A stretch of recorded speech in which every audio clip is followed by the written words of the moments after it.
我穿成了人人喊打的大反派，寿命却只剩下不到3天，不但运转不出一点法力，就连下床走路都实属困难。谁知在这个时间点，10大正道宗门竟凑齐10万大军来到天魔宗要取我性命。如今我刚从昏迷中苏醒，7徒弟顾红衣就告诉我，天魔宗的护宗大阵怕是撑不过明天。8徒弟穆夭夭和9徒弟谢思约也表示自己实力太菜，根本打不过他们。对此我只淡定地告诉3人，为师自有破敌之策。然而他们离开房间的那瞬间，上一秒还稳如老狗的我，顿时变得愁眉苦脸。别的穿越者穿过来都有金手指加身，怎么我就被10万大军围攻啊？哪成想就在这时，一道声音突然传来：丁大反派系统绑定中，恭喜宿主成为最强大反派叶长生，请宿主保持好自己的角色身份，不要让弟子怀疑。接下来，系统还向我发放了新手大礼包，里面有治疗卡、寿元卡、先天圣体、星剑、天书以及叶长生巅峰体验卡，其中先天圣体可帮我增强身体体质，加快修行速度，而星剑和天书是一种修炼功法。最厉害的是叶长生巅峰体验卡，可以让我瞬间恢复到叶长生功力的巅峰时期，不过状态只能维持20分钟。考虑到外面敌军压境，还需要我主持大局，我一口气用完了10张寿元卡，让寿命增加了1万天。随着我寿元的不断增加，我的实力也恢复到了金丹初期。接下来我还用了1张治疗卡，治好了自己的伤势。接下来我走出房门，带着3个弟子前往宗门门口。此刻10大宗门派来的高手全都围堵在天魔宗外围，而麒麟宗首座萧天痕正在屏障外叫嚣。天魔宗弟子不过如此，最高实力的妖女顾红衣不过金丹后期，已经被我击伤。大家快继续攻击屏障，踏平天魔宗！谁知下一秒，悬空四掌教般若海突然从空中缓缓落下，然后双手合十，萧掌座杀叶老魔，也算老那一个。原来10大正道宗门同一天围攻天魔宗，表面上是为了杀魔道中人，实则是想抢一些宝物回去。毕竟天魔宗作为天下第一魔宗，里面不知道有多少宝物令人垂涎。对于般若海的加入，萧天痕是举手欢迎，因为多一个高手加入，他们的胜算也会多上几分。可就在他们还在交谈时，我却施展飞行术腾空而起，一步跨越出了护宗大阵。一时间，护宗大阵外的10万大军都是有些哗然，他们没有想到，已经穷途末路的我竟敢主动找死。萧无痕见状更是开怀大笑，叶长生这老魔头寿元大限已到，现在只是在强撑着。半月前他刚被天下第一剑道高手顾独行击伤，现在他的穷途末路已到，我们10万大军定要踏平这十恶不赦的天魔宗。此话一出，10万大军的士气瞬间高涨，并将目光都锁定在了我一人身上。叶老魔呀，叶老魔，你终于肯走出这屏障之外了，不过这里就是你的死无葬身之地。说话的人是般若海，此刻他双手合十，手中的古老铭文散发出强大的气息。我佛慈悲，赐你一死。同一时间，所有的强者全都进入了战斗状态，但我却负手而立，踏足虚空，哈哈笑道：你们一个个义正言辞，说是要杀我匡扶正义，可实际上就是想抢占我天魔宗的诸多宝物吧。尔等宗门也配叫做正道宗门？萧天痕闻言冷笑一声：叶老魔，你的9个弟子中有6人都背叛了你，天人公愤，你是天下最大的大魔头，也敢在这里和老夫谈正道，快快受死吧！说罢，他手掌微动，庞大的灵气如遮天蔽日般爆发开来，苍穹之中一尊天地牢笼直接落向了我眼前。与此同时，10万大军的进攻也开始了，刹那间无数光点同时对准了我，并齐齐朝我射来，而天空当中的天地牢笼更是以金光之势化作银河长流，直接压向我的天灵盖。对此我只轻轻抬起了头，用力将手中的巅峰实力体验卡捏成碎片。在这个瞬间，叶长生巅峰的力量回到了我身上，下一秒漫天金光在我身上爆发而出，我感觉自己的五感变得异常清晰，灵海当中仿佛有着无穷无尽的能量，这就是无敌的感觉吗？只可惜这种卡系统只给了我3张，而且只有20分钟时间。不过对我来说，20分钟内解决这10万大军也足够了。接下来随着我功力的运转，脚下猛然现出了9座法域，与此同时9座莲花怦然盛开，连这片苍穹都为之变色。而在我设置出的这片法域里面，连空间和时间都仿佛变慢了。看到我释放出的真正实力后，6大宗门的10万大军全部露出了惊恐的神色。只因9重法域意味着我掌握了9种规则力量，现如今已经达到渡劫圆满之境。一般来说，只要渡劫1次，成功以后就可以成为地仙；如果渡劫3次，可以成为天仙；而渡劫9次，会直接成为大罗仙人，达到真正的金仙境界。这时我意念一动，萧无痕设下的天地牢笼瞬间化为了粉末，在方圆万丈之内，连空气流动都变慢了。10万大军见状，脸色刷的一变。规则之力，只有渡劫强者才能够拥有这样的规则之力。叶老魔实力一点没有下降，他还是渡劫强者，我们快逃命去吧！不过须臾间，所有人的攻势被我瞬间瓦解，他们也很快崩了心态。然而我并没有打算放过他们。此刻我调动功法，手中光芒顿时开始闪烁，大神通术陨杀。刹那间，大神通术瞬间爆发，漫天金光以流光掠影之势杀向10万大军。无数人在这一刻命丧当场，眼中满是绝望。萧天痕见状，眼神一明，身体迅速向后遁去，这是叶老魔临死之前的反抗。大神通术极耗内力，他绝对再用不出第2次了。等他用完这些招式，我们再击杀他易如反掌。说完不到2秒钟，他就撤到了千里之外，只等着我将内力消耗完，再过来搞偷袭。而且他觉得周围高手众多，大家都是朝着不同的方向撤离的，也不相信我还能全部追到。哪知我不过念了句大神通术，绝对零度，方圆万丈之内竟瞬间都被规则之力覆盖。10万大军简直要绝望了，毕竟他们都没想到，在大神通术之后，我竟还能再用1次。而在绝对零度之下，不到瞬间就有5、6万人丧生。萧天痕见到这一幕，瞬间胆战心惊，般若海也是一样，眼神当中已经有些畏惧。纵然他是化神强者，也不敢和现在的我正面对碰。诸多宗门的元婴和和化神强者见状，同样开始瑟瑟发抖。没给他们反应的时间，我下一招又来了，大神通术，天劫雷剑。刹那间苍穹变色，漫天雷电划破长空，撕裂天地，杀向了漫天的正道宗人。无数人肝胆俱裂，眼神中只有绝望。萧天痕也是口吐鲜血，他用了自己所有的宝物防身，才以重创的代价抗下了这一招。如果不是因为他是元婴大圆满，恐怕早已经灰飞烟灭。而另一边，身为化神境的般若海也狼狈地倒在了地上。萧天痕抬头看向战场，知道自己再不跑只有死路一条，于是连忙使用大神通术遁逃。同时，般若海也在疯狂逃跑，甚至用上了秘法和精血的代价。可下一刻，我又淡淡开口：大神通术，天外飞仙。我这一招哪怕是在万里之外，也可以瞬间追踪锁定对手。不过这种大神通术消耗的内力很多，但我发现，在我使用叶老魔巅峰实力体验卡时，大神通术可以随便用，不会耗费任何内力。轰！只一瞬间，我就击中了萧天痕，让他顷刻变为尸体。接下来又瞬移到了般若海的面前。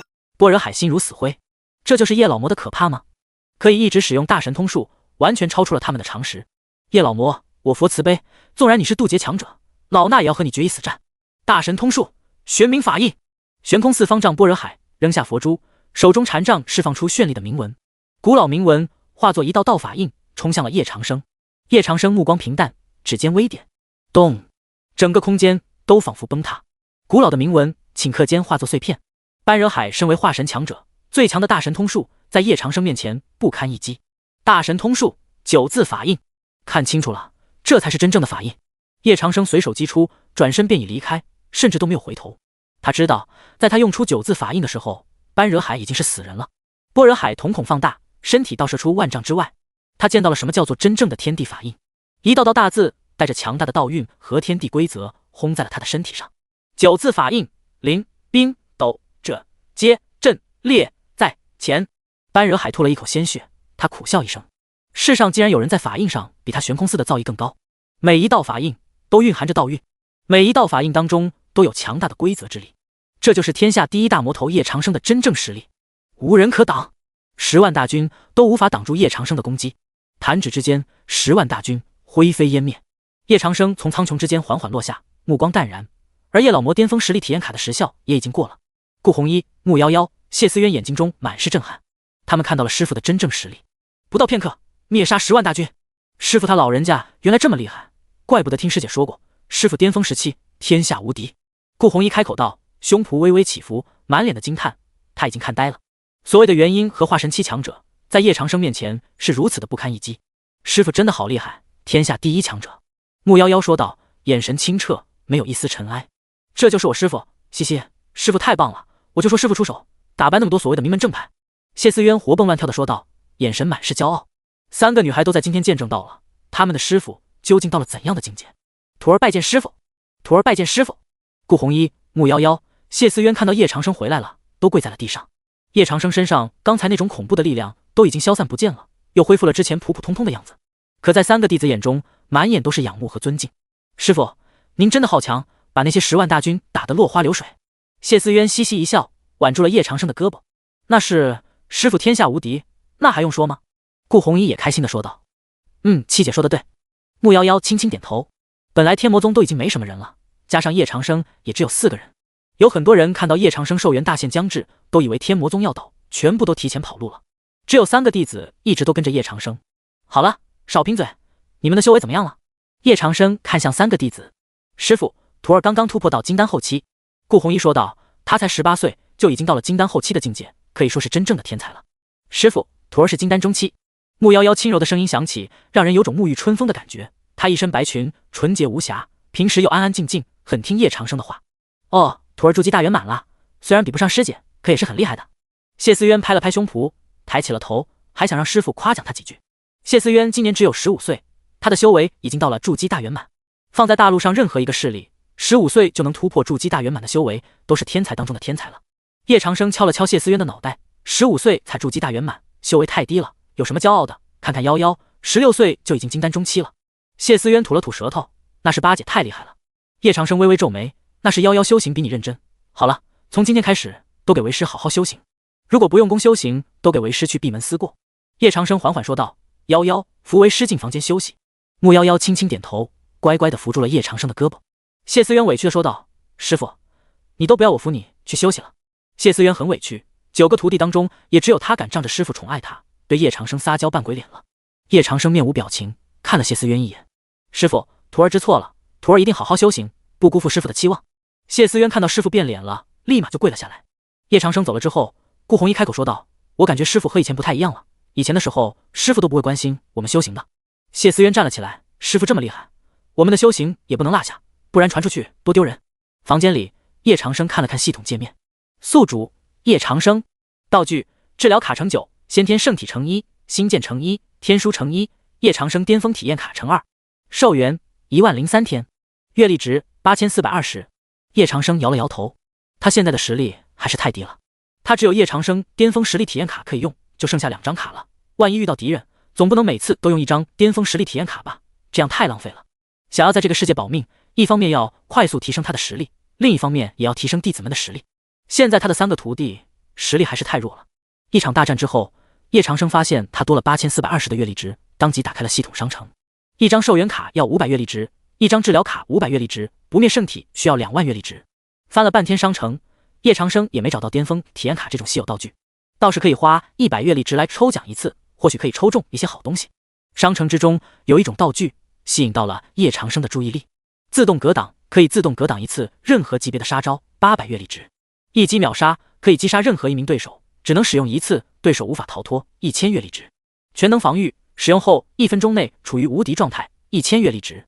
这种道具倒是挺好的，叶长生也没多想，直接买了1张全能防御卡，又买了5张自动格挡，还买了3张一击秒杀卡。买完之后，叶长生只剩下了420的阅历，其他的也买不起了，不如搏一搏运气，抽奖试试。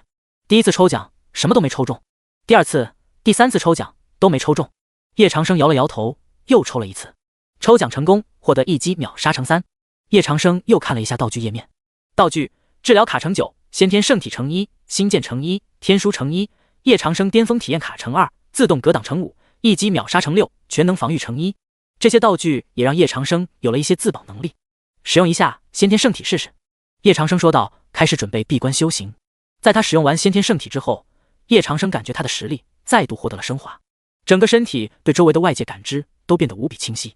叶长生感觉他的神念已经足以覆盖整个宗门，甚至还能感知到危机的来临。同时，叶长生感觉身体修行的速度也变快了很多，哪怕是坐着不修行，修为也能够每天进步。这就是不灭圣体带来的好处。在用了不灭圣体之后，叶长生的修为直接从金丹初期突破到了金丹中期，整个房间都散发出绚丽的光芒，有着浓浓的灵气聚集，连他都没有意识到，他的每一个动作，连他周围的东西都变得具有仙韵。至于天书，叶长生看了很久，天书里都是晦涩难懂的文字和奇形怪状的图案，短时间内参悟不明白。而星剑则是一种剑法，叶长生在使用完星剑之后，眼前再度出现了一个界面，剑术星剑 LV1， 恭喜宿主成为上古剑修，拥有无双剑意。叶长生本来就对剑术有着很高的造诣，现在又有了星剑这样的剑术，直接成为了上古剑修。星剑最强的地方不在于剑的品阶有多么高，而是对剑术更高级别的造诣。心中有剑，可化草为剑，斩断万物，这也是剑术的至高境界，万物皆可为剑。除此之外，叶长生还领悟到了剑意，再加上先天圣体，不用修行都可以自行提高修为，也就意味着随着时间的推移，叶长生会对星剑的感悟越来越深。叶长生击退了10大宗门的进攻，在整个天下也是引起了一阵惊天巨浪，都在传闻天下第一大魔头叶长生快到寿元大限。可谁也没想到，叶长生在面对10万大军围剿的时候，爆发出了相当恐怖的战斗力。来进攻天魔宗的10万大军，没有一个人能够活下来，连化神境界的强者都是死在了叶长生手里。这就是叶长生的实力，天下第一大魔头的实力。你们听说了吗？叶长生修为根本没有退步，他一下子就杀了10万大军，还杀了好几个化神高手。是啊，元婴高手也死了很多。据说那天的叶长生实在是太猛了，以一人之力灭掉这么多高手。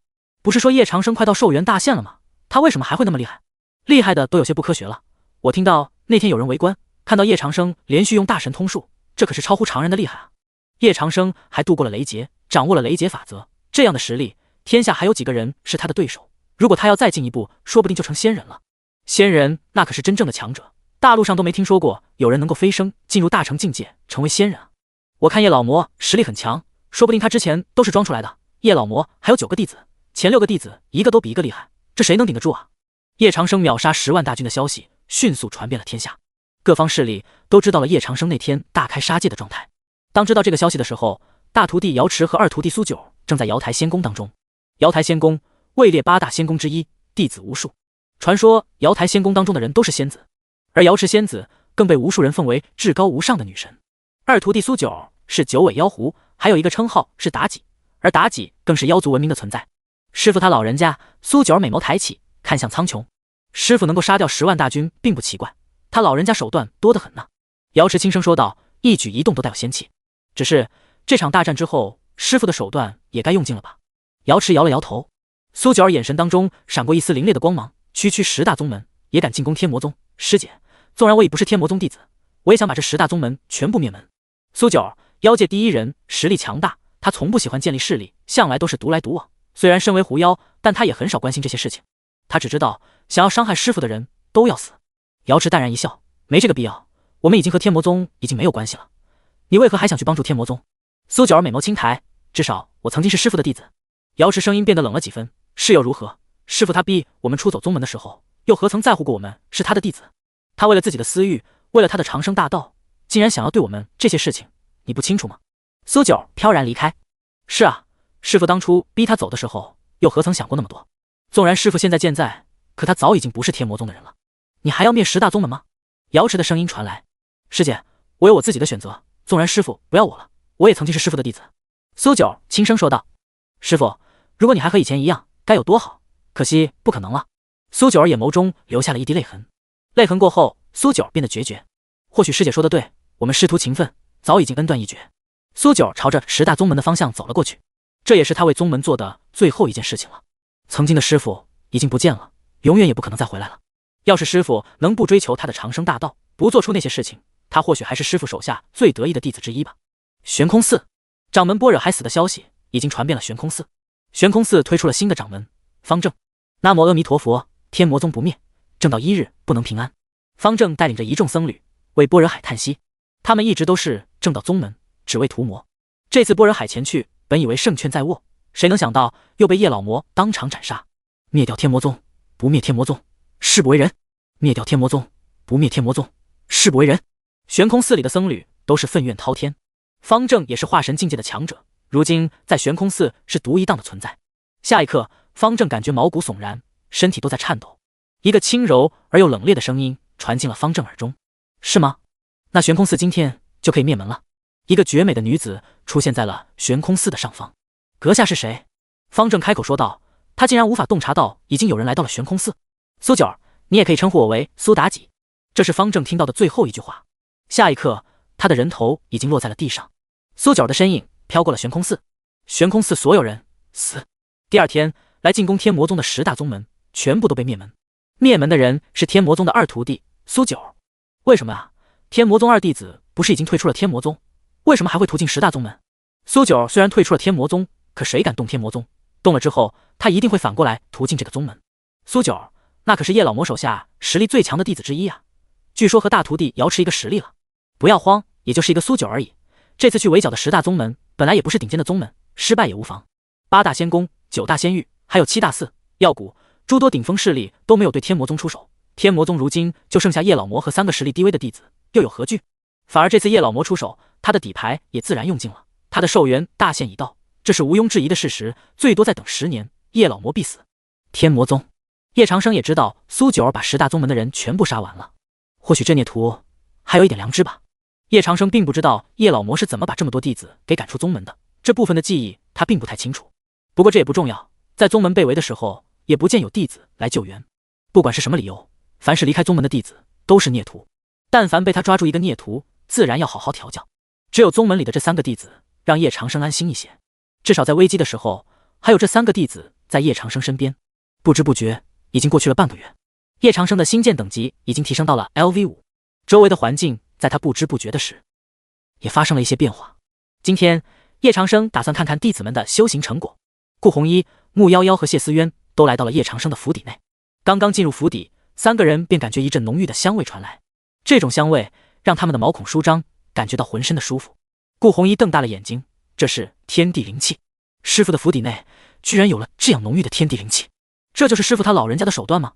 好浓的天地灵气，上次来的时候还不是这样的。顾红衣说道，满脸惊叹。穆夭夭点头，清澈的眼眸看着四周。师傅不会是要教咱们修行了吧？这么多年师傅都没教过修行呢。谢思渊好奇地问道。谁知道呢？或许吧。顾红衣说道。谢思渊嘻嘻一笑，七姐，师傅要是教我们修行，我们的实力会不会进步得很快，像大姐和二姐那样？顾红衣认真的说道，像大姐和二姐那样很难，如果师傅愿意教我们修行，我们的实力一定会突飞猛进的，毕竟师傅现在可是天下第一的强者。拜见师傅，拜见师傅。很快3个徒弟都见到了叶长生，跪在了地上。起来吧，今天来看看你们的修行成果，你们先随便坐，喝点水，吃点苹果，等会我再检查。叶长生说道。他也没想到叶老魔的府邸内还种植了一些果树和蔬菜，还有一些灵草，而且最近苹果也都成熟了，红透的苹果吃起来味道也不错。只是叶长生一个人也吃不了那么多，就分给弟子们吃吧。木夭夭乖乖点头。他先喝了一碗水。木夭夭喝完水之后，脸颊都变得有些红晕了。他瞪大了眼睛看着这一碗水，有些呆住了。天魔山的水也都是大自然的清泉，平时也是没有味道的，可他今天喝了一口，发现这水有一种甘甜的感觉。让他意外的是，这样的水入喉咙还有一丝温热的感觉。喝完这样的水，全身的经脉仿佛都被疏通了。他就知道师傅不会随随便便让他喝一碗水的。谢思渊也一样瞪大了眼睛，他们感觉今天的水很好喝。顾红衣没有说话，他知道这是什么水，这不是普通的水，而是灵水。喝一口这样的灵水，全身的经脉都能够被打通，还有助于修行，等于直接吸收很多的天地灵气。他不知道师傅从哪里找来的灵水，但凡是师傅给他们吃的东西，必然都是不一般的。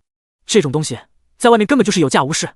只是一碗水，3个弟子对叶长生已经有些感动了。师傅从来没有对他们这么好，今天把这么珍贵的灵水都拿出来给他们喝了。多谢师傅。木夭夭小心翼翼地放下了碗，还有些意犹未尽。多谢师傅。顾红衣和谢思渊异口同声。不就一碗水，有什么好谢的？叶长生随口说道。3个弟子立刻就没有说话了。对师傅来说只是一碗水，对他们来说可是从来没有喝过的灵水。灵水蕴含天地灵气，每一滴都是集天地精华所在。顾红衣明白了，师傅这是要提高他们的修为，不仅布置了充满灵气的阵法，还给他们喝灵水。看着桌子上鲜艳的苹果，顾红衣眼睛都瞪直了。说不定这苹果也是不一般的苹果。顾红衣拿起苹果也吃了一口，苹果的口感和普通苹果不同，清脆可口，香甜可人，鲜嫩的果汁进入喉咙，除了甜意，感觉浑身都仿佛变得燥热起来了。众多灵气在冲刷着体内的经脉。这不是普通的苹果，而是灵果。这样的灵果服用的效果比天才地宝都要更好。师傅这是从哪里找来的灵果？趁着叶长生不在，顾红衣开口了。这是灵果，真的是灵果，可以帮助我们提升修为，而且还不会有任何的副作用。顾红衣说道。灵果？七姐，什么是灵果？谢思渊问道。灵果顾名思义，含有灵气的仙果，效果胜过天才地宝。服用一颗灵果，体内可以有很多的灵气。在金丹期，如果要突破到元婴期，需要碎丹成阴，而这个过程能够凝聚的元婴越好，晋级到元婴期之后就会变得更强，而这个时候就需要天才地宝的帮助了。碎丹成阴有一定的危险性，如果走火入魔，就可能会修为尽失。这样的灵果还可以帮助我们保护自身，可以说是毫无压力的进入元婴期，甚至进入元婴期之后可以凝结成上好的元婴。顾红衣解释道。师傅这是特意帮助我们突破修为啊，灵水、灵果，每一个都是天价之宝。顾红衣心情有点激动，这么好的师傅，虽然平日上严厉了一些，可去哪里才能找到这么好的师傅？而且师傅还是特意给我们挑选的。月儿你实力最低，灵果也是最小的，夭夭是中等的，我是最大的灵果，对应我们的实力。如果灵果吸收的太多，对身体也不好，师傅把一切都料想到了。顾红衣说道。嘻嘻，师傅真好啊，我就说待在宗门就是最好的，跟着师傅走，我也能变强了。谢思渊把苹果全部都给吃完了。师傅真好。木夭夭说道。3个弟子吃完苹果之后，无尽的灵气涌入身体，而且我感觉外界说的都是假的，谁说师傅老人家大限快到了？我感觉师傅更年轻了，师傅的一举一动现在都带着仙人的气息了。谢思渊平日里跟着叶长生最多，这也是他的第一感觉。是啊，感觉现在的师傅才是师傅真正的样子，一举一动都是仙人。顾红衣说道。可外面的那些人，都说师傅是大魔头。谢思渊嘟起小嘴，有些不满，我想撕烂他们的嘴。木夭夭开口了，师傅说正魔之分只是一个称号，关键要看自己做的什么事情，纵使为魔也不滥杀无辜，这是师傅教导我的。木夭夭说道。这是他们心中的魔，纵然叶长生是大魔头，在他们的印象里也从来不会滥杀无辜。顾红衣说道。对，有些正道宗人自封正道，却干偷鸡摸狗之事，师傅他老人家可没有残害过生灵，虽然是喜欢杀人了一些，可那些人该死。谢思渊眨了眨眼睛，挥起小拳头，我才不管那么多，谁敢说师傅的不是，我就弄死他们。顾红衣点头，对，弄死他们。木夭夭没有说话，也是轻轻点头。要是让叶长生看到这一幕，估计又得头疼一下了。看着3个漂亮的女弟子，简直是3个小魔女啊。他对正魔之分不感兴趣，但凡有人招惹到他身上，不论是正是邪，照杀不误。得给弟子们树立正确的价值观，纵然是天魔宗的人，也有自己的原则和做事风格，不然的话，只会堕落成为真正的魔。就好比人妖之分，有些时候人也未必善良，而妖也未必全是坏的，只是站的高度不同，看问题的角度不同而已。说完之后，谢思渊睁开眼睛，说道：“我感觉我好像要突破了。”木妖妖点头：“我也要突破了。”顾红衣也有些控制不住自己，师傅给的灵果和灵水灵气太足了，我也控制不住要突破了。可是这里没有人护法，会不会不好？谢思渊摇头：“就在这里突破吧，这里可是师傅的地方，谁还能打扰到我们不成？有师傅在的地方，就是天下最安全的地方。”连叶长生也没想到，他随便给弟子们喝了点水，吃了点苹果，这些弟子居然就全部都要突破了。这是因为他不灭圣体的原因，连他周围的环境也因为他的体质而发生了一些变化。半晌之后，顾红衣的修为突破到了元婴初期，顾红衣成为了3人当中最先突破元婴的人，而木夭夭也突破到了金丹后期，他的实力也得到了很大的蜕变。啊，八姐、七姐，我突破到了金丹初期了。谢思渊睁开眼睛，感受着自己身上实力的变化。对谢思渊来说，这可是一个巨大的惊喜。从筑基期突破到金丹期，需要的是漫长的时间，不知道有多少强者年过半百，依然没有办法突破到金丹期。金丹境界的修者，在大陆上已经是称霸一方的强者了。到了金丹期，可以成为一族的族长，一些小宗门的宗主，足以可见金丹期的强大。而谢思渊今年只有15岁，15岁就突破到了金丹期，是天才中的天才。师傅虽然平日里严厉了一些，喜怒无常，也从来不教他们武功，可谢思渊知道，今天能够突破到金丹期，都是师傅帮他的。师傅平日里那么严厉，可还是关心我们的嘛。谢思渊拍了拍胸脯，师傅以前从来都不会教我们修行的，更不会帮我们突破，今天的师傅好像变了一些。顾红衣开口道：“是因为师傅大限将至，所以师傅也变了一些吗？不知道为什么，总觉得师傅变得和以前不一样了。”顾红衣轻抿红唇，一边的木夭夭一身白裙，安安静静地站在那里，泪水轻轻地从脸颊滑下，她哭了。师傅什么时候对她这么好过啊？在她的记忆里，师傅总是喜怒无常的，师傅带给她的更多是害怕、无助。以前的时候，叶老魔对弟子们还算好，还会去教导弟子。可是后来6个师姐背叛宗门之后，叶老魔的性情就发生了很大的变化。叶老魔不再教他们3个人修行的事情，也不会去过问他们。如果哪天惹得叶老魔不开心，叶老魔就会打他，甚至用皮鞭抽他。木夭夭生性单纯，纯洁无瑕，却天天被叶老魔打，他的身上满是伤痕。在他心里，对叶老魔是又敬又怕，生怕他哪里做的不对，惹叶老魔不开心，又被惩罚。所以木夭夭就很安静，也不会乱说话，乖乖的听叶老魔的话。自从天魔宗被10大宗门围攻，师傅就好像变得不一样了，没有之前那么喜怒无常了，也不会去乱打他。除了还是很宠谢思渊，9个弟子也只有谢思渊没有被打过。木夭夭是多么羡慕谢思渊，可他没有办法。今天师傅帮他们突破了，木夭夭的心里不知道有多么的高兴。哪怕师傅平日里怎么打他，只要给他一点点的恩惠，他就感觉真好啊。徒儿谢谢师傅。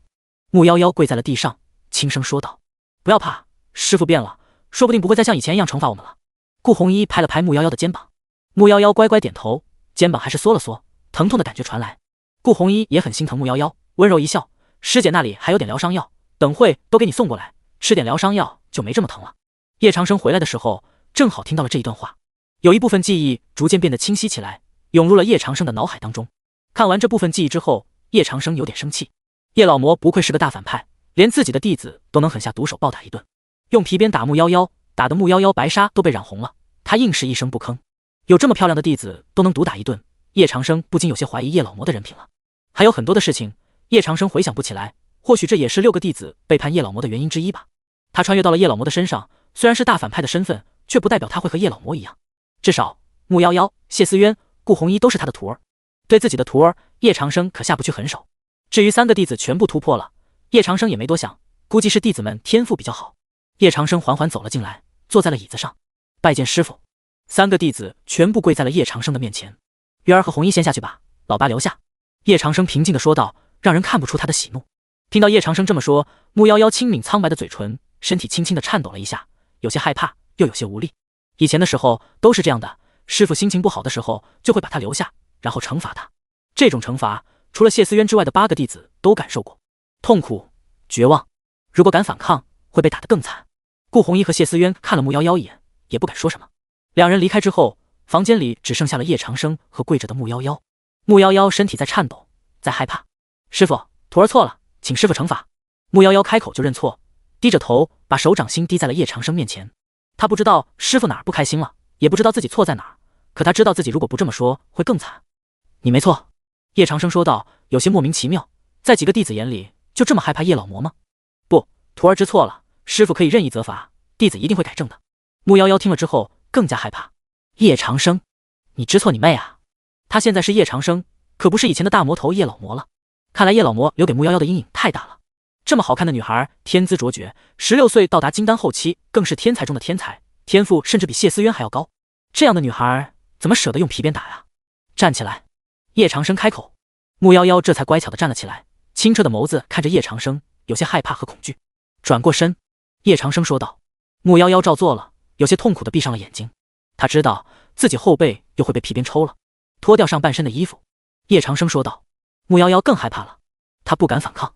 如果有衣服在的话，还能稍微挡一挡；没有衣服在，要被皮鞭打成什么样子，只怕会皮开肉绽。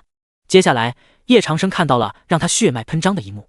穆夭夭乖巧地把自己上半身的纱裙脱了下来，露出了雪白光泽的香肩，还有那温润如玉的皮肤，吹弹可破。这一幕，恐怕多少男人都会顶不住吧。穆夭夭本就是天才，身材又很好，长得也很漂亮。这样的女孩子，单纯、安静、纯洁，就如同是天使般的女孩。叶长生穿越到叶老魔身上，可他本身的心理年龄还是20多岁。不得不说，穆夭夭真的太好看了。尽管只是背影，叶长生还是感觉身体有一股燥热的感觉，直欲冲天。这还只是背面，要是正面的话，那就真的顶不住了。穆夭夭双手抱胸，闭着眼睛，如同在等待着审判的降临。除了男人原始的冲动外，叶长生还看到了穆夭夭后背血淋淋的伤痕，有的是旧伤，有的是新伤，全都是皮鞭的伤痕，让他完美无瑕的身体伤痕累累。看到这么多的伤痕，把叶长生激起的那团火也给彻底浇灭了。穆夭夭固然很好看，可他现在对自己的弟子也生不起那种心思。叶老魔对自己的弟子下这种手，也实在是太可恨了。叶长生深呼吸一口气，他要做的就是先彻底收下这3个弟子的忠心。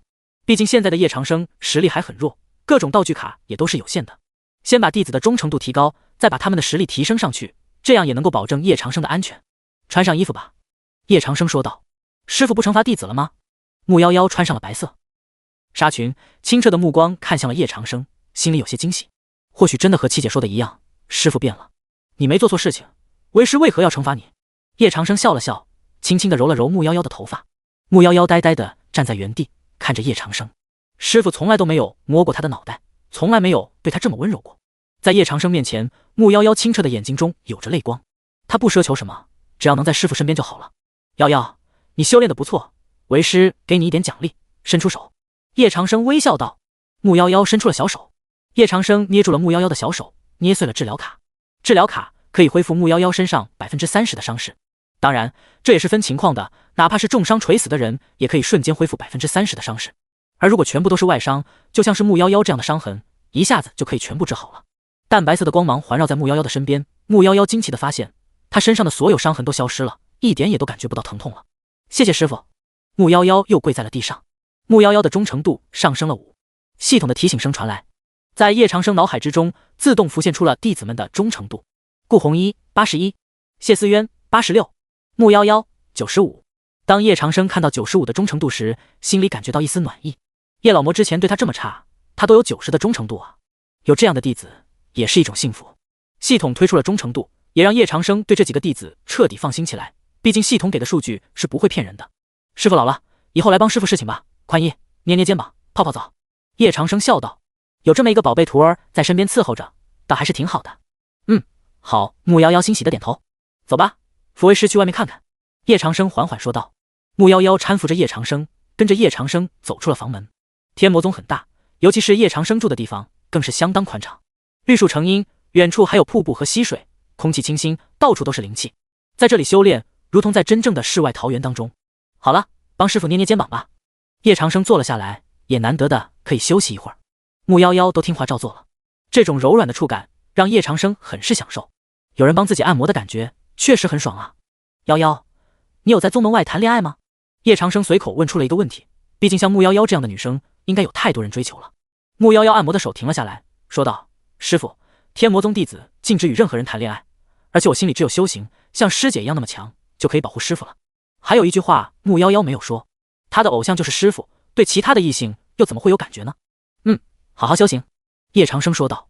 穆夭夭回到了自己的房间，谢思渊和顾红衣拿着疗伤药来看穆夭夭了。七姐，鱼儿，师傅没有打我，还给我疗伤了。穆夭夭露出了甜甜的笑容，她很少会笑，可今天是真的很开心啊。真的吗？真的吗？师傅变了爷，我就说师傅不一样了。谢思渊一脸惊喜。顾红衣放下了疗伤药，心里面也是一阵温暖。曾经他们害怕的师傅似乎变得不太一样了。当然他们也想象不到，原先的叶老魔已经变成了现在的叶长生。要是师傅早点变成这样，说不定师姐们就不会背叛宗门了。谢思渊吐了吐舌头，如果师姐们还在的话，我们天魔宗也不会被别人欺负成这样了。背叛就是背叛，不论是什么理由。顾红衣说道，夭夭，鱼儿，我们要好好修行，为师傅分忧。师傅对我们这么好，我们也应该变得更强，来报答师傅，也要让外界的人看一看师傅教出来的弟子是怎么样的天才。三个女孩都认真的点了点头。叶长生正在修行，参悟天书，顺便参悟星剑。只可惜现在叶长生的实力还是太低了，勉强到达金丹初期，不足以自保。虽然二徒弟苏九震慑了一波世人，可还是改变不了天魔宗孱弱的现状。他爆发出强大的实力，击退10万大军，也只能够短暂迷惑世人，不能长久。当下最重要的还是先把自己的实力提升上来再说。就在这个时候，一阵风化作了无数利刃，瞬间穿越了窗户，直接刺向了叶长生。对方是金丹后期的强者，还是来刺杀叶长生的？轰！空气之中，一道剑意直接斩向了叶长生的天灵盖。金丹后期的强者，距离元婴也只有一步之遥，放在大陆上也已经是一方强者了。而这样的强者，不知道怎么进入的天魔宗，直接来刺杀叶长生。叶长生顿时感觉头皮发麻，如果他有叶老魔巅峰时期的实力，自然是不用怕一个金丹期的修士的。问题是他现在的修为只有金丹初期，甚至境界才刚刚稳固下来，这样的修为绝不是金丹后期的对手。这就是叶长生最担心的事情，给他的时间实在是太少了，在实力提升起来之前，随时都会有生命危险。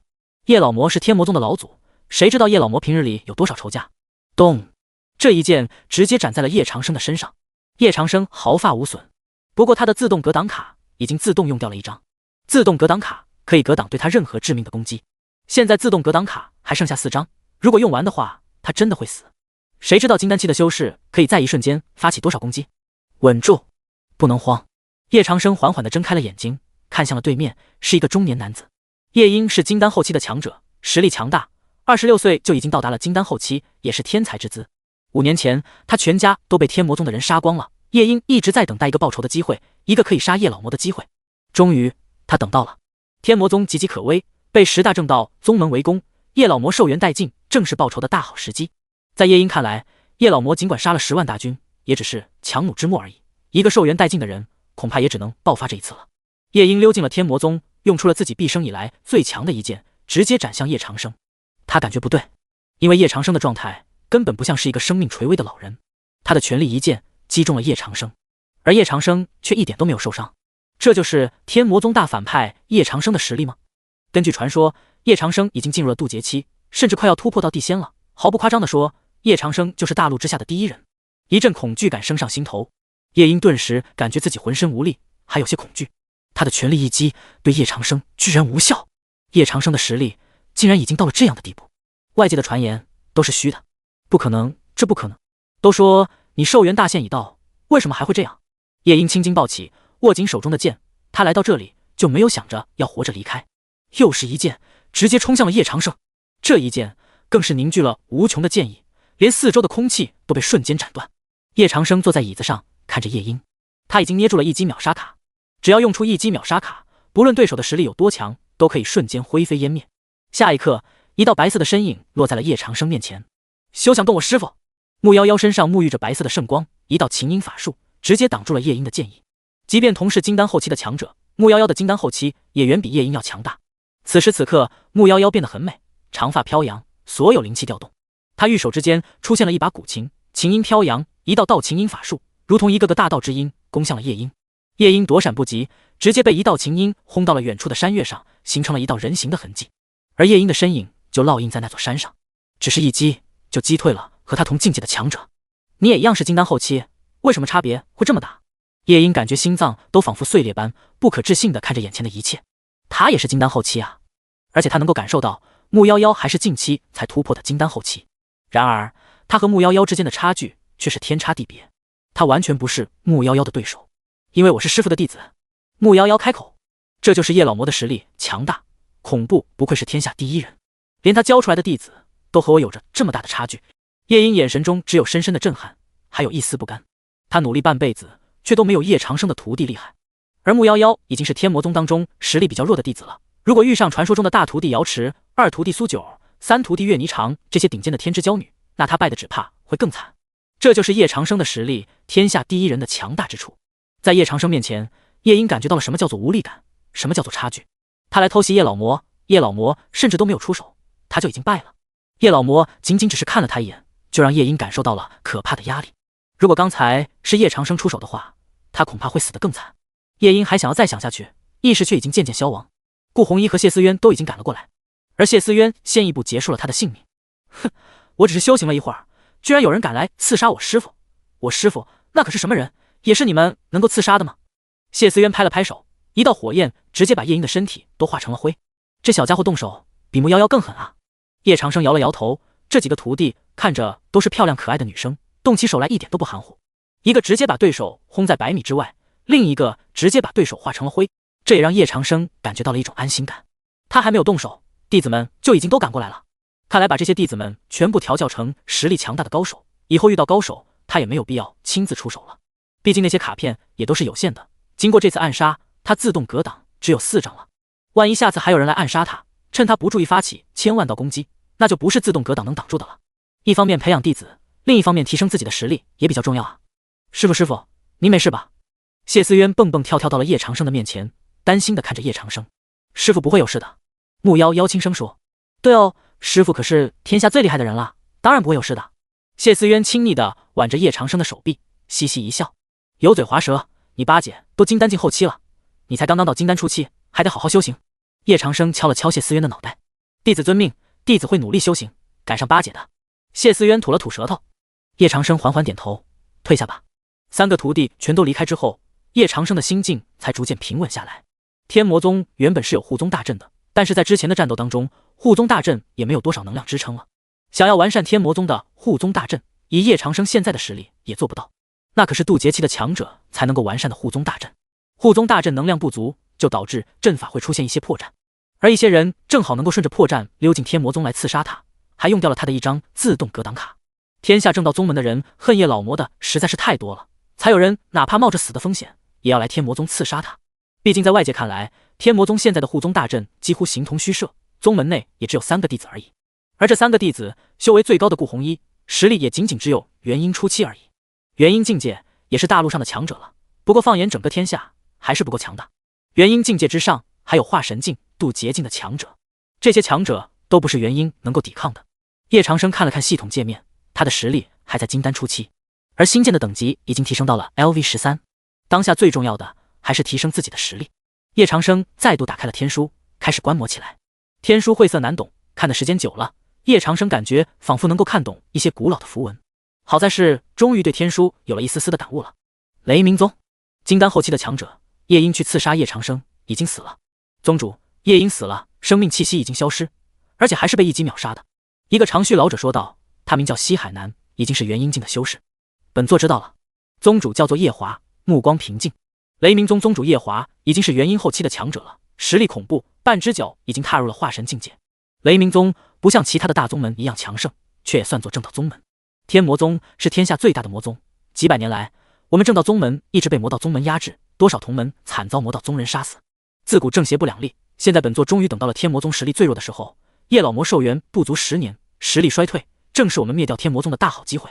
叶华说道，只要杀掉叶老魔，灭掉天魔宗，我们就可以得到蜀山的庇护，全宗都可以加入蜀山，本座还可以成为蜀山的长老之一，而且蜀山还会奖励一把神器，一颗化神丹。叶华眼神中有些兴奋。西海南眼睛一亮，呼吸都有些急促起来。宗主，灭掉天魔宗，蜀山竟会给如此丰厚的奖励，一把神器，那可是神器啊，多少修仙中人毕生都仰望的神器。还有化神丹，那可是7品丹药，服用化神丹就可以轻而易举的成为化神境界的强者。所以宗主才去让叶鹰刺杀叶老魔吗？西海南有些佩服叶华。叶华缓缓点头。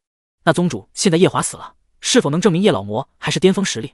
我们恐怕还不是叶老魔的对手啊，毕竟连天下第一正道宗门的蜀山都不敢轻而易举和天魔宗开战。西海南问道。在他们的计划当中，天魔宗3个弟子最强的顾红衣才金丹后期是绝对挡不住叶鹰的。当然顾红衣最近已经突破到了元婴境界，这是雷鸣宗还不知道的。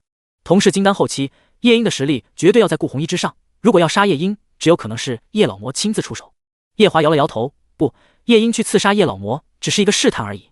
夜莺死了，并不能证明叶老魔还是巅峰实力。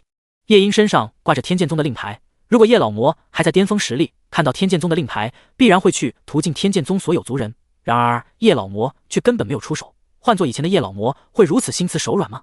这只能说明一点，叶老魔击退10大正道宗门，已经是他最后的强弩之末了。现在的叶老魔实力进退，他的手段也应该已经用尽了。如果他还是巅峰时期，绝对不会允许有人在他眼前如此放肆的。在本座看来，叶老魔现在应该已经油尽灯枯了，这也是天魔宗实力最弱的时期。只要我们出手，必然能够击杀油尽灯枯的叶老魔。叶华分析道，能够成为一宗宗主，多少都是有些手段的。老魔杀掉10万正道宗门的大军，他用的全部都是大神通术，就是为了震慑世人，让世人觉得叶老魔仍然还在巅峰时期。然而叶老魔只是故意用大神通术来掩盖自己的虚弱，他以为这样就能震慑住所有人吗？本座偏偏不上他的当。叶华眼神中有些兴奋，若是能够杀掉叶老魔，他可以得到一把神器啊，还能进入化神境界，最重要的是还能够加入蜀山。蜀山是天下第一修仙门派，这样的宗门，任何势力都想要得到蜀山的庇护。宗主，若是我们灭掉天魔宗，只怕叶老魔的二弟子苏九不会放过我们雷鸣宗，那可是一个杀人不眨眼的妖女啊！西海南想到苏九的时候，眼神中还是有些畏惧。苏九，九尾妖狐，更是叶长生的二徒弟，统领一方妖族，又是绝世美女。这样的女人虽然退出了天魔宗，可如果谁敢说天魔宗的不是，或者是伤害天魔宗，都会遭到苏九的报复。苏九带给正道宗门的人更多都是恐惧，他们宁可得罪叶老魔，也不敢得罪苏九这样的女人。她一个人可灭一宗，苏九一个人自然是厉害，但又能厉害到什么程度？他能比天下第一修仙宗门的蜀山要强吗？还是说苏九敢只身一人杀入蜀山？蜀山强者如云，即便是在天魔宗巅峰时期，蜀山也不会惧怕天魔宗，何况是苏九一个人？叶华冷笑道：“宗主英明。”西海南点头。另外，再通知天剑宗宗主秦烈，秦烈的实力也是元婴境后期，加上天剑宗的宗人，我们2大宗门灭掉天魔宗指日可待。叶华说道。很快，消息就已经传到了天剑宗宗主耳中。秦烈闻言更是大喜。叶华的分析不无道理，当然也不是所有人都愿意去冒这种风险的。可是搏一搏单车变摩托，这种心理还是有的。如果能够灭掉天魔宗，不仅为天下除一大害，更是可以闻名于天下，还可以得到天下第一修仙宗门的认可。一把神器足以诱惑到所有人了。神器、丹药都是每一个修士梦寐以求的。在这个世界上，最重要的就是法器。法器的等级分为黄玄帝天神，而每一个等级又分上中下3品。神器是顶尖的存在，一柄神器足以让一个人同阶无敌，越阶杀敌，轻而易举。然而只有铸器师才能够铸造出法器，最顶尖的铸器师加上机缘巧合才能够铸造出神器。而丹药也是对修士有着莫大的吸引力。这个世界上的炼丹师实在是太少了，就算有炼丹师，也早就被大宗门的人供养着。丹药全部都是有价无市的，只有一些拍卖场所才有可能拍买到丹药。元婴期提升到化神境的强者也是有着很大的风险，可能会冒生命危险，还有很大的几率失败。如果有一颗化神丹，就可以轻松的进入化神境。化神境的强者在整个大陆上都已经是顶尖的一批人物了，而那些渡劫期的强者少之又少。进入化神境就等于在大陆上横着走了。这种待遇是天剑宗宗主秦烈和雷鸣宗宗主叶华梦寐以求的。2个宗门联手来到了天魔宗的山脚下，2个宗门的人加起来足足有2000多人了。天剑宗和雷鸣宗也都是非常有名的大宗门了。2000人站在天魔宗脚下，一时间浩浩荡荡，气势十分强大。而这一幕也吸引到了各方势力的人。第一波10万大军进攻天魔宗，被叶长生当场灭杀。而这次又来了2000多人的大军进攻天魔宗。天魔宗现在所有人加起来也才4个人，护宗大阵能量不足，已经无法保护天魔宗，必须靠着实力才能击退这2大宗门的人。师父，外面来了天剑宗和雷鸣宗的人，一共2000多人来进攻我们天魔宗了。顾红衣走了进来，跪在地上。我们宗门护宗大阵已经撑不住了，师父，弟子愿意出战，灭掉这些所谓的正道宗门。顾红衣一脸战意。师父，还有我呢，我要全部杀掉他们。谢思渊也是奶凶的。穆夭夭也在一旁点头。他们现在实力也不弱了，3个人修为最低的都在金丹期。叶长生缓缓睁开眼睛，果然最担心的事情还是会来。叶长生知道这次2000多人的大军进攻对天魔宗来说仍然是一次试探，如果他不敢出手，反而天魔宗会更加危险。天下最强的修仙宗门蜀山还没出手，除此之外还有8个最强的修仙宗门都没有对天魔宗动手。对天魔宗动手的都是一些中上层的宗门。而现在2000多人围攻天魔宗，叶长生必须给予最强势的回应，不然会有很多人都觉得他真的要到寿命大限了，很多正道宗门会群起而攻之。现在就是天魔宗最危险的时刻。叶长生的道具卡有限，一击秒杀才只有6张，只能对6个人出手，用完就没有了，自动格挡也只有4张了。难道只能用叶老魔巅峰体验卡吗？这种体验卡连商城都不卖的，是叶长生最后的保命手段。无妨，叶长生站了起来，朝着宗门外走去。这种时候不管怎么样都必须先稳住，有任何人要来，天魔宗照杀不误。天魔宗出手不需要找理由，这就是身为魔道宗门祖师的原则，他不需要像正道宗门那样找理由，他想杀谁就能够杀谁。穆夭夭、顾红衣、谢思渊都跟在了叶长生身后。谢思渊很开心，他知道又能看到师父出手了。哼，敢来天魔宗挑衅，他们都不想活了吗？谢思渊生气地说道。护宗大阵之外，天剑宗宗主秦烈和雷鸣宗宗主叶华自信满满，他们两人没想到叶长生竟然还敢走出护宗大阵。叶老魔，不缩进你的护宗大阵里面，居然还敢走出来吗？既然走出来了，那就准备受死吧。秦烈手中握剑，蓄势待发。叶老魔到了这个时候还在装吗？现在的你早已经是强弩之末。叶华冷笑，区区元婴后期也敢在本座面前聒噪。叶长生缓缓抬头，看向了正道宗门的2000多人，一丝杀意悄然升起，连周围的气息都变得有些冰冷。魔教祖师叶长生站在了这里，纵然面对着2000多大军，脸色也没有任何的变化，风轻云淡。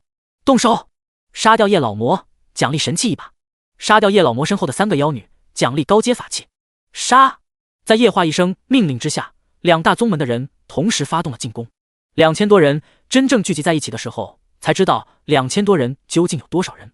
整个天空漫天都是身影，从不同的角度对叶长生发动了攻击。面对着这么多的群体攻击，元婴强者必死无疑，连化神强者恐怕都得退避3分。穆夭夭、顾红衣、谢思渊3人，他们天赋不错，可在这么多人的联手围攻之下，也是毫无办法。真正硬打起来，3个人也都只会受伤，甚至可能会死。然而叶长生只是淡然一笑，一张叶老魔巅峰修为体验卡缓缓地在他手中捏碎了。曾经的巅峰时期的力量回来了。叶老魔巅峰修为体验卡只能持续20分钟，而这种卡又非常的稀缺。现在有所谓的正道宗门上门挑战，叶长生必须给予最强势的回应。他要告诉世人，天魔宗还是天下第一的宗门，不是什么阿猫阿狗都能来天魔宗撒野的。叶长生身上的气势都出现了变化，狂傲、自信、可怕，光是站在那里就能给人层层的压迫感。天下第一祖师魔头叶长生宛如神威般降临。杀！叶老魔又在虚张声势，杀了他能够得到神器一把呀。是啊，那可是神器，杀掉那3个妖女都有高阶法器，咱们这么多人还能够怕了他们不成？2大宗门汇聚整个宗门之力，想要攻下天魔宗。天剑宗宗主秦烈和雷鸣宗宗主叶华都已经到了元婴期巅峰的修为，这样的实力在大陆上任何一个地方都可以横着走了。看到叶长生主动出来应战，秦烈和叶华眼神一亮，瞬间便迎了上去。大神通术，雷鸣！叶老魔，受死吧！叶华瞬间凝聚了最强的修为，用出了毕生以来的最强一招。天空之中电闪雷鸣，无数电光以迅雷之势撕裂一片苍穹，居高临下，径直攻向了叶长生。叶长生缓缓抬走，手指隔着虚空一点，袖袍微动，仅仅只是一点，动，隔着100丈之外，整个空间都如同崩塌般，天地万物化为死寂。元婴修士的最强一击万道雷鸣，竟被瞬间粉碎，化为虚有，虚空竟然都塌陷了3分。这还没有结束，叶华的身躯上出现了一个大洞，他的身体被叶长生一指洞穿了。身为元婴修士，早已经修炼了几百年，这种级别的强者在大陆上早就能够横扫无数强者，可在叶长生面前居然连一指都撑不住。而叶华还没有反应过来，他还沉浸在呆滞之中。他的大神通术是雷鸣宗的最强招式，也是他耗尽毕生心血研究所得。他自以为雷鸣早就到了出神入化的境界，可竟然连叶长生的一指都挡不住。怎么可能？不可能，这不可能，这可是我的最强一击，怎么会这样？叶华口吐鲜血，眼神茫然，所有的自信都被瞬间粉碎。他以为叶老魔早已经油尽灯枯，却没想到叶长生还有着这么强的实力。元婴期也敢来挑战本座了吗？叶长生缓缓抬头，背负双手。叶华眼神茫然空洞，低头看了看自己的胸口，满眼的不可置信。他甚至都没有察觉到叶长生是什么时候发动攻击的。这就是渡劫强者的实力吗？这就是天下第一大魔头叶长生的可怕吗？还没有来得及思考，叶华的意识已经消失了。叶长生只用了一击便秒杀了叶华。另一边，天剑宗宗主秦烈已经悄无声息地摸到了叶长生身后，一道寒芒化作千万流光，直接刺向了叶长生的心脏。秦烈一生修剑，早已经到了出神入化的地步，他手中的剑还是一把高阶法器黄玄地天神，而秦烈手中的剑已经是地阶法器了。这样的一把剑，削铁如泥，无坚不摧。加上秦烈的剑法，他很自信，哪怕叶长生是渡劫强者，在这个时候也已经来不及挡他的这一剑了。这一剑是他最强的一击，他很自信，他一辈子都没有这么漂亮的一剑。叶长生就算是神，也已经挡不住了。师傅！顾红衣心急如焚，直接也杀了出去。师傅！师傅小心！穆夭夭和谢思渊也不顾一切地冲了出去。对方可是天剑宗宗主，剑道造诣极高，他手中的地阶法器如果刺入心脏，那就会自动破坏心脏的功能。叶长生本就已经年迈，要是被这一剑刺中，怕是凶多吉少。三个女孩杀了出去，立马就被一群人围攻。2000多大军都是各大宗门的强者，而雷鸣宗的长老西海南出现在了三女面前，挡住了三女。宗主被杀，你们天魔宗的所有余孽都要付出代价，受死吧！西海南直接杀向了三女。顾红衣一身鲜艳的红裙，当即迎战了上去。穆夭夭一身白裙，也上前迎战。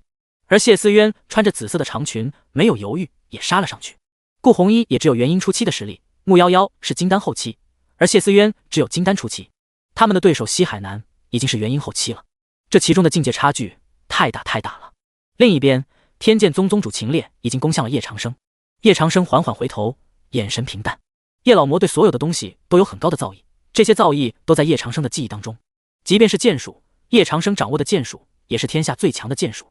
何况叶长生现在还掌握了新剑，对剑术的造诣只能说是登峰造极了。叶长生手掌微动，在他面前，四周的空气流动化成了一把剑。新剑的最高境界就是万物都可以是剑，剑早已经脱离出原本武器的范畴，而是随处是剑。轰！在苍穹之中形成了一道千丈的剑芒，径直斩向了秦烈。叶长生随手一击，就有如此恐怖的威力。顷刻间，秦烈的剑就被化成了碎片，巨大的压迫感居高临下，直接压向了秦烈。秦烈满眼的不可置信，眼睛之中生出了一种恐惧之感。星剑，叶老魔，你竟然连星剑都已经掌握了，那可是剑法当中的最高境界。星剑，万物都可以为剑，我研究了一辈子都没有到这样的境界，而你竟然轻轻松松就把星剑掌握到了大成，这天下怎么会有你这样的人？秦烈只感受到了深深的震惊，他见识到了什么叫做真正的强者。天下之大，就连蜀山这样的修仙宗门，天下第一正道宗门，恐怕都没有人能够完全掌握星剑吧。而叶长生轻轻松松就已经做到了，怪不得叶长生能够成为天下第一大魔头，这是因为叶长生就有这样恐怖的实力。在战场上，叶长生几乎是将两大宗门的宗主瞬间秒杀，这样的实力再度展现出了天下第一大魔头的强悍实力，顿时轰动了在场的所有人。宗主不，我们宗主可是元婴巅峰啊，怎么会被叶老魔就这么杀了？不是说叶老魔寿元大限已经到了吗？怎么他还会这么强？完了，一切都完了。这叶老魔恐怕已经是渡劫期的实力啊！渡劫期，他真的还是渡劫期？难道所谓的寿元大限实力不济都只是假的吗？这便是天下第一大魔头的实力吗？他寿元大限都快到了，可他的实力竟然还是这么恐怖。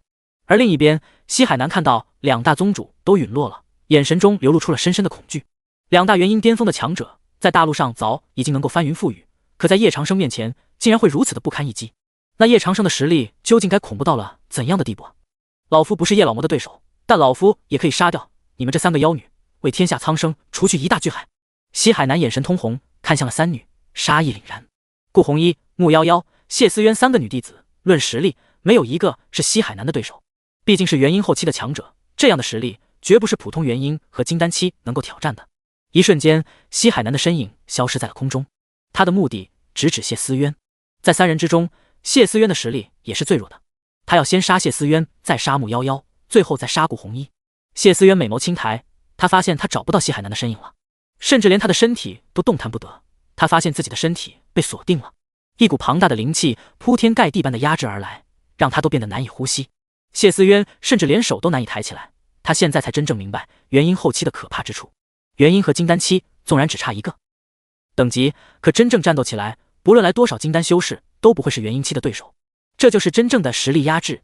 鱼儿，顾红衣也凌空而来，手中握剑，直接冲向了西海南。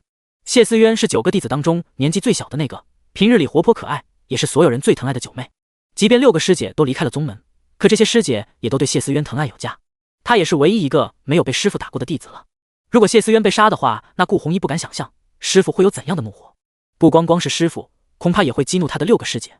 不论是大师姐瑶池，还是2师姐苏九，或者是3师姐岳霓裳，都会为谢思渊的死搅动整片大陆。他们可都是做事情不计后果的人。顾弘一被齿轻咬，他在西海南强大的气势面前，他甚至都无法接近西海南。他才刚刚突破元婴期，和元婴后期的高手还是有着巨大的差距。可到了这么危机的时候，顾弘一哪里还能够管得上那么多，直接不要命的朝着西海南杀了过去。西海南眼神一凝，一道雷光瞬间打在了顾弘一的剑上。顾弘一的剑散发着嗡鸣声，掉落在地，连他的身躯也被直接震飞。妖女，等下老夫再来杀你！西海南再度杀向了谢思渊。受死吧！西海南手中的鹰爪直接刺向了谢思渊的咽喉。渊儿，七姐！木夭夭心里着急，白色长裙随风起舞，飞奔上前牵住了谢思渊的手腕，转身就要逃。他是金丹后期，但论实力，木夭夭甚至比一般的元婴初期还要厉害。他也非常聪明，知道谢思渊被压制了动弹不得，只有他能够来争取时间。你若是敢伤渊儿，师傅一定会让你付出代价的。木夭夭冷声说道，清澈的眼眸中有着一丝杀意。是吗？叶老魔是强，可他也救不了你们了。西海南的速度比木夭夭还要更快。顷刻间，谢思渊和木夭夭都陷入了危急之中，他们可能会死。元婴期强者想杀他们，只需要一瞬。哼，要是大姐、二姐和三姐在这里，一定打死你。谢思渊对着西海南气势汹汹地说道，八姐，我们可是师傅的弟子，不能被他看扁了，和他拼了！拼了！在两人刚刚说完话的瞬间，西海南的攻势已经来了。西海南可不喜欢废话，他要用最快的速度杀掉谢思渊和木夭夭。咚！就在这个瞬间，整个空间都仿佛被定格了，一道身影出现在了谢思渊和木夭夭的面前。叶长生来了，他站在那里，衣绝飘飘，只是一根手指便轻而易举地挡住了西海南的攻击。想杀本座的弟子，你也配？叶长生缓缓抬头，手指凌空一点，轰！西海南的身体直接爆成了一团血雾。他怎么都想不到，在叶长生面前，竟然连逃跑都做不到。西海南连痛苦都来不及感受，便已经化成了飞灰。两大宗门的人见状，都是有着深深的恐惧。叶老魔的实力也太可怕了！快跑，快跑啊！这个魔头都是杀人不眨眼的，叶老魔这种家伙怎么不早点死啊？30年河东，30年河西，老子再修炼个几百年，一定杀了叶老魔！2000多大军开始溃败，四散奔逃，还有的人会狠狠地喷2句叶长生。叶长生并没有说话，这2000多人来这里打他天魔宗，他也没想让这2000多人活着回去。大神通术，陨杀！叶长生手掌轻轻抬起，一道大神通术瞬间将2000多人全部秒杀。而在远处观战的人眼神中都有着几分畏惧，大魔头还是这么杀人不眨眼啊！又是一个大神通术，叶老魔打这2000多个蝼蚁，还是直接一招大神通术。渡劫期的强者竟然如此恐怖如斯，这天下还有几个正道宗门敢轻易的挑战叶老魔呀？叶老魔竟然连星剑都学会了，他一直都在钻研修行，这天下恐怕也没多少宗门敢和天魔宗一战。太强了，此人太强了！寿元大限快到了，可他的实力却是一点都没减弱。这一战结束之后，恐怕没有人敢质疑叶老魔的实力了。天下第一大魔头的名号可不是吹来的呀！天魔宗爆发这样的大战，也有不少的宗门耳目在这里看消息。很多人可不会傻到跟着这2个宗门来挑战天魔宗，他们也只是想看看如今天魔宗老祖的真正实力。结果这一战过后，所有人都感觉世界观被刷新了。之前叶长生击退10大宗门的进攻，很多人都以为叶长生是用各种底牌在抵抗，而实际叶长生早就没有巅峰时期的实力了。今天这一战，便没有多少人敢质疑叶长生了。叶长生一个人不费吹灰之力，轻松灭掉了2大宗门。谢思渊脸色欢喜，跪在了叶长生面前，甜甜一笑，谢谢师傅救命之恩，师傅就是厉害，把那群坏蛋全部都打死了。叶长生拉起了谢思渊，微笑道，你是本座的徒儿，这个天下没有人能够在本座的面前伤到你们。顾弘一和木夭夭都看着叶长生，互相对视了一眼。师傅真的是变了啊，唯独不变的就是师傅还是最疼谢思渊，师傅还是那么极其护短，让2个人心里也感觉很暖。顾弘一忠诚度+1，木夭夭忠诚度+1。听到系统传来的提示声，叶长生微微一笑，他没想到说了这一句话也能够增加徒弟们的忠诚度。叶长生看了看自己还有5分钟巅峰体验卡的时间，不如就用这个时间正好把天魔宗的护宗大阵给修复吧。修复之后，也不是什么人都能够来天魔宗刺杀他了，同样也能够震慑外面的宗门。毕竟只有化神境以上的强者才能够修复护宗大阵。叶长生缓缓落于空中，手掌抬起，无尽的灵气从手掌之中爆发，冲向了天魔宗4周的护宗大阵。顿时，漫天的灵气伴随着金色的光芒从苍穹之间落下，金光大现。不过片刻，天魔宗4周便出现了金色的光照，光照之上散发着古老的波纹，天魔宗护宗大阵已经彻底被叶长生修复了。修复护宗大阵之后，巅峰体验卡也结束了。哇，师傅真厉害，把我们天魔宗的护宗大阵修复了，这样外人就进不来了。谢思渊一脸惊喜。是啊，修复护宗大阵要很多能量的，也只有师傅能够在这么快的时间里把护宗大阵给修复了。顾红衣开口：“鱼儿，夭夭，扶为师休息吧。”叶长生露出了一些疲惫的姿态。好的。谢思渊挽着叶长生的胳膊蹦蹦跳跳，一脸惊喜。木夭夭也轻轻点头，从另一边挽住了叶长生的胳膊。叶长生在2个徒弟的搀扶之下，缓缓走进了房间当中休息。有这么几个漂亮的徒儿，生活倒是也不错呀。不过为今之计还是增强修为，叶老魔巅峰实力体验卡就剩下1张了，必须要省着用。叶长生现在自身的实力还是太弱了，修复护宗大阵对叶长生来说并不算什么，而对于外面而言，这就是一件很大的事情了。之前天魔宗护宗大阵被破，就是因为叶长生寿元大限快到了，修为下降，无力恢复护宗大阵。而今天叶长生当着所有人的面，只用了不到5分钟的时间，就将护宗大阵彻彻底底的修复了。卧槽，叶老魔把护宗大阵给修复了，这意味着什么？这意味着叶老魔的实力还在巅峰啊，他还是那么可怕。他可是天下第1大魔头，原来他的实力根本没有下降。叶老魔也太恐怖了吧！修复护宗大阵，灭杀2大宗门，在江湖上也引起了一阵动荡。天下第1魔头祖师再次用实际行动，证明了天魔宗并不是那么好招惹的。哪怕是接近寿元大限，叶长生的实力也是深不可测。而且叶长生底下的徒弟也是十分强大的存在，尤其是叶长生修复护宗大阵的消息，更是引起了无数人的惊叹。你说什么？叶老魔他竟然一个人就修复了护宗大阵？那也就是说他的实力还在化神境以上啊！我以为叶老魔实力下降，早就不是渡劫期的强者了，结果他还是那么猛，天下无敌啊！服了，这次我是真的服了，叶老魔真的强大。你服你妈呢？叶老魔是魔道中人，我是正道宗门弟子，自古正邪不两立，叶老魔再强又怎么样？总有人能够治他的。还有谁能治他？能和天魔宗抗衡的，恐怕也只有蜀山了。蜀山可是天下第1正道修仙宗门，可别忘记，叶长生在外面的6个徒弟，实力一个比一个厉害。江湖上的人人都在讨论，纵然叶长生杀了很多很多的人，正道宗门的人也不敢多说句话。在这个世界上，实力才是一切。天魔宗如今只有4个人，也没有任何正道宗门敢动天魔宗。在天魔宗最强势的一段时间里，有叶长生坐镇，他身边还有9个徒儿，个个实力强大，尤其是大徒弟瑶池、2徒弟苏九、3徒弟岳霓裳，个个都是天赋卓绝的女子，每一个人都可以在大陆上掀起一阵风浪。只可惜6个徒弟全部离开了天魔宗，但这并不影响如今天魔宗的强大。天魔宗内，不知不觉已经过去了10日的时间，叶长生也一直在研究天书和星剑，他的实力也在缓慢增加当中。叶长生打开了系统，发现他的星剑等级已经到了53级，可以说叶长生现在已经对星剑的感悟超出了所有人，他的剑道也比以前更强了。闲来无事，叶长生就画了几幅画，随手装在了身上。师傅，喝茶。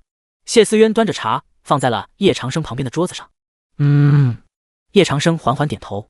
师傅，您老人家变得真的不一样了，比以前要温和许多。谢思渊乖巧地站在了一边，好奇地看着叶长生。要是师姐们知道的话，他们说不定就回来宗门了。谢思渊提到几个师姐，微微黯然，低下了小脑袋。那你知道他们当初为什么要离开宗门？叶长生问道。关于这部分的记忆，叶长生都没有回想起来。6个徒弟为何要离开宗门，这一直是一个谜。叶老魔之前也挺残暴的，把木夭夭都打成那样了，说不定其他徒弟也都被叶老魔这么教训过。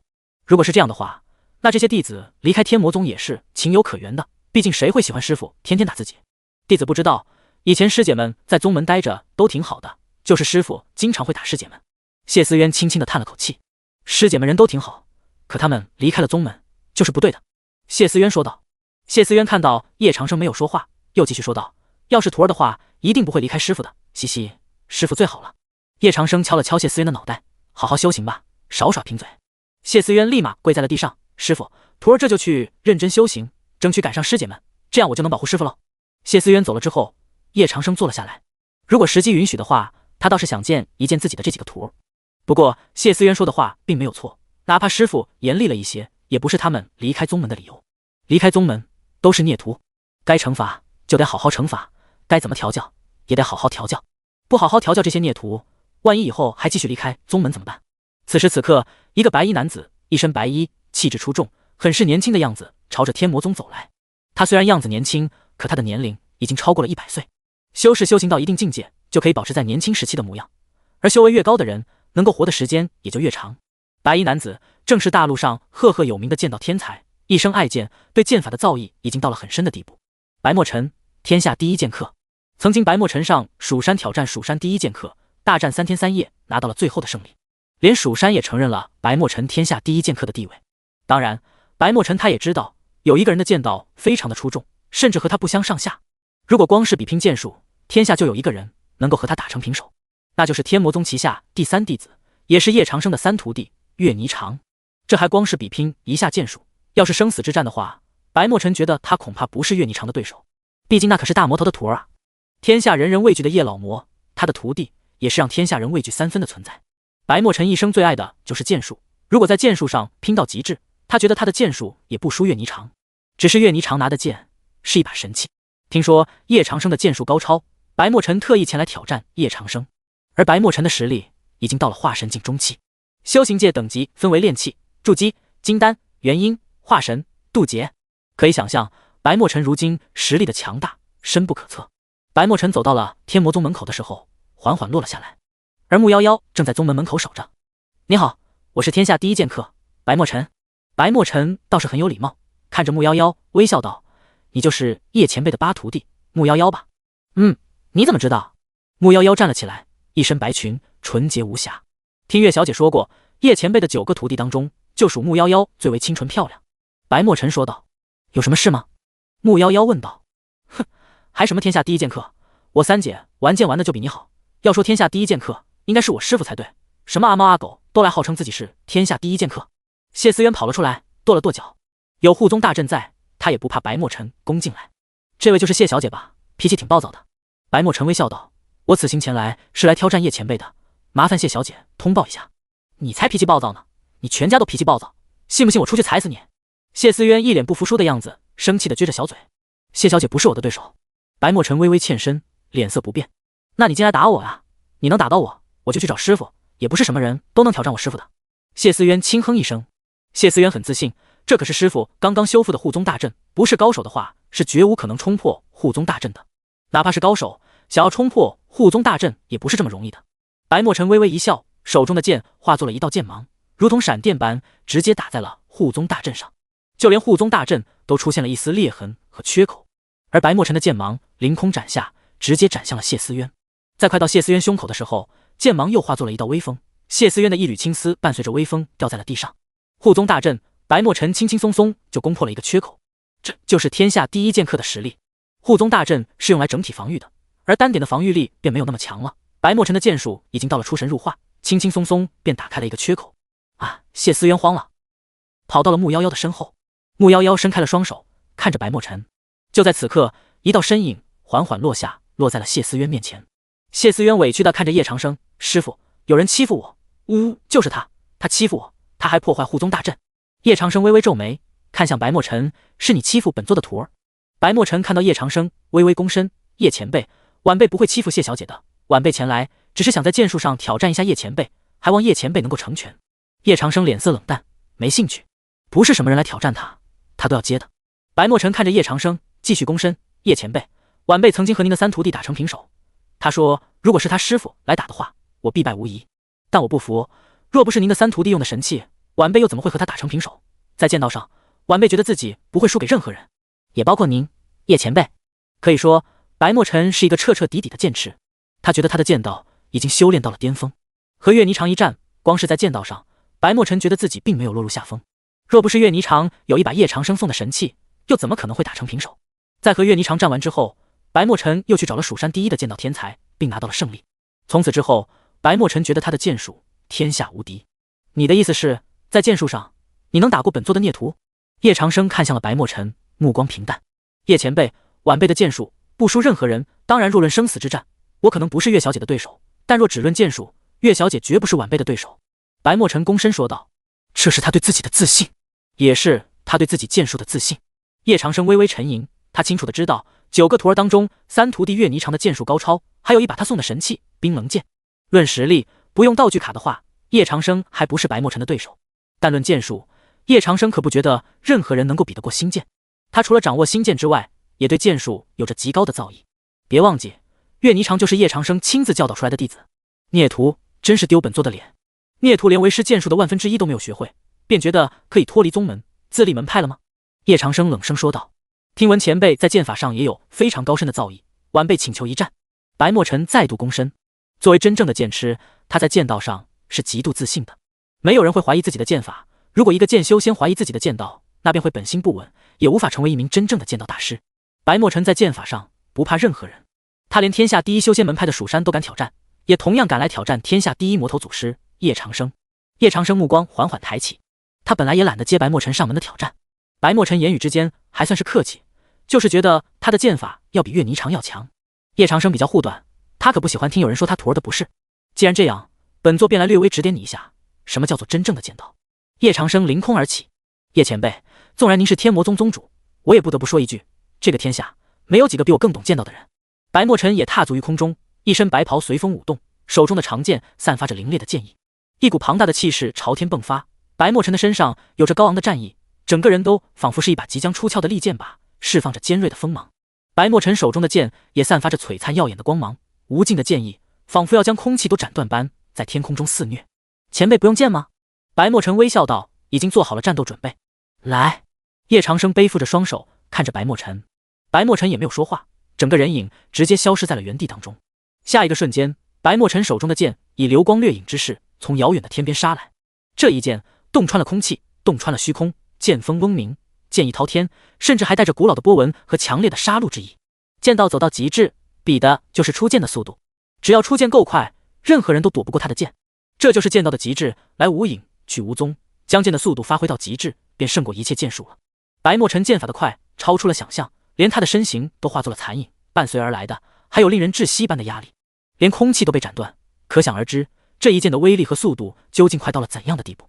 当初白墨尘就是凭借着这一剑击败了蜀山的剑法天才，今天他又用这一剑来挑战叶长生。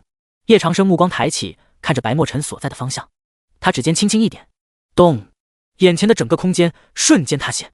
而在这个时候，白墨尘感觉周围的时间都停止了。他从远处飞来，有着强大的动能，居高临下，将剑的速度发挥到了极致，而这一剑的威力也可想而知。周围的时间停了下来，白墨尘不可置信地看着眼前的这一幕。他毕生一剑击败过无数人的一剑，竟然就这么被叶长生给挡住了。而且叶长生还没有用任何的大神通术，仅仅是靠着指尖便挡住了化神境强者的全力一剑。在远处也有人看到了这样的一战，无数人都是眼睛瞪大，有着浓浓的震惊。本来就有无数人关注天魔宗，剑法第一天才白墨尘前来挑战，又怎么能逃过大家的眼睛？我的天哪，他可是化神境强者啊！全力一击，被叶长生这么轻松的就挡住了。叶长生真的是渡劫期强者，这样的实力也太恐怖了吧！化神境到渡劫期也只有一步之遥，可就是这样，白墨尘居然根本不是叶长生的对手。这么看来，叶老魔真的是天下第一人，没有人是他的对手啊！这就是天魔宗如今恐怖的实力。叶长生轻描淡写的便接住了这一击，恐怕会对白墨尘造成多大的打击啊！叶长生目光淡然，你的剑空有速度和劲道，却没有剑意，连剑意都领悟不了，这便是天下第一剑道天才。叶长生说完之后，手掌轻挥，在苍穹之间，白色的光芒化作了一把金色的剑芒，直接刺向了叶长生。只是一道金色的剑芒带来的压迫感，却比刚才白墨尘的全力一剑气势上还要强大10倍。这样金色的一剑，如同金龙降临，不可一世，而且在剑芒之中还蕴含着强大的剑意。白墨尘没有去接这一剑，当他看到叶长生用出这样的一剑时，便知道他已经败了。这是心剑，我白墨尘学剑一生，从来无法领悟心剑，甚至都无法感知到剑意，而叶前辈居然连心剑都掌握了。心剑乃是剑法当中的最高境界，万物皆可为剑，这样一剑施展出来的威力，甚至比神器还要更加可怕。好强，叶前辈的剑道居然已经走到了这样的境界。白墨尘身上的气势也消失了，脸颊苍白，他的自信受到了很大的打击。他也从来没想到，原来他的剑道在真正的高手眼里竟会如此不堪一击。是啊，我连剑意都无法领悟，又怎么配当天下第一剑道高手，还差得很远。谁能想到叶前辈连心剑都已经用得如此出神入化了，这片天下也只有叶前辈能够将心剑修炼到这种境界了。白墨尘言语之中有着一些不甘，可却又没什么办法。他觉得自己的剑道已经到了一定的境界，结果他来挑战叶长生，才发现和叶长生根本不在一个领域上，他们的剑道差得太远太远了。实际上叶长生现在什么道具卡都没有用，只用了这几天琢磨的心剑，没想到他的心剑已经到了这种程度。如果不是和白墨尘切磋剑道的话，那现在的叶长生不用道具卡，完全不可能是白墨尘的对手。叶长生摇了摇头，转身离去。他也懒得消耗道具卡去杀白墨尘，这也主要是因为现在叶长生的实力太低，还无法完全发挥星剑的真正威力。他在一次战斗当中最多用2次星剑，便没有精神力再操纵星剑了。如果白墨尘现在继续和叶长生交手的话，靠着叶长生的实力是肯定挡不住白墨尘的。不过这也无所谓，靠着刚才的发挥，已经完完全全的镇住了白墨尘。叶长生朝着几个徒儿飞了过去，在袖袍当中画的一幅画倒是无意间掉了。不过叶长生也没在意，这幅画都是他无聊的时候瞎画的，掉了也就掉了。而不远处的白墨尘却就不同了，那可是天下第一大魔头祖师爷叶长生啊！叶长生的东西怎么可能随便会掉？白墨尘心中震惊，说不定这是叶长生故意掉给他的。当下白墨尘就飞奔去接叶长生掉下的一幅画。那幅画只有简简单单的几笔，上面画了一些风景，还有一把剑，以及在墙壁上有一些剑痕。本来只是普通的山水画，但在白墨尘眼里却是如同惊雷。他小心翼翼地护着手中的画，眼神已经彻底呆滞了。这幅画看似简单，里面竟然还蕴含着一丝剑意。这是这一次剑意让白墨尘如雷贯耳，豁然开朗。他只是看了一眼，便彻彻底底地迷上了这幅画。他能够感受到这幅画当中可怕的剑意。只是看着画，白墨尘便感觉四周都是剑，剑道嗡鸣，连带着他的剑都有些跃跃欲试，似乎感受到了这幅画当中蕴含着的剑意。这是剑意，是叶前辈教给我的剑意。我悟了，我真的悟了，原来剑意是这样的，只是看一眼就让我感觉好像快要突破一样。晚辈多谢叶前辈。叶前辈没有杀我，却送给我一幅画，这是在指点我，说不定叶前辈看好我的潜力。白墨尘立马就开始了脑补模式，叶前辈在指点他，又是为了什么？白墨尘眼睛一亮，他悟了。叶前辈除了曾经指导过自己的弟子以外，他什么时候指导过别人？这就说明叶前辈打算收他为徒。就算不收他为徒，那这也是叶前辈的善意。说不定这幅画也是天魔宗对他的邀请。加入天魔宗对白墨尘来说也有不小的吸引力。本来他早就习惯了闲云散鹤，从来不加入任何宗门，也不会去参与任何的争端，只为一心修剑。他毕生的心血全部都在钻研剑道之上。以他这种性格的人，即便是叶长生的实力在他之上，白墨尘也绝对不可能加入天魔宗的，这是他的原则。可奈何叶前辈给了他一幅画，只是一幅画就让白墨尘懂了什么是剑意。光是这幅画，白墨尘就可以钻研很久了。他现在觉得自己距离真正的剑道还差得太远太远了，还需要更加努力去钻研剑道。若是加入天魔宗的话，叶前辈肯稍微指导他一下，他的剑道就可以变得更强了。白墨尘可不管谁是正道，谁是魔道，他只知道钻研自己的剑道才是他一辈子最想做的事情。面对着叶前辈给的暗示，白墨尘心里马上就下了决定。这要是再不答应，恐怕他以后就再也没有这个机会了。白墨尘没有犹豫，立马朝着叶长生走去。另一边，叶长生有些站不稳。刚才光是星剑，叶长生就已经用了2次，第一次来阻挡白墨尘的攻击，第2次击败白墨尘。现在叶长生感觉自己的精神力极度消耗，这种感觉换在现实世界当中，就好比普通人通宵了2个晚上一样，精神力消耗巨大，随时都会睡过去。叶长生又不能在众人面前表现出这个样子，只能装作淡定自若。看来以他现在的实力，用2次星剑还是太勉强了呀。谢思渊跑了过来，看着叶长生，一脸的激动：“师傅好厉害哦，用了1个手指头就打赢了化神境的强者，师傅太帅了。”顾红衣没有说话，他向来都比较高傲和冷淡，主要是嘴巴笨，不会说话，性子又直，可他眼里也是满满的敬佩。只有他的师傅才能够有这么强的实力了吧？穆夭夭也没有说话，他清澈的目光看着叶长生，带着一丝仰望。师傅真帅啊，而且师傅还是很宠爱鱼儿，让穆夭夭有些羡慕。他也想每次看到师傅的时候就跑过去夸师傅，可他天性单纯，又不敢做出这种事情，只能在远远的看着。每次看着师傅摸鱼儿的脑袋，穆夭夭很羡慕，可又不会去主动争取，她就是这种不争不抢的女孩子。好了，叶长生说道，下次师傅不在，不要去挑衅别人。谢思渊立马露出了委屈的表情，乖巧的点了点头。哦，那要是师傅在的话，徒儿可以挑衅别人吗？谢思渊眼睛睁得大大的，满是好奇，还有些跃跃欲试。叶长生摸了摸谢思渊的小脑袋，皱了皱眉，胡闹。谢思渊立马吓得跪在了地上，师傅，徒儿知错了。叶长生这才满意的点了点头。不过叶长生还是觉得叶老魔有点过分啊，怎么把鱼儿叫成这样的？就算有他在，就可以挑衅别人了吗？好像确实可以挑衅别人，那没事了。叶长生还是希望自己的徒儿能够稍微懂点规矩，习惯从小养成，纵然是魔道一族，也要做点正能量的事情。穆夭夭清澈的眼睛看着叶长生摸谢思渊的小脑袋，轻轻的咬了咬嘴唇，很羡慕，可是又不敢说话。夭夭，扶为师回去吧。叶长生看向了穆夭夭，微微一笑。他可是从地球穿越过来的，两世为人，有相当丰富的经验，自然能看出来穆夭夭的心思。单纯、善良、不争不抢，这样的女孩子放在地球上，不知道有多少人喜欢。穆夭夭有些呆呆的，愣在了原地。微风吹动着他的青丝，木夭夭呆住了。师傅真的和以前不一样了，以前都是打他的，现在师傅对他越来越好了。能够服侍师傅，对木夭夭而言，反而觉得是荣幸。怎么，听不到师傅的话吗？叶长生皱了皱眉。师傅，对不起，弟子遵命。木夭夭连忙走上前，主动搀扶着叶长生的胳膊。她真的很干净啊，一尘不染。叶长生看着木夭夭，还从来没见过这么干净的女孩。她的眼睛，她的动作，还有她的衣服，气质都太干净了。被叶老魔用鞭子打了这么多年，她还这么乖，不会反抗，只会默默忍受。木夭夭还露出了一丝浅浅的笑容，一闪而逝。为何是开心？叶长生温和笑道：能服侍师傅，弟子很开心。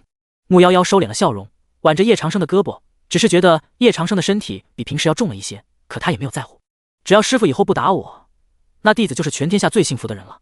木夭夭又说了一句，声音空灵：犯错了当然要惩罚，所以不犯错就好了。叶长生也摸了摸木夭夭的脑袋，师傅教训弟子是应该的。木夭夭说。谢思渊吐了吐舌头，哼，师傅偏心。虽然嘴上这么说着，可谢思渊也为木夭夭感到开心。还没有走两步，白墨尘便追了上来。叶前辈，请受晚辈一拜。白墨直接单膝跪在了地上。为何要拜我师傅？谢思渊开口说道，一脸警惕。多谢叶前辈赐晚辈如此宝贵的一幅画，晚辈感触颇深。今天晚辈也懂了叶前辈的意思，请求让晚辈加入天魔宗。白墨尘说道。叶长生，他就是随随便便画了一幅画，何况他也不是画家的水平，这幅画完全被他当作垃圾的，结果在白墨尘眼里还成了宝贵的一幅画了。他的这一幅画有这么值钱吗？叶长生也搞不懂白墨尘是怎么想的了，竟然把垃圾当成是宝贝。至于白墨尘说懂了他的意思，加入天魔宗，这又是什么道理？叶长生可没说让白墨尘加入天魔宗，这幅画只是垃圾而已，你想要便要吧。至于你想加入天魔宗一事，天魔宗可不是什么人想加便能加的，你回去吧。叶长生说道。叶前辈，我自幼学习剑道，今天遇到了您，让我懂得什么是真正的剑道。晚辈真的想加入天魔宗，努力修行，能够得到您的2句指点，便能够让晚辈受益颇深。白墨尘又说。叶长生越是拒绝，越让白墨尘心中震动。这幅画蕴含着这么多建议，叶长生却说它只是垃圾而已。对叶长生这样的高人来说，随随便便的一幅画可能真的是垃圾吧，可对他来说，这样的一幅画竟比他修行了一辈子还要管用。若是能加入天魔宗，他的剑道会更进一步，这是必然的。白墨尘跪在地上，诚恳地说道：晚辈会一直跪在这里，直到前辈同意晚辈加入天魔宗，晚辈会全心全意为天魔宗效力的。叶长生无语了，怎么这人敢还敢不走了？你若想跪，便跪着吧。夭夭，我们回去了。叶长生说道。他现在可无心管白墨尘，用了2次星剑之后，早就身心疲惫了。白墨尘想跪多久，那就跪多久，和他也没什么关系。哼，想加入天魔宗，做梦吧！略谢思渊扮了个鬼脸，蹦蹦跳跳的离开了。回到房间之后，叶长生便坐在了床上。夭夭，给为师放点热水，为师泡个热水澡。叶长生说道。他在宝贝徒儿面前也没必要遮遮掩掩什么，当了天魔宗宗主，总得学会享受啊。好。木夭夭很快便把热水倒进了木桶里。师傅，用徒儿帮您捏捏肩吗？木夭夭甜甜一笑，为服侍叶长生感觉到很开心。可以，帮师傅宽衣吧。叶长生站了起来。木夭夭有些脸红了，心跳加速，他从来没有帮师傅宽衣过，而且要是帮师傅宽衣的话，就能够看到不该看的东西了。木夭夭很单纯，很干净，甚至都没见过男人光着膀子是什么样子的，可他还是很害羞，脸红红的。不过帮忙宽衣也是很正常的，在这个时代，侍女服侍主人的时候，什么都要做的。如果男方娶了女方当妻子，那当天晚上侍女还得当通房丫头，在这个古老的社会，男人3妻4妾实属正常。叶长生露出了臂膀，木夭夭只是看了一眼，便不敢再去看了。裤子就不用了，就这样吧。叶长生说道，泡开了热水澡。不得不说，泡热水澡的感觉很舒服，感觉整个人都暖暖的。还有宝贝徒儿帮自己捏肩膀，这种感觉有点爽啊。师傅，您看起来变年轻了。木夭夭俏脸微红，白嫩的玉手很认真地帮叶长生捏肩膀。外面的人都说师傅寿元大限快到了，可徒儿才不信呢。木夭夭甜甜一笑。叶长生闭着眼睛，不用去在意外界的事情和看法。夭夭，当为师的弟子可曾后悔过吗？叶长生还是想问问木夭夭的感觉，毕竟以前叶老魔太过分了，各种打徒弟，一点都不怜香惜玉，也不懂得享受啊。木夭夭是天之娇女，放在大陆上任何一个地方都会被重点培养，而且她还会有无数的追求者。可加了天魔宗之后，被叶老魔用鞭子打，被各种欺负，甚至叶老魔还不教她修行。师傅为什么会后悔呢？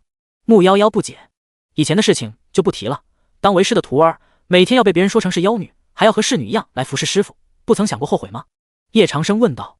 这种问题也很正常，毕竟其他几个徒弟都离开了天魔宗，想必已经后悔当叶长生的徒弟了吧。虽然叶长生不知道他们因何背叛，但这其中必然是有原因的。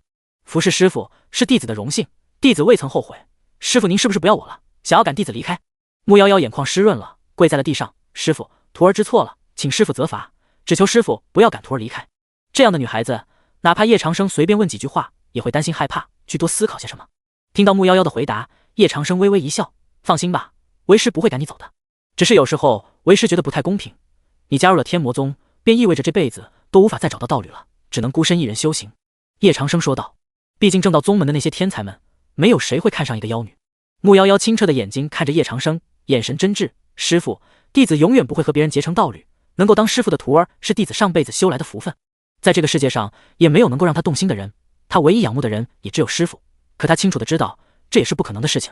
能够当师傅的弟子，那就很好了，他还哪里敢多想呢？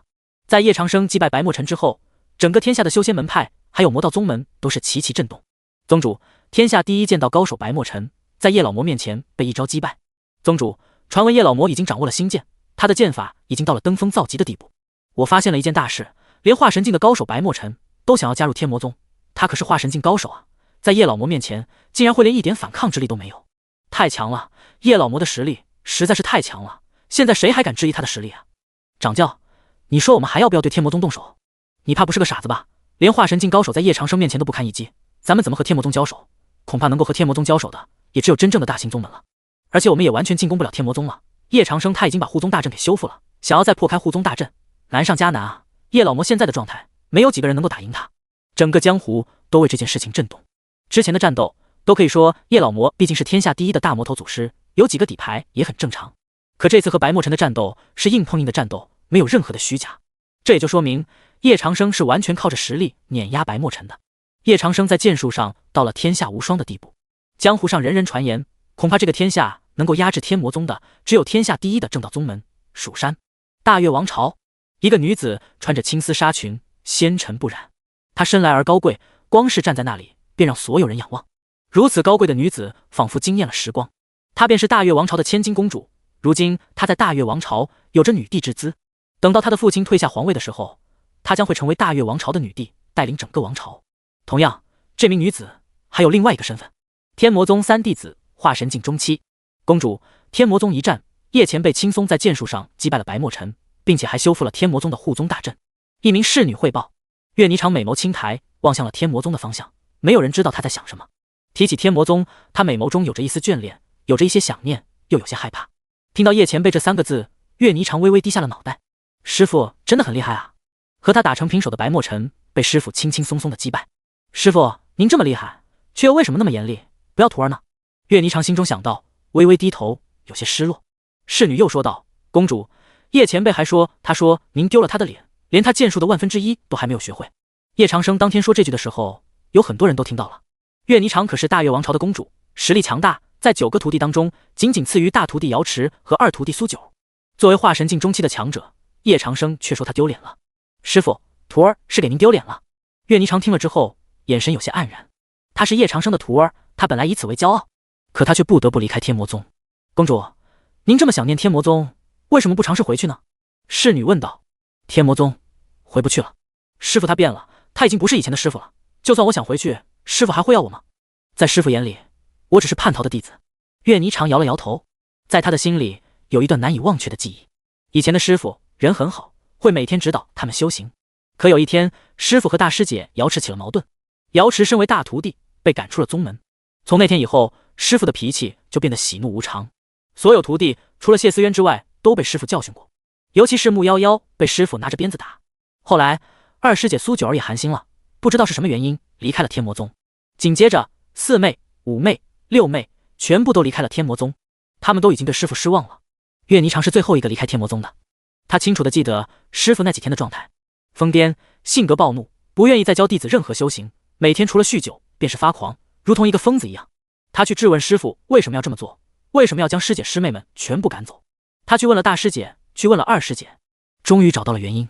他们都说师父变成了一个嗜血狂魔，突破渡劫期之后，在渡劫期想要变得更强，就要不断修行来承受天劫，只有渡劫成功，才能够成为真正的仙人。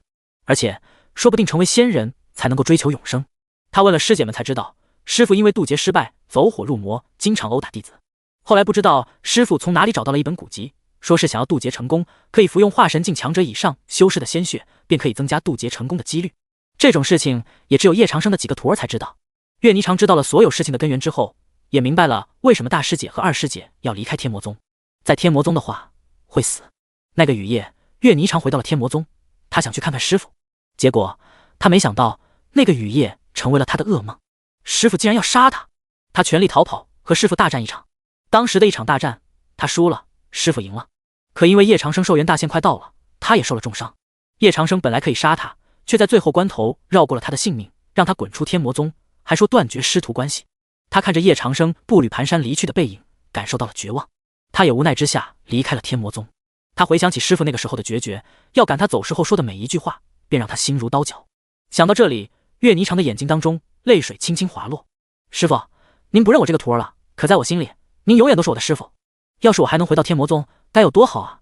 可惜那样的日子已经永远不可能再有了。在大越王朝之中，很少有人知道岳霓裳对叶长生的感情。他是他的弟子，永远都是他的弟子。尽管当初师傅要杀他，还让他滚出天魔宗，可在他心里，一日为师，永远都是师傅。纵然师傅做了什么不好的事情，可他能有现在的成就，也都是师傅带给他的。公主，既然如此，您为什么不去找叶前辈呢？或者可以重新回到天魔宗？侍女问道。岳霓裳轻轻摇头，师傅他已经不要我了，他一直都在追求怎么长生，我也要努力修行，早日到达渡劫期，去帮师傅寻觅长生之道。岳霓裳也不敢去找叶长生，他怕再见到师傅，师傅直接取了他的性命。上次见到师傅的时候，师傅已经快控制不住自己，对他下了杀心。在最后关头，师傅似乎恢复了一点理智，才让他滚。要是再回去见师傅，谁知道会怎么样？他在叶长生面前也会很害怕。当然，岳霓裳已经不知道叶老魔早就嗝屁了，代替了叶老魔的是现在的叶长生。叶长生也早就变了，不再是叶老魔那样的大魔头了。此时此刻，天魔宗外面，白墨尘仍然跪在地上。白墨尘跪在地上一周，他一直都在看着叶长生给他的那幅画。太好了，这幅画真是太玄妙了。这里面的剑意复杂多变，凌冽强劲，这幅画可是仙品啊，比多少宝物都要值钱。叶前辈却将这幅画当作垃圾，这就是高人的境界，高人的领域，是我这种人永远不能理解的。正因为这样，我一定要加入天魔宗。这天下的修行门派，恐怕连蜀山也比不上天魔宗吧。叶前辈随手画的一幅画，就是这样的仙品，他才是真正的高人。白墨尘眼神中满是兴奋和敬佩。白墨尘没佩服过什么人，自从和叶长生交手过后，看到了这幅画，让白墨尘彻底的心服口服。高人就在面前，天魔宗就是仙境，其他人不懂，白墨尘可是很明白的。这样的世外桃源，天下没有任何地方能够比得上这里了。师傅，徒儿来给您按肩膀了，舒服了吗？谢思渊站在叶长生身边，用小拳头帮叶长生敲肩膀。嘻嘻，感觉师傅又变年轻了。谢思渊嘻嘻一笑。修行的怎么样了？叶长生缓缓开口。弟子有在认真修行呢，现在还是金丹初期。谢思渊骄傲地拍了拍比较平的胸脯。还是金丹初期？叶长生皱了皱眉。谢思渊吐了吐舌头，师傅，这还没有过半个月呢，升级哪有那么容易？金丹初期想要升到金丹中期，有的天才可能要用半年，而大多数普通人想要提升到金丹中期，也得10年半载，更有甚者，可能大半辈子都到不了金丹中期。叶长生敲了敲谢思渊的脑袋，一定是没有认真修行吧？是不是贪玩了？谢思渊捂着小脑袋，立马跪在了地上，水灵灵的大眼睛看着叶长生，师傅，徒儿真的有在认真修行了，每天修行16个小时呢，已经比刚到金丹初期厉害多了，师傅要不要看一看？叶长生缓缓点头，好，那就看看吧。走出房门，谢思渊穿着一身青色长裙，青春活力，十分漂亮可爱。他手中一身青色的纱裙随风飘起，在他的衣袖间，轻纱瞬间飞射而出，直接击碎了远处的大石。他脚踏云纱，在风中舞动，身姿轻盈，看起来薄薄的轻纱在他手中成为了最好的攻击手段。云纱漫天，他的身形化作一次次影子，踩于云纱上，无数的云纱化作了一次次的攻击，好似在云中跳舞，美不胜收。师傅，完了，看看怎么样？谢思渊乖巧地站在了叶长生面前，骄傲地抬起了他的小脑袋，等着师傅夸他。还不错。叶长生点了点头，就是还没有一件趁手的兵器吧？叶长生说道。谢思渊眨了眨眼睛，有些激动。他确实没有趁手的兵器，其他师姐们用的兵器都是地阶、天阶法器，而大师姐、二师姐、三师姐他们用的都是师傅亲自赐的神级法器。师傅，什么兵器都可以，只要是师傅送的，我都喜欢。谢思渊欢欣雀跃。你现在修为还太弱了，等到元婴期，为师再送你兵器吧。叶长生说道。谢思渊苦巴巴地看着叶长生，只好点了点头。走吧，随为师到外面转转。叶长生说道。好的。谢思渊跟在了叶长生的身后。叶长生也想看看白墨尘还在不在天魔宗，要是不在的话，这种人也没必要让他加入天魔宗。现在天魔宗的实力可以说是还太弱了。虽然叶长生2次出手震慑了世人，但这2次出手让叶长生用了2次道具卡。实际上，整体天魔宗的实力现在还很弱，实力最高的顾红衣也只有元婴中期，化神境的强者更是一个都没有。总不能每次遇到高手都要他亲自出手吧？走出去之后，叶长生发现白墨尘竟然还跪在天魔宗的门口。谢思渊跑了上去，哼，你这家伙怎么还在我们天魔宗啊？天魔宗才不会让你这样的家伙加入呢。白墨尘看到谢思渊和叶长生来了，连忙拱了拱手，见过叶前辈和谢小姐，晚辈诚心想加入天魔宗，只求能够得到叶前辈的1、2句指导。说完之后，白墨尘又给叶长生磕了几个头。叶长生点开系统看了看，发现白墨尘的忠诚度已经到了70，系统给出的忠诚度不会骗人，70的忠诚度说明白墨尘是安全的。本座问你，天魔宗和无数正道宗门都是敌对关系，加入天魔宗动辄便有性命之危，即便如此，还要加入天魔宗吗？叶长生看向了白墨尘的眼睛。白墨尘眼神真挚，什么是正，什么是邪并不重要，正并非正，邪并非邪，关键在于自己会怎么做。能够加入天魔宗是我毕生的荣幸，如果天魔宗遇到危险，我会以性命守护天魔宗，何况天魔宗有您在，天下之人有谁敢动天魔宗？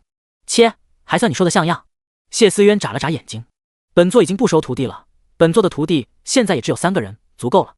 你想加入天魔宗，不得生2心，要遵守天魔宗的规则。从今天开始，本座赐你为天魔宗的大护法之职，大护法之职只有神州系列才能够担任，你便是神州1号，简称为神医。本座也希望你不要辱没神医的称号。叶长生说道。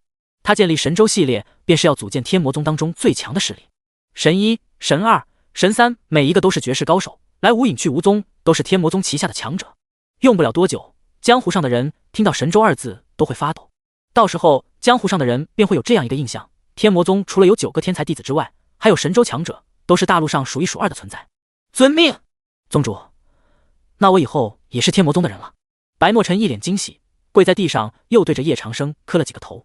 在天魔宗里不得乱跑，更不得欺负本座的徒儿们，本座徒儿的住所不得随便踏入。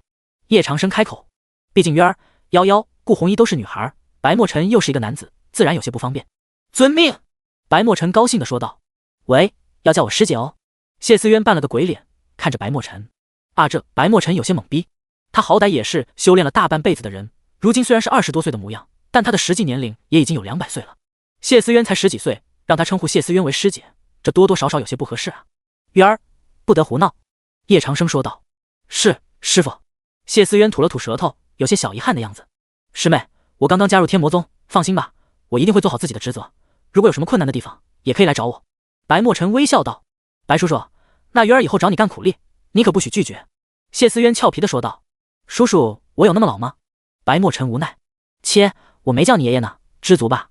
谢思渊吐槽道。渊儿，去修行吧。叶长生说道。等谢思渊走了之后，叶长生看着白墨尘说道，我记得你那天砍了护宗大阵一剑，把护宗大阵修复好，来找本座吧。白墨尘点头，有些苦涩，他这种剑道高手，破开护宗大阵一个角还是能做到的，早知如此，他就不破坏护宗大阵了啊。下午，白墨尘到了叶长生的府邸门口，还没进大门，白墨尘便感觉到了一股很浓的灵气。进来吧。叶长生的声音传来。白墨尘走进来之后，眼睛一亮，浑身的毛孔都张开了。白墨尘发现这里的天地灵气也太充足了吧！卧槽，这是什么天地灵气啊？比那些洞天福地的灵气都要浓郁，要是能在这里修行，比在外面修行要强100倍。这就是宗主的府邸吗？白墨尘眼神中有些震撼，之前光是一幅画就已经让他五体投地了，现在他来到宗主的府邸内，更是大开眼界。四周全是灵气，连府邸内的花花草草居然都有了灵气，全部都是仙草。白墨尘继续往里走，还看到了药圃，药圃当中种植的各种草药都有，每一株都是天才地宝。这就是宗主住的地方，这就是宗主吗？做什么都这么厉害，怪不得是天下第一人。白墨尘惊叹道。这个地方每一个东西都是价值连城。白墨尘感觉加入天魔宗是对的，这个地方对他来说简直就是天堂。白墨尘走了走，找到了一个纸篓，发现里面有几张纸，拿起纸一看，白墨尘发现里面都是画，每一幅画里面竟然都蕴含着剑意。白墨尘瞬间如雷贯耳，眼睛瞪大，呼吸都有些粗重起来。这里面的每一道剑意都完全不相同，每一道剑意都要比之前更加强烈。如果深入钻研这几幅画的话，白墨尘感觉他的剑术一定能够突飞猛进。让白墨尘感觉到有些心痛的是，这些话竟然和垃圾都放在了一起。看来宗主说的没错，宗主是真把这些话当垃圾了呀。这样的话，在宗主眼里都是垃圾，那什么东西在宗主眼里才是仙品啊？白墨尘小心翼翼地收起了话，也不敢私吞，走进了叶长生的房间门口，还没敲门，门便已经自动开了。拜见宗主。白墨尘躬身弯腰，对了宗主，我刚刚在您的纸篓里面发现了这几幅画，我可以拿去钻研吗？叶长生有些无奈，他瞎画了几幅，觉得画的垃圾就随手扔了，怎么白墨尘把每幅画都当作宝贝啊？随意。叶长生说道，你先在这自己坐一坐，桌子上有2个果子，随便吃吃，在天魔宗也没什么好吃的，每天吃饭的自己解决，本座先去忙，等会再回来。叶长生说完之后就离开了，留下白墨尘站在叶长生的房间里发呆。白墨尘看了一眼果子，是2个苹果。本来修士也是不用怎么吃饭的，不吃饭也能够生存，只是白墨尘跪了7天7夜，什么都没有吃，还真有点饿。拿起苹果，白墨尘咬了一口之后，眼睛都瞪大了，滑嫩可口，甜甜的口感让白墨尘呼吸都有些加速。这果子太好吃了吧？不对，这苹果里面居然有这么浓郁的灵气，这特玛简直就是灵果呀！吃1颗苹果，修为怎么也得增加几十年吧？这世界上怎么还有这样的仙果？原来宗主是给我仙果吃的。难道宗主已经看出我的境界不稳定，所以才赐给我2颗仙果吗？白墨尘有种想哭的冲动。他到了化神境中期之后，发现境界还没有稳固下来。这种级别的强者想要稳固境界，起码也得几十年，甚至上百年，除非有天才地宝的辅助，才能够稳固境界。白墨尘又穷，哪里有钱去买天才地宝？他现在吃了这2颗果子，感觉浑身都充满了力量。原来宗主早就看出他境界不稳了，所以才赐给他2个果子。宗主人简直是太好了，有这样的宗主在，我白墨尘一辈子也值了。白墨尘眼神中有些感动，更加坚定了要为天魔宗效命的决心。白墨尘只感觉到了惊喜，他本来就很爱剑，在天魔宗里不仅得到了叶长生送给他的几幅画，画里面还蕴含着无穷的剑意。他的境界不稳，这么长时间以来也没有办法，谁能想到叶长生竟然给了他2颗仙果，仙果里面蕴含着丰富的灵气，冲击着白墨尘的每一根神经。白墨尘很感动，宗主为人实在是太好了。传言天下第1大魔头叶老魔喜怒无常，还虐门下弟子，现在看来外人说的全部都是错的，他们根本就不知道宗主是怎样的人。我才刚刚加入天魔宗，宗主就给了我这么宝贵的仙果，多谢宗主。白墨尘说道，哪怕叶长生不在，他也站起来深深的鞠了个躬。这2颗仙果恐怕都是无价之宝。白墨尘开口说道，当即全部都吃了下去。此时此刻，叶长生突然收到了系统的提醒，白墨尘的忠诚度加10，这让叶长生有些意外。忠诚度越高，也就意味着白墨尘对天魔宗更加忠诚，这样的话，叶长生对白墨尘也就能够放心下来了。不过多久，叶长生回来了。谢谢宗主赐给我的仙果。白墨尘说道，看着白墨尘，眼神已经和刚才完全不一样了。刚才的眼神只是尊敬，而现在的眼神变成了敬重、佩服，还有绝对的忠诚。毕竟谁不想跟着一个这么好的宗主？也就2个果子而已，没什么，以后你需要的时候，本座还可以送给你一些。叶长生说道。多谢宗主。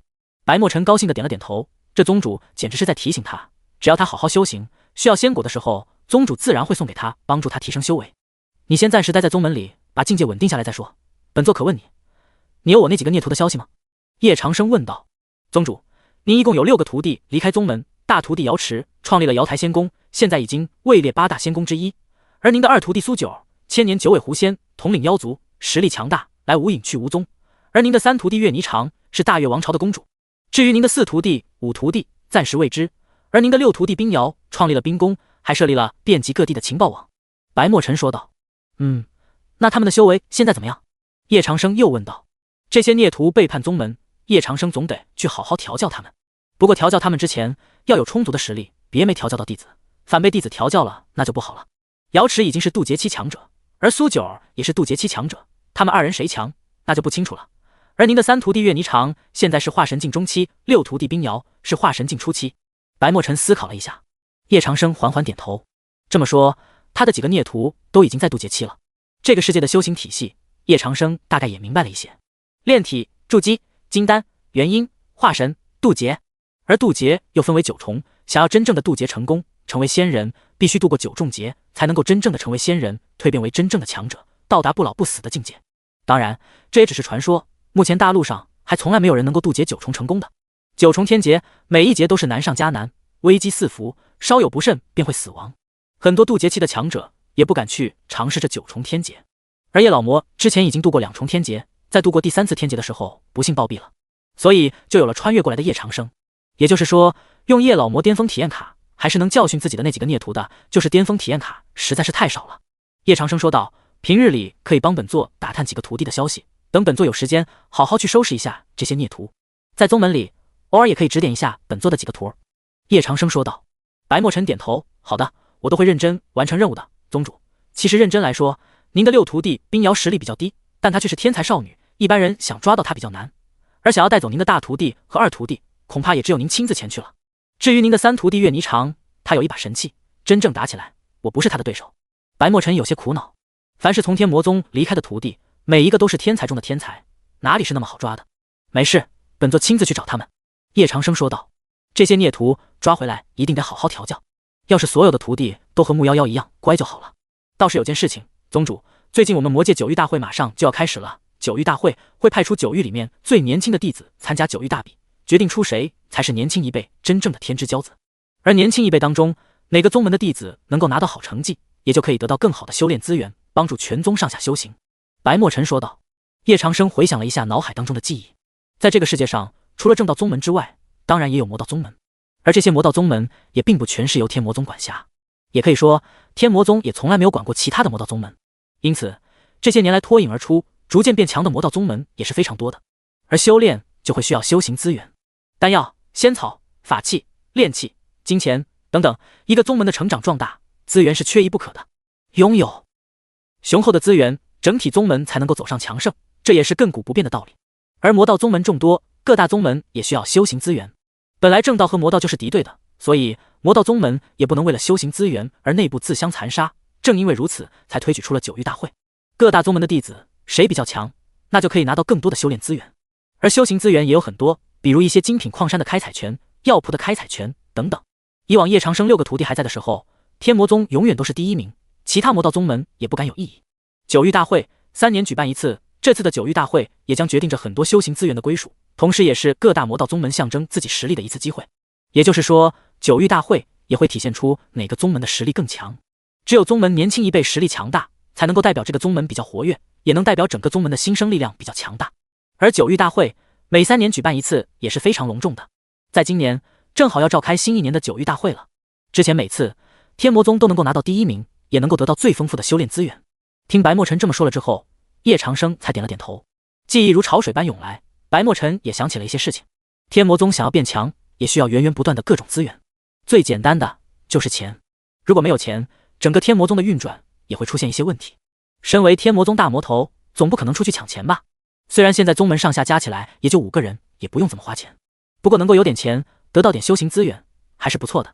有修行资源才能够保证一个宗门的强盛，没有修行资源总会落后的。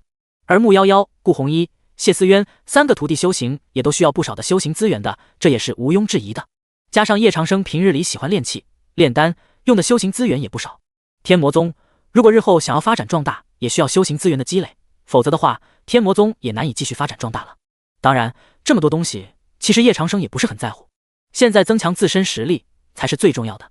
让弟子们参加9域大会，他最重要的目的是锻炼一下这几个徒弟们。等徒弟们将来能够变强，有了足够的实力，也就可以保护天魔宗了。本座知道了，9域大会要参加，也要好好惩治一下孽徒们。叶长生说道，目光平淡。一方面要历练弟子们，另一方面要惩治几个逃离宗门的孽徒。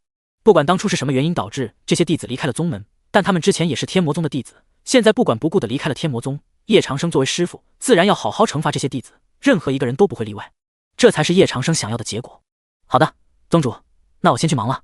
白墨尘躬身说道，离开了这里，他要完成宗主给他的任务，同时他也想钻研那几幅画。毕竟宗主给他的几幅画，每一幅都蕴含着剑意啊。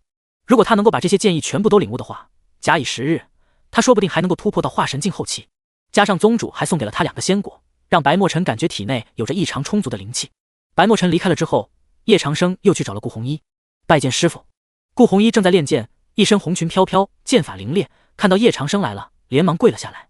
红衣，你最近修行的怎么样了？叶长生问道。师傅，弟子最近正在苦练剑法，目前还在元婴初期，不过弟子会努力修行，早日到达元婴中期的。顾红衣说道。红衣，你也不用太刻苦了，修行不是1日2日便可成功的事情，也要注意劳逸结合。叶长生教导道。这几个弟子当中，顾弘一是最为坚韧的，也是修行最刻苦的。大概是他看到天魔宗被10大宗门围攻的时候，自己又无力做些什么，这才想拼命的去修行。弟子谨遵师父教诲，只是弟子想变强，想为师父多做点事情。顾弘一说道，真挚的眼神看着叶长生。为师知道，正因为如此，为师才不想看到你走向歧途。而且，为师的徒弟每一个都是天之骄女，你也是一样的，不用多久，你也可以变得很强的。叶长生鼓励道。弟子明白。顾弘一点了点头。弘一，为师交给你一个任务吧。叶长生说道。师父请讲。顾弘一美眸抬起。修行最好的办法便是出去历练，只有历练才能够让自己变强。弘一，从今天开始，你就可以去找你的师姐们了，把你的师姐们抓回来，先从6徒弟冰瑶开始，如果他们敢抵抗，告诉他们为师会亲自前去惩治他们。叶长生眼神中有些冷淡，这也同样有些警告的意思。天魔宗的弟子不是说背叛就能够背叛的，如果顾弘一带不回来，那叶长生自然会亲自前往。顾弘一点头，师父，弟子会尽力去抓师姐们回来的，只是师姐们实力都比我高，只怕是难以抓回来，不过弟子会想办法的。叶长生点头，这也是他让顾弘一去，而不让白墨尘去抓弟子们回来。他的6个徒弟可都不是吃素的，大徒弟瑶池，2徒弟苏九，3徒弟岳霓裳，恐怕白墨尘都不是对手。而4徒弟和5徒弟，白墨尘还不知道这2个人的消息。至于6徒弟冰瑶，白墨尘如果去的话，就是去送菜的。冰瑶虽然只有元婴后期的实力，和白墨尘有着天然的差距，但是冰宫也是一大宗门，同样位列8大仙宫之一，和瑶台仙宫是处于并列的地位。瑶台仙宫是8大仙宫之首，仙子瑶池的实力已经到了渡劫期，也可以理解。而冰宫同样作为8大仙宫之一，宗主冰瑶只有元婴境，这是因为冰瑶的聪明才智，她实在是太聪明了，还是一个天才，一般的人根本玩不过她。白墨尘去了，恐怕是有去无回，让顾弘一去倒是无妨。这些徒弟们虽然背叛了宗门，但徒弟之间的关系是很好的，冰瑶也不会真的去伤到顾弘一。而且顾弘一现在还有元婴初期的实力，出门历练遇到一些危险也是可以化解的。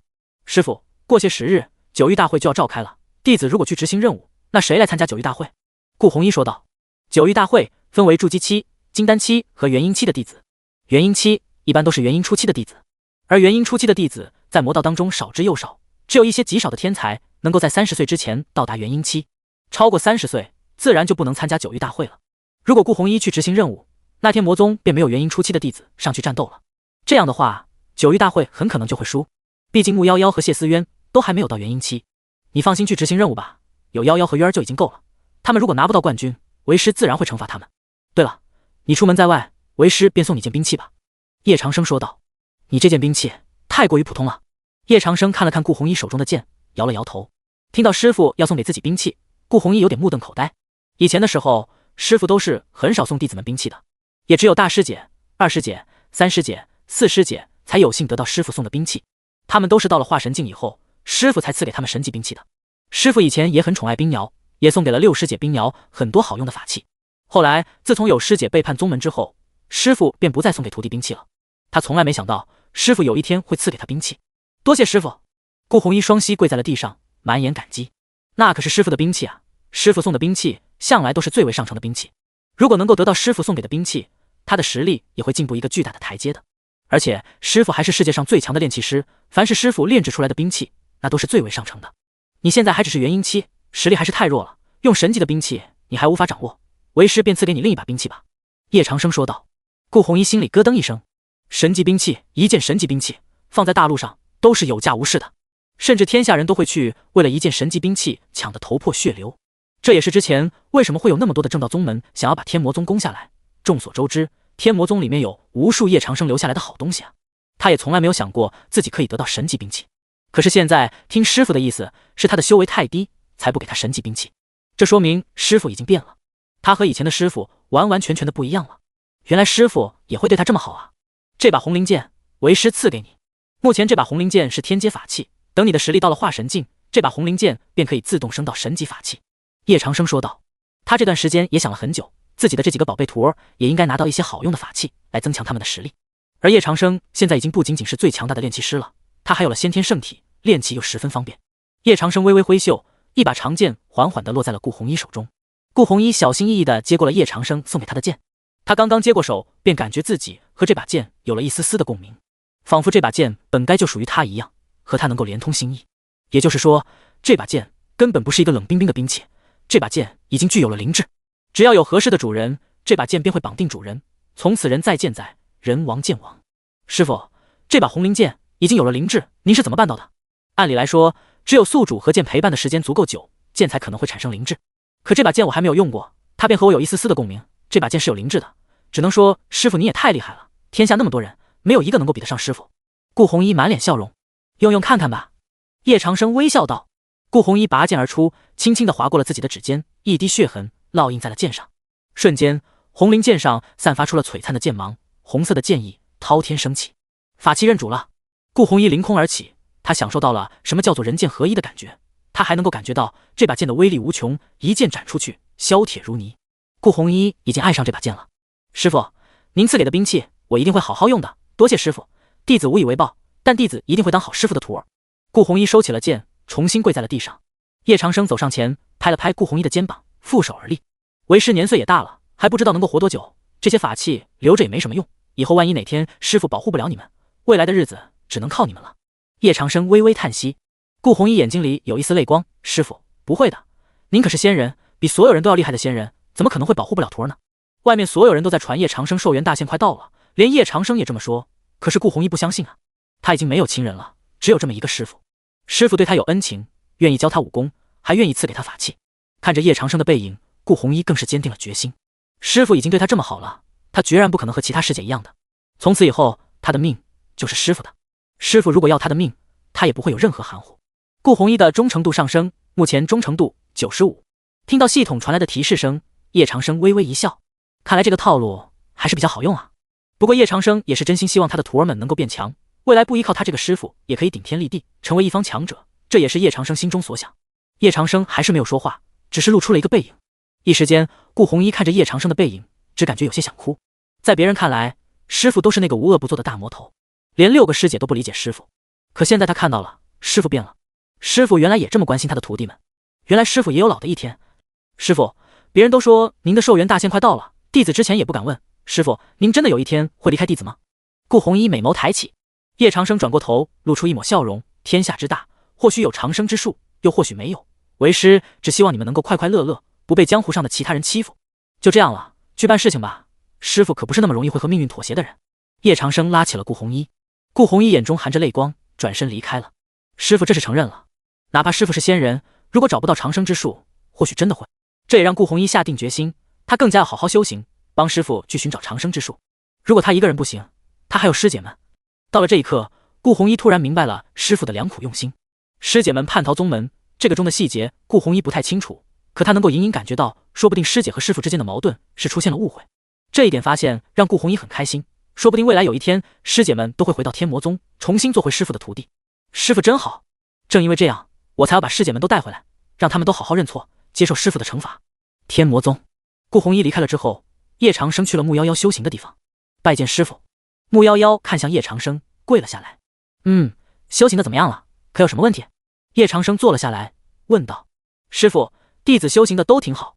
木夭夭嫣然一笑，眼神清澈而又纯洁，一身雪白的纱裙。你这个年纪便有金丹后期的实力，已经是很不错了。你要记住，修行要学会循序渐进，尤其是金丹期，更要打好自己的身体基础。来吧，用你的全力对师傅攻过来试试。叶长生说道。他偶尔也可以指点一下弟子。虽然现在叶长生论实力还没有木夭夭高，他也只有金丹初期的实力。不过叶长生有着非常丰富的经验，还有先天圣体，甚至领悟了规则之力，即便是金丹后期的木夭夭，也不是叶长生的对手。好，木夭夭坐了下来，他心思纯净，玉手抚琴，顿时周围的气流都发生了变化，一道古老的琴音在他的手指间敲响。琴音嗡鸣，一开始绵延流长，悦耳动听。不过2秒钟，这琴音便有着让人沉沦的迹象，在叶长生眼前仿佛出现了一幅幅画面，干扰着叶长生的思绪。紧接着，木夭夭手指划过琴弦，一道琴音法术瞬间对准了叶长生的要害，直接杀了过来。这就是金丹后期木夭夭的实力。作为天之娇女，她的琴音法术已经练得炉火纯青，一般的人根本挡不住她的琴音法术。奈何对手是叶长生。叶长生微微一笑，手掌轻抬，轻轻松松便挡住了木夭夭的琴音法术。叶长生神念一动，木夭夭便感觉到有些难受，抵抗不住，败下阵来。从始至终，叶长生甚至没有发动什么凌冽的攻击，这就是叶长生身上强大的压迫力，让一般的人根本喘息不过来。师傅，木夭夭跪在了地上。夭夭，你的琴音法术修行的不错，你的琴艺也很好，但在攻击的时候还不够。叶长生说道。哪儿不够？木夭夭不解。修炼琴音法术要先让自己的神识变得强大，只有坚守本心，你的琴音法术才不会被别人轻易穿透。你要学会和你的琴音融合到一起，做到心神合一。你现在的攻击当中还带了思考这种东西，便会让你的攻击变慢。叶长生负手而立。说实话，木夭夭能够修炼到这样的境界已经相当不错了，但是毕竟是他自己的宝贝徒儿，能够多教一些自然是好的。弟子明白了。木夭夭乖巧点头。平日里要多弹弹琴，去感受琴谱当中的感情，等你的琴艺哪天能将感情真正的融入，或者是喜悦，或者是愤怒，又或者是悲伤，每一种感情都可以将对手带入到一个世界当中，到那个时候便没有多少人是你的对手。叶长生说道。琴音法术，抚琴之人如果能融入感情，便可以将对手带入一个个幻象之中，而感情越深，幻象也就会越真实，对手也就越难挣脱，最后会死在幻象之内。靠着琴音法术，可以让对手如同在地狱一般，又或者在冰山一般，受到极致的痛苦。而这个过程，除了要看木夭夭的琴艺和实力怎么样，也很看心智。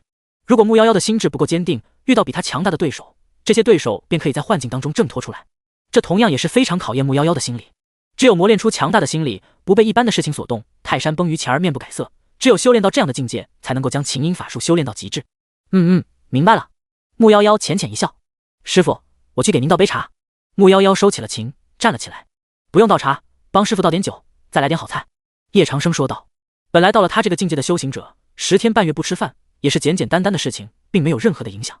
但是叶长生不一样，作为一个异世界穿越过来的人，1天不吃饭，总感觉少了些什么东西。而且叶长生发现这个世界的美食还是比较好吃的，也有一些非常不错的佐料。叶长生平日里也比较喜欢下厨，做的吃的倒是也不错。身为天魔宗的宗主，除了要努力修行，顺便在教导自己的弟子时，剩下的时间当然是要享受生活了，吃点好酒好菜，再看宝贝徒儿弹琴，享受着高山流水般的寂静，享受着优雅琴声的美好，这样的感觉也真的是相当不错。师傅稍等。木夭夭浅浅一笑，他没有想到师傅会来他这儿喝点酒，再吃点菜。木夭夭是会做大餐的，他做的大餐味道也不错，只是从来没有机会施展。师傅以前哪里来过他这儿吃饭啊？师傅，我也会做饭哎，徒儿也要去给师傅做好吃的。谢思渊不知道从哪儿跑了过来，蹦蹦跳跳，一脸可爱的样子。渊儿，让师姐来做吧，你在旁边打打下手就好了。木夭夭看向谢思渊。我不管，我也会做饭的。谢思渊轻哼一声。那你来试试吧。木夭夭主动让开了位置。谢思渊看到了厨房的工具，锅碗瓢盆，有些呆呆的，不知道从何处下手。师姐，还是你来吧，我去给师傅倒酒，嘻嘻。谢思渊说道，溜出了厨房。要做饭的话，他哪会啊？还记得上次做饭，他把厨房都给烧了。一气之下，谢思渊直接把厨房给拆了。当然，事后还被师傅给教训了一顿。不过多久，大餐已经做好了，桌子上有好酒好菜，香气弥漫，酒香醇厚，让人喝一点便有些流连忘返。而木夭夭坐了下来，为叶长生抚琴。悦耳动听的琴声传来，谢思渊站在叶长生身边，笑嘻嘻的，偶尔又像小鸟一样滋滋叉叉的。有时候谢思渊会主动帮叶长生倒酒，还会帮叶长生捶捶肩膀。师傅，这儿要不要揉一揉？谢思渊眨了眨眼睛。都行。叶长生说道，闭上了眼睛。这种感觉有点享受啊。为师也已经很久没有过这么轻松惬意的日子了。叶长生淡淡一笑。以前在地球的时候还要上班，每天还要被老板骂，当受气包，这种感觉一点都不好。在这个世界有漂亮的宝贝徒儿们，享受生活倒是不错。师傅，有徒儿在，您每天都可以这样的。谢思渊嘻嘻一笑。好了，你们2个去修行吧，再过段时间就是九域大会了。为师也没有什么别的要求，九域大会必须夺冠。叶长生说道。他知道在九域大会上有不少的天之骄子，而且魔道中人也有很多培养出来的弟子。很多宗门为了今年的九域大会已经准备了3年，砸了不少的修行资源，培养出几个天之骄子。九域大会上更是全世界瞩目的焦点，谁能够拿到冠军，便可以证明这个宗门的中间实力是最强的。而今年的九域大会又是3年1度的盛会，关注度和规模都是空前盛大，能够拿到冠军，可以得到的奖励太多太多了。天魔宗更是天下瞩目的焦点，谁人不知道叶长生的弟子都是数1数2的天才。如果这次九域大会拿不到冠军，更加证实了天魔宗衰落的迹象。毕竟以前的时候，天魔宗在九域大会上向来都是冠军，而在上次九域大会，天魔宗弟子叛逃，并没有参加上次的九域大会。这次九域大会是必须要参加了。木夭夭露出了认真的神情，弟子一定会努力修行的。谢思渊点了点头，对，月儿一定会揍翻他们的。叶长生微笑道，这次九域大会，其他宗门的弟子都会带着不俗的法器，但为师不会送给你们法器，你们要靠自己的实力拿到这次大会的冠军。谁能拿到冠军，为师会赐给你们合适的兵器。叶长生微笑道。穆夭夭和谢思渊眼睛里都像是有光一般，师傅赐给的兵器向来都是最好的兵器，每一件兵器都是无价之宝，哪怕是不为了这件兵器，他们也会努力拿到这次九域大会的冠军，不然的话就是在丢师傅的面子。很快已经到了九域大会的这一天，整个魔道宗门也即将汇聚在一起，这也是空前绝后的一次盛会。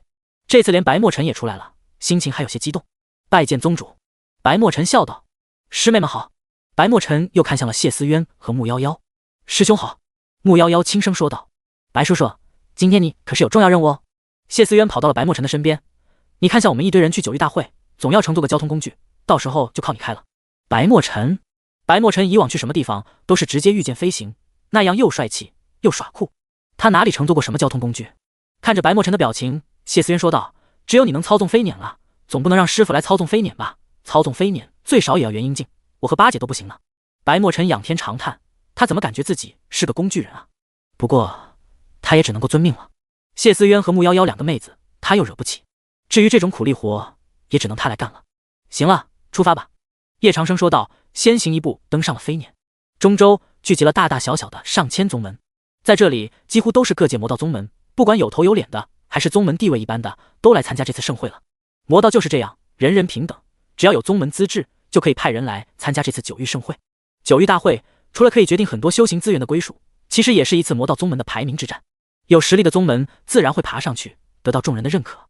今天可是九域大会啊，可是有我们上千宗门的天之骄子都要来参加，一定会非常精彩。不懂就问，这次九域大会的盟主是谁啊？那还用说吗？九域大会的盟主向来都是天下修行第一人，叶长生叶前辈。卧槽，这次连叶前辈也要亲自前来吗？他可是我们魔道当中的第一高手，也是这个天下的第一高手。据说连天魔宗叶前辈的八徒弟和九徒弟也会参加这次大会，听说八徒弟谢思渊才14岁，而九徒弟穆夭夭也只有16岁，但他们都长得相当漂亮，而且天赋又很好。可以看到叶前辈了，他可是我的偶像啊，他一个人就把10万大军给灭了，还灭了2大宗门，这样的实力真的太强了。叶前辈的几个徒弟也都是天才中的天才啊，你看大徒弟瑶池仙子，二徒弟苏九，每一个都是高手，我也想当叶前辈的徒弟啊。不过有一说一，这次九域大会叶前辈靠着他年龄最小的2个徒弟想拿到冠军，也是根本不可能的事情。是啊，毕竟这次还有元婴期的天才参加，就算穆夭夭和谢思渊再怎么妖孽，他们也不可能是元婴期的对手啊。九域大会所有人都已经到齐了，在高台的中央还留着一个盟主的位置，自然是给叶长生留的。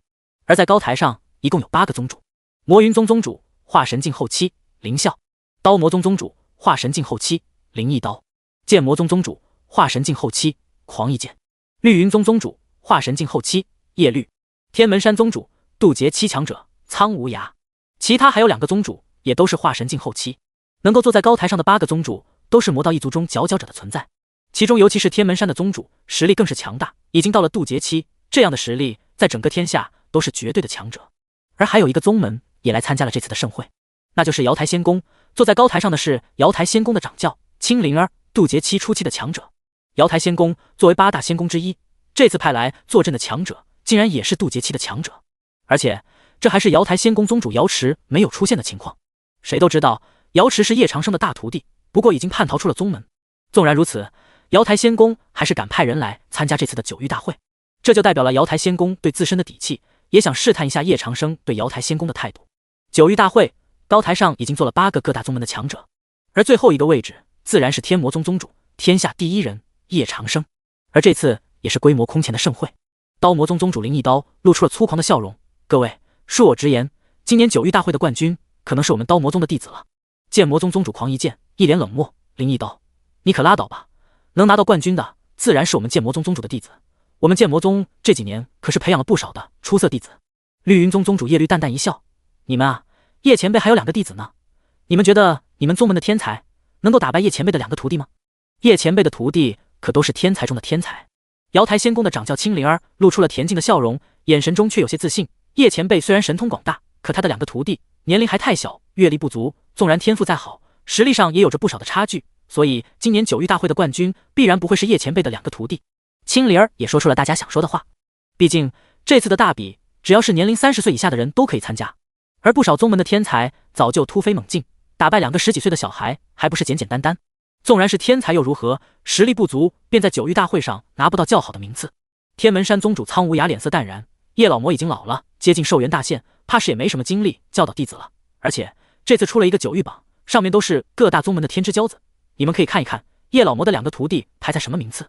苍无涯对叶老魔可没什么害怕的，毕竟他也是渡劫期的强者，刚刚升到渡劫期，实力大增。苍无涯大手一挥，在不远处的天边出现了一尊巨大的石碑，石碑之上有着金色的文字浮现而出，所有人都倒吸了一口凉气，瞪大眼睛看着远处石碑上的名字。能够上九域榜的都是各界的天才，实力和潜力越高的弟子便可以冲到前面。而九域榜单上第36名的名次是木夭夭，金丹后期，而谢思渊的名次排到了第73名，金丹初期。当然在九域榜上还有顾弘一的名字，顾弘一元婴初期，排名第3，在九域榜上还有排名第1和第2的强大存在。第2名苍无涯的亲传弟子苍逸天，元婴初期巅峰。第1名瑶台仙宫掌教的亲传弟子木七儿，29岁，元婴中期。如果顾弘一在的话，尚且能够争夺一下九域大会的第1，但是顾弘一不在，靠着谢思渊和木夭夭几乎是不可能的事情。当然这也是叶长生的其他徒儿们不在。如果六徒弟冰瑶还在的话，以他的年纪早就是元婴后期了，必然是九域榜单的第1名。九域榜的出现也是引起了一阵轰动。卧槽，今年这九域大会高手如云啊，第1名竟然已经是元婴中期了，太强了，这些人都太强了。只是叶前辈的2个徒弟可能拿不到什么出众的成绩啊，木夭夭和谢思渊的实力都不高，主要是他们年龄太低了。哎，也是，如果再给木夭夭和谢思渊几年的时间，他们说不定就可以拿到九域大会的冠军了。今年恐怕是希望不大了。可以理解，换谁也赢不了啊，金丹强者和元婴强者的差距也实在是太大了。就在大家都讨论的时候，一道飞辇出现在了九域大会的上方。飞辇庞大，长达500米，犹如一尊庞然大物落于九域大会的上空。按理来说，九域大会是这么严肃的盛会，是绝对不允许有飞辇出现在九域大会的上空的。但现在却没有一个人敢说话，除了渡劫期强者的青灵儿和苍无涯，其余的所有人都站了起来，因为这可是叶老魔的飞辇，也是九域大会总盟主的飞辇。师傅，到了。谢思渊说道。叶长生负手而立，缓缓走出了飞辇，腾空落下。谢思渊、木夭夭跟随在叶长生身后，白墨尘将飞辇停好，也跟在了叶长生身边。叶长生落于高台上，天生便有一股强大的气势，让所有人都感觉到敬畏。拜见叶前辈，拜见叶前辈。众多宗主依次拱手看着叶长生，眼神中有些敬畏，毕竟他们可是领教过叶长生的实力的。正在前段时间，叶长生多次击溃正道宗门，还一举修复了天魔宗的护宗大阵，这样的实力让所有人都暗自心惊。他们在看到叶长生的时候，叶长生虽然还是年老的样子，但气势仍然摆在那里。叶长生看向了瑶台仙宫的掌教青灵儿，眼神变得冷了下来。晚辈青灵儿见过叶前辈。青灵儿看向叶长生，微微欠身。所有人也都知道，青灵儿代表的是瑶台仙宫，他还是以瑶台仙宫的掌教出面的，而瑶台仙宫的公主瑶池却没有亲自前来。本座的孽徒为何不来？叶长生看着青灵儿，眼神冷淡。公主有其他事情要处理，所以让晚辈前来。青灵儿微笑道，她既不表现出害怕叶长生的样子，也不表现出亲近叶长生的样子。叶前辈，恕晚辈提醒您一句，公主已经不是天魔宗的弟子了，您不要一口一个孽徒来称呼公主。青灵儿淡然一笑。听着青灵儿这么说话，众人都暗自惊讶。青灵儿是渡劫期的强者，在叶长生面前也能够做到如此泰然自若，还有隐隐威胁叶长生的意思。提醒本座，你也配？叶长生看向青灵儿，一股庞大的气势如铺天盖地般压向青灵儿，整个苍穹瞬间变色。叶长生只是一个眼神，就连大地都在微微颤动，庞大的压力让青灵儿仿佛要窒息一般。同时青灵儿还感受到了强烈的杀意，只是一个瞬间，青灵儿后背便已经湿透了。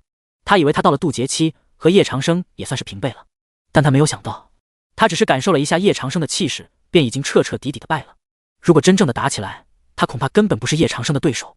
其余的人也感受到了叶长生带来的压力，就连同是渡劫期的苍无涯都是脸色一变，满脸震惊。这就是叶长生的实力吗？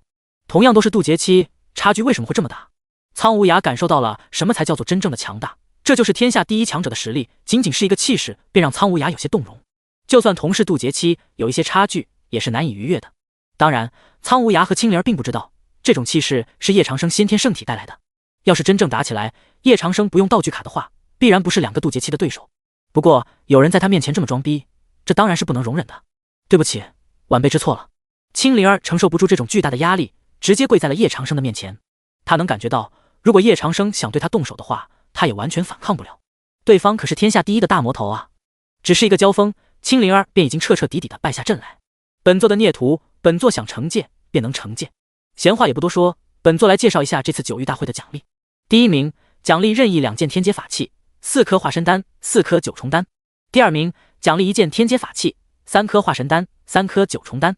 第三名，奖励1件地阶法器，玄阴神剑，再奖励2颗化身丹，奖励1颗九重丹。第四名，奖励1件地阶法器，奖励1颗化身丹。第五名，奖励1件地阶法器。第六名，可以得到1件玄阶法器。第10名，可以得到1颗夜明珠，玄阶法器，不过并不是武器，只能起到防身的作用。叶长生随手展示，便把今年的奖励给定了下来。他可是最强的炼器师，炼制这些东西也都是轻而易举。不过这只是叶长生定的奖励，九域大会还有其他的奖励，一些资源的归属和划分也都非常重要。这些都是各大魔道宗门的命脉，也是需要争取的事情。当然，这么多的法器，每一件出去都是天价之宝，各大宗门也没有人能够送得起，也只有叶长生才能送得起了。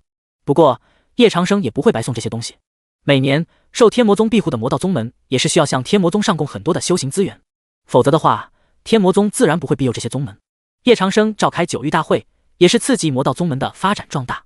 简单来说，下面的这些宗门也都是叶长生的小弟，这些宗门变强，对整个魔道宗门也要好处。如果天下的魔道宗门都被灭了，都变成正道宗门，那这么多正道宗门想要灭掉天魔宗，轻而易举。看到叶长生展示出来的这么多法器，在场的上万人都发出了一道道惊呼声，连8大宗主都不约而同地站了起来。叶长生简直是真的大手笔啊！叶前辈，今年的奖励没想到会这么丰厚，第一名可以得到2件天阶法器，还有4颗化神丹，4颗九重丹啊！天阶法器向来都是有价无市的，而炼器师又非常的稀少，这次大会前2名都能够得到天阶法器，也只有叶前辈才能够送出这么多天阶法器了。服了，我是真服了，叶前辈太大方了，丹药和法器对于叶前辈而言简简单单啊！连第3名都有地阶法器，还有化神丹和九重丹哎！化神丹在市场上的价值起码也要价值几十万金币吧，一枚化神丹可以帮助元婴期的强者轻松突破到化神境，而一枚九重丹可以恢复自身 60% 的灵气，还有着养颜的功效，同时还能治疗自身 30% 的伤势，这样的丹药可是修行界保命的法宝啊！连大会第10名都有奖励，真的是太好了。看到众人这么惊叹，许多人已经眼红了。不过在这样的场合，也没有人敢去抢这么多宝物。在高台上的全部都是化神境后期以上的强者，还有渡劫期的强者，这谁敢去抢啊？白墨尘看到之后摇了摇头，其他人在惊讶，只有白墨尘没有惊讶。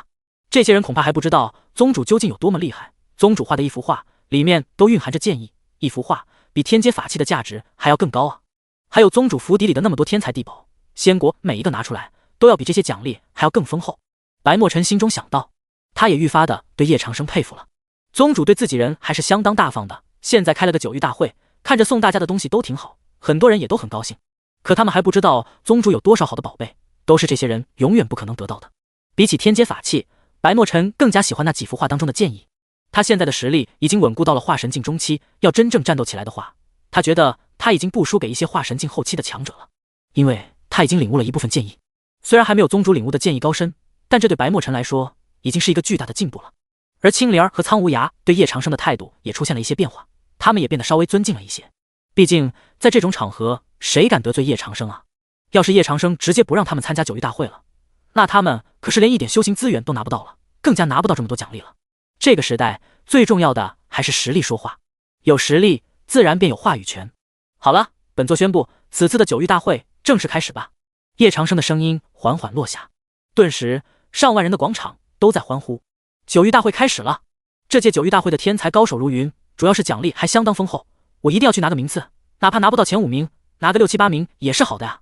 主要是这奖励实在是太香了，我看了一下，连20名都有黄阶法器呢，虽然品阶不高，但是也够用了，那把剑可太帅了。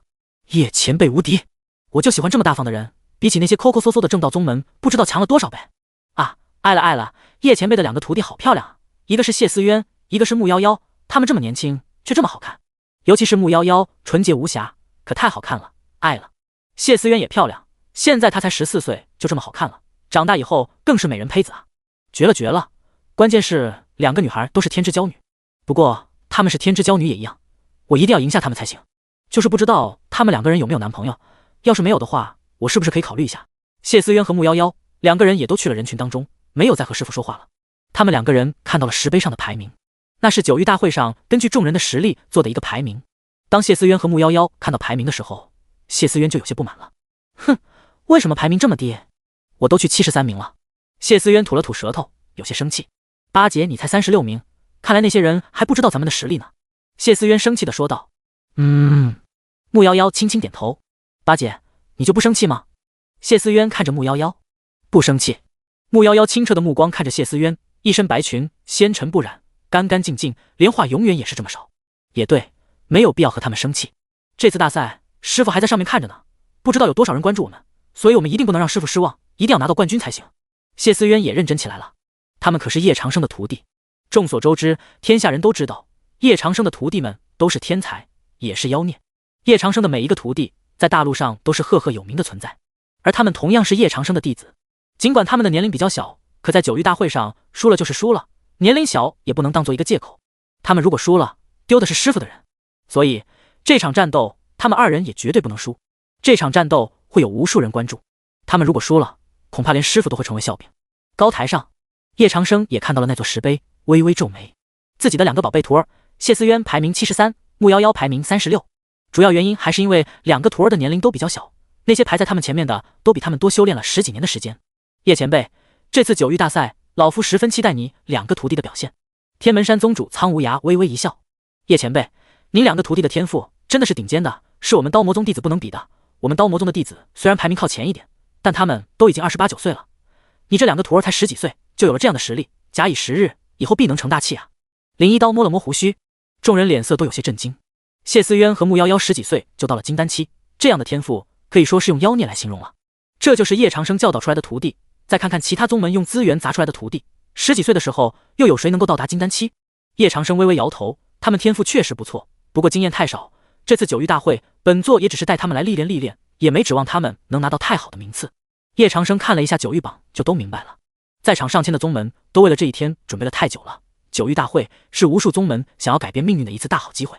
多少宗门用尽全宗资源来培养一个弟子。穆夭夭还排在36名，而排在第一和第二的都已经到了筑基期，连顾红衣都只能排在第3名。如果是顾红衣在这里的话，说不定可以越级挑战，去和元婴中期的天才一较高下。但是让穆夭夭和谢思渊去挑战元婴中期，叶长生也觉得机会不大。要是自己的两个徒弟发挥好的话，回到宗门也可以给一些奖励。瑶台仙宫掌教青灵儿也是微微一笑，确实比较难。您的两个徒儿虽然天赋很好，可惜还是太小了。这次九域大会高手如云，只怕拿到前10的名次都可能会有些困难。青灵儿说的话也是不争的事实。其余的8个宗主也都是暗自一笑。以往的时候都是天魔宗拿到冠军，他们也没有办法。可这次不一样了吧？天魔宗的天才弟子都离开了天魔宗，而留下的这几个弟子年龄又这么小。他们8大宗门派来的弟子都是经过精心培养的，实力都很强，必然能够轻松赢下穆夭夭和谢思渊。只要将天魔宗的2个弟子淘汰了，那自然这次天魔宗就拿不到冠军了。这种事情才是他们想看到的。他们可不相信这次天魔宗还能再拿冠军。要是能再拿冠军，那也可就太搞笑了吧。任凭谢思渊和穆夭夭天赋再好，难道还能越级挑战不成？然现在2个渡劫期的强者，一个是天门山宗主苍无涯，另一个是瑶台仙宫的掌教青灵儿，2人都对叶长生多了一些客气，但还不至于说是太过惧怕。现在天魔宗也就叶长生一个渡劫期的强者而已，而天门山的苍无涯也同样是渡劫期强者，他不是叶长生的对手，可叶长生想要拿他也没有那么容易。到时候2大宗门交手，谁胜谁负还不好说。天门山可不是像那些普通的正道宗门能够相比的，这可是千年魔道宗门形成的底蕴。如果是巅峰时期的天魔宗，天门山还会惧怕。现在的天魔宗除了叶长生一人，还真没有什么太大的威胁。同是渡劫期强者，苍无涯觉得自己就算不是叶长生的对手，也可以逃跑，只是现在还没到撕破脸皮的时候，所以才会和叶长生这么客气。至于青灵儿，他不是叶长生的对手，可这又如何？他的背后是瑶台仙宫。瑶台仙宫高手如云，渡劫期的强者都有2位。他们来参加这次的九域大会，还有一个目的，那就是九域大会的冠军可以成为下一届九域大会的盟主。这也代表的是魔道宗门全面地位的上涨。如果天魔宗这次败了的话，哪怕叶长生不想，也得把盟主之位交出来。只要交出盟主之位，也就代表着天魔宗的地位不再是以前那么霸道了。很多魔道宗门看不惯天魔宗是天下第一魔宗，也开始蠢蠢欲动，想要争夺这天下第一魔宗的地位了。看看吧。叶长生坐了下来，目光平静。什么天下第一魔宗，这种称号叶长生也不在乎，他在乎的只有自己的几个徒儿能不能够有好的表现。至于什么称号都是虚名，又有什么用？这个时代拳头才是硬道理。很快，叶长生也明白了这次九域大会的规则，先是群战，然后是挑战赛，几千名弟子会随机分到不同的赛区，这也就是海选。在海选当中，实力强大的弟子会脱颖而出，最后成为32强。32强就要开始抽签了，打赢对手即可晋级，如果输了的话，会进入败者组继续战斗。所以说，这场战斗前30名都是能够排好名次的，因为只有前30名才能够有奖励。等海选结束，再来通知老夫吧，老夫先去休息了。叶长生说道，便回房间休息去了。至于海选，叶长生完全没有想看的必要。要是他的徒儿连海选都过不了，那也不用说什么了，回家受罚吧。在叶长生走了之后，几个宗门的宗主才是松了口气。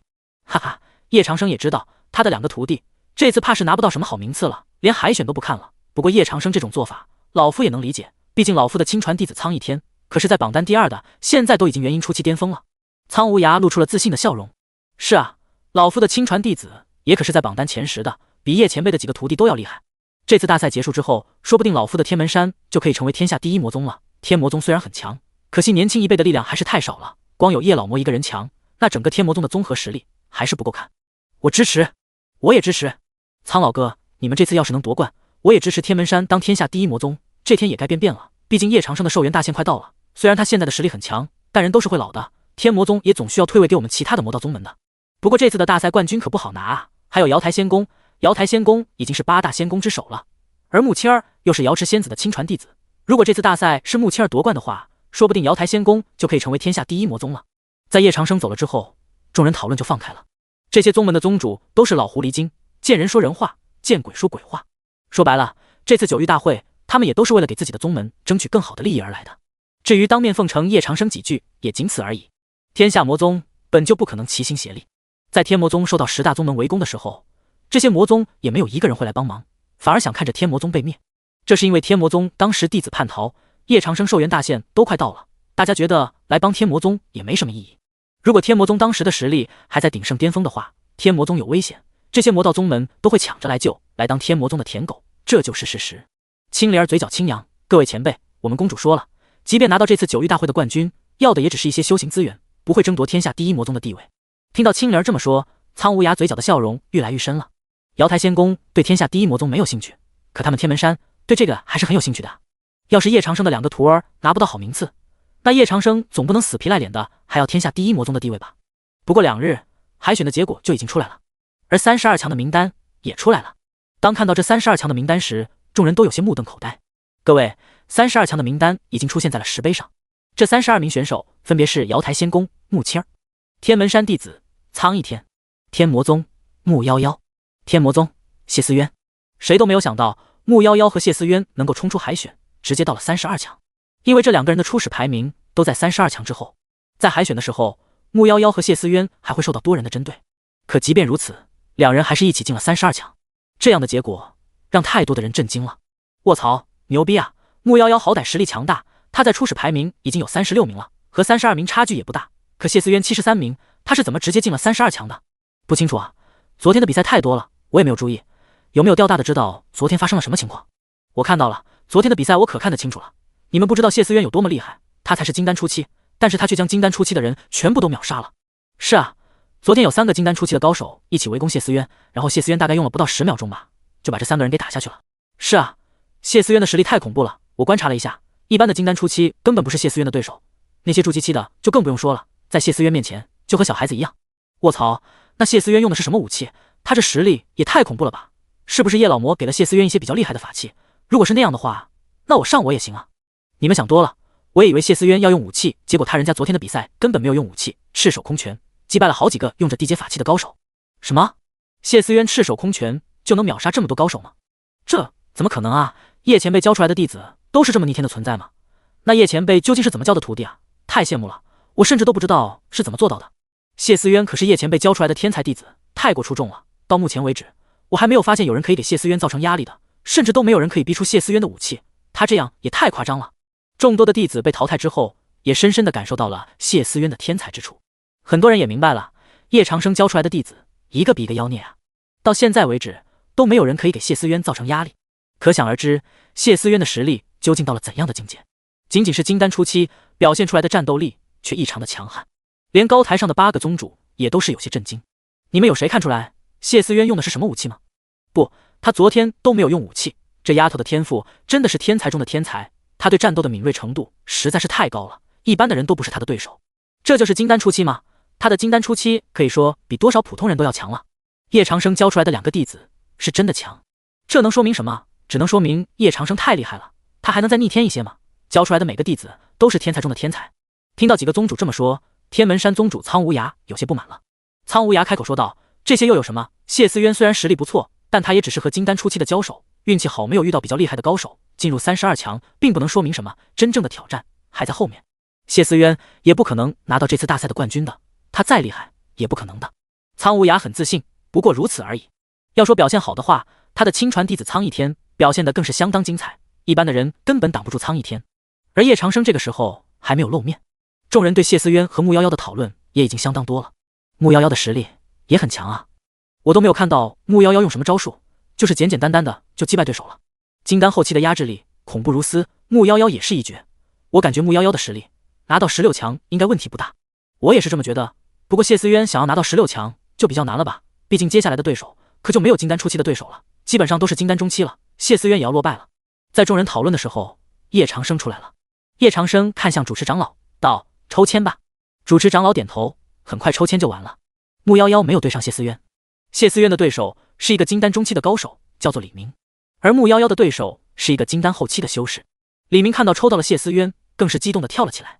哎呀，我抽到了谢思渊了！哈，谢思渊再强也只是一个金丹初期的修士而已，我是金丹中期，不管怎么样都是我优势。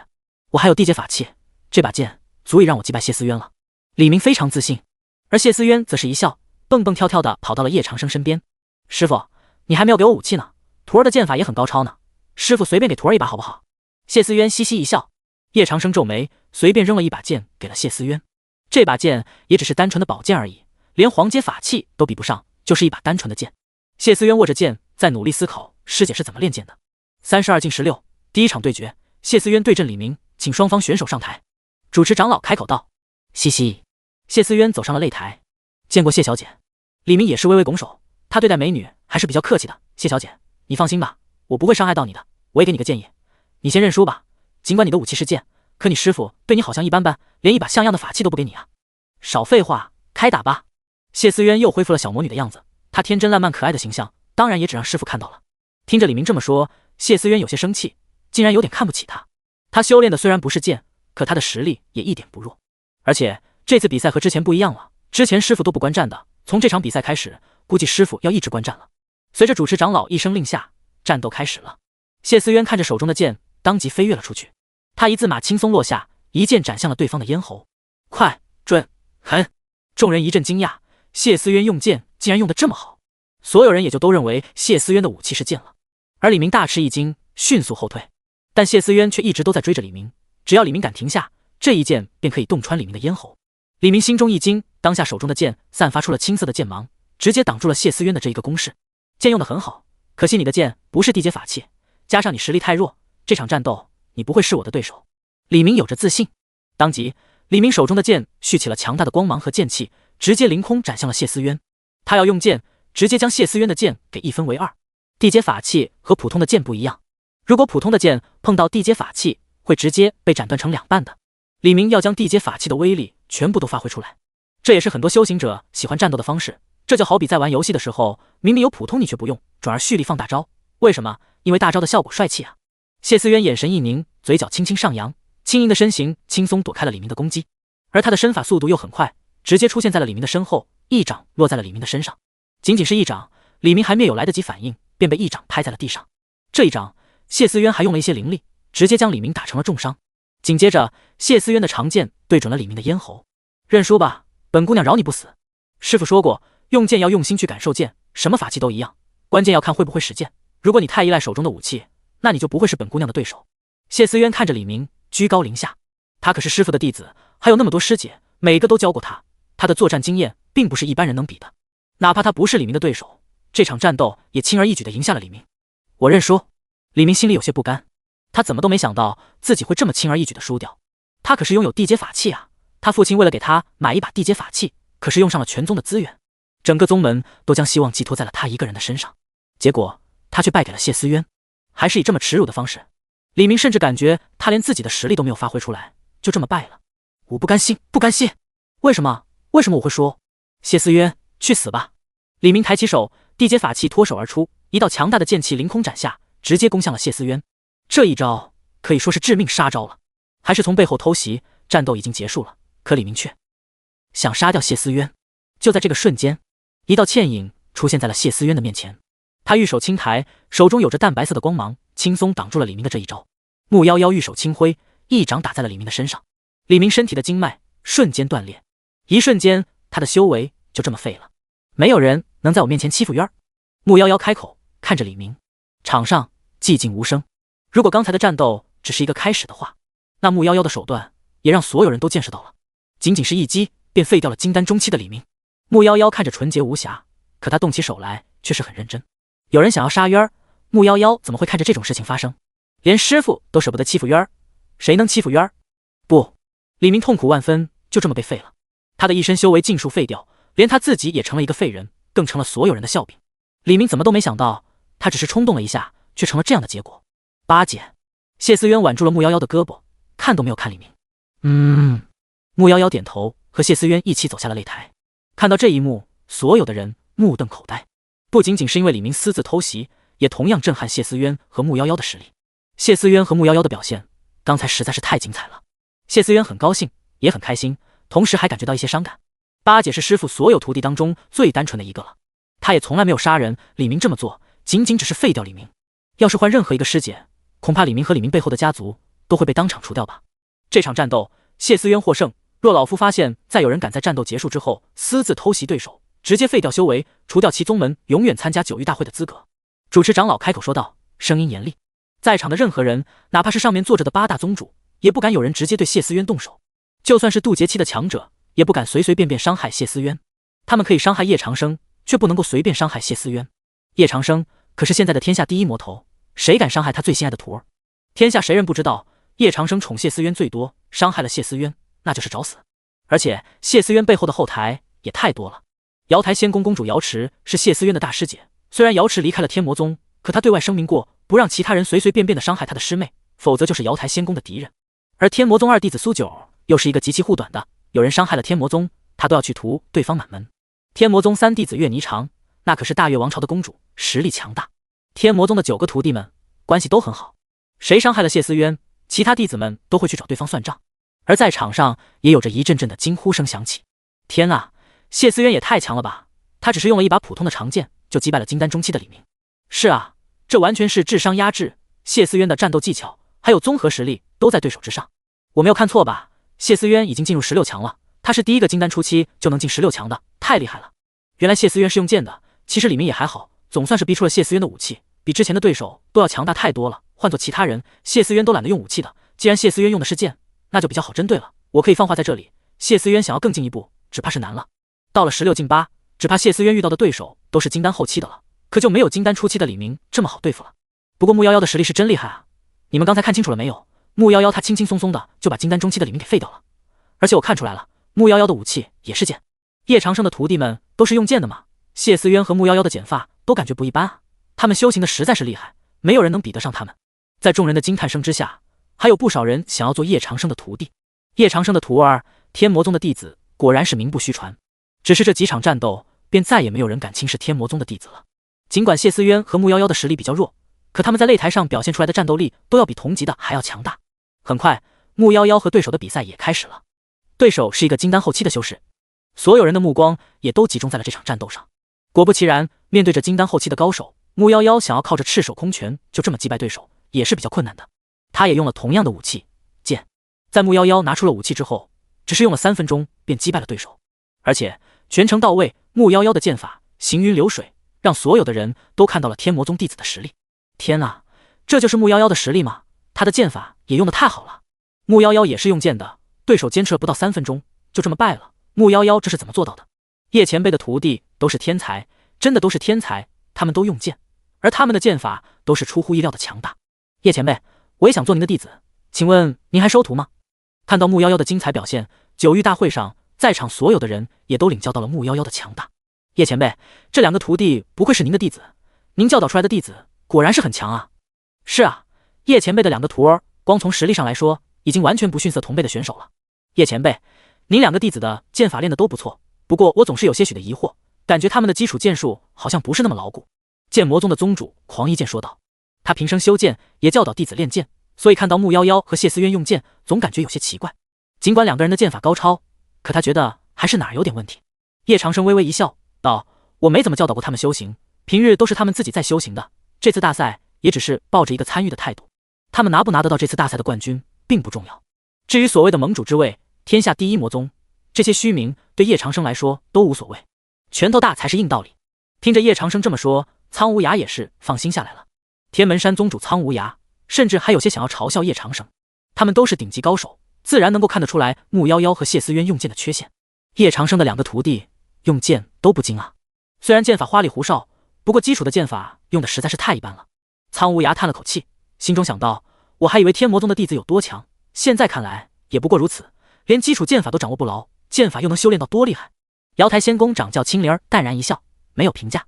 他们心里都有了一个共同的答案，如果穆夭夭和谢思渊的水平就这样的话，那也的确走不远。在16进8的比赛当中，谢思渊和穆夭夭又闯了进去。不过多日，九域大会已经打到了8进4的比赛当中，而今天九域大会的盛况也愈加的激烈了。毕竟今天将会是8进4的比赛，只要进了4强，那奖励都是无比丰厚。谢思渊早早就起了床，八姐，今天我的对手可能会很厉害，比之前的对手都要厉害，我有些怕。穆夭夭眨了眨眼睛，轻声说道：“怕什么呢？”谢思渊吐了吐舌头，我今天可能会遇到金丹后期巅峰的对手，说不定还可能遇到元婴期，我怕输了给师傅丢人，师傅还在上面看着呢，要是给师傅丢人了，说不定师傅回去会惩罚我。穆夭夭轻轻地拍了拍谢思渊的小脑袋，说道：“师傅不会惩罚你的，只要尽力就好了。”谢思渊点了点头，很快就到了比赛的时候，全场关注着这场战斗，叶长生也在关注着这场战斗。可以说，之前的比赛都没什么意思，从这场比赛开始，谢思渊和穆夭夭的对手都是极强的。而8进4的抽签结果也出来了，卧槽！这个抽签结果，穆夭夭对阵的是天门山宗主苍无涯的亲传弟子苍一天，苍一天的实力是元婴初期巅峰；谢思渊对阵的是绿云宗宗主亲传弟子叶元儿，金丹后期巅峰。恐怕谢思渊和穆夭夭都要落败啊！不得不说，他们两个人能够坚持到这一步，已经很厉害了。这也是没办法的事情，这次的对手太强了，也不能怪他们两人。这一次，哪怕就是天魔宗的两个徒弟，恐怕也赢不了了吧？谢思渊才金丹初期，怎么和金丹后期巅峰交手啊？而穆夭夭更是要以金丹后期去对抗元婴初期巅峰，这样的实力，一般人恐怕很难对付。叶元儿可不是普通的金丹后期巅峰，据说他的实力已经接近元婴了，而且他还是绿云宗门下第一天骄，并非等闲之辈。众人的讨论声传来，绿云宗宗主叶绿站了起来，对着叶长生拱了拱手：“叶前辈，我会让叶元儿手下留情的。尽管谢思渊天赋非常不错，只是和我绿云宗门下第一天骄的实力尚有不少差距。”叶长生则是面色淡然，无妨。主持长老也开始公布，现在双方选手上台，天魔宗弟子谢思渊对阵绿云宗第一天骄叶元儿。谢思渊蹦蹦跳跳走上了擂台，这一次他心里有些紧张。叶元儿也走上了擂台，他已经28岁了，更是绿云宗倾尽全力培养出的天才弟子。我会手下留情的，这场比试还是请你认输吧，我不想伤害叶前辈的徒。叶元儿微微欠身，哼，本姑娘从来不会认输。谢思渊挺了挺胸膛，这老女人不就比他胸大了一点吗？至于这么嚣张吗？那就来比试一下吧。叶元儿微笑道，有着强大的信心。在主持长老宣布比赛开始之后，叶元儿向前踏出一步，在他身上有着强大的气场，还有恐怖的灵力瞬间爆发而出，以铺天盖地之势直接压向了谢思渊。谢思渊瞬间感觉难以呼吸，他的实力和叶元儿还是有着不少的差距的，光是这样的气息压制，让他连行动都受到了很大的制约。这就是绿云宗旗下第一天骄吗？比其他宗门的天骄还要强上一个档次。这也不难理解，毕竟绿云宗也是9大宗门之一，九域大会有着最强的9个宗门，天魔宗是第1名，而绿云宗能够排到前9，已经足够说明绿云宗的强大了。必须先下手为强。谢思渊手中握剑凌空而起，盈盈身姿在空中曲线落下，他手中的剑斩向了叶元儿。你的剑太弱。叶元儿手中剑光一闪，一瞬间谢思渊手中的剑被一分为2。叶元儿抓住机会，手中握剑直接对准了谢思渊的胸口。谢思渊大惊，他从来没有想到金丹后期强者会这么强大。在他全力的一剑下，叶元儿还能够反应过来，叶元儿光靠着灵力便直接粉碎了他的宝剑。没有时间思考，谢思渊感觉受到了致命的威胁。轰！情急之下，谢思渊侧身躲闪开来，即便如此，在谢思渊的肩膀上都划过了一道剑痕。谢思渊的肩膀流血了。见到谢思渊流血，叶长生目光平静，没有说话。谢思渊捂着肩膀，手中握着断剑。他肩膀的衣衫已经被鲜血染红了。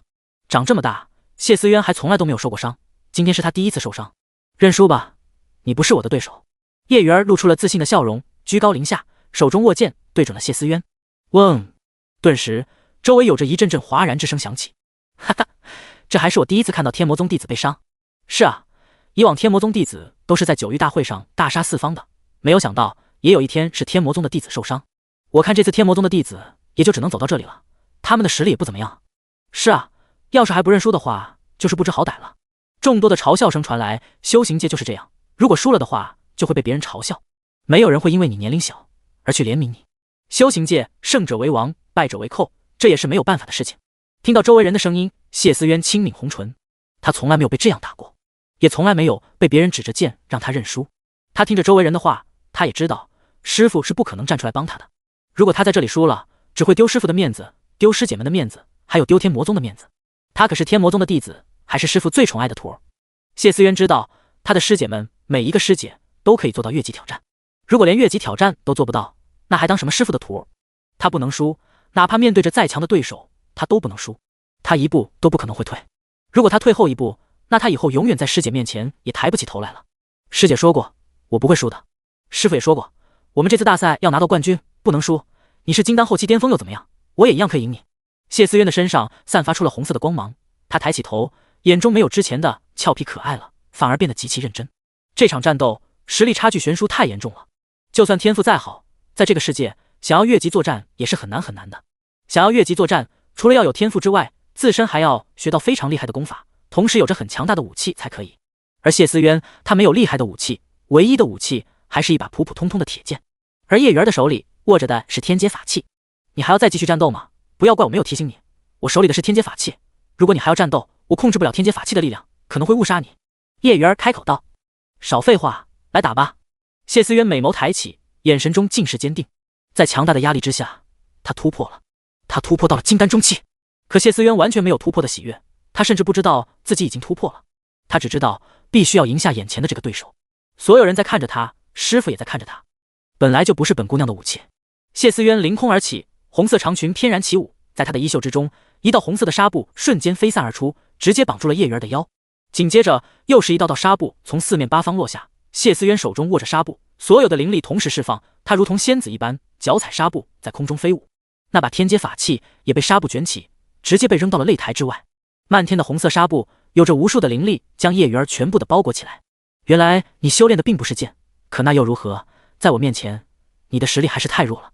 大神通术剑影，叶源开口说道。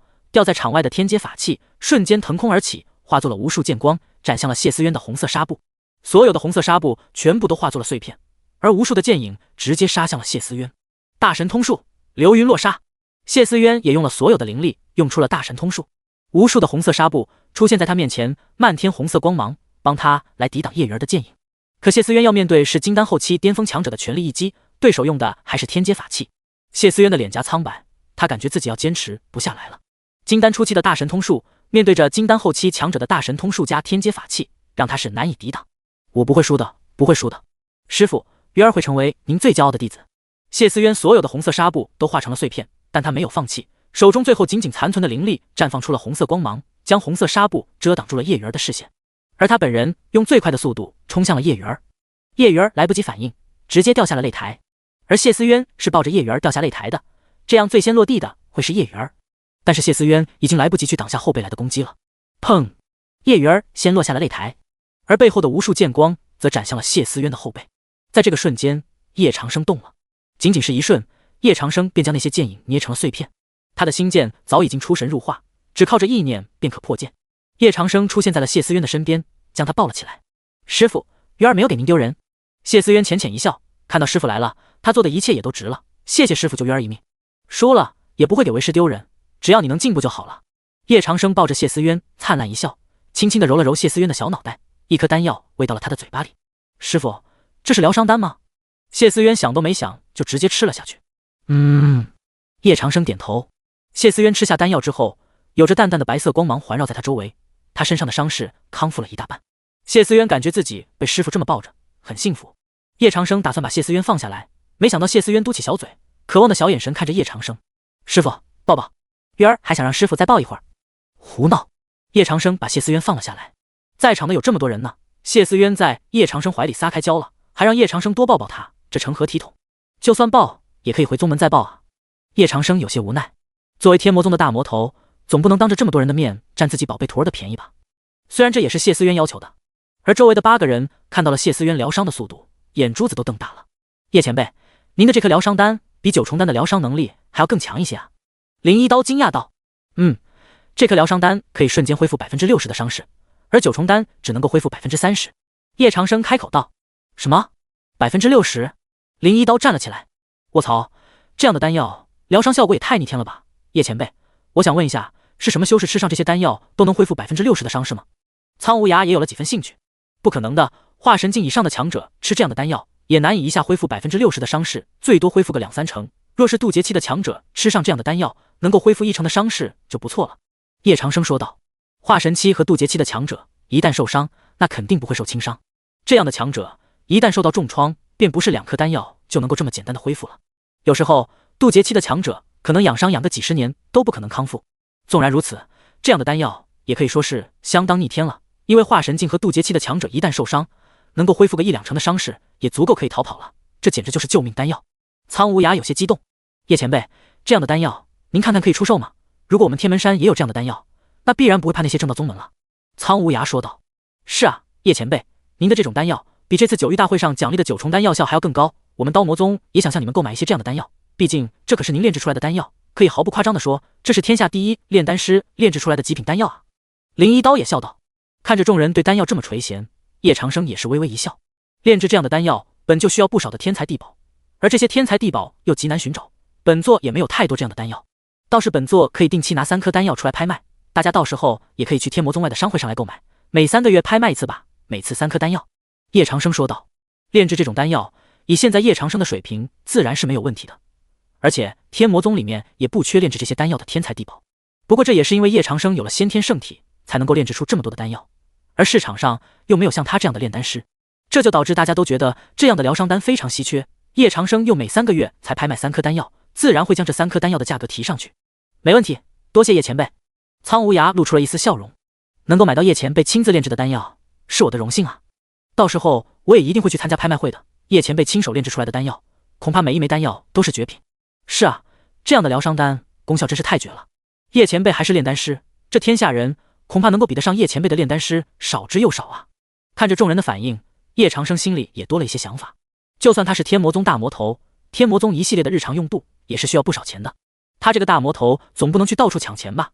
虽然也可以，但祖师爷去抢钱有损逼格，不如把炼制的丹药随便卖出去几枚，那天魔宗就有很多钱了，也能够给宝贝徒儿们订几件好看的衣服。比如 JK， 叶长生是穿越过来的，对这些自然很清楚。不过还是算了吧，难道还真要欺负自己的徒儿们不成？到时候还会有其他品级较低的疗伤丹一起上去拍卖的。叶长生缓缓开口，多赚点钱，供天魔宗的日常花销倒是也不错。这可太好了，我还担心买不到疗伤丹呢，哪怕品级较差一些，我也愿意花大价钱去购买。完美，疗伤丹可太珍贵了，多谢叶前辈。多谢叶前辈。毕竟在修行界，什么东西最畅销？那自然是疗伤丹。修行界几乎每天都是打打杀杀的，不可能会有和平。疗伤丹相当于是每一个修士的性命，自然成为了人人趋之若鹜的宝物。能买到这样的丹药，等于多了一层保命装，谁不许想要啊？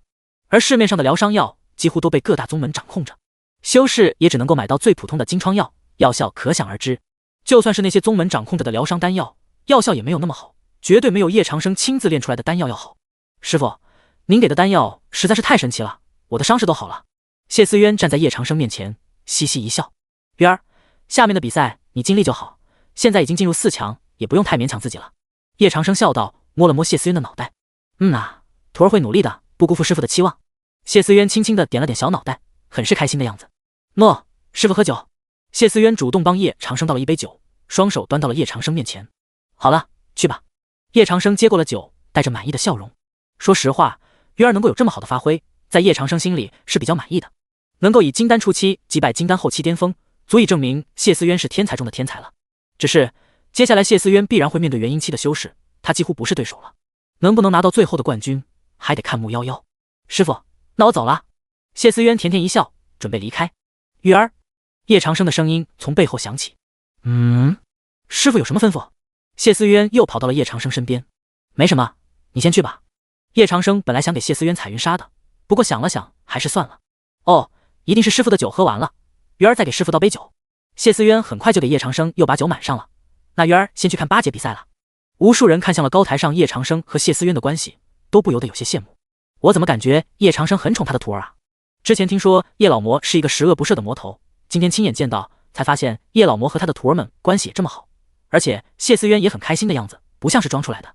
这就说明叶长生和他几个徒儿的关系真的挺好的。那为什么叶长生的6个徒弟都会背叛他？要是天魔宗的所有弟子都在的话，那现在天魔宗必然是天下第一宗门，无可争议。谁知道呢？反正我是羡慕他们这样的师徒关系，我能够感觉出来叶长生很宠爱他的徒儿们。你看那个眼神，完全就是关切。谢思渊下来之后，看到了穆夭夭，马上就是穆夭夭的比赛了。八姐，加油哦，打得对面落花流水。谢思渊嘻嘻一笑，会的。穆夭夭点头，他知道其实这届大赛夺冠的压力只在他一个人身上。他可是师傅的徒儿，还是金丹后期的实力，尽管他没有高等级的法器，可他也知道一点，自己是绝对不能输的。月儿可以输，但他不能输，他若是输了，会真正丢师傅的脸。还有半个时辰，比赛就会开始了。听说对手苍一天是苍无涯的亲传弟子，还是元婴初期巅峰。谢思渊说道，感觉好像很厉害的样子。是很强，可能和七姐一个水平。穆夭夭说道。夭夭，叶长生走到了穆夭夭面前。师傅。穆夭夭微微欠身，跟为师来。叶长生说道，径直朝着他的房间当中走去。到了房间当中，确保四周没有人的时候，叶长生看向穆夭夭，问道，等下八进四的比赛有把握吗？穆夭夭清澈的目光看着叶长生，眼神中尽是坚定。师傅，徒儿一定会竭尽全力赢下每一场比赛的。叶长生轻轻地拍了拍穆夭夭的肩膀。为师听说苍无涯的弟子苍一山很喜欢美女，据说霸占了很多少女，还喜欢占女生便宜。毕竟有的魔道中人就喜欢干这种事情，把其他的漂亮少女占为己有。师傅，徒儿会保护好自己的。穆夭夭咬了咬红唇道，他面对苍一山的时候肯定会若鱼若市，两个人之间的交锋也避免不了身体接触，谁知道苍一山会故意摸他哪儿？穆夭夭只能够尽力保护好自己。那可不行，为师的徒儿不能被别人欺负。叶长生说道，为师便赐给你几件宝物吧。这件是软猬甲，虽然看似是甲，却很轻薄，但有异性想要占你便宜的时候，便会被软猬甲自动弹开，震伤对手。对手的恶意和邪念越强，受到的伤势也就越大。叶长生一笑，软猬甲，师傅，这件宝物我听二姐说过。穆夭夭心里有些惊讶。这是一件神器，为师只有一件，便赐给你了。叶长生笑道，神器，谢谢师傅。穆夭夭不知道说什么好，只知道说谢谢，可在他心里简直是太感动了。师傅赐给他一件神器，这可是上古神器，而且师傅只有一件，这样的神器师傅都没有给渊儿，却给了他。在叶长生眼里，穆夭夭纯洁无瑕，又很单纯，对男女之事也不清楚，这件软猬甲送给他更合适。你自己换好吧。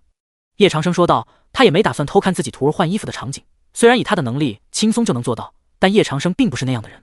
他虽然不是圣人，但要是对自己的徒儿都能下得去手，那也就太变态了。就在叶长生准备离开的时候，穆夭夭的声音响起了。他看了看软猬甲，又看了看自己的身体，露出了一些难色。师傅，我不会穿软猬甲，您帮我穿吧。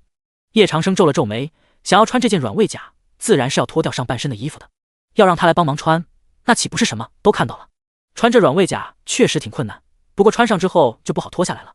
同性之间没有恶意，软猬甲自然是不会反抗的。如果同性之间也有恶意，那自然软猬甲也一样有反弹的作用。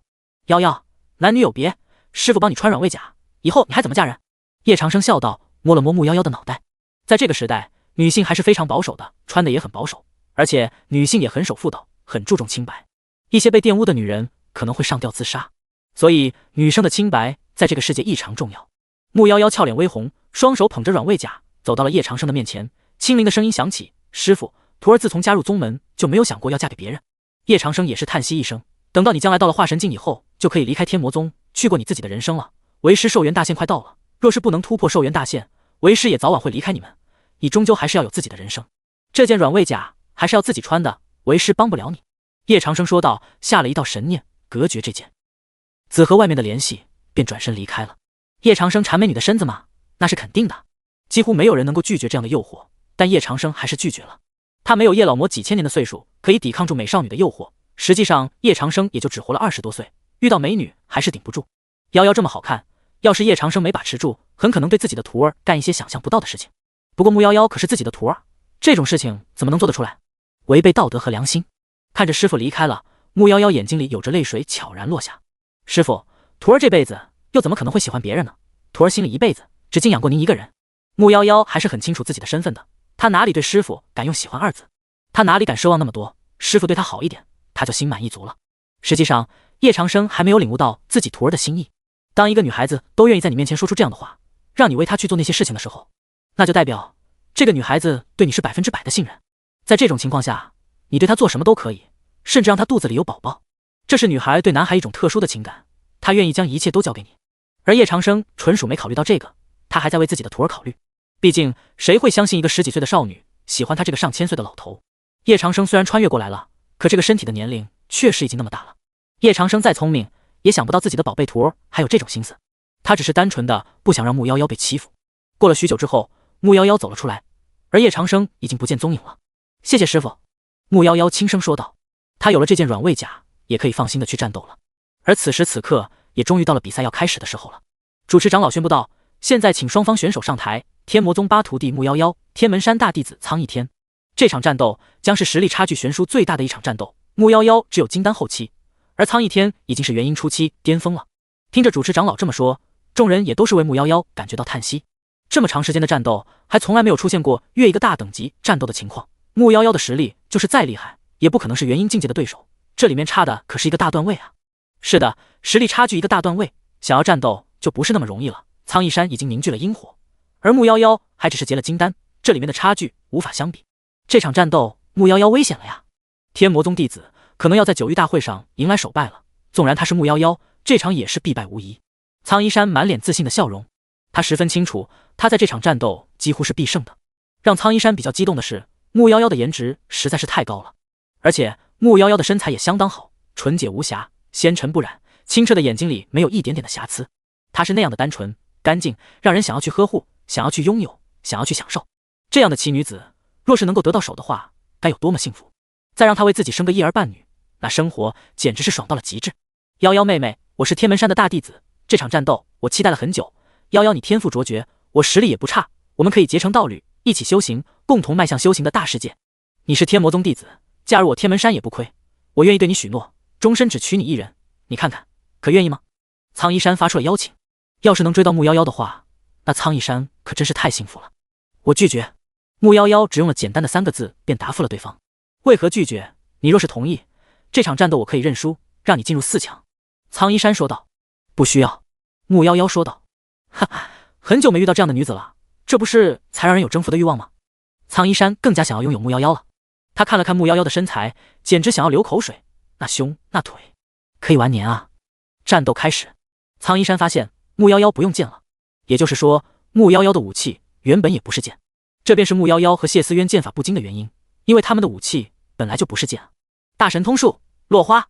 苍一山动身了，一上手就是大神通术，整个虚空当中无数的花瓣落下，本来是一幅唯美的景象，上万朵甚至10万朵花，整个高空中漫天都是花朵。花朵本该是没有杀伤力的，可下一个瞬间，所有的花瓣全部都化作了利刃，在空中迸射出一道道火花，以4面8方之势直接围剿穆夭夭。我的个乖乖，这就是元婴强者的实力吗？这一招也太猛了吧！穆夭夭要被穿心啊，太可怕了！元婴强者恐怖如斯。天门山的大弟子苍一山也太强了，他以全胜之姿到了这里，实力要比穆夭夭还要强一个级别。战斗恐怕要结束了，苍一山完全不知道怜香惜玉啊！面对着10万道利刃的攻击，穆夭夭玉手轻轻划过一把古琴，在他怀中出现了一把古琴。他坐了下来，琴音划过，一道道古老的琴声仿佛将大道钟声全部敲响，四周的空气流动都仿佛出现了变化。穆夭夭的琴音不仅可以控制人心，甚至还可以控制空气的流向。片刻之间，10万道利刃全部在空中停了下来。下一步，这么多利刃瞬间攻向了苍一山。穆夭夭让苍一山用他的招数来攻击他自己，这就是琴音法师的可怕。卧槽，原来穆夭夭真正主修的是琴音，他可是琴音法师。琴音法师是什么？你个木头脑袋，连琴音法师都不知道。琴音法师非常需要天赋，而且琴音法师也是最难修炼的。琴音法术的恐怖之处，就是可以在你没有防备的时候，直接对你精神攻击，控制你的精神。而且琴音法师的攻击能力、防御能力都是顶尖的。穆夭夭才是真正的天才，这才是天魔宗弟子的真正实力。天魔宗的弟子都是天才，我今天终于是认识到了，穆夭夭原来强到了这个地步。你才是木头脑袋，我怎么感觉你说的不对？穆夭夭在弹琴，我也能听到，为什么对我没有影响？这就说明你真的是个沙比了。木夭夭的琴音已经修炼到极致了，他可以用琴音来影响所有人，也可以用琴音法术来专门攻击苍一山。你再看看苍一山的状态，他已经完全被木夭夭的琴音法术影响到了。看到这一幕，连8个宗主都是震惊了。木夭夭玉手抚琴，身为元婴初期巅峰的苍一山无法靠近木夭夭半步，而现在苍一山已经遍体鳞伤，木夭夭的真正实力强大到了这个地步。所有人都看向了叶长生，只有叶长生没有什么太过惊讶的表情，这是因为叶长生对他的徒儿本就有着绝对的自信。看到这一幕，在场所有的人完完全全的震惊了。本来是木夭夭被苍一山给压着打的，可谁能想到现在的战斗却完完全全的反了过来。木夭夭在和苍一山战斗，而且还压着苍一山打。苍一山的实力可是已经到了元婴初期巅峰，木夭夭只是金丹后期，金丹后期和元婴纵然只有一点点的差距，可这其中的差距却是普通人难以弥补的。金丹期只是在体内凝结金丹，而元婴则是已经有了丹火。元婴初期巅峰就代表着一个修士在元婴初期的境界已经彻彻底底的稳定下来了。元婴初期巅峰的实力也是相当强大的。除此之外，苍一山还是天门山宗主苍无涯培养出的亲传弟子，这可是一个渡劫期的强者培养出来的弟子啊。苍一山的实力自然不用多说，他在一开始的时候就已经排到了榜单第2，而木夭夭一开始也只能够排到36名。在场的任何人没有人想到会是这样的结果。天哪，太猛了，木夭夭也太强了。是啊，这就是天魔宗培养出来的弟子，这就是叶长生的徒儿。如我所料不错，木夭夭今年只有16岁，16岁的他却已经有了这样的实力。如果木夭夭进入元婴的话，那他可是这1000年以来的第一个天才啊。是啊，天魔宗弟子的姿势每一个都这么好，简直是让我大开眼界。不知道叶长生是怎么做到的，但是能够当叶长生的徒弟，感觉真的不错啊。只可惜我们这辈子可能也进不了天魔宗了。天魔宗敢参加每一次九域大会，都代表着他们有着绝对的实力。回想上一次的九域大会，天魔宗只派了一个弟子参加，好像叫冰瑶，是天魔宗的6徒弟，他一个人就拿到了上届九域大会的冠军。天魔宗的弟子每一个都是天才，这一次也不例外。所有人的目光都汇聚在了擂台上，这是一次真正的较量，也是到目前为止九域大会当中最精彩的较量。苍无涯脸皮都有些发抖了，有些怒火，他没有想到自己的亲传弟子会被打成这样。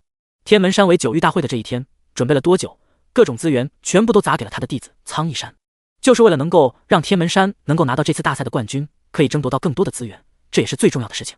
而现在天门山可能走不下去了，这让苍无涯如何不生气？而现在擂台上的局势已经进入了白热化，苍一山也没有想到自己会落入这样的下风。一开始他还想让着木夭夭，现在却被压制得喘不过气来。我就不信了，你只是金丹后期，还能真的赢我元婴不成？苍一山眼睛里有着一丝凶狠之色，既然木夭夭不愿意做他的道侣，那他也就没有必要和木夭夭客气了。这场战斗，苍一山也会用出自己的全部实力，他要让木夭夭知道金丹期和元婴期的真正差距究竟是什么。轰！在一瞬间，苍一山的身上爆发出了黑色的气息，黑色灵力瞬间腾空而起，弥漫在了整个天地之间，就连天空都变得渐渐乌黑。庞大的灵气源源不断地冲向了木夭夭。这一刻，苍一山的身上有着恐怖的气息，他的真正实力在此刻全部都发挥出来了。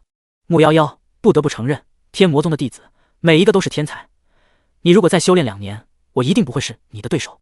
但是现在你还不是我的对手，因为我是元婴，而你只是金丹。元婴之火，我会让你见识到什么叫做元婴之火。阴火一出，你没有任何手段能够挡住我的这一击，你也没有办法逃避，只能够来和我硬碰硬。苍一山冷笑一声，有着强大的自信。在虚空之中出现了一股元婴之火，火红色的光芒有着炙热的高温，还伴随着庞大的灵气，形成了一个漩涡，直接碾压向了木夭夭。看到这一幕，所有弟子都是脸色一变。苍一山是要和木夭夭硬碰硬，就连周围的弟子感受到这样的气息时，都有些脸色苍白，浑身上下有一点难受。这样的气势便是元婴强者散发出来的吗？木夭夭脸色也不好看，当他看到元婴之火的时候，脸色便有些难看了。这就是金丹期和元婴期最大的差距。任凭你金丹期的修士天赋再怎么好，这毕竟是差了一个大段位啊。他没有元婴之火，如今想要挡住苍一山的这一击，只能够靠着他真正的实力了。现在的琴音已经没有办法对苍一山再造成任何威胁。木夭夭也相信这场战斗他是不会输的，他不能输。所有人都可以输，唯独他不能。他若是输了，就会丢师傅的脸。如果他都赢不了，那这场大赛的冠军便肯定不是天魔宗的了。大神通术，木夭夭腾空而起，所有的灵气瞬间爆发，漫天白色的光芒直接压向了苍一山。整个空中有着古老的琴音，仿佛从远方而来。而在木夭夭面前，仿佛出现了一道道意境，或是大海奔腾，又或者是天外飞仙，又好似烈日降临，烈火熊熊。无数意境随之变换，也给苍一山造成了巨大的压力。咚！但是这一切在元婴之火面前全部都崩溃了。木夭夭的所有灵气根本挡不住苍一山的攻击，在元婴之火面前，这一切的努力都显得十分渺小。你输了，木夭夭，你的天赋确实很强，但是现在的你赢不了我，最后的胜者只会是我们天门山。苍一山露出了阴狠的笑容，大喝一声，元婴之火直接冲向了木夭夭。如果金丹期的修士中了元婴之火的话，那恐怕身体都会燃烧成灰烬的。苍一山可不管木夭夭的死活，他只想要这场比赛的胜利。完了，苍一山想要杀木夭夭。住手啊！如果木夭夭要是出事的话，那天门山也完了。木夭夭已经输了，绝对不可能躲得过去的。众人的声音响起，眼神中只有着不可置信，还有着几分畏惧。苍一山恐怕已经杀红眼了，也不管什么了，只想着找回面子，击败对手。孽徒，住手！苍无涯站了起来，一脸怒火。如果输给木夭夭的话，倒是也没什么，最多损失一些修行资源，拿到较差的名次而已。可是如果杀了木夭夭的话，那麻烦就大了。就算天门山再强大，也不是天魔宗的对手啊。叶长生一个人就可以将天门山全部屠杀干净。天门山唯一能够逃跑的，也只有苍无涯，或许可以逃走，但是苍无涯面临的将会是一辈子的追杀。木夭夭的师姐们每一个都是极其护短，还是天才中的天才。大师姐瑶池仙子，二师姐苏九，每一个都在江湖上是赫赫有名的存在。被他们两个人盯上的人，只怕这辈子都不好过了。苍无涯本来想要出手阻止，叶长生却挥了挥手。无妨。叶长生面带笑容。叶前辈，可这木夭夭不死也会重创的。苍无涯很着急。本座的徒儿岂会不是元婴修士之敌？叶长生开口道。所有人听到叶长生说的这句话，都是不由得有些汗颜。叶长生对他的徒儿有着绝对的自信啊。当众人看向擂台的时候，木夭夭已经不见了。他身轻如燕，出现在了苍一山的背后。你什么时候？苍一山不可置信的回头，他发现木夭夭的速度竟然这么快，比和他刚才战斗的时候还要快了3倍。木夭夭没有说话，一掌拍下，轰！苍一山直接倒射出了擂台之外。看到这一幕，主持长老的声音也是有些颤抖。天魔宗弟子木夭夭对战天门山弟子苍一山，木夭夭胜。主持长老的声音落下之后，全场寂静无声，因为木夭夭又完成了一次越级挑战。在场的所有人都是大吃一惊。木夭夭一开始是劣势，后来靠着琴音法术变成了优势，最后又进入了险境。可谁也想不到，木夭夭的速度可以瞬间提升3倍以上，躲过元婴之火，瞬间击败对手。而这一场战斗也是引起了在场不小的哗然之声。天哪，这是怎么赢的？不清楚，我也没看到这是怎么赢的。木夭夭的速度突然变快了3倍，这也就是说木夭夭刚才是隐藏了实力吗？他真正的速度快到我都看不清了。这就是天魔宗的弟子吗？越级挑战元婴期还击败了对手。叶长生教出来的弟子太猛了，一般人根本不是对手啊！这就是天才，真正的天才。我今天终于明白了天才2字的含义。战斗结束之后，九域大会上的另外8个宗主寂静无声。这场战斗，他们所有人看到了木夭夭的天赋和实力。叶前辈，木夭夭刚才用的是什么身法？他的速度不亚于元婴期的强者。苍无涯开口问道，尽管心里有些不甘，可也没有办法。当他看到木夭夭有那么快的速度时，就知道这场战斗天门山已经输了。是啊，就连元婴初期的强者也未必有木夭夭这样的速度。琴音法师本该都是远程攻击比较强，近战比较弱，可现在没想到木夭夭的近战攻击也这么猛，速度飞快。林一刀说道，没什么身法，就是单纯的速度，只能说本座的徒儿平日里认真修行罢了。叶长生微微一笑，夭夭表现的还是很好的，刚才的速度也有些出乎他的意料。这么看来，木夭夭平日里的修炼可以说是十分刻苦了。他回去也得问问木夭夭是怎么修炼到那么快的速度的。刚才叶长生丝毫不慌，是因为他给了木夭夭软胃甲，那可是神器。拥有软胃甲，别说是元婴之火，其他的攻击都很难伤到木夭夭。在这场战斗结束之后，木夭夭也是有些体力不支了，有些摇摇晃晃的。叶长生缓缓飞了下来，轻轻地摸了摸木夭夭的脑袋，表现不错。木夭夭美眸抬起，浅浅一笑，木夭夭说完之后，就倒在了叶长生怀里。月儿，去休息了。叶长生说道，抱着木夭夭准备离开。他的2个宝贝徒儿都已经进了这次九域大会的4强，也让叶长生有些惊讶。月儿和夭夭的表现都非常完美，至于其他弟子的比赛，叶长生可没什么兴趣。明日才是4进2的比赛，叶长生自然要带着自己的徒儿去好好休息了。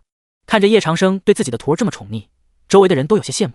苍无涯开口说道，原本以为叶老魔对他的徒儿都是不管不顾，现在我才发现叶老魔对他的2个徒儿都很宠溺啊，这倒是有些不像叶老魔了。林一刀也微笑道，这就是我们九域大会的盟主，也是天下第一大魔头叶老魔。他寿元大限快到了，可还在认真培养他的徒弟们。或许是之前6个徒弟的背叛，让叶老魔清醒了一些吧。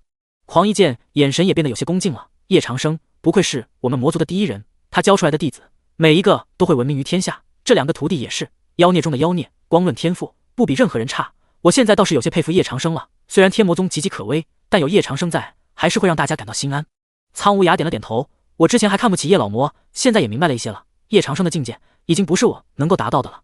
老夫倒是想看看这2个丫头能够走到什么地步，万一还能够成为九域大会的冠军呢？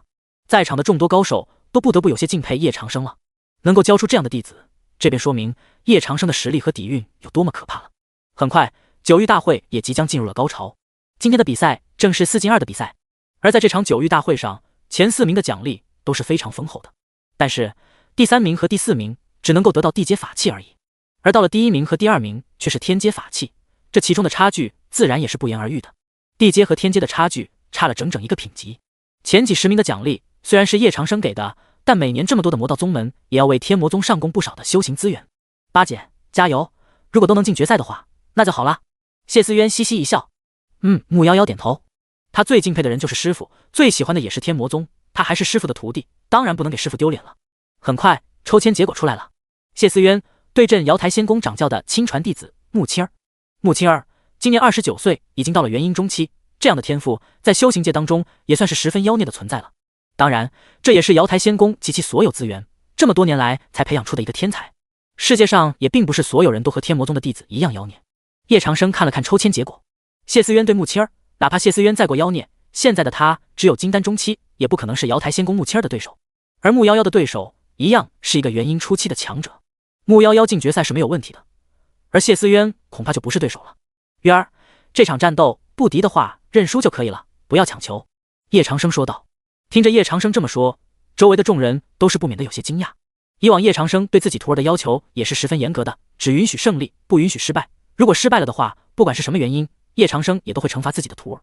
而今天叶长生对谢思渊说出了这样的话，足以可见叶长生有多么宠爱渊儿啊。师父，徒儿会竭尽全力的。谢思渊也认真起来了，走上了擂台。而对方是穆青儿，穆青儿刚刚走上擂台的时候，便有一股清冷之意，连周围的温度都仿佛降低了一些。主持长老也一声令下，比赛开始。穆青儿冷眸抬起，道：谢思渊，我不想伤你，你认输吧。谢思渊也没有多说话，很认真的样子，谁伤谁还不一定呢。随后谢思渊先一步发动了进攻，他手中的红色长沙瞬间蔓延而出，缠上了穆青儿的腰，然后下个瞬间穆青儿便直接打碎了谢思渊的攻击，他只是一掌便打在了谢思渊的胸口上。谢思渊脸颊苍白，身形倒退出了好几米，但谢思渊没有放弃，他手中散发出红色的光芒，化作漫天灵力冲向了穆青儿。大神通术凤舞九天。谢思渊将自身的所有灵力汇聚在一起，他甚至调用了金丹之力，在他面前的红色光芒中央有一道金丹，在金丹之力的作用下，可以将他的所有功力全部都发挥出来。谢思渊这一击可以说是用了全力了。他在天魔宗的时候，每天都在认真修行，学习大神通术，到现在为止，他还没有一件趁手的武器，可这也并不影响他想要赢下对手的决心。以他现在的能力，能够施展出一次大神通术，体力就会彻底的耗尽。月儿，以金丹之力强行用出凤舞九天会脱力的。穆妖妖开口道。凤舞九天是一种极其霸道的大神通术，最少也要在元婴期才能够用出来。如果只有金丹期的话，光靠着金丹期的灵力，绝对用不出凤舞九天，除非将金丹之力也用上。即便用上金丹之力，即便可以发挥出来凤舞九天，谢思渊也会脱力晕过去，还会留下后遗症。可这个时候的谢思渊哪里管得上那么多，他的普通招式对穆青儿已经完全不起作用了，只有靠着这招，或许还能有一丝获胜的可能性。穆青儿站在远处看着谢思渊，他的心里是有些不甘心的。他只是掌教的徒弟，却没有成为宗主的徒弟。在瑶台仙宫，谁不想成为瑶池仙子的徒弟，但他却没有那个机会。而谢思渊却是瑶池的师妹，还是天魔宗的弟子。穆青儿对上谢思渊的时候，不知道有多高兴。他可以在所有人面前击败谢思渊，击败天魔宗的弟子。这么多年来，天魔宗的弟子参加比赛，没有任何一个人输过，而他将会成为这个大陆上第一个赢下天魔宗弟子的人。他还知道瑶池仙子是叛逃出天魔宗的，和天魔宗的关系自然好不到哪里去。既然如此，那他下手也就不用留情了。金丹之力也没有用，我已经给过你机会了，奈何你不答应，现在就不要怪我下手无情了。击败你之后，我将会成为第一个击败天魔宗弟子的人。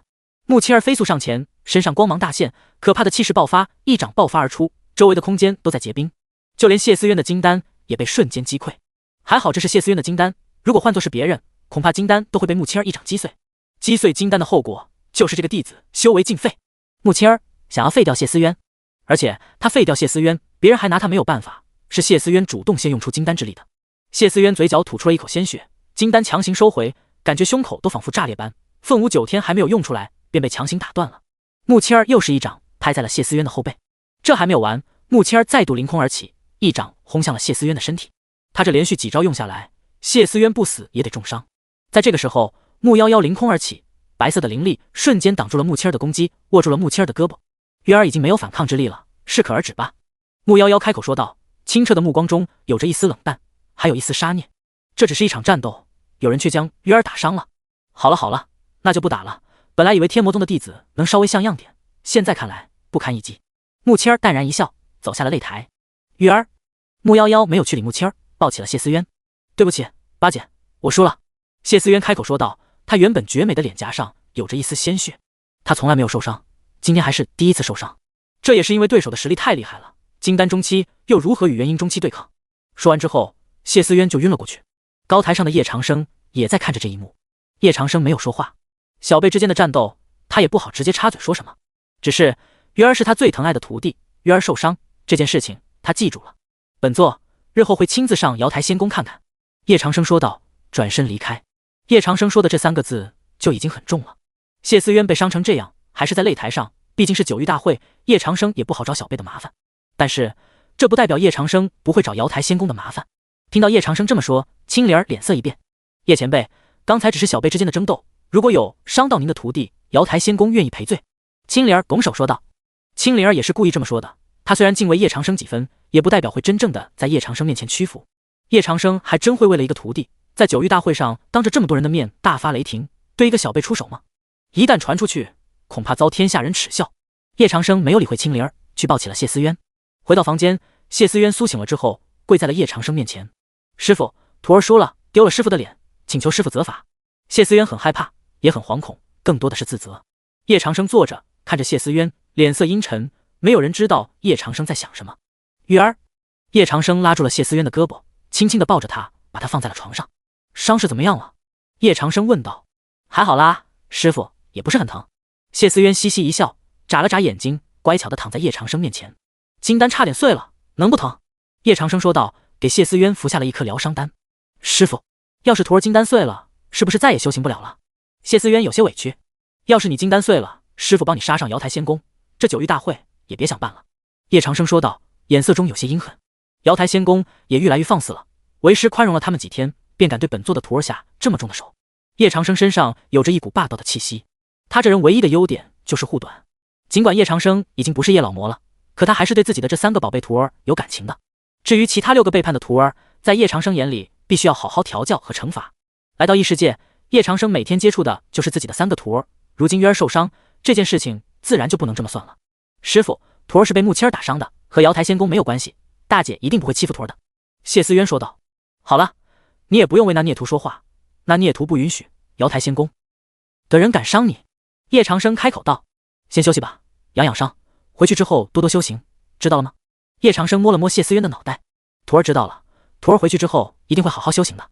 谢思渊甜甜一笑，尽管他受了很重的伤，可谢思渊心里还是感觉到甜的。被这么好的师傅宠溺着，真的很好啊，以后嫁人也要嫁给像师傅这样的人才行。谢思渊昏昏沉沉地闭上了眼睛，吃过丹药之后的药效开始发作了。叶长生离开了房间，还设下了一道禁制，普通人根本进不来房间。在叶长生出去之后，战斗的结果也出来了，穆夭夭击败了对手，顺利进阶决赛。而决赛要交手的自然就是穆夭夭和穆七儿了。台下的人也是议论纷纷。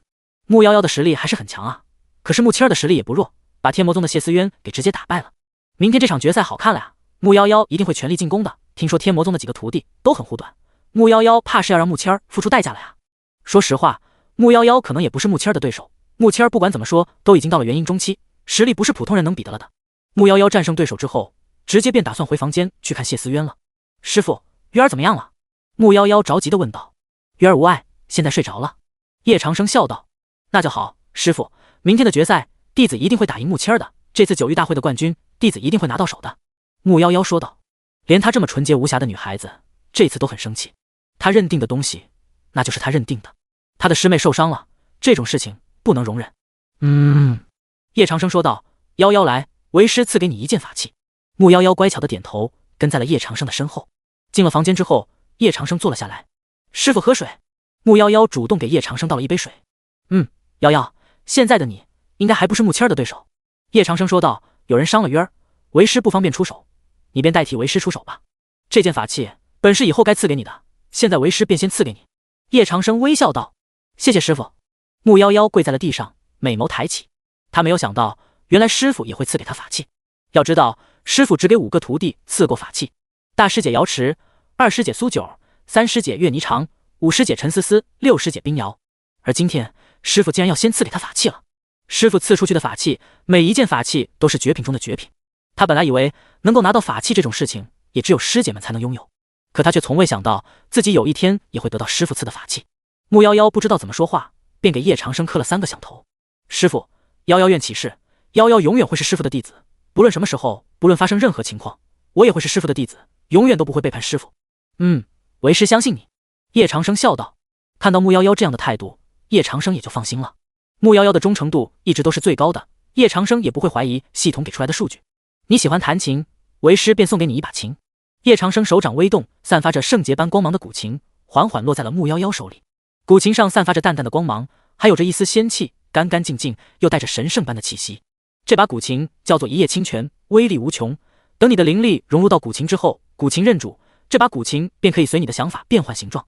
当你将这把古琴修行到一定境界的时候，还可以人琴合一。你要记住，修炼琴音法术的时候，必须心思纯净，不能有任何的杂念。夭夭，你单纯善良，这把一叶清泉正适合你。为师希望你也可以好好使用它，它的品阶会随着你的实力变化而变化。现在它只有天阶的品级，等你到了化神境的时候，它便会成为神级品阶。为师希望你拥有了这把古琴之后，为师不求你匡扶正道，也不会阻你坠入魔海，只想你能够做好自己。叶长生看着木夭夭，微微一笑。木夭夭双手接过了一叶清泉，闭上了眼睛，感受着一叶清泉上的每一个琴弦。他的灵力缓缓融入了一叶清泉，整个人都仿佛和这把古琴之间建立了联系。这把古琴简直太契合他了。徒儿谨遵师傅教诲。木夭夭乖巧点头，收好了古琴，再度给叶长生磕了3个响头。师傅对他说的每一句话，他都牢记在心，不求他匡扶正道，也不会阻他坠入魔海。也就是说，师傅希望他能够坚持本心，坚持自己认为是对的东西。起来吧。叶长生缓缓说道。还有，从此以后不得用你的法器来残害同门，更不许背叛天魔宗，否则为师能赐给你法器，也一样能收回。叶长生直视着木夭夭的眼睛。木夭夭点头。师傅，夭夭永远都是师傅的弟子，永远都会听师傅的话，师傅让弟子做什么，弟子便会做什么。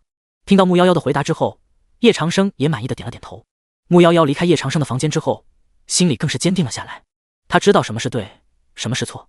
有人伤害了渊儿，那不论对方是谁，不论对方背后有什么样的势力，他都会替渊儿出头，让对手付出代价。木夭夭走进了谢思渊的房间，轻轻地推开了门。八姐来了。谢思渊看到是木夭夭来了，想要起身。渊儿，好好躺着。木夭夭轻声说道，走到了谢思渊的身边，缓缓坐了下来。八姐，师傅是不是赐给你法器了？谢思渊嘻嘻一笑，好奇地问道。木夭夭点头。那一定是神器吧？八姐，给我看看好不好吗？谢思渊撒娇道。一叶清泉，不过现在还是天阶法器，师傅说等到了化神境，一叶清泉才会变成神级法器。木夭夭把法器拿了出来。谢思渊露出一脸羡慕和惊讶的表情。哇，真的好好看。八姐，师傅人真是太好了，现在就把法器赐给了你，我也想要。能够被师傅赐给法器是一件庄严而又神圣的事情，也很骄傲和幸福。渊儿，师傅以后也会赐给你的，身体感觉怎么样了？木夭夭关切地问道。还好啦。谢思渊说道。说完之后又咳嗽了几分。他和木青儿交手的时候，木青儿接连打在了他的胸口和后背上，甚至还伤到了他的金丹。师傅来检查的时候，由于谢思渊还是女孩子，叶长生并没有太过仔细的检查，只是给了一个疗伤丹。疗伤丹已经能够治愈60%的伤势，剩下40%的伤势只能靠着自己慢慢恢复了。世界上不存在有绝对的丹药，一颗就能满状态恢复。哪儿还好了？我来检查一下。木夭夭说道。看到谢思渊咳嗽的时候，还感觉到很心疼。不要，师姐，我没事的。谢思渊连忙摇头。都是女孩子，还怕师姐占你便宜吗？木夭夭轻轻地揉了揉谢思渊的脑袋，听话。哦，谢思渊嘟起小嘴，拗不过八姐，只能任由她脱掉衣服了。木夭夭看到了谢思渊胸口上的伤口，那是一个巴掌大的掌印。还有他的后背也有一个巴掌大的掌印，掌印冰寒，甚至影响到了谢思渊的身体。他身体的温度都变得有些降低了，手脚冰凉，而那2个掌印还没有消失。要不是有叶长生给的疗伤丹，谢思渊恐怕现在还晕着昏迷不醒。而且他的金丹也受了伤，这次的伤势几乎是重创了谢思渊。看到谢思渊身上是这样的伤势时，穆夭夭没有说话，只是替渊儿隔好了被子。渊儿还疼吗？穆夭夭问道。八姐，我不疼了，没关系的，都是小伤，养养就好了。倒是八姐明天的决赛要小心，那个穆青儿很强。谢思渊关心的说道。穆夭夭点头，说完之后替谢思渊盖上了被子，转身离开。他在谢思渊面前是那样的宠溺柔和，像个大姐姐一样保护着他。等他走出门的时候，穆夭夭的眼神变得冰冷。他是叶长生9个徒弟当中最善良的，平日里他也不喜欢杀生，可是今天他动了杀念。在9域大会上有一条规则，如果杀了对手便会丧失比赛的资格，可他还是无法克制自己的杀念。在擂台上，穆青儿看似是轻飘飘的2掌轰在了谢思渊的身体上，可穆夭夭检查过了，他发现这2掌都是穆青儿用尽全力打的。穆青儿想要废掉谢思渊，只是没有成功。师傅，您说让我坚守本心，我也明白什么才是对的事情，有人敢欺负渊儿，必须付出代价。穆夭夭轻声开口，清澈的目光当中有着一丝冷意。再单纯的女孩也有她不能触碰的逆鳞。很快便到了9域大会的决赛，也是1年1度的大赛，上万人的目光都聚焦在了这一战上。天魔宗8弟子穆夭夭对战瑶台仙宫掌教的亲传弟子穆青儿。按照往年的惯例，谁能够拿到9域大赛的冠军，那么这个宗门将会得到最多的修行资源，同时也会成为下一届9域大会的盟主。同理，盟主可以得到所有魔道宗门每年上供的修行资源、天材地宝等等。如果这一战天魔宗输了，那人们就会觉得天魔宗衰落的情况已成定局。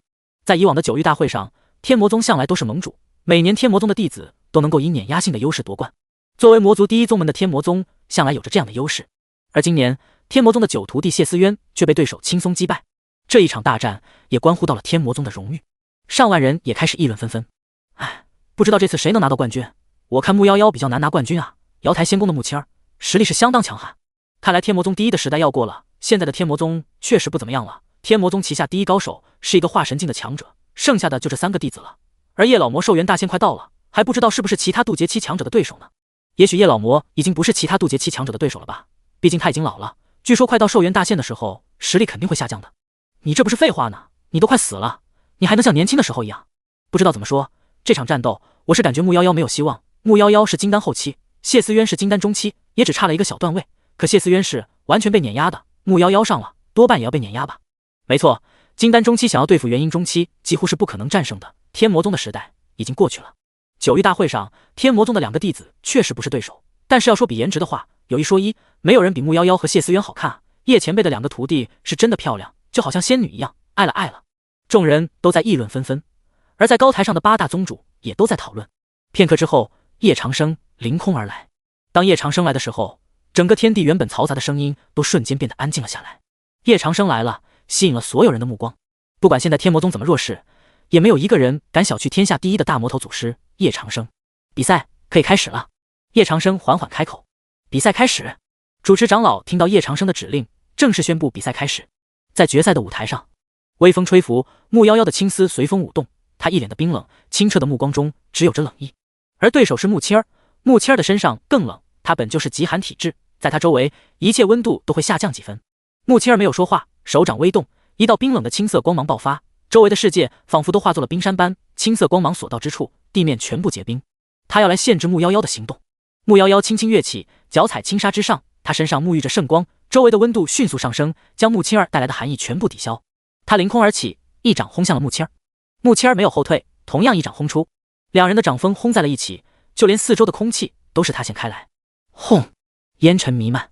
穆青儿退后了1步，而穆夭夭则是退后了5步。在初次交锋上，穆夭夭落入了下风。这是双方实力的差距，毕竟穆青儿的实力已经到了元婴中期。认输吧，天魔宗培养出来的弟子天赋确实很强，但是以你们现在的实力，还不是我的对手。穆青儿开口说道，一脸自信。若不认输，后果是怎么样的，自己承担。穆青儿说道。一瞬间，穆青儿身上的气势发生了变化，强大的威压涌向了四周。元婴中期强者的真正实力。当众人感受到穆青儿的气势时，也是不由得睁大了眼睛，感觉到了一丝恐惧。穆青儿的实力简直是强的可怕。大神通术，落寒！庞大的灵气光芒直接攻向了穆夭夭。大神通术已经是普通人能够释放的大招了。而木签儿的大神通术洛寒品级已经在地阶水准，地阶水平的功法根本不是普通的金丹期能够挡住的，庞大的气势直接压迫着木夭夭的每一根神经。若不是拼尽全力，木夭夭甚至在擂台上都难以站立。木夭夭美眸抬起，拿出了一叶清泉。当一叶清泉出现的瞬间，木夭夭身上的气势发生了巨变。他坐了下来，玉手抚琴，古老的琴音瞬间爆发而出，每一道琴弦都带着可怕的气势，在古琴之上散发着淡淡的白色光芒。一道琴音法术爆发，直接挡住了木签儿的攻势。这是天阶法器？不，这是传说当中上古神琴一叶清泉。传闻只有真正的神人才会拥有这样的上古神琴，天下不知道有多少修士在寻找这样的神器，却没想到这样的神器在你手中。木签儿开口说道。当他看到一叶清泉的时候，身体都僵在了那里，有着一丝眼红。这可是神器啊，真正的神器。每一把神器都是无价之宝，每一把神器在大陆上都能掀起一场战争，因为这是神器，只有化神境以上的强者才能够使用的神器。毫不夸张地说，哪怕是化神境初期的强者，用神器一样可以击败化神境中期的修士。而这样的神器在木夭夭的手里，在大陆之上，神器屈指可数。天下第一的修仙宗门蜀山有几把神器，而剩下的神器只有天魔宗的几个徒弟才有。今天又一把神器问世，一叶清泉在木夭夭的手中。木青儿多么想要这样的神器，已经毋庸置疑了。这样的神器只能是叶长生赐给他的徒儿的。在场的上万修士皆是倒吸了一口凉气。卧槽，这是神器，真的是神器！一叶清泉，我听宗主说过，这样的神器是无价之宝啊。以前只有天魔宗的少数几个弟子才能拥有神器，现在连天魔宗8弟子都有神器了，羡慕啊！只可惜木夭夭现在还没有办法发挥出神器的全部实力。现在的一叶清泉在木夭夭手中相当于天阶法器吧？太羡慕了，叶前辈竟然又赐给他的弟子神器了。也只有叶前辈才能够有这样的神器吧？毕竟叶前辈可是世界上最强大的炼器师，他是能够炼制出神器的。这些神器应该都是叶前辈炼制出来给他的徒儿的。不得不说，叶前辈是真的太猛了，又炼制出了一个神器，给了他心爱的徒儿。我也想当叶前辈的徒儿，那可是神器啊！叶前辈是怎么炼制出来的？林一刀站了起来，一脸的震惊。又是一把神器，叶前辈的炼器水平又上升了一个层次啊！苍无涯摇了摇头，叶前辈的炼器水平一直都很强，大陆上的炼器第一人啊！狂一剑都瞪直了，叶前辈，我可以来找您炼制神器吗？出多少钱，多少资源，我都愿意，只要能炼制出一把神器。众人呼吸都有些急促了，要不是叶长生在这里坐镇，恐怕有多少人会直接上来抢这把神器吧？毕竟一把神器带来的价值是无法估量的。其余众人也都看着叶长生，要是叶长生能够答应的话，他们也愿意不惜一切代价来买一把神器。叶长生挥了挥手，神器就是本座想炼制，也没有那么容易炼制成功，平均炼制万次才有可能成功一次，还要每个过程都很精细，甚至还要结合天地灵气，还要各种机缘，缺一不可。神器向来都是可遇而不可求，叶长生说道。听到叶长生这么说，狂一剑也只能叹了口气。众人也都知道炼制神器的难度究竟到了什么地步，哪怕是炼制天阶法器都很难很难。大陆上有无数的炼器师，哪怕是很多天才炼器师，经验丰富，也不敢说能成功炼制出一把天阶神器。这种法器都是少之又少的，想要炼制而成，需要付出极大的心血和精力。就算是叶长生，都很少给自己的徒儿法器，6个徒儿也只有5个弟子拥有法器。现在木夭夭也有了法器，这说明叶长生有多么宠爱自己的徒儿啊！叶前辈，其实天阶法器、地阶法器也是可以的，您看看是否可以？狂一剑看向了叶长生，继续问道。叶长生微微皱眉，本座从不轻易给别人炼器。听到叶长生已经不悦了，狂一剑才闭上了嘴巴。他怎么敢让叶长生来给他炼器？叶长生到了这个境界，对金钱什么的都已经不在乎了。要说天才地宝，谁也没有叶长生的天才地宝多呀。想要得到高阶法器，只能通过特殊的拍卖会或者是酒域大会，还有一种可能就是去抢别人的法器。而在此时，擂台之上的战斗仍然还在继续。木夭夭玉手拂过琴弦，他周围的世界仿佛都出现了变化。一瞬间，周围的气场都出现了变化，一道道琴音法术破空而下，将木青儿压制的毫无还手之力。大道琴音无法阻挡，哪怕是木青儿用大神通术，一样不是木夭夭的对手。片刻之后，琴音甚至影响到了木青儿的思绪。木青儿感受到了巨大的压力，哪怕他是元婴中期，在面对木夭夭的攻击时也难以抵挡。为什么你有神级法器？如果你没有，这场战斗你不会是我的对手。木青儿有些恨，他不甘心啊。如果我也是元婴中期，你不会是我的对手。木夭夭开口道，一道琴音法术轰在了木青儿的胸口之上。紧接着，木夭夭飞身到了木青儿身后，一掌轰出，咚！木青儿直接倒在了擂台上。她可是元婴中期，被一夜清泉压制的毫无还手之力。穆青儿吐了一口鲜血，眼神中只有着不甘。下一刻，穆夭夭收起了一夜清泉，从天而降，一掌攻向了穆青儿。咚！在这个瞬间，穆青儿的嘴角露出了一丝冷笑。穆夭夭，你上当了，天魔宗的弟子不过如此。你师傅难道没有教过你，哪怕你有神级法器，也未必是别人的对手。你看我假装落败，但实际上现在才是我绝杀你的机会。元婴之火，穆青儿眼神都在这一刻变红了，他身上爆发出了无数的璀璨光芒，周围的温度急剧上升。元婴强者的可怕便是元婴之火，元婴之火是金丹期的强者绝对无法抵抗的。穆青儿用出元婴之火的时候，擂台都被烧得一片漆黑，温度迅速上升到了几千度。穆青儿手中光芒大现，握着元婴之火，直接杀向了从空中落下的穆夭夭。这个时候，穆夭夭就连逃跑和反抗都做不到。八姐，谢思渊跑了出来，看到穆青儿用元婴之火要杀穆夭夭的时候，神色更是焦急。元婴之火足以烧毁穆夭夭的身体，这一招还是穆青儿的全力一击，整个天空都被染成了一片赤红，谁也来不及去阻拦了。穆青儿拼尽全力的一掌，带着元婴之火轰向了穆夭夭的胸口。咚！穆夭夭浅浅一笑，他是挡不住元婴之火，可不代表他手中的一夜清泉挡不住，哪怕是元婴之火，也不能够伤到神器半分。大神通术，凤舞九天，这一招让我代替渊儿来教训你。穆夭夭将一夜清泉挡在了自己胸口，直接挡住了穆青儿的元婴之火，紧接着就是一招大神通术，整个空中犹如火凤落下，轰向了穆青儿。轰！下一刻，穆青儿的身体直接被轰出了擂台之外。这场战斗，穆夭夭胜了。而九域大会的冠军是天魔宗的8弟子，也是叶长生的弟子。最后夺冠的是天魔宗的弟子穆夭夭，全场也响起了热烈的欢呼声。所有人的目光当中都有着深深的不可思议。毕竟穆夭夭的对手是元婴中期的强者，还是瑶台仙宫掌教培养出来的亲传弟子，这样的实力，众人无不为之惊叹。以金丹后期对抗元婴中期，本来就是几乎不可能完成的事情，可是穆夭夭还是做到了。他击败了穆青儿，元婴中期的强者，成为了这次九域大会的第1人。天魔宗，天魔宗，天魔宗！我的老天鹅啊！穆夭夭是怎么做到的？他一个人靠着金丹后期的实力，在这场大战当中实现了大逆转，击败了穆青儿，这真的是一个奇迹啊！穆青儿都用出了丹火，可惜照样不是穆夭夭的对手。天魔宗的弟子，拜年是这样的天才妖孽吗？天才妖孽你妈呢？你能不能看懂比赛？要不是穆夭夭有神器，怎么可能是穆青儿的对手？我觉得不公平。你拉倒吧，你懂个什么？我是真的服气了。这次九域大会的弟子，30岁以下的都可以参加。穆青儿是29岁，而穆夭夭只有16岁。你知道他们2个年龄上的差距吗？我再来告诉你一个事实，你知道天魔宗出来的弟子有多么妖孽吗？天魔宗2弟子苏九，按照化成人形的年龄来看，他今年只有21岁。21岁的苏九就已经是渡劫期的强者了。而天魔宗的3弟子岳霓裳，你知道他的年龄只有19岁吗？19岁的少女岳霓裳已经成为了当今大越王朝的公主，甚至可能会成为一代女帝，而她的实力已经到了化神期啊！穆夭夭如果到29岁，你猜穆夭夭会是多么厉害的强者？他有29岁，穆青儿会是他的对手。何况能够拥有神器，也是自身实力的一部分。修行界谁还管你有没有法器？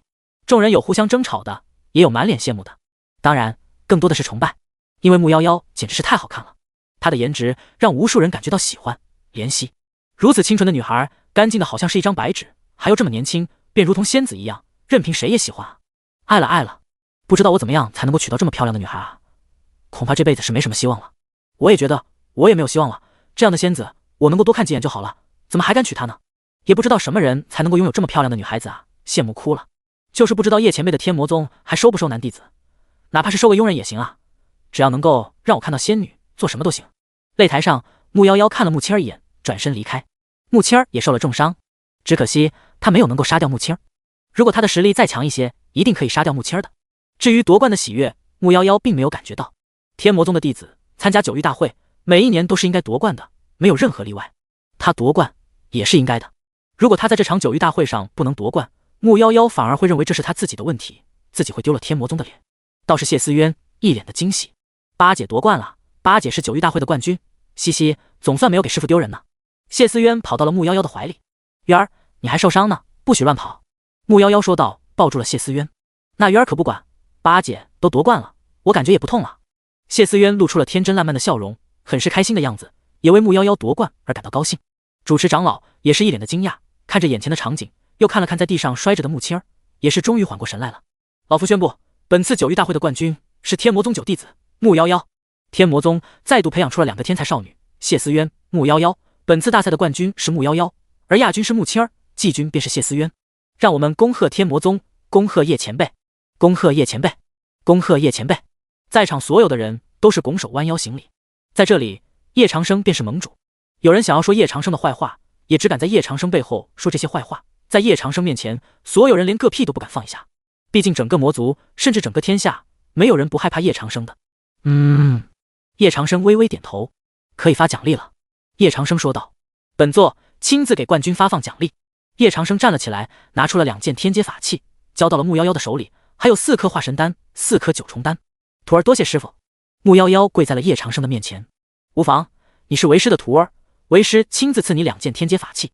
叶长生说道：“师傅，你已经赐给徒儿神器了，徒儿有叶清泉就足够了。”穆夭夭美眸抬起，他不想奢望那么多，有师傅给他的这件古琴，还有那件防身的内衣，他感觉足够了。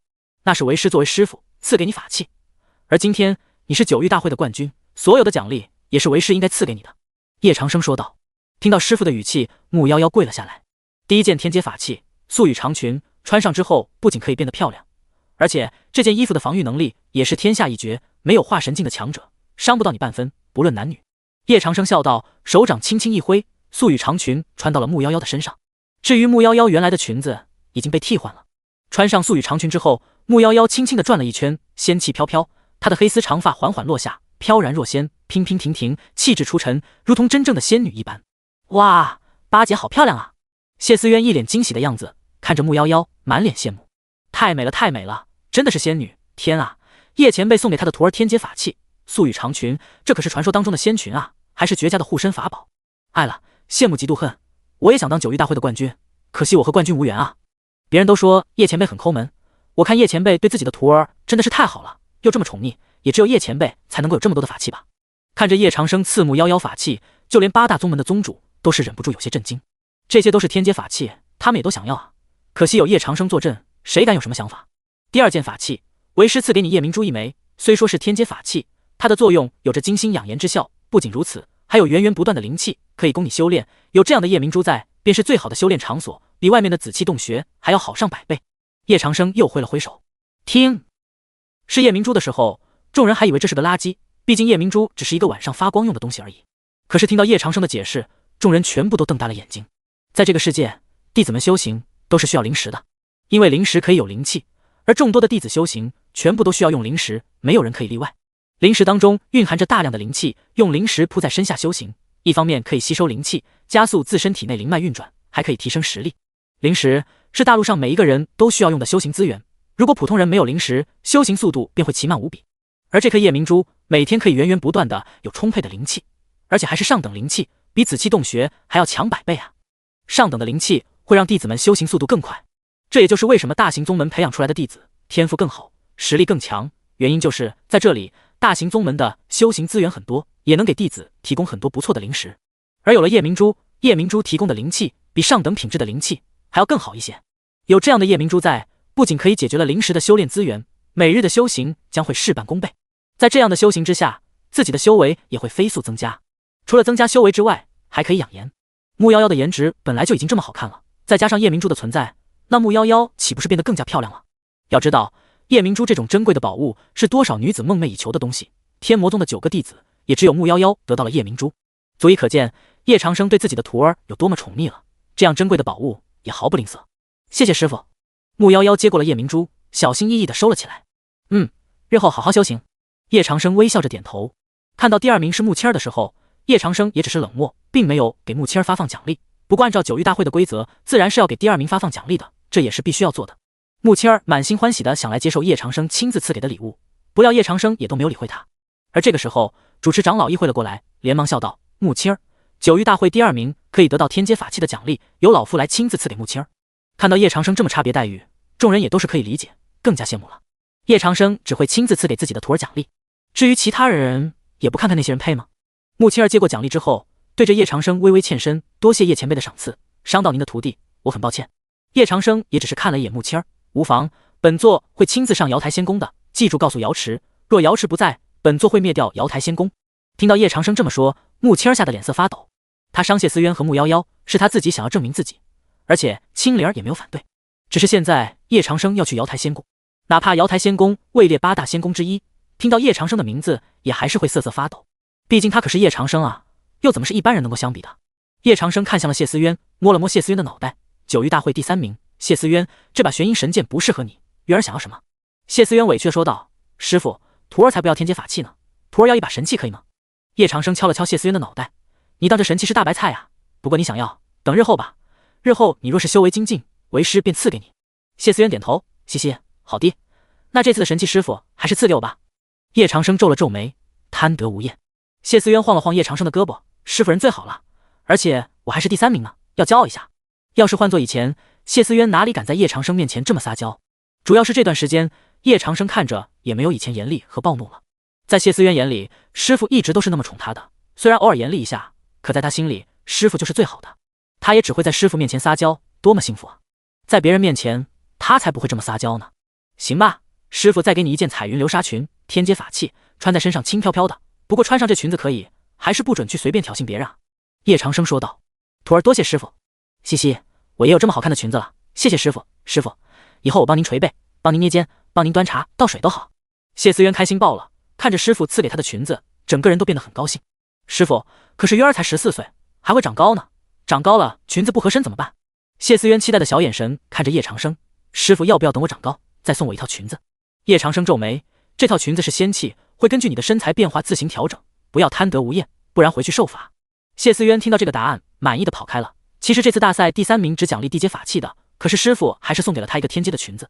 而此时此刻，全场已经惊呆了。我没有看错吧？彩云流沙裙又是一件天阶法器，叶前辈果然是炼器大师啊！这些天阶法器一点都不缺。哭了！现在外界上想要有一个天阶法器，简直是太难了，就连蜀山也没这么阔绰啊！可天魔宗就是有这么多的法器，简直是绝了。哎，我也想当天魔宗的弟子了，可惜这辈子也没有什么机会，没办法呀。又是一件天阶法器，叶前辈也太宠他的徒儿了，太羡慕了，有这样的师傅，这辈子也太幸福了吧。那还用说呢，谁家的师傅能够送得起这么多宝贝啊？而在送完法器之后，叶长生也就坐了下来，看着主持长老，下面的奖励你来发吧，本座就不参与了。叶长生还是那个大魔头，不会对别的宗门的人也那么亲近的，他只宠自己身边的2个宝贝徒儿，至少宠木夭夭和谢思渊这2个宝贝徒儿又乖，除了偶尔不听话之外，忠诚度还是相当高的。平常累的时候，2个徒儿都会来给叶长生按摩，至少有2个美女帮忙按摩，这种感觉还是很爽啊。这个世界上的女孩子颜值要比地球上的女孩子高很多，没有滤镜，没有化妆，单纯的素颜加上自身修行过后的气质就已经足够漂亮了。叶长生也不知道怎么回事，反正自己的这2个徒儿身材发育又很好，要不是他定力比较强，还真顶不住。叶长生在那里坐着休息，木夭夭和谢思渊都乖乖的在擂台下面等着。这是一个9域大会的仪式，必须要完成，不然叶长生早就带着自己的2个徒儿先回宗门了。苍无涯、林一刀、黄一剑，在场的众人都是有些敬佩叶长生。叶前辈，听闻您的寿元大限已经快到了，我只是担心那些正道的人会不会继续对天魔宗动手。苍无涯看向叶长生问道。林一刀也开始分析，现在天魔宗的6个弟子都离开了，宗门里只有叶前辈一个人，最近还新收了个高手白墨尘，不过也只是化神中期的修士，要是那些正道宗门再动手，只怕是不好办。叶长生挥了挥手，本座的寿元大限也还有几十年吧，倒是不着急，正道宗门若想来进攻，可以试试。苍无涯也点了点头，叶前辈，您的实力自然是有目共睹的，我只是担心正道宗门出动渡劫7强者，若是让您受伤，只怕天魔宗还是会有危险，谁也不知道正道宗门的人是怎么想的。这种话苍无涯说的也很对，叶长生或许对付一个渡劫期高手没有问题，但叶长生想全身而退也有些困难。渡劫期的强者实力强大，就算落败，说不定也能够让叶长生受伤。就算叶长生个人实力强大，如果正道宗门联手多名渡劫强者一起来灭杀天魔宗，天魔宗也一样危险。叶前辈，我建议我们7大宗门彻底结盟，说白了，如果天魔宗倒了，我们7大宗门也未必是正道宗门的对手。苍无涯说道。来参加9域大会的共有8个宗门，除了瑶台仙宫和天魔宗关系不好之外，其他的7大宗门还是关系不错的。当然还有一些魔道宗门早就自立了，觉得自己天下无敌，和天魔宗老死不相往来，说不定还想趁机取代天魔宗。而在场除了瑶台仙宫的7个宗门，也只有苍无涯是渡劫期，其他宗门除非把宗门那种上千年的老怪喊出来，也能够凑出来1-2个渡劫期强者，和正道宗门相比还是差了很多呀。尤其是蜀山近年来实力大涨，还有着诸多高手的加入，你们也是这个想法吗？叶长生看向众人，是，魔云宗愿意归顺叶前辈，刀魔宗也愿意归顺叶前辈，绿云宗愿意归顺叶前辈。这次的九域大会在一开始的时候，几个宗门宗主还对叶长生颇有些不好的看法，而在九域大会结束之后，这些人都有些敬佩叶长生。一方面是叶长生的实力给人很强的压迫感，他们也看出来了叶长生根本不像马上就要寿终正寝的人。另一方面是叶长生出手太大方了，灵气、法宝应有尽有，而且叶长生培养的徒儿实力强大，天赋卓绝。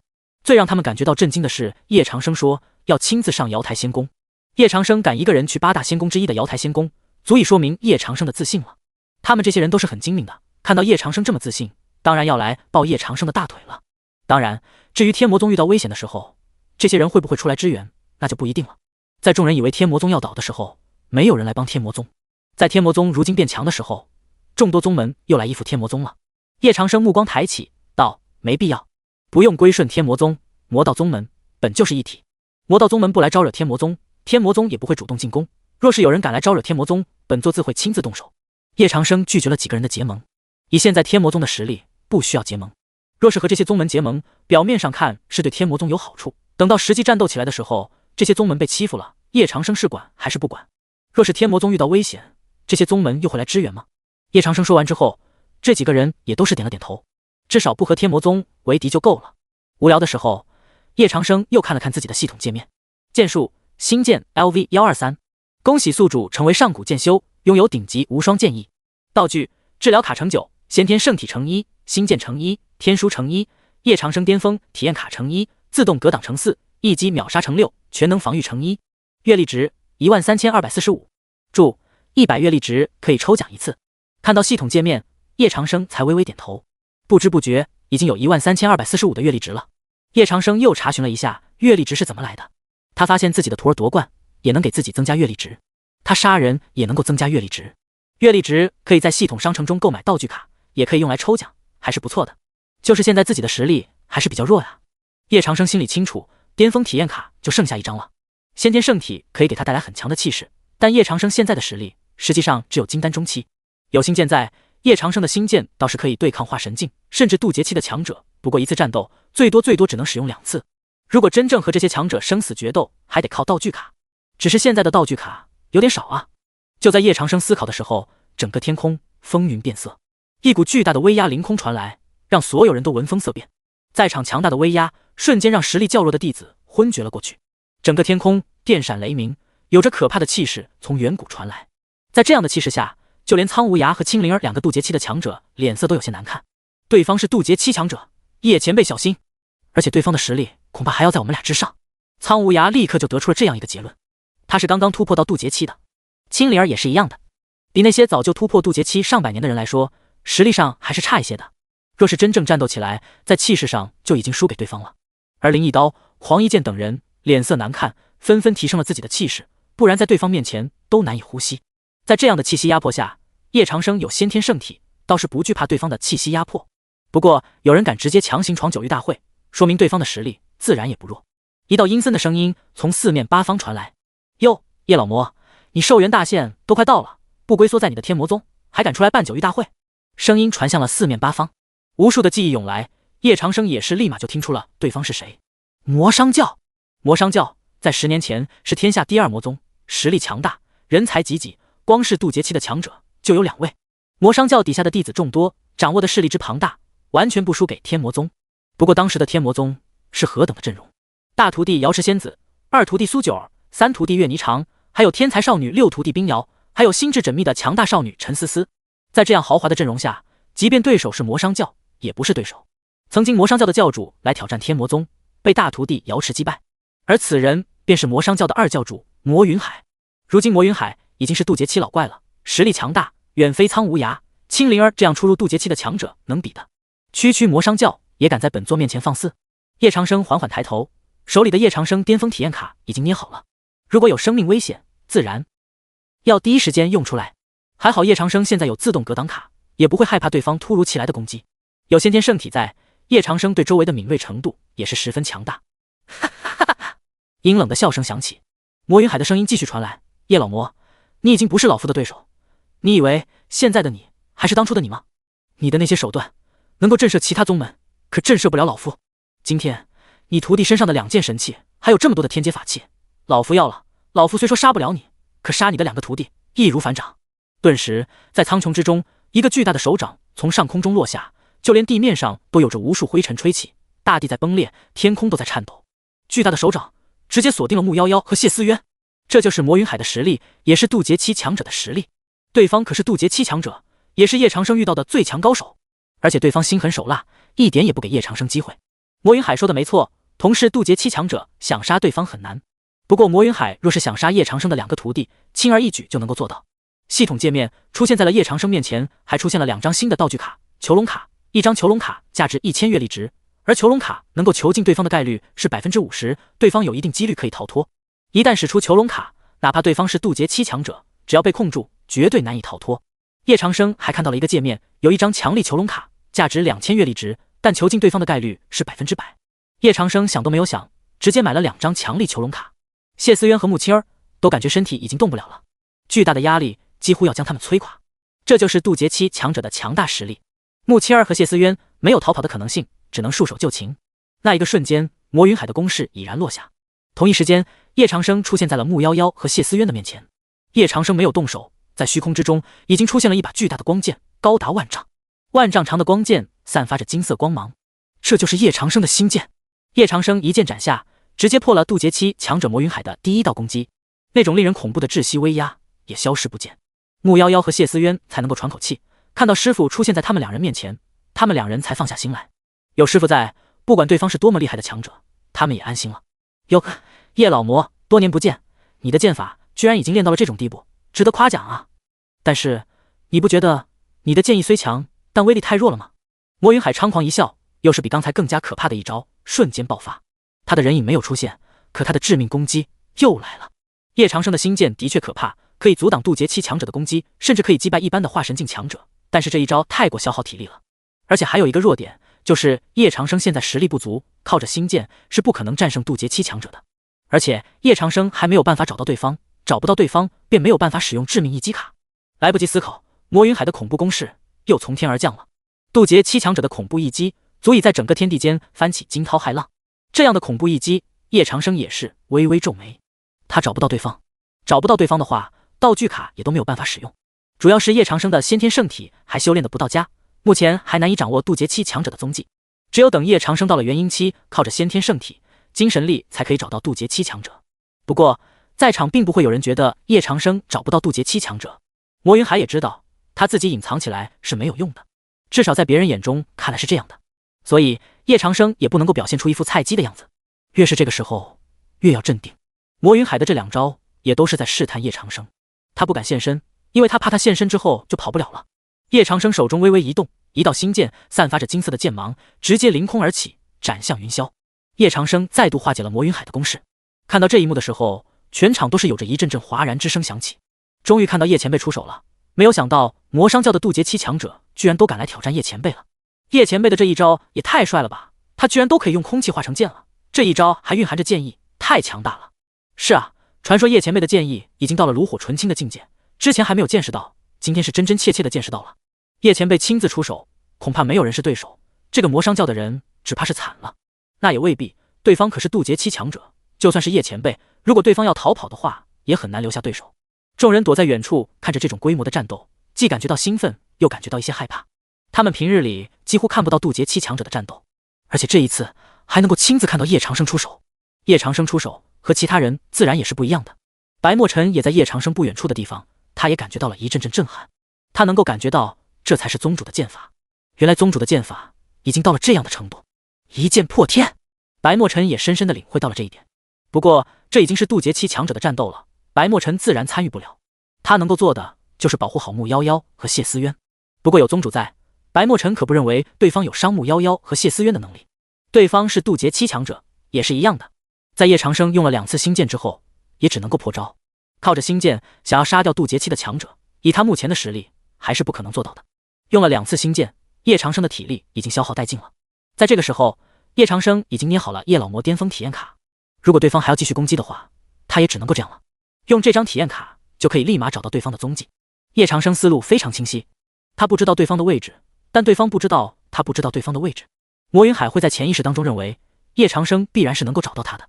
而在这个时候，叶长生缓缓飞到了空中，叶长生负手而立，目光冷淡，宛如真正的世外高人，绝世强者。在场的众人看到叶长生的手段之后，都是有些惊叹。毕竟叶长生可是连剑意都领悟了，这样的实力只能说太可怕了。看到叶长生腾空而起，离开了穆夭夭和谢思渊，换做普通人可能会认为叶长生不保护他的2个徒儿了，但在众人眼中却没有这种想法，他们只会觉得叶长生有绝对的信心能够保护住他的2个徒儿。穆夭夭和谢思渊也是同样的看法。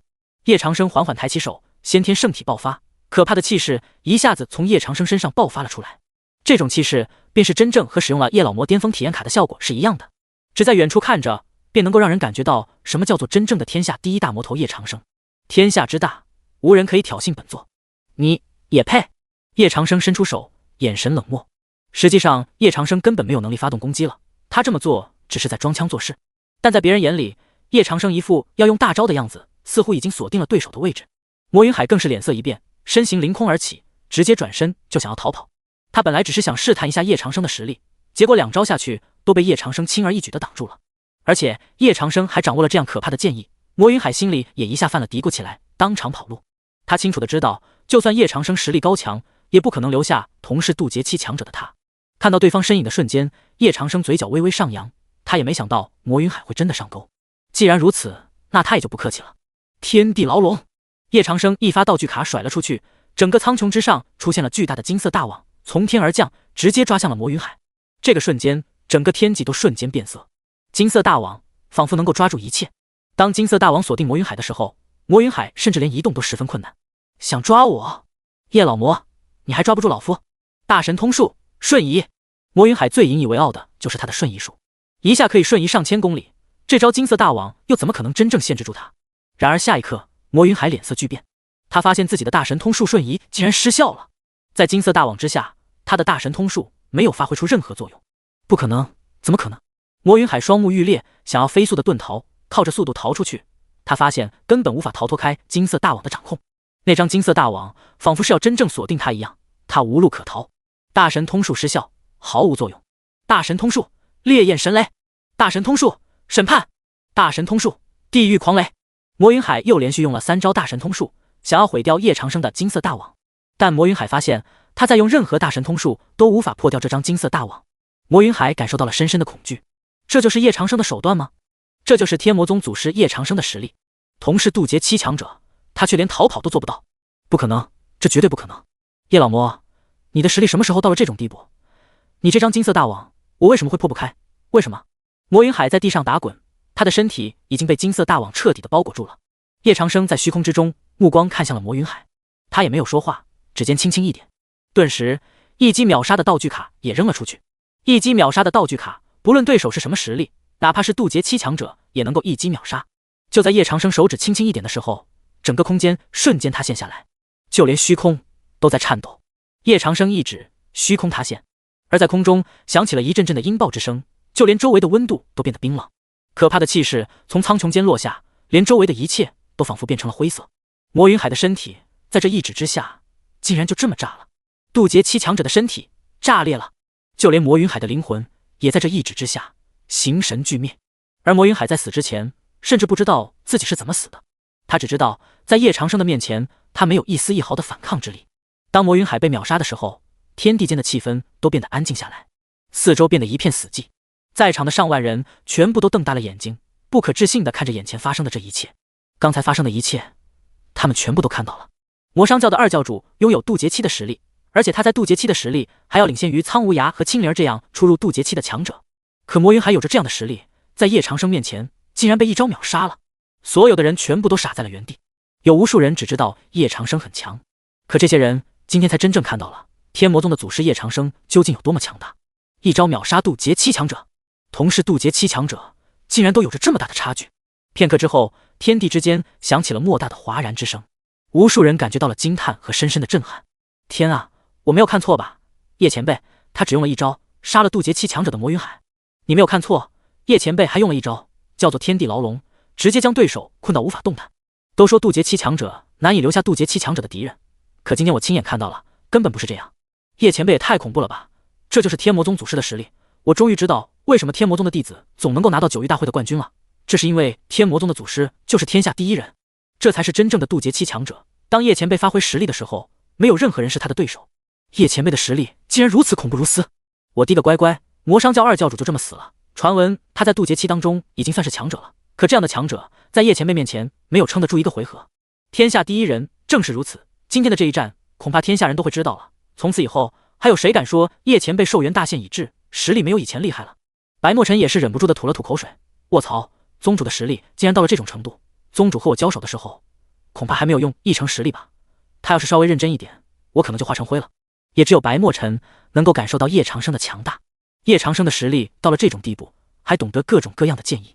叶长生住的府邸有着那么丰厚的灵气，连随便一颗水果都是仙果。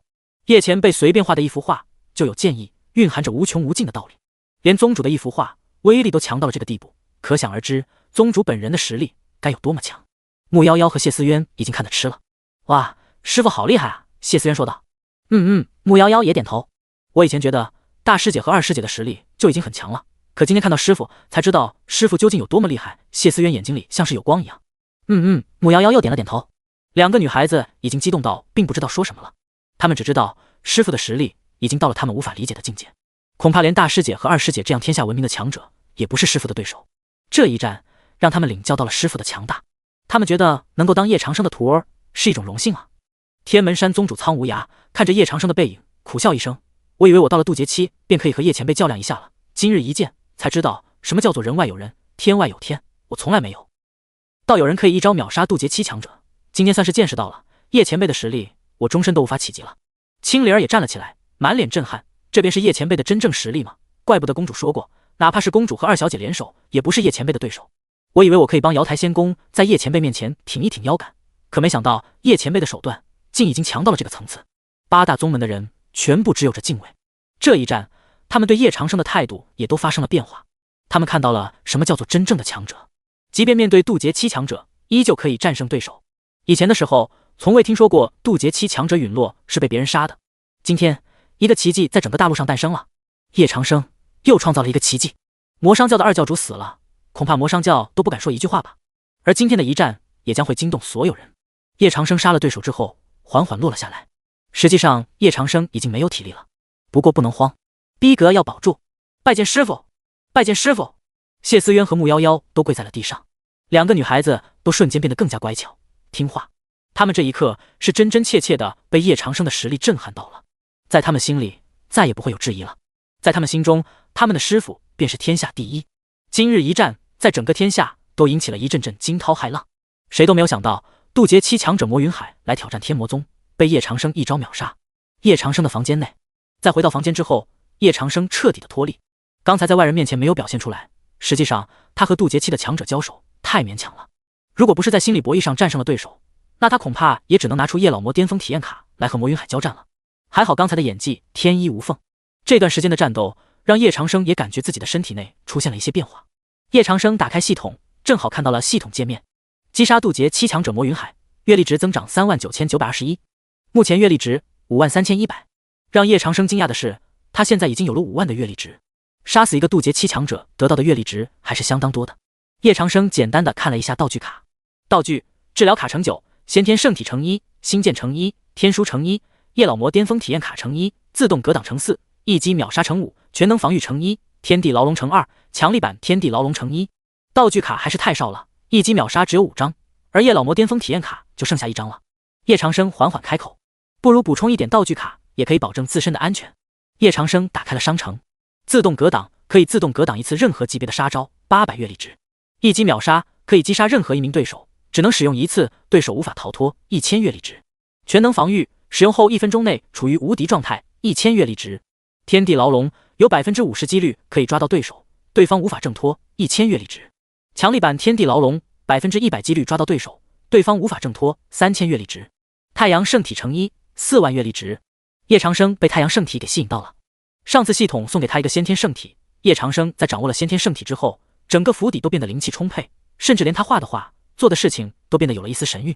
而先天圣体还让叶长生的星剑等级自动增长，也就是叶长生不修行，他的实力也会缓慢增长。这次商城里新出来的是太阳圣体，价值4万阅历值，等级自然也不会低。叶长生也没多想，直接就把太阳圣体给买了下来。买完太阳圣体之后，叶长生只剩下了13100的阅历值。月历值又空了。叶长生无奈，再来一张强力版天地牢笼，再买3张一击秒杀和3张全能防御。叶长生买完之后，只剩下了4100的月历值，再来3张自动格挡。叶长生又买了一点道具卡，最后只剩下了1700的月历值了。自动格挡是自动挡住一招技能，不论这一招有多么强，而全能防御是1分钟内无敌。叶长生为了求稳，还是买了自动格挡卡，毕竟自动格挡卡是被动技能，可以被动防守，而全能防御是主动技能。买完道具卡后，叶长生的道具栏又出现了一些变化。道具：治疗卡乘9，先天圣体乘1，太阳圣体乘1，星剑乘1，天书乘1，叶老魔巅峰体验卡乘1，自动格挡乘7，一击秒杀乘8，全能防御乘4，天地牢笼乘2，强力版天地牢笼乘2。这样就差不多了，起码自身安全有保障了。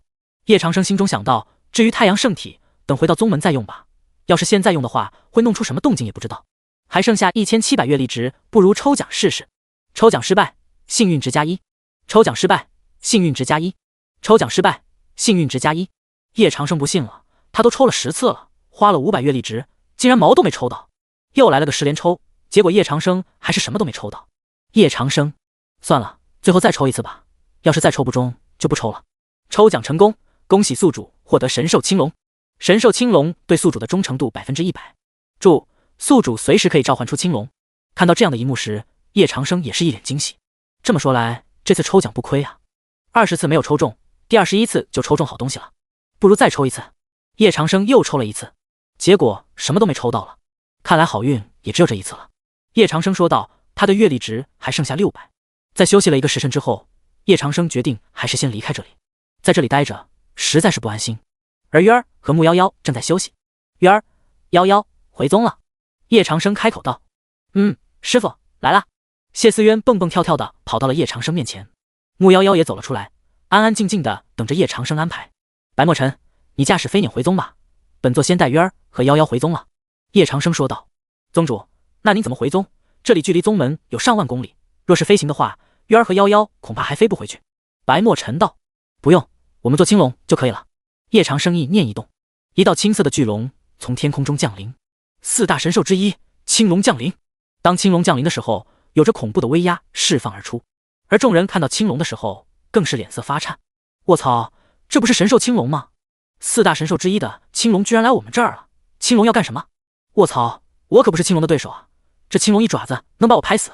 在众人畏惧的目光之下，青龙缓缓地依偎在了叶长生的面前，匍匐着脑袋，还有些亲昵，完全没有青龙平日的霸气。叶长生走上前摸了摸青龙的脑袋，青龙还乖巧的嗷呜叫了一声，像是在撒娇的样子。在叶长生面前，青龙完全没有王者的尊严。卧槽，宗主，您连青龙这种神兽都已经降服了吗？连青龙都是您的坐骑？白墨尘瞪大了眼睛，满眼的不可思议。我活了这么久，还是第一次听到有人能够驯服神兽。宗主，您的神通简直是太可怕了。白墨尘开口道：“那宗主您先回，我稍后就到。”白墨尘只能去驾驶飞辇了。其实白墨尘也想做青龙试试，但是不敢啊。哇，师傅好厉害！谢思渊长大嘴巴，一脸的惊讶。这头神兽看起来凶凶的样子，可是在师傅面前还是这么服服帖帖的。谢思渊嘻嘻一笑。木夭夭点头，看着青龙，有些怕，又有些好奇。师傅，我可以摸他的脑袋吗？我怕他咬我一口。谢思渊说道。摸吧，他不敢的。叶长生微笑道。嘻嘻，那我可以坐上去吗？师傅，我要坐在最前面，给师傅挡风。谢思渊开口道。行，坐吧。叶长生点头。就这样，谢思渊坐在了青龙的最前面，而叶长生坐在了中间，木夭夭则是坐在了最后面。坐上去的时候，青龙散发出了一丝龙威，再度恢复了他王者般的尊严。青龙翱翔而起，盘旋在了空中。师傅，我害怕木夭夭的声音从背后传来，他感觉自己随时像是要掉下去一般，当然有些害怕了。把青龙当坐骑，这种感觉比坐过山车还要刺激几百倍啊！不用害怕，抱紧师傅。叶长生笑道。木夭夭的2只手主动抱紧了叶长生，别人看不到他的表情，可是木夭夭脸颊已经红了。就这么抱着师傅，真的好有安全感啊！师傅，鱼儿也要抱抱，不然我也怕掉下去。呜呜呜！谢思渊撒娇道。行。叶长生点头，伸出双手，缓缓地揽住了谢思渊的细腰。走吧。叶长生说道。青龙顿时嘶吼一声，划破长空，身上绽放着青色光芒，一瞬间就消失在了天际间。无数的人也是在此时发出了一阵阵的惊叹声。我的天，叶前辈竟然骑着神兽之一青龙，那可是青龙啊！传说龙中的王者，叶前辈连青龙都能降服的吗？叶前辈简直是太猛了，秒杀渡劫期强者，又骑着青龙。青龙在叶前辈面前服服帖帖的样子，这就是天魔宗的祖师。叶前辈不会是把青龙打服的吧？他这样的高人，乘坐的坐骑都不一般啊！叶前辈的实力竟然强到了这个境界，我终于明白为什么天魔宗是天下第一宗门了。因为天魔宗里面有叶前辈，纵然天魔宗只有叶前辈一个高手，什么正道宗门也都不敢动叶前辈啊！刚刚坐在飞辇上的白墨尘听完之后，不由得苦笑了一声。天魔宗就叶前辈一个高手，好歹他也是个化神境的强者，化神境都这么没面子了吗？不过宗主的实力他也是亲眼看到了，只能说是心服口服。乘坐了大概20分钟的时间，就已经到了天魔宗。从头到尾，叶长生都没感觉到谢思渊害怕。谢思渊都是张开双臂去享受在空中翱翔的感觉，自由自在，有时候欢呼，有时候高兴。要说害怕，倒是木夭夭比较怕，紧紧地抱着叶长生，生怕自己掉下去。到了天魔宗之后，叶长生下来了，拍了拍青龙的背。天魔宗很大，找个地方休息吧，需要的时候再喊你。青龙点头，直接就飞速离开了，在天魔宗里面找了一处栖息之地。师傅，真的好好看啊，而且青龙的速度也真的好快，太厉害了！谢思渊激动地说道。行了，回去休息吧，明明一点都不怕，还要让为师抱着你。叶长生说。嘻嘻，主要就是想让师傅抱着嘛。师傅，鱼儿还要抱抱。谢思渊主动张开了双臂。胡闹！叶长生敲了敲谢思渊的脑袋，回去修行，好好反思一下九域大会是怎么被别人击败的。哦，知道了。谢思渊不情愿地跑开了。木夭夭看着谢思渊的背影，有些羡慕。他脸颊苍白，坐在青龙上头的时候，从头到尾都有些害怕。叶长生回头看向了木夭夭，回去休息吧，多适应适应就好了。叶长生说道。木夭夭乖巧点头。他向来很安静，也很少说话，师傅说什么他就会去做什么。叶长生缓缓走了几步之后，看到木夭夭还站在原地傻傻地看着他。怎么了？叶长生问道。哪儿不舒服？没有。木夭夭轻轻摇头。他只是也想要个抱抱，只是他不敢说，更加不好意思说。看到谢思渊被师傅抱着，木夭夭眼里还是很羡慕的。那为师先去休息了。叶长生道。师傅。木夭夭鼓起勇气，清澈的美眸抬起，看着叶长生。叶长生回头。我等会儿给师傅倒洗澡水。木夭夭低下了脑袋。不用了，为师先休息了。叶长生说完之后就离开了。木夭夭低下了脑袋，眼睛里只有着对自己的失望。自己真笨啊，只是想要个抱抱，却说不出口。就算没有抱抱，能被师傅摸摸脑袋也是好的。他要是能够像鱼儿那样，想要什么就敢说什么，该有多好。师傅，徒弟也想要抱抱。木夭夭轻轻开头，只是他知道师傅已经走远了。他轻轻地叹息一声，朝着自己的府邸走去。我真的好笨啊。木夭夭轻声说道。叶长生自然是不知道自己徒弟的心思的，他也确实很累了。不过叶长生还没有休息，准备钻研天书。天书一直是晦涩难懂的，不过上次倒是钻研懂了一些基础的东西。一进入钻研状态，叶长生就仿佛忘记了时间。钻研了半天天书之后，没有进展。叶长生又看向了太阳圣体。之前用系统买的太阳圣体，还不知道具体有什么效果，不如亲自来试一试。叶长生在周围设下了一层层禁制，确保不会被任何人打扰到之后，使用了先天圣体。他倒要看看这系统给的宝物究竟有什么好的地方。不过片刻，叶长生也进入了一种玄妙的状态之中，太阳圣体的修炼图纸也出现在了叶长生的面前。一天过后，叶长生惊奇地发现，他在使用了太阳圣体之后，实力已经到达了元婴境。这样的话，在面对渡劫期强者的时候，靠着太阳圣体和先天圣体，叶长生也可以找到渡劫期强者的踪迹，不会再像打魔云海一样被动了。在觉醒了太阳圣体之后，叶长生感觉自己的肉身又增强了一个档次，连他的精神力、实力全方位都在上涨。同时，到了元婴期，叶长生去炼丹或者去炼气也就变得容易很多了，毕竟炼丹和炼气也很需要自身灵力的支撑。而九域大会上面发生的事情，也是真真切切地震惊到了全世界的每一个人。魔商教大教主叶魔商几乎是喷出了一口鲜血出来。你说什么？叶长生的弟子在九域大会上再度夺得了冠军，一个16岁的女孩又拿到了九域大会的冠军。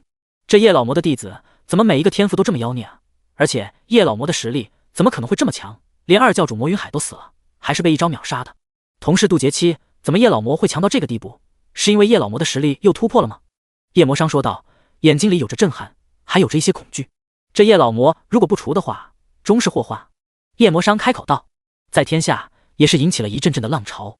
叶老魔的弟子也太逆天了，主要是因为叶老魔教的好吧，他教的每一个弟子都强到了无法比拟的程度。你们想一想，叶老魔的每一个弟子都是天才啊！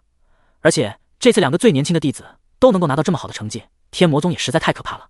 是啊，叶老魔还有好多神器，还有好多天阶法器，终于明白为何天魔宗能够成为天下第一的魔宗了，一切都因为他是天魔宗啊！叶老魔的实力，有没有人知道他究竟渡劫成功没有？如果没有渡劫成功的话，那叶老魔究竟是怎么样一招秒杀渡劫7强者的？还有谁敢说叶老魔的寿元大限快到了？他这样的实力可以说是前无古人后无来者了，天下能够和天魔宗对抗的宗门也没有多少个呀。那也未必，天下还是很大的，要不然叶老魔早就一统天下了。如今天下有正魔并立，妖魔共存，还有皇室一族，还有外夷，有太多的强者了。而且叶老魔确实看着寿元大限快到了，但这并不影响叶老魔的实力是很强的。就算叶老魔寿元大限快到了，他也是天下第一宗门的祖师，他教出来的弟子全部都是真正的天才。各大正道宗门听到叶长生展示出了这样的实力，纷纷也不敢对天魔宗随便有什么想法了。天魔宗如今的实力还是十分强盛，而瑶台仙宫作为8大仙宫之一，瑶台仙宫的实力一直都很强。此时此刻，一名弟子正跪在地上，满受煎熬，那就是瑶台仙宫掌教的亲传弟子穆青儿。啪！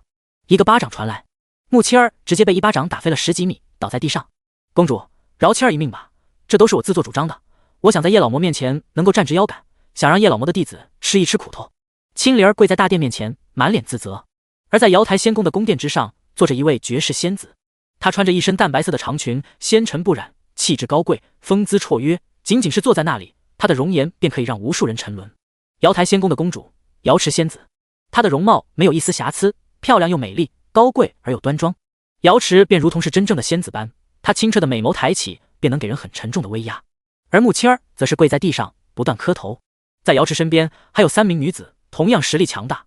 这3名女子只是看着这一切，不敢说话。她们3人都刚刚到达渡劫期，实力还算可以，可在瑶池面前还是什么话都不敢说。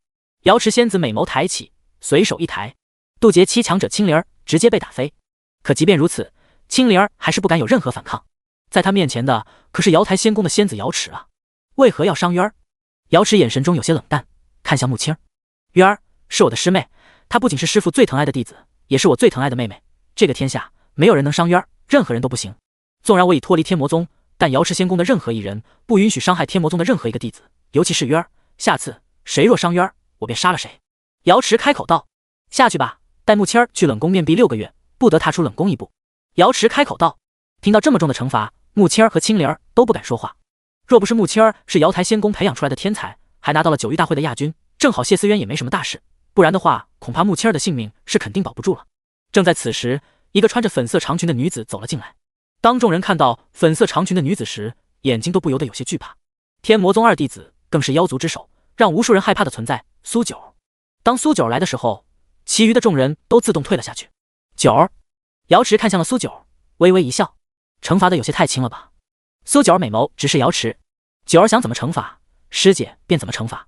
瑶池温柔笑道：“不必了，月儿没事，月儿若有事，不论是谁，我必杀他。”苏九儿开口道，眼神中有过一丝杀念：“师姐，这次大会的事情我听说了，你怎么看？”苏九儿问道：“我知道，师傅送给月儿和夭夭天阶法器，还送给夭夭2个神器，师傅什么时候变得这么大方了？”瑶池美眸轻抬，从头到尾听说师傅都很宠月儿和夭夭，师傅相比于以前总算是变好了一些啊。瑶池说道：“可即便如此，师傅对我们做过的事情，这辈子都没有办法忘记。师傅就算变得再好，我也不可能会回到天魔宗的。师傅他走的路本都是错的。”瑶池说道，身上有着一股清冷之气，还有着一丝傲意。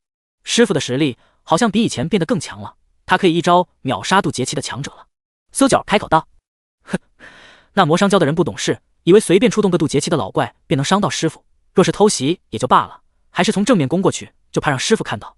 师傅年纪大了，可他也不是什么阿猫阿狗都能挑战的。若是师傅那么容易击垮，蜀山和昆仑光渡劫期强者就有7、8位，早就可以杀掉师傅了。”瑶池开口道：“我知道了。”苏九点头，转身离开。“你要去魔商教吗？”瑶池问道。“想杀我师妹，伤我师傅，就得付出代价。”苏九开口道。“九儿，魔商教高手如云，光渡劫期强者便有2位，而且还有20多名化神境的强者，元婴期和金丹期强者更是数不胜数。魔商教一直处于天下第2魔宗的地位，师姐不建议你去。”瑶池道：“师姐，那你可以派人来帮我。”苏九看向瑶池，瑶台仙宫最近也很缺人手，而且我说过，我不会帮师傅做任何事情了。瑶池开口道，一脸冷淡：“师姐，什么时候你我来一战吧？我想试试，如今的我是不是你的对手？”苏九说道，他自始至终都没有笑过。“我也想一试，那师姐日后便等着你，咱们好好约个日期来战斗一次。”瑶池嫣然一笑，他看着苏九的背影，心里也知道他和苏九的关系也远远没有以前好了。很久以前的时候，他们天魔宗9个弟子在一起的生活多么快乐，多么幸福。每天他都会和苏九一起修行，相互切磋。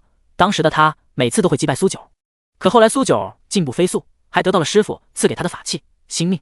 自从那个时候开始，他便没有和苏九切磋过了。而苏九也在渡劫期不断的击杀对手，到处战斗。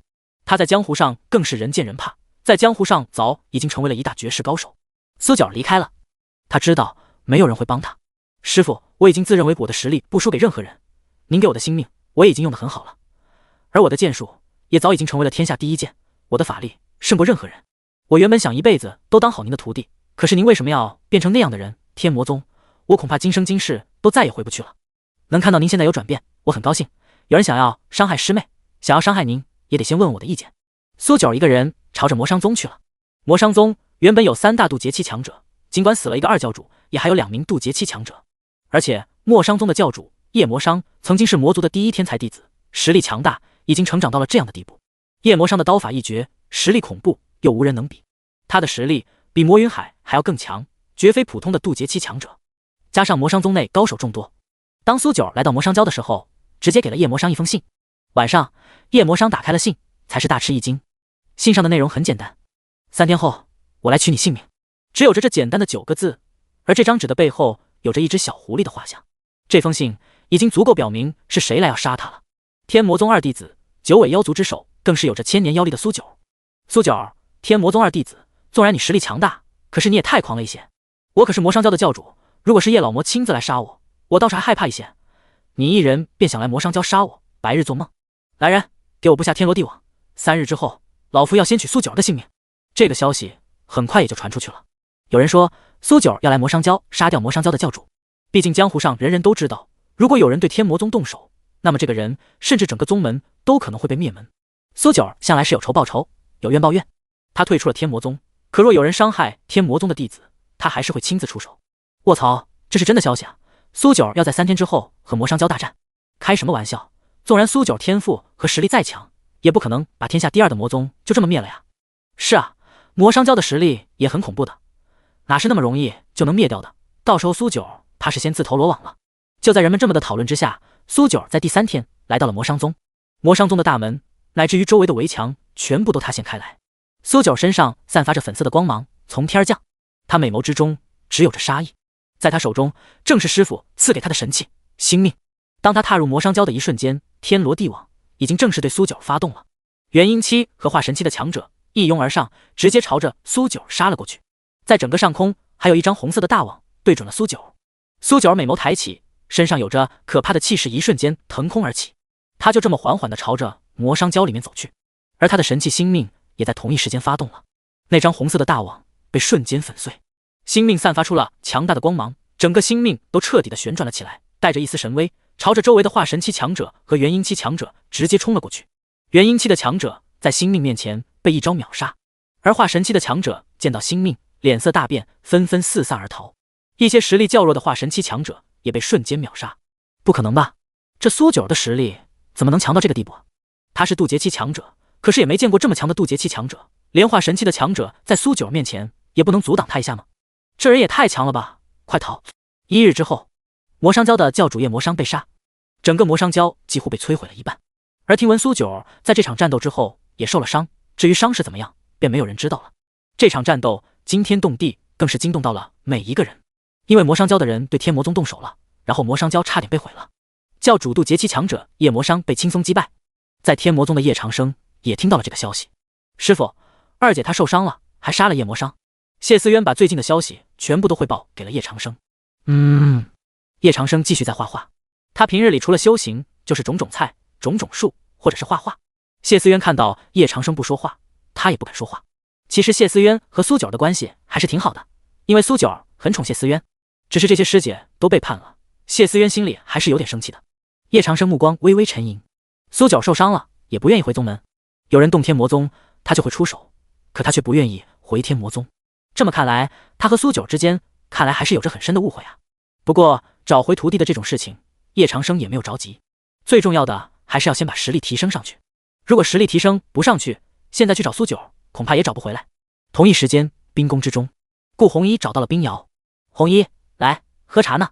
冰瑶把茶给顾红衣倒上了，她小巧可爱，颜值也很高，而且实力还比较强，她才18岁就已经到了元婴境后期了。师姐，你知道我这次不是来喝茶的。顾红衣说道。冰瑶一笑，她本就冰雪聪明，那是师傅让你来的，师傅想让你带我回宗。红衣，你知道师姐的实力，你这么做是没有意义的。这次的九域大会我已经知道了，和我没有任何关系，师傅人变好了也和我没有关系，你让我回宗门这种事情还是免了吧。师傅当初是怎么欺负师姐们的，是怎么对我的，每次打我，我很讨厌师傅，他是恶人，纵然他实力再强，我再回到天魔宗又为了什么？为了让师傅打吗？冰瑶开口道，他什么都能够猜到。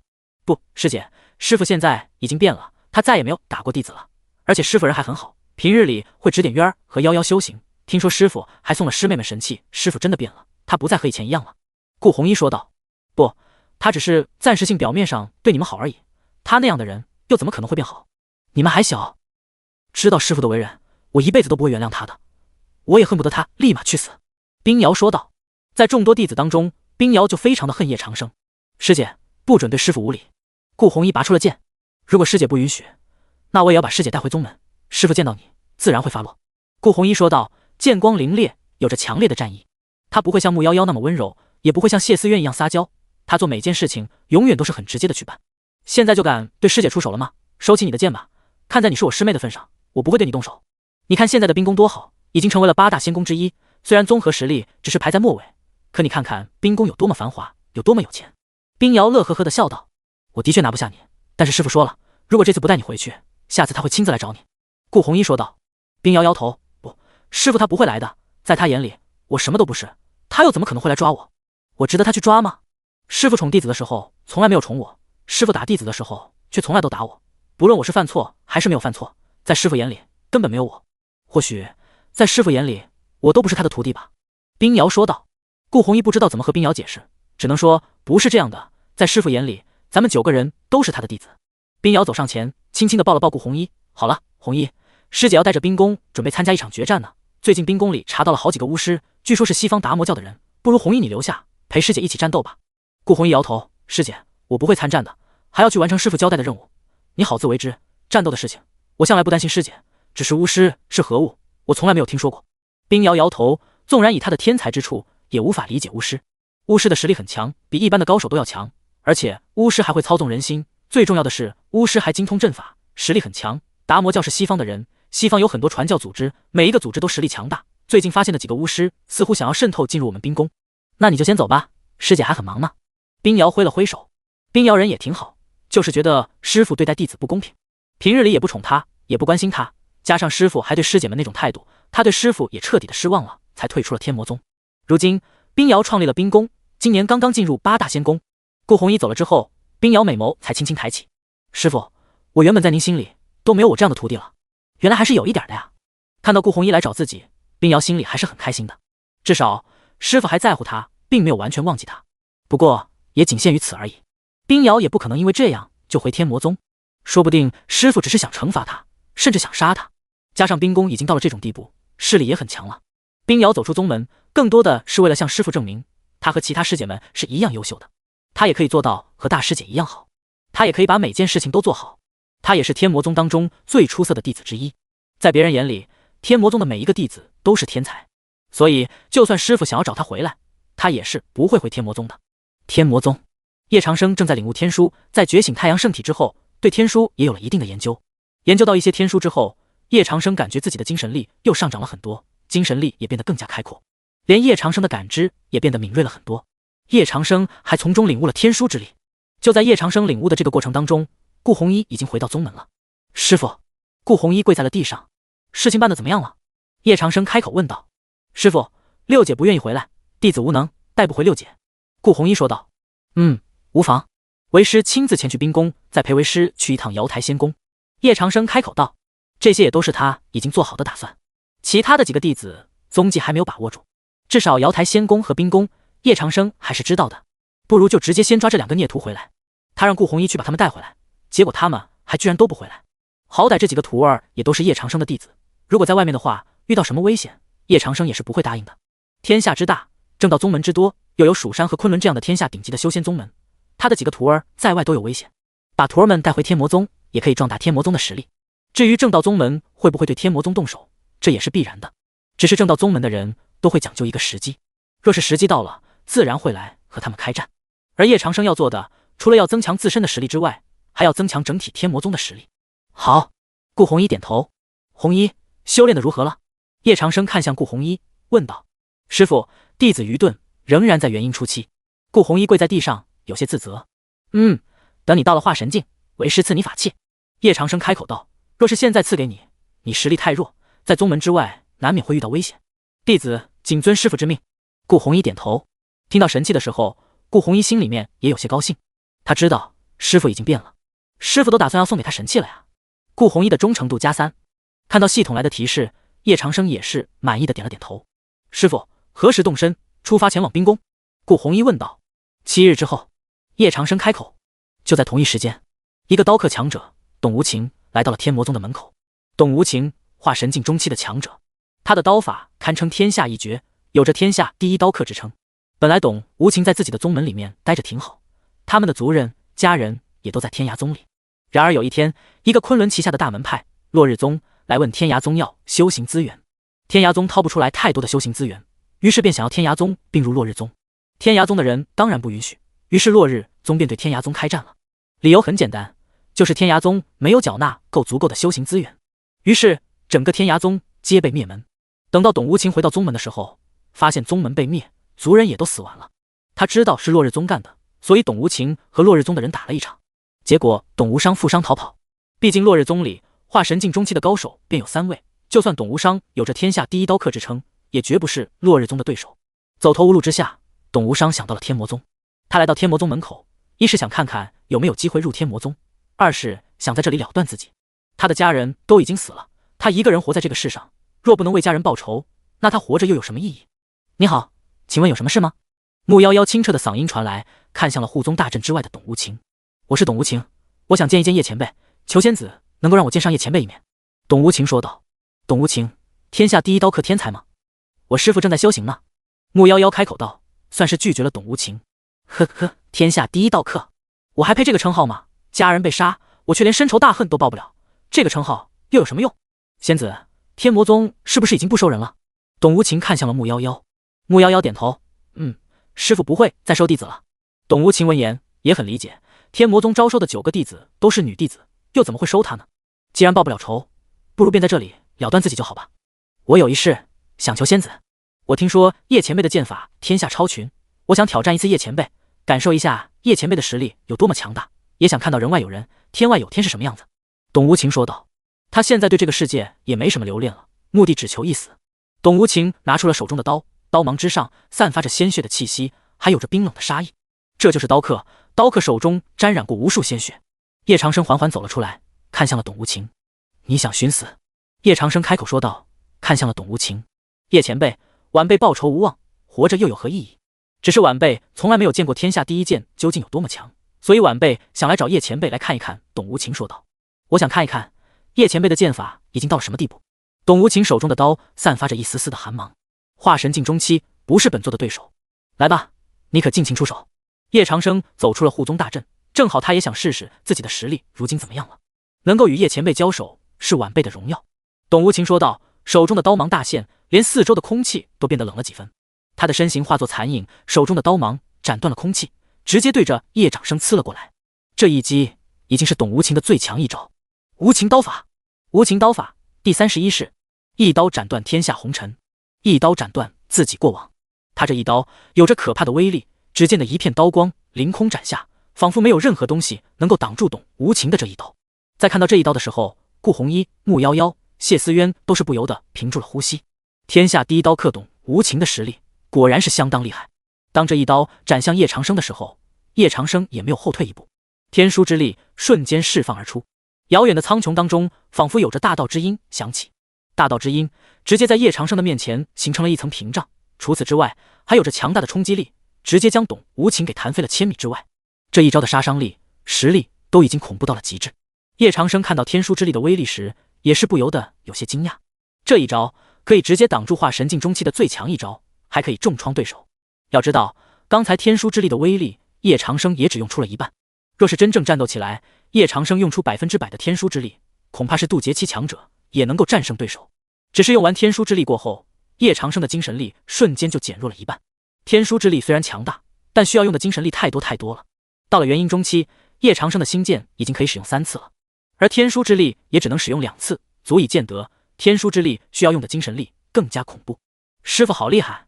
师傅这是又开发出什么新的招式了吗？感觉一下就把化神境中期的董无情给击退了。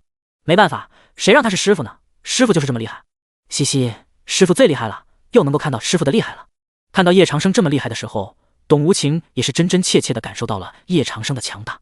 他只知道叶长生随便一掌便挡住了他的全力攻击。董无情还没有放弃，又用了一招刀不留情，这也是无情刀法当中的最强一招。这一刀不会对任何人留情面，只要一刀斩出，那就是雷霆之势，必须要击垮对手。这就是无情剑法的最强意识。而在这个时候，叶长生也动用了星剑，整个苍穹之中有着上万丈的金色剑芒爆发，剑芒化作了可怕的剑意，在空中燃烧起了一阵阵风暴，轻而易举的就把董无伤的最强一刀给轻松化解。董无伤再度受伤，看到了叶长生的这一剑之后，董无情是真真切切的感受到了叶长生的强大。这就是叶前辈的剑法吗？他的剑法感觉已经融入了剑意。原来叶前辈已经走到了这样的境界，不再使用武器，因为叶前辈的心就是剑，任何东西都可以当成剑。叶前辈甚至还领悟了剑意。剑意那是何等玄妙的东西，叶前辈已经掌握了，这就是天魔宗的祖师叶前辈。董无伤眼神里有着深深的震撼。我不是叶前辈的对手，只是我活在这世上也没有什么意义，请求叶前辈能够赐我一死，我若死在叶前辈手中，是我的荣耀。董无情哈哈一笑，看向了叶长生，满心求死。他知道靠着他自己的实力，哪怕再修炼多少年，也不会是落日宗的对手，也不能够为自己的家人报仇。至于找其他宗门帮忙，这个天下的人们都是自私的，又怎么可能会为了他而得罪落日宗这样的庞然大物？要知道，得罪落日宗等于得罪落日宗背后的昆仑，而昆仑正是和蜀山并列的修仙宗门。蜀山已经是天下第一的修仙宗门，而昆仑和蜀山的实力也都是差不多在同一条水平线上。董无情自知不是对手，选择了放弃。董无情，你觉得本座是十恶不赦的大魔头吗？叶长生缓缓开口。不敢。董无情弯腰。叶前辈，在晚辈看来，正道宗门和魔道宗门并无区别。晚辈曾经也在正道宗门待过，也算是昆仑底下的一个宗门。可是正道宗门还是会互相算计，连我的家人都已经被杀了。董无伤说完之后，有着滔天般的恨意。本座杀人向来不需要理由，但是本座也不会随便杀人。叶长生缓缓开口。来天魔宗坐坐吧，本座正好无聊。叶长生说道，打开了护宗大阵。叶长生对董无情这个人倒是有些好奇，有着天下第一刀客之称的董无伤，结果宗门却被灭了，背负了血海深仇，却选择来天魔宗想要求死。但叶长生偏偏就喜欢反着来。董无情进了天魔宗之后，跟在了叶长生背后。董无情不敢乱说话。本座问你，人活着这一生是为了什么？叶长生开口。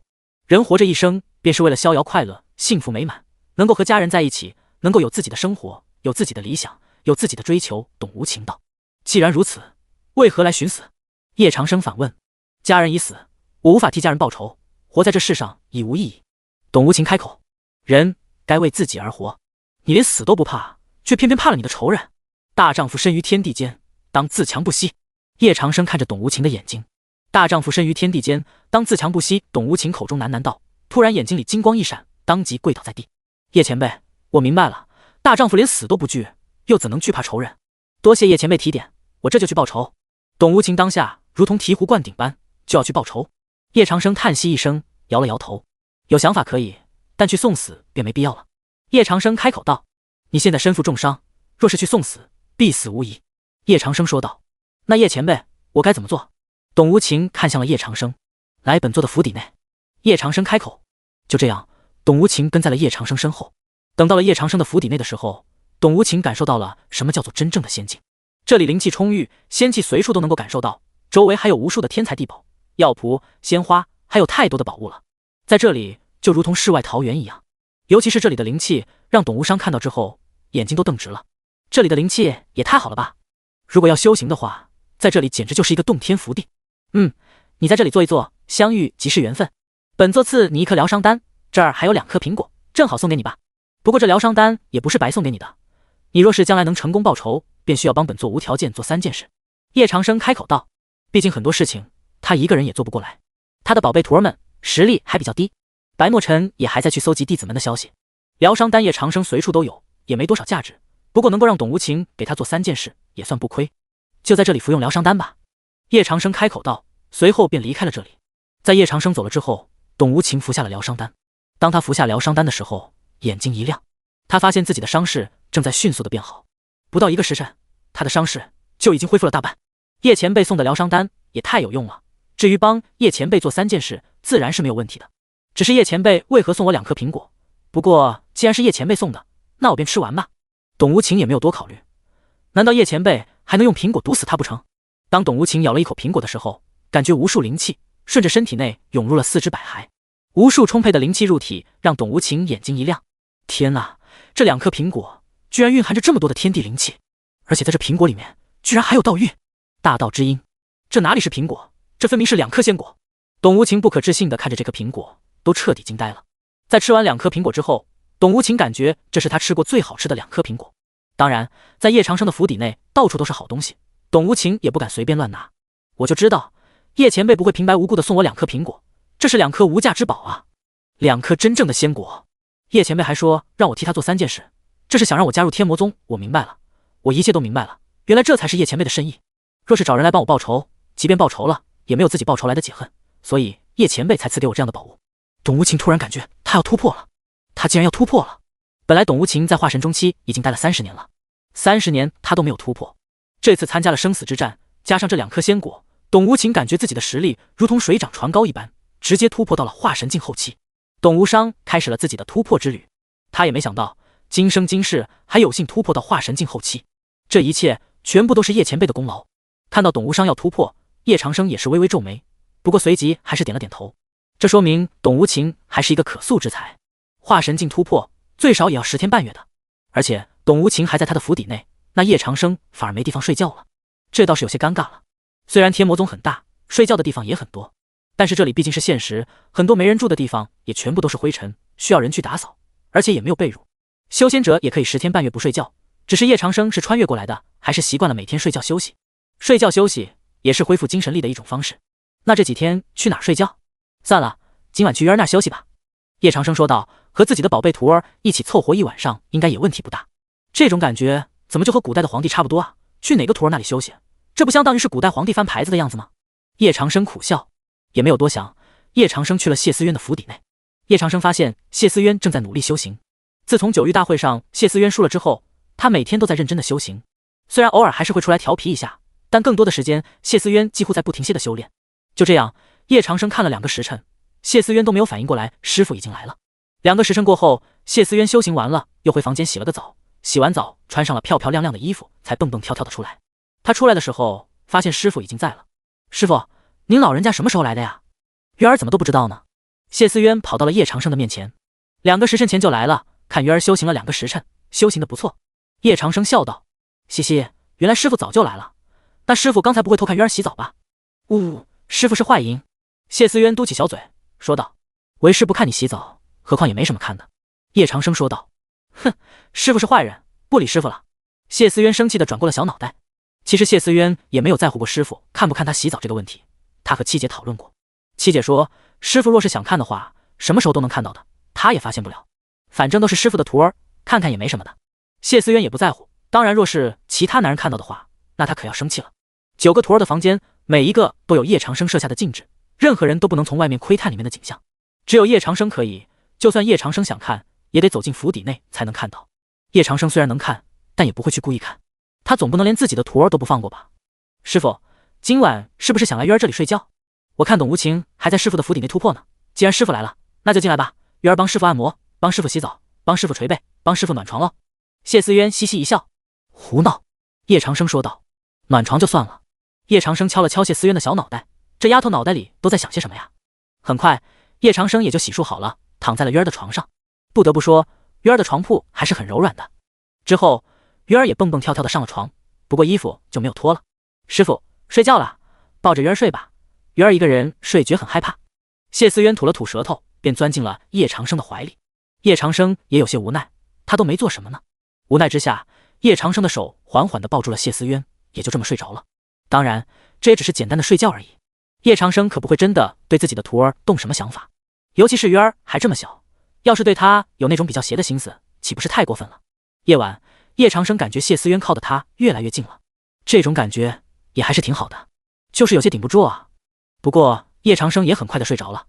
到了第二天早晨，等叶长生起床的时候，谢思渊已经端好了水。师傅，来漱漱口。师傅，我帮您穿外套。师傅，早餐想吃什么？鱼儿去给你做。谢思渊一直在叶长生的旁边黏着叶长生，他脸颊还有些微红，他心思也很单纯，靠在师傅怀里睡觉，只能够感受到安全感，不会有其他的心思的。要说一个10几岁的小女孩有其他的心思，那别人也不信啊。不用做早餐了，来修行吧。今天为师来指点你修行。叶长生穿好衣服站了起来。好了，那鱼儿可以和师傅交手吗？谢思渊高兴地问道，小眼神里面满是期待。可以。叶长生点头。他现在觉醒了天书，还有星剑，加上有先天圣体和太阳圣体，加上有无数的经验，和谢思渊对战也没什么。何况叶长生现在本来的实力已经到了元婴初期，精神力大幅度上涨，也不怕被自己的几个徒弟给虐了。师傅小心哦，鱼儿可不会手下留情的。谢思渊嘻嘻一笑，做了个鬼脸。叶长生缓缓点头，随后看了一眼自己府邸的方向。好家伙，他只是让董无情吃2个苹果，这家伙就直接要突破到化神境后期了，还把他的府邸给占了。府邸被占了倒是无所谓，叶长生也不怕东西被偷，以他的手段，也没有人能够在天魔宗把东西给偷走。不过突破也终究是好事，要是董无情去报仇，自己还死了的话，那叶长生反而才是真亏了。他还打算好好用一下董无情，至少也要让董无情帮他做3件事，充分发挥每一个工具人的利用价值。师傅不可以分心哦。谢思渊的攻击已经来了，他一道红色的灵力光芒直接冲向了叶长生。叶长生想都没想，直接手掌抬起，一道淡白色的光芒爆发，挡住了谢思渊的攻击。后面不论谢思渊怎么攻击，都没有办法攻击到叶长生。不过片刻，谢思渊已经气喘吁吁了。师傅太厉害了，徒儿打不过。谢思渊说道。打不过是正常的。渊儿，你修行的是什么功法？没有残缺吧？叶长生问道。他就是好奇，以之前叶老魔的性格，自从几个弟子背叛之后，叶老魔会不会不教自己徒儿东西，只教一些残缺的功法？不知道呀，师傅以前赐给徒儿一本大道自在法，还有一招清灵功，打斗的时候别人就没有那么快抓到我了。谢思渊嘻嘻一笑。功法给师傅看看。叶长生说道。谢思渊虽然不知道师傅是什么用意，但还是把功法给拿了出来。叶长生看了一眼之后，发现清灵功是一种步法，就如同鬼影迷踪一样，可以很快的闪避。而大道自在法是自身体内来修炼灵气，自身的灵气修炼的越强，那么实力也就会越强，也算是一种内功修炼的方法。可惜这2道功法都只有上半部分，也就是说叶老魔给自己的徒儿是残缺的功法。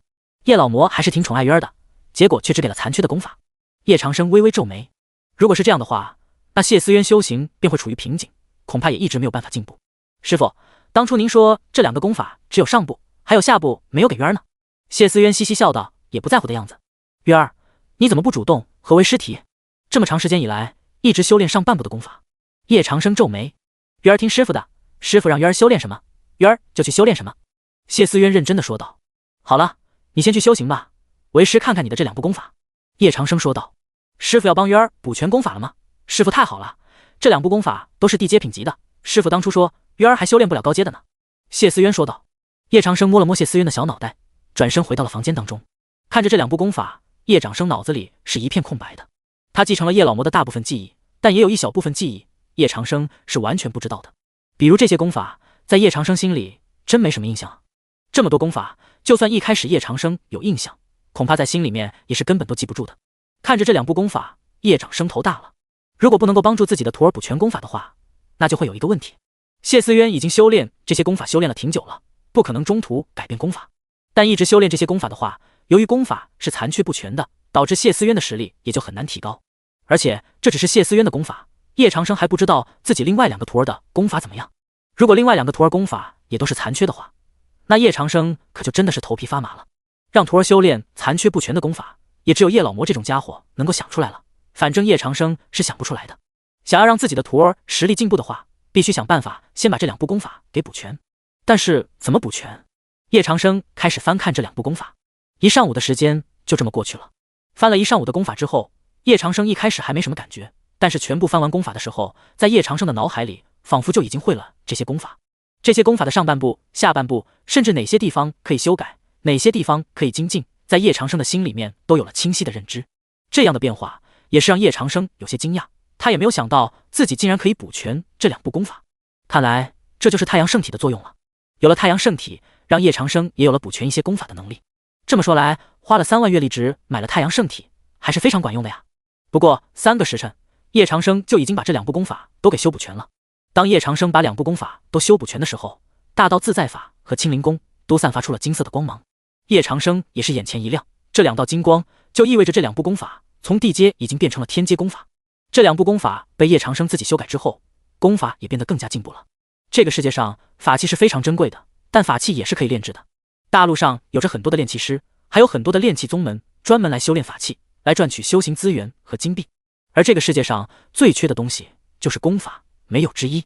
尤其是最基础修炼灵气的功法，如果一部功法很好，那么这个弟子修行起来就会事半功倍。而这些最普通的功法也都是最难找的。大陆上的功法没有多少是人可以自己编写出来的，很多宗门的功法都是上古流传下来的，作为镇宗之宝，交给自己宗内的弟子修炼。虽然市面上也有不少的低阶功法，可是那些高阶的功法却是少之又少啊，这也是没有办法理解的。就连叶老魔这样的人给自己的弟子修行功法的时候，也只能给地阶的，还不能给弟子们天阶的功法来修行，这更加说明了一部功法究竟是有多么稀缺的。而叶长生今天却将2部地阶功法彻彻底底的进化成了天阶功法。玉儿，叶长生开口说道。师傅。玉儿很快就蹦蹦跳跳的推开了门，由于师傅一直都在房间里，玉儿也不敢去打扰师傅。你的这2部功法，魏师都帮你整理好了，包括上部和下部，从现在开始，你要重新开始修行这2部功法。这2部功法里面的一些东西，我已经做出过修改了，以后你有了这2部功法，实力自然可以再上涨到一个全新的层次。叶长生开口道。谢思渊接过了叶长生给的这2部功法，眼睛睁得大大的，也是有着满脸好奇，还有些惊讶。哇塞，师傅，这2部功法可都是天阶功法呀，师傅好厉害，竟然将2部地阶功法直接补成了天阶功法，师傅太厉害了。谢思渊高兴地说道，将2部功法给小心翼翼地收了起来。收好功法之后，谢思渊走上前帮忙捏叶长生的肩膀。谢谢师傅帮鱼儿补全功法，鱼儿帮师傅捏捏肩膀好不好？师傅辛苦了。谢思渊开口说道。行，你捏吧，让师傅也享受一会儿。叶长生笑道。嘻嘻，师傅，您现在可是变得越来越随和了，没有以前那么严厉了。谢思渊俏皮地说道。是吗？鱼儿放肆。叶长生说道。听着叶长生的语气都变了，谢思渊连忙跪在了地上。师傅，鱼儿知错了，请师傅责罚。谢思渊跪在地上，还伸出了2只小手，等着叶长生拿着戒尺来打他的手。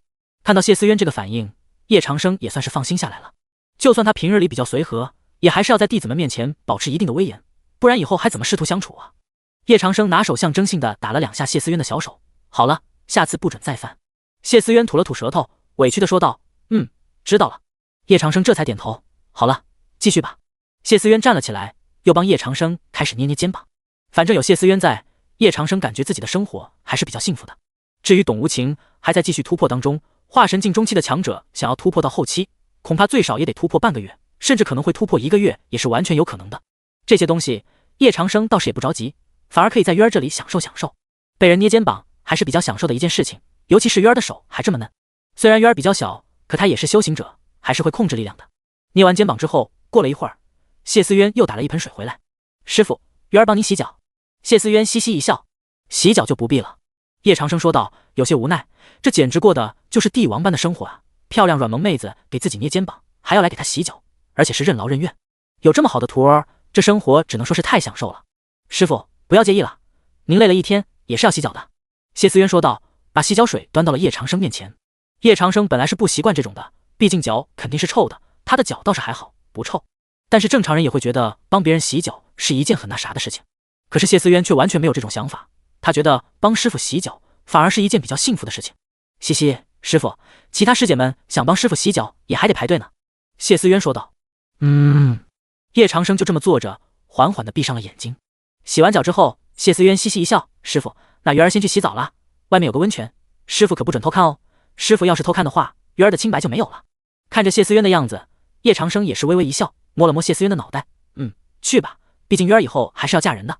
听到嫁人2个字，谢思渊转过身看着叶长生，师傅，鱼儿才不会嫁人呢，鱼儿一辈子都要服侍师傅，这辈子都不会嫁人的。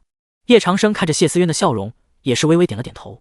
有这种想法还是比较好的呀，只是他现在的寿命只有10多年了。叶长生在商城里还没有找到寿元卡，也就是说，他现在的寿元短时间内是没有办法增加的，想要增加寿元，还得靠自己想办法。要是商城里面能够出现1-2张寿元卡，那也倒是挺好的，可惜还是太难了。谢思渊去洗澡了，叶长生在房间里。至于叶长生能不能够看到谢思渊洗澡呢？靠着叶长生的精神，能够洞悉到天魔宗的每一个地方，除了9个弟子居住的地方。毕竟叶长生可不希望有别人来窥探他的宝贝图。当然，叶老魔就更没这种想法了。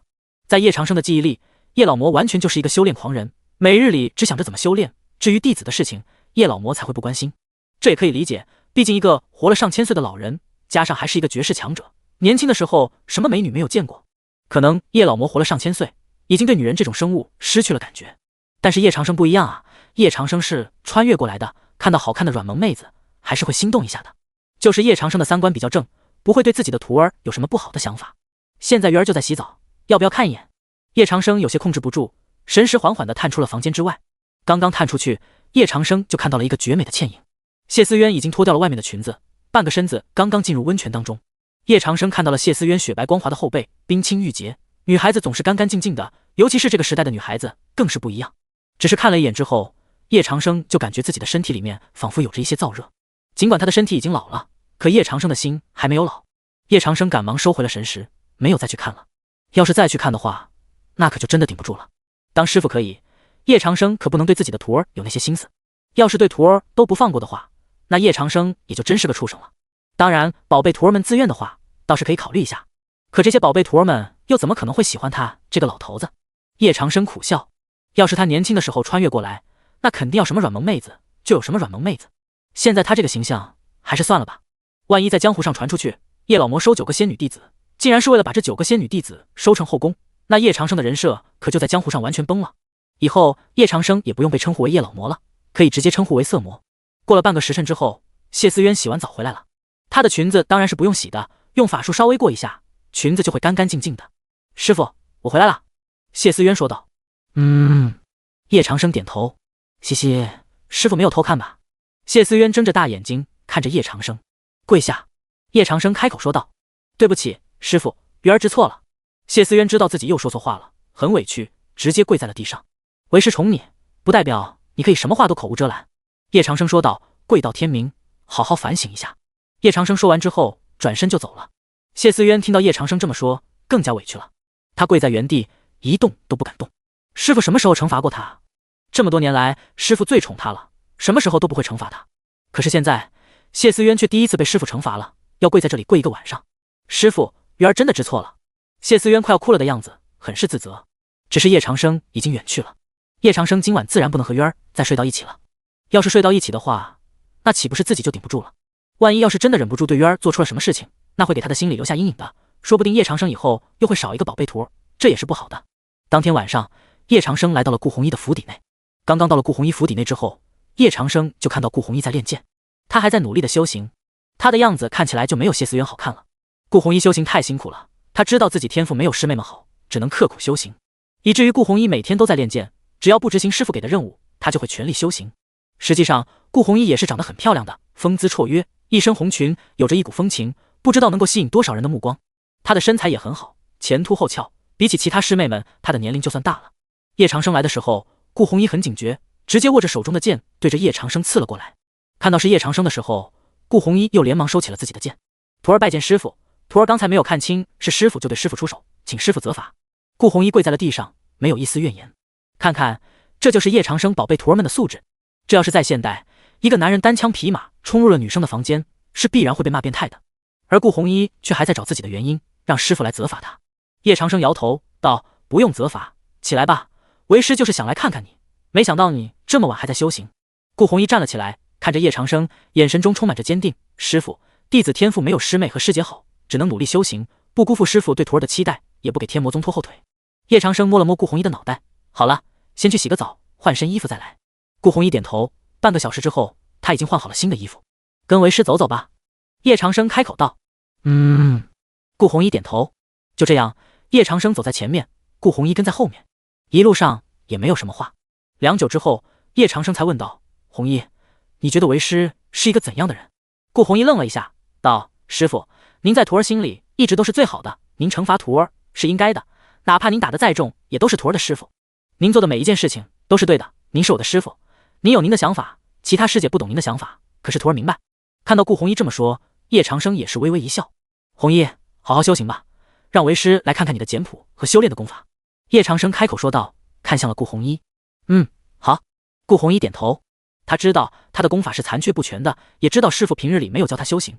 以前的时候，师傅为了管住他们3个徒儿，便不给他们完整的修行功法，想要他们一辈子都留在天魔宗。其他人恨师傅，可是顾红衣完全不恨师傅。师傅给他什么功法，他便修行什么功法。在师傅面前，顾红衣怎么敢去追求那么多呢？能够当师傅的徒儿，已经是他的荣幸了。顾红衣把自己的修行功法给了叶长生之后，叶长生接过了修行功法。他修炼的是春水剑法。顾红衣走的也是剑道。来房间里吧，叶长生说道。进了顾红衣的房间当中，顾红衣的房间当中也是女孩子的装扮，看着很是温馨。师傅，喝茶。顾红衣给叶长生把茶端了上来。帮为师倒点酒吧。叶长生说道。他在这个世界上喝茶有什么意思，哪有吃酒爽快。师傅喝酒。顾红衣又端了一杯酒上来。红衣，去休息吧。叶长生说道。师傅，弟子还想再修行一会儿。顾红衣看向了叶长生。他修炼的一个灵气功法，也是大道自在法，同样也只是地阶水准的。他真的是无时无刻都想修行啊。叶长生喝了一杯酒，拍了拍顾红衣的肩膀。红衣，为师教导你的话，你必须记住了。顾红衣点头，徒儿谨记。叶长生说道。第一，天魔宗的弟子不允许谈恋爱，这点你可知道？即便是退出宗门的弟子，也严禁谈恋爱。顾红衣点头。师傅，我明白，弟子终身不会谈恋爱，也不会去找任何人去结道侣。叶长生开口道。因为你们都是世上的天之娇女，你们不需要依附男人，更不需要去讨好男人，你们都是女子，有自己独特的魅力，道侣结合来进行双修，对你们更无意义。谈恋爱只会让你们的修行分心，长此以往，你们必然不能一心修行。但师父禁止你们谈恋爱，并不是因为让你们绝情，而是让你们学会控制感情，控制自己的喜怒哀乐，控制自己的爱。你们要有感情，拥有感情，你们才能够拥有七情六欲，才能够走得更远。到了未来某一天，等你们成为绝世强者，不会走火入魔，有自己的本心，走自己的道，你可懂吗？听完叶长生说的话，顾红衣才点了点头，弟子明白。叶长生继续说道。红衣，你这种修炼方法是不科学更不靠谱的。即便修行者不需要休息，甚至可以很长时间吃饭，因此会有很多修士去每日每夜的修行，而这样的修行者实力必然很强，但是他们已经太过痴迷修行，忘记去体验生活，去感悟自己修行得到的成果。在这个世上，不仅只有修行才是修炼，你吃饭也是修行，赏花也是修行，做任何事情都是在修行。修行要记住，劳逸结合，切勿过于渴望变强，这样只会让你的身体疲惫，只会让你走火入魔。叶长生道。顾红衣如同醍醐灌顶。师父，弟子明白了，弟子现在就去休息。叶长生点头，顺便帮为师也把床铺好吧。为师的房间。叶长生叹息一声，有些无奈。有人在突破的话，就会造成不小的动静。叶长生本来也是现代人类转过去的，有什么动静也睡不着啊。顾红衣美眸抬起，师父要和弟子。谨遵师父之命。顾红衣嫣然一笑，心里对叶长生多了更多的释怀。师父真的变好了呀。顾红衣无父无母，从小没有体会过母爱，都是跟在师父身边。他也多想有个人可以保护他，但是不可以。在天魔宗里面，自从6个师姐背叛之后，他就是最大的师姐了，他必须要撑起整个天魔宗。而今天师父想要来和他一起睡，这种感觉让顾红衣心里很温暖。顾红衣可不会觉得师父这是为了占他便宜，在顾红衣眼里，这种感情更加像一点父爱，是无价的。3个小时之后，叶长生把顾红衣的剑法也给补全了，而这个剑法已经补到了天阶剑法。红衣，好了。叶长生笑道，看向了顾红衣，发现顾红衣已经睡着了，他睡得还是很香的。叶长生把功法放在了桌子上，便没有上床去打扰顾红衣。什么时候都可以和自己的宝贝徒儿睡，不过现在就没这个必要了。叶长生找了个凳子坐了下来，给顾红衣把被子盖上了，而叶长生也就这么靠着睡着了。本来叶长生今晚可以舒舒服服的抱着约儿睡觉，但是约儿最近太飘了，所以叶长生就惩罚了一下约儿。实际上这也是在惩罚他自己啊。放心不下约儿，叶长生睡了一会儿之后，又去了谢思渊的房间里，发现约儿跪着睡着了，他还是跪在那个地方，一动都没有动。连叶长生来了，谢思渊都没发现。叶长生看得出来谢思渊哭过了，让他知道一下惩罚也可以。就算他宠谢思渊，谢思渊说话也不能这么目无尊长。叶长生抱起了谢思渊，把他公主抱了起来。谢思渊睡得很香，叶长生有一种想亲一下渊儿的冲动，有一点点克制不住了，没办法，自己的宝贝徒儿太漂亮了。叶长生缓缓地吻了一下谢思渊的额头，把他放在了床上，替他盖上了被子，顺便还给谢思渊留了一张字条：天亮来大堂找为师。之后叶长生便重新回到了顾红衣的房间里，守着他休息。等到天亮的时候，叶长生也醒了，而顾红衣也睁开了眼睛，看到叶长生睡在凳子上，顾红衣眼睛里满是自责，他怎么就睡着了呀？本来说好要师傅和他一起睡的，结果他睡着了，师傅反而在凳子上睡了一晚上。顾红衣起来穿好衣服之后，看到了在桌子上已经整理好的2部功法，2部功法的品阶都已经到了天阶。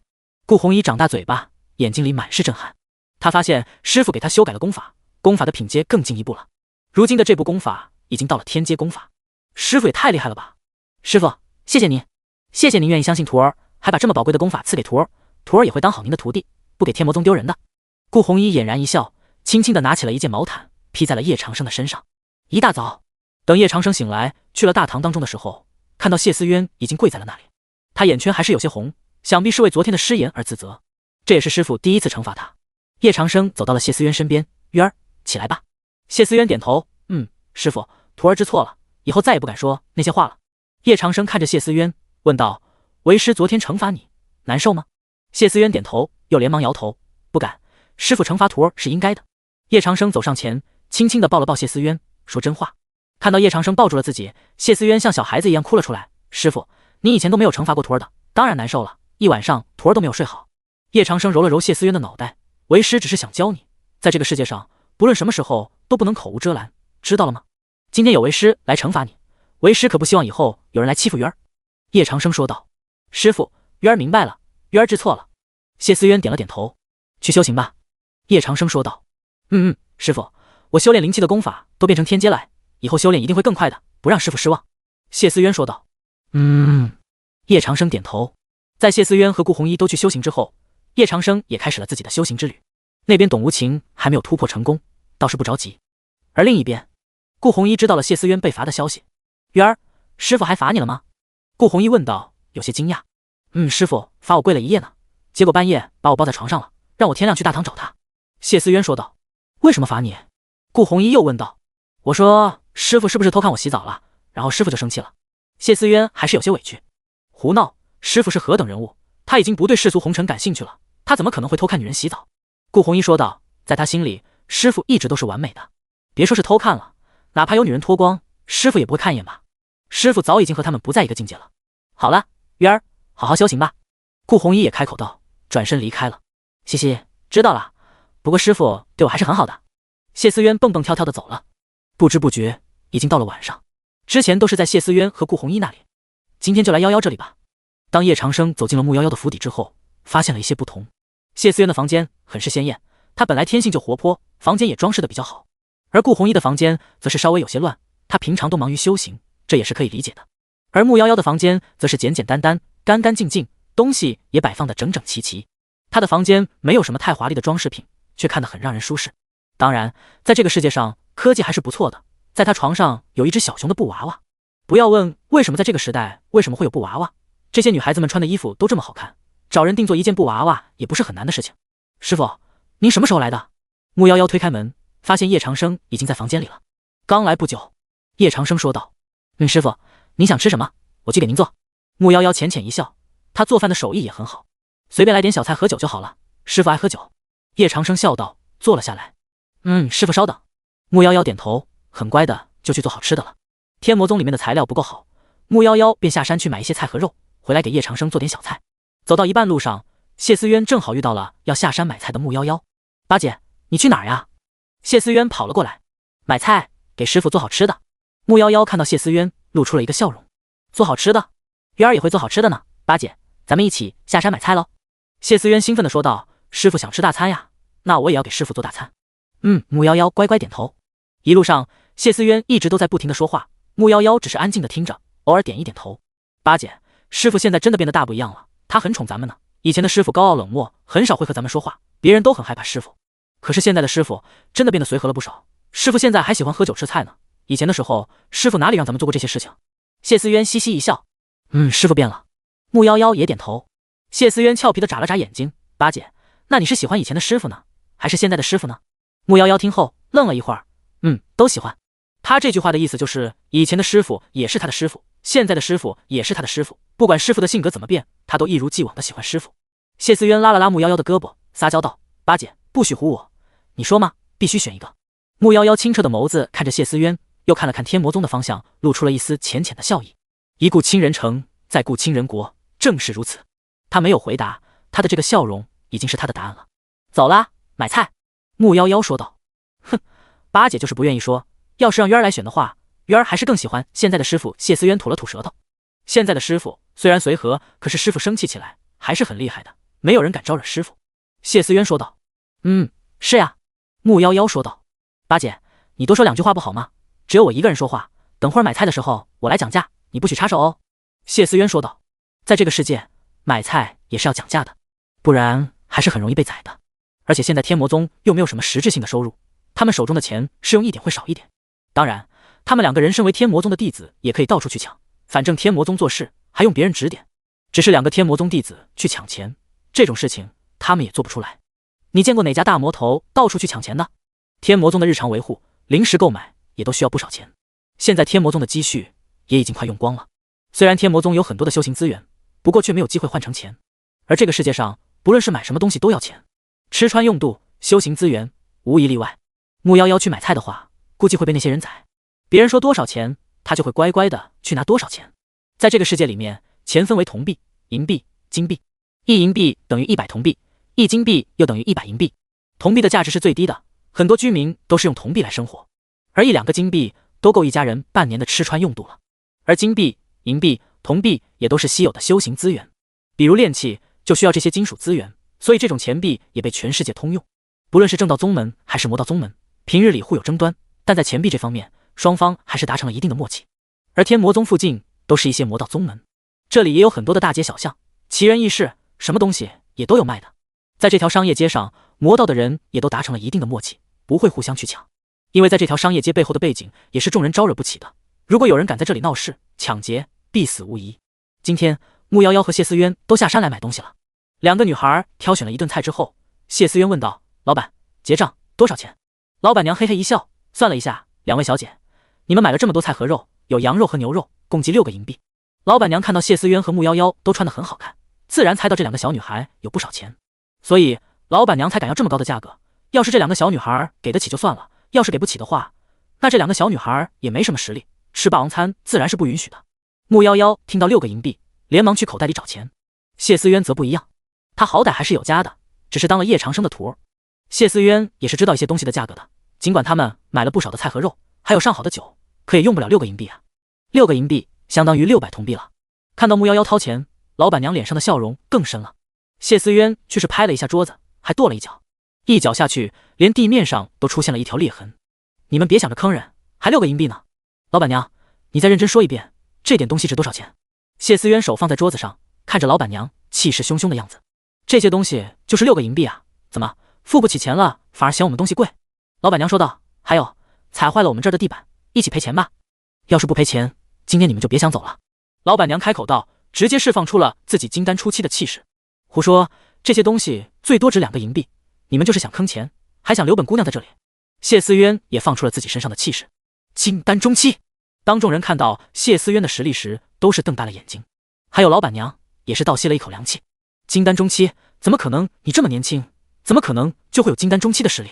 老板娘惊讶道，脸色有些震撼。谢思渊估计才10几岁的样子，他们也从来没听说过10几岁的人就能到金丹中期啊！这样的实力，这样的天赋，只能够用妖孽来形容了。金丹中期就怎么了？我八姐可是金丹后期呢。你们卖东西就好好卖，不要想着宰别人的钱，下次再敢这样，我直接拆了你们的铺子。谢思渊双手抱胸，开口道。你们老板娘开口道，就算你们实力强，也不能在这里拆我们的铺子。这条街上禁止打斗，不然的话，不管你是谁，都要被抓起来惩罚的。别怪我没有警告你们。老板娘说道。谢思渊刚刚要生气，老板就已经先跑了出来。老板连忙点头哈腰，2位小姐，刚才是我家夫人不懂事，给2位小姐道个歉，这些东西免费送给2位小姐了。谢思渊轻声一声，甩下了2个银币，我才不要你们免费送的东西呢。走了，八姐，不和他们这些人生气。穆夭夭点头，2人走后，老板娘质问老板，为什么要拦着我？他们敢在这里动手吗？我们在这里有铺子，背后可是有专人管理的，没有人敢拆我们的铺子。老板看着老板娘，你就是糊涂啊。我们这家店背后有背景确实不错，整条街都有背景，可你知道刚才的那2位是谁吗？老板娘问道。谁？老板认真的说道，10几岁就能够有金丹中期和金丹后期的实力，纵观整个魔宗，除了天魔宗的2个弟子有这样的天赋之外，还能有谁？天魔宗8弟子穆夭夭可是拿到了9域大会的冠军，他可是击败了元婴中期的人啊。而谢思渊则是拿到了季军，实力一样很强。他们背后的背景可是天魔宗的祖师叶长生啊！听到叶长生的名字后，老板娘瘫软在了地上。他居然想要宰天魔宗的2个弟子，就算这条商业街背后的背景再强，也比不上叶长生啊！叶长生可是天下第一的强者，就算是那些正道宗门所谓的强者，也不敢来随便挑战叶长生。叶长生3个字，足以让天下人都感到敬畏。卧槽，还好，没有得罪那2个女孩。谁能想到他们是天魔宗的弟子啊？老板娘开口道，眼神中只有着震撼，还有着一丝后怕。这个天下能够在10几岁就有着如此妖孽的实力和恐怖的天赋之外，除了叶长生的徒弟，恐怕这个天下再也找不出其他人了。天魔宗里，叶长生吃完大餐之后，便进了穆夭夭的房间。夭夭，把你的功法拿出来为师看看。叶长生说道。穆夭夭点头，把他的2部功法都拿出来了。一部是修炼灵力用的大道自在法，而另一本便是琴诀。琴诀之上有各种各样的琴谱，可以根据自身的实力来施展出每一种琴音的威力。叶长生看了看琴诀，摇了摇头。这本琴诀虽然不错，但终究只是地阶水准。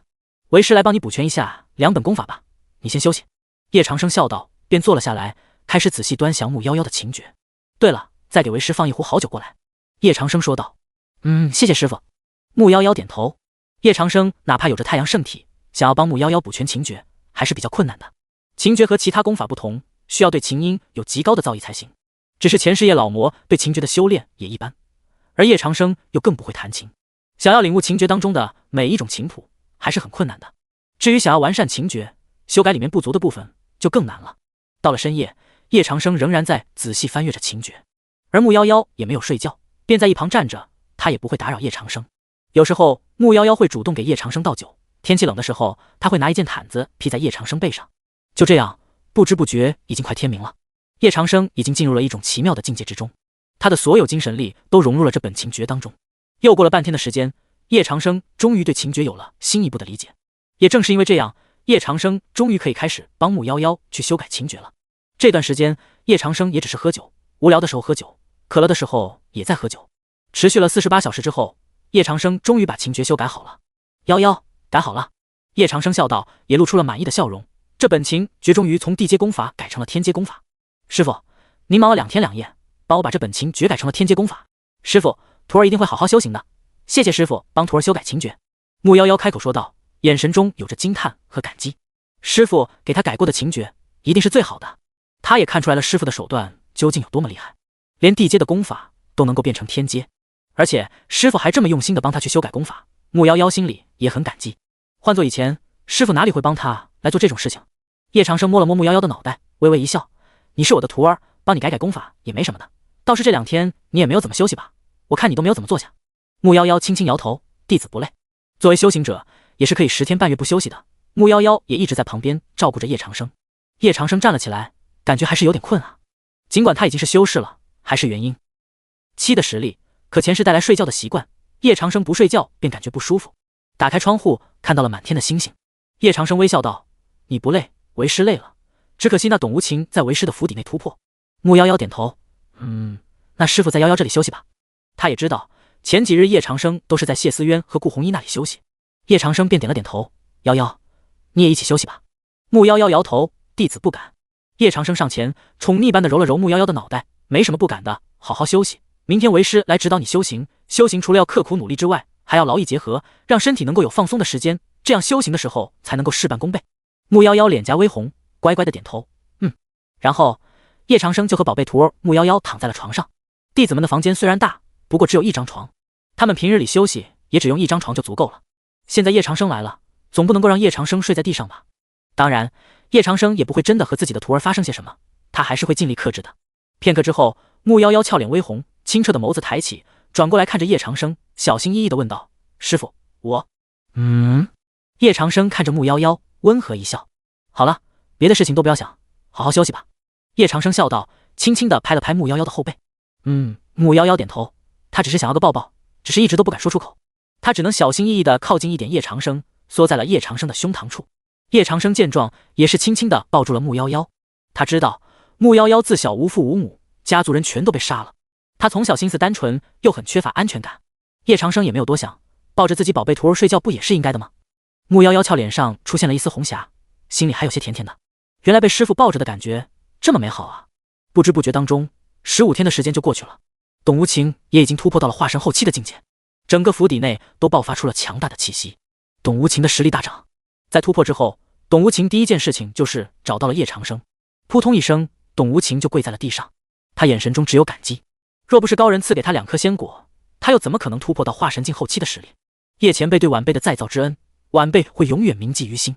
董无情开口说道：“没事，也就2颗果子而已，没什么的。”叶长生说道：“他也就随便摘了2颗苹果，结果董无情就突破了。说到底，能够突破都是董无情自己的功劳。叶前辈，我天涯宗被灭门，都是落日宗的那帮人干的，我要去报仇，替族人报仇。如果我还能活着回来，请求叶前辈能够让我加入天魔宗，晚辈无以为报，愿意将自己的毕生都交给天魔宗。”董无情说道。他没有了家人，没有了妻子，什么都没有了，他只有仇人。本来他都无法报仇，在走投无路之际来到了天魔宗，如今叶长生让他突破了，等于给了他一次重生的机会。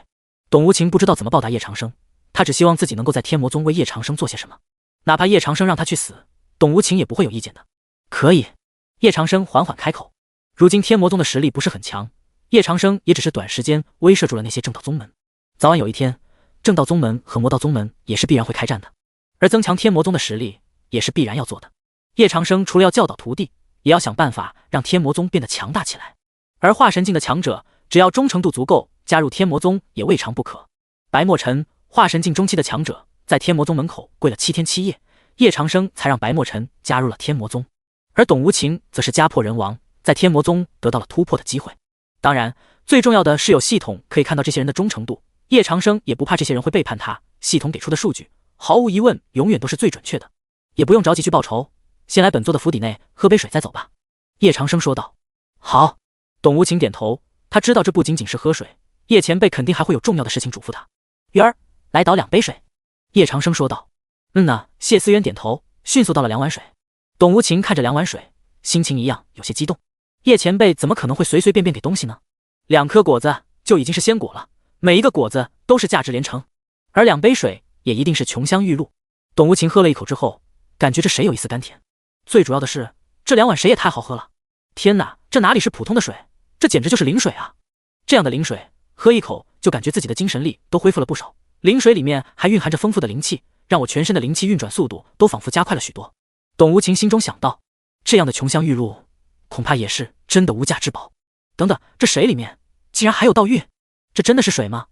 叶前辈对我也太好了。董无情在心中震惊万分，看着谢思渊和叶长生的表情，董无情不敢表露出来。或许这2碗水对叶前辈来说也什么都算不上吧。喝完2杯水之后，董无情再次跪地磕头。行了，喝完水而已，有什么磕头的，顺便把这些垃圾带走。叶长生说道，指了指旁边的垃圾桶。好的。董无情点头，准备去把垃圾带走。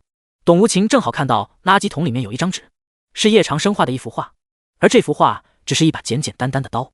当看到这把刀的时候，董无情眼睛里涌现出了无数的惊叹。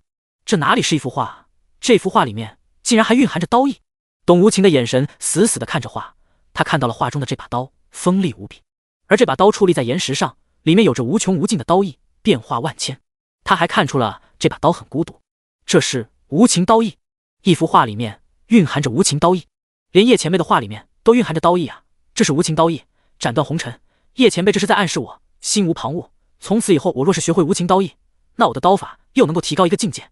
这么多年来，我从来都没有领悟到刀意，在我看来，刀意距离我宛如天壤之别，可今天在天魔宗却亲眼目睹了有刀意的存在。叶前辈真是高人啊！看着董无情这么震惊，叶长生都无语了。这不就是他随手画的一幅画而已，有必要这样吗？白墨尘在看到他的画时也是这个样子。叶长生无奈了，他画画水平确实还不错，但他们也没必要像是看着宝贝一般。叶前辈，我明白了，我悟了。这幅画叶前辈可否送给我？这幅画对我而言太珍贵了。董无情说道。行了行了，拿走吧。叶长生挥了挥手。董无情重重地给叶长生行了个礼，小心翼翼地把这幅画收了起来，又顺便把其他的垃圾也带走了。而出去之后，董无情也没有着急去报仇，他先在洞穴里修炼了15天，仔细练了这道无情刀意。在这幅画的帮助之下，董无情成功领悟了无情刀意。哈哈，没有想到有一天我董无情也可以领悟刀意。若不是叶前辈赐给我这一幅画，恐怕我这辈子都难以接触到刀意的门槛。叶前辈何止是高人，简直就是无上的大能。如果叶前辈还有其他的话，那每一幅画里面可能都会蕴藏着不同的刀意。若是我能成功加入天魔宗，我也可以学习到更多的刀意，连我的实力说不定也能够更进一步。不得不说，为什么外人都说叶前辈是天下第一的强者？今天我是终于明白了，我也明白了为何叶前辈的徒弟们都那么优秀，整个天下恐怕能够和叶前辈比肩的人也没有多少。董无情说道。他站起身来，整个人的境界也都完全不一样了，他的实力获得了巨大的蜕变。而且董无情知道，他的实力都是正常提升上来的，不是修炼了什么特殊的魔功。现在他要做的就是报仇，他要去报仇雪恨。半日之后，董无情来到了落日宗的门口，一道强大的掌风瞬间爆发而出，直接将落日宗的大门炸得粉碎。一瞬间，落日宗的高手们全部都出来了。竟然有人敢炸落日宗的大门，活腻了！甚至还惊动了落日宗的宗主罗云天。罗云天也是踏步而出，负手而立。他的实力已经到了化神境后期，而且落日宗里面还有2位化神境的强者，整个落日宗的实力可以说是相当强大了。罗云天看着董无情，冷笑一声：“怎么，就你一人便来报仇了？”董无情拔出了手中的刀，亮出了自身的实力，可怕的气势骤然上升，连董无情的眼睛都变得通红。罗云天，你杀我族人，来受死吧！整个落日宗都将要付出代价，你们一起受死吧！董无情的气势还在源源不断的上升，化神境后期的实力全部爆发了出来。落日宗宗主罗云天见状，也只是冷笑一声。近日突破到了化神境后期，以为这样便有在落日宗门口放肆的资格吗？于是乎，落日宗的3个化神境强者全部都出手了。战斗持续了12个小时，整个落日宗被灭门，只剩下罗云天一个人已经身受重伤，奄奄一息。落日宗就这么被灭了。罗云天没有想到，如今董无情的实力居然提升到了这个地步。不可能，董无情，你为什么会领悟刀意？这可是刀意啊，本来只存在于传说当中的，可你是怎么领悟的？不可能，这绝不可能！你若没有领悟刀意，你今天绝对不可能灭掉我们落日宗。董无情，你记住了，从此以后会有无数正道宗门的人来杀你，昆仑绝对不会看着我们落日宗被灭的，你也终将会付出代价的。罗云天说道，吐出了一口鲜血，直接便死了。整个落日宗也被灭了。董无情仰天长啸，他终于给自己的家人报仇了。至于他为什么能够领悟刀意，自然都是叶长生的功劳。若是没有叶长生，恐怕董无情也是绝无可能会领悟刀意的。就算领悟了一点刀意，董无情自身还是受了伤。听完罗云天说的话，董无情也是感受到了一丝危机。昆仑，天下第2的正道修仙宗门，实力强大，宗门众多，而落日宗就是昆仑旗下的一个宗门。如今落日宗被灭了，那么昆仑是绝对不会坐视不理的。如果他这个时候加入天魔宗，恐怕会引起昆仑和天魔宗的大战。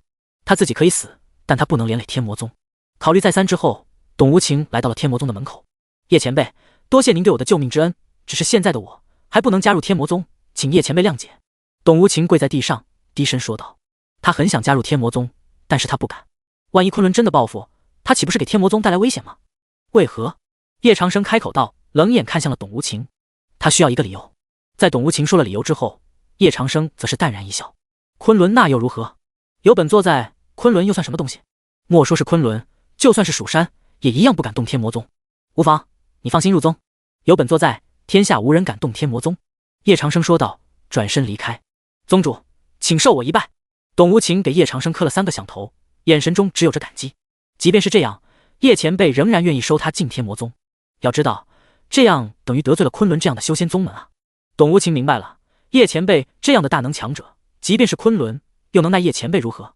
在董无情加入宗门之后，叶长生也通过系统看到了董无情的忠诚度。董无情忠诚度83，一开始便能有83的忠诚度，叶长生也已经很满意了。恭喜宿主收下一名化神境强者，获得阅历值1000。系统的提醒声传来，叶长生看了一下阅历值，一共还有1486的阅历值。又抽了几次奖后，什么都没有抽到，叶长生才停了下来，也该去看看本座的其他弟子了。叶长生喝了一杯酒，眼神中有些淡然。谢思渊、穆夭夭、顾红衣都是他的宝贝徒儿，而这3个徒儿在天魔宗的培养，叶长生已经不用担心了。他现在要先搞清楚其他徒儿为什么离开宗门，一个一个追查有点困难，那就先从6徒弟冰瑶开始查起吧。冰瑶在冰宫，而冰宫也是位列8大仙宫之一，顺便叶长生还可以路过一下瑶台仙宫，看看能不能抓到大徒弟瑶池。第2天，叶长生开始通知整个宗门的人，师傅，我们要去冰宫吗？终于可以把6姐也带回宗门了。谢思渊说道。西西，要是能把师姐带回来，那我们天魔宗就有钱了。谢思渊很开心，虽然师姐们很多都离开了宗门，可他和师姐们的关系还是相当好的。玉儿，穆夭夭拉了拉谢思渊的胳膊，谢思渊这才看到了叶长生的脸色。这次是去抓孽徒的，红衣已经喊他回来了。既然他不回来，本座便亲自去冰宫看看。叶长生说道。宗主，我来驾驶飞辇。董无情躬身说道。叶长生缓缓点头。本来他可以乘坐青龙去冰宫，不过想想也没有必要，有董无情在的话，倒是也还多一个帮手。毕竟出门在外不一样，如果真正有大规模的人围攻叶长生，叶长生也总不能够再开一次巅峰体验卡吧。现在他手中的巅峰体验卡只剩下1张了，要在关键的时候用，不然的话，叶长生就少了一张保命的底牌。这也是叶长生为何要招揽董无情的原因。白师兄，还有你也要一起驾驶飞辇呢？谢思渊眨了眨眼睛，看向了白墨尘。啊，我也要驾驶吗？白墨尘本来以为躲在一边就可以逃过驾驶飞辇的命运了，结果他要和董无情一起来驾驶飞辇啊！不然呢？哼，你可不许逃，不然小心本姑娘揍你。谢思渊挥了挥自己的小拳头，很是可爱的样子。渊儿，不要闹了。顾红衣苦笑一声，看着谢思渊。这也就是白墨尘让着谢思渊，不然真战斗起来，谢思渊哪里是白墨尘的对手？白墨尘好歹也是化神境中期的强者，实力强大，如今又来了一个董无情，同样实力也不错。毫无疑问的是，两个人都已经分别领悟到了一部分剑意和刀意，实力进步很快。好了好了，渊儿师妹，你白师兄听话。白墨尘也是哈哈一笑，他虽然平日偷懒，喜欢到处游玩，可还是不敢公然欺负师妹啊。尤其是渊儿这么可爱，白墨尘也自然要让着一些的。谢思渊的天赋这么强，等到以后谢思渊必然会成为一个强者，到时候说不定白墨尘还真的要被谢思渊揍的，这也是可以理解的。这还差不多呢，用心一点，不许让飞辇晃哦。谢思渊说道。驾驶飞辇的任务自然就交给了白墨尘和董无情，而叶长生则是坐在了椅子上闭目养神，一旁木夭夭正在给叶长生按摩肩膀，这种感觉还真是挺快乐啊。红衣，来和为师说一下冰瑶那边的情况。叶长生睁开了眼睛。顾红衣点头道，师傅，六姐现在是冰宫的公主，她平日里本就十分天才，还在冰宫建立了一条商业大镇，赚的钱也很多，加上冰宫的高手也比较多。上次六姐和我说冰宫有巫师混入了，这些巫师的力量神秘又可怕，六姐还说他们要和这些巫师开战。叶长生听完之后微微皱眉，巫师？记忆如同潮水般涌来，叶长生好像在很久以前也听说过巫师。巫师最厉害的招式便是巫术，而巫术可以控制他人，甚至有的巫术还可以限制人体内的灵气。总而言之，巫术是一种邪术，比灵气还要可怕。如果身边的人被巫术操控，恐怕都很难察觉到，这也是巫术最可怕的地方。想到这里，叶长生目光当中也是有些杀意。冰宫当中混入了会巫术的人，也就是说冰宫是有危险的，有人想要对冰宫动手。而冰宫的人叶长生也不关心，他只关心一个人，那就是他的六徒弟冰瑶。冰瑶虽然背叛宗门，但这也是宗门内部的事情，等于是家事，他即便有错，也是叶长生来惩罚他。若是有外人想对他的徒儿动手，那就要先问叶长生答应不答应了。而在这个时候，白墨尘也是收到了远方打探来的消息，信鸽的脚下还留着一封信。信上的内容很简单，冰宫被破，六徒弟冰瑶被抓，达摩教的人扬言要烧死冰瑶，还有人要肢解冰瑶，研究他身体的秘密。看到这样一封信的时候，白墨尘浑身颤抖了一下。冰瑶被巫师那边的人抓了，而巫师的人基本都是出自西方的一个达摩教，一旦被巫师抓了，就会中巫术，痛不欲生。谁知道冰瑶会遭受什么样的折磨？但可以知道，冰瑶恐怕是痛不欲生。如果冰瑶成为巫术的人，那他就会丧失原本的本性；如果冰瑶不愿意成为巫术的人，就会被折磨到死。总而言之，被达摩教的人抓住，想死都难。看到这个消息的叶长生，目光瞬间变得冰冷下来，充满着杀意。他本来还想去冰宫把冰瑶抓回来，顺便了解一下当初冰瑶为什么要离开宗门。可是现在他还没有来得及去冰宫，他的徒儿就被人抓了。什么人也敢动他的徒儿？全速前往冰宫。叶长生冷声说道。好的。董无情点头，直接将马力提升到了最快。师傅，六姐会不会有什么事情？谢思渊露出了担心的神色。而这个时候，叶长生已经闭上了眼睛，没有再理会谢思渊。谢思渊也不敢再问。顾红衣则是满脸怒火，没有人可以伤害六姐，那些达摩教的人等死吧。谢思渊点头，对，谁敢伤六姐，看鱼儿过去踩死他们。木夭夭则是小拳头紧握，也没有了平日的风轻云淡。冰瑶被抓，对他们来说都是一个打击，那可是他们当中最天才无比的师姐，又怎么会被抓呢？如果连冰瑶都被抓了，那就说明对手的实力相当强大。八大仙宫虽然都号称是仙宫，但八大仙宫并不是联手的，反而是相互敌对，因为八大仙宫当中彼此都是竞争关系。在八大仙宫之外，还有着无数的宗门想要进入八大仙宫的位置，一旦成为八大仙宫，就代表着实力和地位的象征，同时也可以得到很多的修行资源。而八大仙宫也是经常都有战争发生，并不是表面上看起来那么和平。而现在冰宫已经几乎被灭了，那一天大战，冰瑶准备了天衣无缝的计划，想要和达摩教的巫师一战。可冰瑶没想到达摩教的巫师会那么强大，直接里应外合，整个冰宫先自相残杀了起来。而他只有元婴后期的实力，直接被达摩教的人抓住了。西北荒原之上，有着上千人，在上千人当中，有着一行人是巫师，身穿白衣，上千人都在吟唱着古老的歌谣。而在山脚下，有着冰宫的大军正在竭尽全力的攻山。冰宫的公主冰瑶被抓到了山上，在远处还有许多正道宗门的子弟在这里看热闹。毕竟八大仙宫也是魔族这边的，只是换了一个叫法，叫成了仙宫而已。哈哈，天魔宗的妖女被抓了，干得好啊！达摩教的人还有点用处啊，就这么把天魔宗的6弟子抓走了。我还听说天魔宗的6弟子是天才，现在看来不过如此啊。是啊，看来我还是低估了天魔宗的天才少女有多么厉害了。看来江湖上也只是传言厉害而已。今天这个妖女应该会死了，等妖女死了之后，天下人都会知道天魔宗的弟子死了一个。哈哈哈哈！有很多正道宗门的子弟都在讨论嬉笑，还有很多人在看热闹。这种大战和他们没关系，他们当然也不会参战，只会躲在一边看热闹而已。而冰宫的大军已经岌岌可危了，给我杀上去，保护公主，保护公主！大战还在爆发，而在山上却是另外一种气氛。冰瑶身穿青色的长裙，她小巧可爱，有着165的身高，皮肤雪白，她天生便带着冰雪的气息，灵力强大，天赋卓绝，更是有着冰清玉体这样的体质。冰瑶自幼聪明，从小便成为了天魔宗弟子，可惜后来出走宗门。她现在被绑在了一座石碑上，动弹不得，甚至连灵力都没有办法施展。而冰瑶的脚掌也没有办法落地，就这么忍受着痛苦。中间的黄衣巫师雪巫看着冰瑶，露出了一丝冷笑。而在周围的上千人都在呼喊着同一个声音：烧死他，烧死他，烧死妖女，烧死妖女！黄衣巫师雪巫看向了冰瑶：你现在还有什么要说的吗？冰瑶脸颊苍白：被抓是我本事不济，要杀就杀。雪巫摇头：我以为小姐你会是聪明人，没想到啊，却是如此愚蠢。加入达摩教，成为巫师中的一员，你的实力会比现在更强，到时候你想做什么也没有人可以拦着你。冰瑶冷笑：我不可能加入达摩教，你们所谓的巫师比正道更可恶，比魔族更可怕，你们一心想要侵入大陆，侵入宫中，改变整个大陆的格局，你们不配。来吧，赐给我一死吧，就这么烧死我吧，我还没有怕过任何人。冰瑶开口道，闭上了眼睛。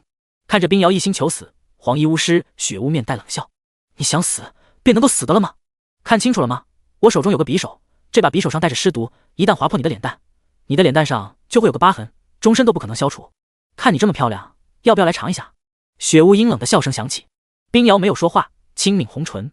颜值对任何一个女孩子来说都是最看重的东西。冰瑶从小便肌肤如冰雪一般白嫩，她太美了，光是站在那里，气质出尘，风姿绰约，她便是仙子般漂亮。她平时也最爱她的皮肤，可是今天她却要被划破脸蛋了。冰瑶拒绝了。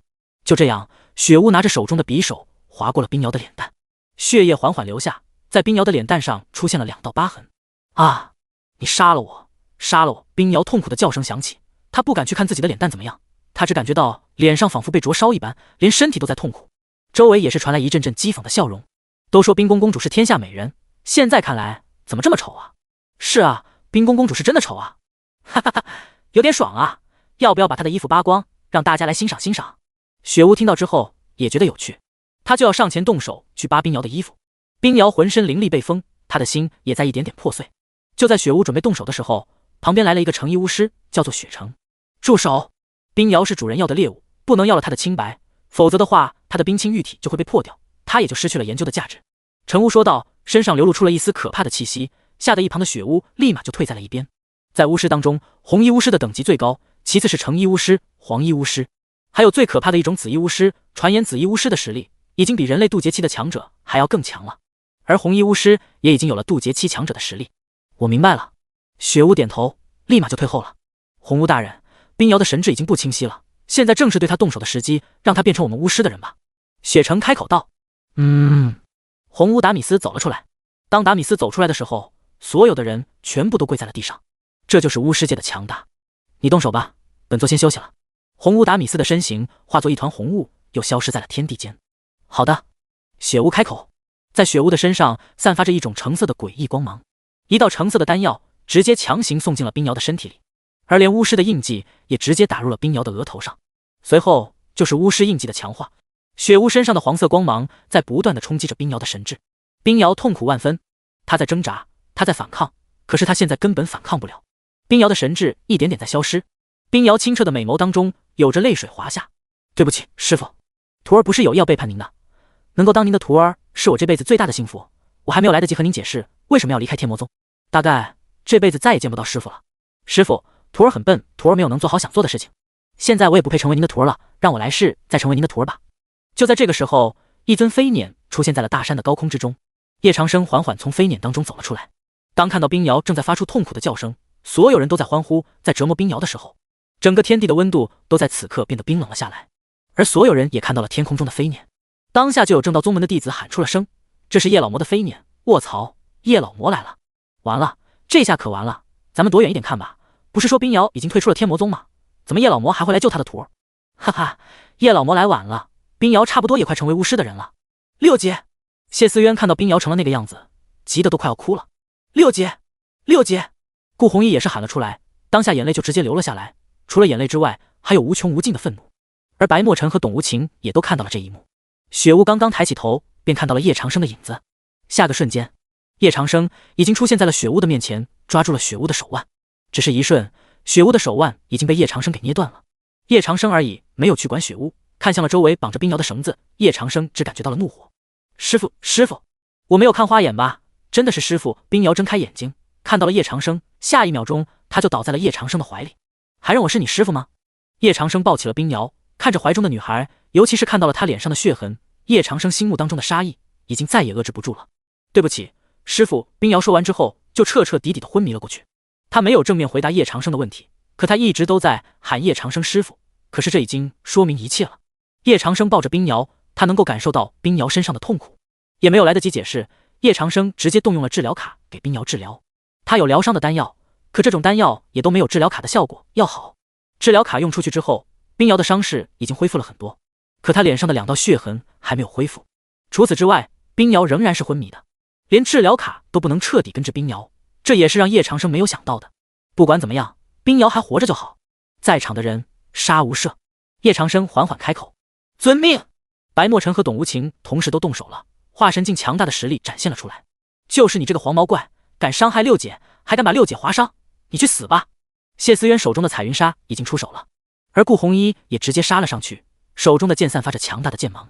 只有穆夭夭没有出手，他来到了叶长生的身边，看着冰瑶的样子，眼睛里有些泪光。他记得很清楚，在六姐当初要离开宗门的时候，走之前曾经对他说了一番话：“瑶儿，你记住了，不管师傅怎么带你，不管其他师姐们怎么做，你永远都不许背叛师傅，这是祖训。”冰瑶拉着穆夭夭的小手道：“对他来说，这些都是记忆啊。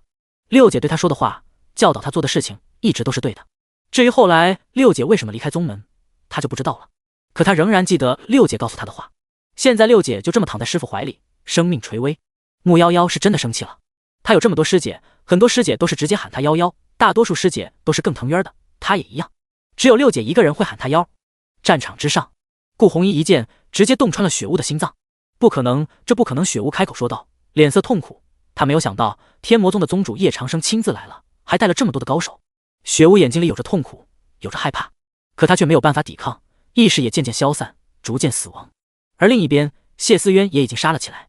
白墨尘和董无情也和几个成衣巫师交手，本来以为是碾压之势，在四周却出现了一种诡异的声音。这种诡异的声音乃是巫师发出来的声音，这种声音甚至可以干扰到修行者的心智。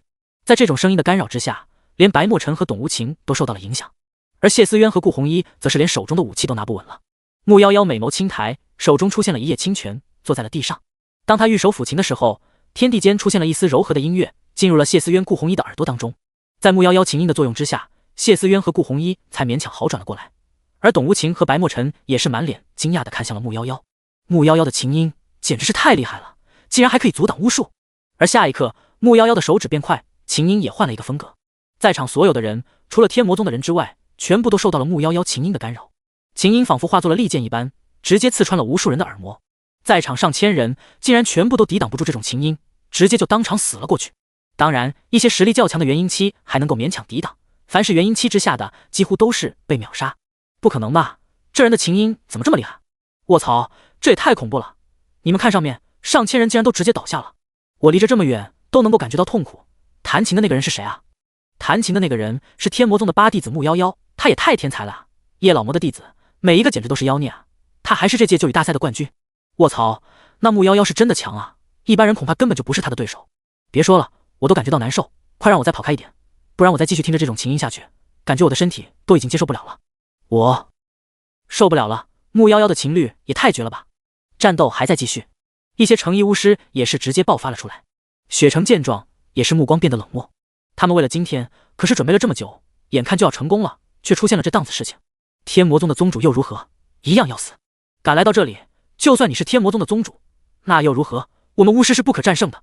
雪城手中爆发出了可怕的光芒，杀向了叶长生。只是他还没有到叶长生的身边，就已经被董无情的一刀给挡了下来。挑战宗主，你也配？董无情一刀斩下，直接和雪城交手了起来。刀不留情，董无情又是一道无情刀法，刀法之中还蕴含着一丝刀意。当雪城看到董无情的刀法时，也是满脸震撼，眼神中有着深深的不可置信。这是刀意？你竟然已经领悟到了刀意？雪城脸色大变，天魔宗的人实力都是这么强的吗？下一刻，董无情的身形已经化作了残影，本源之力爆发，直接一刀劈断了雪城的身体。哈哈哈，你就算毁了我的肉身，你也杀不了我的，我可是有元神的人，你们永远都杀不了我。天魔宗，以后等着接受达摩教的报复吧。雪城的冷笑声响起，他是直接元神附体，附在了一个人的身上，哪怕这个肉身死了，雪城自身也是不会受到任何伤害的。就在这个时候，雪城感觉他的元神仿佛被锁定了一般。叶长生的目光看向了雪城，叶长生手指一抬，只是轻轻一点，整个天穹之中有着一道火红色的光芒从苍穹之间落下。这就是太阳圣体的招式，直接隔着上万里之外便能够远程打击对方的元神，哪怕对方的元神远在万里之外也一样，只要能够感受到这个人的气息，不论离得多远都可以远程打击，一招秒杀。而在这个时候，雪城也是露出了凄惨的叫声。不，你怎么可能就这么锁定我的元神？不！雪城远在万里之外的元神竟然被一道火光直接给化成了灰。看到这一幕的人无不目瞪口呆，连董无情和白墨尘都是有些惊呆了。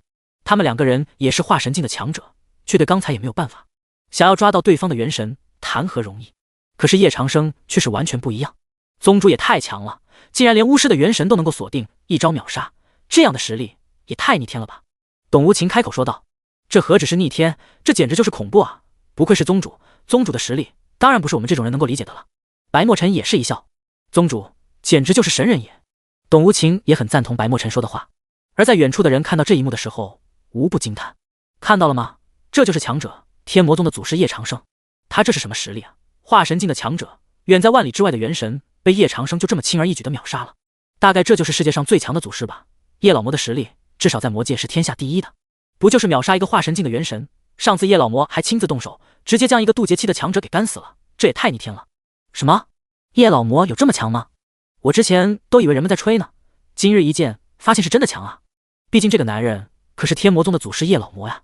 就在叶长生抱着冰瑶的时候，在天空中有着一道红色的气息出现，他可是红衣巫师，也是相当于渡劫期的强者。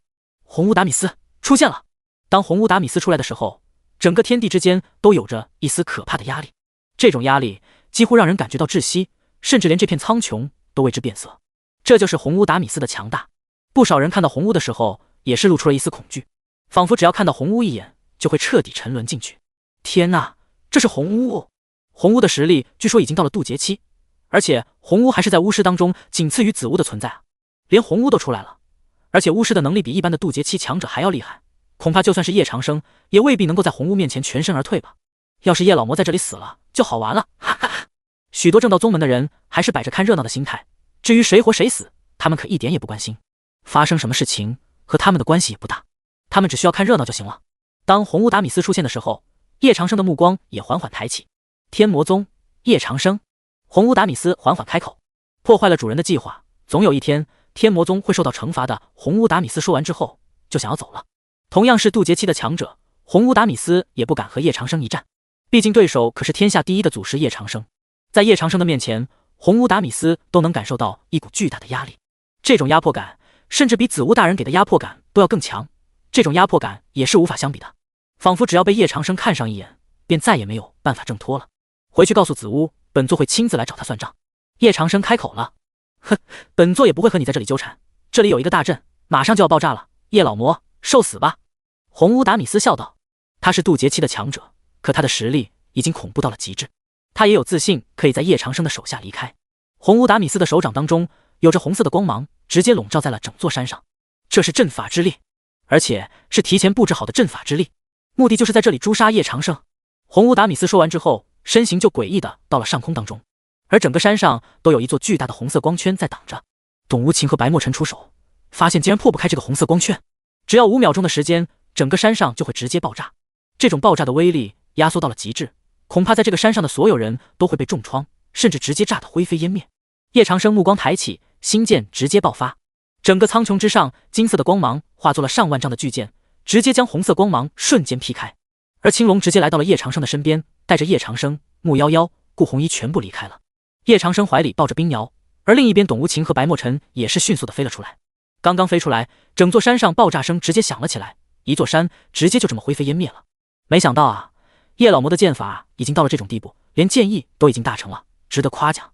下次到来的时候，就是你的死期了。红乌达米斯说完之后，身形直接在天地间渐渐消散。叶长生的声音也是响了起来：“本座有让你走吗？”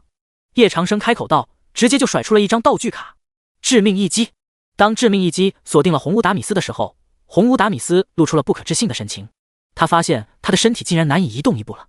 本来红乌达米斯是可以直接跨越空间离开的，就在他离开的半中间，他发现一股强大的神力直接将他的身体给吸了回来，他没有办法跨越空间了。在苍穹之中，一道金色的大钟猛然落下，大钟狠狠地砸在了红乌达米斯的身上。红乌达米斯见状，用尽毕生功力来抵挡，可他发现他根本没有办法挡住这一招，因为这一招当中竟然还蕴含着规则之力。这片天地间的规则已经归属于叶长生掌握了。红乌达米斯连想要逃跑都做不到了，他的身体就这么被压扁，直至压成粉碎，连他的元神也直接灰飞烟灭了。不可能，你竟然能够领悟到规则之力，为什么同样是渡劫期强者，你会有这么强的实力？难道你早已经过了1重渡劫，进入了2重渡劫期？不，叶老魔，你敢杀我，子乌大人一定会让你们付出代价的。就在红乌达米斯哀嚎的时候，他的身体和意识都渐渐消亡了。红乌达米斯当场陨落。看到这一幕，天地间的一切都变得安静了下来。如果说上次叶长生秒杀一个渡劫期的强者魔云海是因为魔云海比较菜的话，那这次叶长生又一次秒杀了渡劫期的强者，带给人的震撼不可谓不大了。董无情开口道：“宗主竟然把红乌给一招秒杀了，刚才那一招是大神通术吧？宗主的这一招威力甚至要凌驾于渡劫期强者呀！”白墨尘也是吞了吞口水，宗主2次秒杀渡劫期强者用的招式都不一样，这只能够说明宗主的实力究竟已经到了怎样的境界啊！宗主太强了，受我一拜，2次秒杀渡劫期强者，那可是秒杀啊！如果论实力的话，红乌的实力甚至要在魔云海之上，可宗主就是做到了。刚才那个是上古金钟，宗主居然连上古金钟这样的招式都掌握了，甚至还领悟到了规则之力。白墨尘和董无情感受到了深深的震撼，宗主带给他们的简直就是一个又一个奇迹啊！每一次都能够秒杀渡劫期的强者，这样的实力足以让无数人害怕和敬畏了。而在远处围观的众人也是呆若木鸡，完全傻眼。卧槽，我没有看错吧？叶老魔连规则之力都已经掌握了。是啊，叶老魔早就掌握了规则之力，他这实力简直是太可怕了。又一次秒杀了渡劫期强者，叶老魔又一次展现了自己恐怖的实力。他这还是人吗？我已经不知道叶老魔是不是人了。他这实力只能够说天下没有人是他的对手了，也只有蜀山和昆仑的高手说不定能够和叶老魔一战了。这尼玛也太夸张了，这还是人吗？渡劫期强者都能秒杀，叶老魔不是已经要寿元大限了？他这实力为毛还可以这么厉害？那就不知道了。叶老魔强的可怕，现在我终于明白为何昆仑和蜀山都不敢直接动天魔宗了，谁动谁死啊！有一说一，我现在觉得叶老魔比之前巅峰的时候还要更加可怕，说不定叶老魔的实力又突破了，已经在渡劫期之上了。叶老魔的实力恐怕真的是天下第一人，再也没有人可以比得上他。在众人惊叹之际，叶长生也是坐上了飞辇，带着几个徒弟离开了。当众人看到冰瑶受伤的时候，都是有些担心，好在冰瑶生命无忧。谢思渊嘻嘻一笑，师傅也太神了，太厉害了，要把什么渡劫期的强者给一顿暴揍，我还以为他很厉害呢，结果和师傅相比就是个菜鸡。顾红衣也点头，还好冰瑶没事，有师傅在，他的伤口一定都会治好的，毕竟可是我们师傅啊。穆夭夭也是点了点头，刚才师傅的样子也太帅了吧，谁也没有想到连红乌这种级别的人物都被叶长生给斩杀了。红乌相当于是人类世界的渡劫期强者呀，叶长生又一次击败了渡劫期强者，而这个消息也迅速的传遍了每一个地方。叶长生的6徒弟冰瑶被抓，叶长生亲自来救走了冰瑶。天魔宗之中，叶长生正在修行，而冰瑶也已经回到了他的房间当中。顾红衣、谢思渊、穆夭夭都围在了冰瑶身边。顾红衣开口说道：“那些达摩教的人也太可恨了，尤其是那些巫师，竟然把六姐伤成了这样。”谢思渊点头，六姐的脸都被毁了，都怪那些可恶的巫师们。要是再遇到他们，一定要把他们踩死才可以。木夭夭轻轻的点了点头，也是一样的看法。而冰瑶的状态显然还不是很好，他脸色苍白，身体上一片冰凉。至今冰瑶还在昏迷当中，无法苏醒，显然是很痛苦的样子。在他头部的中央有着一个圆形的符号，冰瑶的灵魂已经被巫师给烙上了印记。糟糕了，六姐的灵魂上有巫师种下的印记，如果不能够及时的把这种印记逼出来，那六姐恐怕还是会失去心智，变成巫师的人。顾红衣开口道：“那该怎么办？”白墨尘在旁边问道：“只有师傅能有办法，也只有师傅才能够把灵魂上的印记给逼出来。去求求师傅吧。六姐虽然离开了天魔宗，被骗了宗门，可她仍然是我们的六姐。”顾红衣说道：“我去求师傅。”谢思渊站起身来，朝着叶长生的房间跑了过去。我也要去。木夭夭也一起跟上去了。当叶长生知道了这件事情之后，也是脸色阴沉。他以为一张治疗卡就可以治好冰瑶了，没有想到那些巫师的人可真是可恨。叶长生来到了冰瑶的房间，缓缓坐了下来，握住了冰瑶的胳膊，来感受着冰瑶体内的状况。当叶长生的灵气进入冰瑶体内之后，便感受到了一股阻挡之力。冰瑶身体内的灵气已经被种下了巫师的印记，而且叶长生还发现冰瑶的三魂六魄已经丢了一魂一魄。瑶儿的一魂一魄去哪里了？叶长生开口道：“这样的话，哪怕是叶长生逼出来冰瑶体内的印记，这损失的一魂一魄恐怕也没有办法。一魂一魄，一魂掌管情感，一魄掌管记忆。如果找不到冰瑶的一魂一魄，那么他就算是好了，也将会忘记之前所有发生过的事情。宗主，传言巫师给人种上印记之后，都会带走一魂一魄，而附近有一座城，在西边，正好是巫师的大本营，叫做精灵城。如果我猜测不错的话，冰瑶的灵魂印记就在精灵城内，如果去得早还能够拦下来，如果去得晚，恐怕就找不回冰瑶的灵魂印记了。”董无情说道。而且精灵城有众多巫师，实力强大，恐怕宗主去了会有危险。白墨尘脸色也十分严肃。巫师最强的地方便是阵法，当巫师用出阵法的时候，就算是渡劫期强者也要十分头疼。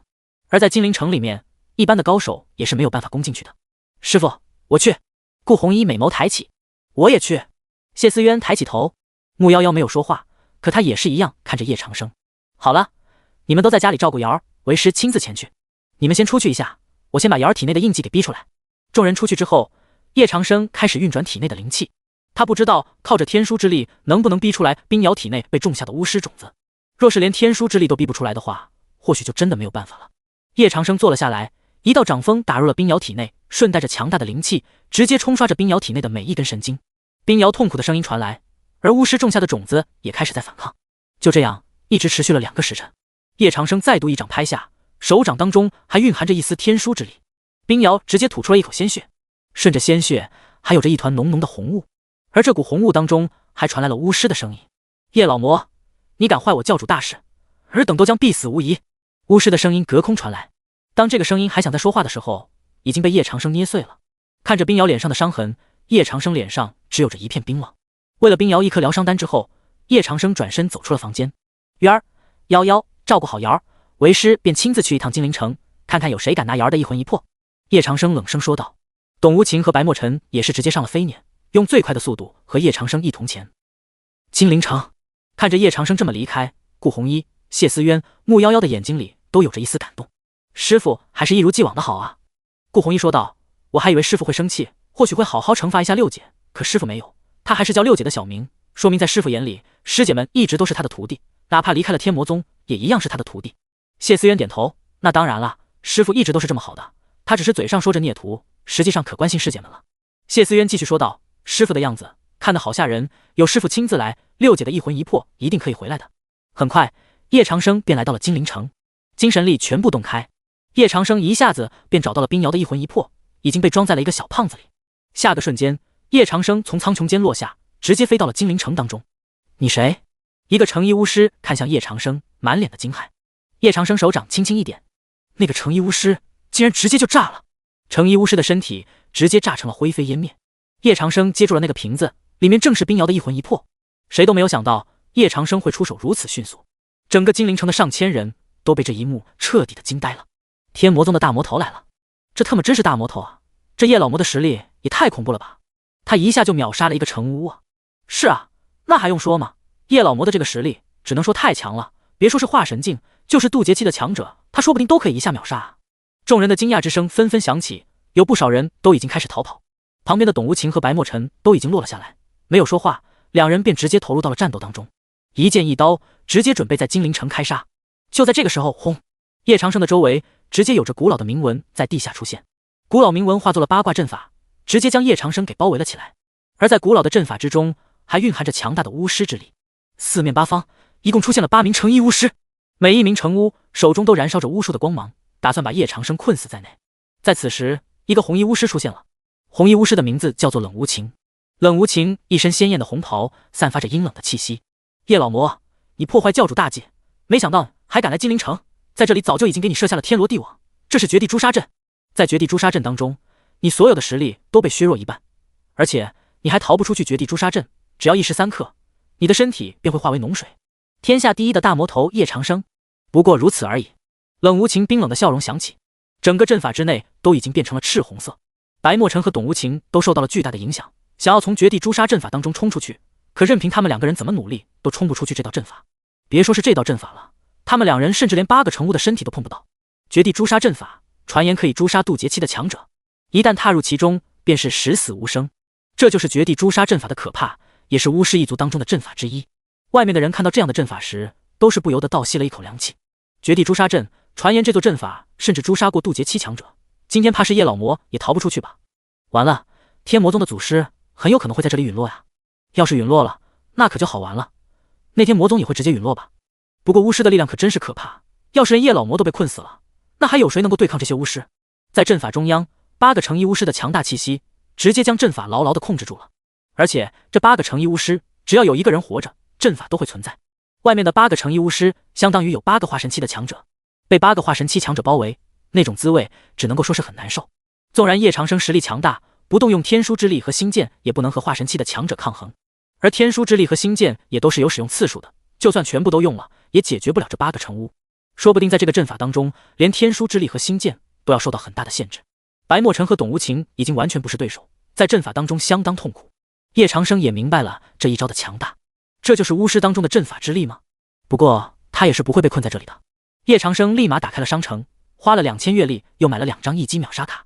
叶长生也花完了所有的月历值，买了2张一击秒杀卡之后，叶长生一共有9张一击秒杀卡。没有办法，在这个时候他必须要用一击秒杀卡来制胜对手。想要攻破这个阵法，便先要攻破外面的人。悄无声息，叶长生直接捏碎了8张一击秒杀卡，顿时整个天地之间都有着恐怖的气势从苍穹间降临。叶长生随手一指，整个天地的颜色都瞬间变得冰冷。在苍穹之上，8道金色的光芒轰然落下，直接攻击到了8个成巫。顷刻间，8个成巫瞬间毙命。绝地诛杀阵被叶长生瞬间破了。那8个成巫眼中只有着深深的不可置信，这怎么可能啊？在阵法当中已经把叶长生的实力给削弱了50%，可纵然是这样，叶长生还是用一招就把他们秒了。这样的实力，这样的手段，这8个成巫甚至都没有来得及痛苦，便闭上了眼睛。看着这样的一幕，所有的人都倒吸了一口凉气。这不可能！我滴个乖乖，叶老魔这是什么实力啊？实力被削弱50%，还能够一下子秒杀8个化神期的强者，那可是8个化神期的强者啊！叶老魔是怎么做到的？怪不得说叶老魔是天下第一人，他的实力也太可怕了。这特么哪里还是人啊？就算是蜀山的掌教亲自过来，恐怕也不能够一下子秒了8个渡劫期强者吧？刚才那可是8道大神通术，我的天啊！叶老魔竟然连太阳圣体都拥有了，他的实力比以前又高了一个档次。太阳圣体那不是上古之中的神级圣体吗？怪不得叶老魔有着如此恐怖的实力，他的实力还在上升，比一般的渡劫期强者还要强啊！说不定叶老魔已经完成好几次渡劫了，他这实力，天下又有谁会比他厉害？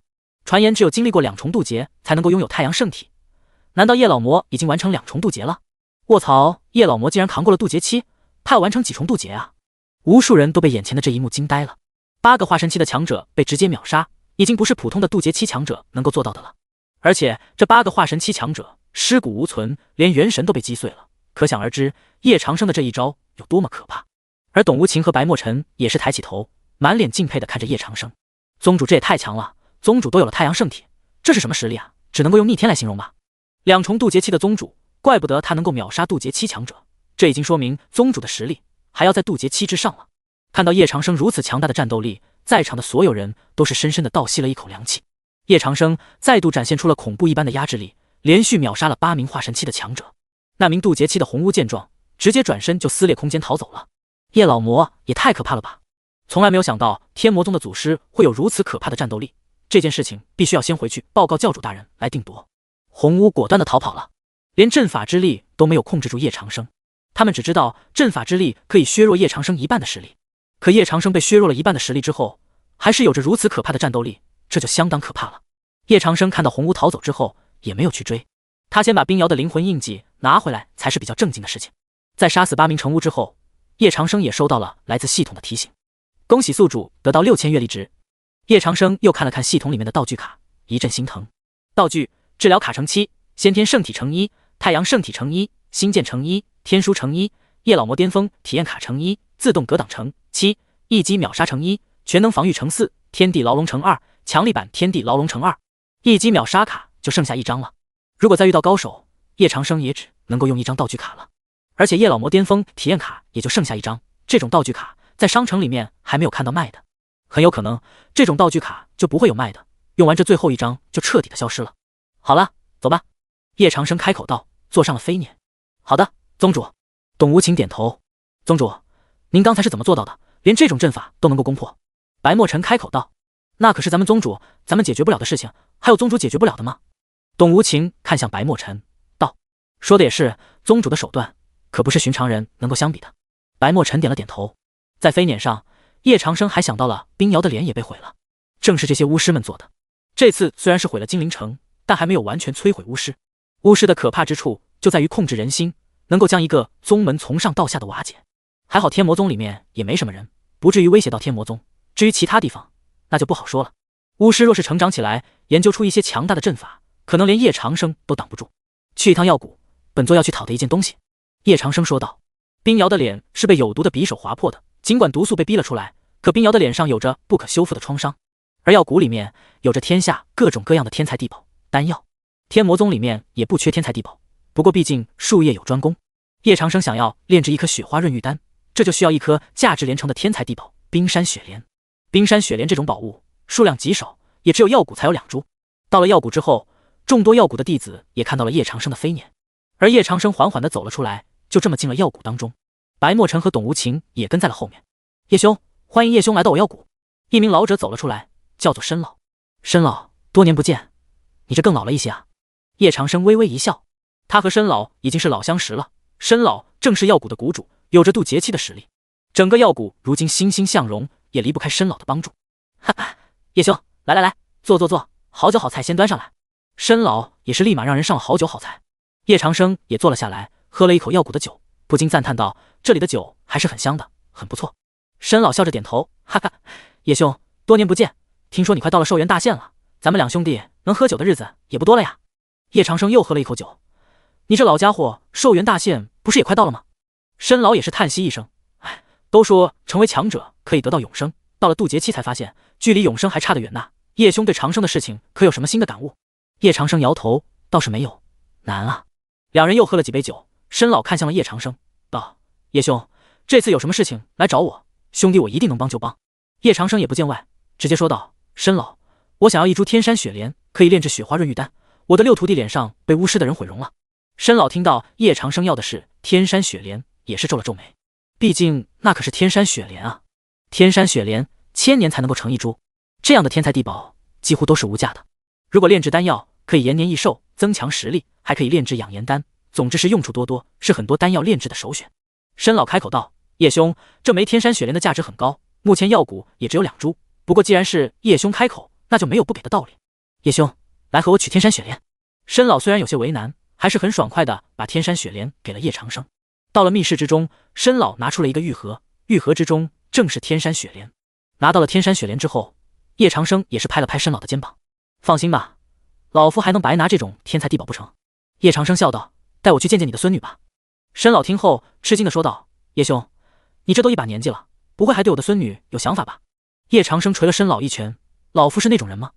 申老叹息一声道：“叶兄，实话实说吧，我孙女的天赋还不错，就是今日修炼的功法总感觉出了一些问题，感觉修炼的时候总是经脉不通，也不知道为什么。”很快，叶长生就见到了申老的孙女。申老的孙女申逸清，16岁，天赋也不错。她16岁到了筑基后期，可以说是天才了，不过和渊儿还是不能比的。渊儿14岁就金丹中期了。拜见叶爷爷。申逸清走到了叶长生面前，缓缓地跪了下来。申逸清16岁，长得如花似玉，倒是不错，看起来也很乖巧的样子，而且十分懂礼貌。起来吧，你叫做申逸清吧，那老夫便叫你清儿吧。叶长生微微一笑，谢谢叶爷爷。申逸清乖巧地说道。叶爷爷，我最近的修行上有些问题，感觉灵气流转的时候，体内经脉不够通畅，叶爷爷能为我指点一二吗？申逸清问道。伸出手来我看看。叶长生坐了下来。叶长生给申逸清把了把脉，能够感受到申逸清体内的气息流转出现了一些问题，体内经脉不通，因为你的七窍还没有全部打开，也就是说平时的修炼还不到位。叶长生皱了皱眉，像叶长生的徒弟们就不会有这个问题，像渊儿、冰瑶、夭夭他们自身的修行就很严格，靠着自己的努力修行就打开了七窍，打通了所有的经脉。正常人只要靠着努力修行，打通体内的经脉并不是什么难题。你16岁，如今的修为是筑基后期，实话告诉老夫，怎么提升上来的？叶长生问道。叶爷爷，我平日里除了修行，还会服用一些丹药，还有水灵果、筑基丹。申逸清说道。叶长生开口说道，你身上的问题便在于你平日修行不刻苦，无法打通体内经脉。如果修行不够刻苦，靠着丹药强行提升的实力也难以稳固。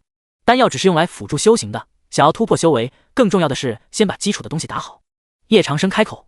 听着叶长生这么说，申逸清点了点头，恍然大悟的样子。谢谢叶爷爷的教导，我知道了。不过你已经16岁了，想要打通身体上原本的经脉本来就有些难了，老夫来帮你打通经脉吧。叶长生开口道。不过片刻，叶长生就帮申逸清打通了身上的经脉。申逸清感受着自己身体内的变化，立马跪在了地上。多谢叶爷爷，青儿感激不尽。申逸清恭敬地看着叶长生，满脸惊喜。他体内的经脉一直都是一个问题，要说药谷的强者也不少，可是敢帮他打通经脉的却没有多少人。因为一旦经脉打不通的话，整个人可能都会废掉。就连同是渡劫期强者的申老，也不敢轻易去帮申逸清来打通经脉。可是叶长生便敢去这么做，还成功了。申老看到自己的孙女经脉被打通了，也是不由得感觉到了一丝震撼。高人啊，叶兄果然是高人当中的高人，帮助青儿打通经脉也这么简单。本来打通经脉是很难的，可在叶兄面前却是如此的简单，只能够说明叶兄的手段太厉害了。申老也是不由得有些敬佩。小事一桩，无需在意。叶长生开口道。来吧，再把你修炼的功法给我看看。叶长生看向了申逸清。申逸清美眸看向了申老，毕竟修行的功法都是宗门的秘诀，在得到了申老肯定的目光之后，申逸清把自己的功法交给了叶长生。地阶功法清心诀。叶长生看了之后皱眉，地阶功法太低了，修炼灵气的功法品质要越高越好，药谷只能找来地阶功法吗？叶长生看向申老。申老闻言也是叹息一声。叶兄，你是不知道，这年头天阶的灵气修炼功法实在都是无价之宝啊，修炼功法本就是各大宗门的秘宝，都是不可能外传的，药谷也只能够找来地阶的灵气修炼功法，已经是尽力了。申老说道。这个世界上灵气的功法永远都是秘宝，宗门也是不会轻易外传的，尤其是一些天阶功法更是非常稀有，在这个世上拥有的天阶功法只能说是少之又少，并不是别人都能和叶长生一样可以把一道功法给改进，能够做到这一点的也只有叶长生了。那这样吧，申老，我帮青儿把清心诀提升到天阶功法，你把药谷剩下的一株天山雪莲也送给老夫怎么样？叶长生问道。叶兄，此话当真？只是提升清心诀的难度大如登天，在这个世界上想要给功法提升品阶，可谓是从来没有听说过有人能做到。申老问道。换还是不换？叶长生问道。天山雪莲对叶长生还是挺重要的。申老考虑再三，还是流露出一副肉疼的表情，毕竟天山雪莲的稀罕程度也不亚于天阶功法。叶兄，你若是真能把功法提升到天阶，不如也帮我把这道功法也一并提升到天阶怎么样？申老问道，又拿出了另一部红色战斗型的地阶功法。叶长生接都没有去接，说道，你当这提升功法是简单的事情？大白菜呢？随随便便就能给你提升到天阶，光给你提升功法要付出多少心血和精力，不答应的话，老夫也就先回宗了。看着叶长生就要走的样子，申老立马上去拉住了叶长生。叶兄，有话好说嘛，你说的也是，老夫答应了，只要叶兄能够把功法提升到天阶，再送叶兄一株天山雪莲没有问题。为了孙女，申老还是会忍痛割爱的。看到申老答应了，叶长生也是拿过了清心诀，给老夫找一间上好的房子，老夫去研究研究。叶长生开口道。那是自然。申老点头。在进入房间之后，叶长生也开始认真钻研起来这本清心诀。太阳圣体的作用也在这个时候体现了出来。2个时辰，叶长生就把清心诀给记住了，还能够背下来。又过了2个时辰，叶长生直接就把清心诀给提升到了天阶水准。当然，现在叶长生还不能够出去，不然的话，申老那帮人就会觉得提升一本天阶功法也太简单了吧。这就和锁匠一样，在一开始的时候，锁匠说开锁要50块，然后顾客答应了。结果锁匠开锁只用了3秒钟，顾客立马就不满意了，要给10块，不想给50块了。而顾客并不知道，锁匠能够开锁，靠的是锁匠这么多年的技术和经验。叶长生把功法提升到天阶之后，也没打算直接离开，而是借故叶长生又问申老要了一堆天材地宝，用以提升天阶功法之用。到了傍晚，申老带着一个储物戒指走了过来，叶兄，提升天阶功法的事情就交给你了。你看这里这么多天材地宝，你看够用吗？叶长生接过储物戒指，看了一眼，说道：勉勉强强吧，这些应该只够一半，再来一半也就差不多了。明天傍晚的时候，把储物戒指送到门外，不要让任何人来打扰老夫，否则的话，功法提升不到天阶，不要来怪老夫。明白。申老点头。等到申老走后，叶长生又看了一眼储物戒指，眼神中抹过一丝惊喜。药谷不愧是药谷啊，这里面的天材地宝都能够堆积成2个小山了，每一个天材地宝都价值不菲。这么多天材地宝，以后自然也是有大用的。其实申老根本没有想到，叶长生已经把清心诀提升到了天阶，而现在做的这些事情，都是为了向药谷再坑一些天材地宝。又过了3日，叶长生也休息的差不多了，还是回宗看宝贝徒儿们比较重要。叶长生把清心诀拿了出来，缓缓地走出了房间门。很快，申老一行人就出来迎接了。当这些人看到清心诀身上散发着金色的光芒之后，都是流露出了一丝赞叹。申老也是彻彻底底的震惊了，他没有想到叶长生要把功法提升到天阶，这么快就做到了。要知道，这可是把地阶功法提升到天阶功法的水准，难度自然很大。做到了，叶兄真的做到了，这也太强了，简直是一个奇迹啊！把功法从地阶直接提升到天阶，可以说是闻所未闻，见所未见，叶兄的水准已经无人可以超越了。申老赞叹道：提升天阶功法是比较难，不过好在是做到了。叶长生笑道：药谷多谢叶兄的帮忙，这个天下能够将功法提升到天阶，恐怕也只有叶兄才能够做到了啊。申老说道：这件事情帮老夫保密，老夫可不希望什么人都来找老夫提升功法，也只有药谷能够提供这么多的天材地宝，才能够勉强提升一次功法，换做其他人给再多的东西，老夫也做不了。叶长生说：理解理解，叶兄多谢了。申老说道：行，走了。叶长生说完之后就上了飞辇。飞辇上，白墨尘和董无情也是满脸震惊。宗主真是厉害啊，听说帮申老的孙女把修炼灵气的功法提升到了天阶，天阶水准的灵气修炼功法可以说是无价之宝了。是啊，大陆之上的天阶灵气修炼功法实在是太少了，除了蜀山、昆仑这样的宗门拥有这种顶级功法之外，其他宗门似乎就没有听说过了。灵气修炼功法可以让一个弟子从开始的时候便可以更好的修行，比其他人的起点都要高一个层次啊。叶长生看了一眼两人，行了，不用吹了，这几天本座还顺便把丹药给炼制好了。白墨尘震了震，看向叶长生问道：宗主，什么丹药？叶长生把丹药拿了出来，给两人看了一眼，雪花润玉丹。白墨尘看完丹药之后，眼神中有着深深的震撼。宗主，这可是绝品丹药啊，比9品丹药还要更好的丹药，传言就算是顶级的炼丹师也很难炼制出9品丹药，宗主您是怎么做到的？董无情也点了点头，是啊，绝品丹药并非普通丹药能够相比的，这种丹药连顶级的炼丹师炼制都很困难。叶长生摇头，丹药的炼制看的是火候、心境，还有自身的实力以及炼丹的熟练程度，缺一不可，当然更多看重的天赋。炼制绝品丹药需要对火候控制的很到位，不能出丝毫差错，不过这也并不是什么很难的事情。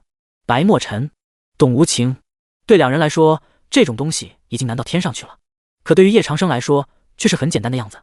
白墨尘拍了拍脑门道：我就说嘛，宗主的实力可是顶尖的存在，就连宗主的炼丹实力也早已经到了出神入化的水平。董无情点头，是啊，我也差点忘了，咱们宗主就是这个世界上最顶级的炼丹师。叶长生说道：好了，你们两人更要好好修行，先在宗门修行1个月，1个月之后本座有新的任务要交给你们。很快便回到了宗门。回到宗门之后，叶长生第一时间便来到了冰瑶的房间，而此时此刻冰瑶的状态也已经没有那么好了，还是处于昏迷当中。叶长生将一魂一魄打入了冰瑶的身体内后，他的情况才渐渐好转。师傅，六姐她怎么样了？谢思渊问道。一魂一魄已经有了，应该过2天就好了，你们有空再把这颗丹药喂给他，这样脸就会好了，等他醒过来身体好一些来找我认错。叶长生说道。背叛宗门之事该罚还得罚。叶长生开口，师傅说的对，西西，原来师傅还炼制了绝品的丹药呢，师傅太厉害了，这种雪花润玉丹还有吗？师傅可以送给我一颗，鱼儿也想吃。谢思渊说道。胡闹！叶长生说道，敲了敲谢思渊的脑袋。呜，都说雪花润玉丹可以让女孩子变得更加漂亮，我也想呀，师傅你偏心，六姐吃了这颗丹药以后鱼儿就不是最好看的了，怎么办？谢思渊吐了吐舌头。好了，叶长生说道，转身就离开了。顾红衣看了一眼谢思渊，笑道：鱼儿现在已经是最好看的了，长大以后鱼儿会更加漂亮，比你几个师姐都还要漂亮。谢思渊细细点头，又守在了冰瑶旁边。我要看着六姐，等她醒过来，我要告诉六姐师傅现在有多么好。顾红衣也点头，师傅虽然什么都没有说，可是我知道要炼制雪花润玉丹，需要的可是天山雪莲这样的天材地宝，师傅不知道费了多大功夫才拿到吧？师傅还去帮六姐拿一魂一魄，和金陵城的巫师大战一场，听说师傅还有生命危险来着，还好最后师傅赢了。夭夭，去干什么？顾红衣看向了准备离开的穆夭夭。给师傅倒洗澡水。穆夭夭说道。虽然穆夭夭也关心冰瑶的伤势，可他更关心的是师傅。冰瑶苏醒了，当他醒过来的时候，发现自己体内的所有伤势全部都恢复了，连他的脸颊也变得更加漂亮了，原本脸上的伤痕全部都消失不见了。冰瑶美眸抬起，看向了四周，他发现四周都是他小时候一直住大的房间，房间里的每一个布置都还在。我的脸，冰瑶照了照铜镜，又跑到了门外的水池旁，看了看自己的样子，露出了惊喜的笑容。我的脸好了？冰瑶问道。不过一会儿，谢思渊便拿着吃的走了过来。六姐谢思渊从老远就开始喊了：玉儿！冰瑶看到了谢思渊。六姐，你的伤都好了吗？谢思渊问道。好了。冰瑶点头。玉儿，老实说，我的伤都是师傅治好的吗？那天发生了什么？冰瑶看向谢思渊。六姐，那当然了，那天师傅听到你遇到危险之后，直接带着我们一起去冰宫找你了，结果没找到，然后师傅和那些巫师大战了半天，把你救回来了。谢思渊说。后来呢？冰瑶又问。谢思渊咬着一根棒棒糖道：后来师傅说你少了一魂一魄，去金陵城和那些巫师们大战了一场，那些巫师们还设下了阵法，还好师傅够厉害，这才成功找到了你的一魂一魄。师傅还去药谷帮你找冰山雪莲，还炼制了一枚雪花润玉丹。冰瑶听完之后点了点头，他沉默了。他没有想到师傅会对他这么好，他以为师傅早就不认他这个徒弟了。可是他那天看到了师傅亲自来救他，还把他抱在了怀里，那种宠溺的眼神是他认识师傅以来从来都没有见到的。师傅真的变了。谢思渊拉着冰瑶的胳膊晃了晃，甜甜一笑：六姐，回来天魔宗吧，向师傅认个错就好了。师傅现在变得可好了，都不打人了。冰瑶看着谢思渊，揉了揉谢思渊的脑袋：月儿，师傅救我是因为我之前是师傅的徒弟，现在还不知道师傅会不会认我。六姐做了太多错的事情了。谢思渊无奈地低着脑袋：六姐，天魔宗不能没有你，月儿也不能没有你，回来吧。穆夭夭也过来了，看到了冰瑶，跑了过来，拥入了冰瑶的怀中。六姐，穆夭夭轻声说：你醒了。夭儿，冰瑶柔和一笑，抱了抱穆夭夭。六姐，月儿说的没错，回来吧。穆夭夭甜甜一笑。冰瑶美眸中有些黯然。师傅，他还要我吗？冰瑶轻声说道。师傅一定会要的。谢思渊嘻嘻一笑，不然我也跪下去求师傅。那我就去求一求师傅。如果师傅还要我的话。冰瑶跪在了叶长生的府邸门口，半天，一天，他就这么跪了一天，叶长生也没有出来见他。可是冰瑶还是跪在地上一动不动。他知道自己犯了错，毕竟在以前的时候，他退出了宗门，在宗门外面开宗立派，犯了很大的错误。谢思渊、穆夭夭、顾红衣也不敢来劝，只有谢思渊平日里敢随便进叶长生的府邸，连穆夭夭都还不敢。师傅，对不起，弟子知错了。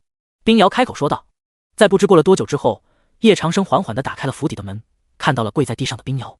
起来吧，进来。叶长生开口。冰瑶站起来，跟在了叶长生的身后，低着脑袋，仿佛像做错事情的孩子一样。一路上，叶长生都没有说话。叶长生越不说话，冰瑶也就越害怕。他默默地看着师傅的府邸内，发现师傅的府邸内和之前真是变得完全不一样了。这里的天地灵气也太充足了，而且到处都能够见到天材地宝。师傅这里的每一件东西都和以前完全不同了。充裕的灵气让冰瑶仿佛以为自己来到了世外桃源。师傅，对不起，我不应该背叛师门。冰瑶跪在了地上，请求师傅责罚。叶长生看着冰瑶又跪下了，走了过去，缓缓地把冰瑶拉了起来，微微一笑道：我说过要责罚你了吗？冰瑶美眸一滞，呆呆地看着叶长生的身影，开口道：可是师傅还愿意要我吗？天魔宗还愿意要我吗？叶长生摸了摸冰瑶的脑袋，微微一笑：瑶儿，你还认我这个师傅吗？冰瑶点头：师傅永远都是我的师傅，这辈子永远都是。叶长生笑道：瑶儿，为师不管以前你们为什么背叛宗门，或许是为师的原因，但你们每一个人都是为师的徒弟，一日为师，永远便是你师傅。这个天下只有为师能惩罚你，其他任何人都不行。现在你还认我这个师傅，那这天魔宗6弟子也该归位了。叶长生也不想去追究为什么冰瑶曾经要退出宗门，这些事情也都不要。冰瑶现在已经回来了，那其他的事情也就都不重要了。他还是他的弟子，这就够了。师傅，冰瑶哭了，美眸中有着泪水落下。月儿说您变了，红衣也说您变了，我现在亲眼见到您，原来您是真的变了。冰瑶轻声说道，美眸当中有着一丝感动。曾经的师傅回来了。怎么了？为师以前很严厉吗？叶长生看向了冰瑶。冰瑶点头。为师对你们严厉，也只是希望你们能够早一些变强。为师也快到寿元大限了，总有一天会离开你们的。你们若是不能变强，为师也走得不安心。叶长生说道。听到寿元大限几个字，冰瑶眼泪刷刷的落了下来。不管和亲人之间发生过了怎样的争吵，可是当亲人要离开的时候，还是会痛苦。这就是人性。冰瑶自幼便没有了父母，被叶长生带在了身边，对他来说，叶长生就相当于是他的家人。如今别人都说叶长生的寿元大限快到了，冰瑶还在心理上觉得不相信这件事情。可当叶长生亲口说出这句话的时候，冰瑶还是不敢相信。在他眼里，这么有安全感的师傅，怎么就会接近寿元大限了呢？不会的，师傅不会走的，师傅这辈子都能够活得好好的。冰瑶哭着说道，如果师傅走了，那徒弟便再也没有家了。扶着为师走路吧。叶长生说道，伸出了手。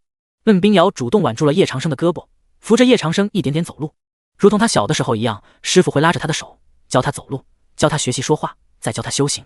师傅，您变年轻了。冰瑶甜甜笑道，就知道说谎话来骗师傅，师傅还能变年轻吗？油嘴滑舌。叶长生说道，那当然了，师傅肯定变年轻了，哪里是油嘴滑舌啊？冰瑶搀扶着叶长生，也完全不避嫌。在他眼里，叶长生就是长辈，是他的师傅，又怎么会有那些奇奇怪怪的想法呢？瑶儿，来给师傅按摩按摩肩膀吧，师傅想好好休息一下。叶长生笑道，坐了下来。师傅，您真好。冰瑶露出了甜甜的笑容，小手开始帮叶长生按摩。今年瑶儿多少岁了？应该18岁了吧？叶长生开口。师傅说的没错。冰瑶点头。18岁便有元婴后期的实力，还建立了冰宫，为师能有这样的徒弟，还是感觉到骄傲的。叶长生笑道，似乎今天心情也很开心。都是师傅教得好。冰瑶开口。瑶儿，女孩子生于天地间，当自强不息。你想做什么，为师都能交给你去做，不论是开宗立派，或者是成立新的宗门，为师都准许你，没必要一直在天魔宗。叶长生开口说道。18岁便是已经成人的年龄了，以冰瑶的能力，足够在外面开宗立派了。那是瑶儿以前的想法，瑶儿现在只想帮师傅把天魔宗变成真正的天下第一宗门，让任何宗门都不敢小瞧天魔宗。冰瑶说道。现在天魔宗也是天下第一宗门，有你们这些徒儿在，没有人敢小瞧天魔宗。叶长生开口。所以徒儿更要在天魔宗帮师傅了。冰瑶说道。甚好。叶长生说。就这样，时间不知不觉就到了晚上。不知道什么时候，冰瑶靠在了叶长生的肩膀上，缓缓地躺到了叶长生怀中睡着了。可以看得出来，她很疲惫。纵然成为了冰宫公主，可她也时时刻刻要提防着别人。而在天魔宗，冰瑶可以放下一切防备，好好的躺在叶长生的怀中休息。这种感觉真的很幸福啊。她睡得很满足，在师傅怀中便是世界上最有安全感的地方了。叶长生看着怀中的女孩，也是灿烂一笑。冰瑶也是一个很好的宝贝徒儿，她天资聪慧，天赋卓绝，没有任何人能够在元婴后期就把冰宫带到8大仙宫之一，可冰瑶做到了。她是天魔宗里面真正的天才少女，也是天赋最好的弟子。天魔宗6徒弟冰瑶归位了。等到冰瑶第2天苏醒的时候，她已经在床铺上躺着休息了。师傅，您休息了吗？冰瑶起床看向了叶长生，她发现叶长生正在桌子上冥思苦想。休息过了。叶长生说道。师傅，我去洗个澡。冰瑶先走了。过了一会儿，冰瑶洗得干干净净，还给叶长生端上了早餐。师傅，吃早餐。冰瑶开口道。给为师倒杯酒。叶长生说。好。冰瑶点头，给叶长生倒满了酒。师傅，您在忙什么呢？冰瑶看着叶长生，有些疑惑。也没有在忙什么，你的功法我看了看，似乎品级还不太高，为师帮你看看。叶长生说道。冰瑶摇头，师傅，灵气的修炼功法是地阶的，已经足够了，我这些年修炼的也很好，这本大道自在法感觉修炼的很不错了，基础也打好了，再过段时间徒儿便可以冲击化神境了。他还是很骄傲的。作为叶长生的6徒弟，实力强大，天赋卓绝，冰雪聪明，他学东西也学得很快，实力提升也相当快，说他是天魔宗里面天赋最好的弟子也不为过。冰瑶也知道灵气这种修炼的根本性功法有多么珍贵，一本地阶的功法也只有顶尖的宗门才会拥有，至于天阶的修炼功法，那便是少之又少了。就连蜀山、昆仑这样的修行宗门也不会将顶级的修炼功法给普通弟子去修行。而且冰瑶已经习惯了大道自在法的灵气运转方式，再让他去学习新的，反而难度更高。地阶而已。瑶儿，为师送你本天阶的，你的灵气修炼功法为师已经帮你改进过了，日后可以重新修行一遍。叶长生说道。看着师傅把大道自在法改成了天阶功法，冰瑶美眸中有着深深的不可置信。师傅也太厉害了吧！这种灵气修炼根本性的功法，品质是很难提升的。可是师傅竟然把这样的功法修改成了天阶功法，大陆之上恐怕也只有师傅才能够做到这种程度了吧？灵觉的修炼功法，说提升便可以提升，对师傅来说仿佛就是这么的简单。谢谢师傅。冰瑶跪了下来，接住了功法。好了，瑶儿，跟为师来吧。叶长生说道。冰瑶点头。青龙，来。叶长生缓缓开口道。整个天穹当中，一道青龙降临而下，带着强大的威压。不过到了叶长生的面前时，又变得非常温顺，匍匐在了叶长生的面前。冰瑶只是看了一眼，眼睛里流露出了一抹震撼。这可是上古神兽之一，青龙，4大神兽之一，竟然被师傅降服了一头神兽。师傅究竟是怎么做到的？冰瑶感觉自己的师傅就是无所不能一样，连神兽都能够降服，那师傅的手段该有多么厉害？冰瑶已经都不敢去想象了。师傅，徒儿也可以坐上去吗？冰瑶美眸抬起，期待的目光看着叶长生。当然可以，你坐到前面吧。叶长生说。冰瑶坐了上去，没有想到青龙也完全没有反抗。只要是叶长生准许的人，青龙也都会看成是自己的主人一样。叶长生也坐了下来。很快，青龙武魂便翱翔而起，腾空在了高空当中。狂风吹拂，冰瑶眼睛里像是有星星般感受着这样美好的时刻。就算他也会飞，可他也不能够有这么快的速度飞在空中，感受着大自然的美好。这一切简直是太神奇了。师傅，抱着我，瑶儿怕掉下去。冰瑶张开了双臂，感受着狂风的吹拂。叶长生从背后缓缓地抱住了冰瑶，虽然知道摔不下去，不过抱着冰瑶，他还是有安全感的。很快便到了目的地，这是一片荒芜的平原。叶长生和冰瑶从青龙身上走了下来。瑶儿，这么多年来，除了灵觉的修炼之外，为师也没有传授过你什么功法，今天为师便来传授你一道功法吧。叶长生说道。你的体质是冰雪体质，冰清玉体，这就意味着你不能和任何男人发生关系，否则你的冰清玉体便会被打破，明白了吗？叶长生说道。他也知道冰瑶的体质，就算叶长生偶尔会缠徒弟们的身子，但在这种事情上他还是分得很清楚的。要是像渊儿和夭夭那样的话，他们身上没有特殊体质，就算发生关系也不会影响到自身的修行，说不定还有可能有利于他们的修行。但是冰瑶则是完全不同，冰瑶她的体质便注定了这样的结果。瑶儿明白，师傅，瑶儿不会和任何人谈恋爱的。冰瑶看向叶长生，露出了甜甜的笑容，还有一丝幸福，和师傅站在一起的感觉真是太幸福了。看好了，这本天阶功法的名字叫做冰雪飘零。冰雪飘零一共分为8重，修炼到每一重境界的时候，你的实力也都会大涨。等你修炼到8重境界的时候，你的实力便会是神级的实力，你不需要有神级的法器，光靠着这道功法便可以击败任何神器，击败任何人。瑶儿，是不是为师当初没有赐给你神器，你才离开天魔宗的？叶长生笑道，看着冰瑶。冰瑶摇头，不是，师傅，弟子永远也不会离开天魔宗了。不过弟子的确因为师傅没有赐给徒儿神器，感觉到小小的不开心。叶长生也没有在意，这种感情也是很正常的事情，就好比父母每次都给你的弟弟蛋糕，却不分给你，没有人的心情能够保持着不产生波动。叶长生说道，瑶儿，神器固然很强，可你知道一个强者真正强的是自身，而并非外在的神器。当你将你的灵诀和你的功法都修炼到极致之后，你能够施展出来的威力会比神器更强。有的人适合拿神器，而有的人并不适合。瑶儿，好好修行这本功法，将来你的天赋不会比这个世界上任何一个人差。1日之后，冰瑶来到了叶长生的府邸当中，他有了天阶的灵诀修炼功法，还有了冰雪飘零这样的天阶功法。如果修炼到8重的话，天阶功法将会变成神级功法，它的威力将不会逊色于神级。师傅冰瑶推开了房门，走了进来。坐下吧。叶长生点头。这些年来，你在外面受苦了。叶长生说。不苦，师傅。冰瑶甜甜一笑。为师最近要闭关修炼了，这里也没什么能送你的，这8颗果子你拿着吃吧，还有2颗西瓜，还有4壶酒，你们1人1壶，这8颗果子1人2颗，你带给渊儿他们。没什么大事的话，不要来打扰为师闭关了。叶长生说道。瑶儿，为师闭关，你就是宗门里最大的人，宗门的事情都交给你了，保护好师妹。叶长生说道。师傅，都交给我吧。您这次要闭关多久？冰瑶问道。差不多2个月吧，不管发生什么，都不要来打扰为师闭关。叶长生说道。叶长生主要是想要去研究天书，而且他的实力刚刚到了元婴初期，正需要稳固下来。还有先天圣体和太阳圣体可以研究，叶长生感觉自己目前对这2个圣体的研究简直是太少了。师傅放心闭关吧。冰瑶说道。他最近回到天魔宗，对天魔宗的事情也有了一定的了解。天魔宗里面虽然有很多值钱的宝物，但是之前叶长生太懒，也懒得去赚钱。灵石和灵玉的购买都需要钱，还有平日的吃穿用度、宗门的维护等等都需要钱。而青龙正是神兽，就算是神兽，青龙也需要进食的。以前青龙在神兽界到处都是魔兽，进食比较简单。现在就不一样了，青龙定时都需要大量的肉食。可以说宗门还是比较缺钱的，一是缺钱，二是缺修行资源。天魔宗一共就几个人，白墨尘、董无情还要修行执行任务，而谢思渊、穆夭夭、顾红衣都要每天认真修行。至于叶长生，也不是赚钱的主，赚钱这种任务也只能交到冰瑶手上了。对了，这些东西给你，里面有一些丹药，还有一些法器，缺钱的时候可以去换点钱。叶长生交给了冰瑶一个储物戒指。对叶长生来说，钱财都是身外之物，随便那些低级的东西去换一点就足够用很久了。冰瑶接过了储物戒指，打开看了一眼，美眸顿时惊呆了。他发现这里面储物戒指全部都是好东西啊！一品丹药是极品丹药，还有3品丹药、4品丹药，还有疗伤丹、疗伤草药、疗伤的药水。什么？还有子丹，可以从筑基突破到金丹期用的。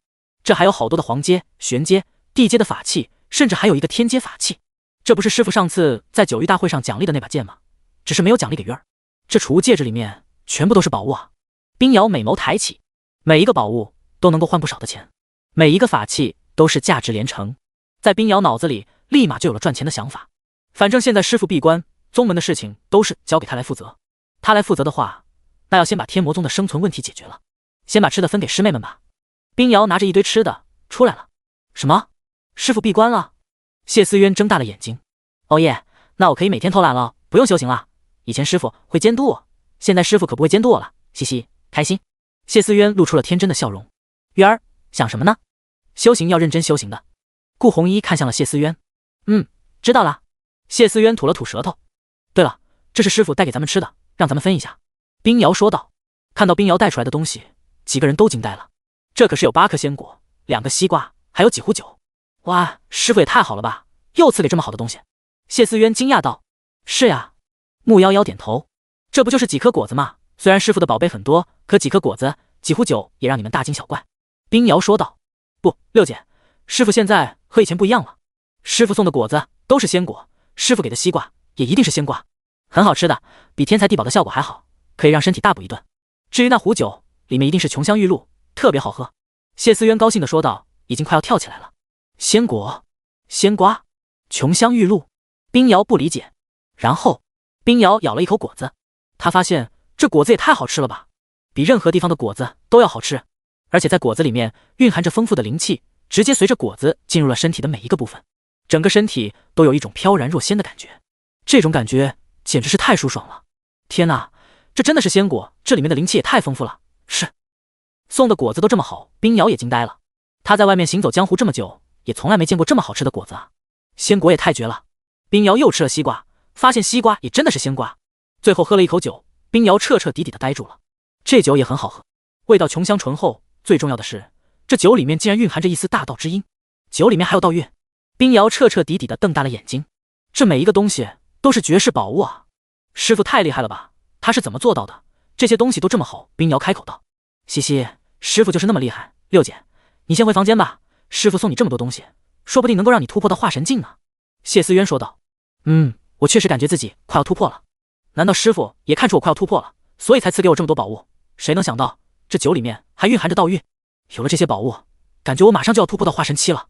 冰瑶回到了房间，他仔细感受着师傅给的仙果所带来的力量，他的周围都变成了一点点冰晶，这是师傅给他补全功法后，他的冰雪体质发生了一些变化，至于什么变化，他也不清楚。他缓缓闭上了美眸，运转着冰雪飘零，就连他的皮肤表面都浮现出了一缕缕冰蓝色的东西，仿佛整个人都已经化为了冰雕。很快，他轻而易举就突破到了化神境界。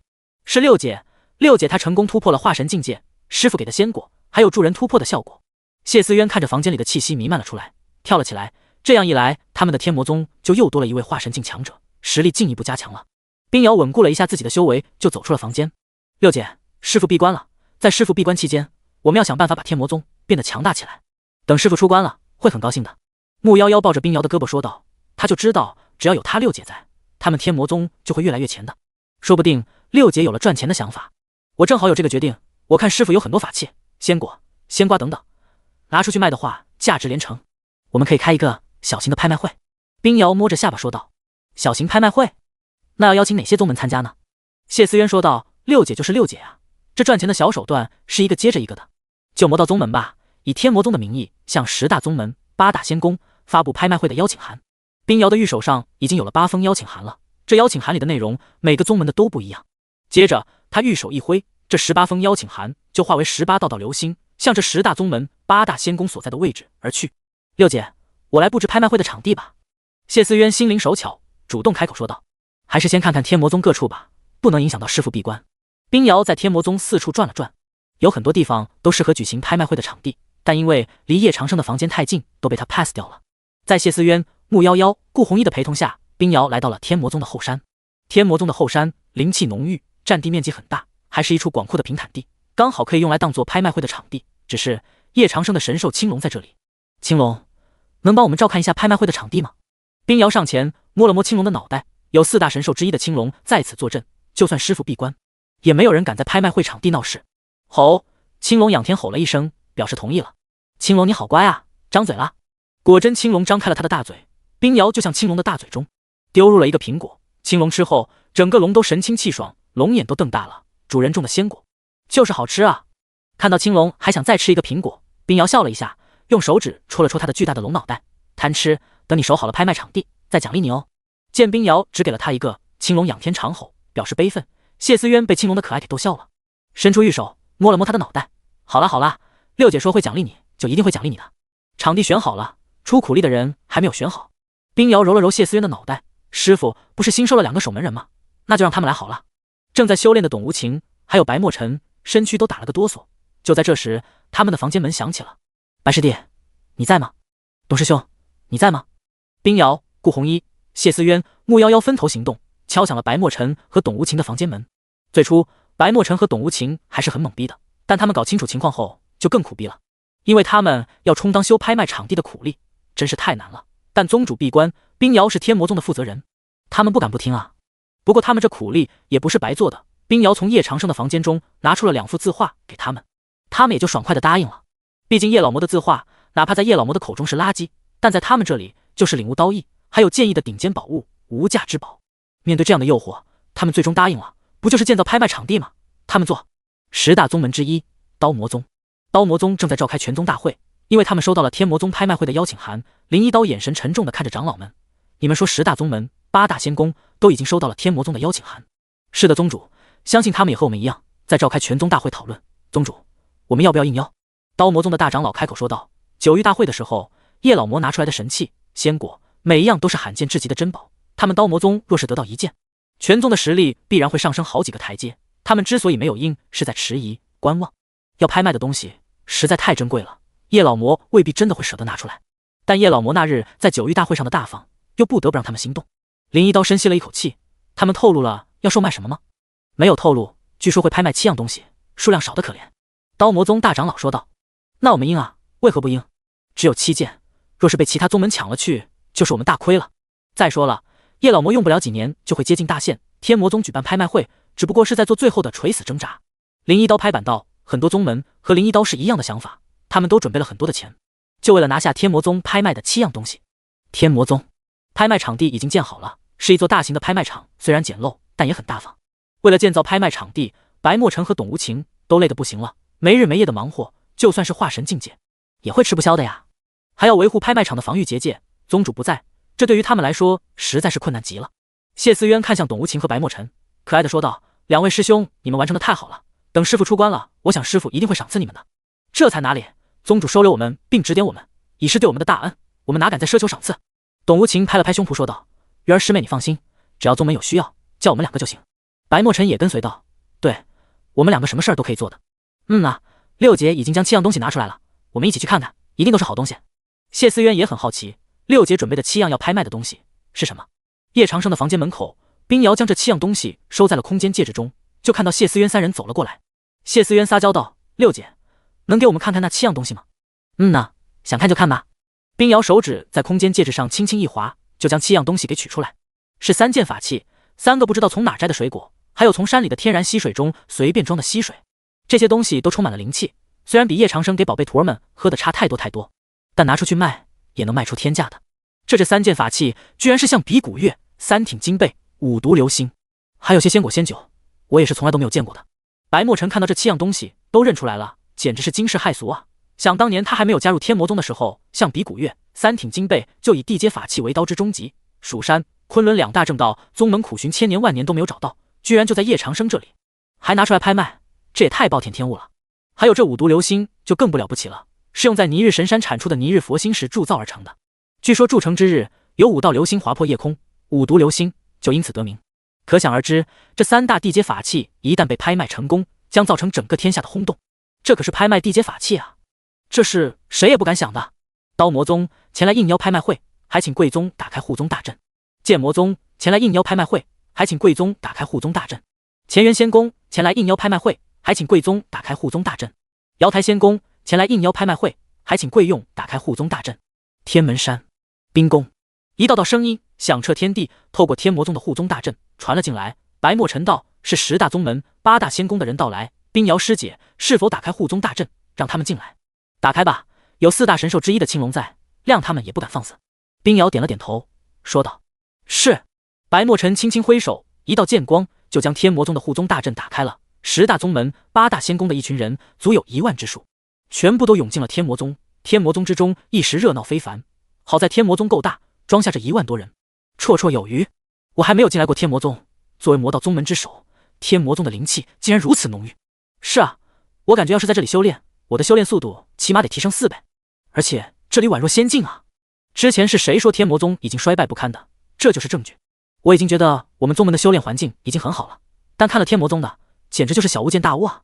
快来看，就连这最外围的溪水都充斥着我们宗门见不到的灵气，太棒了！这里10大宗门8大仙宫的人来到天魔宗，对这里是流连忘返了。如此世外仙境，就算是让他们常住，他们也心甘情愿。但这就是天魔宗要不要他们的问题了。刀魔宗的宗主林一刀看向了白墨尘：这位兄弟，你贵宗的拍卖会在哪儿举行？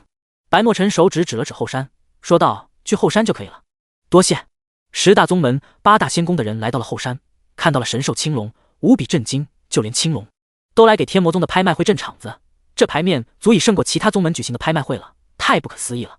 面对青龙，哪怕青龙没有释放威压，但是很多人都承受不了。很快一座拍卖场出现在所有人的面前，所有人都震撼了。这就是天魔宗的实力吗？就连拍卖场也都可以这么奢华。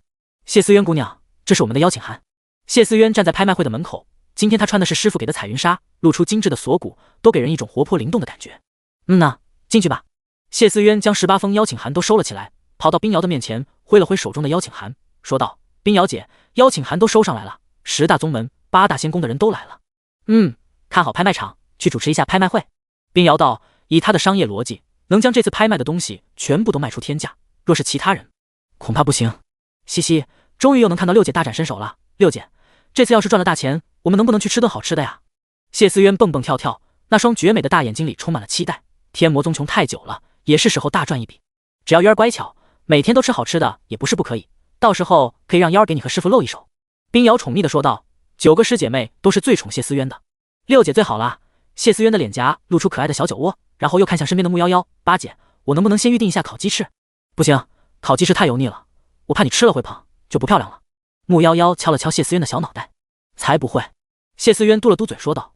拍卖会很快就开始了，冰瑶一袭米白色的长裙勾勒出完美的腰肢，冰清玉洁，仿佛整个人都在圣洁的雪中一样，看得所有人都是眼睛瞪大。叶老魔的6徒弟真是漂亮啊，更何况还是整个天下都少见的商业天才，这种少女极为难得。是啊，若是能得到冰瑶，那就等于是得到了一大笔财富，但想要追冰瑶谈何容易，曾经有无数天才想要追她，但都被拒绝了。天魔宗叶老魔的弟子本身就是元婴后期的天之娇女，普天之下恐怕就连超级天才也是配不上的吧。你们在想屁吃，叶老魔在收徒前就已立下规矩，门下徒弟不准谈恋爱，你要是敢破了叶老魔的规矩，叶老魔能追杀你到天涯海角，信不信？没那么可怕吧？快看，第一件拍品已经展示出来了，卧槽，竟然是一把地阶法器。这把地阶法器我认得，叫象比古月，这把刀据说能够破开苍穹，震杀邪祟，化神境强者挡不住他3刀。如此重要的法器都拿出来拍卖，这天魔宗的实力也太强大了吧。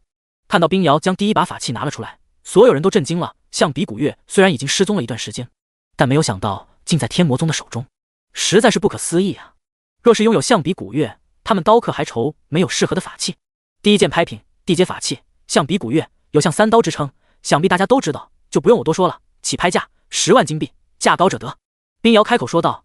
在场的所有人都懵逼了，什么起拍价要10万金币，居然会是这么个天价。就算是10大宗门，东拼西凑也不见得会拿得出10万金币，但8大仙宫却是不同，他们的财富要比10大宗门的多得多了。瑶台仙宫出价30万，瑶台仙宫的人出价道，一来就是30万，这么大手笔震慑住了所有的势力。乾元仙宫出价50万，乾元仙宫也不甘落后，直接追加了20万。哼，如此无价之宝，区区50万金币就想买回去？玄武仙宫出价130万。玄武仙宫的整体实力虽然不如瑶台仙宫、乾元仙宫，但它是8大仙宫中最富有的仙宫。130万金币在其他势力的眼里是很多很多钱，但在玄武仙宫的眼里只是一部分。玄武仙宫出价130万，还有没有比玄武仙宫出价高的？真是可惜了呢。要是玄武仙宫得到了象鼻古月，你们可就要受他们威胁喽。冰瑶很善于抓住消费者的心理，所以他这么一说，场中的气氛就立刻紧张起来了。是啊，玄武仙宫中有那么多的刀客，要是有了象鼻古月，实力有可能会暴涨，到时候就会影响到他们在10大宗门、8大仙宫中的地位，甚至还会因此一落千丈。尤其是瑶台仙宫再也坐不住了，他们的代表咬了咬牙，一狠心道：瑶台仙宫出价177万。冰瑶美眸一亮，大姐的仙宫愿意出价177万？瑶台仙宫177万，还有更高的吗？在冰瑶目光的环视下，所有人都陷入了沉默。177万，这是目前最高的价格了，用天价形容再合适不过。玄武仙宫出价300万。瑶台仙宫，这把象鼻古月我们势在必得。玄武仙宫的人看向瑶台仙宫，跟他们抢这样恐怖的法器，想什么呢？有他们玄武仙宫有钱吗？这一出价，10大宗门都闭口了，价格太高了，他们现在出不起这个价钱啊。他们没钱，但这不代表他们会动什么歪心思，而唯有8大仙宫的人还在跃跃欲试，想要拿下这把象鼻古月。冰瑶之前预估象鼻古月只会卖到120万金币的天价，但现在已经突破到了300万金币。玄武仙宫真是财大气粗。玄武仙宫，你们高兴得太早了，我们太初仙宫愿意出价500万。太初仙宫的人说道。所有人都倒吸了一口凉气，500万金币，哪怕把他们宗门都卖了，都无法值这些钱啊。太初仙宫500万一次，500万2次，500万。冰瑶知道竞争已经进入了白热化阶段。玄武仙宫出价700万。玄武仙宫很看好象鼻古月，所以无论花多少钱，他们都要拿下。玄武仙宫真是大手笔，老夫不玩了。哼！太初仙宫的一名老头冷哼了一声。瑶台仙宫的人皱眉，700万已经超出了他们的预期，算了，还是竞拍下一把法器吧，反正法器又不是只有这一件。见瑶台仙宫没有再竞拍，其他仙宫也都知难而退。700万金币不是他们能够出得起的。魔道宗门有钱的宗门并不多，大部分的经济都掌控在正道宗门的手中。玄武仙宫700万一次，700万2次，700万3次，成交。冰瑶笑道：真是可惜了呢，原本啊这项3刀是归太初仙宫的，现在好了，还是玄武仙宫拿下了。之后玄武仙宫当着所有人的面支付了700万的天价，在叶老魔的地盘，没有人敢吃霸王餐，但10大宗门还有瑶台仙宫的人却是敢，他们正在筹划呢。那么就开始拍第2件拍品了。这件拍品的威名，相信大家比象鼻古月还要了解，它就是冰瑶故意吊所有人的胃口，给所有人都留了一个悬念。在他们苦等了很久之后，他这才开口说道：第2件拍品，地阶法器3挺金贝。什么？又是一件地阶法器？地阶法器跟个大白菜似的，天魔宗想卖就卖吗？这3挺金贝的名气确实要比象鼻古月还要高，它的刀背面是3层金色的东西。3层金色的东西，那是什么？不清楚，但挥斩之后，那3层金色的东西会凝聚出一种独特的刀域，刀域中的所有刀都会被3挺金贝掌控。最主要的是，3挺金贝能够斩出刀意，能够斩出刀意。有人这么一番解释，这下所有人都坐不住了。这么说来，3挺金贝的价值要比象鼻古月更高啊！看到所有人的反应，冰瑶觉得这第2件拍品的价值就成功了一半。他预估这第2件拍品能够拍出500万的价值，但由于玄武仙宫的发力，3挺金贝被拍出了800万的金币，而且还在上升中。所有人对于玄武仙宫可是憎恨不已，他们是来收割天魔宗的，不是来被天魔宗收割的。你这玄武仙宫不就是仗着有钱吗？在搞什么灰机呢？但对于玄武仙宫的一切讨论，玄武仙宫都假装继续听不见。他们出他们的价，这场拍卖会可是比打架都还看。10大宗门、8大仙宫各有各的心思，尤其是10大宗门和瑶台仙宫的心思最重。他们没有拍到一件拍品，自然就想搞事情。谢思渊全都看在眼里，捂着红润小嘴笑道：一件地阶法器而已，至于竞争的那么热烈吗？不过我们这回可是赚了2000万金币了。穆瑶瑶看向他，温柔地解释道：鱼儿你没有入过俗世，你不懂，这3件法器哪怕是黄阶或者是玄阶都能卖出天价。这么说我们还亏了。谢思渊小脑袋一歪，说道。穆夭夭宠溺地揉了揉谢思渊的小脑袋，这样的谢思渊很可爱啊。这倒不至于，六姐说了，虽然这3样东西是地阶法器，但是他们年代太久远了，已经折损了不少威力。现在的他们连一件传统的玄阶法器都不如，已无修复的可能，才拿出来拍卖的。啊，那玄武仙宫岂不是要血亏了？谢思渊眨巴了一下眼睛，要知道这场拍卖会，玄武仙宫的贡献最大，能不大吗？他们可是花了整整1000万金币，何止血亏？不过渊儿，你心思纯净，容易被坏人骗，要多和六姐学学。穆夭夭道，要知道他也要跟冰瑶学赚钱的手段的。可是穆夭夭说他过于单纯，商业还是他来把持比较好。穆夭夭也觉得他可能比谢思渊更单纯，只不过是跟着冰瑶的时间略长，这些最基本的他还是懂得。我才不会被坏人骗呢，也就只有你八姐，上次还被吴姐骗走了师傅刚赏赐你的仙果。谢思渊偷偷瞄了一眼穆夭夭，见穆夭夭没有生气，就松了口气。他也就在这些师姐妹面前口无遮拦了。上次是我不小心，我不会再被吴姐骗了。但吴姐提到吴姐陈思思，穆夭夭有一阵失落。世人若是评选一个叶老魔教的最可怕的徒弟的话，那陈思思必然会当选第一。论可怕程度，瑶池都不如他。八姐，现在师傅变了，已经对我们很好了，他一定会把吴姐抓回来，好好调教的。到时候我们姐妹就又能团圆了。谢思渊宽慰着说道。穆夭夭这才好受了一点，她是真希望自己姐妹团圆的日子一天天到来，但这实在是太难了。大姐和师傅理念不合，二姐终究是要成为一代女帝的，三姐、四姐、五姐，她们都有各自放不下的事业，会轻易跟着师傅回来吗？那是不可能的。也就只有六姐心里还挂念着师傅，真的能吗？穆夭夭摇了摇头，不过有小师妹在身边就好了，小师妹的可爱能治愈一切。有没有人想要被治愈一下？小师妹谢思渊可以的哦。拍卖会到了中场，随便摘的3个野果，还有随便装的溪水都已经被卖出去了，一共卖了2000多万金币。这一波收割下来，他们赚了3000多万金币。冰瑶并没有让自己的冰宫参与拍卖，因为这本就是他设置的一个圈钱的坑而已。只是参加拍卖的人还蒙在鼓里，以为得到了天大的宝贝，但都是天魔宗中质量最差的垃圾。收取了3000多万金币后，冰瑶高高兴兴地看着10大宗门、8大仙宫的人离开了。他没有发现的是，10大宗门、瑶台仙宫的人还在天魔宗的外面徘徊。六姐，收获怎么样？顾红衣来到冰瑶的面前，这场拍卖会让天魔宗获益不少。我们有了3000多万金币，有了这些钱，天魔宗就可以有很多的修行资源了，进一些原始的金属材料，孝敬师傅。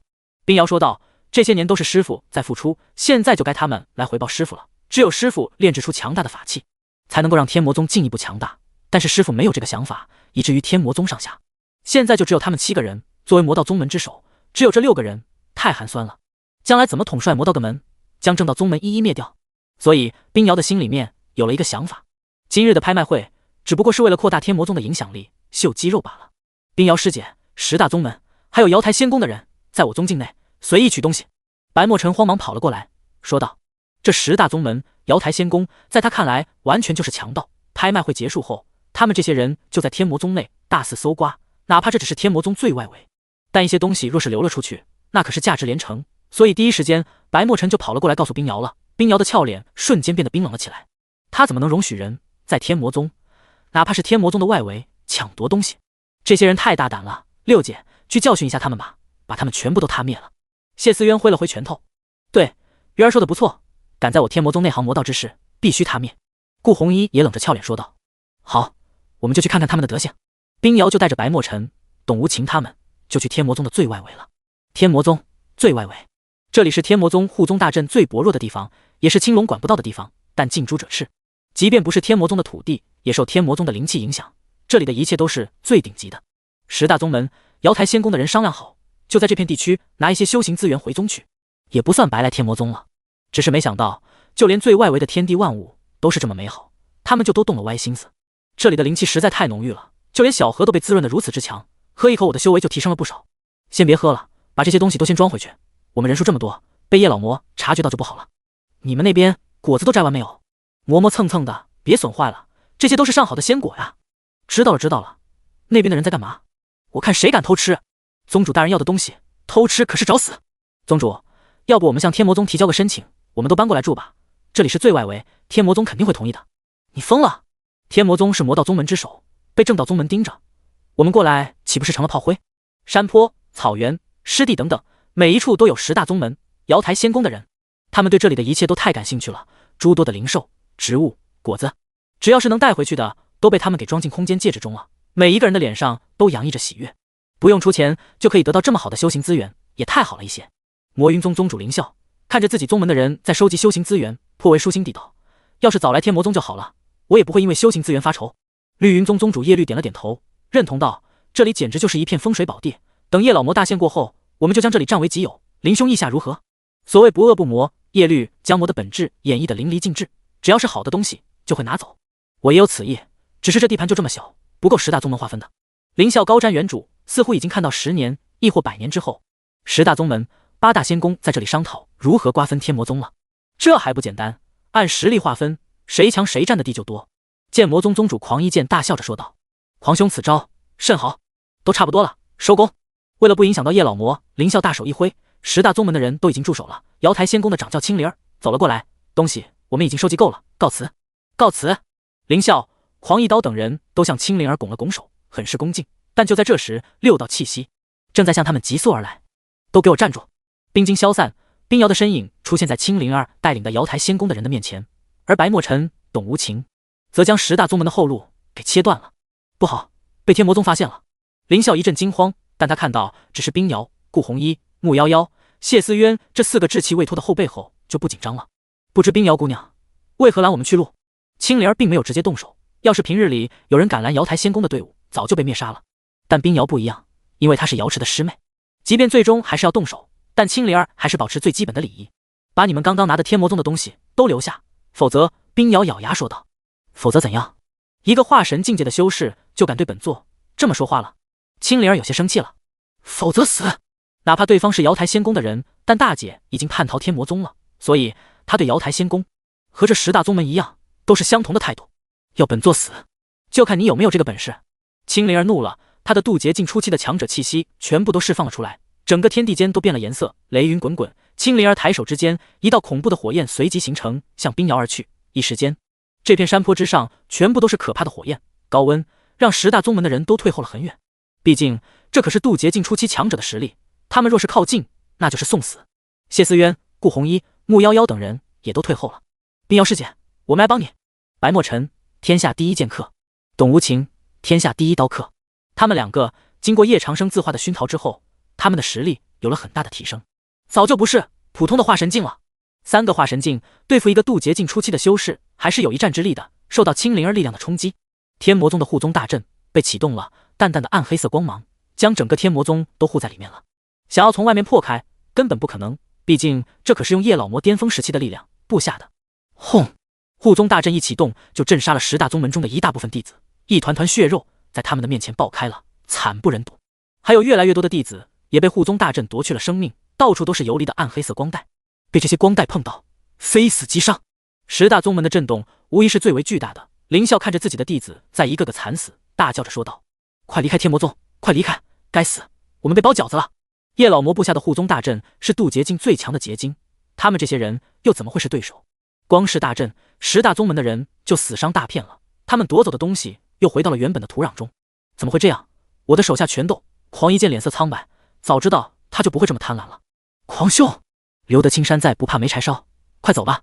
想不到苍无涯还挺讲义气的，当下就释放出了他渡劫境强者的气息释放开来，护住了大部分的弟子，但没有被护住的都被护宗大阵的暗黑色光带给击杀了，肉身、元神都被毁。而护宗大阵余威不减，反而越来越强，强的让所有人都在心悸。白墨尘手中的剑化为滔天的剑芒，向青灵儿斩去。青灵儿的身影立刻就分为了数道，躲过了白墨尘的剑。瑶台仙宫的弟子，你们都敢杀，今日要你们付出代价！大神通术，池边吊鹤。转眼之间，青灵儿身边所有的空间都出现了大片的池塘，池塘之水碧波荡漾，将冰瑶还有白墨尘、董无情的身躯都困在了这里面。冰瑶的身躯都被池塘中的水打湿了，白嫩的肌肤，光滑的后背若隐若现，上演了一场尸身诱惑。但白墨尘、董无情都在这一瞬间闭上了眼睛，毕竟冰瑶他们几个只有叶长生能看，他们要是看了，眼睛还想不想要了？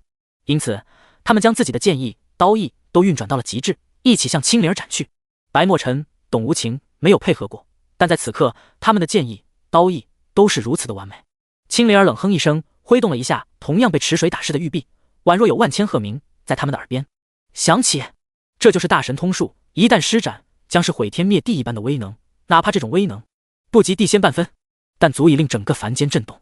凌啸看着这满天的池塘，犹如身在梦境一般。3个化神境竟然能和渡劫境战到这般地步，叶老魔指点过的人果然一个个都很变态。先别说了，如今我们已经被困在这护宗大阵中，只有等他们战斗结束才能脱身了。狂一剑叹息道：希望不要惊动叶老魔吧，要是让叶老魔知道我们在他的天魔宗中胡作非为，他肯定会杀了我们的。苍无涯震惊道：叶老魔没有出手，护宗大阵就已如此可怕，看来以后还是不要轻易招惹天魔宗才好。顾红衣看着已经脸色苍白的冰瑶，黛眉紧皱，要不我们还是去请师傅出关吧，再这么下去六姐肯定撑不住的。穆瑶瑶也担心道：只恨我们现在的实力没有办法帮到六姐，不然那什么青灵儿我早就给灭了。就是青灵儿要是敢伤我六姐，我以后必将她碎尸万段。谢思渊即便生气也很可爱。池塘之中，青灵儿与他们3人还在大战，冰瑶的整个皮肤此刻都变成了冰晶色，化神境初期的实力发挥到了极致，部分的池塘都被突然降下的满天大雪给冻结成冰了，这就是他的冰雪飘零，就连鹤鸣都消退了不少。先解决你们2个吧。青灵儿美眸冷冷地看向白墨尘、董无情，他们的剑意、刀意让他非常讨厌。轰！在青灵儿的震动下，白墨尘、董无情2人的身躯就被震出了池塘。大神通术，天外摘星！青灵儿轻轻喝道，满天池塘顿时就又变换为满天星河。青灵儿玉手向星河一抓，2颗巨大的陨石就向着白墨尘、董无情2个人猛然砸去。砰！白墨尘、董无情都受了很重的伤，重重地摔在了地上。又是一颗陨石向冰瑶砸去，冰瑶想要用冰金色的防御圈进行格挡，但被这颗陨石突破了防御圈，冰瑶也被这颗陨石给轰中了身躯，向地面急速坠落。六姐，六姐！穆瑶瑶、顾红衣、谢思渊都想在这一刻冲进去抱住冰瑶，但青灵儿的气场太强大了。就在这时，护宗大阵之上凝聚出暗黑色光芒，向青灵儿轰去。青灵儿想要抵挡，但她的身躯都被压制住，这怎么可能？这只是一座护宗大阵，很快他就被这护宗大阵的力量给击中，也坠落到了地面上。青灵儿受了重伤，把东西留下，滚！叶长生的声音在整个天魔宗中回荡，真是的，他闭个关都能惹出这么大的动静。还好护宗大阵在运转中，不然他都无法将身为渡劫境的青灵儿给击中。他需要的是虚张声势而已。但叶长生这一举动直接就震慑到了很多人，青灵儿、苍无涯这2个人都被护宗大阵给打成了重伤，这就是叶老魔的恐怖实力吗？当下10大宗门还有瑶台仙宫的人不敢再在这里多留半分，他们全部都在瞬间离开了天魔宗，离开时还不忘将东西留下，如果不留下的话，他们恐怕都没有机会离开这里。3枚紫色的疗伤丹药从叶长生的房间中飞出，落在了冰瑶3人的面前。多谢师傅，多谢宗主。冰瑶3人捡起了紫色的疗伤丹药吃了下去，很快这紫色的疗伤丹药就起了作用，不到1日，冰瑶3人的伤势就基本上恢复的七七八八了。冰瑶有些感动，以前在外面的时候，他赚钱受了点委屈，没有人替他出气，只能靠着超强的经商头脑，束手束脚的。但回到宗门之后，有了师傅庇护，他终于有了个施展拳脚的地方。师傅，我不会让您老人家失望。冰瑶握了握自己的拳头，喃喃道：师傅果然已经变了，变得很宠他们了。他希望师傅能这么一直下去，这样的师傅才是他最喜欢的啊。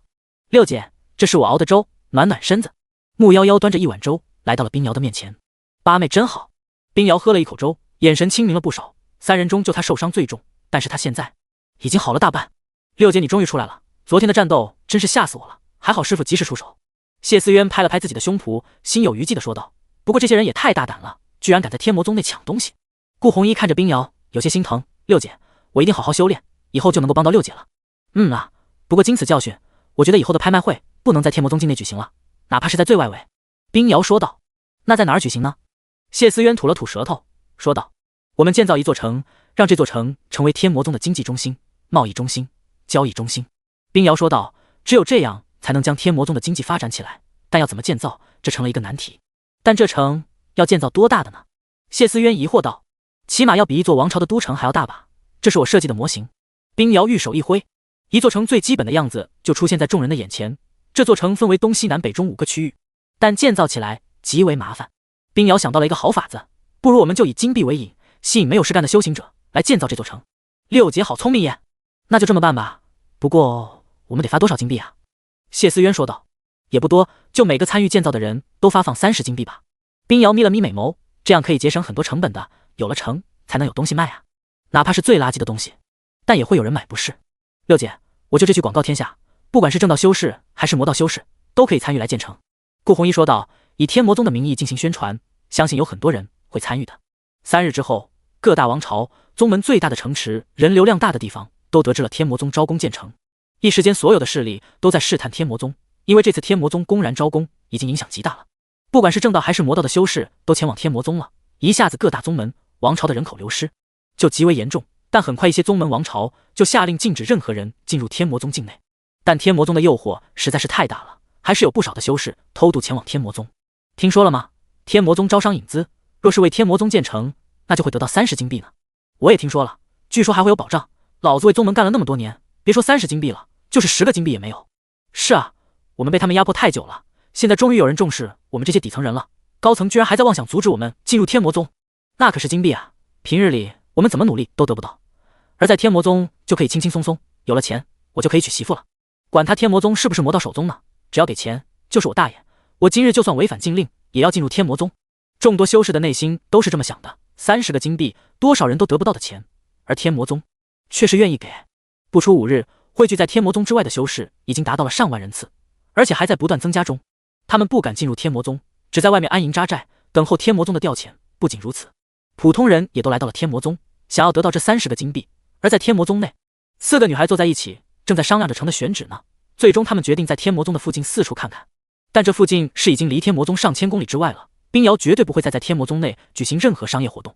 我都没有想到天魔宗的外面居然还有这么绝美的冰山。顾红衣美眸看着连在一起的7座冰山，雪白的一片，远远望去就如人间仙境。山顶上的冰川也很有灵性，就像是7个安静的美人睡在这片大地上一样。以前师父经常带我来这里玩，谢思渊对这里很熟悉。穆瑶瑶、顾红衣都投来了羡慕的目光。果然师父最宠谢思渊，过去是，现在也是，他们好多地方都没有和师父一起去玩呢。在这里建成吧，这里的风景挺美的。冰瑶开口说道，他很快就规划好面积，城与冰山完美融合在了一起。这时白墨尘带着一大堆人来到了这里。冰瑶师姐，人都带来了，这些人都是建成的好苗子。白墨尘挥了挥手，立刻就有100多名身材魁梧的修士上前一步，向冰瑶拱手说道，只要冰瑶姑娘吩咐，我们一定能完成。冰瑶看向他们，很满意，指了指那片区域，说道，按照图纸，在这里建一座大城，规模不输任何王朝都城，如何？没有问题，包在我们身上。这100多名修士点了点头，就这点工作量，只要给他们2个月的时间，超过一座王朝帝都，轻而易举。这100多名修士就是修士们的头儿，在他们的带领一下，很快就将这一片地区都开挖了起来。白师弟，就劳烦你在这里监工了。冰瑶看向白墨尘，虽然这有点耽搁白墨尘的修行，但对白墨尘还是很好的。师傅要是一高兴，就赐1、2幅充满道韵的字画给他。这份工作白墨尘很接受。冰瑶师姐，你放心吧。白墨尘笑了笑，这点活儿他可以干的，而且他还可以在这里边监工边修炼。冰瑶姐，接下来我们怎么办？回到天魔宗后，顾红衣看向冰瑶，因为他知道冰瑶赚钱绝不会只是止步于此了，而肯定是同时进行。我们收走了各大势力的流民，各大势力肯定会有所反应，就静观其变吧。鱼儿，这段时间你要好好修行哦。冰瑶道，他也要看书了。会的，我这就去把师傅教给我的功法练一遍。谢思渊乖巧地说道。鱼儿，若你真想静心修炼，八姐这里有一个地方很适合你。穆夭夭说道。这地方是他很久之前就发现的，应该是天然的一处禁地。这处禁地有着很多的魔灵，你必须通过魔灵的考验，才能得到魔灵的力量，从而蜕变成一只真正的魔。但这处禁地要求进入的人必须心思纯净，不然就会被魔灵的气息所沾染，到时候就不只是魔了，而是狂怒、嗜杀、恨意滔天的魔。那处禁地是不是叫石金魔宫？冰瑶想了起来，石金魔宫他也进去过，他的许多战斗技巧、姿势都是从那里获得，但那里充满着魔灵，不是谁都可以进的。六姐知道。穆夭夭疑惑地看向冰瑶。我也进去过，只是那里太危险了，魔灵千变万化，我怕鱼儿进去后。冰瑶抚摸着谢思渊的秀发说道。六姐不用担心了，如果打不过，鱼儿会退出来的。谢思渊吐了吐舌头说道。鱼儿要量力而行。顾红衣嘱咐道，我在外面守着你吧。七姐我们去吧。谢思渊抱住了顾红衣的胳膊，向着石金魔宫而去。冰瑶看向了穆夭夭，瑶，我们去收集一些材料，等成建成后有用。穆夭夭道，他就安安静静的跟在冰瑶的身边，一起去收集所需要的材料了。正到这边，正到各大宗门都人心惶惶，一道道流光不断进出蜀山和昆仑，他们的高层都被震惊了。魔道首宗真是好恐怖的手段啊！这是要他们正道宗门传承禁断吗？与此同时，东坡宗是10大正道宗门之一，麾下强者无数，更有4位渡劫境的强者坐镇，不少的正道宗门都以东坡宗为尊。在正道这边，东坡宗的修士流失最为严重，修成的人中30%的人都是东坡宗的人。东坡宗宗主莲浦江是一位渡劫境3重的强者，但他性格固执、敏感多疑，以自我为中心，因此天魔宗此举触犯到了他的极限。因此，他把所有人都召集在了一起，就是为了应对当下的危机。诸位，禁令下达以来，仍有诸多的东坡宗之人逃离东坡宗，不知道诸位还有什么办法能够阻止此类现象的发生？东坡宗的所有人都陷入沉思，天魔宗对修士的诱惑太大了。宗主，我觉得应该提升对天魔宗的制裁等级，只有这样才能阻止更多的流民进入天魔宗。东坡宗的3长老站了起来，开口说道：“只有这个办法才能平息眼下的困难，但好不好使就不知道了。”宗主，虽然我们在实力上无法比过天魔宗，但在贸易上却是可以。东坡宗的11长老抚着胡须说道，一副胸有成竹的样子。11长老的意思是，莲浦江眼睛一亮，是终于有法子对抗天魔宗了吗？宗主，请问一下，我们宗什么优势最大？11长老笑意更浓了。什么优势最大？所有人都陷入了沉思，但想了很多方面，硬是没有想出来。优势最大，11长老你就别卖关子了，快说说吧。莲浦江苦笑道，要是他知道还能拿天魔宗没有办法，昆仑和蜀山恐怕早就对天魔宗出手了吧。天魔宗能建成，我们为何不能？要知道我们的优势大就大在我们有钱啊。11长老的一番话让在场的众人都恍然大悟，对啊，他们正道宗门把控着全天下的经济命脉，为何就不能建一座贸易城？11长老说的可以一试。大长老你去办吧，这次我们要让天魔宗彻底崩盘。莲浦江恶狠狠地说道。大长老点了点头，这么说来他可以得到一些油水了。所有的东坡宗长老都是这种想法。石金魔宫，这里拥有主峰5座，谢思渊、顾红衣就站在主峰上，望着5座主峰中心最核心的区域，无数的魔气就是从这里溢出。师父知道这个地方吗？谢思渊感受着这魔气，他纤细的双腿都打了个哆嗦。知道，但也不阻止我们进入这里修炼。顾红衣感叹着道，这里果然变得和以前不一样了。月儿，你看到没有？核心宫殿已经成型了。顺着顾红衣的手指，谢思渊也看到了那座宫殿，就像是9层妖塔一样，有着9层，暗黑色的气息在这上面不断游离。是的呢，可是我要怎么进去？谢思渊定了定神，开口说道。月儿，你真的要进去？顾红衣意外地看了谢思渊一眼，确实发现这丫头有了比以往更强大的凝重。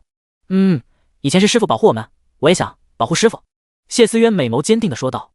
月儿，那你小心一点。顾红衣道。暗黑色的光带突然从那核心宫殿中飞起，拖住了谢思渊的柔软娇躯，彩云纱随风而起，绝美无比。刹那间，谢思渊就化为一道流光，进入了石金魔宫之中。一开始，谢思渊并不适应这里，但当他睁开美眸后，他看到的是无数座小湖组成的魔气深渊，淡淡的魔灵在这里游离。忽然，一道魔灵冲他而来，附着在了他的身上，他的美眸顿时就闭上了。娇躯之上也多出了一道道可怖的魔气。你是？谢思渊看着突然出现在自己面前的小女孩，疑惑地说道。小女孩没有说话，而是挥出了拳头和谢思渊战斗了起来。岁月如流水，就这样过去了2个月的时间。叶长生的房间中，这段时间没有人来打扰他，他就将天书的力量慢慢融合，他的星剑也被他提升到了 LV56， 只要他愿意，就可以将一切都变成剑，真正做到一剑秒杀。但系统的阅历也好久没有赚到了，他的实力也突破到了化神初期，才算真正有了自保的能力，但离叶老魔全盛时期的巅峰还是差太远了。也不知道我的徒儿怎么样了。叶长生2个月没有见到自己的徒儿，有点想念，毕竟香喷喷的女孩子谁不喜欢呢？宗主，您出关了。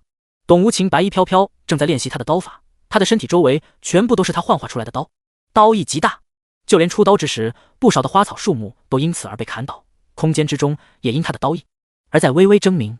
但看到叶长生出关后，董无情就收回了他所有的力量，向叶长生拱手说道。叶长生淡淡地道，目光落在董无情的刀上。不错，你的刀意有进步，今后你就叫神二了，为本座做事，这是你的荣幸。是，宗主所命，但无不从。董无情跪下说道。既然是神二了，那神医是谁啊？但宗主没有跟他说，他也就索性不问。本座闭关期间，宗门还好吧？叶长生闭关的时候，神念全部都在静默状态，除了那次大战之后就没有再插手了。要知道闭关修行不能被任何人打扰，否则就会走火入魔，而走火入魔的代价是很可怕的。一切都好，冰瑶师姐在宗门外建造了一座城，而谢师妹也进入了石金魔宫修行，除了这些就没有别的大事了。董无情说道。白墨尘呢？叶长生出来看到白墨尘并没有和董无情在一起修行。董无情道。白师兄在那座城当监工，这2个月来我只找他切磋过。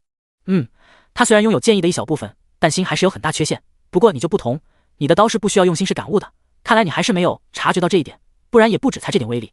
叶长生淡淡道。董无情的刀在他眼里看来，完全就是小儿科，还请宗主指导。董无情直接就跪在了叶长生的面前，叶长生字字珠玑，说的都是他的心里话，只是刀法不用心去感悟，那用什么去感悟？不过叶长生的话，在他这里已经称得上是神谕了，莫敢不从。本座从来都不轻易指导的，若要本座指导的话，那么一切都得推倒重来。即便如此，你都还要本座指导你吗？叶长生的目光落在董无情的脸上，董无情整个人都在哆嗦，这就是宗主吗？好恐怖的实力，只是一个眼神就令他如此恐惧了。要是宗主突破成仙，那岂不是前辈所教皆是为了无情好，只要能够变强，只要能够为天魔宗战到最后，就算重来一次，那又何妨？董无情说的铿锵有力，不过他的心已属天魔宗了，在天魔宗修行的这3个多月以来，他的心境已经发生了翻天覆地的变化，就像是他的力量一般。现在他不再是天下第一刀客，而是一名虚心求教的小孩子。系统提示，董无情的忠诚度提升到了95。忠诚度已经95了吗？叶长生看了一眼董无情的数据，可以看出他对天魔宗已经是死心塌地了呀。系统给出的忠诚度还是很准确的。很好，先把你现在所练的刀法再练1000遍，到时本座再做指点。叶长生突然在董无情的面前化成一阵风，暗黑色的光晕一下子就消失在董无情的面前。再练1000遍。董无情摇头，但叶长生让他练，他便练了，没有任何犹豫。叶长生的房间门口再次刀光四起，这就是瑶儿建造的城池吗？叶长生的身影已经来到了最高的冰山之巅，这里可以看到新城的面貌。在数十万修士的努力下，这座新城的东西南北4大区域已经完成了，而中部地区还在修建中。这里的每一个修士都充满了干劲。徒儿恭迎师傅出关，徒儿恭迎师傅出关。冰瑶、木夭夭2道绝美的身影出现在叶长生的身边，狂风吹得他们的秀发飞舞，很是好看。徒儿擅自做主修建新城，险些造成大祸，还请师傅责罚。冰瑶跪在叶长生的面前，颤颤巍巍地说道：以前师傅最不喜欢的就是扩大天魔宗了，但此刻新城就快要建好了，师傅知道，怕不会要责罚他吧？叶长生摸了摸他柔顺的秀发，瑶儿，你没有做错什么，这新城还没有名字吧？冰瑶、木夭夭都愣住了，师傅居然没有生气，反而还在问新城有没有名字。这师傅不会连这方面比较执着的理念都改变了吧？是的，还请师傅赐名。冰瑶反应了过来，连忙说道：取为师文房四宝来。是师傅。木夭夭双手捧着叶长生的文房四宝，这可不是普通的文房四宝，上面的笔、墨、纸、砚都有着很强的道韵。虽然木夭夭不懂这些道韵，但他知道这些道韵一出则天下惊。冰瑶已经给叶长生磨好了墨，叶长生的左手拾起长袍的一角，力量就带着纸飞到了他的面前。叶长生沉思了一会儿，写下姑苏2字。姑苏城。冰瑶美眸一亮，只见叶长生写完之后，天地之间乌云滚动，似有雷霆欲降，但这2字却是已经飞到了那座新城之上，在城楼的牌匾之上安稳了下来。城里面的修士被这突如其来的异象震撼得不轻。这是有人在给我们建好的这座城题字赐名，虽不知这姑苏2字为何意，但能够引起天地共鸣，此人的实力必然不低。那2字是从这其中一座冰山上飞来，莫非是那叶老魔所为？快看，木夭夭和冰瑶都在那山上，他们前面的那个老人还提着笔，是叶老魔没错了。想不到叶老魔的文道之韵竟然有那么强大，难道叶老魔已经成为了文道至圣？不会吧，文道至圣古往今来天下都无一位，叶老魔顶多是文道大神，哪怕只是文道大神，那已经很恐怖如斯了好吗？由于叶长生为新城的赐名，整座城都轰动了，而叶长生的下一句话更令他们心血澎湃，想要直接膜拜的感觉了。凡为筑城有功者，皆能住在姑苏城中。所有筑城的修士都眼眶湿润了，他们是为了30个金币偷渡而来的，本就没有家了，而叶长生却是直接给了他们新家呀。如此再造之恩，哪怕叶长生是魔道至尊，但那又何妨？他们心里已经将叶长生视为衣食父母了。叶长生看向冰瑶，鱼儿还没有从石金魔宫中出来吗？没有，不过七妹在守着鱼儿。冰瑶道：为师过去看看。叶长生飞身而起，在要飞到石金魔宫的时候，他却看到石金魔宫中的魔灵从那核心宫殿中飞出，到处都是耀眼的暗黑色，仿佛就像是失控了一般。随即他就看到顾红衣被无数的魔灵给围攻在了里面，虽然魔灵没有实体，但他们本身带的暗黑色光华对身体有很大的伤害。顾红衣的周围也释放出了浓郁的红光，但魔灵比他更强。哗！一道魔灵钻入了他的体内，但是被他给赶出了层层红芒，让顾红衣的红裙更加鲜艳了。周围的暗黑色光芒与这很不搭。就在第3道、第4道魔灵将要钻透他的身体时，突然一只大手搂住了他纤细的腰肢。就在此刻，顾红衣小嘴一张，竟然咬住了叶长生的手指。顾红衣的小嘴温润无比，被咬住的瞬间，叶长生都还有些懵逼。若他还是叶老魔，对这种小事恐怕不会有感觉，但他毕竟已经是叶长生了，自然而然就是很下意识的。可能现在叶长生的修为还不如顾红衣，所以顾红衣咬的时候，叶长生的眉头都皱了一下。但很快叶长生感觉到他的指尖破了，他的力量正在被顾红衣吸收。而此时顾红衣的眼睛颜色都已经变成血红之色，一点点的暗黑光华进入了顾红衣的体内，这些都是叶长生的力量。红衣，快醒醒！叶长生想要将他的手指抽出来，但是他发现什么也做不了。再探查了一下，顾红衣被魔灵占据了心魂，现在的顾红衣可以说是被魔灵控制了。好浓郁的魔的力量啊！呵呵呵，顾红衣笑得很可怕。叶长生眸子冷了下来，喝道：“快从本座徒儿的体内滚出来！滚出来！我就会很没有面子的。”顾红衣咬得越来越深，叶长生没有办法，他的掌心汇聚起了力量，一掌就打在了顾红衣的腹部。顾红衣退了几步，终于松开，但他转身就想离开，想跑。天地牢笼，顾红衣的周围出现一座庞大的黑暗牢笼，四周骤然出现寒铁，将他困在里面。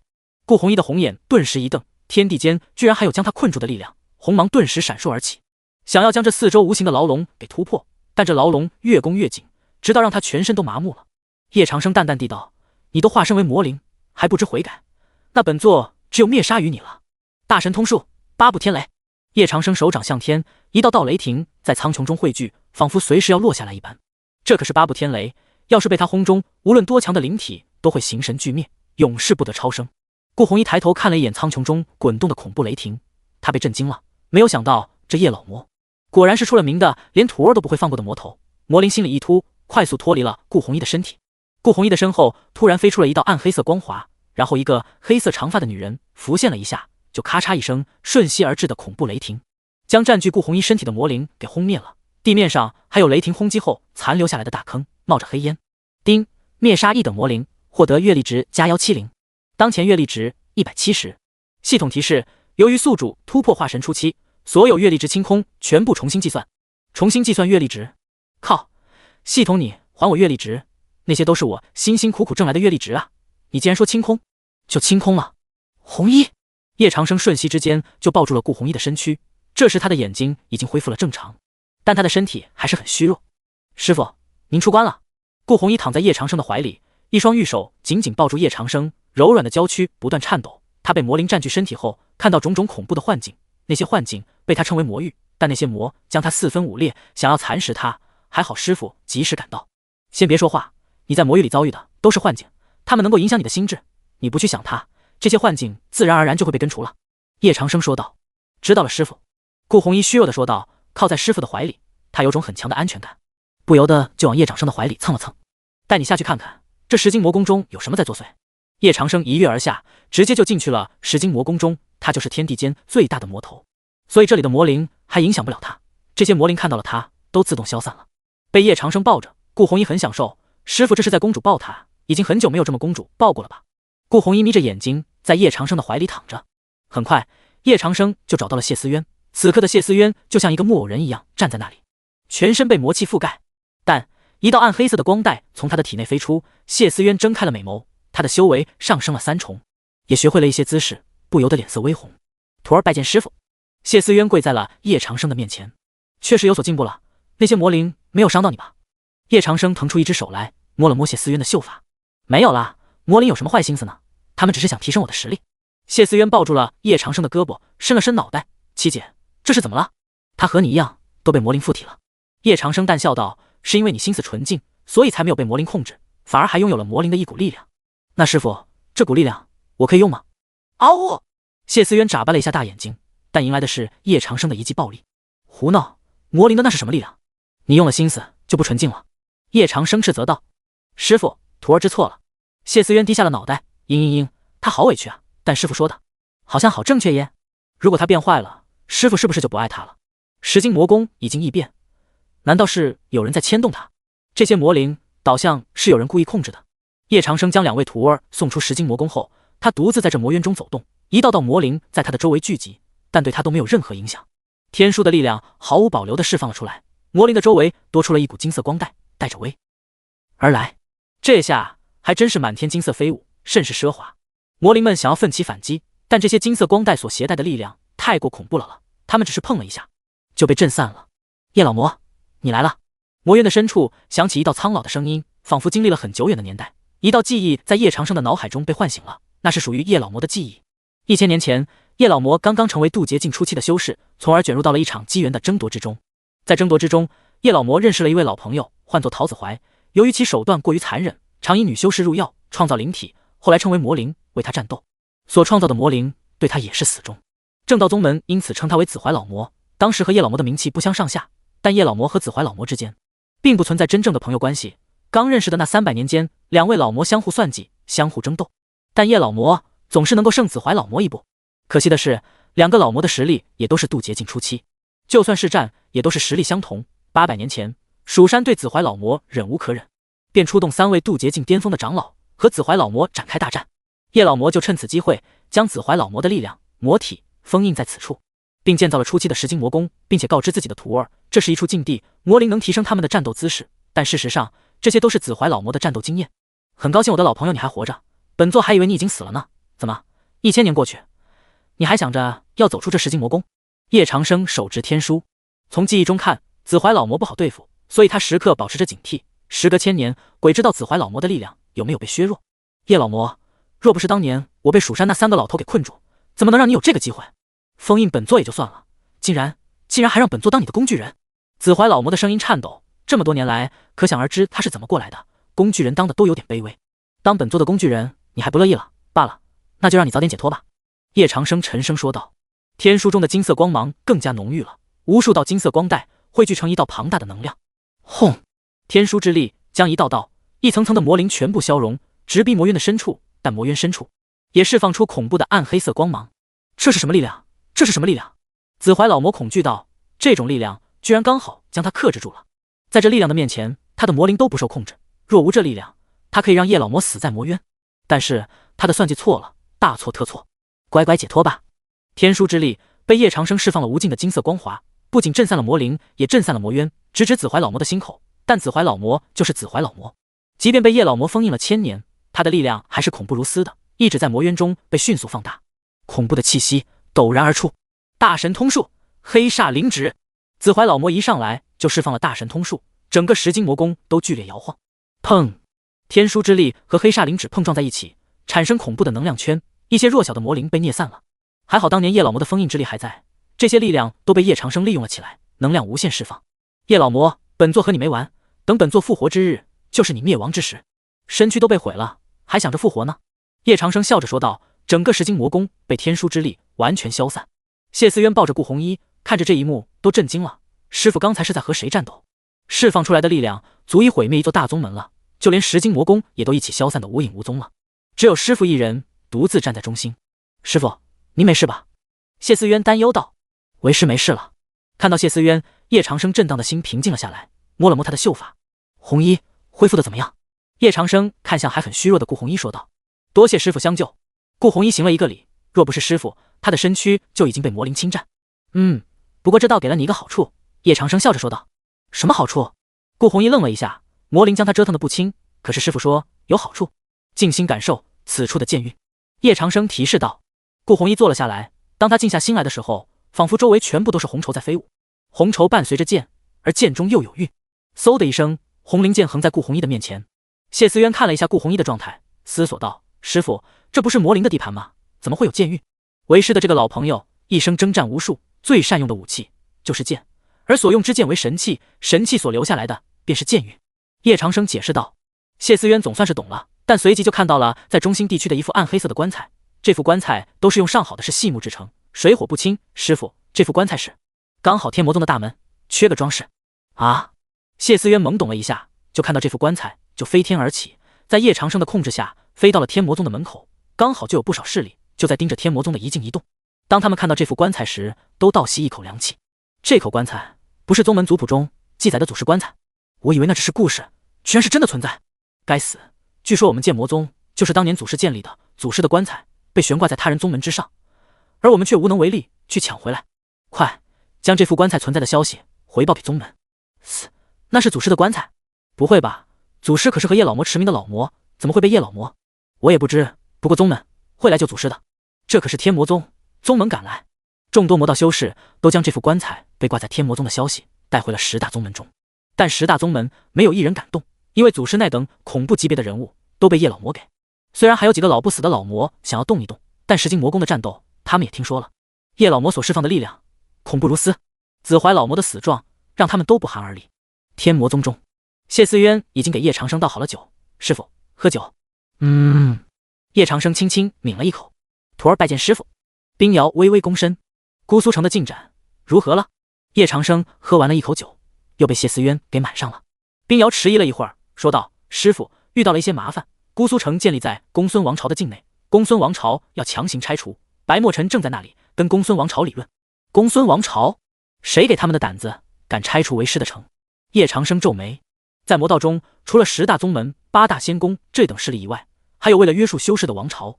这些王朝不受宗门管辖，他们的实力也很强大，有的王朝历史比宗门更悠久，实力比宗门更强大。就拿这公孙王朝来说，他的开国皇帝公孙胜是一位超级天才，在10大宗门没有分裂前，同属于当时的魔道第一宗门巴莫魔宗一位长老的亲传弟子。但不知道什么原因，他脱离了巴莫魔宗，跨过渡劫境之后飞升成仙，夺走了巴莫魔宗大量的疆域，成立了公孙王朝。3000年过去，公孙王朝通过东征西战，占据了很大一片疆土，才有了今天的规模。说实话，就是10大宗门加起来也不是公孙王朝的对手。天魔宗在公孙王朝的境内建立新城，自然触及了公孙王朝的红线。这次叫嚣的就是公孙王朝的贵族们。虽然新城崛起成长需要太长的时间，建立也就建立了，贵族们不会去管的，但他的建立者却是天魔宗的商业天才顾弘一，因此公孙王朝贵族们的神经都被触动。冰瑶想了一下那人报上来的名号，说道：师傅，是公孙王朝的季虽侯公孙健，他的麾下有10位化神境5重的强者。叶长生沉声道：一个季虽侯你们都搞不定，让师傅失望了。冰瑶躬身道：罢了，既然如此，为师就去看看吧。胆敢挡为师财路的人都必须付出惨重的代价。叶长生唤来了青龙，和冰瑶、顾弘一、谢思渊、穆夭夭一起登上了青龙。董无情就在天魔宗守着，家里还有子怀老魔的棺材需要看守，万一被那些人偷走了怎么办？姑苏城东部上空，在上面停着上百艘的古船，将姑苏城团团包围。姑苏城是新城，还没有防御结界，季虽侯带领的大军很容易就攻进来，但里面都是一些修士，还有白墨尘坐镇。季虽侯已损失了3名化神境，他都被白墨尘的强大震慑住了。白墨尘，天下第一剑客，名不虚传。季虽侯，你现在退兵，我就当什么都没有发生过。如果你还不退，等宗主来了，这里就会成为你们的埋骨地，成为我们的埋骨地。白墨尘，不要以为你是天下第一剑客，本侯就会怕了你。告诉你，本侯前来乃是奉了我朝陛下的圣旨来踏平这座城的，任何人都无权在属于公孙王朝的土地上建立城池。季虽侯坚定了一下眼神，淡定，他只不过是损失了3名化神境而已，他还有7名化神境，而对方就只有白墨尘。季虽侯，如此我们就没有谈下去的必要了。白墨尘说道，就从城墙上直接飞起，剑意瞬间就包裹住了季虽侯的大军。季虽侯气得火冒3丈，自他们公孙王朝成立开始3000年了，在被他们扫荡过的这片土地上，居然有人会触及他们的红线。剑意凌天，白墨尘一出手，成千上百把长剑就刺入了前排诸多公孙王朝士兵的身体中。哼！季虽侯冷哼一声，一身化神境9重的气息就爆发了出来，气息滚滚，刹那间就和白墨尘碰撞在了一起，剑意和掌印飞得满天都是，很多无辜的士兵都被这威力给剿灭了。白墨尘，试试本侯的这幽冥手环吧。季虽侯公孙剑的手腕上飞出2件手环，幽冥之力一出，就如幽泉下的厉鬼，再向白墨尘索命。白墨尘的目光一冷，上千道剑光被他收了回来，套在了手环之上，但手环的幽冥之力却将白墨尘的剑左右夹击了，白墨尘的剑顿时就飞出了很远。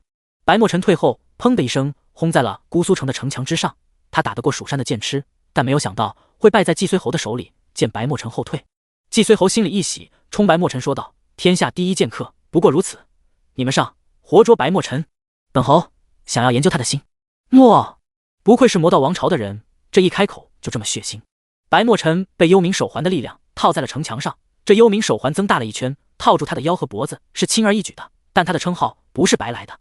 就在7名化神境修士在结印向他轰来的时候，他的面前突然出现了剑阵，剑阵的强大令7名化神境修士无法靠近，剑阵中突然迸射出3把星剑，斩杀了3名猝不及防的化神境修士。怎么可能？你已经被我的手环给困住了。季虽大惊，但很快他就反应了过来。和剩下的4名化神境修士一起发力，黄暴的力量狠狠地甩在了白墨尘的剑阵之上。白墨尘的剑阵又化为了蛙形，向季虽侯刺去。白墨尘师弟一人鏖战10大化神境，冰瑶愣住了，他就离开这么一会儿，大战就已经开始了。哼，对阵10大化神境，能狼狈成这样，真是丢为师的脸。叶长生冷哼一声，命令青龙全速前进。哗啦，白墨尘的蛙形剑阵很快就被季虽侯给突破了。季虽侯哈哈大笑道：“哈哈，只要斩了白墨尘，这天下第一可就归本侯所有了。”季虽侯收回了他的手环，命4名化神境将力量都集中在他的手环上，他的手环立刻光芒大放，向白墨尘笼罩而去。天下第一，学了点简单的幽冥之术，就已经这么狂妄了吗？是谁敢打扰本侯？季虽侯向东南方向望去，结果就看到4大神兽之一的青龙飞了过来，而青龙上面的人令他浑身都在颤抖。叶老魔人还没有到，可是气息就已经降临。季虽侯咬牙吐出了3个字：叶老魔。看到不远处的青龙，所有人都如坠恐怖深渊，因为叶老魔在魔道中的影响可是要比公孙王朝的皇帝都还要强大。在公孙王朝之中，人人可都是闻名丧胆。经过了2次大战，所有人都彻底的认清了，哪怕叶老魔接近寿元大限，但叶老魔的实力还在。拜见宗主，属下办事不力，还请宗主责罚。白墨尘跪了下来，心里有些愧疚。叶前辈好不容易交给自己这些任务，而自己呢，连这些任务都没有办好，实在是丢了叶前辈的脸，还导致姑苏城的主城毁去一半，在叶老魔这里可是不可饶恕的罪过啊！在那里跪着吧，没有本座的允许，不要起来。是宗主。白墨尘任劳任怨，做错了事就该罚，所以没有一点怨言，他就这么跪在了城门口。所有人都瞪大了眼睛，昔日天下第一剑客，在叶长生这里这么听话，你就是季虽侯？还是说你奉了公孙皇帝的旨意来这里强差的？是。季虽侯点了点头，他不敢去看叶长生。叶长生是一位地地道道的老魔，在叶长生的面前，他只能说是一个后辈。叶长生嘴角上扬，看不出他是在笑还是在怒。是不是公孙王朝嫌弃太平日子过太久了，想要被灭？听到叶长生的话，所有人都不由得震惊了。公孙王朝的当今皇帝公孙区，文韬武略，道法秦韵，样样精通，更有通天彻地的野心，是位渡劫境5重的强者。他一心想要整合魔道宗门，在他的手上，公孙王朝经历了3次大变革，综合国力大幅上升，周围的那数座魔道王朝都对公孙王朝忌惮不已。而就这样的恐怖人物，叶长生如此口出狂言，还请叶前辈谅解，这毕竟是我朝国土，叶前辈想要强占，这说过不去。季虽侯硬着头皮说道。说不过去。叶长生手指一伸，天地间凝聚成一把暗黑色的剑，这把剑斩下，就将季虽侯的一条手臂给斩断了。季虽侯捂着断臂说道，哪怕叶前辈今日杀了本侯，本侯不会后退一步。那就满足你吧。这把暗黑色的长剑对准了季虽侯的脑袋，直接斩下，但一道青芒从远处而来，将暗黑色的长剑给打飞了。从远处而来的那人身穿黄袍，上有9尺龙纹，威压四方，强势无比的地威也由此爆发了过来，但到了青的面前就自动消散了。叶长生看了那黄袍之人一眼，黄袍之人向叶长生拱手，晚辈公孙区，还请叶前辈收手，这座城就当送给叶前辈了。公孙区，所有人都没有想到公孙王朝皇帝公孙区竟然会亲自来到这里，以为2位渡劫境的强者会大战起来，但他们失望了。公孙区就是过来给叶长生送城的，没有办法，不能因为一座城就破坏掉了他的发展大计。公孙王朝还要更多更长的发展日子，再承受不起任何损失了。叶长生看着他，你的人在这里站了那么久，想要本座收手已经晚了。唰，上百柄剑在季虽侯的周围出现，将他的身躯全部贯穿。季虽侯瞪大了眼睛，叶长生在公孙区的面前也敢杀他？公孙区看着季虽侯惨死，没有出手去救。虽然季虽侯是奉他的旨意，但叶老魔在这里，他也不想得罪叶老魔。公孙区的无情让众多修士都大跌眼镜，一个人究竟得狠到什么程度，自己人都不救？叶长生看着公孙区道，本座想要将修成之人都变成是我天魔宗的子民，你没有怨言吧？公孙区嘴角抽了一下，说道，晚辈感激都还来不及，怎敢心生怨言？很好，你们也都随为师进城看看吧。叶长生看向了在青龙上的徒弟们，冰瑶、木夭夭等人也都从青龙上下来了。而公孙区呢，作为东道主，他就在这里等着，不敢下来进入姑苏城。叶长生立刻就被大街中心开挖出来的运河给吸引住了。瑶儿修的这条运河很完美，师傅，我是想有了河，城里的运输能力就会提升很多。见叶长生夸，冰瑶脸颊微红，师傅好久没有这样夸他了。这边的区域可以用来物品交易，这边的区域可以用来……很快，在徒弟们的陪同下，姑苏城中的大部分功能都已被叶长生给确定了下来。有的还没有确定下来的，都交给冰瑶去处理了。毕竟还有些是叶长生没有确定的。以后的姑苏城是天魔宗的中心所在，必须规划好。冰瑶说道：“师傅，我听说正道修士也修了一座城，他们修他们的，我们修我们的。本座只有一个要求，我们的城要比他们的更好。”叶长生说道：“师傅想要天下的经济命脉。”冰瑶一下就明白了叶长生的用意。不错，只要拥有了天下的经济命脉，咱们天魔宗就不缺修炼资源了。叶长生笑道：“师傅，里面请。”在冰瑶的引领下，叶长生在姑苏城的内外都逛了起来，许多修士都对叶长生夹道欢迎。叶长生是天下少有的顶尖强者，就像是在追星一样，他们都想看看天下第一强者长什么样子。但叶长生的随和立刻就得到了修士们的诸多共鸣，也就没有了许多的距离感。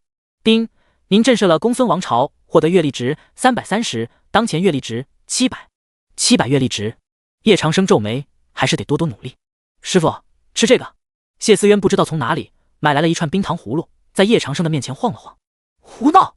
叶长生虽然斥责，但他还是咬了一口冰糖葫芦在嘴里。徒儿买的冰糖葫芦，好甜啊！逛完了姑苏城，叶长生就带着徒弟们回天魔宗了。至于白墨尘，他没有让他起来。化神境的修士，别说跪1个月了，就是在那里跪1个100年的，都不会有任何心思。说实话，之前有那么一瞬间，叶长生是想灭了公孙王朝的，但公孙区都自己来了，他要灭的话是轻而易举。但公孙王朝还有着利用价值，叶长生正在下一盘很大的棋。别看魔道表面上和睦，但私底下都是暗流涌动，所以想要魔道真正强大，还得从根部解决问题。只要根部问题解决掉了，尼玛魔道宗门还能被正道宗门欺压的吗？从记忆中看，魔道宗门一共有35位渡劫境强者，而正道宗门只有21位渡劫境强者，若非勾引斗角，岂会衰落到如此地步？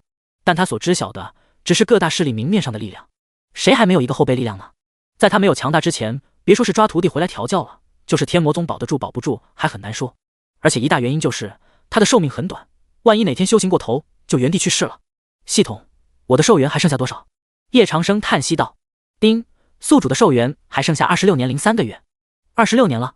叶长生知道当下自己的寿元危机，必须找点事儿做，得到阅历值，然后抽奖什么的，就可以增多自己的寿元了。师傅，徒儿最近又想出了一首新曲子，但怕这新曲子不能够杀敌，因此过来想要请教师傅。木夭夭抱着古琴走了过来，脸上带着一些委屈。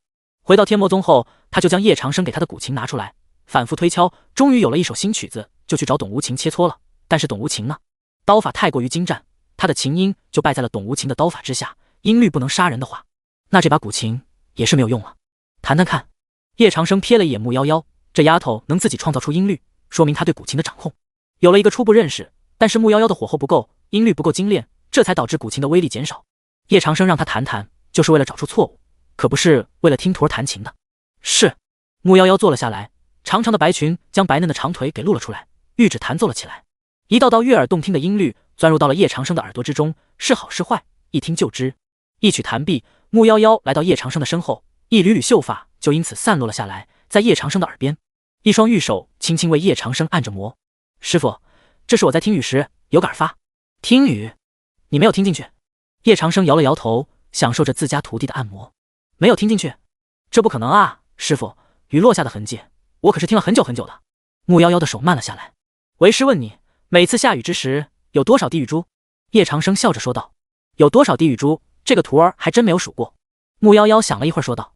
这就是你的音律不全，无法战胜董无情的原因。这世间所有元素的构造都是一横一画，一点一面，只知其一不知其二，下次可不许这样了。叶长生拍了拍木夭夭的手。可是师傅，要怎么样才能数清有多少滴雨珠啊？木夭夭继续为叶长生按摩，叶长生就闭着双眼享受。叶长生解释道，想要数清雨珠，就要与雨珠同体，熟悉自然，亲近自然。当心无旁骛之时，雨落的速度无论多快，你都能数得清。就像你弹琴一样，世间琴谱有很多种不同的弹法，但哪种弹法才是最强的呢？这就需要你去每一种都要试一下，可这又会很麻烦。叶长生说得很高深，但木夭夭却是听懂了大半，原来是他选的琴谱与雨落不合适啊。木夭夭揉着叶长生的肩膀，惹人怜爱的说道，师傅，徒儿的手法怎么样？有进步了。记得木夭夭第一次给他按摩的时候还有些不得劲儿，但现在实在是好太多了，值得表扬。那徒儿天天给师傅按摩好不好？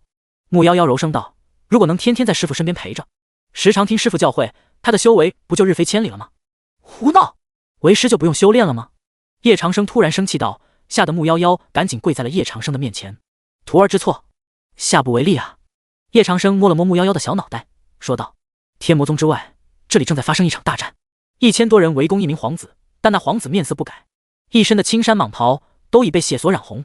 本来父皇已经下旨立他为太子的，但是现在老三趁着父皇先逝之际成功夺权，成为了大福王朝的新帝。新帝想要对他们斩草除根，迫不得已，大皇子才选择逃到天魔宗的附近。据说大福王朝与天魔宗有些渊源，他就想请叶长生出手，将已经成为新福帝的老三拉下来。但是他迷路了，就连天魔宗的位置在哪儿他都不知道。但很快他就又被新帝派来的大军给追上来了。大皇子，木已成舟，若是你跟我们回去，我相信陛下会饶了你的。为首的一名身穿铁灰色铠甲的年轻将军说道。新帝嘱咐过要抓活的，不然这大皇子已经死在他的铁锤之下了，哪来这么多的麻烦？胜者为王，败者为寇，你说三弟会放过我？真是可笑！动手吧，不要在这里假惺惺了。符镇则手中闪烁着紫色光芒，他的修为是化神境9重，老三在他的体内下了一种毒，所以就导致了他现在的实力只能发挥一半，不然也不会被区区1000名修士逼到这种地步。花将军、苏将军，大皇子下定决心找死了，动手吧，以免日常梦多。就是啊，两位将军，若让大皇子逃脱，我怕陛下会怪罪下来，到时候就……副将们纷纷说道。花镜和苏音嘴角勾了勾，显然他们是在犹豫，大皇子杀还是不杀？如果杀了，陛下就会背负残害手足的千古骂名，这皇位都不会做得很踏实；如果不杀，大皇子就是新帝的心腹大患，随时都会起兵反攻，同样也不会很踏实。就在花镜、苏音左右为难的时候，一道暗黑色的光芒飞了过来，然后在符镇泽的周围升起暗黑色的魔焰。是谁敢插手我大福王朝的内政？看到这恐怖的魔焰，苏静不由得皱眉。苏将军，这里靠近天魔宗，难道是叶老魔出手了？花镜担忧道。叶老魔要是出手，这人他们会不好抓的呀。不可能，这股魔息不像是叶老魔所为，反倒是另外一位老魔的气息与这很像。苏静说道。他早年间就游历魔道天下，魔道之中有多少位老魔他一清二楚，尤其是叶老魔，所以他一眼就认出这不是叶老魔的气息。呵呵，本座当然不是叶老魔了。那魔焰仿佛会说话一般，令在场的伏军都警惕了起来，他们每个士兵的身上都是光芒升腾。你可是子怀老魔？苏音想到了一个可怕的名字。错了，本座也不是子怀那个废物。魔焰中的笑声更浓了，他的气息扫过大皇子符镇泽的时候，眼睛一亮，真是一个好苗子啊，本座就享用了吧。魔焰升腾的更加厉害了，花镜、苏音想要上前去救符镇泽，但是都被这股魔焰给逼得后退。福王朝的大军也是如此，他们惊恐地看着这股魔焰化为一道漆黑的人形，然后向符镇泽靠近。不管你是谁，但你想要进入我的身体，这是不可能的。符镇泽已经感觉到有3道魔焰在他的周围游离，而且气息非常强大。这位老魔的修为可能是渡劫境，但很快符镇泽的身躯就被这魔焰给控制住了，更多的力量涌现。符镇泽感觉自己快要挡不住了，快帮大皇子！苏音喝道。不少的福王朝士兵都将自己的力量运转了出来。既然他的任务是保符镇泽能够安全回到福王朝帝都，现在符镇泽遇到危险，若是陛下降罪下来，后果不堪设想啊！轰！福王朝1000多名的士兵力量汇聚成偌大的青色风暴，在花镜和苏音的头上。花镜、苏音都是化神境8重左右的修士，他们能够引导这股力量，一时间天地变色。青色风暴和老魔的魔气对冲在了一起，所有人的脸上都有一道道汗珠溢了出来。老魔的力量恐怖如斯啊！老魔没把这些人放在眼里，他在和符镇泽的魂魄战斗着，但很快老魔胜利了，他战胜了符镇泽的魂魄。符镇泽的身躯上暴露出强大的魔气，一下子就将花镜、苏音还有福王朝大军的青色风暴全部消散。福王朝大军也在魔气之中全部被割喉了，尸体上还残留着魔气，没错，非常浓郁的魔气。大皇子、花镜、苏音被符镇泽给握住了喉咙，说不出来话来，但他们的生命在疯狂流失，不到片刻他们就无力了。杀了这1000多人，符镇则只感觉浑身痛快。叶老魔，当年之仇，本座必要你100倍偿还。哈哈，那就先对你的徒儿下手吧。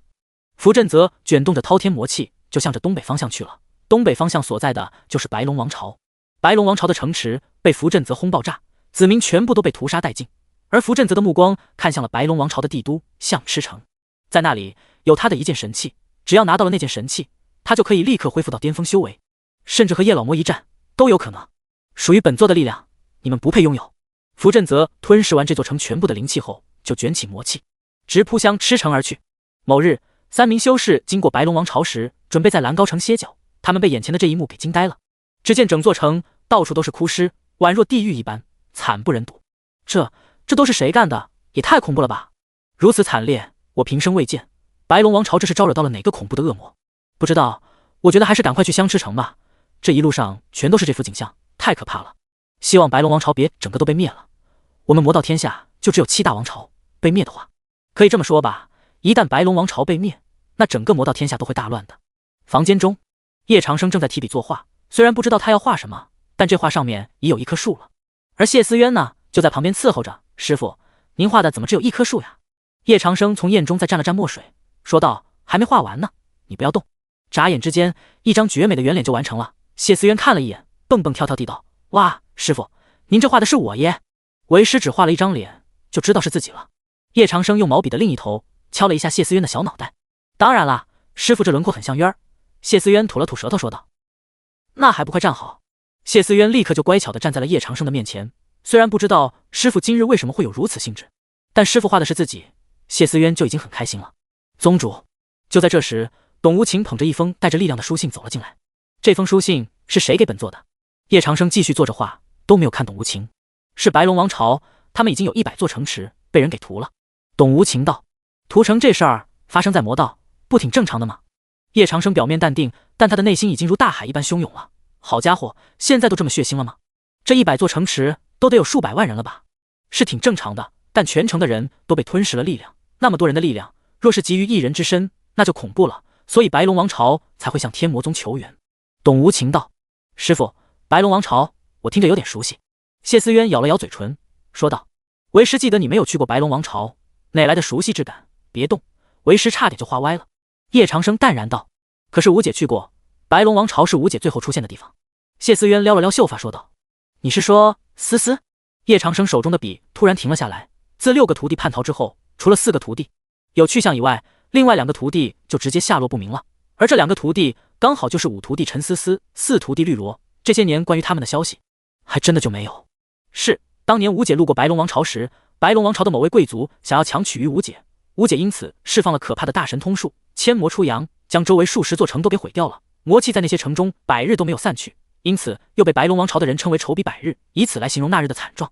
谢思渊低着脑袋说道：“吴姐之前是一个比她还要可爱、还要温柔、还要单纯的女孩子，可是不知道吴姐经历了什么，慢慢变成了毁灭一座王朝可怕的女魔头，甚至比一些老魔的手段还要恐怖。”叶长生修长的睫毛微动了一下，说道：“屠城之人可有什么特征？”他应该是控制了大福王朝大皇子福振泽的身躯，力量还没有达到巅峰。董无情拱手说道：“本座知道了，下去吧。”叶长生淡然道：“那白龙王朝那边如何回复？”董无情说道：“告诉他们，天魔宗从不插手王朝之事，让他们自己想办法。若有本座5徒弟的消息，他们务必全部提供。”叶长生拒绝道：“不是他不想插手，而是他没有实力能屠100座城，这名魔头的实力一定会很恐怖。”是宗主。董无情退下了，他知道此刻不应该打扰宗主的兴致。“你和你吴姐还有联系？”叶长生问道。这孽徒把当初他交给他的竟然全部都忘了。等抓回来，一定要回炉重造，好好调教。已经是5年前的事情了，从那之后很久都没有吴姐的消息了。谢思渊嘟了嘟嘴：“师傅，我想吴姐了。”“师傅，你说吴姐会不会？”“哼，本座的徒儿就算是叛逃了宗门，本座也要活要见人，死要见尸。”叶长生扬怒着说道。“就知道师傅对我们最好了。”谢思渊在叶长生的额头上印一口。叶长生摸了摸自己的脸颊，他这是被女孩子给亲了吗？这就是被女孩子亲的感觉，真美好啊！走，去白龙王朝。叶长生挥了挥手。“可是师傅，您不是已经拒绝了他们？”谢思渊不解道。“事关思思，说不定思思就在白龙王朝的某处等着我们呢。”叶长生淡然说道。“好嘞，去找吴姐喽。”谢思渊抱着叶长生的胳膊，蹦蹦跳跳的出了房间。顾红衣、穆夭夭、冰瑶也都出现在房间外，向叶长生拱手说道：“师傅，若是去找吴姐的话，还请带上我们。”“你们去凑什么热闹？”叶长生瞥了他们2个一眼：“你们就在宗门中修行，为师回来考核你们，若是没有通过为师的考核，小心为师惩罚你们。”“是，师傅。”虽然冰瑶他们也很想一起去，但师傅不带他们。6姐、7姐、8姐，你们就在宗门里吧。这次我们出去一定会将吴姐带回来的。”谢思渊安慰着说道。青龙的背上，叶长生在后面抱着谢思渊说道：“渊儿，你能说说你和吴姐以前的故事吗？”“师傅，其实我们姐妹几个的命运都是一样的，都是当年您捡回宗门的。若是没有您，我们姐妹几个早就被冻死在外面了。”谢思渊感受着叶长生给他的安全感，小声说着，不由得他的眼眶就湿润了起来。叶长生可以感觉到女孩在颤抖。白龙王朝帝都香池，白龙王朝的少年皇帝陆山少看着满天的魔气，还有滚滚的乌云，他被吓得不行，他们白龙王朝已经很久没有发生过这样的大规模毁灭了，这符阵则太过可怕。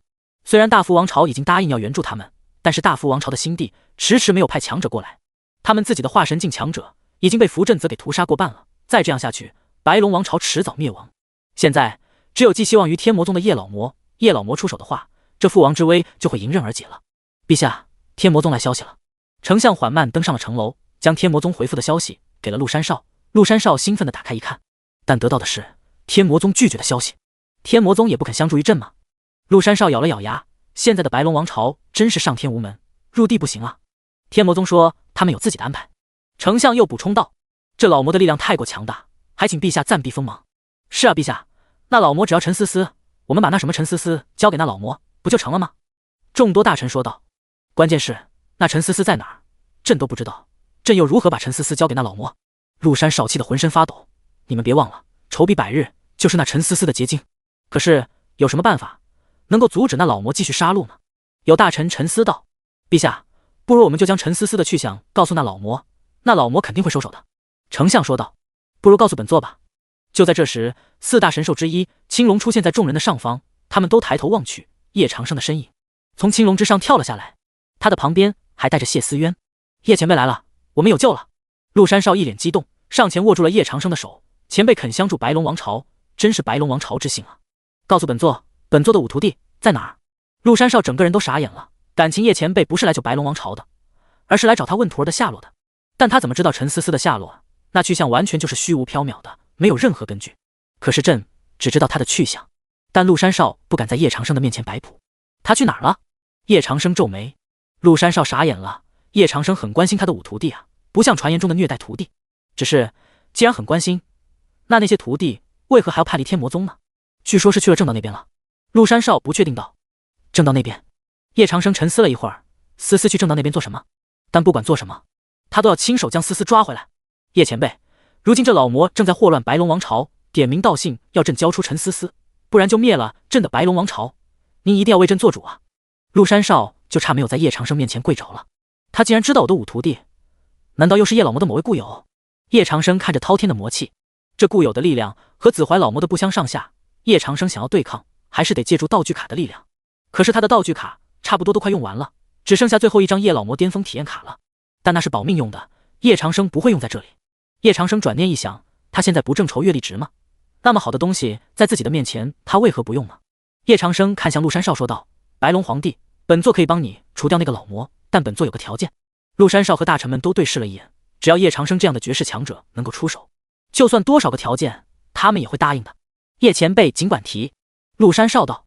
白龙王朝所有的修行资源都要提供给天魔宗，包括地下魔脉。叶长生开口说道。谢思渊歪着脑袋，他是在想师傅要那地下魔脉做什么？地下魔脉不是没用吗？地下魔脉，陆山少犹豫了。可以说地下魔脉是一国的国运所在，宗门是没有的，就如同正道天下中王朝镇国用的灵脉一样，有上中下三等，但他们白龙王朝的魔脉是上等地下魔脉，自孝景皇帝以来，他们的上等地下魔脉就已成衰竭之象了。怎么，这让白龙皇帝很为难？一条快要枯竭的地下魔脉就这么舍不得？叶长生淡然说道。刚才陆山少还在说豪言壮语呢，这会儿就不行了。这是棺椁体，要不叶前辈换一个？叶前辈放心，除了这个，其他条件都答应。陆山少很卑微地说道。就这个条件，如若不应，渊儿，我们回宗。叶长生挥了挥手，谢思渊就赶紧跟上。但白龙王朝上下君臣却是彻底慌了。叶长生离开，这可是对他们白龙王朝是致命打击啊！陆山少上前一步，话都说不利索了。叶前辈，叶前辈，我们愿意拿魔脉交换。陆山少这句话硬是让后面的白龙皇朝的群臣都震惊的不行，但一条已经快要枯竭的地脉，换取那位老魔父王，白龙皇朝的大臣们还是很乐意的。渊儿，你去看看他们的魔脉在哪儿。叶长生吩咐道。是，师傅。谢思渊来到陆山少的面前，说道：白龙皇帝，带路。丞相，带叶前辈的高徒去取魔脉吧。陆山少颤颤巍巍地说道。可怕，就连叶长生的徒弟谢思渊的气质都比他要高啊。好的，谢姑娘，跟我来这边。丞相飞身而起，谢思渊就跟在他的身后。叶前辈，我给您推荐一人，河阳堂。此人是谁？面对叶长生的询问，陆山少笑着解释道：此人是我鹿鸣阁最优秀的魔王之一，化神三重的修为，和那老魔交过手，并且活下来的修士，他熟悉那老魔的力量，有他指引，相信前辈定会取得胜利。叶长生满意道：魔王？就他那点力量也配称魔王？杨魔王还不出来见过叶前辈？陆山少朝虚空中的某一处说道。突然，虚空中的某一处空间激荡了一下，一道身影走了出来。他穿着大白色的长袍，长袍之上会有白龙王朝信仰的标志。杨魔王见过叶前辈，早在1000年之前就听说过叶前辈的威名。河阳堂恭敬道，他的偶像就是叶长生，现在见到本人就变得更加狂热了，因为他有很多话要和叶长生说。如果可以，他还想当叶长生的徒弟，但叶长生说过已经不收徒弟了，他也就将这个念头给打消掉了。哦，本座都有哪些威名啊？叶长生笑道，叶前辈的威名可多了，就算是现写，从这里写到天尽头也写不完。不过叶前辈最著名的要数10大战斗，这10大战斗之中，以定军城之战、康陵山之战、义将关之战最为著名。河阳堂看不出来，竟是个叶老魔的忠实铁粉。不过对于他自称魔王，叶长生多少都对这个称呼有些尴尬。白龙皇帝这人本座喜欢。叶长生说完，就带着河阳堂跳上了青龙。河阳堂感应了一下，就让青龙往白龙王朝的西北方向而去了，那是太竹碑城，白龙王朝和公孙王朝的交界处。你方才说本座的这3大战斗最为出名，他们出名在哪儿啊？叶长生问道。别说是叶老魔生前的10大战斗了，就是这3大战斗，他的记忆里可是都没有的。就拿这3大战斗之一的定军城之战吧，当时魔道宗门的20位渡劫境老魔一起围攻叶前辈，叶前辈临危不惧，接连释放20次的大神通术，将这20位渡劫境老魔全部击败了，这才创建了天魔宗，可以称为是天魔宗的开宗第一战。河阳堂崇拜地说道，渡劫境那可是渡劫境1位就已经够得受了，而那是20位，可叶老魔呢，硬是将他们全部封印的封印，斩杀的斩杀，直接重创1000年前的10大宗门。你说强不强？想不到1000年过去了，本座的故事还广为流传。叶长生叹息道，那是自然，修士生而就仰慕强者，叶前辈威震天下，何人不知，何人不晓啊？河阳堂说道。你和那老魔交过手，感觉如何？叶长生结束了这个对他溜须拍马的话题。很强，虽然控制了符镇泽的身体，但他只能发挥出化神境3重的修为。河阳堂想到那次战斗，就不由得浑身颤抖。化神境3重，他吞噬了那么多的力量，不是为了增强自身，而是像在寻找什么。你们白龙王朝可是有什么神器存在？叶长生忽然想到了那把他放在白龙王朝的神器，那把神器要是被那老魔抢走，后果不堪设想啊！叶前辈，那把神器名为金刚混元棍，重9655400斤，力量非凡，是魔道天下少有的神器之一。河阳堂想了一下说道，对了，就是金刚混元棍。叶长生恍然大悟，青龙，加快速度，我们晚了。青龙的身躯在云层中的速度变得更快了，他现在就是要争分夺秒赶过去。太竹碑城一座大殿中，符镇泽走到这里，看着一根根有魔气缠绕的大柱，心生感叹，这大殿他很多年没有来过了。叶老魔，没有找到你的徒弟，本座很遗憾，但找到了你的神器也是值了。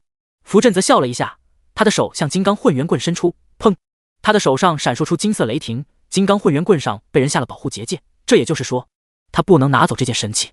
这怎么回事啊？怎么1000年过去，神器的力量还在？符镇泽嘴角抽动了一下。叶老魔，你就纯心和本座作对是吧？本座拿你一件神器，怎么了？怎么了？符镇泽近乎狂怒了起来，在他的狂怒下，力量轰在了这件神器上，即便是看护神器的大殿毁了，但神器依旧还完好无损。符镇泽的力量不断作用在神器的结界上，但一点用都没有。黑芒消散，符镇泽已经几乎虚脱，他现在明白了，为何紫怀老魔都不是叶长生的对手。叶长生的心机和手段，实在是诸多老魔之最啊！叶老魔，本座和你不共戴天，紫怀的仇，本座就替他报了。符镇泽没法撼动神器，他的身躯刚要化作黑色光带离开，但一股龙威已经降下，他的头顶上方出现一道青色光芒，符镇泽的身躯被彻底压制住了。本座当占据符镇泽的身躯的老魔是谁呢？原来是新老魔，怎么要急着和紫怀老魔陪葬？叶长生的声音淡淡的在青龙的背上响起，宛若宣判一般，让新老魔的心都在颤抖。虽然叶长生的力量新老魔能感觉到很弱很弱，但他仍然不敢冒进，生怕他又深陷叶长生的手段之中了。叶老魔，你有同为魔道，为何非要赶尽杀绝？符镇泽，哦不，现在应该说是新庄多新老魔了。新老魔当年是10大魔宗之一，刀魔宗的祖师，与子怀一样和叶老魔相识，但康陵山之战后，新老魔陨落，魔魂遁走，2000年都没有相关消息。他一直都在隐忍，寻机报复叶老魔，可惜的是，这一切都在叶老魔的筹划中。为何要？本座的道与魔道、正道不同，本座的魔道是你不能理解的。叶长生走到新庄多的面前，新庄多缓缓退后了2步，叶长生的气场非常强大。你的道还不是魔道，又有何不同？新庄多打算最后拼命了。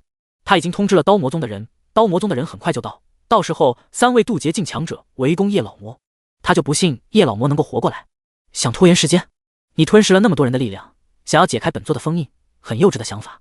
本座的封印，天下只有本座才能解开。叶长生手掌一伸，金刚混元棍就像是受到感应了一样，飞到了叶长生的手中。神器在手，叶长生的手上闪烁着淡淡的金芒。10大宗门的每一位老魔，他都是要全部消灭的。紫怀老魔是第一个，而这新老魔就是第二个。什么是魔道至尊？魔道至尊就只有一个。河阳堂看着叶长生手中拿着的金刚混元棍，整个人都很激动。当年就是这把神器，杀的10大宗门的老魔死伤惨重。康陵山之战后，魔道天下就再无人敢自称老魔了。哈哈，既然你已自己解开神器的封印，那这金刚混元棍本座就笑纳了。刀魔宗的人都出来吧，我们没时间和这位叶老魔耗下去了。新老魔说完，一道黑气就在他的背后涌出。刀魔宗宗主林一刀，还有诸多刀魔宗的高层，他们的出现就等于直接和天魔宗宣布开战。千年过去，10大宗门内部再起风云，竟是因为一人叶长生。勾引祖师，勾引祖师！刀魔宗这次来的人中有1000多人，全部都是化神境的修为，但这有用吗？现在的叶长生就算不用叶老魔巅峰体验卡，但神器在手，一样可以镇压他们。一刀，小心，叶老魔拥有神器。新庄多提醒道：“祖师放心，就算他有神器又如何？我们人多。大长老、2长老、3长老，你们一起上。”林一刀说道。大长老、2长老、3长老都是渡劫境的力量，他就不信还打不过一个叶长生。大神通术，玉虚血雾；大神通术，尖火月丝；大神通术，星宿双极。3位长老同时释放了他们的力量，大量的血雾、月光、星宿图从空间中钻了出来，将叶长生罩在了里面。强大的威能，河阳堂都觉得他自己难以自保。就在3位长老释放大神通术的瞬间，他就已经跑了很远了。砰！血雾妄图把叶长生的身体给撕碎。从外面看，叶长生的身体就好像泡在里面似的。但叶长生此刻举起了他手中的金刚混元棍，金芒大放，致命月光还没有到达，金刚混元棍的力量就把他给打回了2长老的体内。还有刚刚成型的星宿银河也是如此。金刚混元棍在叶长生的手中仅仅悬浮了半刻钟，就被叶长生抓住。叶长生动了，他握着金刚混元棍，一棍扫在了大长老的腹部。强大的力量令刀魔宗大长老的身躯被分割了，下一棍直接向刀魔宗2长老扫去。金芒的气浪使得刀魔宗2长老飞了很远，将一座山都撞出了一个大窟窿。叶长生直接出现在了刀魔宗3长老的面前，刀魔宗3长老的瞳孔中只闪过一道金芒，然后就没有然后了。刀魔宗3长老的身躯也是飞了出去。叶老魔好强，我宗的3位渡劫境在叶老魔的面前竟不是一招之敌。那金刚混元棍好厉害啊，不愧是神器，我终于看到了神器的力量。兄弟，好好看，这或许是你最后一次看了。说什么降低我方士气的话，我们还有祖师在，祖师当年可是重创过叶老魔的，只要再度重创了叶老魔，何愁刀魔宗不兴？刀魔宗的众多修士都点了点头，他们从小就是听着祖师的故事成长的，祖师在他们的心中乃是一代伟人。提起祖师，刀魔宗的长老们也都是抚了抚长须，一代伟人怎么会连叶老魔都打不过呢？祖师，叶老魔他林一刀整个人都被叶长生给吓住了，一口气就解决了他们3位长老，而且还都是渡劫境。叶老魔，想不到你还是威风不输当年啊！新庄多呼吸了一口气，看向了林一刀，一刀，为师培养你多久了？300年。林一刀不知道新庄多为什么会这么问。300年，你的修为还是在化神境后期，实在是令为师失望。不过，你愿意把你的力量给为师吗？新庄多叹息着说道。他本身只是魔魂，就算夺取了符镇泽的身躯，那也只是魔魂，他尚缺一副完整的身躯。而林一刀的身躯，无疑就是他魔魂的最佳容器。只要夺舍了林一刀，他的力量就会重新回到当年的渡劫境巅峰。徒儿愿意。林一刀点了点头，此战关乎刀魔宗的生死存亡，容不得他有半点犹豫。好好，真是为师的好徒儿。新庄多的手掌刹那间就变为了黑色的尖锐利爪，直接对准了林一刀的脑袋。叶前辈，别让他们的力量合二为一。河阳堂提醒道。叶长生这才注意到，新老魔的魔爪已经盖住了林一刀，若是让他们的力量合二为一，那他就不得不用叶老魔巅峰体验卡了。因为渡劫境巅峰，哪怕是神器也难以阻挡。叶长生持着棍子就向新庄多一棍扫去，强大的金芒立刻就把挡在新庄多和林一刀面前的刀魔宗的人全部都消灭殆尽，真是一个人都没有留下。叶长生挥动金刚混元棍向新庄多和林一刀砸去，但新庄多已经在吞噬林一刀的力量，所以金刚混元棍砸在了黑色光罩之上，无法破开。近在咫尺的是新老魔的冷笑。叶老魔，等本座恢复了修为，你和你的天魔宗就消失吧。叶长生双手握着金刚混元棍，说道：“是吗？那就看看本座能不能破开你的乌龟壳。”叶长生说完，加大了手上的握力。砰！金刚混元棍爆发出极致耀眼的金色光芒，一棍压下新庄多所撑起来的防御，就在此刻被叶长生给破掉了。这怎么可能啊？新庄多瞪大了眼睛，不敢相信眼前的这一幕。叶老魔的神器居然有那么厉害！他和灵异刀两人全都吐血飞出，叶长生就趁此机会一棍扫出，灵异刀的防御结界立刻就被破掉，他的身躯直接被打爆了。面对金刚混元棍，新庄多不敢硬碰，他飞身而起，想要摆脱叶长生，但是叶长生岂会放过这么好消灭新老魔的机会？他一棍再次向新庄多扫去，神器所蕴含的力量极为强大，新庄多甚至都来不及释放大神通术，他就被神器砸中了。叶老魔，总有一天那个传说会来临的，你就等着吧。然后新庄多的身躯就化为一道道黑色光芒消散了，没有了魔魂，符镇泽的身躯也恢复了正常，只是昏迷不醒。叶长生把一颗治疗用的丹药丢入了符镇泽的口中，说道：“把他送回大福王朝吧，告诉大福王朝的新帝，让他好好当个潇洒王爷，只要他平安无事，本座就不会插手大福王朝的内政。”叶前辈仁慈。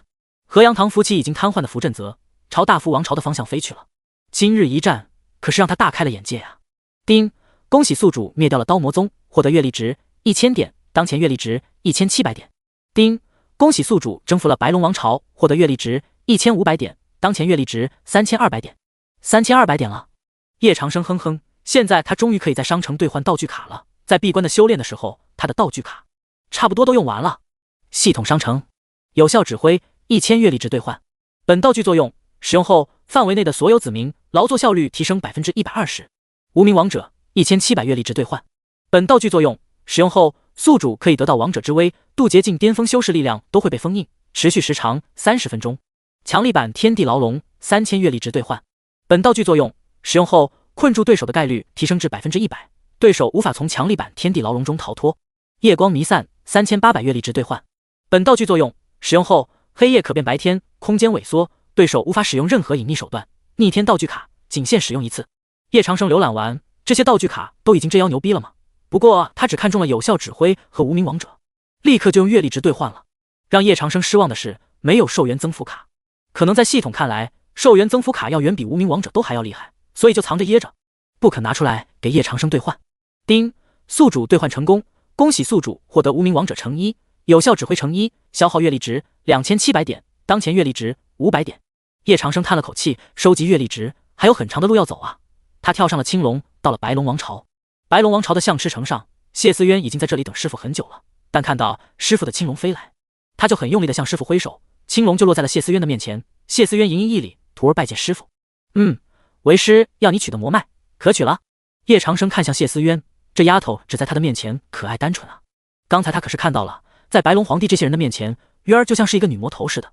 他的这些徒弟还真是一个个的都不简单。回师傅，鱼儿已经取得魔脉，师傅请看。谢思渊露出了白嫩的手掌，在手掌中一道道很小很小的黑光在闪烁着。叶长生知道，这就是他要的魔脉。只要有了魔脉，天魔宗的天地灵气就会更加浓郁。将时不，现在是9大宗门，甩地更加远了。很好。叶长生点了点头，看向白龙皇帝，你们没有了魔脉，100年之内必衰落，你可愿带领你的子民进驻姑苏城？这陆山少等人震惊了。魔脉是一国国运，力量所在，没有了魔脉，那就等于是灭国了。但陆山少，白龙王朝的群臣摇头说道：“叶前辈救我白龙皇朝于水火之中，理应得到我白龙皇朝的魔脉，我们会去寻一条新的魔脉的。”好，既然你们已经有了目标了，本座就不便强迫。鱼儿去刀魔宗了。叶长生看向了谢思渊说道。谢思渊蹦蹦跳跳的跳上了叶长生的青龙。刀魔宗，此刻的刀魔宗上下乱成一团了。就在刚刚，在刀魔宗的祖师庙堂鼓楼中，他们刀魔宗所有高层的魔元全部破碎了，就连祖师的无上魔元也都是如此。这怎么可能啊？祖师可是建立他们刀魔宗的无上强者，历经千年时光，历代宗主的改革，才让刀魔宗挤进了魔道10大宗门，如今却接连陨落祖师3位渡劫境强者。祖师、宗主以及诸多长老前去围剿叶老魔，却不曾想遭此噩耗。夺取神器，我们刀魔宗已经谋划了上千年，但还是叶老魔技高一筹啊。2位副宗主现在宗门上下人心涣散，犹如一盘散沙，这时候要是被叶老魔打上门，不会的，叶老魔和我宗3位渡劫境强者一战，已经元气大伤，况且我宗还有护宗大阵在，就算叶老魔来，我们也不怕。副宗主说的极是，不如我们就趁此刻叶老魔不在天魔宗，我们去攻打天魔宗。不可，这和自动送上门有什么区别？经此巨变，刀魔宗的高层们都在商讨着如何应对叶老魔。虽然宗主、长老他们已经死了，但他们的副宗主、替补长老、亲传弟子们还在啊。只要刀魔宗还有一口气在，就不会完全灭亡。这里就是刀魔宗，好久没来了。叶长生在青龙上抱着约儿，感受女孩的芳香，将头都埋在了谢思渊的秀发里。打完架再和徒儿温存温存，这是什么神仙日子啊？嘻嘻，刀魔宗的人恐怕没有想到，他们今天就要灭亡了吧？谢思渊反手抱住叶长生，说道：“等会儿就让约儿去叫阵吧。”叶长生闻着清香，说道：“啊，师傅我不行的。”谢思渊呆萌了，师傅让他去叫阵，他可从来都没有这方面的经验。相信自己，把你心中的怒气都释放出来，这也是一种缓解心情的好办法。叶长生摸了摸谢思渊柔顺的秀发，说道：“那师傅我就去试试。”谢思渊一飞下青龙，就立即被刀魔宗的人给发现了。守在门口的100多个弟子，他们看着谢思渊，顿时就被谢思渊的可爱纯洁给吸引住了。兄弟，看到那个女孩子了吗？好美啊，好可爱啊，好想去亲一口。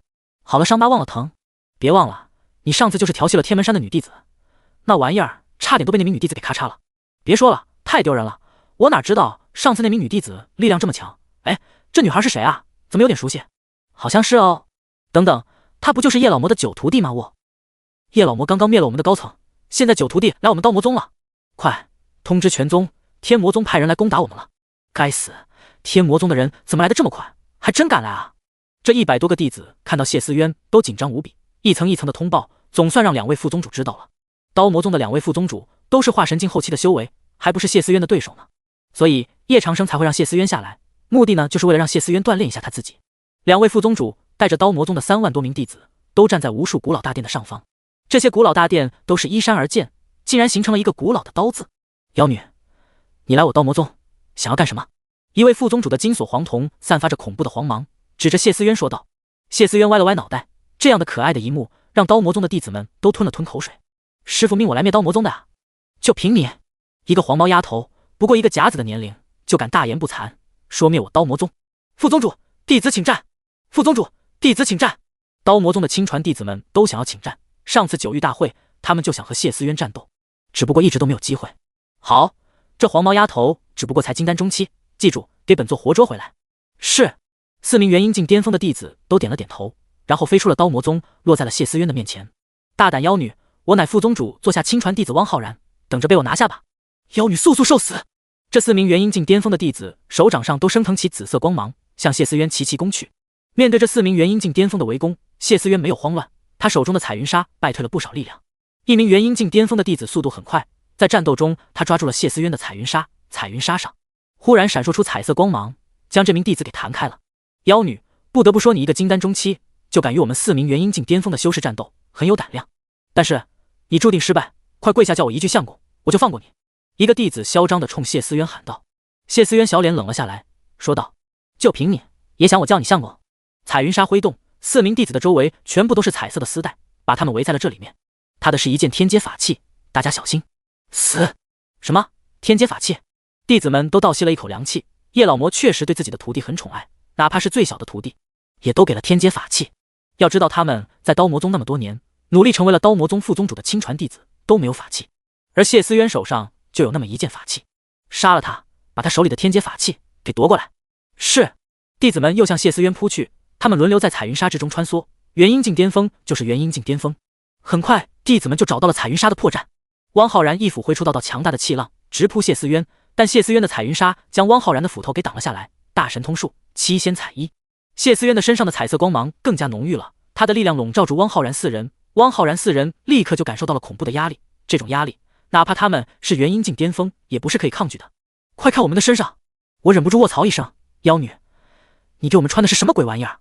汪浩然4人又惊又恐，这玩意儿他们又脱不下来，而且他们穿上也不太合适，因为太像女装了，4个大男人穿着女装像什么话啊？当然是七仙彩衣哦。谢思渊笑道，他将这4名弟子给带到了青龙面前。汪浩然4人看到青龙上面的叶长生，他们冷汗都下来了。叶老魔，师傅，鱼儿已经将他们副宗主的亲传弟子给抓来了，师傅要怎么处置他们？谢思渊眨巴了一下眼睛，什么元婴境巅峰啊，他们力量还没有发挥出来，就被自己的七彩仙衣给困住了。他很少释放大神通术，但师傅这次交代的任务是重中之重，所以用了大神通术都要稳一些。胡闹！叶长生淡淡地道，鱼儿，擒贼先擒王，他们还不是刀魔宗的王？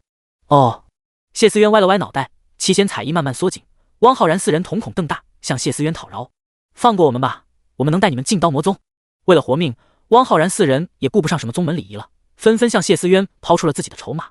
不需要，谢思渊道：“这家伙刚才还调戏他呢，这天下只有师傅能，其他人算什么东西？”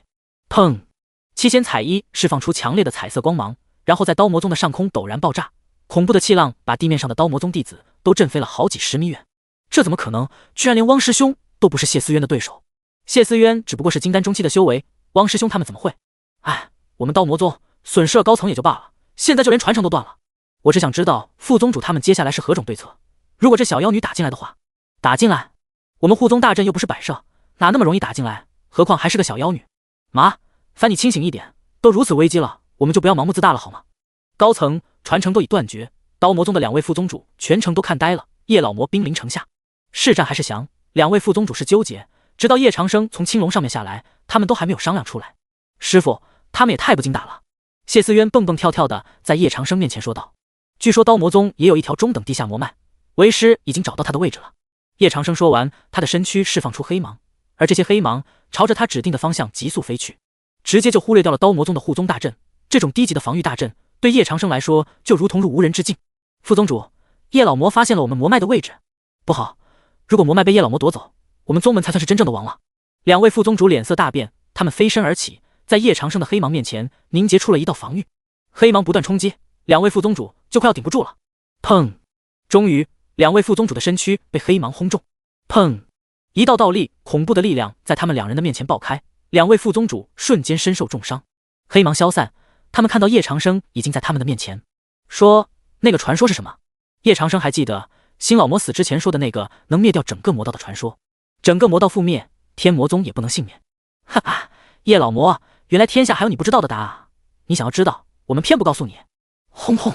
两位副宗主毅然决然地选择了自爆，刀魔宗的弟子们也差不多被谢思渊给清理掉了。师傅，都已经解决掉了。谢思渊说道。只见黑芒指引，整条龙形魔脉在他们的面前涌现，这条龙形魔脉很快就被叶长生收取了。现在开始，天魔宗也有地下魔脉了。叶长生满意地道：“渊儿，我们回宗。”了。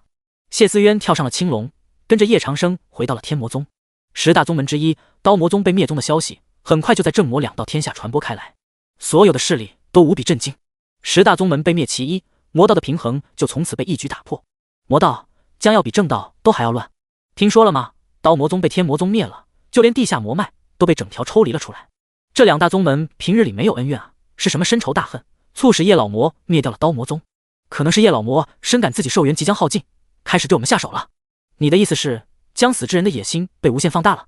这早就看出来了，天魔宗势力扩大，或许要统一整个魔道天下。若是别的魔道势力，我们还不相信，但要是叶老魔的话，他的确有这个恐怖的实力。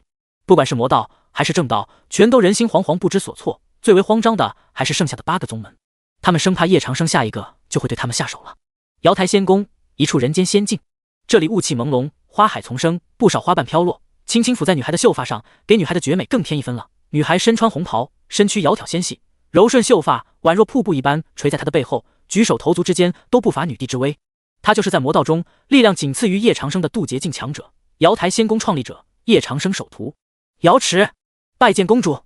青灵儿跪在了瑶池的面前，拱了拱手说道。瑶池挥了挥玉臂，说道：“起来吧，查清楚天魔宗突然灭掉刀魔宗的原因了吗？”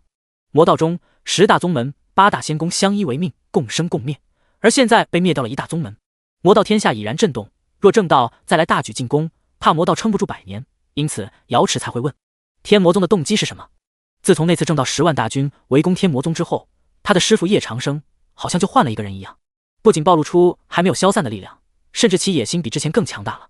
查清楚了，是因为刀魔宗创派祖师新老魔，新老魔无辜屠杀白龙王朝，这才导致了叶老魔的震怒。青灵儿说道：“这只是你看到的假象罢了，算了，你先下去吧，继续看看魔道各门的反应，第一时间汇总给本座。”瑶池冷漠道：“是。”青灵儿看了瑶池一眼，其实他还有话对瑶池说的，但瑶池不想听，他也就算了。师傅，你灭刀魔宗是因为武师妹吗？瑶池喃喃：“可是你已经变成一个真正的魔了，为何还要？”瑶池发现自己越来越看不透叶长生了，感觉叶长生在他这里就是一个谜，但他笃定的是叶长生的残暴本性没有改变，建成只不过是为了更好的吸食力量。叶长生他已经看透了。咦，有信？瑶池看着自己面前的一封信，伸出雪白的玉手，这封信就自动打开了。公主，10大宗门之一的天门山正在大肆招揽凝聚出魔星的魔修，到现在为止，天门山招揽了1万多人，而且还在增加中。天门山，瑶池将书信焚毁。他在创立瑶台仙宫前就了解过天门山，天门山有9大山主，他们的力量都在化神境9重左右，对天门山有着绝对控制的权利。而在9大山主之上，还有一位天主。天门山刚刚发生一次政权交替，就迫不及待地广招大量魔修。难道天门山是在谋划什么大事儿？而且天门山的新天主到现在都还没有露面。瑶池的身影一动，就化为淡淡的紫色光芒，离开了瑶台仙宫。天魔宗，师傅，我们回来了也。谢思渊张开了双臂，打架什么的真是累啊，还是天魔宗好，至少有人会伺候自己。把这2条地下魔脉融合了。叶长生此刻的双手上都有着散发着黑气的地下魔脉，一条为上等，一个条为下等。师傅，为何之前我们天魔宗就没有地下魔脉呢？谢思渊疑惑道。那是为师以绝强的手段创立了天魔宗，魔道无人不怕为师，为师还需要魔脉做什么？可是现在不一样了，姑苏城已建好，还有那么多的子民需要为师的这2条魔脉。轰！叶长生将这2条魔脉丢出，这2条魔脉在天魔宗的上空汇聚，瞬间天魔宗的天就黑了下来。冰瑶被这天上的巨大动静给惊动了，连忙跑出来看，是中等魔脉和上等魔脉在融合，2条不同层次的地下魔脉。怎么会？苍穹之上宛若有2条黑色巨龙在打架，搞得天地黑暗，黑云雷暴绵延了方圆10万多里。叶长生整个人都已经被黑芒吞噬，无边无际的黑芒冲向苍穹，与2条黑色巨龙缠绕在了一起。谢思渊作为现场的唯一见证者，他惊叹道：魔脉开始在融合了。过了很久，2条黑色巨龙这才结束了战斗，在叶长生的控制下，他们全部都被埋藏在了天魔宗的地下了。就在被埋藏的那一瞬间，整座天魔宗的层次都提升了很多很多，比灵气复苏的天魔宗都还要强大数10倍，就连叶长生周围的草也都生长了好几倍。叶长生拍了拍手，从此天魔宗的护宗大阵有地下魔脉的力量加持，就算是神仙来了也无法破除。师傅，有这么厉害？那上回白墨尘的剑，谢思渊说道，护宗大阵若只是单向防御的话，还是有缺陷的。放心吧，这次不再只是防御了，只要有人攻击护宗大阵，他的力量就会反弹回去。叶长生淡笑道，好久没有找你七姐下棋了，你先回去修行，我去找你七姐。是师傅，徒儿告退。和元婴境巅峰一战，谢思渊收获了不少，所以他想巩固一下自己的修为。顾红衣的房间中，顾红衣正挥舞着红灵剑，这段时间的修行，他领悟到了一缕缕剑意，正是这些剑意使他的红灵剑增强了很多。突然，顾红衣感觉到有一阵风吹了过来，他的红灵剑立即幻化为一道道红影，向那出现风的地方刺去，但没有想到对方居然只用了2根手指头就夹住了顾红衣的红灵剑。师傅，徒儿拜见师傅。顾红衣连忙收回了红灵剑，说道，起来吧，为师今日来就是考察你的修行，红灵剑练到第几级了？叶长生看着顾红衣手中的红灵剑，红灵剑上多出了3道红绸，与第一次教顾红衣的时候已经有不同了。第3级。顾红衣不敢怠慢，说道，第3级，为师给你传了9级剑法，你能练到第3级已经是很有天赋了。叶长生抚摸了一下长须，师傅，练红灵剑的时候，徒儿有一事不懂，不知师傅。顾红衣撇了撇嘴唇说道，先陪为师下棋。叶长生老神在在的说道，是。顾红衣将早已经准备好的棋盘拿了上来，叶长生来他这里不是为了教他修行，就是为了让他陪叶长生下棋，但是这棋是叶长生自创的。先走兵。叶长生先让一个兵过了河界。顾红衣接触象棋时间不长，还不知道怎么玩，我走一个炮。师傅，我已经准备吃掉你的兵了哦。是吗？为师也走一个炮。叶长生说道，棋盘上2只炮保护住了自己的兵。走一个。顾红衣头疼了起来，他和师傅玩棋从来都没有赢过，师傅的棋道太高超了。果不其然，在经过了3轮的对抗后，叶长生的马刚好就跳在了顾红衣帅的附近，而叶长生的车也盯住了顾红衣的帅，完成了绝杀。将军啊，我又输了。顾红衣双手撑着脑袋说道。红衣，知道第3级的红灵剑法了吗？叶长生笑着说道。徒儿愚钝，还是不清楚。顾红衣摸不着头脑，他拱着手说道，过来吧。叶长生挥了挥手，顾红衣就乖乖地跟在他的身后。来到了房间外，叶长生说道，把红灵剑召唤出来。顾红衣将红灵剑握在手中，随之一只充满安全感的大手缚住了他的小手，而叶长生已经将他的2只手都给控制住了。就在他分心的时候，别分心，红灵剑的要领就是缠，第3级剑法更是深得缠之精髓。你要把你手中的剑想象成是一根绳子，而你现在是在用绳而不是在用剑。用绳，顾红衣闭上了美眸，他在想他手中握的就是绳，他要将缠的要领发挥出来，但他甩剑出去的时候仍然是直直的剑光，虽然威力非凡，但还是没有突出禅。丁，您教导了顾红衣，获得阅历值120，当前阅历值620。叶长生也不着急，松开了顾红衣之后，就等他自己练了。叶长生就找了一个地方坐下，因为他要修行。而这次修行，他选择的是修行功法。叶老魔的功法有很多种，但因为都太强了，他没法使用，所以在打架的时候只能用道具卡。而现在不一样了，他的力量达到了化神境，可以驾驭在渡劫境时的力量。就在这时，叶长生感觉到了体内犹如有万千魔气在升腾一样，他的心里一突，难道这就是魔心？叶长生一喜，有了魔心，那么他修炼的速度就更快了。但他不知道的是，在他的脸颊上，不知道什么时候多出了3条红纹，而在3条红纹居然勾勒出了一块很大的区域，倒像是古代乌龟壳上的甲骨文，晦涩难懂，只能依靠图形解释。但顾红衣已经被这一幕给惊呆了，和师傅相处了这么久，他还是第一次知道师傅的脸上会有这种东西。这时，一支商队已经来到了天魔宗的宗门之外，这支商队由30多人组成，他们大多都是元婴境3重左右的修为，力量很是弱小，但他们拥有着极强的经商头脑。虽然智力不如天才少女冰瑶，但他们每个人都是行业中的佼佼者。一名身着暗灰色锦袍的男子说道：“姑苏城在公孙王朝最完美的位置上，有多少人抢着要这片区域？还是吴老您高明，提前就跟天魔宗打了声招呼。”吴老笑了笑，说道：“要想和天下魔道至尊打交道啊，不拿出点诚意怎么行？”随后，吴老又看向他身后身着青色长袍的中年男子：“司徒兄，你不是已经和天魔宗的人商量好了吗？怎么到现在都不见一人？”吴老稍安勿躁，这里已经是天魔宗的地界了，只要耐心等下去，还怕生意做不成？司徒光义说道，他的内心也有点小忐忑，毕竟这是他第一次作为正道修士和天魔宗合作，真是够刺激的。各位远道而来，辛苦了。冰瑶走了出来，姑苏城有了子民，但还是没有钱，所以冰瑶就在叶长生灭刀魔宗的时候，吸引那些商人进驻姑苏城。这是第一批来天魔宗的商人。不辛苦，敢问这位姑娘是？吴老说道。我叫冰瑶，是你们的负责人，从现在开始到未来的3日内，你们会和来自各大势力的商人进行竞争，竞争成功的商队将会获得优先入驻姑苏城的权利，并且还能享受我们天魔宗给予的优惠。冰瑶说道。这种竞争他已经想得尽可能的周全了。请问冰瑶姑娘，我们要与哪些商人进行竞争？吴老又问道。冰瑶摇头，抱歉，我还不能透露。各位要是累了，就可以在这里休息，记住不能踏进天魔宗半步，否则你们就必须离开这里。明白了。吴老恭敬一礼，对于天魔宗的这些规矩，吴老也不做排斥。毕竟上次拍卖会的事儿，他可是听说了，天魔宗如此严加防范，也是有一定道理的。原来师傅修行的时候也有这么可爱的一面。顾红衣这时将红绫剑法学了个大概，就端向着叶长生。他突然发现叶长生的鼻子很好看，就忍不住伸手去捏了捏，不捏不知道，一捏就上头了。但顾红衣怕把师傅吵醒，就只能在不远处看着师傅。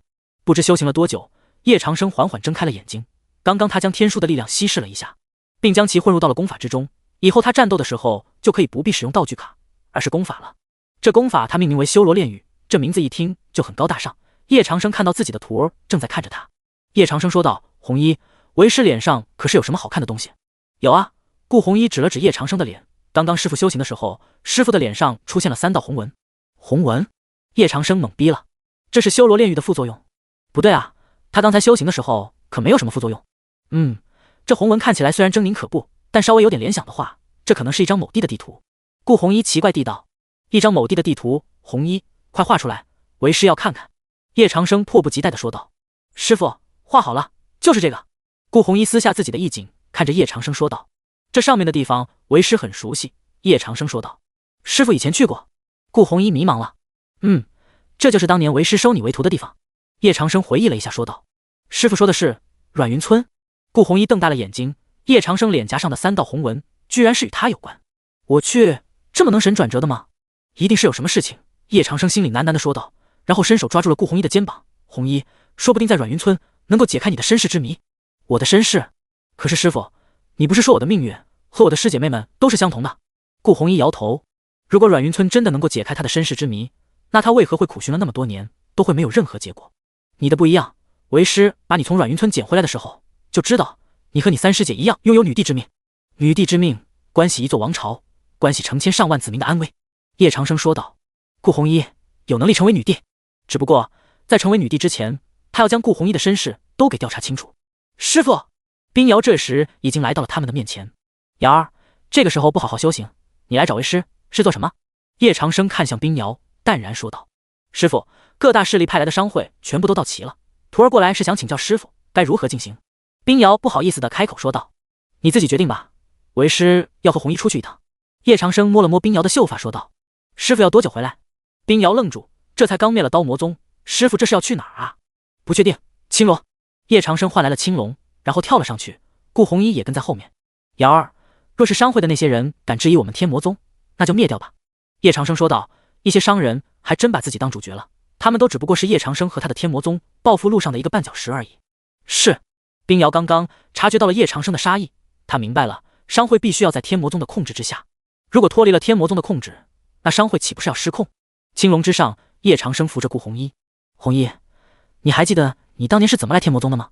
顾红衣低着头想了一会儿，那时我太冷了，几乎是靠意识来到天魔宗的，回去的路并不记得。叶长生皱眉，的确那时的顾红衣不知是从冰川回来的还是怎么的，他浑身都快成一个冰雕了。叶长生用灵力给他暖了很久，顾红衣这才醒了过来，然后才吐出了阮云2个字。叶长生这就奇怪了，阮云村并不在极北之地，怎么会有冰川？但现在只有到了阮云村，一切的谜底才会揭晓。只是阮云村有点远，哪怕叶长生有青龙，也得飞1个多月才会到，而且途中还要横跨整个魔道天下，一路上未免不会引起各大宗门的注意。叶长生也知道，所以每到一座城镇，他就会让青龙飞下来，自己则和顾红衣变成普通人的模样进入城中。此刻的炎炎城，全城都是白衣白旗，白带到处飘着，像是在为什么人祭祀。哎，听说了吗？那陈城主真是死得蹊跷啊！陈城主一生为民，不知道为我们炎炎城的百姓谋了多少福利，如今却莫名其妙的死了。我们一定要为陈城主请愿，不然陈城主就白死了。兄弟，你说什么？陈城主死了？可不是嘛，尸体是在城主府的书房中被发现的，应该是被人给杀了。可是书房之中又无打斗的痕迹，所以我怀疑啊，是被仇家所杀。管陈城主是被谁杀的，新城主上任之后就发布了城主令，若是谁能够找到杀害老城主的凶手，就奖励一张密图。密图？怎么会奖励这种逆天的宝物？72天的力量，整个全皋王朝都有人馋啊！是啊，单单就是里面的天魁之力，就能够瞬间秒杀一名化神境3重的强者。若是拥有密图，就是渡劫境强者来了，我也是有一战之力的。顾红衣听着周围百姓的讨论，挽住叶长生的胳膊，说道：“师傅，什么是密图？”叶长生笑了一下，说道：“密图是地下魔脉力量的另一种表现形式。2000年前，魔道7大王朝之一全皋王朝的一名能人发现了地下魔脉的秘密，并引地下魔脉的力量化成山河湖海，将地下魔脉的力量彻底释放出来。密图之力恐怖如斯，那能人就将其划分为72份，散落在整个魔道天下。”叶长生的话令周围的百姓们都恍然大悟，其中有人问道：“这位老前辈说的极好，老前辈可愿随我等一起去城主府彻查老城主死亡之谜？”也好，反正也是顺路，说不定也能收刮一波阅历值。师傅，真要去查？顾红衣说道。叶长生就跟着这些想要得到密图的人来到了城主府。此刻的城主府门口已经排了很多人，大家都在等着城主出来为他们核验。他们当中有的是民间的神探，也有的是全皋王朝的官员，只要是有大智慧的人，都聚集在了那里。快看那姑娘，好漂亮啊！一身红衣，容颜倾国倾城，太美了吧！那身材简直是绝了，是我在滚滚红尘中第一次看到这么漂亮的女孩。我酸了，那女孩竟然抱着一名青年的胳膊，那名青年就是女孩的道侣。看样子女孩很幸福的样子，这也太甜了吧！我磕到了。众多修士都羡慕地看向叶长生和顾红衣，叶长生何德何能，竟然能有顾红衣这样漂亮的女孩？城主到！就在这时，城主府的一名小吏喊道：“一名身长8尺、身体结实、身穿黑色长袍的男人走了出来。这男人在30岁上下，可以说是全皋王朝最年轻的城主。拜见城主！”众多修士都拱了拱手说道：“起来吧，今日邀请诸位前来，就只为破解先父的死亡之谜，还请诸位同心协力，一同破案。”魏东盘说道：“我等必遵城主之意。”众多修士回应道：“好，本城主就坐等诸位的好消息。求星，带他们去先父的书房。”魏东盘吩咐道。求星点了点头，就带着众多修士去了书房，而只有叶长生和顾红衣还在城主府门口。这让魏东盘深觉奇怪，他就上前来到了叶长生的面前，好奇道：“这位兄弟怎么不跟着他们一起去书房？因为老城主死的地方不在书房，去了也无用。”叶长生淡淡地道：“要不是为了阅历值，以他魔道至尊的身份，必然不可能在这里。”哦，不在书房，那这位兄弟认为真正的案发现场在哪里？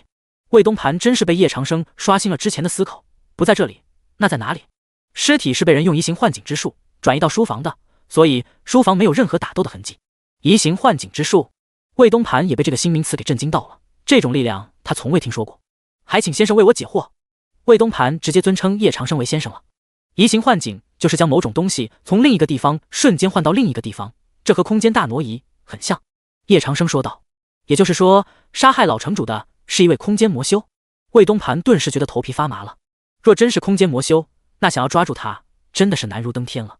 不，准确的说，他是一位时空修士，因为我在城主府的空间中发现了时间被抹除的痕迹，此人的修为是渡劫境强者。叶长生淡淡的说道。时间被抹除，他抹除时间就是为了隐藏自己，不让我们发现有异样。魏东盘愣住了，真是好高明的手段啊！对，这种抹除时间的手段就叫借时抹消。叶长生眼睛亮了起来，他好久没有遇到这么有趣的对手了。顾红衣在一旁听得云里雾里，问道：“什么是借时抹消啊？”借时抹消，每个人在进行空间瞬移的时候都会有时间痕迹的出现，而这力量便是抹除时间痕迹更高级的借时抹消，甚至能够透过空间直接杀人。叶长生解释道：“听先生一言，我好像什么都明白了。承蒙先生不弃，今晚就在城主府歇息如何？”魏东盘邀请道。叶长生点了点头，说完，他带着顾红衣就进了城主府。今天来城主府查案的修士实在太多了，正因此城主府中的客房便没有多余的，就只剩最后一间了。虽然是上等房，但叶长生和顾红衣孤男寡女的。先生，这里就只有这一间房了，您就将就一下，我明天再给先生换一间好的。魏东盘有些不好意思的说道。他们是道侣，道侣住在一起，应该没有什么问题的吧？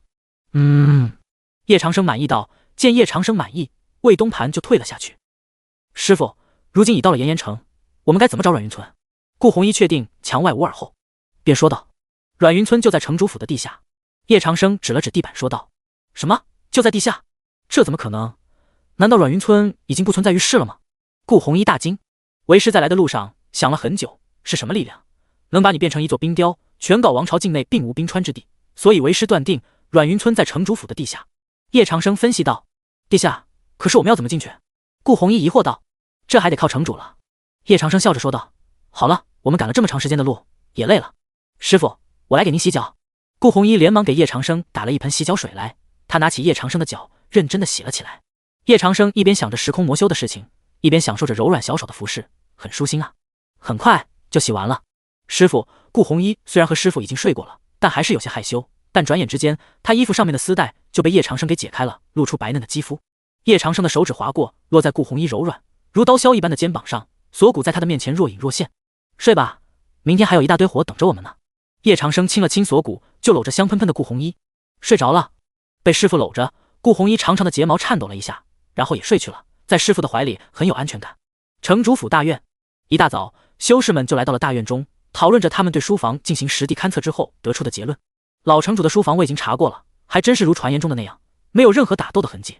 是啊，老城主的修为已经是元婴境5重的修为，若他们打起来的话，必然会毁掉书房的。老城主的尸体我看过，是一道长长的伤口，但这并不是任何法器所为。我们怀疑老城主是属于自杀。众多修士千百种说法，说得魏东盘头都大了。他摆了一下手，说道：“各位，老城主的死因已经有人查到了。”魏东盘的一句话，众多修士都震惊了，居然已经有人查到死因了，这怎么可能啊？魏东盘见所有人都安静了下来，这才继续道：“先生说老城主是死于时空魔修之手。时空魔修？这不可能，时空魔修只是传说之中的修士，就算真的存在，那种级别的人物会对老城主下手？时空魔修之谈，根本子虚乌有。早年间老夫曾与空间魔修为友，他说空间与时间根本不可能融于一人之身。这是哪个混账提出来的如此荒谬的结论，简直就是在误导城主。城主赶紧将此人拿下。城主，时间与空间万不可被掌控，从来都只有空间修士，哪来的时间修士？众多修士立刻就反对道，他们都对密图志在必得，有人抢先发现猫腻，他们自然是最不乐意了，他们怎么能允许有人抢在他们的前面？诸位，事实就是如此，接下来本城主将与先生一起共查此案，辛苦诸位了，你们可以离开城主府了。魏东盘说道。很多修士的脸上都是震惊之色，他们千辛万苦来到城主府，却什么也没有得到，太失望了。但他们又不得不离开，因为城主府再待下去的话，终究不是长久之计。丁，恭喜宿主令炎炎城城主幸福，获得阅历值300，当前阅历值930。这时叶长生已经起来了，看着大批的修士都已离开了城主府，嘴角上扬。人多眼杂，这不方便他在城主府找阮云村。先生都已经走了，我们要从何下手？魏东盘敲开了叶长生的房间门，进来请教道。叶长生在顾红衣的服侍下，已经穿好了衣服去城外。城外？魏东盘被叶长生一系列的意外操作给惊讶到了，但他还是得照做。这是全皋王朝高层都注重的一件非常重要的事儿，等办完了他才好向皇帝交差。好了，顾红衣拍了拍叶长生的衣服，想不到叶长生换上这件都显得年轻了很多。走吧。叶长生带着顾红衣、魏东盘来到了城外，城外是一片连绵不绝的高山，而这里是一处盆地。先生，来这里做什么？在城外走了很久，叶长生叫停下的时候，他们才会停下。叶长生跳下了城主府的饭草席，将耳朵埋在地上，像是在听。这就是先生的手段吗？光靠听就能够得出答案？魏东盘和众多城主府的下人都被叶长生的这听给震惊了。丁，您震惊了城主府的下人，获得阅历值100，当前阅历值1160。我找到了。叶长生起身说道。先生可知此人是谁？魏东盘在叶长生的身边问道。暂时还无法确定，不过我已经有了答案，炎炎城附近的宗门是解脱物吧？叶长生说道。正是，难不成老城主之死与解脱物有关？魏东盘疑惑道。不一定有关。叶长生说了一句众人都听不懂的话，带着顾红衣去了解脱物。魏东盘带着人立刻跟上。城主大人，想不到这先生还真有几分本事，只是这先生的修为我看不透。城主府的副将皱眉说道。他在魏东盘接触叶长生的瞬间就探查了叶长生的修为，但什么有用的信息都没有得到。此人修为滔天，你不可再有其他的举动。魏东盘是怕叶长生生气，现在能够帮他的就只有叶长生而已。是，城主。副将看了叶长生一眼，就不再多言了。饭草系的速度很快，没有多久，他们就来到了解脱物。解脱物顾名思义，解脱凡尘，超越一切，这就是解脱物的理念。他的大殿在沙漠中心，翻过了登冰大山之后，就是全皋王朝境内最广阔的沙漠。一些沙漠魔兽在虎视眈眈着城主府的人，大家小心一点，沙漠中有数之不尽的魔兽，他们的攻击力很强，被咬上一口的话就会立刻死亡。魏东盘嘱咐道。所有人都提高了数倍警惕，每次他们在过这片沙漠的时候都要损失很多人呢。解脱物都没有到，他们就先死在半道上了。顾红衣紧紧握住叶长生的肩膀，生怕就会落后了，但叶长生却一心在解脱物。魔道之中就没有解脱物无法办到的事情，因此解脱物在魔道中的口碑一向很好。沙漠很广，幸运的是他们一路上都没有遭遇到任何魔兽，顺利抵达了解脱物。只见整座解脱物都被黄沙包围在了里面，有3道强有力的黄沙，流速很快，人一旦陷入了进去就会被黄沙给吹走。炎炎城城主魏东盘前来拜见解脱物物主。魏东盘站在黄沙之外喊道。物主大人有事请回吧。呜呜响起的黄沙中传出一道傲慢的声音。他有事？是吗？叶长生一指弹出，黑芒差点没有将黄沙给割成2半。叶长生出手的瞬间，所有人都震惊了，这里可是解脱物，在解脱物的地盘上贸然发动攻击，这不太好吧？这道黑芒穿过了黄沙，这名弟子闷哼一声，显然是被叶长生的黑芒给击中了。这名弟子怒道：你等着！这名弟子跑进了由沙漠之石铸造而成的石头屋中，哭诉着说道：物主，外面有要见您的人，我说您不见任何人，他就对我下手了，伤口给本座看看。解脱物主看着自家弟子，只见自家弟子的手臂上有着黑气冒出，这是天魔宗。解脱物主震惊了，没有想到对自己弟子出手的竟然是天魔宗。不过天魔宗来这里做什么？他们又没有招惹到他。但想到解脱物能解天下奇事，天魔宗宗主定然是慕名而来，这么一想就通了。解脱物主王俊宇化神境5重的修为，有一张能推测过去未来大事的神器八宝光明图。这张图据说能够通晓过去未来，能解天下所有不解之事，也就只有王俊宇能够掌控。凭借此图，王俊宇拯救了许多的迷失在修行路上的少男少女，但他并不是每个人都救。魔道修士千千万万，问题修士实在太多，若是谁都救的话，那岂不是要累死？所以王俊宇就定下了一个规矩，只救天赋超绝之人，因此他也结识了不少的顶尖强者。7大王朝中就有很多的天才，就是被他所救，他的人脉比叶长生的都还要广，能认识叶长生的力量也不足为奇。只见黄沙忽然停止了飞舞，他们消散在天地之间，解脱物真正的模样出现在众人的面前。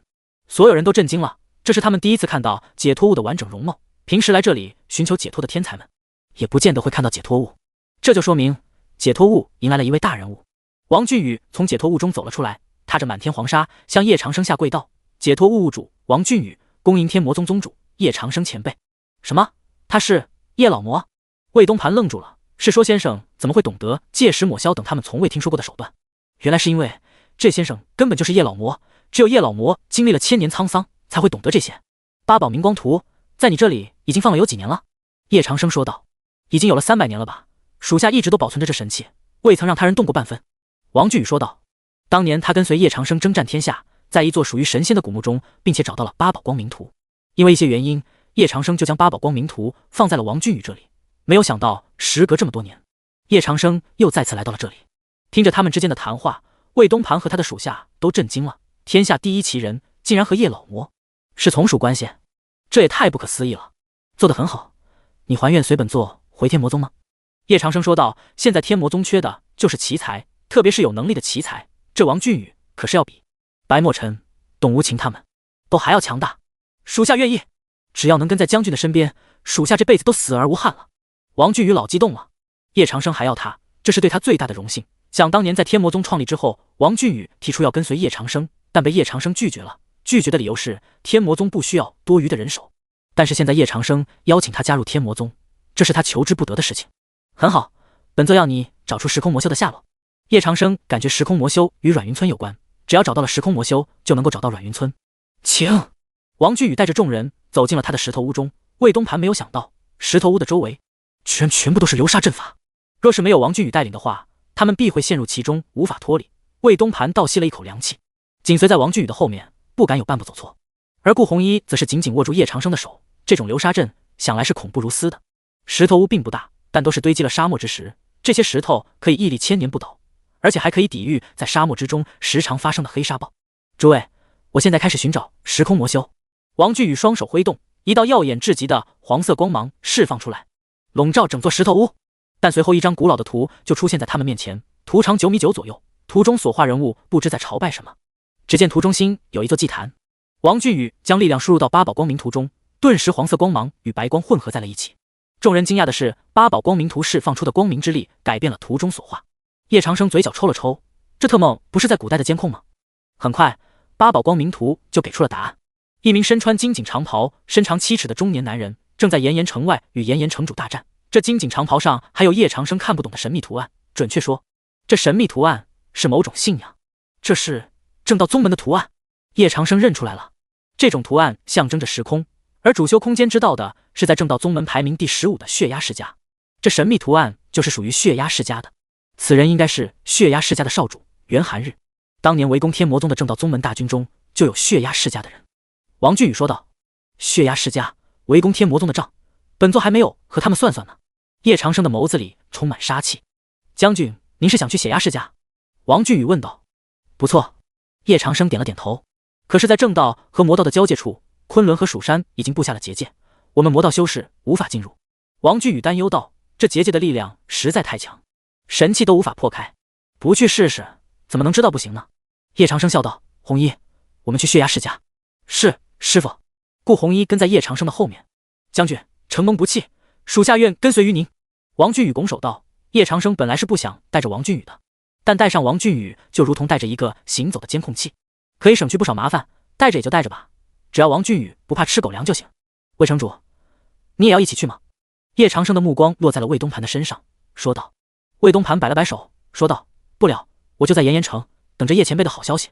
对了，这密图理应交给叶前辈。魏东盘手掌一挥，一张长约15米的图轴就飞到了叶长生的面前。叶前辈，天魁之力强大无比，还请叶前辈谨慎使用。本座知道。叶长生接住密图，飞上了青龙。顾红衣、王俊宇都在青龙上面等着，往正魔鬼两道的交界处而去了。王俊宇看向顾红衣说道：顾姑娘，将军的性格如今是大变了啊，他对你们好吗？顾红衣点了点头，说道：师傅对我们很好，没有再打骂我们了。王俊宇颇为欣慰，为叶长生洗白。将军一心想要求长生之道，为的就是能够一直护着他最心爱的徒儿们。可惜天道太过无情，只给了将军1000年寿命，而如今更是寿命耗尽。王俊宇。叶长生缓缓开口：属下在。王俊宇连忙弯腰说道：不必为本座说好话，本座问你，本座在与新老魔交战的时候，新老魔说起一场关于天魔宗1000年浩劫的传说，这传说是什么？叶长生一直都很迷惑，如今有了八宝光明图，自然是要探究一番，只要躲过了这场浩劫，他的宝贝徒儿们才会过得平平安安，一生无忧。八宝光明图上没有答案。王俊宇说道：就连神器都没有答案吗？叶长生目光有些忧伤，看着师傅失落。顾红衣的心就痛了一下，他的一双小手抱着叶长生，静静的在他的怀里。叶长生也反手抱住顾红衣的细腰，将头埋在了顾红衣的秀发之中闻着。而王俊宇呢，就像征信的回避一下。正魔两道交界处，滨州新府，大量的正道修士在这里巡逻着，严防魔道修士，此所谓正邪不两立。在正道修士的眼中，魔道就是魔道，杀人不眨眼，饮人血，吃人肉的那种，所以不能放魔道修士进去。不然后果是极其严重的。将军，前面就是滨州新府了。王俊宇指了指上面的魔道修士说道。滨州新府，俊宇，本座多少年没来这里了？叶长生的瞳孔中满是回忆。将军，是300年。王俊宇倒是记得清清楚楚，想当年叶长生征战天下，硬是一直打到了滨州新府，令正道修士们都极为胆寒。那就让他们想起当年的回忆吧。叶长生说道。青龙立刻会意，吐出3道火焰。这3道火焰宛若流星一样，快速划过天空，带起一滚烫的热浪。砰！火焰轰击在防御结界之上，爆发出滔天巨响，立刻就引起了滨州新府上下的注意。数万名正道修士登上了城楼。那是4大神兽之一的青龙。不对啊，青龙怎么会来攻击我们？我也不清楚，但青龙的力量触发了我们的防御结界，全员戒备。这下麻烦了，青龙的力量堪比渡劫境修士，如果他打算强攻的话，我们根本就不是他的对手。快看，在青龙的上面，那人竟然是叶老魔，还有大魔头王俊宇。一下子2位老魔驾临滨州新府，这是要干什么？快叫城主过来看看吧！众多正道修士都震撼到了，大名鼎鼎的叶老魔，还有大魔头王俊宇，竟然同时驾临滨州新府，一时间整个正道都陷入巨大的恐惧中。一位渡劫境巅峰强者，一位化神境5重，还有青龙助阵，这简直匪夷所思。发生什么情况了？滨州新府的城主朱千树登上城楼，看到叶长生、王俊宇2人时，头皮发麻了起来。是叶老魔和大魔头王俊宇，不知道他们来滨州新府做什么。一名正道修士道：朱千树，把结界打开，本座就不为难于你，否则待结界破开之日，就是你的死期。叶长生的声音让朱千树不由得打了一个寒战，但他身为朱家后人，怎么能够因为一个魔头就打开正道修士的防线？朱千树冷冷地说道：叶老魔，有本事你就攻进来，这结界可是神仙来了都打不开的。朱千树信誓旦旦，曾经有渡劫境强者强攻结界，攻了半天都没有攻进去，就那么自信？叶长生淡淡笑道，一道金色光芒闪烁，神器金刚混元棍就出现在了他的手中。去！叶长生喝道，金刚混元棍直接挥砸在了防御结界之上，力量顿时溢出，整座城都摇晃了1年下。朱千树好不容易稳住了身躯。神器？你居然拥有神器？他没有想到叶老魔会用神器攻城，叶老魔本就是渡劫境巅峰强者，如果再加上神器，或许他们的防御结界真的撑不了多久。但叶长生并不是真的要攻击结界，只需要将结界打开一个缺口就行了。给本座破吧！叶长生说完，手中的金刚混元棍似乎又变得更加斗大了几分，再次轰击防御结界。轰击的同时，巨大的力量波动导致滨州新府都又剧烈晃动了2下，所有人都站立不稳。快去禀报蜀山的25长老，叶老魔来攻城了。朱千树说道，眼下就只有求助蜀山了。将军，眼下还不能和蜀山硬拼。王俊宇看到朱千树居然去搬蜀山的救兵了，连忙说道：谁说本座要强行攻城的？叶长生的话让王俊宇、顾红衣都很疑惑，不强行攻城，他们怎么进得去正道那边？将军是要……王俊宇忽然想到了什么，哼！叶长生冷哼一声，金刚混元棍再次脱手飞出，轰击在了防御结界之上。这次防御结界荡起了一片涟漪，终于是打开了一道口子。青龙，就是现在！青龙扑腾着翅膀，直接冲进了结界，但因为速度太快，正道修士们都没有看清叶长生的身影。叶老魔竟然不见了！叶老魔的力量太恐怖了，你们看到没有？我们城都晃动了4下。是啊，就像是大地震一般。不过叶老魔只是来攻几下城就跑了，这是想要干什么？哈哈哈哈！肯定是我们蜀山的威名将叶老魔给吓跑了呗。蜀山就是厉害，当年镇压和封印了多少大魔头，也就那个叶老魔比较幸运。哼，叶老魔要是敢来，我们蜀山绝对将他镇压封印，到时候整个魔道都会被消灭。真希望那个时候能早点到来啊！众多正道修士说起蜀山，心中都有无上的敬畏之意。若不是他们天赋不行，他们都想要拜入蜀山了。同时对魔道的恨之入骨，他们也是真正的恨。这时青龙已经透过了滨州新府的防御结界，进入了正道天下。一进入，整个正道天下的天就完全变成黑色的了，黑云压城，城欲垂。但叶长生袖袍一挥，就将铺天盖地的黑云都收了回来。这里的动静太大了，引起蜀山的注意就不好了。青龙，去血压世家。叶长生拍了拍青龙的脑袋，向着血压世家而去。滨州新府，蜀山的25长老这才姗姗来迟。他看到完好无损的结界，都愣住了，看向朱千树：你说的叶老魔呢？已经跑了。朱千树低着头，在这位蜀山长老的面前，他的压力很大。哼，叶老魔这不是没有攻进来吗？听到我蜀山的威名就跑了，下次等叶老魔攻进来了，再来给本座说。蜀山的25长老满脸怒气，他正在泡妞呢，听到叶老魔一来，裤子都来不及提起来。可是到了这里，叶老魔就跑了，玩他呢？是，下次一定。朱千树被25长老劈头盖脸就是一顿骂，心里别提有多委屈了。血压世家还有多久到？叶长生说道，对于正道天下这边的路，他不太熟悉。将军，我们持续飞行1个月，就会到血压世家了。王俊宇是按青龙的飞行速度来算的。诚然，血压世家实在太远了。那我们这个月就在青龙背上修行吧。叶长生说道。师傅，可以摸的呢。顾红衣看着叶长生无处安放的手掌，就主动躺在了叶长生的怀里。叶长生的手就放在了顾红衣的白嫩长腿上，轻轻抚摸，而顾红衣就在叶长生的怀里蹭啊蹭。真好，师傅这个月都是属于他的。王俊宇看了一眼，摇了摇头，他最好把嘴闭上了，不然叶老魔变成夜色魔传出去的话，将军绝对会杀他灭口的。1个月后，血压世家，一名身穿金色锦袍的男子走到了血压世家的府邸前。血压世家很大，堪比一座奢华无比的皇宫。少主，少主，家主已经在里面等你了。2名下人见了金色锦袍的男子，恭敬地说道。金色锦袍男子就是叶长生要找的时空魔修元寒日，虽然有魔心，但他却是地地道道的正道修士，他兼具时空圣体，拥有时空之力，然修为只是在化神境3重而已。但他却提前得到了仙院邀请函。仙院指的是蓬莱仙院，世上4大仙院之一，一批修为达到了渡劫境的修士会收到蓬莱仙院的邀请函。收到邀请函的即日起，就能够参加蓬莱仙院每500年举行的仙院考试，为后面的飞升成仙打下基础。如果贸然飞升成仙，将会受到天道的惩罚，这也是不管魔道还是正道，有那么多的渡劫境修士沉淀下来的原因。拜见父亲。元寒日跪在血压世家家主袁宣庄面前，小脸上洋溢着说不尽的幸福。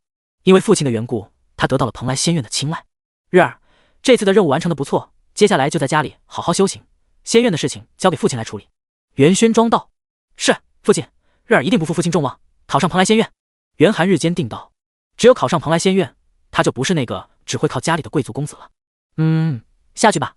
元寒日告了一声退，他回到了自己房间里。这次与魔道城主一战，他也受伤不小，最后凭借着时空之力才勉强击杀了这魔道城主。想不到炎炎城城主还挺厉害的，魔道中还有多少事情是我不知道的。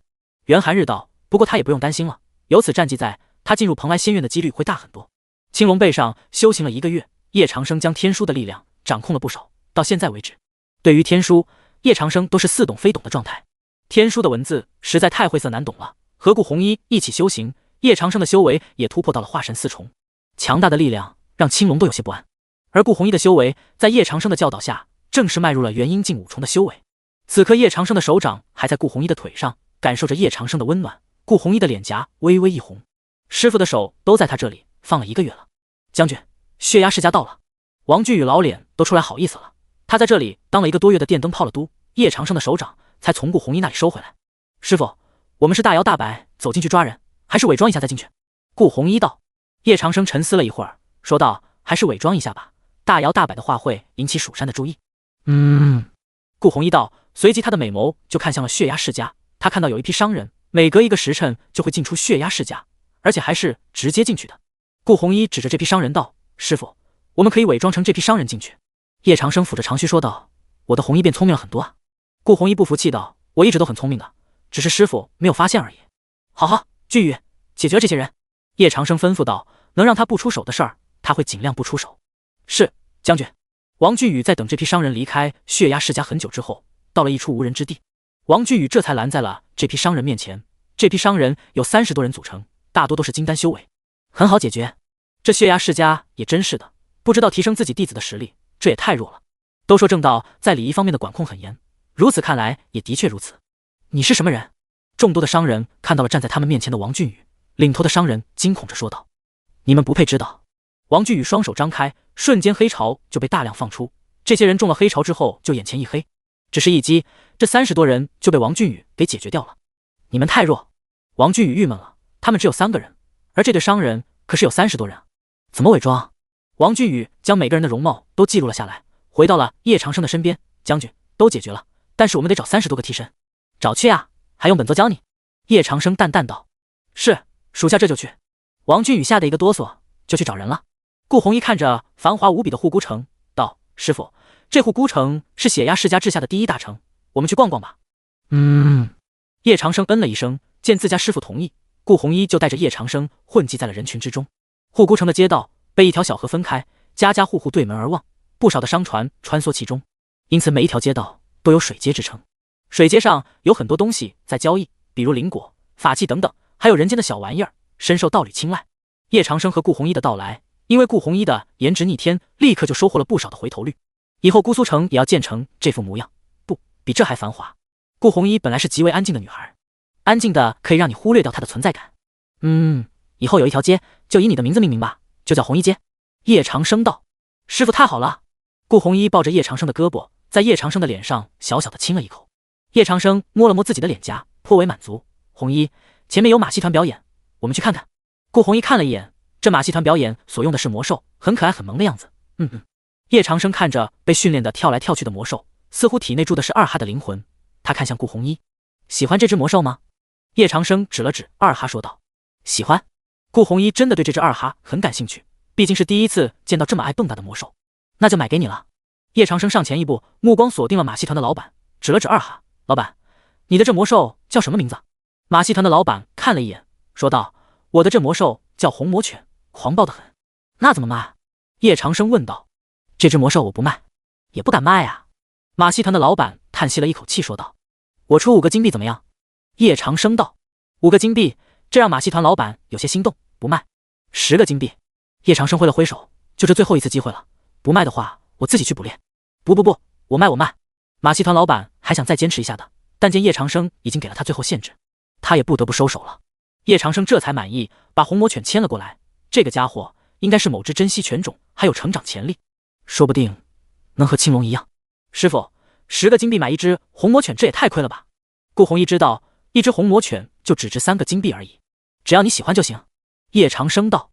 这句话让顾红衣脸色微红了起来。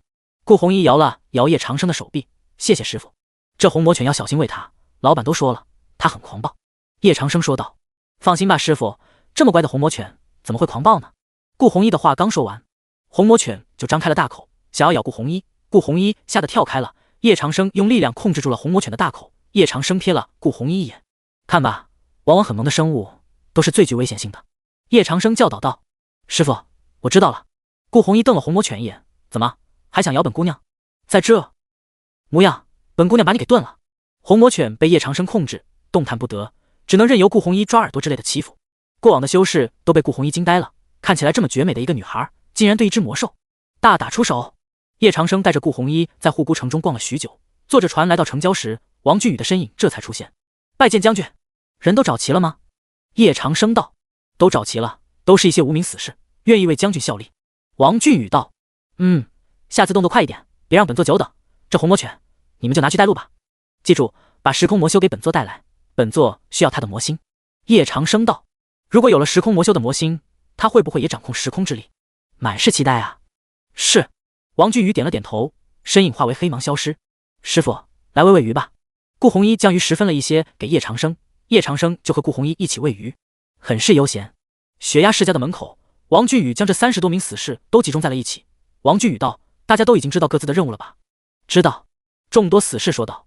王俊宇将早已制作好的人皮面具拿了出来，虽然这是普通人的小玩意儿，但这30多张人皮面具已经被我施加了灵力，不会被人给轻易认出来。从现在开始，你们的生死都已经交托给我了，明白吗？”“明白。”众多死士再次说道。“很好，行动开始，上来领面具。”王俊宇开始分发人皮面具，很快就分发完成。他们按照计划回到了血压世家。血压世家的守门人说道：“你们不是出去很久了吗？怎么又回来了？”王俊宇扮成的领头人说道：“遗落了一些重要的东西，回来取一下。”血压世家的守门人让10多名下人搜查了一下，说道：“进去吧，别耽误了家主的事儿。”是。王俊宇等人成功的混进了血压世家。分散开来，不要暴露自己。王俊宇吩咐道：“30多名死士分散在了血压世家之中，很快就没影了。”王俊宇也是忙活了一晚上，这才找到了袁寒日所在的房间。他当即就来到了袁寒日的房间门口，身影很快就进入了房间。袁寒日正在搂着他的侍女睡觉，但感应到了有人进入，他当即就醒了过来。“什么人？不知道这里是血压世家少主的房间吗？”袁寒日看着在房间中飞的魔物说道。只见魔物之中响起了一道沉闷的声音：“找的就是你，将军想借你的魔心一用。”袁寒日的侍女被这一幕给吓晕了过去。“将军？什么将军？本少主可是蓬莱仙院选中之人，你们要是敢对本少主下手，蓬莱仙院绝对不会放过你们的。”袁寒日说道。“话可真多。”王俊宇一掌就向袁寒日打去，袁寒日也释放出了自己的力量。他和王俊宇是同等境界，但王俊宇的力量却比他要更加深厚一些，这一掌差点没有将他打出去。还好袁寒日的房间够坚固，不然整个房间都被打散了。想抓本少主哪有那么容易？大神通术，借石抹消。袁寒日话音刚落，王俊宇周围的时空就开始在消失了。如果他不脱离的话，恐怕就会陷入这被抹消掉的时空中。他的身影很快就脱离了这片区域。轰隆！袁寒日的房间整个都坍塌了下来，但这点动静还不够惊醒血压世家的众多弟子。但狂暴的力量已经惊动了血压世家的巡逻队，大批的巡逻队都在向王俊宇扑来了。王俊宇没有想到，这个时空魔修竟然如此难以对付。哼，还想要抓本少主，你没有机会了。大神通术，时间龙卷。袁寒日再次释放了他的优势，王俊宇的周围的时间加速就宛若龙卷风一样向他袭来，而且他能够感觉到自己的寿元正在迅速的变白，就将要卷入这龙卷风之中。这时间龙卷的力量果然威力非凡。王俊宇没有慌张，他祭出了八宝光明图。这张图一展开，整座护孤城的夜空变得如同白昼，所有人都发现了这样的异象。真是的，抓个时空魔修还这么费劲。叶长生道，他打开了系统商城。系统，有什么可以克制时空魔修的道具卡吗？叮，系统正在检索。叮，检索完成，商城已生成。初级商城，宿主当前阅历值1160，天丛云仿制1000阅历值。道具作用，使用后能够斩断时空，终止时空继续长达30秒，并能恢复乙方被夺时空的 120%。无归之力3000阅历值。道具作用，使用后能够掌控时空，使得对手力量无法回归，掌控长达60秒。预焰4000阅历值。道具作用，使用后释放强大的预焰力量，使得对手时空错位，错位长达70秒。古文净瓶900阅历值。道具作用，使用后可吸收对手的时空之力，容量84格。叶长生浏览完之后愣住了，这些道具好用是好用，但是他们的价格未免也太高了吧，高的离谱。要知道他现在的阅历值也不过只有1160而已。算了，兑换一件天丛云吧。天丛云是岛国神话中的一件皇家神器，即便是仿制的，但皇家神器的力量依然可以在这方玄幻世界称霸，而且能够斩断时空长达60秒，这已经为他的胜利奠定基础。叶长生道，兑换天丛云。叮，宿主成功兑换天丛云，仿制，消耗1000阅历值，当前阅历值160。好吧，阅历值又没有了。叶长生没有在意，他端详着手中的天丛云，看向顾红衣说道，红衣，这把剑怎么样？还行吧。顾红衣看了一眼，但天丛云的锐利一下就惊艳到他，但是外观就有点落后了。为师去对付那时空魔修了，你在这里等着为师。叶长生道，提起天丛云就向血压世家飞了过去。血压世家上空正在上演一场惊天大战，王俊宇周围的时空不断破碎愈合，这让他很头痛。要不是他有八宝光明图这等神器，恐怕都会被袁寒日的时空断层给击败了。但现在他的八宝光明图完全被袁寒日的时空之力压制，这就是时空魔修的强大吗？难怪将军想要时空魔修的魔心呢。此刻的王俊宇已经受了很重的伤了，被时空之力斩中，流失的不是血，而是命。现在的他只剩下了1年多的寿元了。拼了！王俊宇再次祭出八宝光明图，向袁寒日笼罩而去。现在的袁寒日根本就没将王俊宇放在眼里。砰！八宝光明图被袁寒日给击退了。你只有最后1年的寿元了，还想殊死抵抗？只见袁寒日手臂轻轻一挥，一道时空之力就斩过来了。王俊宇已经被锁定，也就是说再来一击的话，他就会承受不住。就在这时，叶长生出现在了王俊宇的面前，手中的天丛云剑将袁寒日的斩光给斩断。这怎么可能？我的时空去哪儿了？袁寒日震惊了，他发现他的时空居然不受他的控制，还在一步步的崩盘。这怎么可能？叮，您震惊了袁寒日，获得阅历值200，当前阅历值360。将军，王俊宇虚弱的行礼，只剩1年寿元了，你实战方面真不怎么样。叶长生运转天丛云剑的力量，将王俊宇的寿元给恢复了。王俊宇看着自己又恢复过来的寿元，觉得不可思议，他的寿元明明已经被夺去了，可最终居然回来了。多谢将军。王俊宇激动道。行了，先把这个家伙解决掉。叶长生道。这时血压世家中已经有15道身影飞了出来，站在袁寒日的周围。日儿，发生什么事了？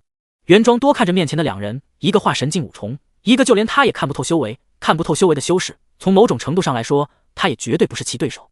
我正在房间修炼，这人就冲了进来，说是要我的魔心，真是笑话。我堂堂正道修士，怎么可能会有魔心？袁寒日估计就连他自己拥有魔心的事情都不知道，只觉得他现在的力量运用的得心应手。虽然不知道两位是什么人，但这里是血压世家，正道宗门中排行第15，想要在血压世家闹事，就得付出生命的代价。袁庄多一个眼神，血压世家的14名长老都做了备战的姿态，这14名长老都是元婴境7重的修为，由此可见，血压世家的少主实力都已经超过了长老们了。你看，你自己都不相信拥有魔星这件事。叶长生因为容貌易容了，所以没有人知道，但此刻他变回了原本的模样。血压世家的所有人都震惊了。你是叶老魔？叶老魔，你是怎么突破滨州新府的防线的？袁庄多知觉后背发凉。他们血压世家虽然在正道宗门中排第15，但他很清楚的知道他们这个排名是怎么来的。就在半年前，正道宗门组成联盟围攻天魔宗，但都被叶老魔给灭掉了。正道宗门中排名6至20的宗门，几乎传承尽断，没有了力量支撑，他们血压世家也就顺势替补了。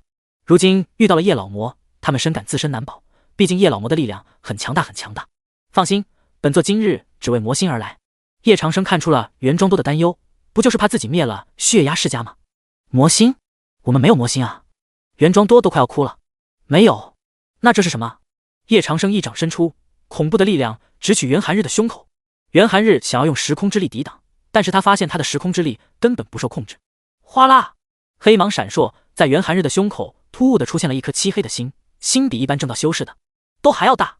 这怎么可能？日儿，你的心居然真的是魔星！袁庄多看着袁寒日胸口的魔星，不知所措。包括在场的血压世家众长老表情十分丰富，他们一直想要将其推上血压世家家主之位的少主，竟然拥有魔星。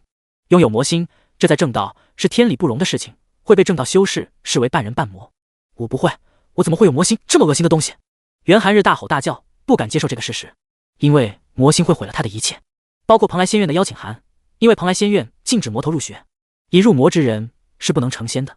你不想接受他，本座看得出来，你可以把他给本座，本座就当今日之事没有看到。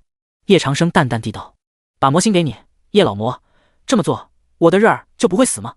袁庄多颤抖着声音道：他不会死，反而正道之心会因此衍生出来，只是他的力量会被本座剥夺，需要重修。叶长生循循善诱地道：没有了新的修士还想活，简直是在开玩笑。好，我愿意把魔星给你。袁寒日咬了咬牙道，仿佛下了天大的决心。日儿，你可要想好了，没有了心。袁庄多心疼道：没有了心，我照样能成为超级天才。袁寒日道：好，本座要的就是你的决心。叶长生笑道：那么袁家主，合作愉快。哼，本座从来都不屑于和魔道合作，但为了本座的日儿，就算合作又如何？袁庄多冷哼道：袁家主是聪明人，都退下吧。叶长生挥了挥手，众多的血压世家的长老就都退下的。今日之事，他们不会向外透露半分，哪怕1分都不会。丁，您震惊了血压世家，获得阅历值400，当前阅历值760。叶长生眼睛一亮，看来血压世家还有很多的阅历值要赚呢，妥妥的羊毛。叶老魔，这个办法真的能行吗？本座的日儿要是有个3长2短，我必和你叶老魔拼命。袁庄多道：他很溺爱日儿这个孩子，只要日儿没事，他就会放心很多。你这是不相信本座？叶长生看了袁庄多一眼，袁庄多连忙道：不敢。叶长生将袁寒日的双手抬起，一点点黑芒在他的手中溢出，输入到袁寒日的体内。很快，两人盘坐的地方已经升起了一道道黑色的光带，十分耀眼。随着叶长生的深入，袁寒日的体内似乎也有了相同的感应。魔气反复横跳间，袁寒日的那颗魔星蹦跶了出来，袁庄多都震惊了。日儿的魔星好黑，你知道你的日儿为何会有魔星吗？王俊宇道：一个正道修士衍生出魔星，这在正道中，袁寒日可是首例啊。本座不想知道。袁庄多挥了挥袖袍：袁家主啊，袁家主，你也有今天。王俊宇别提有多高兴了。哗啦哗啦，魔星之中的黑气不断被叶长生抽离，而袁寒日的脸上则露出了痛苦之色，非常痛苦，简直就是挖心之痛。过了很久，魔星才到了叶长生的手上跳动着，叶长生就将整颗魔星都给吞下了，看得袁庄多差点没有暴怒。虽然魔星并不能给叶长生附带任何力量，但魔星可以延长叶长生的生命，更何况这是一颗年轻的魔星。丁，宿主寿元被延长了1年，宿主当前剩余寿元27年5个月零29天。叶长生一喜，这还真是意外的大收获呀！吃了魔星，袁寒日的脸色这才好看多了。可以看到的是，袁寒日的伤口正在快速愈合，而袁寒日里面的那颗星已经浮现了出来，这是一颗全新的星。袁庄多别提有多激动了。丁，您吞噬了魔星，拯救了超级天才袁寒日，获得阅历值1000，当前阅历值1760。将军，好了吗？王俊宇在2个时辰之后来到了叶长生的身边，问候道：好了，我们走吧，等袁庄多反应过来再通知蜀山的话，我们就走不了了。叶长生小声道：他这次出来的主要目的是找到地下软云村，而不是来和昆仑蜀山硬刚的，大战不是在这个时候。是，袁家主，我们便告辞了。叶长生和王俊宇就化为一团黑雾飞走了，带上了还在船上玩的顾红衣。叶长生、王俊宇就一起再次用同样的方法回到了魔道天下。正道的人都很不解，叶长生为何会在正魔两道的交界处反复横跳，真是可恶！叶长生把他们的结界当成什么了？炎炎城又是飞行了2个多月，他们回到了这里，而这些时间，叶长生也没有浪费，不是在教徒弟，就是在修炼，所以这来回的路上过得很充实。炎炎城主魏东盘老远就看到了叶长生的青龙，顿时就觉得不可能，短短4个月的时间，他们就拿着时空魔修回来了。魏东盘打开了炎炎城的城门，带着自己的卫队出城1000多里迎接炎炎城城主魏东盘，恭迎叶前辈凯旋归来。魏东盘心里还在疑惑，那么强大的防御结界，叶长生是怎么突破的？这也太不可思议了。要知道正魔两道的结界不是任何结界可以比拟的，但这就是这样，叶长生破了，终于又回到魔道了。正道那边真是令人恶心。王俊宇深吸一口气，虽然叶长生和顾红衣都在修炼，没有注意，但他可是注意了。在正道天下，民不聊生，官官相护都已经习以为常了，哪像他们魔道率性自由奔放，有仇自己凭实力解决，哪还需要什么官府？你窥探正道天下了？叶长生看向王俊宇，王俊宇吓了一跳，拱手说道：属下不敢。正道天下也没什么，窥探了也无妨。世间疾苦，还需要我们魔道来治疗啊。叶长生叹息道：叶前辈，先父。魏东盘试探道。叶长生指了指自己的胸口，此案本座已经解决，现在到你给本座提供线索了，不知道叶前辈想要什么线索？魏东盘和他的下属们都愣住了，他们能有什么线索？本座要找阮云村。叶长生道。魏东盘等人都震惊了，魏东盘略微有些错愕，说道：前辈，传说阮云村已被冰川覆盖，进去的修士都会因为极低的温度而有去无回，而且他也不在炎炎城啊。本座已经查过，他就在炎炎城的地下。叶长生指了指地面，这怎么会？不如叶前辈用8宝光明图找出地下阮云村。魏东盘道。不必。叶长生双手交叉在胸口，他的身上黑芒爆开，前后2面都出现了黑色能量圈，随之叶长生的整个人都飞了起来。到半空的时候，叶长生的魔星力量爆发了，所有的黑芒都钻入地下，看得魏东盘等人是瞠目结舌。他们炎炎城的地下真的会有传说中的永久冰冻之地？他们在这里生活了上百年都不知道。叶长生此刻是闭着眸子的，黑芒不断从他的掌心涌出，地下的一切都被他洞悉了。魔星的力量能够穿透空间，很快叶长生就找到了传说中的永久冰冻之地阮云村的入口。找到了。叶长生睁开了眼睛，一掌轰向某处地面，黑芒爆开，深达100多米的地面就被叶长生给轰开了。所有人都无法想象叶长生的力量竟然会强大到这种地步。一座村口的大碑在此刻出现在众人的面前，上书阮云2字。顾红衣的脑袋也在这时突然疼了起来，他的玉手捂着太阳穴，仿佛曾经的一幕出现在他的脑海中。不久之后，顾红衣疼痛难忍，都已经差不多快要趴在地上了。红衣。叶长生飞了下来，抱住了顾红衣，看向王俊宇，把这里的周围都封锁了，无关人等禁止进入。是。王俊宇看了魏东盘一眼，魏东盘也知道这件事的重要性，毕竟永不封冻之地涉及叶老魔的7徒弟，若是叶老魔的7徒弟出了什么事，他们必然会因此付出代价。阮云村被打开，叶长生抱着顾红衣走进了被他轰开的漆黑甬道。这条甬道大的可以装下一条2米多长的巨蟒。叶长生左右观察，这只是一条甬道，没有什么危险的东西。于是叶长生继续深入。好。叶长生深入237米的时候，一道兽吼声响起，他能感觉到极寒的寒意了。师傅，冷。顾红衣玉手环着叶长生的脖子，柔软的娇躯不断颤抖着，当年的感觉又再次出现在叶长生的脑海里。不知道是哪只天兽在这里捣乱。叶长生的声音穿破了甬道中的层层空间，直达深处，但对方没有任何回应。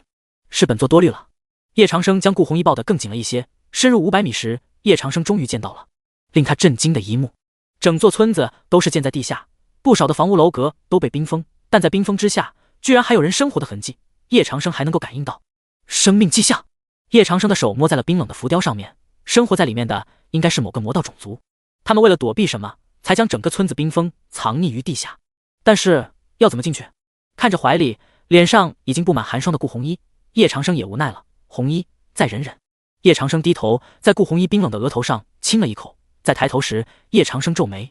这是一座拥有极高幻术的幻境，一般的幻境它只会让你陷入其中，同时给你无感，但要是层次极高的幻境，它不但会给你无感，而且还会加深你的无感，让你认为你生活的地方就是真的。好强的手段，怕是一位仙人布下的吧？可是这仙人为何要这么做？叶长生猜出了对方的实力，因为即便是渡劫境强者，也做不到极高层次的幻境。只有仙人才能够做到。叶长生闭上眸子，想要破掉这幻境，就必须让自己心无旁骛，说不定整个炎炎城，不，整个魔道天下都是幻境。仙人部下的手段岂能只是单一的？不久之后，叶长生睁开眸子，眼前的一切都消失不见，但怀里冰冷的女孩还在。是他高估了仙人的手段了，这幻境真的仅仅局限于炎炎城的地下，没有了冰封，村子里的一切都是真实存在的。叶长生抱着顾红衣进入了，看到2个外人走了进来，村子里面的10多人就拦在了他们的面前。你们是什么人？你们记得顾红衣吗？这村子里面的人都不明所以，但是有一位年长的老人看了一眼顾红衣的容颜，说道：他不是外人。什么？他不是外人？那他是？周围的村民都觉得不可思议。她是老村长的女儿顾红衣，这么多年来村长一直都在找她。年长的老人说道：那老人家他现在这副模样该怎么解决？叶长生说道：原来顾红衣不是没有父母，他的父母都在这永久封冻之地，没有在外界，仅此而已。只有老村长知道，可惜的是老村长已经仙逝了多年了。这年长的老人说道：他们回来的太迟了。那你们的族谱有没有记载？叶长生焦急道：没有。他是经常犯病吗？年长的老人问道。不，只有到了这里才会。叶长生长呼了一口气，他的身体与村子的整座幻境已经融为一体了，可以说他是冰雪本身。年长的老人说道：若是幻境解除，他或许就能够醒来，不但如此，他的修为还会大增。可是要怎么解除幻境？叶长生道：幻境乃是仙人部下，必有我族的屏障，很抱歉，没有办法解除。年长的老人说道。叶长生握住了这老人的脖子，周围10名村民都震惊了，他们没有想到叶长生会突然对他们的村长动手，但他们都只是筑基的修为，叶长生只需要释放威压就能够杀了他们，但也会因此触发仙人部下的幻境手段。本座要你现在就解除，否则你必死无疑。叶长生身上魔气升腾，你能进入仙人部下的幻境，说明你是天选之人，还希望你不要自误，违背了仙人的意愿。年长的老人说道。是吗？本座连天都不怕，还怕你所谓的仙人？叶长生手上的力道加紧了1分。师父，不要！顾红衣虚弱地说道。叶长生只好收手，虽然没有使用灵力，但这年长的老人却是被叶长生掐得脸色苍白。这老人的力量也着实不咋样。但叶长生想不通，仙人为何会庇佑一座这样的村子呢？在天魔宗附近布下如此幻境，就算是昆仑、蜀山的人来了，也都是只进不出的吧？你把他抱到我家里来，我有办法能让他短暂醒来。年长的老人，也就是阮云村的村长顾彦斌向叶长生挥了挥手。叶长生点头，抱着顾红衣跟在了顾彦斌的后面。顾彦斌的家是一座小院，叶长生将顾红衣放在了床上。顾彦斌放置了一些就连叶长生都不认识的药材，念动了咒语，一股蓝色光芒闪烁，就将这些药材融合了起来，然后化为点点蓝色之液，在顾彦斌的手中。给他喂下。顾彦斌说道。顾红衣之前是他们村里的圣女，关系着整座幻境，但顾红衣时不时的犯病，就在他们束手无策的时候，村长受到了仙人托梦，说要是将几种药材融合起来，就能够缓解顾红衣的疼痛。但正当他们要给顾红衣吃这种药时，顾红衣就非常抗拒，醒来后打晕了村里的人，之后就再也没有回来过。如今顾红衣遇到了对的人，用如此方法倒也没什么不妥。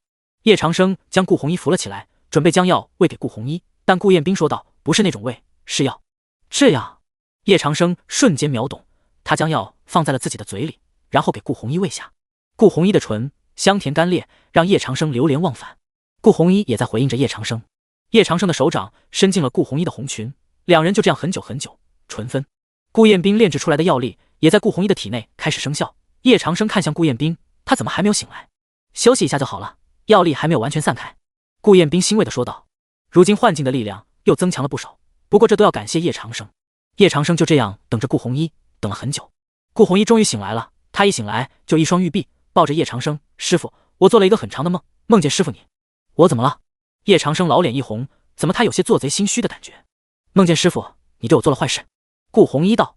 还不是为了救你。对了，偷偷告诉你，鱼儿他们我也没有这样嘛。看师父多宠你。叶长生厚脸皮说道。师父最好了。顾红衣抱着叶长生：师父，这里就是地下阮云村了吧？对，这就是你老家，出去走走。叶长生摸了摸顾红衣柔顺的秀发说道。出去走走吧，我也很久没有回来过了。顾红衣说道。牵着叶长生的手，顾红衣来到了村子外面。村子虽然建在地下，但和地面上的村子没有任何区别，有田园，有小溪，也有山峰。红衣姐回来了。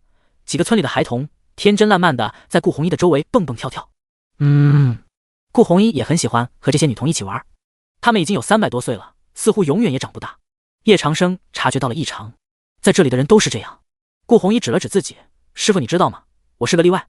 没关系的，你有师傅。叶长生抱了抱他，顾红衣感觉到了一阵阵温暖。恭迎圣女。就在这时，顾彦斌等人来到了顾红衣的面前，行礼道：都起来吧，过去的事儿就让他过去吧，你们也都是为了我好。顾红衣说道：圣女大度，今后阮云村愿听从圣女之命，圣女之命就等同仙人之命。顾彦斌说道：那我要你们入住姑苏城，离开这个地方。顾红衣说道：他们世代都在这里，但仅仅只是在地下，就已与世界严重脱钩了。如果能离开这里，这再好不过。顾彦斌犹豫了，这里是他们世代生活的祖地，说离开就离开，他们还有些舍不得。而且这里是天下最安全的地方，他们修为太弱，若是出去必然会遭受灭族之危。叶长生说道：你们都是红衣在世的亲人，既然说了顾红衣之命就是仙人之命，怎么你们想出尔反尔？我等不敢。顾彦斌等人都拜了拜。叶长生看向顾彦斌，请问阮云村的幻境镇基在哪里？顾彦斌说道：在祖宗庙堂的后面，但那里有着千年天兽守护，任何人都无法进入。叶长生明白了，是说他进入，怎么就听见了一道兽吼声？原来兽吼声是来自祖宗庙堂。带着顾红衣，叶长生来到了阮云村的祖宗庙堂。庙堂中供奉着历代阮云村的先祖牌位。顾红衣对着这些先祖牌位拜了拜，然后他的美眸就在祖宗庙堂上下打量。终于他发现了个特别的东西，这看起来是颗石头，但这颗石头晶莹剔透，应该就是幻境的镇基了。顾红衣想要触碰，但他被巨大的力量给弹开了。叶长生连忙接住了他，这种力量不是什么人都能接触的，让为师来吧。叶长生拍了拍顾红衣的小脑袋说道。他飞身而起，但一道兽吼声再次响起，单凭这一道兽吼，叶长生就被轰击在地上了。顾红衣也震惊了，难道这守护祖宗庙堂的魔兽力量堪比度劫境？不能吧，这世上怎么会有力量堪比度劫境的魔兽？要知道，即便是堪比元阴境的魔兽都少之又少，堪比度劫境那根本就不存在好吧。师傅你没事吧？顾红衣将叶长生给扶了起来，突然一道庞大的身影出现在他们的面前。这是一头长约10米的庞然大物，长相极像大象，但是它的背上有无数道叉的冰晶，这些冰晶可以释放出极为恐怖的力量。这是传说中的千机金霄，他的修为堪比度劫境巅峰，我们遇到对手了。叶长生沉思道。这时炎炎城上方风云裹卷，整座炎炎城都不知道发生了什么事，所有的修士都被这威压给惊动。而在炎炎城的东部地区，有一支大军正在快速接近，为首之人身穿暗蓝色铠甲，有着暗红色的长发，修为是化神境5重，他就是全缟王朝的大将军离奇。离奇得知该被磨到千刀万剐的叶老魔在炎炎城之后，就请奏全缟王朝的陛下，要求陛下除掉叶老魔。他以为陛下还会像以前那样对叶老魔是恐惧至极，但没有想到这次陛下居然坚定了决心，直接给他点了10万大军，想要杀死叶老魔。如果叶老魔死了，那整个天魔宗都将是他们全缟王朝的叶老魔的那些徒弟。也是，炎炎城城主魏东盘恭迎离大将军到来。魏东盘冷汗都快要下来了，最近炎炎城是怎么了？接二连三的来炎炎城，炎炎城到底什么地方吸引他们啊？他改还不行吗？叶老魔呢？本将军怎么没有看到叶老魔的身影？不是说他已经来炎炎城了吗？离奇问道。魏东盘都傻眼了，叶老魔那是你能找的吗？人家是渡劫境巅峰修为，正到宗门围攻，都不是他的对手。你一个元阴境的修士，能打得过叶老魔？叶老魔他去地下了。魏东盘说道。地下什么意思？离奇疑惑了。叶老魔去地下了，那不就是入土了吗？见离奇不懂，魏东盘又继续道，在炎炎城的地下有一座传说中的永久封冻之地，任何人进去了都会被永冻冰封，叶老魔不幸就进去了。这么说来，不必我们出手，叶老魔就自己害死自己了。离奇一阵惊喜，到时候他就可以说是他击杀了叶老魔，那他就是整个魔道的大英雄了。好像是的，不过看方才的动静，离大将军，我觉得我们没有机会。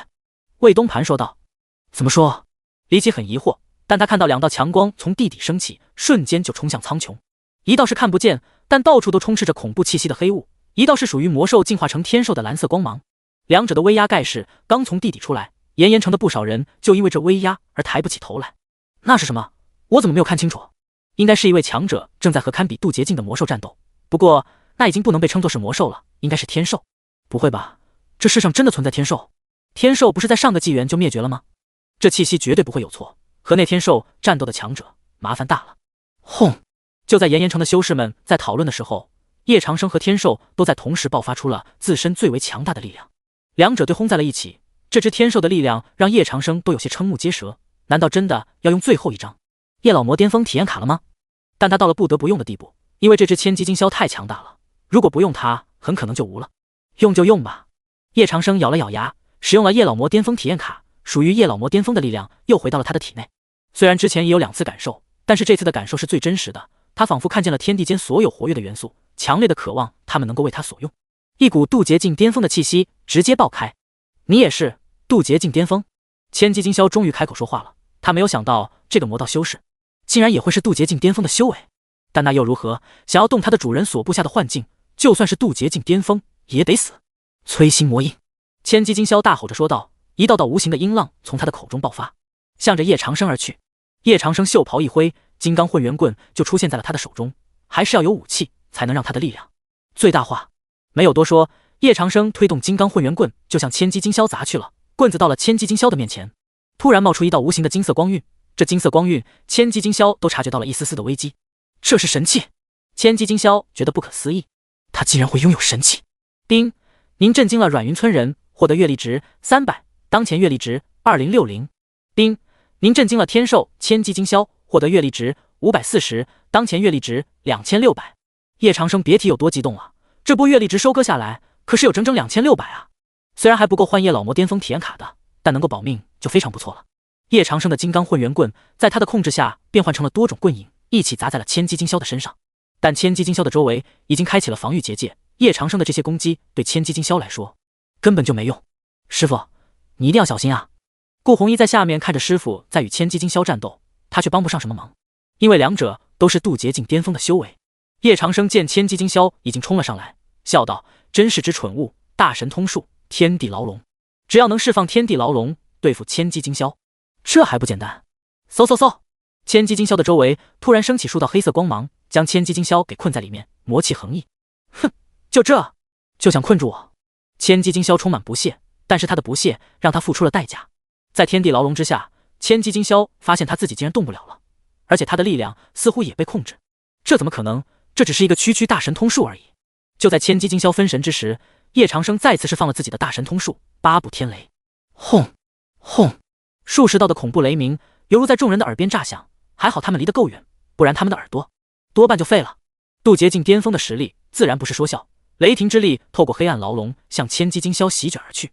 瞬间，千机金鸮的防御罩就被雷霆之力给轰开了，千机金鸮受伤了，但他没有放弃，释放出大量的蓝色光芒向叶长生冲击而去。叶长生也展开了防御结界，一道道蓝色光芒就冲击在了防御结界之上。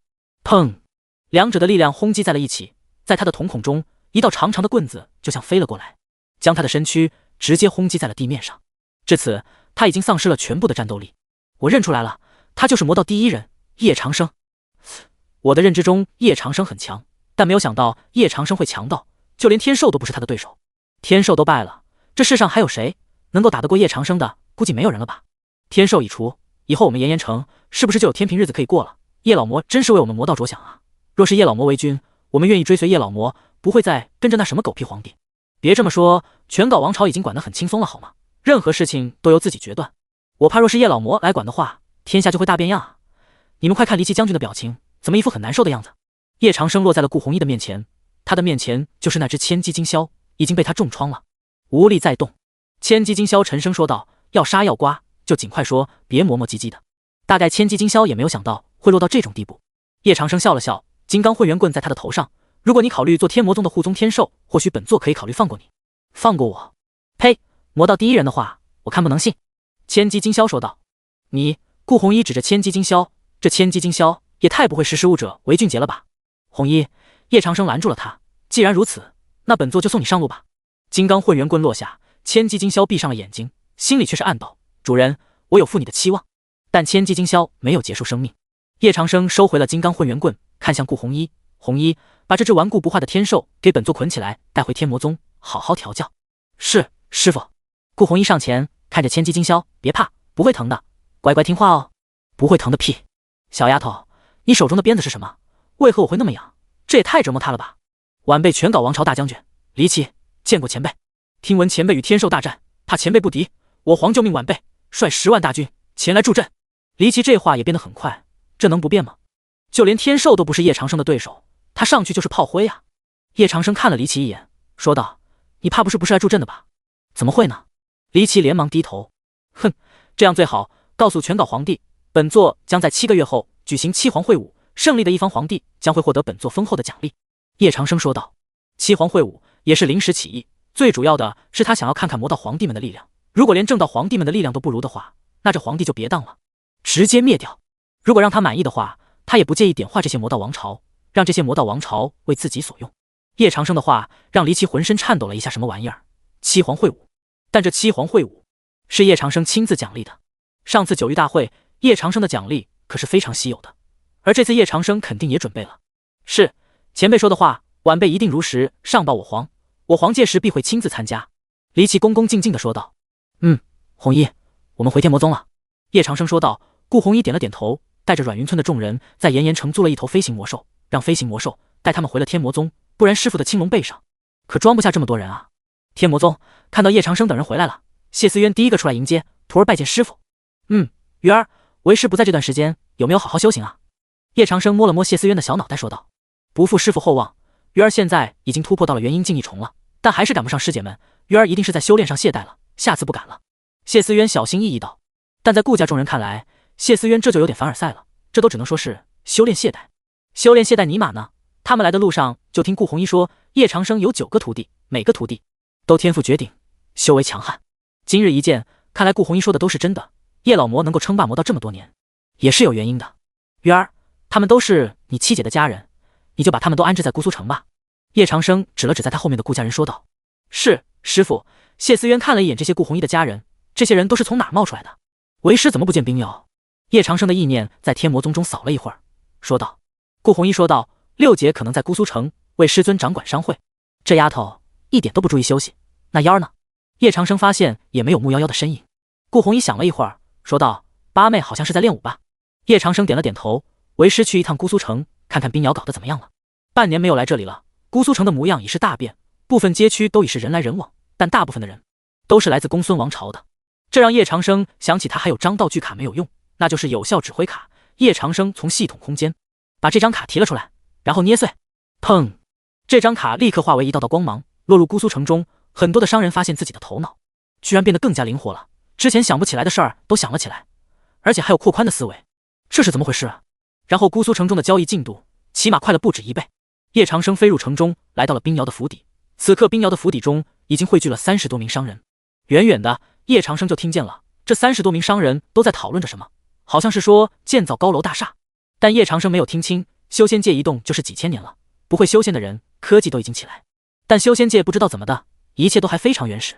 但叶长生使用了有效指挥卡后，这些商人就联想到了未来，联想到了尖端科技。有效指挥卡的作用还是非常强大的。徒儿拜见师傅。冰瑶一身蓝色衣裙拜在了叶长生的面前。这些商人都是一愣，知道是叶长生来了，说道：“拜见叶前辈。”他们都是来吃叶长生这碗饭的，不会像其他魔道之人一样只称呼其为叶老魔，那样多没有礼貌啊。都起来吧。瑶儿，有没有遇到什么困难？叶长生看向了冰瑶。姑苏城这半年来都是冰瑶在打理，只有冰瑶知道姑苏城的近况。目前有2大困难，我正在和商人们讨论。冰瑶说道。你说说。叶长生说道。商人们很识趣，一人给叶长生抬来椅子，叶长生就坐在了上面，极为潇洒。一者为天门山，天门山的新天主上任之后，不断招兵买马，扩充自己的实力。姑苏城想要通往整个魔道天下，天门山是必经之地，但现在那里已经被截断了。二者为正道宗门之一的东坡宗，东坡宗的治下有5座大城，但他们现在已经建了第6座大城，正在引5座大城的百姓进驻。他们一边加强对我们姑苏城的经济制裁，一边在抓紧研发器、丹、阵法、结界等对修士有用的东西。我们已经落后了东坡宗近200年的进程。冰瑶一一分析着说道。经济发展简直太难了，所以他才会把商人们都叫了过来，看看有没有可能冲破封锁。若无可能，他们将另辟蹊径，只不过这条道有点难而已。天门山，哼，谁给他们的胆子这么做？叶长生道。天门山的新天主野心很大，虽然不知道他们的政权是如何轮替的，不知天门山的新天主实力强大，有着渡劫境中期的修为。冰瑶说道。瑶儿，去采购一些这上面的材料，为师要炼器。叶长生说道。既然正道宗门想要和他打贸易战，那便打吧。他叶长生从来都不会怕，一直都不会怕。把要求下发之后，叶长生就回冰瑶的房间休息了。炼器可是相当耗精神力的。丁，您震慑了商人们，获得月历值400，当前月历值3000，3000月历值了。腐狐，这些材料你们有吗？冰瑶把叶长生给他的纸条都给了众多商人看，众多商人看了一眼，全部都愣住了。这等材料我们商会没有啊。这5运金属我们商会倒是有一些，但我们是要拿到正道去卖的，现在已经在路上了。还有这森罗石也是一种极为稀少的金属之一，要想寻到简直是难上加难。冰瑶姑娘请放心，这些材料我们一定尽我所能，全力寻找。商人们看了一眼，虽然觉得这些都很贵重，但能叶长生炼器确实值得，因为他们也会得到天大的利益。好，那就拜托各位了。冰瑶嘱咐道，随后就进了房间。这半年的压力一定很大吧？叶长生张开了手臂，将冰瑶揽入怀里。为师傅赚钱，瑶儿一点也不累眼。师傅你知道吗？这半年姑苏城赚了整整100多万银币呢。冰瑶依偎在叶长生的怀里说道。半年时间就能如此，瑶儿你辛苦了。叶长生摸了摸她柔顺的秀发，关怀道。不辛苦，师傅这半年又带七妹出去玩了吧？冰瑶说的叶长生有点心虚，不仅带顾红衣出去玩了，还该摸的都摸了。怎么，你吃醋了？叶长生看着怀里的女孩，瑶儿怎么敢吃师傅的醋？冰瑶换了一个更好的姿势，躺在叶长生的怀里。叶长生点了点冰瑶的额头，你就是吃醋了。不过你今天穿的衣服倒是符合为师的口味。冰瑶穿的是淡蓝色的连衣裙，香肩都露了出来。叶长生搂着她就等于直接搂着白嫩的肩膀了。嘻嘻，师傅若是喜欢，瑶儿就一直穿这件衣服给师傅看。不过师傅要练什么气啊？冰瑶眨巴了一下眼睛，好奇说道。瑶儿，现在修士使用最多的武器是什么？叶长生问道。只要抓住了市场，他练的武器才能被销售出去，不然就只能被淘汰了。使用最多的武器，冰瑶歪着脑袋想了很久，说道，应该是刀吧，因为刀是最基础的武器。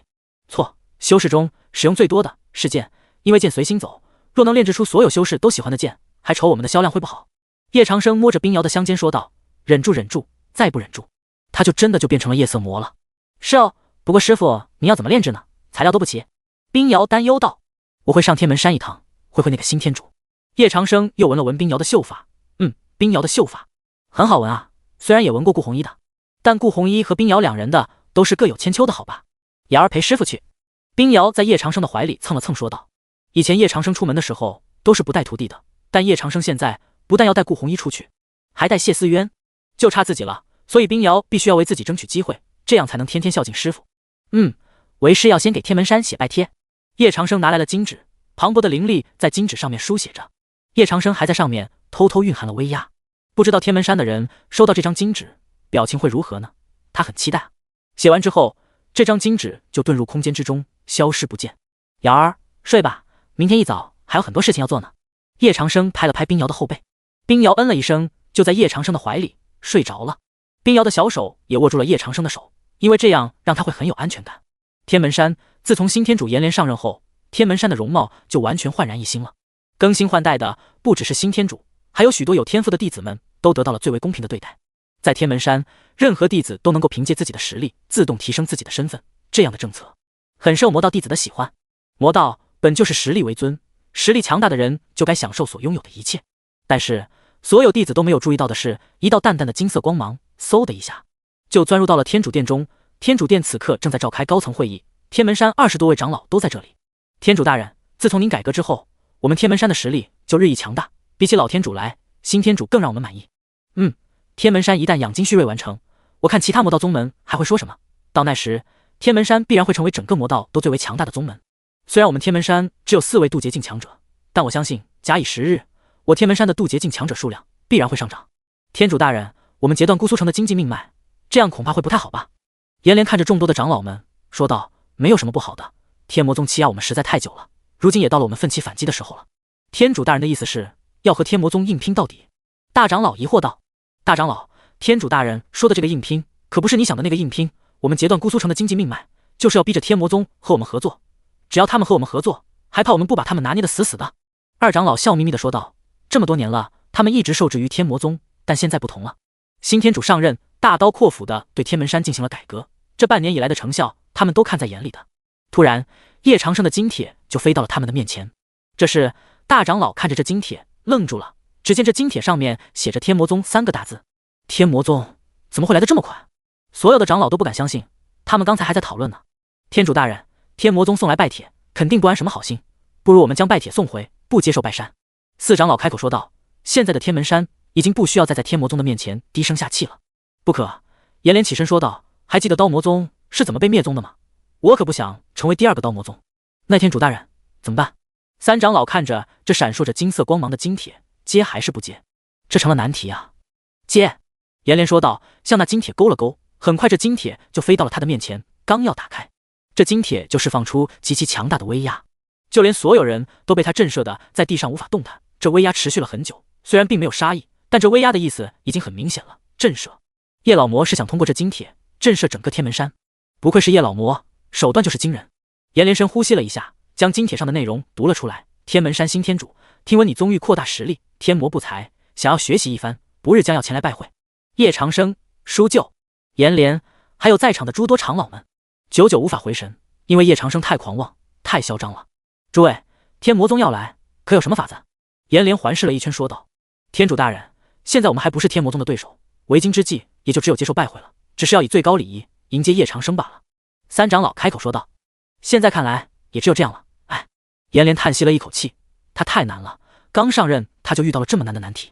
丁，您以一张金帖震慑了天门山，获得阅历值400，当前阅历值3400。清晨，叶长生醒来的时候，冰瑶已经给他做好了早餐。虽然冰瑶没有木夭夭那么会做饭，但冰瑶做的早餐还是特别精致的。瑶儿你做的早饭真好吃。叶长生吃着早餐，整个人都清爽了不少。嘻嘻，我可是跟八妹学习了好久的。冰瑶说道，得到师傅的赞赏，他以后做早餐就更加有动力了。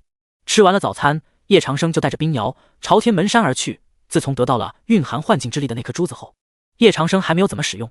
要是天门山的人不听话，他倒是可以将这珠子丢在天门山，让天门山也尝尝被涌动冰封的痛苦。天门山是由15座主峰组成，青山绿水，这一带最好的风景都给了天门山。可是到天门山的时候，天门山各处的山门竟然大打开来，所有的弟子都出山迎接。这样的景象让叶长生很满意，这也直接说明了天门山的新天主颜连是一位很不好惹的主。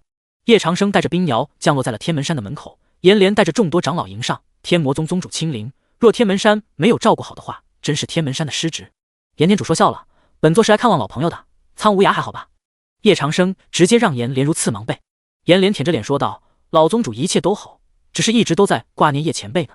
没想到老朋友还是这么想本座。”叶长生悠然自得地说道：“这位就是叶前辈的高徒冰瑶了吧？真是百闻不如一见呐，简直美如天仙。不知冰瑶，你是否有所婚配？”叶长生感觉颜连说这句话就是对自己刚才那句话的反击，但冰瑶很聪明，说道：“有劳天主费心了，天魔宗规矩，但凡弟子都不得谈恋爱。是我唐突了，两位请进。”在众多天门山弟子的注视下，颜连将叶长生师徒2人都带进了天门山中。天主殿长老们左右而列，叶长生坐在天主的位置上，冰瑶则在叶长生的身边站着。面对如此恐怖如斯的人物，颜连自然不可能自己坐在主位上，所以必须得让。这是礼节的问题，不是面子的问题。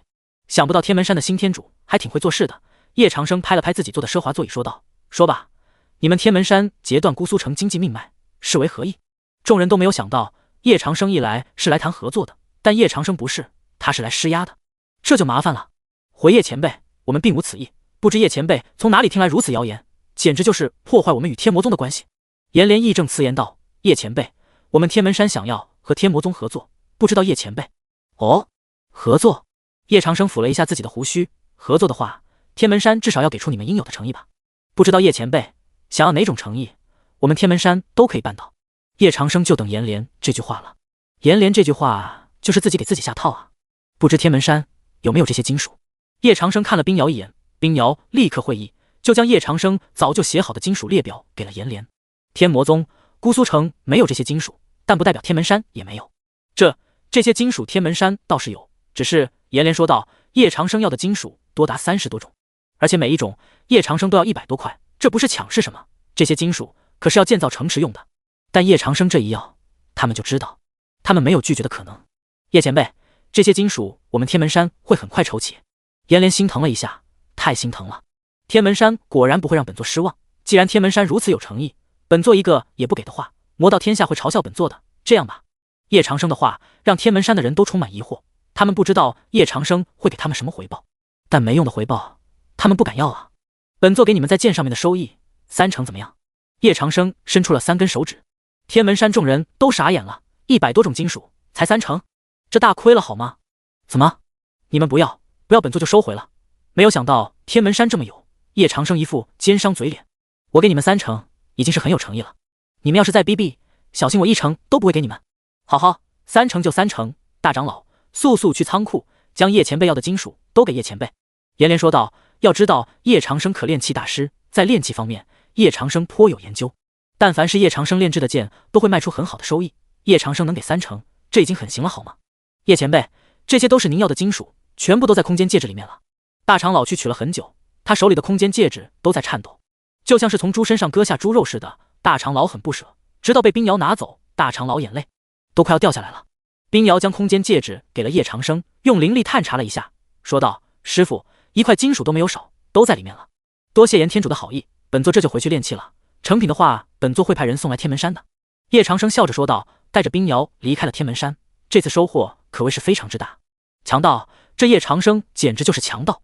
严连鼻子都快要被气歪了，魔道中怎么会有叶长生这样的人啊？太无耻了，太卑鄙了。天主大人，不管怎么说，我们向莲魔宗表达了我们的善意。大长老开口说道。是啊，天主大人，凡事都要想开一点，一切都会好的。众多长老都开始纷纷劝道。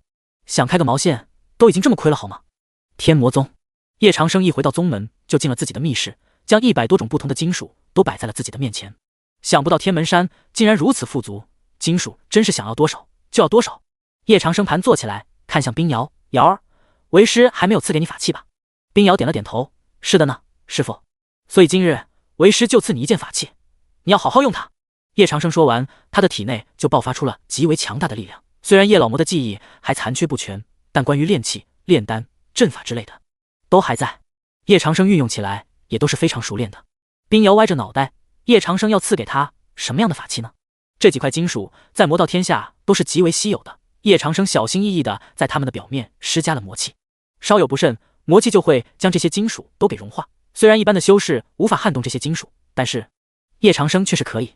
哗啦，一道熔炉出现在叶长生的面前，炉高3米，在炉的表面还有种奇怪的云图，这就是叶老魔之前炼器用的关空破魔炉。若不是他炼制的刀啊剑啊之类的太多，叶长生才不会自己动手。只见关空破魔炉的周围都扬起浓郁的黑色光芒，叶长生见状，把自己面前的金属都丢了进去。丢金属进去，这是一个很考究的炼器手法，丢快或者丢慢了，都有可能造成器的不完整。冰瑶也是第一次看到叶长生炼器，他的美眸中都充满了好奇。师傅炼器，为什么看起来好帅的感觉？冰瑶说道。师傅，我可以学炼器吗？叶长生瞥了他一眼，你以为炼器很简单？其实不然，通常一柄刀、一把剑都是炼器师辛苦了几百年的心血，在炼器的同时，还需要有强大的精神力，精神力不够就会导致炸炉。冰瑶双手撑着下巴，可我的精神力够了呀。叶长生摸了摸他的秀发说道，精神力虽然够了，但你的心不够。心？冰瑶已经不止一次听到叶长生提心了。很简单，你想要练出什么样的气，就要看心，心想要它什么样就是什么样，心想要它什么样就是什么样。冰瑶沉思的样子很美，就连叶长生都差点没忍住。该死，炼气的时候就不能分心。等关空破魔炉将里面的金属都融合了之后，叶长生把自己的力量输入了进去。只见一道道蛮横的魔气在关空破魔炉的周围旋转着，而关空破魔炉呢，又将叶长生的力量进行反馈。瑶儿，把那块黄色的金属丢进去。叶长生此刻已经满头大汗了，他终究不是叶老魔的巅峰状态，炼制的这样无上的法器，还是有些过度消耗精神力了。冰瑶点了点头，玉手抓起那块黄色金属，丢入了关空破魔炉之中。只见炉子上面突兀的出现了数几把剑的虚影。叶长生着实有些累了。以前叶老魔巅峰状态的时候，一炉可以炼制7、8把剑，但现在不行，一炉只能炼制3、4把剑，要请帮手啊。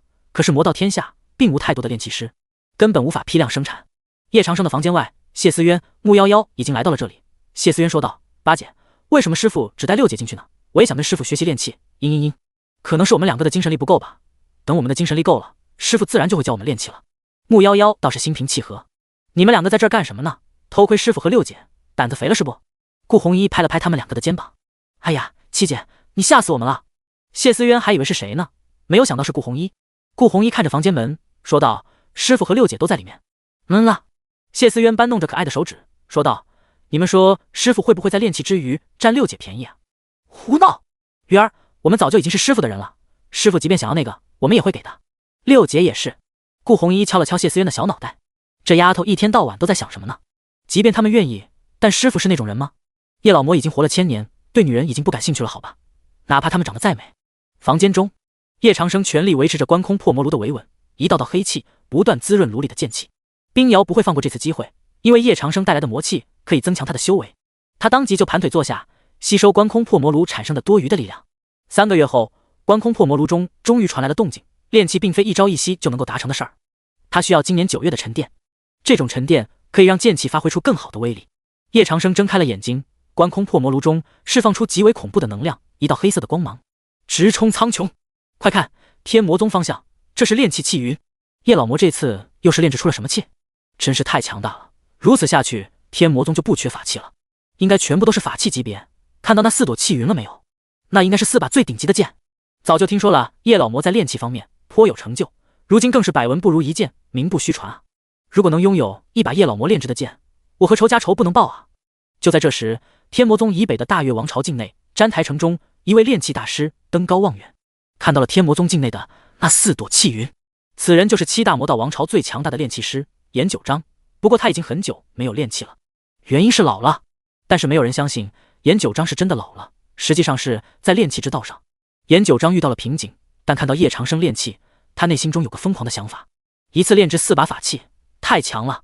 颜九章想都不用想，他直接就朝着天魔宗的方向而去。与此同时，在全皋王朝也有一位炼气师踏上了去往天魔宗的旅程，此人是被称为在炼气方面的天赋，不弱于颜九章，且是7大魔道王朝唯一的一位女炼气师。她容颜绝美，风华绝代，有很多的追求者，但她一心只求炼气之道，她就是韩可可。天魔宗观空破魔炉中传来阵阵异响，叶长生连忙将观空破魔炉打开，4把剑已经从观空破魔炉中飞出，落在了他的手上。冰瑶立刻终止了修炼，看着叶长生手里的剑，说道：“师傅，成了。”“成了。如今有了这4把剑气，姑苏城的名气应该很快就会打出来了。”叶长生现在太虚弱了，他把其中一把最好的剑给了冰瑶。这把剑名曰九曲太清，就赐给你了吧。若运用得当，将来成长为神器也未尝不可。叶长生把这把剑给了冰瑶。徒儿多谢师尊赐剑。冰瑶连忙跪了下来，从叶长生的手中接过了这把剑。这把剑握在手中都有股杀伐果断的感觉，居然有那么厉害！冰瑶心中大为震惊，但看到叶长生那般虚弱的状态，冰瑶立刻就将叶长生扶了起来。师傅，您没事吧？为师没事，恢复一下精神力就可以了。叶长生挥了挥手，感觉到了外面的谢思渊3女。你们都进来吧。叶长生道。徒儿拜见师傅。徒儿拜见师傅。谢思渊3女恭敬道。这3个月以来你们都在门外，可曾学会了什么？叶长生道。真是越来越没有规矩了，难道不知道他在修炼的时候是不能够看的吗？万一真是修为暴露了怎么办？他现在的地位还想不想要了？徒儿知错。谢思渊3女吓得立刻就跪在叶长生面前。难道叶长生会因此惩罚他们？谢思渊3女都心惊胆战，尤其是穆夭夭，她最害怕了。哼，把这3把剑送到姑苏城去，让商人们商量着怎么样打出姑苏城的名气。叶长生分别给他们1把剑，说道：“竟然是玄阶法器，师傅的炼气水平真是越来越高超了。”当这把剑入手的时候，顾红衣感觉到这把剑似乎已经感应到他了，所以顾红衣一下就认出了这把剑的品质。师傅，我们去了。谢思渊3女拜了拜，去了姑苏城。瑶儿，为师要休息一下。叶长生躺在床边说道。师傅，徒儿帮您。冰瑶伺候着叶长生，叶长生就在冰瑶的大腿上睡了一天的觉。梦中他只感觉好像抓住了什么。冰瑶脸色羞红，师傅真是变坏了。但冰瑶没有将叶长生的贼手给拍开，于是叶长生更加肆无忌惮。天魔宗外，颜九章和韩可可几乎同时来到了天魔宗。颜九章看着眼前绝美的女孩，疑惑道：“你是韩可可？”“不错，是我。若不是我当年疏忽轻敌，天下第一炼气师的名号怎么会落到你的身上？”韩可可对当年的事一直都很愧疚。颜九章笑着说道：“其实当年的炼气大会，你心不在焉，这才让我有了机会。是什么影响你了吗？”“你无需知道。”韩可可冷冷地道，但她的美眸中却是坚定。“不过我可告诉你，这次来天魔宗，你天下第一炼气大师的称号可是不保。”“哈哈，如今天魔宗宗主叶长生不再收徒，我们能不能进天魔宗都还是未知数呢。”颜九章说道。其实他并不奢望能够进入天魔宗，只要得到叶长生的1、2指点就可以了。若是这个都不行，恐怕他也太失败了。那就各自好运吧。韩可可说道，他心里发誓一定要进天魔宗，或许只有天魔宗才是他最后的归宿。无论他将来成就如何，但天魔宗以后就是他的家了。就算叶长生不要他，他也会赖在这里。谁让叶长生在魔道天下都是有名气的炼气师呢？但凡求道，就要求个彻底。谢思渊3女此刻已经把剑送到了姑苏城，他们就看到一男一女都在天魔宗外等着，不知道来天魔宗做什么。木夭夭来到他们的跟前，说道：“你们是什么人？在我天魔宗门外做什么？你就是叶前辈的八徒弟木夭夭吧？你认识我？”木夭夭上下打量着这个容貌绝美的女孩，不管是哪种气质，都要远胜于他们。或许只有三姐的气质才能匹配得上这女孩。你是谢思渊，叶前辈最宠的九徒弟。韩可可指了指谢思渊说道：“嘻嘻。”谢思渊撩了撩他耳边的秀发，被人这么夸，他都有些不好意思了。严九章懒得打招呼套近乎，拱手道：“我是炼气师严九章，特来拜会叶前辈，恳求叶前辈传我炼气之法。”韩可可见严九章直接开门见山，暗道一声无礼，但严九章都已经说了，他如果不说的话，没有目的，说不定会被人赶出来。韩可可也拱手道：“炼气师韩可可，也是特来拜会叶前辈，恳求叶前辈传我炼气之法。”谢思渊哼了哼，说道：“我师尊的道可不是谁都可以传的，而且我师尊已经不再收弟子了，两位请回吧。”韩可可连忙解释道：“即使叶前辈不收弟子，我也可以。”“可以什么？”木夭夭瞪了韩可可一眼：“我师尊岂是那种随随便便就传道的？也不看看这里是什么地方？”董师弟董无情立刻就出现在了木夭夭的面前，卑微的董无情还真是随传随到。木师姐送客。木夭夭说道：“真是的，真以为什么人都可以来抢我们的师傅吗？两位请回吧，宗主他真的不再收弟子了。”董无情在两人的面前说道：“你就是天下第一刀客，董无情？”韩可可看向董无情，说道：“正是。”董无情说道，他打量了一下韩可可，这姑娘好漂亮啊，有没有兴趣和我过几招？如果我赢了，你就帮我引荐给叶前辈。我只是给宗主打杂的，引荐的话还是要看这三位师姐。董无情指了指在他身后的木夭夭等人，但他却没有看到木夭夭等人的影子。咦，三位师姐人呢？董无情快要哭了。我不管，既然你是天魔宗的人，那就接招吧。青色光芒闪烁，韩可可的手中就握住了一杆长枪，此枪长3米左右，枪上有很多种图案，一看就是地阶法器。在这件地阶法器不是叶长生给的情况下，竟然拥有，说明韩可可并不简单。既然姑娘一心想要闹事，那董某只好奉陪了。董无情将刀握在手中，一刀斩向韩可可。严九章都瞪大了眼睛，现在的年轻人啊，都怎么这么冲动，说打就打呀？严九章也不能这么闲着，魔道向来都是实力为尊，若不能在叶前辈手中展示自己的实力，那他想要进入天魔宗是不可能的。韩可可擅长炼制枪，而严九章呢，他就擅长炼制奇门武器。一道黑色光芒闪烁，严九章就拿出了自己的掌水硕，也加入了战圈，2个打1个。看似不公平，但董无情的力量要远大于两人。两人一心只钻研炼气，从而忽略了修炼。修炼之道本就艰难，如果忽略的话，会有很严重的后果。董无情一刀逼退了一枪刺过来的韩可可，韩可可并不放弃，紫色光芒闪烁，他的枪顿时就分为了数道强大的枪气，董无情而来，就连地面也都被这枪气给刮出了痕迹。但董无情不慌不忙，他的无情刀也斩出和枪气相当的刀气，刀枪碰撞在了一起，两者的身影都后退了一步。因为韩可可的修为只是元阴境3重，怎么可能会是董无情的对手？轰隆，韩可可的枪脱手而出，刀气让韩可可受了伤。严九章释放出的一道道水龙，想要将董无情淹没在他的大海之中，但董无情斩出数道刀气，劈开了严九章释放的汪洋大海。严九章眸子一裂，他的修为要高于韩可可，在董无情的面前也就没有落下风了。汪洋大海瞬间演变成海啸，铺天盖地的海啸，想要取走董无情的性命。够了！叶长生的声音在天魔宗中响起：“是叶前辈。”严九章一喜，就将力量收了回来。韩可可也是捂着胸口，这倒够了，还真是霸气呢。全稿王朝，严九章拜见叶前辈。大越王朝，韩可可拜见叶前辈。叶长生的身影一下子就出现在了他们两人的面前。宗主，董无情收起了刀，看了严九章和韩可可一眼，看吧，就是因为你们，我要被宗主大人给骂了。你们想要学习本座的炼气之道？叶长生看向两人，两人的心很透明，一下就看穿了。但有一句话，谢思渊说的很对，他可不是什么阿猫阿狗都收。当然，你要是天下最强，叶长生倒是可以考虑，因为这样教起来有动力。是的，叶前辈。如今见到了叶长生本人，严九章与韩可可就别提有多激动了。既然想学，那就先去为本座种下1000棵灵树吧，就在我们天魔宗的后山。叶长生说道。两人微微有些错愕，种下灵树？他们的目光环视了一下周围的环境，古树成荫，鸟语花香，就这样，天魔宗还缺树？但叶前辈既然说了种树，他们也没有拒绝的意思。韩可可两人拱手道：“只种1000棵吗？你们以为是最简单的那种种树？大错特错！”叶长生瞪了他们一眼，手挥了挥， 1000棵灵树的树苗就出现在了他们的面前。种树靠的是耐力，你们的气道本就不成熟，必须破而后立。叶长生说的话让韩可可、严九章同时沉默了。这破而后立，他们学习气道这么多年，怎么能轻易放得下？很显然，他们放不下。若是放不下，那又何必来找本座呢？离开吧，天魔宗只收怪物，不收废物。叶长生背对着他们，敢问叶前辈，何为怪物，何为废物？严九章有点听不明。怪物就是凌驾于天才之上，而废物则永远都甘居人下。你选前者还是后者？若是以前的叶老魔，必然不会和自己不相干的人说这么多话，但现在的叶长生已经不是以前的叶老魔了。天魔宗看起来明面上强大，但实则就连那些不入流的宗门都不如。那些不入流的宗门，好歹也有弟子3000。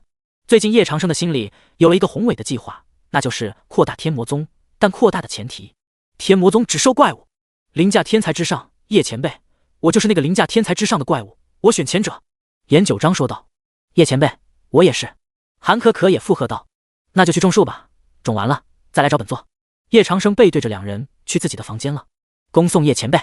韩可可和严九章，他们的内心都感到莫名的兴奋感。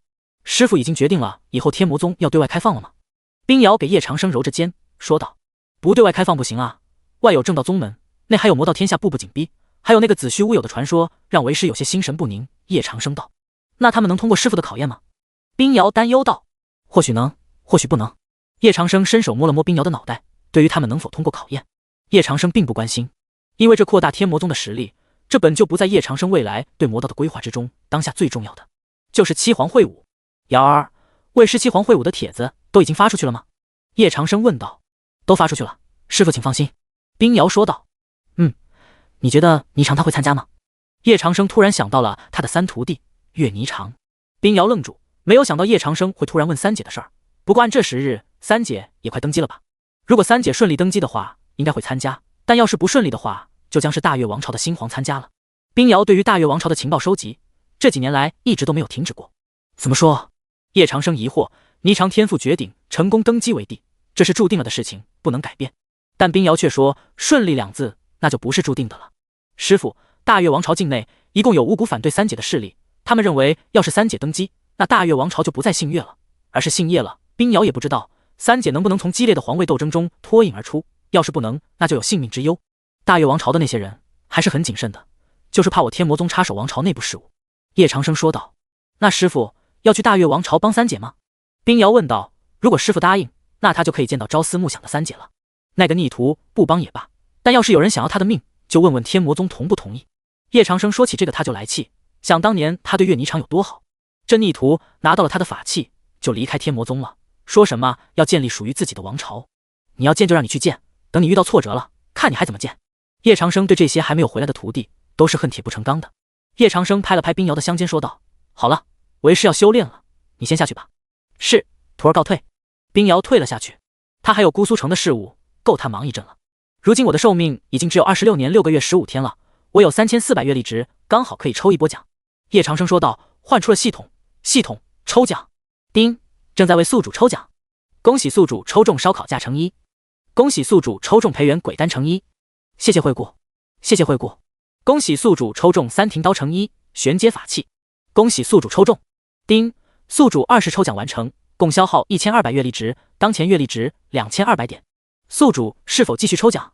叶长生嘴角抽了抽，这系统太坑了，20次抽奖居然一次都没有抽到好的，还都是一些武器丹药没用的一大堆。你好歹出点道具卡呀！继续抽奖。叶长生咬了咬牙，反正他现在很富有，可以随意挥霍月历值。丁，恭喜宿主抽中体质正阳剑体。丁，恭喜宿主抽中4项电乘1。丁，谢谢惠顾。丁，谢谢惠顾。丁，恭喜宿主运气爆崩，抽中叶老魔巅峰体验卡乘1。丁，恭喜宿主运气爆崩，抽中寿元4天。一番抽奖下来，叶长生得到了一个正阳剑体和一座大殿。这正阳剑体虽然不是最厉害的体质，但是也算是最顶级的。而且白墨尘的体质似乎还不是剑体，如果将正阳剑体放在白墨尘的身上，那白墨尘的剑意岂不是会变得更加强大？想到这里，叶长生就迫不及待的想要给白墨尘融合正阳剑踢了。但增加了4天的寿元，这个也算不亏啊。丁，宿主本次抽奖完成，共消耗2000月历值，当前月历值200，月历值又没有了，看来还是得到处多走动走动。若是整个魔道都知道叶长生的这种想法，恐怕都会被叶长生给吓死的。你老人家都已经那么老了，就不要多走动了好吧，待在天魔宗内，他不香吗他？大越王朝帝都吴越城，现在的吴越城上下都一片肃穆之色，因为他们都知道大越皇帝病重，各方势力蠢蠢欲动，其中一股最大的势力就是大公主岳霓裳，还有太子岳兴周。但支持太子岳兴周的人更多一些，更多的大越百姓都在认为，绝不能让岳霓裳上位。岳霓裳上位将会成为大越王朝有史以来的第一位女帝，之前其他6大王朝的女帝已经把他们折磨出了心理阴影。你们说，五股势力争夺皇位，谁的胜算要更大一些？辽王岳天华吧，他修为是化神境8重，手握10万重兵，背后依靠8大仙宫之一的乾元仙宫，是皇位最有力的竞争者。我倒是看好太子殿下，要知道太子殿下不但是化神境3重的修为，还是天门山的弟子，天门山可要比乾元仙宫强大多了。你们怎么不说公主殿下呢？公主殿下可是10大宗门之首叶长生的3徒弟，虽然离开了天魔宗，但他的影响还是非常强大的。是啊，陛下还健康的时候就很看好公主殿下，几度御废太子，若不是朝野上下团结一致反对，公主殿下早就是储君了。谁胜谁负，今晚就见分晓了。陛下病重，宫里的人都说陛下抗不过今晚了。这种非议陛下的事儿还是少说吧。最近边境又战争频发，大齐王朝还是忍不住了。众多的百姓都在议论着皇城之中的事儿，毫无疑问，大越王朝的天就要变了。修士之间的皇位争夺不像普通人那般激烈，常常无声胜有声，他们只需要等待结果就可。公主府，岳霓裳一袭修长的月白长袍，将她完美至极的身材都凸了出来，白嫩修长的玉手不知道在写着什么。公主殿下，侍女来到了她的面前，双手端着的是新熬好的灵药。自从公主殿下主政以来，公主殿下的身体愈发不好了，归根结底是与3年前的那场大战有关。侍女不知道公主殿下这么拼是表现给谁看的。本公主不是说不喝了吗？岳霓裳的声音很温柔，但温柔之中充斥着杀气。可是公主殿下您的身体，侍女担忧道。本公主自己的身体，本公主清楚。岳霓裳说道。她忽然想到了什么，对了，皇城那边还没有任何消息吗？太子岳兴周封锁了皇城，未得圣旨，任何人不得出入。侍女皱眉说道。太子这跟叛变是什么区别？但是她不敢说。辽王、段王、温王他们那边呢？岳霓裳说道。太子他不用担心，就是一个怂货。最让他担心的当属这3位王爷了。这3位王爷共同的特点就是都手握重兵，背后不是靠着10大宗门，就是靠着8大仙宫，他们还没有任何动静。侍女说道。作为岳霓裳最出色的手下，对于一切对手的信息他都了如指掌。安静之下必然有狂风暴雨。自从刀魔宗被师父灭掉之后，魔道天下就失衡了。大齐王朝的大军已经连破边境5城了吧？岳霓裳看着今早刚送来的战报说道。战报说他们大越王朝不是大齐王朝的对手。7大王朝有大越、大齐、全皋、公孙、慕容、白龙、北唐，这5大王朝和平共处发展了有几百年了，只有大越和大齐之间战争频繁。是的公主，他们动用了巫师。什么巫师？岳霓裳大惊，上次六妹被抓可不就是因为巫师的缘故吗？若不是叶长生及时赶到，六妹怕就成为了巫师的傀儡了。叶长生伸了伸懒腰，这一觉睡得可真舒服啊。他出了房间，意念笼罩整个天魔宗。韩可可和严九章还在种树，而董无情就在监督他们。不过董无情有些同情他们2个，在他进门的时候还没有如此考验。结果韩可可和严九章一来，师傅就加码了，这灵树已经有灵了，哪怕是他们动用灵力都种不进去。辛苦了2天，韩可可和严九章才种进了50棵树，所以1000棵树看起来遥遥无期。看到叶长生过来，韩可可、严九章、董无情等3人都向叶长生行礼，拜见叶前辈宗主。叶长生看了一眼他们栽的灵树，数了一下，皱眉说道：“才栽了50棵树。叶前辈，树有灵，我们也是劝了好久才将其种下的。”严九章说道：“他们都是魔道之人，性本就急躁好战，怎么可能会种树？”但叶长生看出他们确实努力了。董无情，你去试试。叶长生拍了拍董无情的肩膀。啊，宗主，我这突然想起我还有……董无情知道灵树的难种，就想溜之大吉，但被叶长生给拦住了。如果你种的灵树超过了他们2个种的，本座有奖励。有奖励？一听说有奖励，董无情立刻就来劲儿了。他拿起1棵灵树和灵树沟通，不久之后他便种下了第1棵灵树，然后是1棵、2棵、3棵，直到第50棵。董无情只用了1天就超越了他们种的灵树数量。韩可可和严九章2人都看呆了，好厉害！这就是他们打不过董无情的原因吗？感觉怎么样？叶长生看向董无情，感觉我手臂的力量又强大了不少，多谢宗主指点。董无情双手抱拳说道。他这几天都在苦练臂力，但奈何他的臂力已经达到了极限，无法再突破了。但现在种下的50棵灵树之后，他的臂力好像又有了进展。这幅画给你。叶长生说道，丢了一幅他刚画好的画给了董无情。董无情震惊了，这是叶前辈蕴含刀运的话吗？太好了，他自创的无情刀法就又有了施展的动力。董无情将这幅画当作是神器一样，这让韩可可和严九章都不解，一幅画就让董无情如获至宝吗？继续种吧，种到本座满意的程度，本座也会给你们奖励的。是。韩可可、严九章两人瞬间就觉得他们动力十足了，不为其他，就因为董无情得到的那张画。师傅，最新情报，大越王朝和大齐王朝开战了。冰瑶出现在叶长生的旁边说道。叶长生似乎习以为常，说道：“这是第几次了？第3次。但这次的结果是大越王朝大败。”冰瑶的话让韩可可的娇躯都颤抖了一下。他的家人都在大越王朝，如今齐越之战，大越王朝大败，他的家人必将会受到波及。可是他现在在天魔宗，没法回去救他的家人。大越王朝的力量并不弱于大齐，反而强于大齐，大越怎么会败？难道是大齐请了帮手？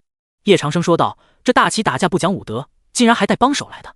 不错，大齐王朝请了巫师，巫师的加入令大越损失惨重。”冰瑶的小脸一下就冷了起来，上次就是因为巫师，他才差点没命的，而这次大齐竟然与巫师同流合污。巫师，叶长生的脸顿时冷了下来，这次本座定要将他们挫骨扬灰。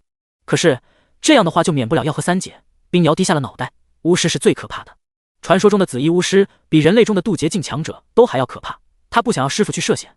叶长生摇头，任何人都不能伤我的徒儿半分，若是伤了，那就必须要付出代价。你们就是我的逆鳞，犯我逆鳞者，虽远必诛。犯我逆鳞者，虽远必诛。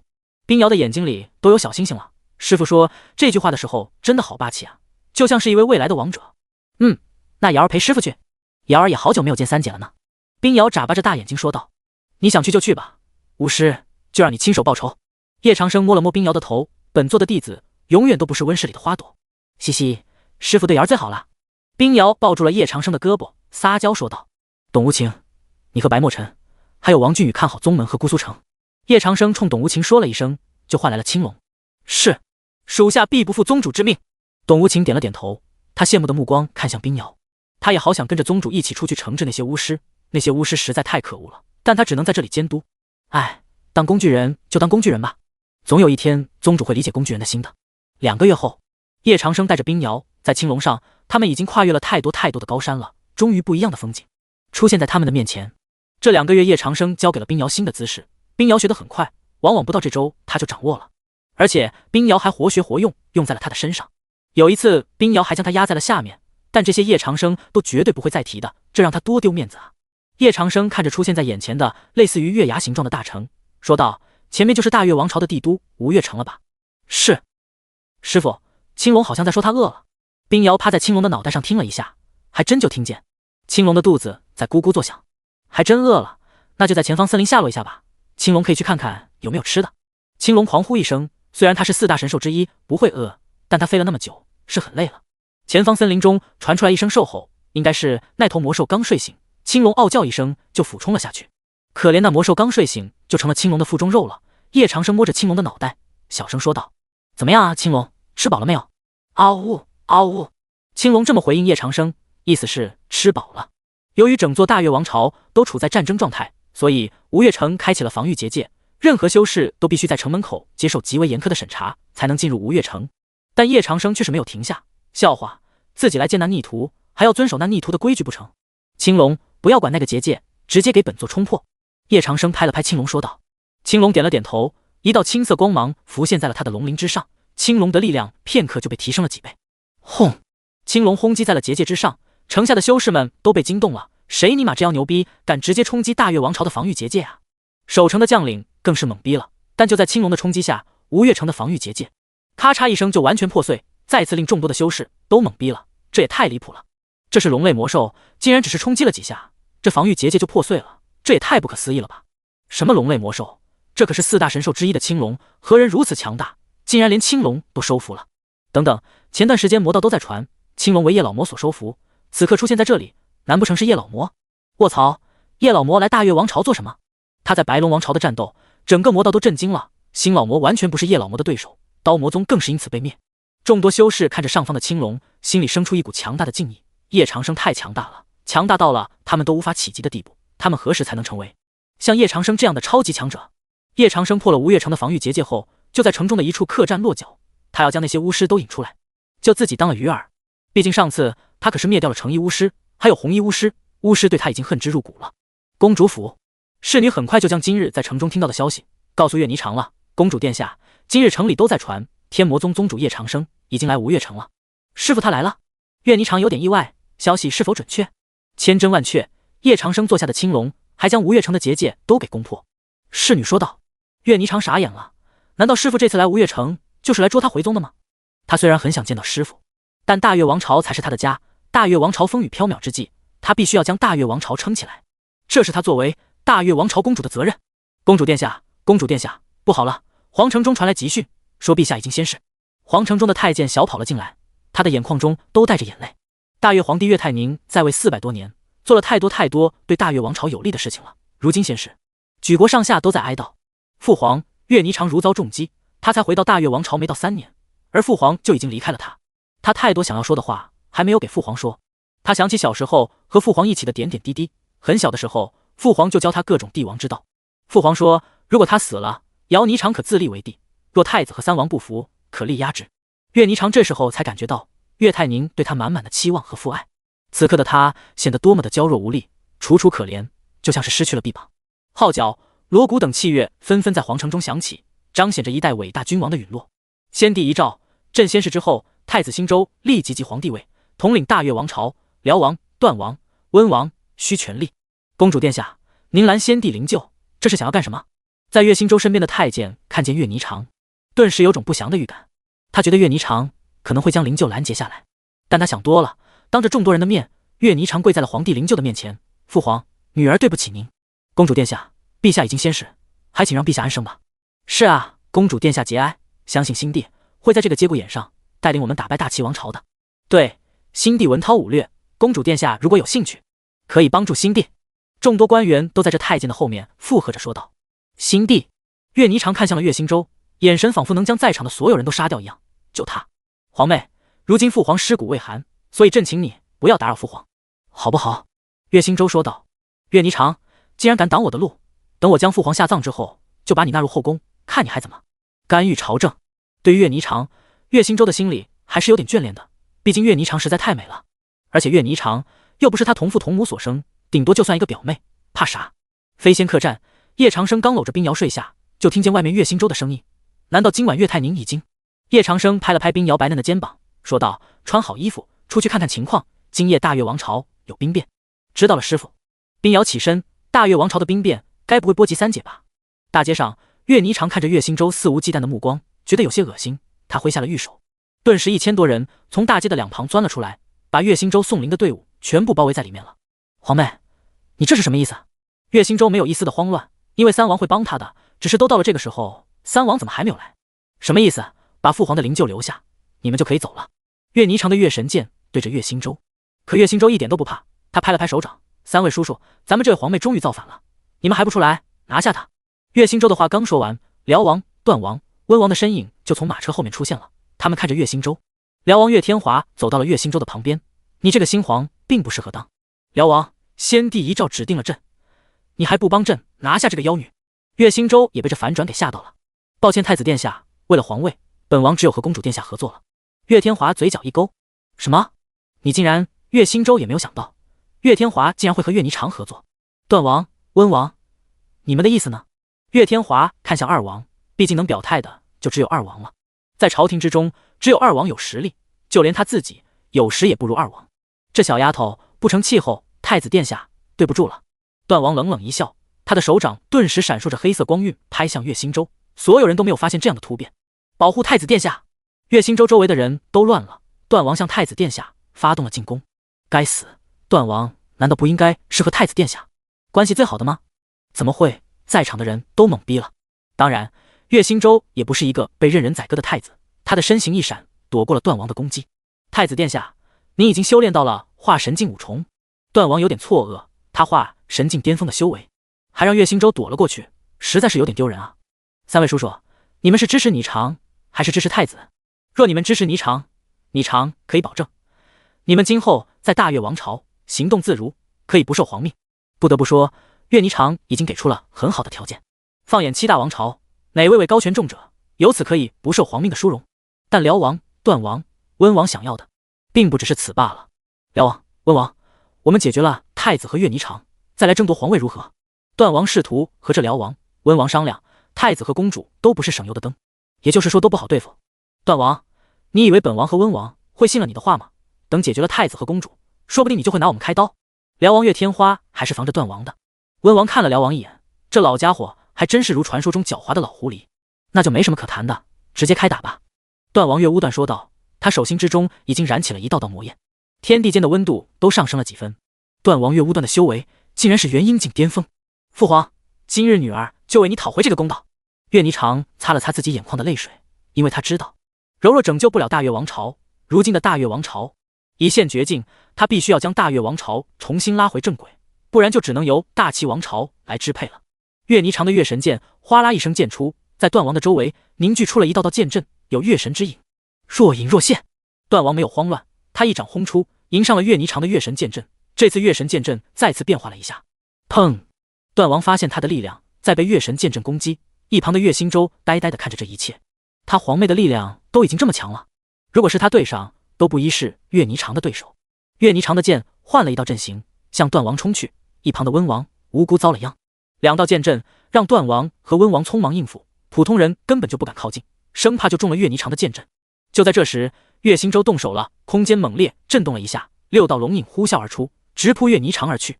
剑阵瞬间就被龙影轰散了，剑阵在岳霓裳的面前形成防御结界，挡下了3道龙影，但另外3道龙影就轰中了段王和温王。太子殿下，你竟然修成了10成6龙！段王惊讶道，他认出来了，10成6龙是大越王朝皇帝主修的功法之一，以修出6龙为名。而现在此术竟然被岳星洲给学会了，太不可思议了！如果他们硬拼的话，不是岳星洲的对手。要知道岳星洲也是化神境。段王还知道10成6龙啊，父皇灵柩在前，父皇曾说过，凡修成10成6龙者为皇。我已修成，诸位怎么还不承认我是新帝吗？岳星洲看着段王、温王、辽王的脸色刷刷奇变的眼神，很是享受。他苦修多年，就是为了今日啊！岳霓裳收回了月神剑，看向岳星洲，今日就让你见见什么是真正的10成6龙。只见岳霓裳的周围升起淡淡的金色光芒，一道道凤影若隐若现，散发出极强的威压。岳霓裳此刻变得更加风华绝代，他的双手轰出一道道凤影，比刚才岳星洲的气势更为强大。砰！岳星洲的身躯后退了10几步，他的衣服已经破烂。他没有想到，这竟然才是真正的10成6龙，如此力量居然将他的防御都给破开了，他还差点因此受伤。段王、温王、辽王更是因为这6道凤影受了重伤，再也没有继续战斗下去的力量。岳霓裳环视全场，本来今晚我是不打算在父皇灵柩前动手的，但你们步步紧逼，我也是没有办法。皇妹，你会想不到的。岳星洲吐出了一口鲜血，扑向岳霓裳，两者的中心刮起强大的能量风暴，很多士兵因为无法承受这道能量风暴，被直接抹杀了。大越王朝皇帝的灵柩也被这股力量吹得退后了10几步。这就是你真正的力量吗？让我看看吧。岳星洲的浑身上下金色光芒更加耀眼了起来，无数道金色流星将岳霓裳锁定在其中。岳霓裳已经中了几道流星，他坚持不了多久了。岳星洲还有后手。轰！金色流星与岳霓裳的剑阵同时爆开，地面上轰出一个大坑。岳霓裳和岳星洲竟然打成了平手！哈哈，皇妹，今日就是你的死期！3道烈焰已经被岳星洲打出岳霓裳的面前，就如坠星空一般。但岳霓裳没有惧怕，他双手结印，试图阻挡住这夹杂着烈焰的星空。难道这次真的要栽了吗？岳霓裳想着，他和岳星洲争斗了几年，这次真的要输在他的手上了，甚至就连性命也会被他夺走。三姐，我来帮你。一道道冷意在星空中飘零，熟悉的声音在他的耳边响起。冰瑶已经拿着他的九曲太清剑冲进了星空之中，一剑化九曲，星空很快被扭曲了。现在的冰瑶已经突破到了化神境初期，对付区区一个岳星洲自然不在话下。砰！冰瑶的剑被岳星洲夹在了手中。岳星洲看着冰瑶绝美脸颊，惊讶道：“你是叶老魔的6徒弟？难道今日的传闻是真的？叶老魔来了吴越城，你也配叫我师父叶老魔？”冰瑶的剑继续深入，岳星洲面前的防御被破，一道淡蓝色光芒闪烁着。砰！岳星洲的身躯就倒飞了出去，吐了一地的血。岳星洲看着冰瑶，一个刚入化神境初期的人，竟然已经可以打败他这个在化神境沉淀已久的人了，怎么可能？岳星洲完全不相信，但他肯定的是叶老魔教出来的弟子一个比一个变态。六儿，你怎么？岳霓裳看着冰瑶，当初的师姐妹再见，说实话，她的内心是非常激动的。好久没有听到这个熟悉的小名了，三姐，我想你。冰瑶放下了剑，重重的和岳霓裳抱在了一起。刚抱上，冰瑶就感觉到岳霓裳更瘦了，应该体重已经不足90斤了吧。冰瑶想着，三姐一定经历了太多的磨难。暗处的叶长生用意念扫了一下周围，确定再没有其他人出现的时候，他才出来。岳星洲、岳天华等人突然看到一层层黑暗席卷而来，而行走在黑暗中的人竟然是叶长生。他来了，那个传说中的恐怖老魔，他驾临大越王朝了。每走一步，在场的每一个人都颤抖着身躯。叶长生看着极瘦的岳霓裳，心里一阵心疼。记得岳霓裳刚刚离宗的时候还是白白胖胖，没有一丝赘肉的。但叶长生告诉自己，他必须收拾这个逆徒。精彩，真是精彩！强敌在外，老皇帝尸骨未寒，就让本座看到了如此精彩的一幕。几个化神境的强者，杀得你死我活。叶长生拍着手，完全符合老魔头的设定。大越王朝的内部事让叶前辈见笑了。岳星洲强撑着受了重伤的身体，起身行礼道：“听说你对本座的那个逆徒有意思，你是什么东西？”叶长生只是看了一眼，一道无形的力量带起岳星洲，砰的一声，岳星洲就撞在了城墙之上。本就已经重伤的岳星洲，这下是彻底没气了。徒儿拜见师傅。冰瑶跪在叶长生的面前说道。他看得出来，师傅是真的生气了。你不打算拜见师傅了吗？叶长生的瞳孔之中溢出一点点的魔气。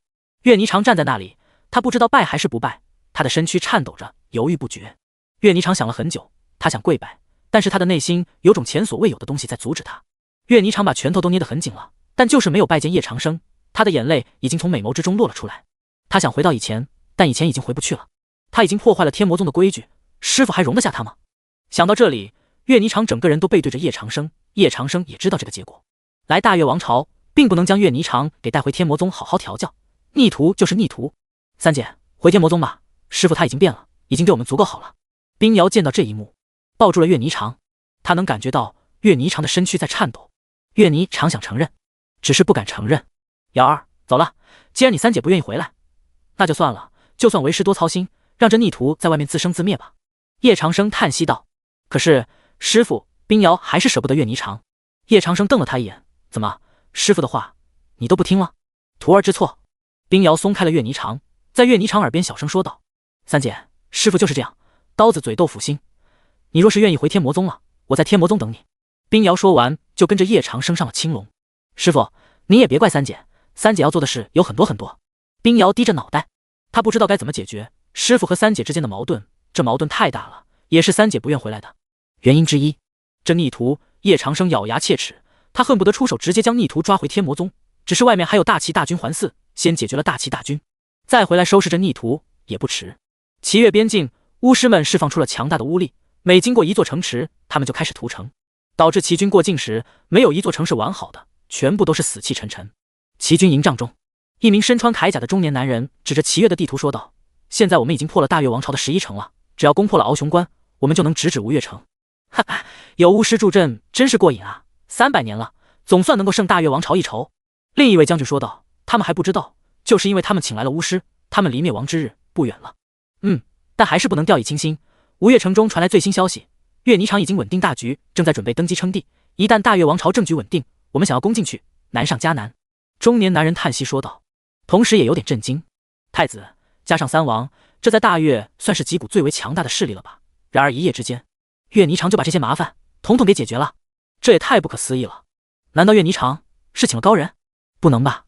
将军，我军已至敖雄关下，请将军下令，3个时辰之内我必破敖雄关。一位好战勇猛的大齐将军说道。不，先让巫师去扣关吧，我们大齐军队再经不起一场大战了。是，将军。好战的将军退了下去，他叫江修然，是大齐王朝的前锋大将，修为元婴境8重。他出了帅帐之后，就向着巫师的营区走去。这次他们请的巫师数量绝对要远超上次叶长生所灭的，因为这次的巫师是整整100多名，而且还都是成衣巫师，他们都是仅次于红衣巫师的存在。而这营区之中就有一位红衣巫师。冯大人，江修然在这名红衣巫师的面前无比恭敬，原因是这名红衣巫师可是达摩教的高层之一。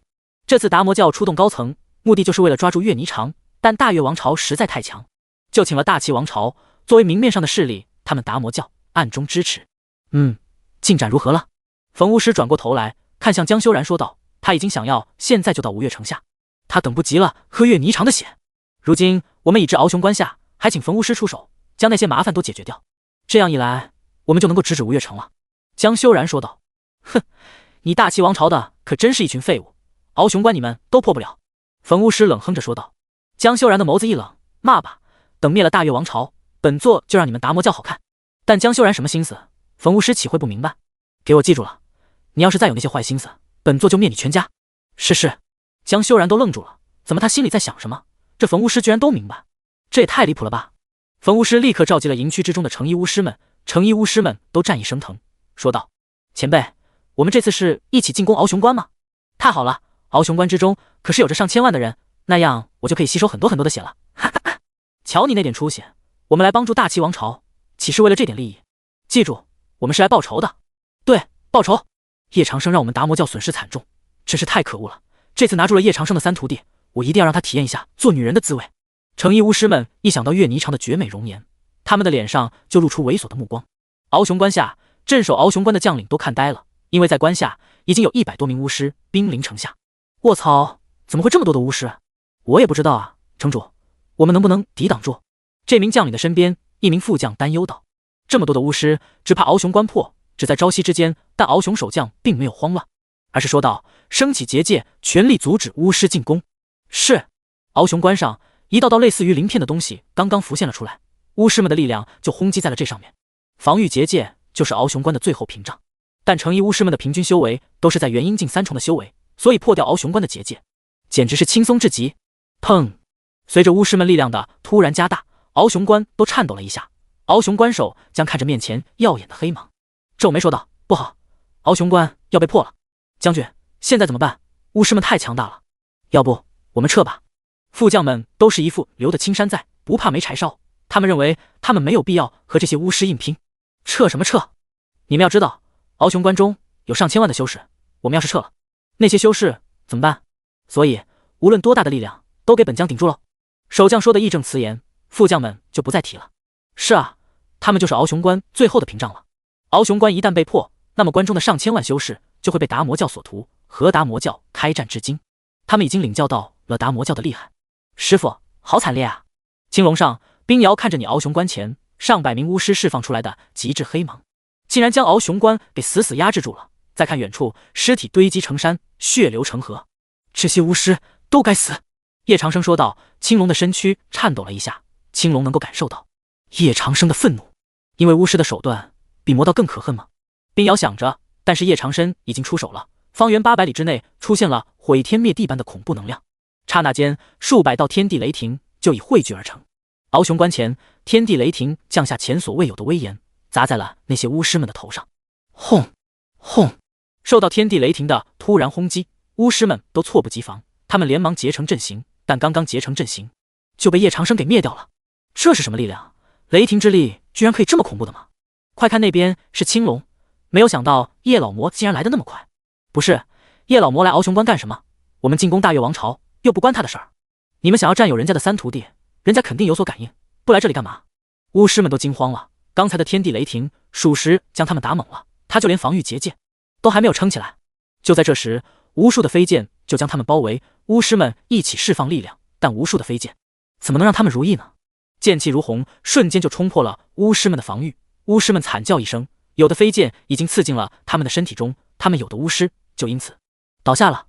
叶长生的手中突然出现了金刚混元棍，掌心之上金色光芒闪烁。叶长生知道，这将是他与巫师之间的第2战，这一战将是为他魔道子民。瑶儿，你就在青龙上，青龙会保护你的。叶长生说完，他的身影就已经冲入了巫师们的阵型之中。师父，瑶儿不需要保护。冰瑶的身影也化为一道道残影，与巫师们抗衡。哈哈，怎么突然多出了这么美的美人了？美人真是好香啊！这不是叶老魔的6徒弟冰瑶吗？怎么没有被那血雾伺候够，来我们这儿寻快活了？兄弟们，他有点不对劲儿，怎么随手之间就释放出了一道道冰雪啊？我也感觉到了，周围的温度起码下降了100多度。他什么时候这么强大了？巫师们还没有靠近冰瑶，他们就被冰瑶的冰雪飘零，直接变成了冰雕。而且在敖雄关前，竟然下起了漂泊大雪，就像是在为冰瑶的到来做衬托一样。所有的巫师，敖雄关城楼上的人都看呆了，因为在冰雪之中的冰瑶太美太美了，就像是神女下凡一般，无人可以超越。我没有看错吧？叶老魔和他的6徒弟居然会来帮我们大越王朝，太感动了！援军没有等来，却等来了叶老魔，让我给叶老魔磕10个响头，不，20个。我也想要成为天魔宗的弟子，如果能天天看到这么美的女孩子，也足够了。将军，巫师们被克制住了，快下令吧，我们出城支援叶老魔。是啊，将军，下令吧。不少将军看着在城外战斗的叶长生，他们顿时就燃起了希望，无尽的希望，他们能够将这些巫师赶出大月的领土。好，出城支援叶老魔。守城的将军终于下达了命令，一时间整座敖雄关就大开城门，防御结界彻底打开。大量的人从城中飞出，也和巫师们战斗了起来。叶长生和冰瑶背靠着背。为师不是让你在青龙背上等着吗？你怎么下来了？瑶儿不能看着师傅一个人战斗，所以想要帮师傅。瑶儿真好。叶长生的心里有一道暖意，他的金刚混元棍顿时飞出，一下子就控制住了3、4个巫师。砰！双方的力量都僵持不下，但金刚混元棍好歹是神器，这3、4个巫师就被叶长生给一棍打飞。金刚混元棍没有回到叶长生的手中，而是顺着这些人都给打了一遍。后面的一大堆巫师都被打飞了，剩下的巫师就都不敢再上，因为在他们面前的是一件神器，神器释放出来的力量不是他们可以抗衡的。怎么办？叶老魔拥有神器，我们不是对手。冯巫师来了，是冯巫师。巫师们指着从他们头上飞过的人影，激动着说道：冯巫师的实力已是渡劫境初期的修为。冯巫师的出现立刻就给了叶长生压力。瑶儿小心，这名巫师是渡劫境修为。渡劫境。冰瑶的美眸一凝，看着冯巫师。冯巫师一来，叶长生的金刚混元棍就向冯巫师砸去了，但被冯巫师抓在了手中。冯巫师看着手中抓住的神器，说道：叶老魔，又是你，你究竟有什么仇什么怨？怎么老是和我们达摩教过不去？其实我们达摩教和你的道是相同的，为什么就不能合作呢？叶长生皱眉：你们在想屁吃？你们想要动本座的徒弟，就看看本座同不同意。叶前辈小心，这位冯巫师会很多种巫术，前段时间的战争中，我们就在他的身上吃过亏。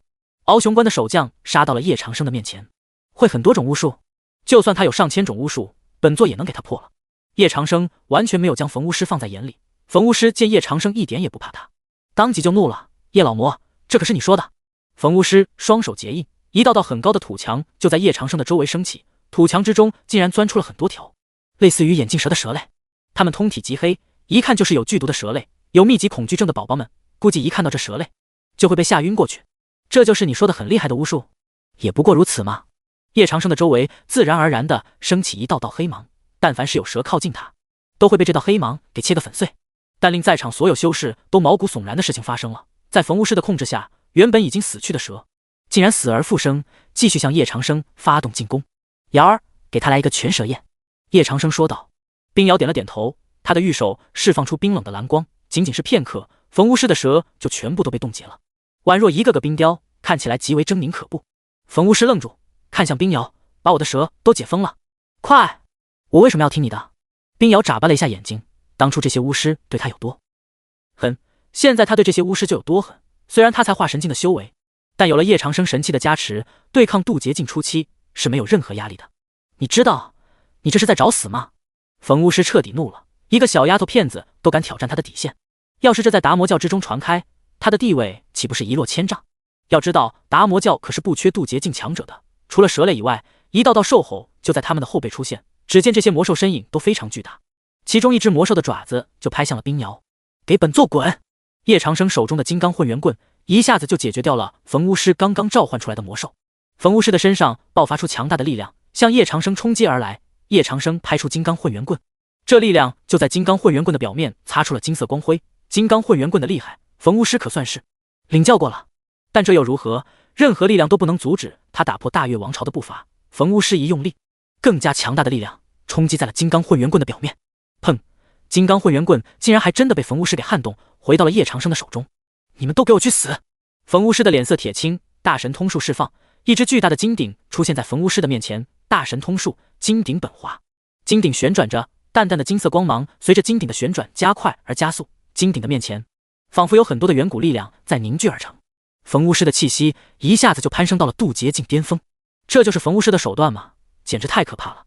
不愧能够位列红衣巫师，这金鼎估计怕是远古之力吧？这下叶长生可算是完了。哎，本来是想要享受一下那美人的，只怕是灰飞烟灭了。众多的巫师看着冯巫师祭出金鼎，他们都感觉胜券在握了。叶长生眉头一皱，以为这样就赢了吗？天真！叶长生一棍甩出，但金刚混元棍进入了金鼎的范围之后，砰的一声就被震了回来。叶长生的身影一下就被轰飞了。哈哈，叶老魔，我现在可是渡劫境巅峰强者，就你那点实力，就不要自不量力了。冯巫师大笑着说道。叶长生被轰出了很远，他的身影这才停了下来。这冯巫师吸收了金鼎中的远古之力后，就变得更加强大了，甚至成为了渡劫境巅峰的强者，力量堪比真仙。叶长生捂着胸口，他一咬牙说道：“系统使用叶老魔巅峰体验卡。”就在这时，随着叶老魔力量的爆发，原本晴空万里的苍穹突然变得暗了下来，漆黑无比，伸手不见五指，无数道黑芒在叶长生的周围汇聚。叶长生顿时就感觉到更容易掌控金刚混元棍了。金刚混元棍散发出耀眼的金色光芒，犹如刺破黑暗，撞在了金鼎之上。金鼎竟然撼动了一下，这怎么可能？叶老魔的修为，冯巫师的冷汗就流下来了，但他没有慌。金鼎一分为七，释放出7道金色光线，想要将叶长生毁灭在虚无之中。但这7道金色光线都被金刚混元棍的金芒挡住了。金刚混元棍冲破了这7道金色光线，砰！叶长生就已经将7个金鼎打成了粉碎，然后他的棍的另一端就指向了冯巫师的喉咙。渡劫境巅峰，那又如何？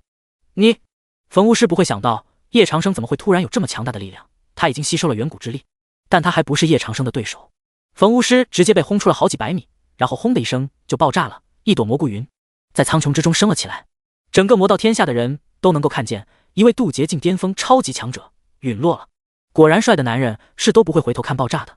我去，一位渡劫境强者就这样被叶老魔给消灭了，太不可思议了！这可是渡劫境巅峰强者，直接被秒杀了。什么时候冯巫师被秒杀的像个大白菜？还在看冯巫师原地爆炸吗？快跑了，等会儿叶老魔就会拿我们开刀。妈耶，太专注了，我竟然忘记了逃跑。由于冯巫师爆炸产生的巨大力量，将修为低还来不及逃跑的巫师以及部分大齐王朝的士兵在顷刻间都化为了乌有。直到死，他们都不愿意相信冯巫师会败，而且还败得如此彻底。师傅，你好厉害啊！冰瑶的美眸中都有种崇拜的小星星。谁让师傅太厉害了啊？你要习惯。叶长生收回了金刚混元棍，叶老魔巅峰体验卡就是好用，下次多抽几张，但自己的实力也要提升上去。多谢叶前辈出手相助。敖雄关守将拱手说道。不必感谢本座，本座问你，你可知道那达摩教的总坛在哪里？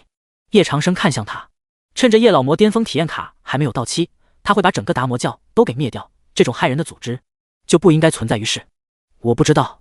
敖雄关守将是真不知道，他只是一个小人物，哪知道达摩教的总坛在哪儿啊？况且达摩教的总坛那里可是渡劫境强者无数啊，就算是渡劫境巅峰去了，那也是有去无回。那就把这些巫师都给压下去，明日斩首示众，本座就不信达摩教会不来救他们。叶长生挥了挥手，大越王朝的士兵就压着这些巫师下去了。他们每个人都是对巫师痛恨至极的，毕竟在齐越战场上就是这些巫师让他们家破人亡，他们恨不得将这些巫师车裂了。叶前辈，齐朝大军已经退去，还请叶前辈在我这里小住几日，怎么样？敖雄关守将说答道。有叶长生在这里，他的也会安心许多。也罢，那就在这里多住几日吧。叶长生带着冰瑶住进了敖雄关守将安排的房间中。叶长生将王俊宇归还给他的八宝光明图打开，他想要用八宝光明图找出达摩教总坛的位置。这时冰瑶已经洗完澡出来了，身上香喷喷的。师傅，还没有找到达摩教总坛吗？叶长生摇头，八宝光明图的力量已经被王俊宇那小子弱化了，达摩教的总坛似乎被一层天机所屏蔽掉了。什么？冰瑶擦着湿润的秀发，他手上的动作忽然一停，达摩教这种组织竟然还有天道庇护，不然你以为达摩教哪来那么多的渡劫境？叶长生撇了撇嘴，达摩教是魔道中的异类，尽快铲除对叶长生有好处，而且达摩教中肯定还有无数的修行资源，叶长生可是最喜欢用抢的了。瑶儿，你对大齐王朝了解多少？叶长生放下了八宝光明图，将冰瑶搂进怀里。刚洗完澡的冰瑶总是让叶长生百报不厌。大齐王朝啊，创立5万年前是7大王朝中唯一的万古不灭大王朝，世家众多，就算皇室被灭了，新的世家也会成为皇室。这些都是冰瑶在外的这几年收集到的消息，魔道7大王朝他总要掌握，不然怎么和不同的人做生意呢？不亏死那才是怪了。叶长生愣了一下，关于大齐王朝，虽然叶老魔以前也接触过，但这部分的记忆还是没有觉醒。这大齐强者有多少？叶长生说道。这次兑换的叶老魔巅峰体验卡有效期有点长，可是有足足半个月呢，够他造作的了。大齐化神境的有145位，渡劫境的有3位，这大齐皇帝里中就是一位渡劫境强者。冰瑶说道。渡劫境才3位，哼，那这7大王朝就变成6大王朝吧。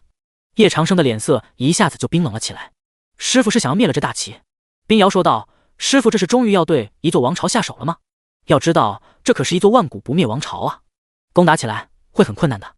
不错，已经很晚了，睡吧。叶长生拍了拍冰瑶的香肩说道，每天都能搂着冰瑶睡觉，真是走上人生巅峰啊。自己的三徒弟月霓裳那么美，也不知道抱起来怎么样，可是这逆徒居然不跟自己回来。等灭了大齐王朝，他可必须好好调教这个逆徒了。公主府，月霓裳的手颤抖着，看着镜子中绝美无双的自己，但很快痛苦在她的脸上突然出现，她的脸皮仿佛要撕裂一般。啊！月霓裳顿时就感觉到她的手臂都快要断了，而且她白嫩的玉臂上出现一道道黑色的纹路，瞬间就从一个娇弱美人变成一个形如干尸的老太婆。她的牙齿也一颗颗的掉了出来，她想要去捡，但巨大的痛苦迫使她只能趴在镜子前。师父，月霓裳虚弱的说道，哪怕此刻她已经站在大越王朝的巅峰，但对师父的依赖还是很重很重的。只是这也太痛了吧，她每到这个时候都会承受无比巨大的痛苦。公主殿下，您又犯病了。侍女连忙端了药进来，把药给月霓裳服下。吃了药的月霓裳，玉臂上的黑色纹路也终于消失不见，重新恢复了倾城容颜。本公主不是说过不要过度依赖于成年的主这种药吗？月霓裳脸色不太好的冲侍女说道。属下见公主殿下痛苦万分，实在不忍，所以就自作主张给公主殿下熬了药，还请公主殿下责罚。侍女吓得连忙跪下。算了，本公主不怪你，太子和三王的势力都已经清除掉了吧？月霓裳说道。如今五股势力已经消灭了4股，就剩下他这最后一股了，他现在就可以登基成为皇帝。都已经清除掉了，明日上朝，百官就会请公主殿下登基。这是依上宫那边已经制作好的龙袍。侍女连忙将龙袍呈了上来，可以看出这件龙袍做得很用心，龙袍上面有龙有凤，也有万龙朝拜的场景，这就是修仙世界一般帝王所使用的龙袍。费心了，下去吧。月霓裳挥了挥手，他要不要登基称帝，这让他很纠结。师父，婵儿现在很迷茫。月霓裳喃喃道。经过了大战的吴越城，在沉睡的黑暗中醒来，叶长生也被刺眼的阳光给叫醒了。看着怀里的冰瑶，叶长生笑着摸了摸他被窝中大腿，然后手掌上移。啊，师父，一大早您就使坏。冰瑶颇为不满地说道，他还没有在师父怀里休息好呢。该起来了，虽然天还没有亮，但为师还没有记错的话，应该都是在这个时候登基的吧？叶长生说道，如今入宫就可以见证那逆徒成为女帝了。今日的吴越城热闹无比，醒来的百姓们看到城中心的大窟窿，他们就知道昨晚在这里发生了什么。那肯定是新帝人选的结果应该已经出来了。果不其然，大越王朝的皇宫中人就早已在人流最大的地方贴出了告示。号角和各种乐器的声音在吴越城中响起，来自大越王朝各地的官员都排队依次进入皇城。因为今天是新帝登基的日子，丢去了昨日的悲伤，万民跟在百官的后面。叶长生和冰瑶也是如此。今天就是三姐登基的日子，不知道三姐成为一代女帝后会是什么样子。师父，你说会不会更美？冰瑶双手撑着下巴说道。应该会吧，那逆徒总算完成了他的梦想。叶长生叹息道，徒儿长大了，翅膀也硬了。这次他们是易容进来的，不然叶老魔来了肯定会引起文武百官的恐慌。这时叶长生听到百官小声讨论，你们听说了吗？昨夜吴越城中发生了一场大战。早就听说了，先帝刚刚仙逝，5大势力这么快就开始争夺皇位了，也不知道最后是谁胜了。从现场被破坏的程度来看，这大战是非常惨烈的，应该是化神境之间的战斗。是啊，没有把整个吴越城都毁了，已经是那几位的格外开恩了。昨日巫师攻城就有一位渡劫境巅峰强者，若不是叶老魔及时出现，齐朝大军就攻进咱们吴越城了。你说叶老魔突然来大越王朝，会不会就是来帮助他的三徒弟成功登基啊？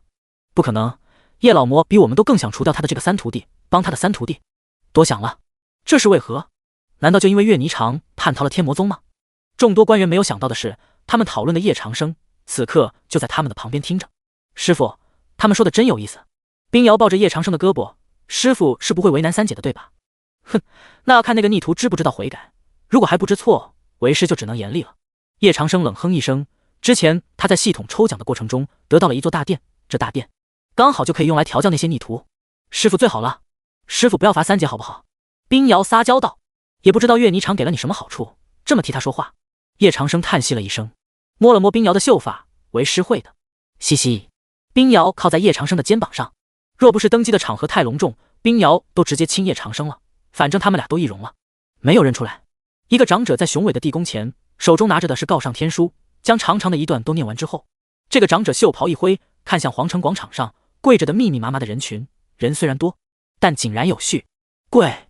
这个长者说道，他是大越王朝的宫中祭师，不知道在大越王朝主持了多少年登基了，但他至少主持了3代帝皇的登基，时间跨度为2000年。他是一位渡劫境巅峰的强者，也是大越王朝的最强者，他就是微霜上人。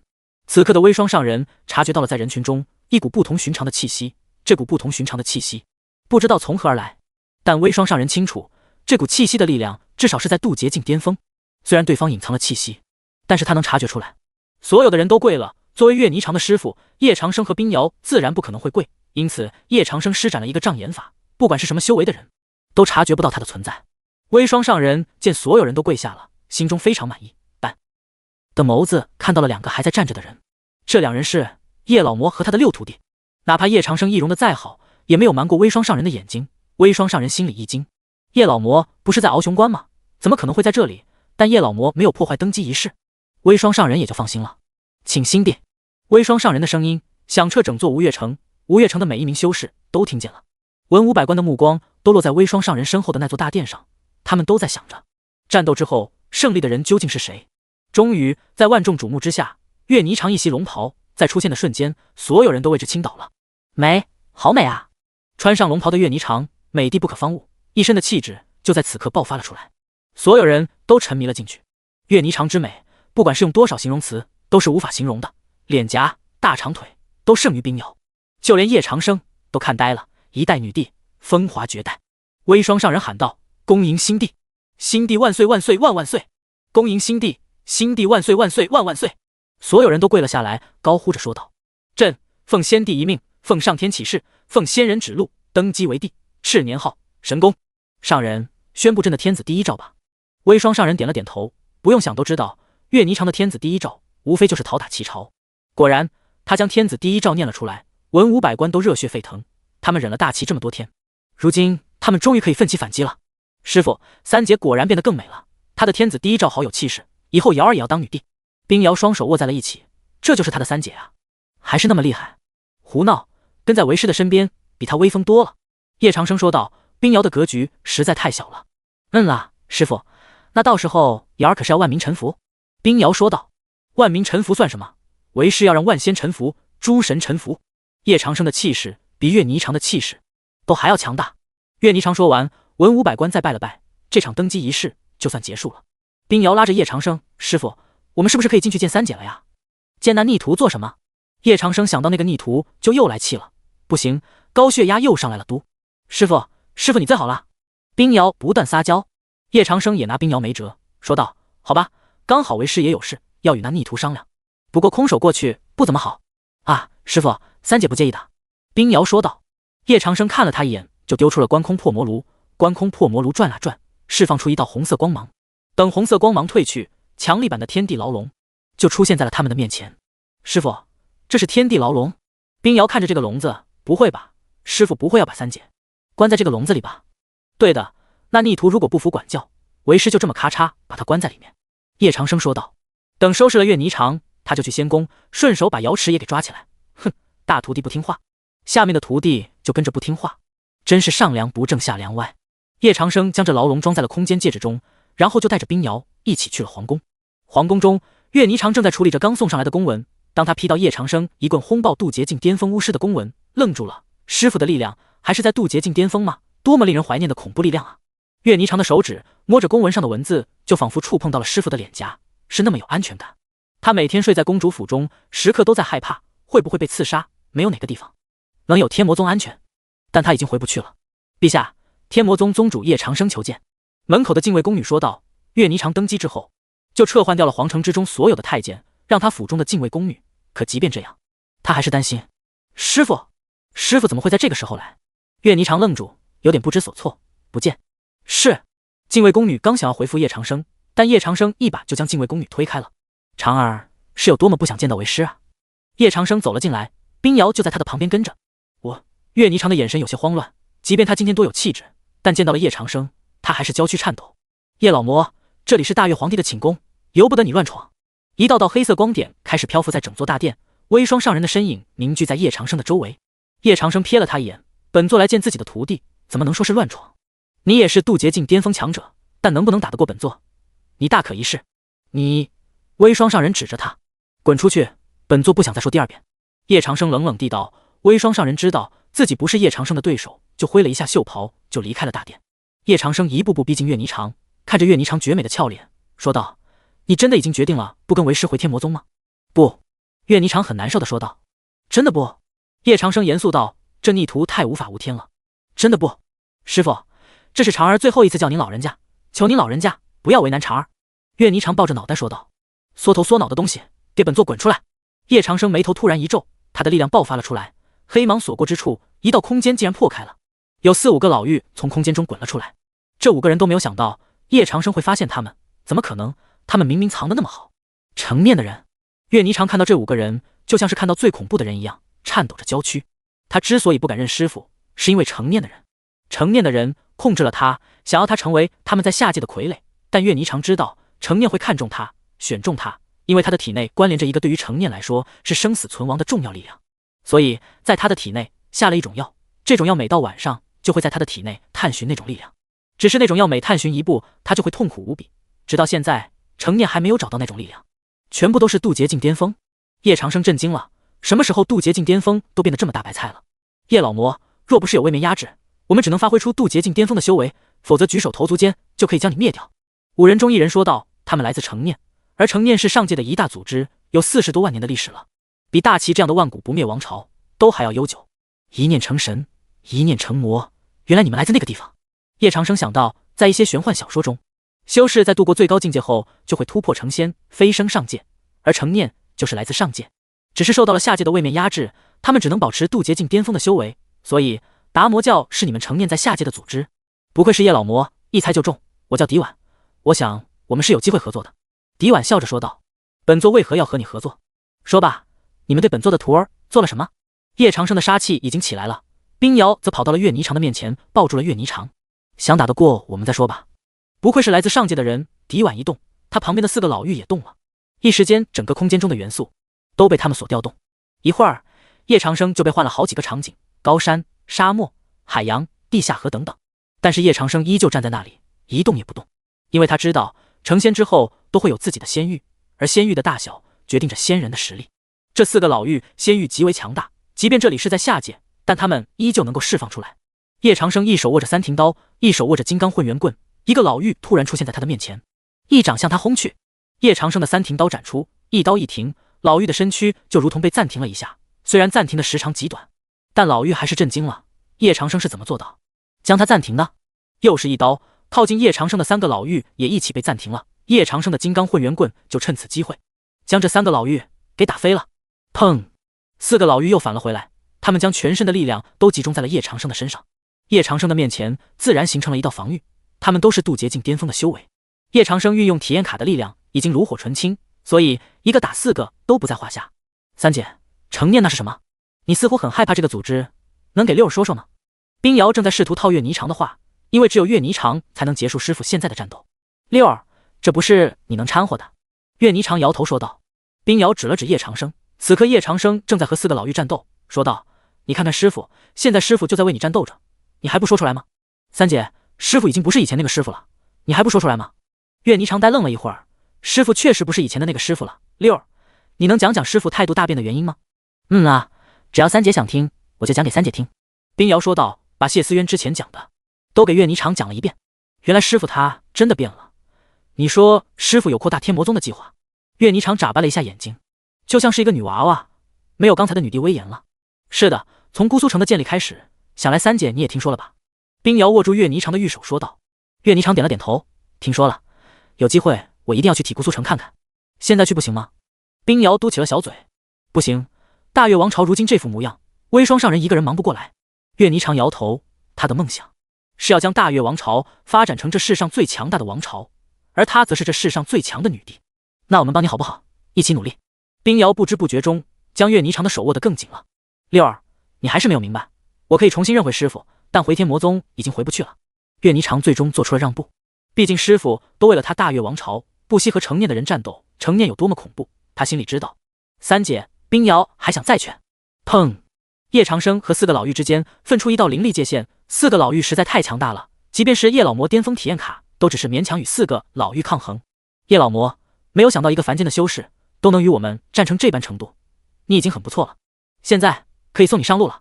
4个老妪双手释放出极致恐怖的金色光芒，玄阳涅槃在他们的手中飞出，与叶长生的黑芒撞在了一起，空间顿时塌了一下，叶长生再次后退。4个老妪不会放过这个机会，他们的力量再次爆发了出来，与叶长生碰撞在了一起。他们的每一次进攻，时空都在破碎。这就是渡劫境巅峰之间的战斗，到了这个层次，大神通术已经不管用了。送本座上路。呵呵，那就看你们有没有那个能力。叶长生说道。3道庞大的能量直接冲向了4个老妪。砰！4个老妪被这3道能量给轰中，他们的身影片刻间都消散了。叶老魔，待你飞升仙界之时，成念是不会放过你的。这是4个老妪直接爆开了。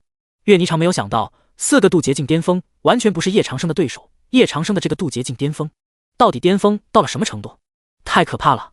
道道黑芒闪烁，叶长生从空间之中走出，说道：“长儿，你还没有做下决定吗？”徒儿拜见师傅。岳霓裳咬了咬牙，最后跪在了叶长生的面前。他低着头，不敢去正视叶长生。知错了没有？徒儿知错。岳霓裳颤抖着身躯回答道。把嘴张开。叶长生淡淡道。啊！岳霓裳愣住，不会是叶长生又发明了什么恐怖的惩罚方式吧？冰瑶过来，搂住了岳霓裳的肩膀，说道：“三姐，师傅这是要给你压制住那种探寻的力量呢。”压制？岳霓裳听着冰瑶说的话，有些懵逼。难道叶长生知道他体内的毛病吗？他可没有告诉任何人，但叶长生是怎么知道的？不太可能啊！叶长生将一粒丹药丢入了岳霓裳红润嘴唇中，岳霓裳瞬间就感觉到有一股温和的力量在自己体内游走，将他体内多余的杂质都给清除掉了。岳霓裳在大殿之中盘坐了很久很久，他感觉他正处在前所未有的巅峰之中，这种感觉非常好。师傅，三姐她……冰瑶有点担心岳霓裳的情况，毕竟岳霓裳的脸色有点不好。放心吧，为师给的丹药是压制他体内的那种力量的。成念的人说了，那种力量对于成念来说有非常重要的作用。叶长生也很纳闷，为什么新老魔、达魔教都对着自己的宝贝徒儿不放手呢？这可不是因为宝贝徒儿们太漂亮了，难道宝贝徒儿们有一样各大势力都很眼馋的某种力量？会不会我们每个人都有？当时达摩教的人说要研究我，所以不能破了我的体质。冰瑶也察觉到了什么。叶长生摸着下巴说的不错，但不管是谁想要动你们，就必须得先问问我同不同意。叶长生的话让冰瑶的内心都流过一阵暖流。师傅，岳霓裳睁开了美眸，每晚都要发作的那种力量居然消失不见了。师傅果然是万能的。该启程去大齐王朝了，达摩教很快就会转移总坛的。叶长生说道。那么大的动静，别人不转移总坛那才怪呢，除非他们是智商有问题。师傅，要不要我派大军帮您的忙？岳霓裳说道。师傅一个人去会很危险的，现在知道关心你师傅了。你师傅之前和成年的人战斗的时候，怎么不见你关心？师傅，我错了。岳霓裳低下了脑袋。师傅，查儿等您回来，师傅想要什么补偿都可以。这话是当着冰瑶的话说的，但冰瑶也没说什么不妥妥，反倒是岳霓裳脸红了一下。开什么玩笑，她可是一代女帝，怎么会因为叶长生的一句话而脸红呢？但她确实红都红了。胡闹！叶长生敲打了一下她的小脑袋。本来想用天地牢笼调教一下岳霓裳的，但没有想到岳霓裳被冰瑶三言两语就说动了。瑶儿，我们走了。叶长生喊了一句，冰瑶点了点头，跟着叶长生上了青龙。青龙往大齐王朝的方向飞去了。岳霓裳的美眸看着青龙远去的背影，轻呼了一声：“微霜前辈。”陛下。微霜上人在岳霓裳的面前出现了。刚才的战斗他一直都在看，内心也无比震惊，叶长生竟然凭借着自己的力量居然击杀了4名来自上界的仙人。虽然有位面压制，但仙人的实力还是很强大的，就连他都有些忌惮。但就是这样，叶长生还是赢了，这也太不可思议了。师傅虽然说了他不需要我们的援助，但大齐王朝强者无数，我们大越还是要牵制一下大齐的。传令下去，朕将统帅30万大军御驾亲征。是，陛下。微霜上人不会说什么龙体保重之类的话，因为修仙界的皇帝从来都只有战死的，没有享乐死的。敖雄关，自从巫师被叶长生消灭以后，齐朝大军已经很久没有来进攻了，可能是已经怕了叶长生。但齐朝大军并没有退兵，所以敖雄关的警戒没有结束。青龙飞到了敖雄关的上空，敖雄关的守将看到是叶长生的坐骑来了，就率领所有的将士以最高的礼仪欢迎叶长生。毕竟叶长生是拯救了整个敖雄关的人。但叶长生的青龙并没有停下，而是直接往大齐王朝而去了。叶前辈怎么没有下来啊？去大齐王朝了？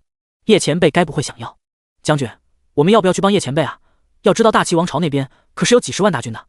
就是啊，叶前辈一人可以吗？陛下早上已经下旨了，他将要御驾亲征，所以我等必须严守。什么？陛下要御驾亲征？要知道陛下才刚刚登基，1天都不到就。陛下巾帼不让须眉啊，难怪先帝看好他，他的手段果然不是已经死去的太子可以堪比的。敖雄关的将领们已经被岳霓裳的地位给征服了，现在在他们的心中岳霓裳就是将要带领大越王朝成为最强王朝的领导者，未来成长为大帝的女人。呸，女孩！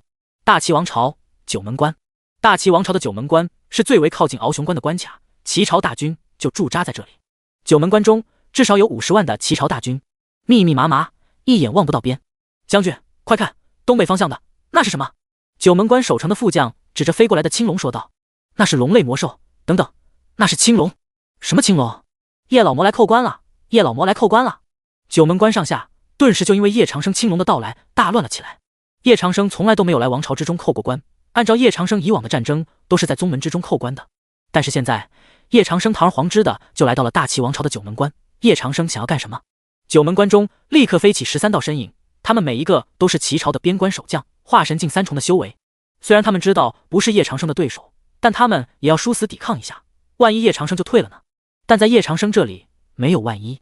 等他们来到叶长生的面前，他们这才知道叶长生究竟有多么的恐怖，光是站在那里给他们的气势都是大不相同的。其中一名大将看向叶长生，拜道：“晚辈拜见前辈，不知前辈来我九门关是什么意思？”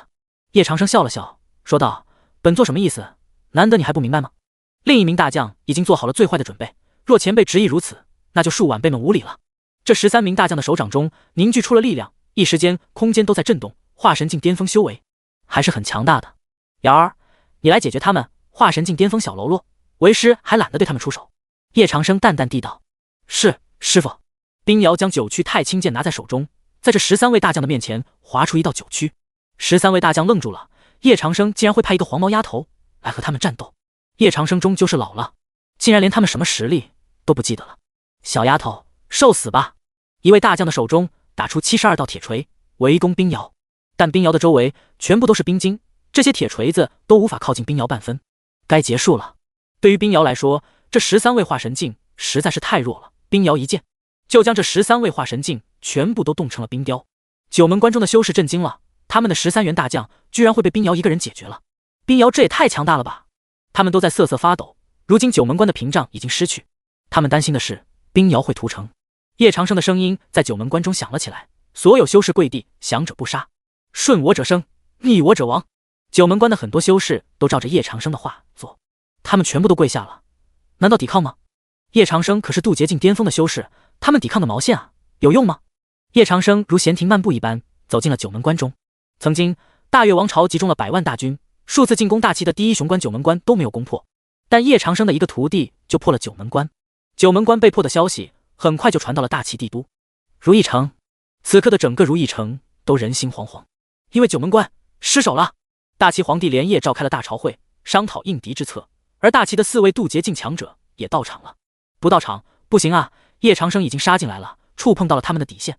他们大齐好歹是万古不灭大王朝，在底蕴方面还是很足的。大齐皇帝看向众臣，开口说道：“如今叶老魔已经攻破九门关，直指如意城，诸位可有什么办法阻挡叶老魔的步伐？”陛下，微臣之见，叶老魔的步伐不可阻挡，唯有求助于那达魔教。有大臣说道：“达魔教的总坛就在如意城，如果能请出达魔教中的渡劫境强者，应该能够抵抗叶长生1、2，但能不能保住大齐，就很难说了。”大齐皇帝沉思道：“可是达魔教向来与我朝并无交集，这次出兵也只是为了叶老魔的徒弟，但现在他们损失惨重，达魔教还肯帮助我朝吗？”大齐丞相上前一步说道：“陛下，不试试怎么会知道达魔教不会帮我们呢？丞相以为该派何人去达魔教说情？”大齐皇帝皱眉说道：“他在位137年，第一次遇到这种亡国危机，这也是没谁了。陛下，臣以为当派上将军康弘去，他与达魔教的交情颇深。”大齐丞相说道：“康爱卿何在？”大齐皇帝的目光在朝堂之中寻找着康弘的身影。“臣在。”康弘拱手道：“丞相的话你已经明白了，现在去达魔教，务必救我大齐于水火之中。”大齐皇帝说道：“臣一定尽力。”康弘眼神里有点迷茫，达魔教肯帮他们大齐吗？半个月过去，叶长生和冰瑶已经破了大齐边境的10多座城了，他们前脚破城，后脚大越王朝的军队就来接收了。叶长生看着手中的力量，叶老魔巅峰修为体验卡就是好啊，这破城就跟个割韭菜似的，轻轻松松。瑶儿，这已经是第几座城了？叶长生都快记不清了。师傅，是第35座城了。冰瑶笑着说道：“倾国倾城，第35座城。”大齐皇帝还是没有回应，看来他们是铁了心要和达摩教同流合污了，寄全部希望于达摩教，这是他们最不可取的政治失误。瑶儿，你要记住，以后若是要创建自己的势力的话，切记不要过度依赖他人力量。叶长生以大齐王朝为例子，教导冰瑶。冰瑶点了点头，他以后才不要像师傅的逆徒一样呢。瑶儿以后就跟在师傅身边，生生世世都是师傅的人。小傻瓜。叶长生把脑袋放在了冰瑶的秀发中，细细闻着少女的清香。大越军队中，一位将军感叹道：“叶前辈太厉害了，这破城就跟个捡白菜似的。35座城啊！我记得历史上我们大越的最高纪录也只是夺了大齐17座城吧？”“是的，我大越虽然强于大齐，但在某些方面还不如大齐。真想早点到如意城，听说如意城是整个魔道天下汇聚异族最多的地方。大越王朝的众多将领都想要去如意城看看他们从来都没有见过的异族。大齐王朝位于魔道天下的最西部，与大量异族天下接壤，所以如意城也成了人族与异族的交流与贸易城市。”岳霓裳望着相拥在一起的叶长生和冰瑶，心里不知道在想什么，不知道是在吃醋，还是在……总之，只有他自己才知道他在干嘛。如意城，叶长生、冰瑶还有岳霓裳带领着大越王朝的大军一路攻了进来。如意城中的异族得到消息，立刻就逃之夭夭了。他们才不会管大齐王朝的死活呢，他们只在乎自己的利益。叶长生看着仓皇出逃的异族队伍，摇了摇头：“瑶儿，达摩教的总坛就在这里了。”瑶儿明白。冰瑶的九曲太清剑在如意城的面前划起九曲的力量，将城中的人都是吓得不轻。如意城中4位渡劫境强者飞了出来。“小丫头，这里没你的事。”一位渡劫境强者说道。“废话少说，直接开打吧。”冰瑶的九曲太清剑刺向了这位渡劫境强者，但这位渡劫境强者用手夹住了冰瑶的剑，任由剑气在他的周围飞舞。“你的力量不错。”渡劫境强者将冰瑶给弹飞了。叶长生从后面搂住了冰瑶。“叶老魔，本座劝你适可而止，如意城不是你能耀武扬威的地方。”这位渡劫境强者说道。“无名无姓之辈也配警告本座？魔道天下任何一座城池，本座都去得。”叶长生笑着说道，他身上的力量突然爆发出来，一道道黑芒冲向了这位渡劫境强者。他连忙抵挡，可叶长生的力量太强大了，他直接就被轰在了如意城的防御结界上，整座如意城都摇晃了一下。这一幕，所有人都怎么感觉似曾相识？“叶老魔，你太放肆了！”一道冰冷的声音在所有人的耳中响起。只见3道身穿巫师衣服的渡劫境巅峰强者来到了虚空战场中，一下子现场就有了8位渡劫境强者。如意城从来都没有8位渡劫境同时汇聚的情况，这情况简直就是千年一遇啊！不，1000年都遇不到。上次你运气好，让你跑掉了，但这次本座必杀你。”叶长生说完，滔天的气势就已经向他们席卷而来。好强！所有修士都没有想到叶长生会爆发这么强大的力量。同样是渡劫境巅峰，但他们之间的差距为何就如此大？丁，您震惊了大越王朝上下，获得阅历值3000，当前阅历值3320。丁，您震惊了大齐王朝上下，获得阅历值3780，当前阅历值7000。丁，您震惊了达摩教，获得阅历值4000，当前阅历值11000。PS， 阅历值获得到账会有延迟，请注意阅历值余额变化。叶长生愣住了，他的阅历值就直接入万了，看来一直待在宗门，阅历值都会很少的呀。以后就出来没事灭个什么势力，这样阅历值会赚得多一点。砰！一名达摩教的红衣巫师被叶长生给一拳轰开了，8人都愣住了。叶长生一静一动间，竟然带有元素之力，一道道若有若无的元素在叶长生的手中运用自如。天啊，叶长生是怎么做到的？红衣巫师们再不敢怠慢，他们全部都亮出了自己的法器，8道耀眼的光芒轰向了叶长生。师傅，小心！冰瑶和岳霓裳几乎同时是脱口而出。冰瑶诧异地看了岳霓裳一眼，岳霓裳能做到和他神同步，这说明岳霓裳的心里还是关心着师傅的。长儿，叶长生心里一阵感动，开窍了呀！岳霓裳终于明白了他的良苦用心。叶长生的战斗意志就在这时变得更加强大了，8道光线汇聚在叶长生的身上，但奈何不了叶长生。叶长生笑了笑，他打出一道道掌影，将5位渡劫境的光线全部打落。接着，叶长生自身爆发出来的力量顿时就与3位渡劫境碰撞在了一起。砰！巨大的能量让周围的人不知所措，他们连续逃遁了好几千公里。大神通术，冲灵朝元！叶长生直接释放大神通术，以叶长生为中心，一股恐怖的灵气横扫而来。8位渡劫境强者被迫远离，他们刚刚结成的防御都在瞬间被粉碎了。一时间，天地都变了颜色。叶老魔还是这么强大，迷邪，看来我们要用全力了。不查看向迷邪说道：“当然，为了我迷氏家族的荣誉，跟叶长生拼了！拼了！”大神通术，点苍剑法！大神通术，阴阳颠倒！在叶长生的前方和后方出现了一道道剑影，还有阴阳长河，都在试图将叶长生抹杀。威压震天，看得冰瑶、岳霓裳等修士都不敢动，尤其是大齐皇帝都看傻了。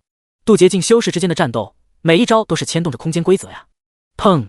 阴阳长河，还有一道道剑气巨人，都在叶长生的面前，但都被叶长生给破掉了。就这，叶长生淡淡的说道，差点没有让这8位渡劫境巅峰吐血。就这，他们可都是释放了大神通术的，但对叶长生没有任何效果。叶长生一步踏出，8位渡劫境强者就感觉他们在地狱一样，周围全部都变了样了。还是那句话，弱者永远都跟着强者跑。就在这时，名为迷邪的红衣巫师手中突然出现了一柄弓，无数箭矢向叶长生射来，一人就可以有满天箭雨。该结束这场无聊的闹剧。叶长生拍了拍手，金刚混元棍和三庭刀在他意念的控制下挥砸了出去。所有的修士都愣住了，竟然可以不用握持就可以伤人。砰！8位渡劫境强者齐心协力，想要分担金刚混元棍和三庭刀的力量，但结果，轰轰轰，8道蘑菇云剧烈的爆炸，天地间的轰鸣都在所有修士的耳中响彻。又是8位渡劫境强者陨落。渡劫境强者虽然不是大白菜，数量极其稀少，实力极其强大，但在叶长生的面前都被秒杀了。大量的渡劫境强者陨落，催生出了天地异象，整片大陆每一处地方能量都失衡了。魔道天下又少了8位渡劫境，这已经是被师傅消灭的第多少位渡劫境强者了？冰瑶吞了吞口水说道。岳霓裳倒吸了一口凉气，师傅真不愧是当今魔道第一人啊，算上紫怀老魔、新老魔，还有师傅之前灭的，应该是第11位了吧。天下登上飞升榜的渡劫境修士有1000名，魔道45名，正道有900名，异族有55名，现在魔道只剩下了32名。冰瑶说道。飞升榜是上天定下的最强战力榜单，凡是修为踏入渡劫境的修士都会登上此榜。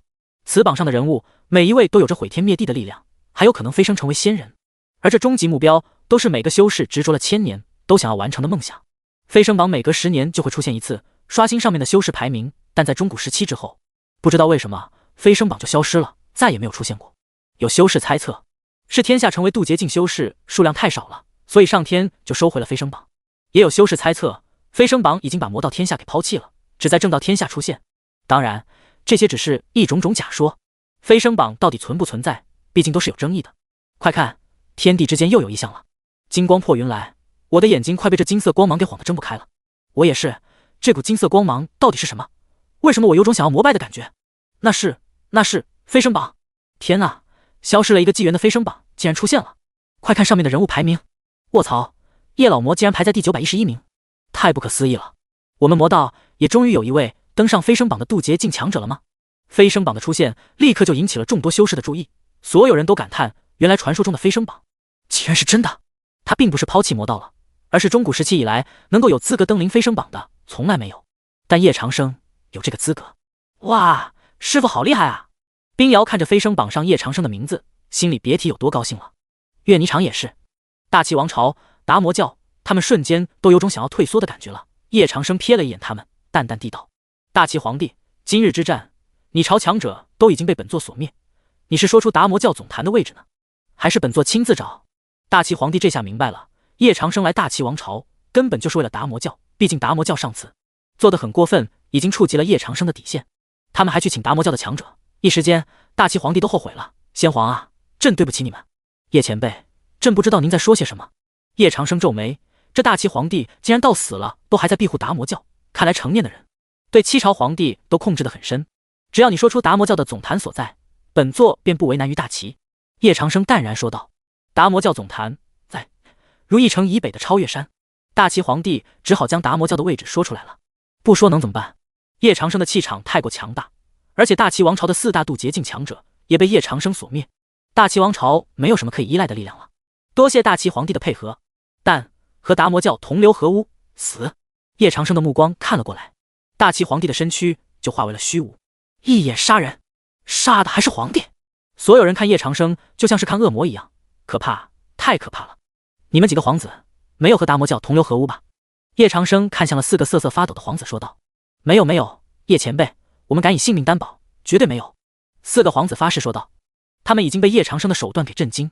丁，您震惊了大齐王朝的皇子，获得阅历值300，当前阅历值11300。叶长生点了点头，指了指站在最前面的皇子，你是老大。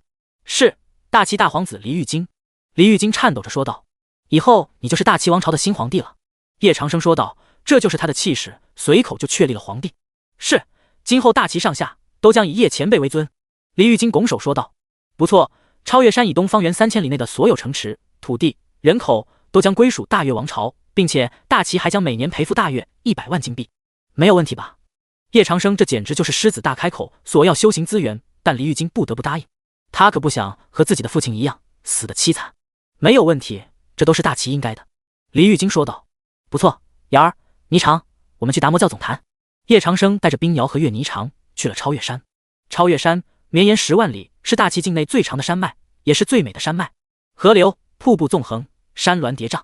岳霓裳看着青龙下面的大好河山，说道：“师傅，这超越山以东1800里的全部，真的要归属大越？怎么，你不要？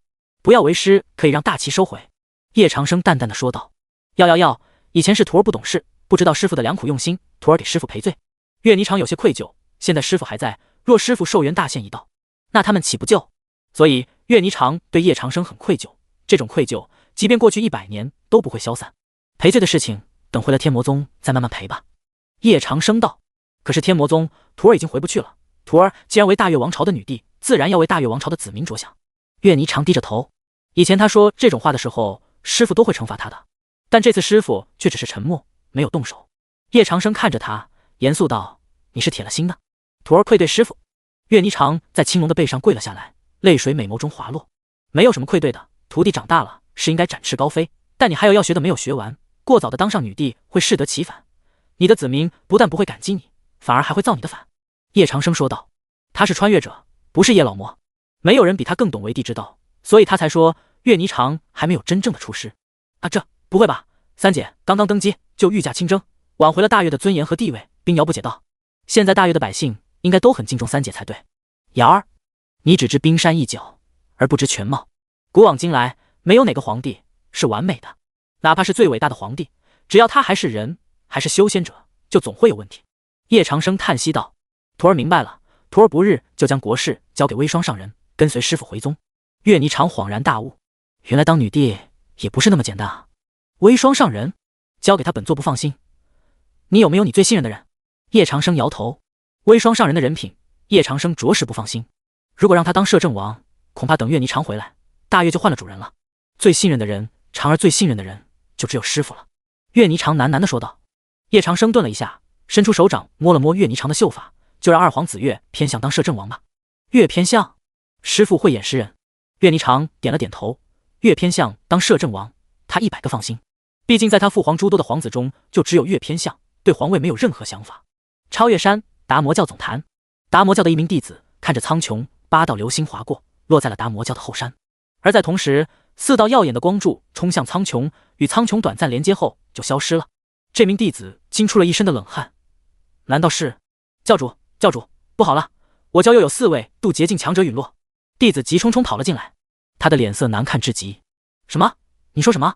弥邪、不查，他们都……达摩教的教主还有诸多长老都震惊了。要知道那4人虽然只是红衣巫师，但他们在达摩教中地位可是最顶级的长老，但现在全部陨落，他们都陨落了。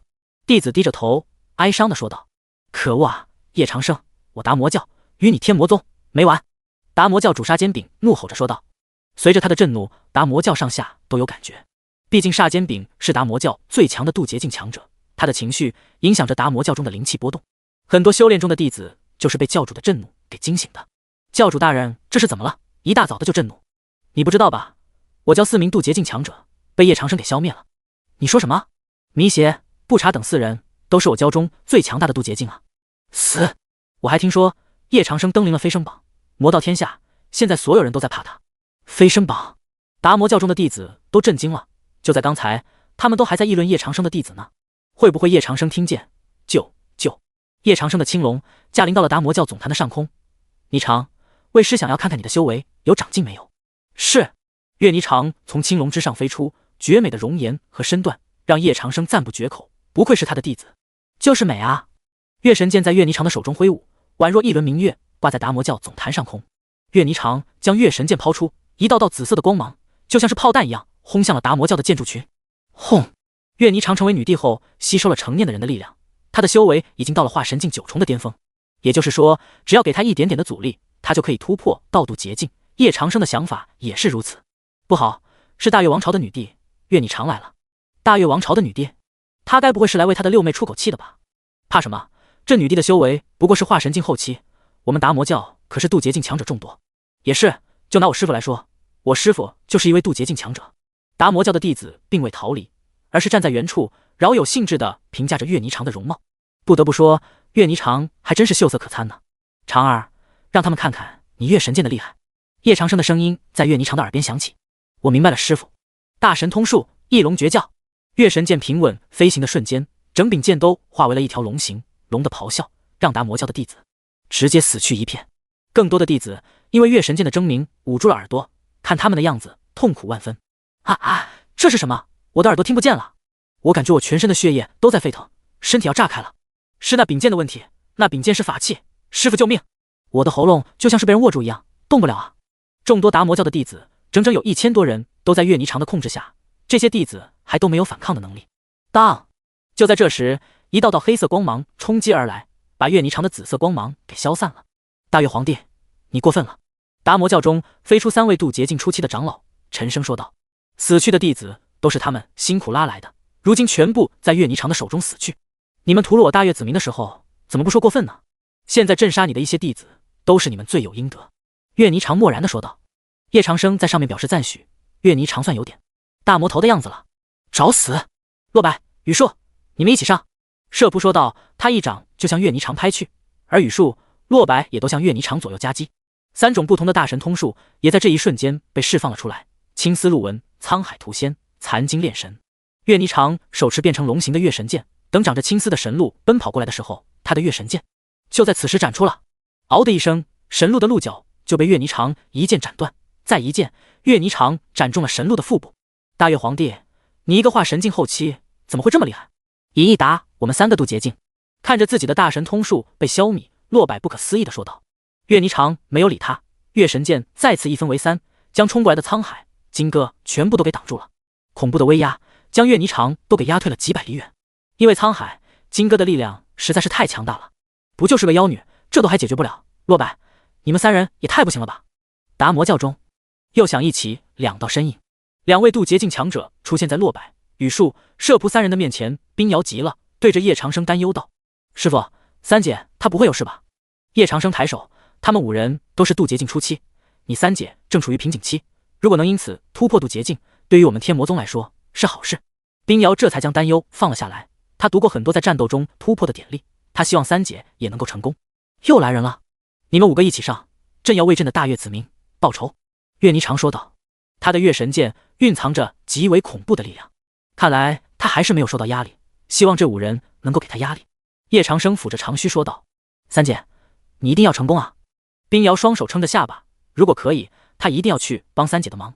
但是现在是渡劫境之间的战斗，他也帮不上什么忙。叶老魔教出来的野丫头果然狂妄，诸位不要手下留情。洛柏说道。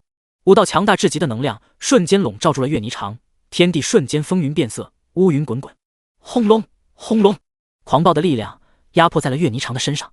大神通术沧海图仙，大神通术残金炼神，大神通术青丝鹿纹。神鹿、沧海、金戈合3为1，狂暴的力量席卷而来，裹动着岳霓裳瘦弱的娇躯。岳霓裳就像是在汪洋大海中的一艘纸船一样，随时都有可能被吹翻。岳霓裳死死顶着，神鹿不断向他喷吐出强大的神息，他就算是斩断一只神鹿，就又会出现一只神鹿，而且还是无穷尽的。沧海从他的头上倾倒了下来，呼啦的一声，岳霓裳就被洗刷了一番。岳霓裳这些都忍着，他感觉他就快要突破了。岳神剑被沧海锁住了剑柄，无法颤动半分。岳霓裳眉头一皱，岳神剑的金色光芒释放了出来，现在就是破除大神通术的最佳时机。突然，乌云滚滚中夹杂着狂暴的雷电，雷劫降临，一道道雷霆之力劈头盖脸轰了下来。师父，这是渡劫境的雷劫，恐怕能量大姐当年渡过渡劫境的都还要厉害，三姐她能够抗住吗？冰瑶抓住了叶长生，这要是一道雷霆劈下来，他的三姐不就会被劈的灰飞烟灭吗？叶长生淡淡的说道，确实要比当年迟迟渡过的渡劫雷劫要强大，但有整个达摩教，还怕分担不了雷劫的威力。冰瑶疑惑道，可是师父要怎么分担啊？到时候看为师的可怜的达摩教主，他到现在还不知道外面发生了什么。叶长生阴险的笑了笑，利用渡劫境雷劫的威力灭了达摩教，也是个不错的想法。不好，这是渡劫境雷劫，他在渡劫，快阻止他，不能让他成功，否则我们达摩教的护教大阵就会破碎。洛伯说道。他们将所有的力量都集中在了大神通术上，继续施力给岳霓裳。但他们现在才察觉，为时已晚，第一道雷劫已经降下。就是现在，岳霓裳抗住了神路的吐息，月神剑散发出极致的雷芒。大神通术10成6龙，嗷呜！6条巨龙携带着雷霆之力冲向了达摩教的5位渡劫境强者。他们经历过雷劫，自然知道雷劫的可怕。该死，他这是将雷劫的力量分担给我们了！快跑，通知教主，有人在达摩教总坛渡劫。但他的这个哭诉没有人听得见。此刻的他已经被雷劫轰中，在天地间爆炸了。5位渡劫境就这样被一道雷劫给消灭了。混蛋，是谁在我达摩教渡劫境的雷劫？达摩教中响起达摩教主的怒吼声。他带着40多位达摩教的长老飞到半空，但刚一上来，第2道雷霆、第3道雷霆就已经扑了过来，只有第4道雷霆轰击在了岳霓裳的身上。达摩教主，本座给你加料。叶长生笑了一下，大神通术8部天雷。轰隆！天地之间的雷霆之力变得更加狂暴了起来，整个达摩教，整个大齐王朝都在遭受着前所未有的恐怖雷击。但凡是被雷霆轰中的弟子都瞬间虚无，短短半个时辰下来，达摩教就已经损失弟子3000，而且损失的都还是精英弟子。叶老魔，你太缺德了，我跟你拼了！达摩教主说道。大神通术蝎王风舞。天地间刮起了狂风，整片区域都处在风暴中心，雷霆伴随着风暴，竟然出现了一只蝎王。一道道剧毒就如同天河一样倾倒了下来，半边天都已经成为了蝎毒的海洋。婵儿小心！叶长生提醒道。蝎王风舞是最厉害的大神通术，它能够释放这世间最剧毒的毒液。知道了，师傅。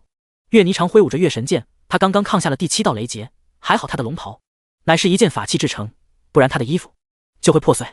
第8道雷劫降临，直接就将岳霓裳的法器效果给轰没了。岳霓裳已经重伤，如果再来一道雷劫，必死无疑。虽然有整个达摩教作为渡劫的器皿，但毕竟容量太小，大部分的雷霆之力还是轰击在了岳霓裳的身上。叶长生暗道一声不好，他连忙甩出了金刚混元棍，金刚混元棍就与达摩教主等人站在了一起。达摩教主等人都震惊了，这就是神器吗？没有人控制竟然也能自己战斗，难道神器中的器灵已经成熟了吗？叶长生顾不上其他，直接丢出了一个大钟，将岳霓裳罩在了大钟之中。即便是有这件大钟，但雷霆之力似乎并不打算放过岳霓裳。砰！整个大钟都晃动了一下，雷霆之力顺着大钟轰击在岳霓裳的身上。刺了！岳霓裳的衣服全部都破碎了。叶长生这时刚刚进入大钟之中，不是吧？叶长生整个人都看呆了，然后他闭上了眼睛，给岳霓裳丢了一件新衣服。岳霓裳脸颊微红，刚才的一幕师傅全看到了，但好在他的身躯被大钟罩住。岳霓裳把新衣服换上，开始承受雷霆之力。叶长生就在旁边为岳霓裳挡住雷霆之力。1个时辰过后，岳霓裳成功渡劫，叶长生也就撤掉了这个大钟。师傅，徒儿已经成功到渡劫境了。岳霓裳说道。渡劫之境共有9重，修炼将会比化神之境更加困难，为师会慢慢教你。叶长生说道。刚才的一幕他就当没有发生，抛在脑后了。这达摩教怎么被毁成这个样子了？岳霓裳看了一眼下方的达摩教，好家伙，直接就成了废墟一片，还冒着黑烟。你的渡劫境雷劫过于强大，就毁了达摩教。叶长生对于这个外挂也是没有想到的。叶老魔，你这个缺德的，受死！不知何时，达摩教主摆脱了金刚混元棍，向叶长生扑来，庞大的力量也随之而来。叶长生淡淡一笑，一指点出，金刚混元棍竟然变大了好几倍，向达摩教主砸了下去。轰！一道道力量铺散开来，达摩教主陨落。就在这时，叶长生一阵虚弱，原来是叶老魔巅峰体验卡过期了，这次灭了达摩教，重创大齐王朝。过度透支渡劫境巅峰力量，让他的身体变得十分虚弱。岳霓裳过来连忙扶住了他。师傅，您怎么了？没事，瑶儿，下去找找达摩教有没有修行资源，如果有就收走，不要便宜其他宗门。叶长生靠在岳霓裳的怀里，岳霓裳的怀里果然是比其他徒儿的都还要好啊。休息了一会儿，冰瑶就把叶长生给他的空间戒指给装满了。不得不说，这修行资源特别多，都够天魔宗1000年的发展了。走，回天魔宗。叶长生检查了一下，达摩教果然富有，光是各种丹药秘术都有上千种。不过这些对天魔宗没用。什么？达摩教被灭了？真是苍天开眼啊！不是，达摩教有上千年的底蕴，怎么会说被灭就被灭了？而且还灭得那么彻底。据说是叶老魔的3徒弟，大越王朝的女帝在那上面渡劫境雷劫，结果就……虽然这有点不讲武德，但真是大快人心啊！达摩教荼毒我们已久了，天魔宗终于做了一件正事。那我们还要称天魔宗为天下第一魔道宗门吗？看心情吧。天魔宗此刻的韩可可跟严九章努力了很久，终于将1000棵灵树都给种完了。董无情一直都在这里看着，他拍了拍手，说道：“难得这么多的树，居然被你们给种完了。哼，我们要拜师叶前辈的决心，什么都不可以改变。”韩可可握了握自己的小拳头，说道。严九章却为拜师之路感到担忧，叶前辈出去了这么久了，还没有回来，也不知道在做什么。宗主行事不是我们可以猜测的，但宗主做的都是大事。董无情说完，他的眉头皱了一下。董师兄，怎么了？严九章问道。刚才有人传音说大齐王朝被宗主重创，而达摩教更是直接被灭。董无情都不敢相信这个消息是真实的。大齐、达摩教，无论是哪一个，都是世上最顶尖的势力，居然就这么被叶长生给收拾了，这也太……韩可可握住小嘴，不愧是魔道第一人啊！只是出去一下就传出这么大的新闻。七大王朝之间一直没有发生什么大事，但是大齐被重创，濒临被灭的边缘，前所未有，简直就是前所未有啊！徒儿拜见师傅，徒儿拜见师傅。谢思渊、穆夭夭、顾红衣三女跪下说道，他们的目光瞥到了叶长生身边的岳霓裳。他们的三姐终于回来了吗？叶长生的青龙在天魔宗停下的时候，岳霓裳都有些怀念天魔宗，他很久没有回来了，但一回来整个空气都是清新的，而且天魔宗居然变化这么大，天地间的灵气也比其他地方的纯净。七妹、八妹、九妹，你们的气息。岳霓裳看着自己的3个师妹愣住了，她们也变得不一样了，没有了以前的那种害怕，而是回到了最初时的样子，活泼开朗，天真可爱。或许只有在外人的面前，她们妖女的本质才会表现出来吧。穆夭夭握住了岳霓裳的玉手，三姐，你放心吧，师傅对我们可好了。是啊，三姐，看，这是师傅送给我的小东西呢。谢思渊笑着说道。看着他们脸上蛮幸福的，岳霓裳也就放心了。师傅您的脾气真的好了。哼，为师早就说过要让你们快乐，可你们呢，一个个地偏不听，叛逃天魔宗。叶长生冷哼了一声，师傅不要生气了啦，徒儿这不是回来了吗？岳霓裳说道。若不是为师亲自去，你能回来？夭夭，去做几道小菜庆祝你三姐回来。叶长生拍了拍穆夭夭的肩膀说道。是，师傅。我也去，我也去。谢思渊跟着穆夭夭一起去了厨房。顾红衣看着岳霓裳说道，三姐，你已经渡劫境了。若不是师傅，我已经死在雷劫之下了。岳霓裳还不忘夸叶长生，搞得叶长生都有点不好意思了。师傅，那可是渡劫境的雷劫爷。顾红衣对叶长生的崇拜更深了，渡劫境的雷劫竟然说扛下就扛下了，眉头都不带皱的。叶长生挥了挥手，别说是渡劫境雷劫了，就是为师的飞升雷劫，为师也能渡过去。师傅要飞升了？岳霓裳心里一突，师傅真的会这么快？如果师傅成了仙人，还会管他们吗？傻丫头，还早着呢。叶长生摸了摸岳霓裳的秀发，拜见宗主。董无情领着韩可可还有严九章过来了。树种完了，花了几天？叶长生看向两人问道。严九章抢先说道，叶前辈，都种完了，我花了2天。叶前辈，我只花了1天。韩可可瞪了严九章一眼，这家伙真是什么都跟他抢，就让他一次不行？给你们2张白纸，你们谁能够画出气形，本座就教你们练气。叶长生丢了2张白纸给严九章和韩可可。画出气形？敢问前辈，气形怎么画？严九章懵逼了，他练气这么多年，没听说过在练气之前还需要画气形。气形就是法器的形状，要想画出其实是极难的。叶长生淡淡地道，宗主，我会画出来的。宗主，我也是。严九章和韩可可斗志满满。白墨尘呢？叶长生忽然想起白墨尘这货，不会还在姑苏城当工具人吧？白墨尘正在练剑呢。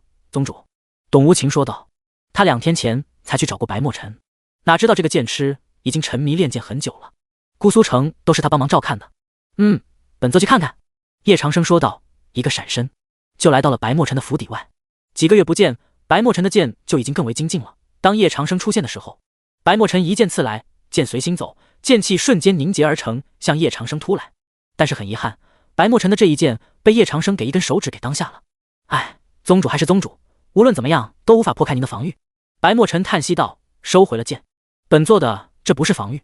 叶长生笑道，不是防御，那这是什么？白墨尘愣住，这居然不是防御，这怎么可能？给你教新的一招，看好了，本座只给你演示一遍。叶长生说道，他的身影顿时升入空中，哗啦哗啦。叶长生的手中并无剑，但一道道剑气却是令得空间都在颤抖。轰！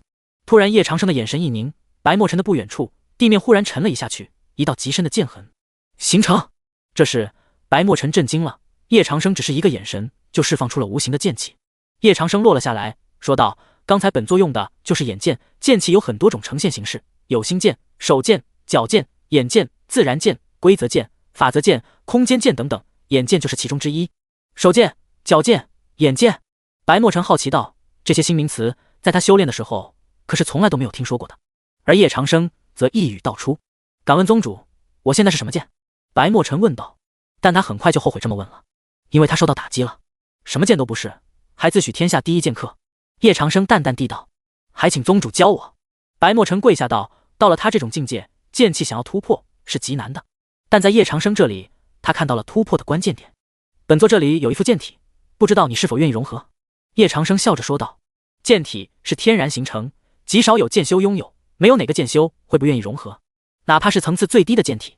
愿意，当然愿意。白墨尘连忙点头。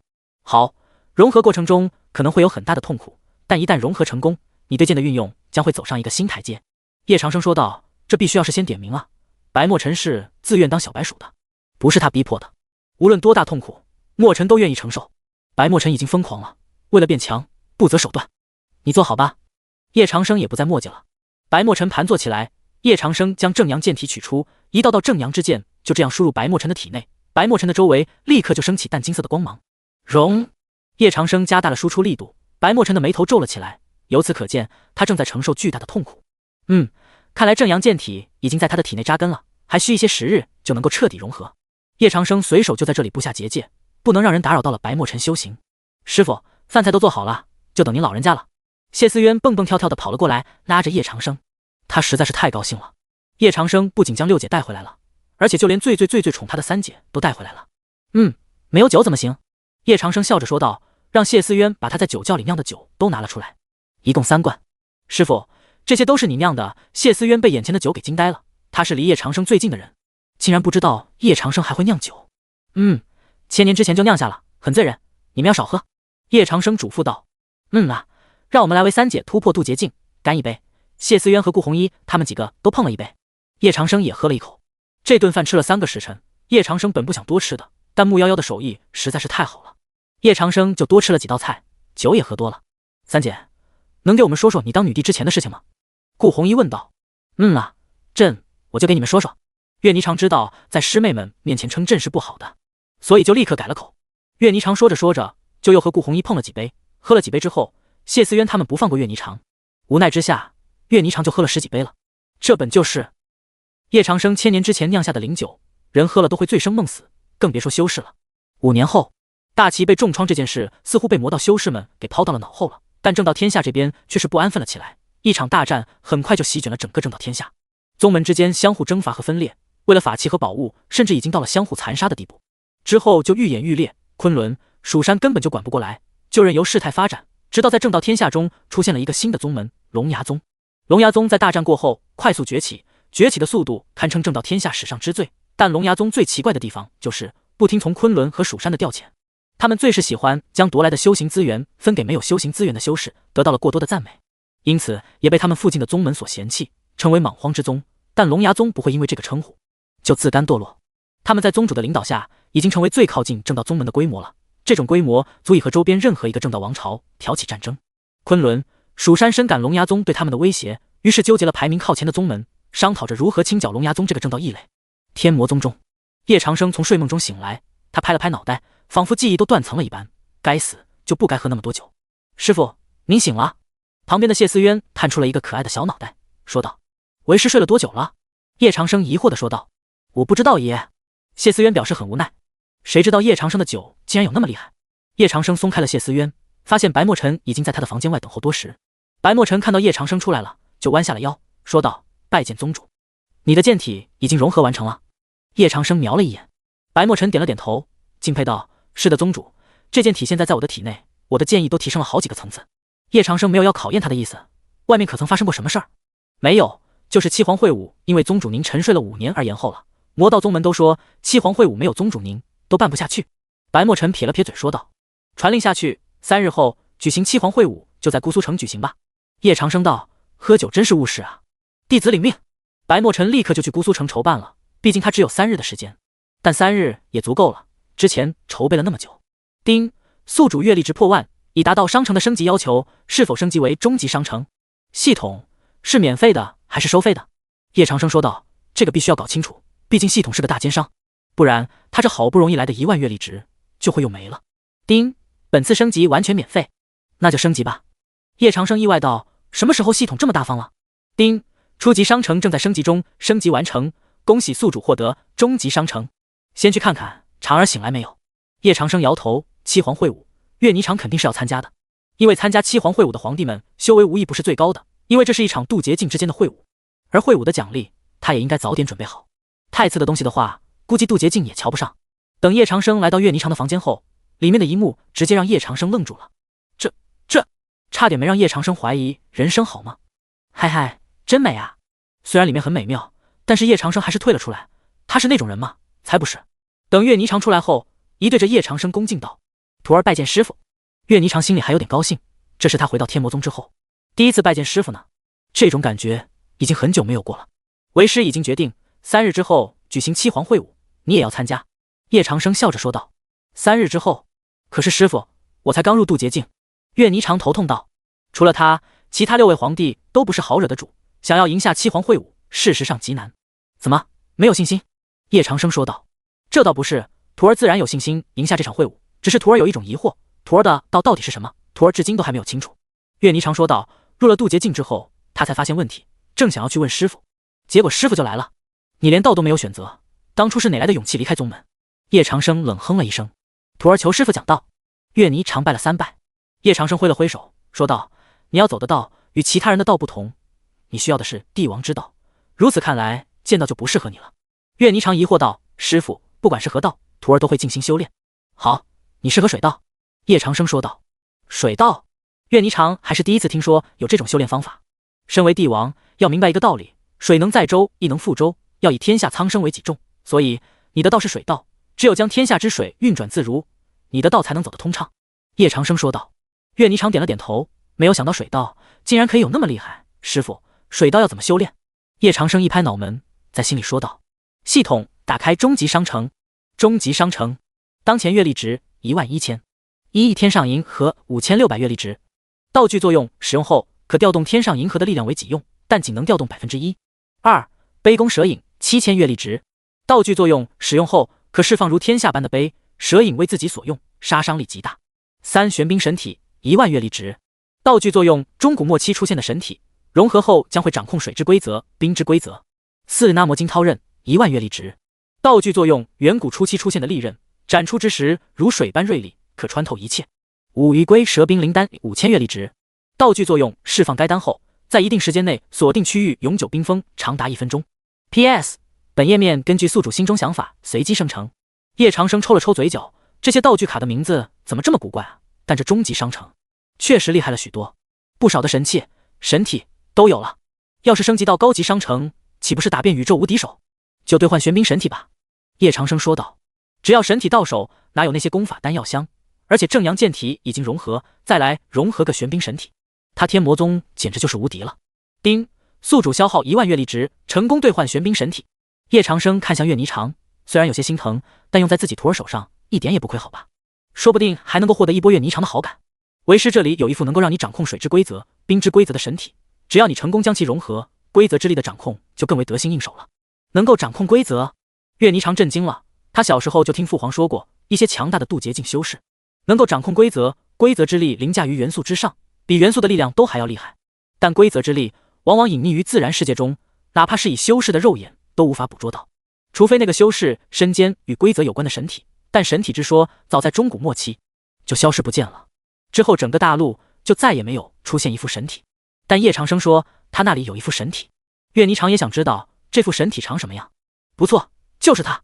叶长生一指点出一道浑身都充满极致冰冷气息的模糊身影，出现在岳霓裳的面前。不要害怕，叶长生笑着说道，尝试接近他。岳霓裳鼓起了勇气，靠近了玄冰神体，但极致的寒意让他如坠零下1000度的温度之下。他的皮肤表面甚至都出现了一丝丝的冰晶，但岳霓裳没有放弃，他想要当好女帝，为大岳的子民造福。一念至此，岳霓裳冲破了寒冰阻碍，进入到了玄冰神体中，顿时就与极致寒冰融为了一体。长儿，这可是为师花了整整10000阅历值兑换来的，你可要好好使用。叶长生摇头道，就在这里布下了结界，然后离开了。因为这里将在片刻之后，不是被大水淹没，就是被岳霓裳的玄冰神体给冻结。叶前辈，我画出来了。叶长生刚出来，韩可可就捧着那张叶长生给的画纸一路小跑了过来。本座看看。叶长生看了一下纸上的内容，韩可可的画画内容还是很有天赋的。这器型就是一柄枪，但不是法器级别的器型。重画。叶长生说道。啊，这还要重画？韩可可的脸蛋顿时就失落了，这可是他想了很久才想出来的。先把你的心境开拓吧，只有心境开拓了，才能画出更好的器型。叶长生是想说脑子的，但估计韩可可都听不懂。拓宽心境，可是要怎么样？韩可可沉思了进去。整个魔道天下，因为要举行七皇会武，变得热闹了起来，不少的魔修都从四面八方而来。姑苏城中一下子就多出了上百万的人了。这里就是天魔宗主导修建的姑苏城。哇塞，这里也太繁华了吧！不仅繁华，而且还大，地价还便宜，我都有种搬过来住的想法。咦，我们在这里转了已经很久了吧？怎么还没有找到七皇会武的所在？笨蛋，七皇会武在姑苏城的东部区域举行，你来西部区域，当然看不到喽。七大王朝一直和宗门势力互不相干，各管各的。如今天魔宗举办七皇会武，不会是想要将王朝纳入到宗门统治下吧？这不好说，但是我听说公孙皇帝、白龙皇帝已经先一步到姑苏城了。众多的修士都在讨论着，在姑苏城的西部，一座巨大的擂台拔地而起，在它的周围还有很多的亭台楼阁，很是漂亮。不少修士一来就喜欢上了这里。这里的建筑风格和其他的地方的真是不同，对于修士来说简直就是异域风情。放出消息的第一日，姑苏城西部区域的客栈就已经满了，商人们都高兴坏了。到了第3日的时候，天魔宗中一道极强的寒冰气息冲向苍穹，几乎将整个苍穹都给冻结了。白色的迷雾看得姑苏城中的修士有点心慌。一道冰雾出现在叶长生的面前，然后化为冰晶之力散开。岳霓长说道：“徒儿已经融合玄冰神体，可为师看见的只有冰，没有水，你还没有学会转化。”叶长生一语直中要害：“师傅是这样转化吗？”岳霓长一下就懂了，他的玉手挥出，他的面前顿时就化为了一座座冰山，冰山破碎，化为月神之海，悬挂于地面之上。叶长生摸了摸他的秀发，不错，水之规则，冰之规则，你已经掌握了一点了。啊，师傅，只有一点吗？岳霓长愣住，这已经很厉害了，好吧？你不要不知足，很多修士一点都无法掌握。叶长生笑着说道：“徒儿拜见师傅，徒儿拜见师傅。”谢思渊、冰瑶、顾红衣、穆夭夭都来到了叶长生的面前。今日就是七皇会武之期，带你们去姑苏城。叶长生大手一挥，带着舞女一起来到了姑苏城的东部区域。白墨尘早就在这里等候了，拜见宗主。白墨尘微微弯腰。叶长生瞥了一眼高台上的7座龙椅，龙椅之上已有白龙皇帝、公孙皇帝的身影。其他4弟呢？其他4弟因为朝事会迟一点来。白墨尘说道：“长儿，那是你大越王朝的龙椅。”叶长生说道，拍了拍岳霓长的肩膀。岳霓长飞身而起，坐在了龙椅之上。大越皇帝，这次七皇会武，你带了多少人来参加啊？公孙皇帝笑着对岳霓长说道：“没带多少人，就我一人。”岳霓长笑着说道：“这是皇帝之间打招呼的方式，就你一人？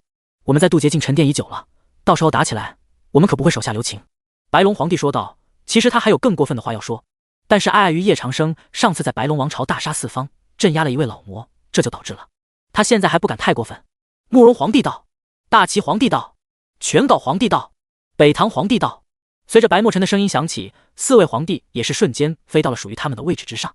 7位皇帝聚首，这在魔道天下的历史之中还从来都没有过。众多的魔修都无比激动，因为他们第一次看到这么多的皇帝。但皇帝们所坐的位置是在高台第2行的7位龙椅上，他们压根不知道的是，在他们的头顶还有一个座椅，因为那个座椅是隐藏的。请天魔宗宗主叶长生。白墨尘的声音落下，在7位龙椅之上突然出现了一个座位，这个座位比龙椅都还要奢华。当他出现的时候，所有修士都懵逼了。天魔宗这是什么意思？在龙椅之上又新添新的座位，这是在挑战7大王朝的底线。快看那7位皇帝的神情，他们都不知道上面为什么会多出一个座位，哈哈哈！这个座位难道是七皇会武最后的胜利者才有资格坐上？坐上之后会不会就意味着魔道王朝合七为一？合七为一？你想多了，你以为天魔宗宗主这是在收集7颗龙珠，然后召唤神龙吧？召唤神龙？笑死我了！卧槽！你们看，叶长生自己坐上那个位置，他这是在向全天下昭示，皇帝之尊不如天魔之尊。众多修士都震惊了，任谁也不会想到，那个座位竟是叶长生给自己留的，这也太离谱了吧！除了岳霓长以外，尤其是北唐皇帝、公孙皇帝脸色难看无比。北唐皇帝更是出声道：“天魔宗主，您这是什么意思？”叶长生看向北唐皇帝，北唐皇帝在诸多皇帝中算是最年轻的，年轻气盛吗？本座什么意思？你们没有看明白？叶长生，你这是想要凌驾于我们之上？公孙皇帝更是直接指着叶长生说道：“凌驾你们之上又如何？魔道天下本就实力为尊，况且登临飞升榜的就只有本座一人，难道本座不配这个位置？”叶长生说道。一时间，6个皇帝都哑口无言了。叶长生说的不错，整个魔道确实就只有他登临飞升榜。现在本座宣布，七皇会武正式开始。本座宣读一下七皇会武的规则：七皇会武，每位皇帝赌上整个王朝，每拜一位皇帝，那哪个王朝的修行资源都将归天魔宗所有。什么？所有人都愣住了，他们怎么也没有想到，这次的规则竟然会是以整个王朝作为代价。这代价未免也太重了一些吧？天魔宗终于暴露了他的野心，他的野心是想要吞并整个魔道天下。但与此同时，所有修士都神经了起来。按照这个规则的话，也就是说，如果自己的王朝作为最后的胜利者，那么这天下是不是也归属胜利者？太刺激了，实在太刺激了！叶长生，原来你图谋天下已久。公孙皇帝红着脸说道：“七大王朝都有各自的底蕴，想要一下子就统一，那是不可能的。除非经过连年征战，那样势必会导致整个魔道天下的分崩离析。到时候正道打入的话，就麻烦了。所以叶长生这才学宋太祖赵匡胤杯酒释兵权。不过他的这个是会武士皇权。魔道天下纷乱已久，需要有一个强有力的人物来领导这个天下。而本次七皇会武就是个机会。怎么？难道公孙皇帝不想成为这个领导者吗？”叶长生淡淡的说道。公孙皇帝坐了下来，说实话，他很想成为这个领导者，但他心有余而力不足啊。其实魔道王朝如果统一的话，对魔道来说确实是天大的好事，因为可以全力对抗正道，从而不被正道灭掉。各位皇帝，你们没有意见吧？叶长生的目光看着台下说道。七大王朝各自有各自的私欲，但在生死存亡面前，他们还是最重大局。既然话都说到这个份上了，那我大齐就第一个支持天魔宗主。大齐皇帝说道。他能不支持吗？他这个皇帝都是叶长生扶上来的，所以他必须要有带头作用。好了，废话少说，比武开始。第一轮，大齐上将军洪福对阵大月摄政王岳偏向。擂台之上，大齐上将军洪福和大月摄政王岳偏向已经上去了。七皇会武不仅仅是皇帝之间的会武，更是大臣之间的会武。洪福已是化神境3重的修为，而岳偏向是化神境5重的修为，他们俩一上台就站在了一起。洪福运转灵气，一道枪光就刺向了岳偏向。岳偏向手中的如意被震飞了。再来，岳偏向收回了如意，偌大的力量与洪福对撞在了一起。砰！擂台上爆发出极致耀眼的光芒。之后，岳偏向竟然是将洪福击退，洪福跌落擂台。大月摄政王，岳偏向胜，大月王朝一局。白墨尘的声音在整个擂台场上回荡。北唐王朝丞相焦义志对阵全皋王朝72魔王之一通温为。焦义志看着通温为，完全就没有将他放在眼里。小小年纪就敢自称魔王，受死！焦义志的出掌速度很快，掌力打破空间，直接来到了通温为的面前。通温为的面前空间一片扭曲，将焦义志的掌力规避了。接着，焦义志的身影瞬间就到了通温为的后方，一拳轰出，拳与剑对撞在了一起。但焦义志的力量更盛，毕竟他都已经是化神境后期的修为了，距离渡劫境只有一步之遥。砰！光芒爆发而出，焦义志一拳就将通温为给轰出了擂台。北唐王朝焦义志胜。下一局，白龙王朝大魔女庞凤对阵慕容王朝司徒陆敦。慕容皇帝看着擂台上的战况，说道：“好久没有这么大混战过了。白龙皇帝，你抢朕修行资源的事儿，朕还没有跟你算账呢。”哼，慕容皇帝，你也没少在暗处给朕使绊子。这七皇会武倒是给了我们很好的机会。白龙皇帝冷哼了一声。白龙王朝和慕容王朝之间虽无交集，但相互抢夺修行资源由来已久，尤其是一些武器、丹药、材料等等。白龙王朝在这方面的损失，保守估算近2000多万金币。所以无论如何，白龙皇帝都觉得必须把这账给算清楚了。你看叶长生看着我们七大王朝之间相互争斗，他好坐享其成。一旦有了我们七大王朝的修行资源，他天魔宗能立刻开山广招弟子，信不信？慕容皇帝似笑非笑的说道。这种手段他经常玩，只不过叶长生比他玩得更溜罢了。早就看出来了，所以朕不能让他得逞。白龙皇帝说道。虽然心里很怕叶长生，但他越怕就越有勇气和叶长生搞对抗。不如我们合作吧，事成之后朕分你一半利益。慕容皇帝笑着说道。一半的利益，还不得把白龙皇帝心中的蛔虫给勾出来？合作？你慕容皇帝要是有好心，太阳都会从西边出来。白龙皇帝自然是不信慕容皇帝的话，要是信了他准会坑。那真是可惜了，姑苏城这么大的利益，就只有朕一人独享喽。慕容皇帝的手指拍着龙椅，不知道在想些什么。承让。陆敦被轰出了擂台，虽然有些遗憾，但他也学到了不少。承让。庞凤看了白龙皇帝一眼，白龙皇帝立刻就给他一个表扬的眼神。今日会武结束，七皇会武暂时领先的是白龙王朝。白墨尘看了一眼结果说道。全过程的七皇会武，在场的修士们都看了一遍，他们都在感叹魔道的力量还是太弱了，一场会武就能够看得出真实。叶长生等其他6弟离开后，找来了冰瑶。冰瑶跪在了叶长生的面前，徒儿拜见师傅。起来吧，姑苏城中可有什么异动？叶长生担心6弟会趁此机会对姑苏城下手，到时候就是偷鸡不成蚀把米了。之所以会用这样的规则，是因为天魔宗实在太穷了，一座城撑不起天魔宗的日常所需。有异动，这些都是新进的势力，还有一些没有进来的势力，瑶儿也在排查中。冰瑶把一份名单交给了叶长生。叶长生看了一眼，光是白龙王朝就在姑苏城入驻了72股势力，就别说其他5大王朝了。岳霓裳这时走了进来，徒儿拜见师傅。长儿，你来的正好，为师正要给你任务呢。叶长生心中有些谋划，既然白龙王朝想要图谋他的姑苏城，那么他就图谋白龙王朝的修行资源。这7大王朝在魔道中历史悠久，想要一口气吞掉是不可能的，唯一的方法就是去除他们的命脉。请师傅吩咐。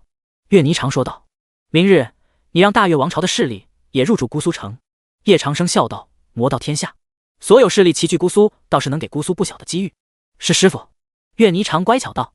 这时谢思渊正在翻看名单。师傅，这白龙王朝有魔女，全皋王朝有魔王，他们要是打起来，是不是更好玩一些？叶长生眼睛一亮，鱼儿说的不错，让这2大王朝也蹦跶了一下。好了，时候不早了，都下去吧。是，师傅。岳霓裳、穆夭夭、顾红衣、冰瑶他们都退下了。叶长生看着谢思渊还没有离开，就揽住了他的肩膀。鱼儿还在看呢。鱼儿在帮师傅选工具人呢。谢思渊躺在叶长生的怀里说道。工具人？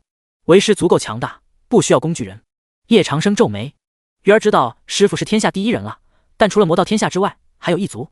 异族种类众多，他们不断压缩魔道的生存空间。最近一支特别强大的异族已经占领大姐瑶台仙宫辖下的大片土地了。这么严重？叶长生没有想到异族一直都想要进驻魔道啊，看来得想办法把异族连根拔除。还有许多师傅是不知道的呢。咦，师傅，这人怎么样？谢思渊指着名单上的一个名字说道。北唐王朝的莲心经。叶长生说道。莲心经呢？今天在7皇会武中已经胜了有4场了，有和异族战斗过的经验。谢思渊今天一直都在关注这个人，回头为师就去找他聊聊。渊儿，看不出来你还是为师的贤内助。叶长生捏了捏谢思渊的小脸，将他压在了身下。师傅，不要。谢思渊看着叶长生，眼神有些慌乱。叶长生不会是要在这里将他给……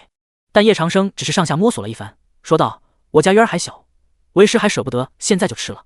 谢思渊脸色通红，哼哼，渊儿帮师傅解决了一个大麻烦，师傅居然还想着吃掉渊儿。但谢思渊又想着在叶长生的怀里很温暖。宗主，岳霓裳已经在您房间外等了很久了。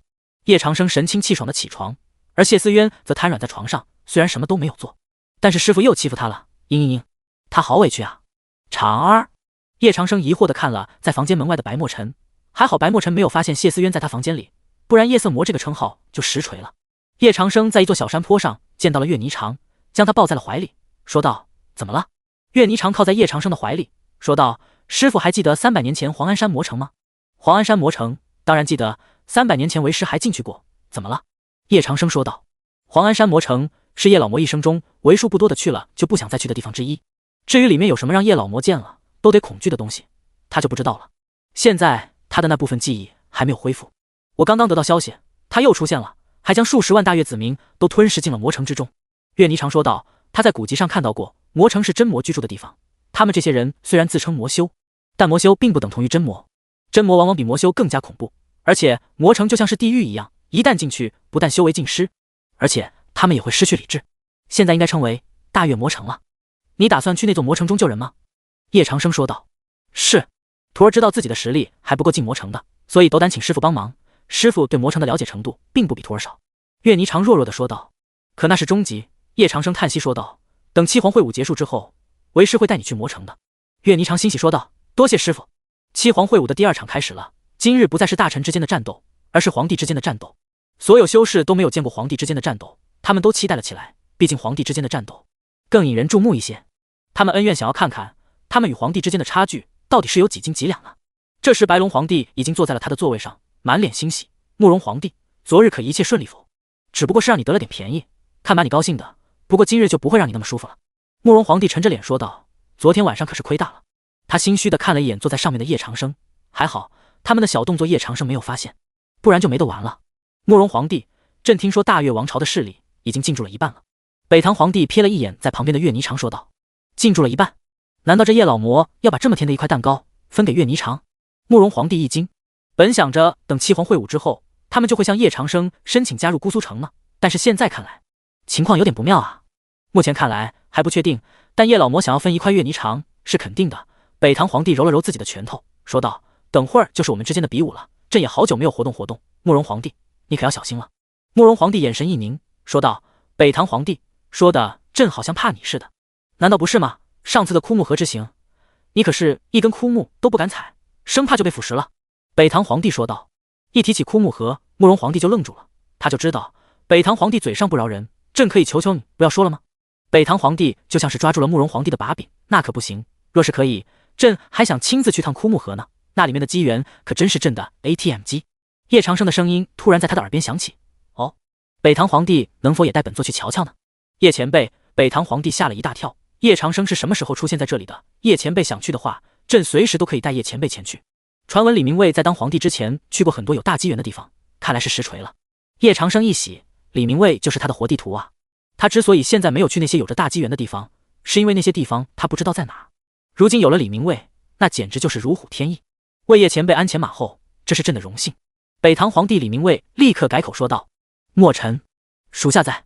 宣布七皇会武第2轮开始吧。”“是，宗主。”白墨尘飞到了擂台的上方，说道：“七皇会武第2轮开始。”随着白墨尘的一声开始，第1轮对战的公孙皇帝就和慕容皇帝来到了擂台之上。这排位的顺序都是谢思渊安排的，谢思渊难得操心这些，叶长生也就随了他了。公孙皇帝公孙区拍了拍手，说道：“没有想到我们2个一组，那叶老魔是故意的吧？”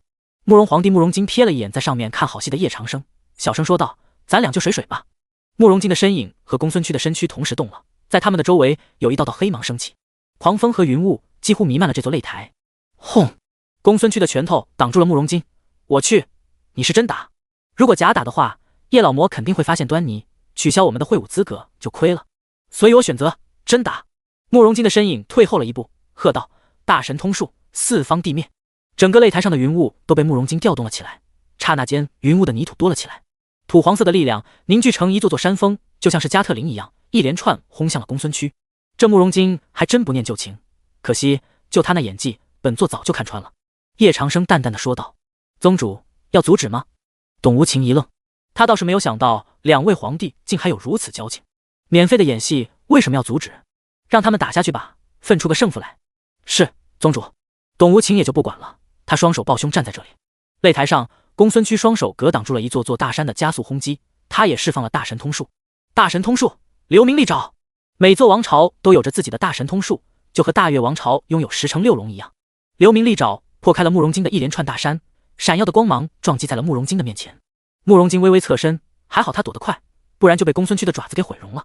可恶的公孙区竟然对他的脸下手！慕容京觉得自己也不能落后啊，四方地灭被他运转到了极致，一座座大山似乎被加强了很多倍。这就是皇帝之间的战斗吗？精彩，太精彩了！皇帝高高在上太久了，我都没有看见他们真刀实枪干过，这一下真过瘾啊！我们能看到得感谢叶老魔，若不是他搞了个七皇会武，估计啊我们都不知道各自皇帝的实力。皇帝们可要拼了，不然你们王朝数千年的底蕴就要归属最后的胜利者了。这场会武或许将改写魔道天下的历史。众多修士看着擂台之上战斗的公孙区和慕容京，他们的拳头都握得紧紧的，目光一刻也没有离开过擂台上，生怕就错过了那个精彩瞬间。砰！公孙皇帝释放出一道道的爪光，将慕容京的四方地灭都给瓦解了。嗖！公孙皇帝的身影就到了慕容京的面前，他的流明利爪就在慕容京的喉咙处。你输了。慕容京笑了笑，擂台上的云雾消散，是朕输了。公孙王朝，公孙屈胜。下一局，公孙王朝对全皋王朝。白墨尘说道。全皋皇帝登上了擂台，虽然很不想来参加七皇会武，但是为了整个魔道天下的修行资源，他还是来了。毕竟这是以1000年底蕴为奖品的会武，有着巨大的诱惑。公孙皇帝有礼了。大神通术，洛书72斩。一上来，全皋皇帝就释放了大神通术，一道道斩光晃得修士们移不开眼睛。一道斩光和公孙区的利爪撞在了一起，两人眼神交汇，周围更是升起了巨大的能量波。砰！无数能量向四周扩散，公孙区的身影退后到了擂台边缘，全皋皇帝也同样如此。他们2个的力量都是1斤半两，谁强谁弱都看不出来，好吧？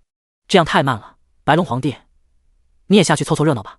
叶长生说完，强大的力量就拍向了白龙皇帝的后背。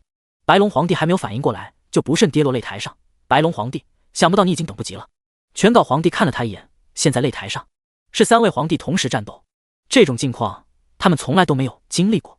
叶老魔，你破坏规矩！白龙皇帝想要离开擂台，因为他知道他根本就不是这2人的对手。白龙皇帝，你要想好了，离开擂台，你朝的修行资源就将全部归属最后的胜利者，所以你只能参与，不能放弃。叶长生的话让在场的皇帝们都打了个激灵，这也太具有强迫性了吧，完全就是在赶鸭子上架，鸭子不上，你还非要它上。没有办法，白龙皇帝的身上闪烁着强烈的光芒，大神通术，鬼影七杀，一道道鬼影在擂台之上以极快的速度乱窜，一下子就打乱了2人的节奏。先解决掉这些鬼影再说。晚了，第一杀！白龙皇帝的调动一下，鬼影变得锐利了起来，就连公孙区的利爪一时间也没有办法捕捉到，但鬼影率先出手。3D 大乱斗促成这种局面的也只有叶老魔了吧？我要是也能有这种手段就好了。在想啥呢？叶老魔可是魔道第1人，等你什么时候成为魔道第1人再说吧。你们说白龙陛下的加入，谁的胜算会大一些呢？他们的修为都差不多，没见他们都释放了大神通术，大神通术极耗灵力，谁的灵力先消耗完，谁就赢呗。我有种感觉，公孙区的灵力耗不完。你怎么看出来的？你们看啊，他的大神通术就只是一副神爪，而神爪对于灵力的消耗极小。修士们看着擂台上的3弟说道，木夭夭他们就在场中维持秩序。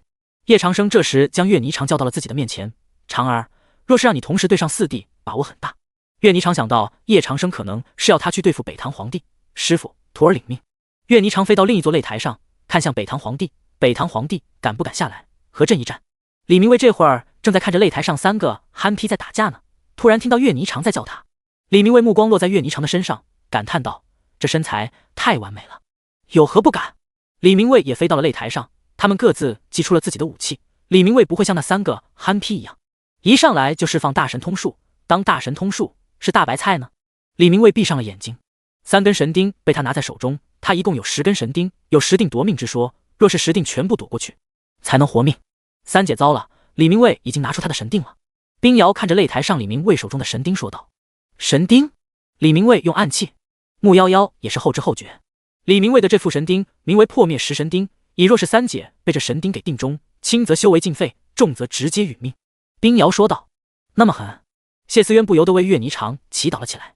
何止狠呐，这种神钉到现在都没有用完过，李明卫出门都只带10钉。冰瑶说道，这李明卫要是敢伤他的3姐，那这工具人就不用当了。很显然，冰瑶和谢思渊想到一块儿去了，都想要李明卫当铲除异族的工具人。大越皇帝，你可要注意了。第1钉，李明卫闭上了眼睛，丢出了他的第1枚神钉，神钉速度极快。岳霓裳拿着月神剑，等了片刻之后，月神剑当的一声就将李明卫的神钉给挡下了。第2钉，李明卫深呼吸了一口气，这岳霓裳不好对付啊，第1钉竟然没有定中他。嗖，神钉就宛若破空的子弹一样飞了过来，这次的速度比上次的都还要快。岳霓裳躲避不及，他的衣袖都被这神钉给扎中了，刺破了手臂。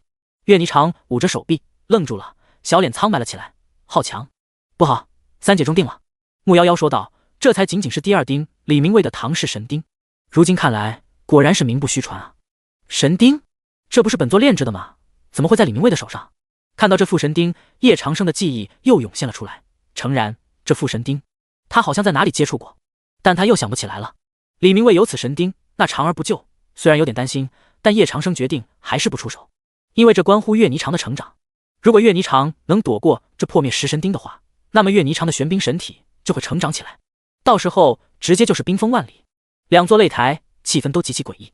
5帝战到现在，除了岳霓裳暂时落入下风以外，还没有分出胜负。大齐皇帝，你可以下去了。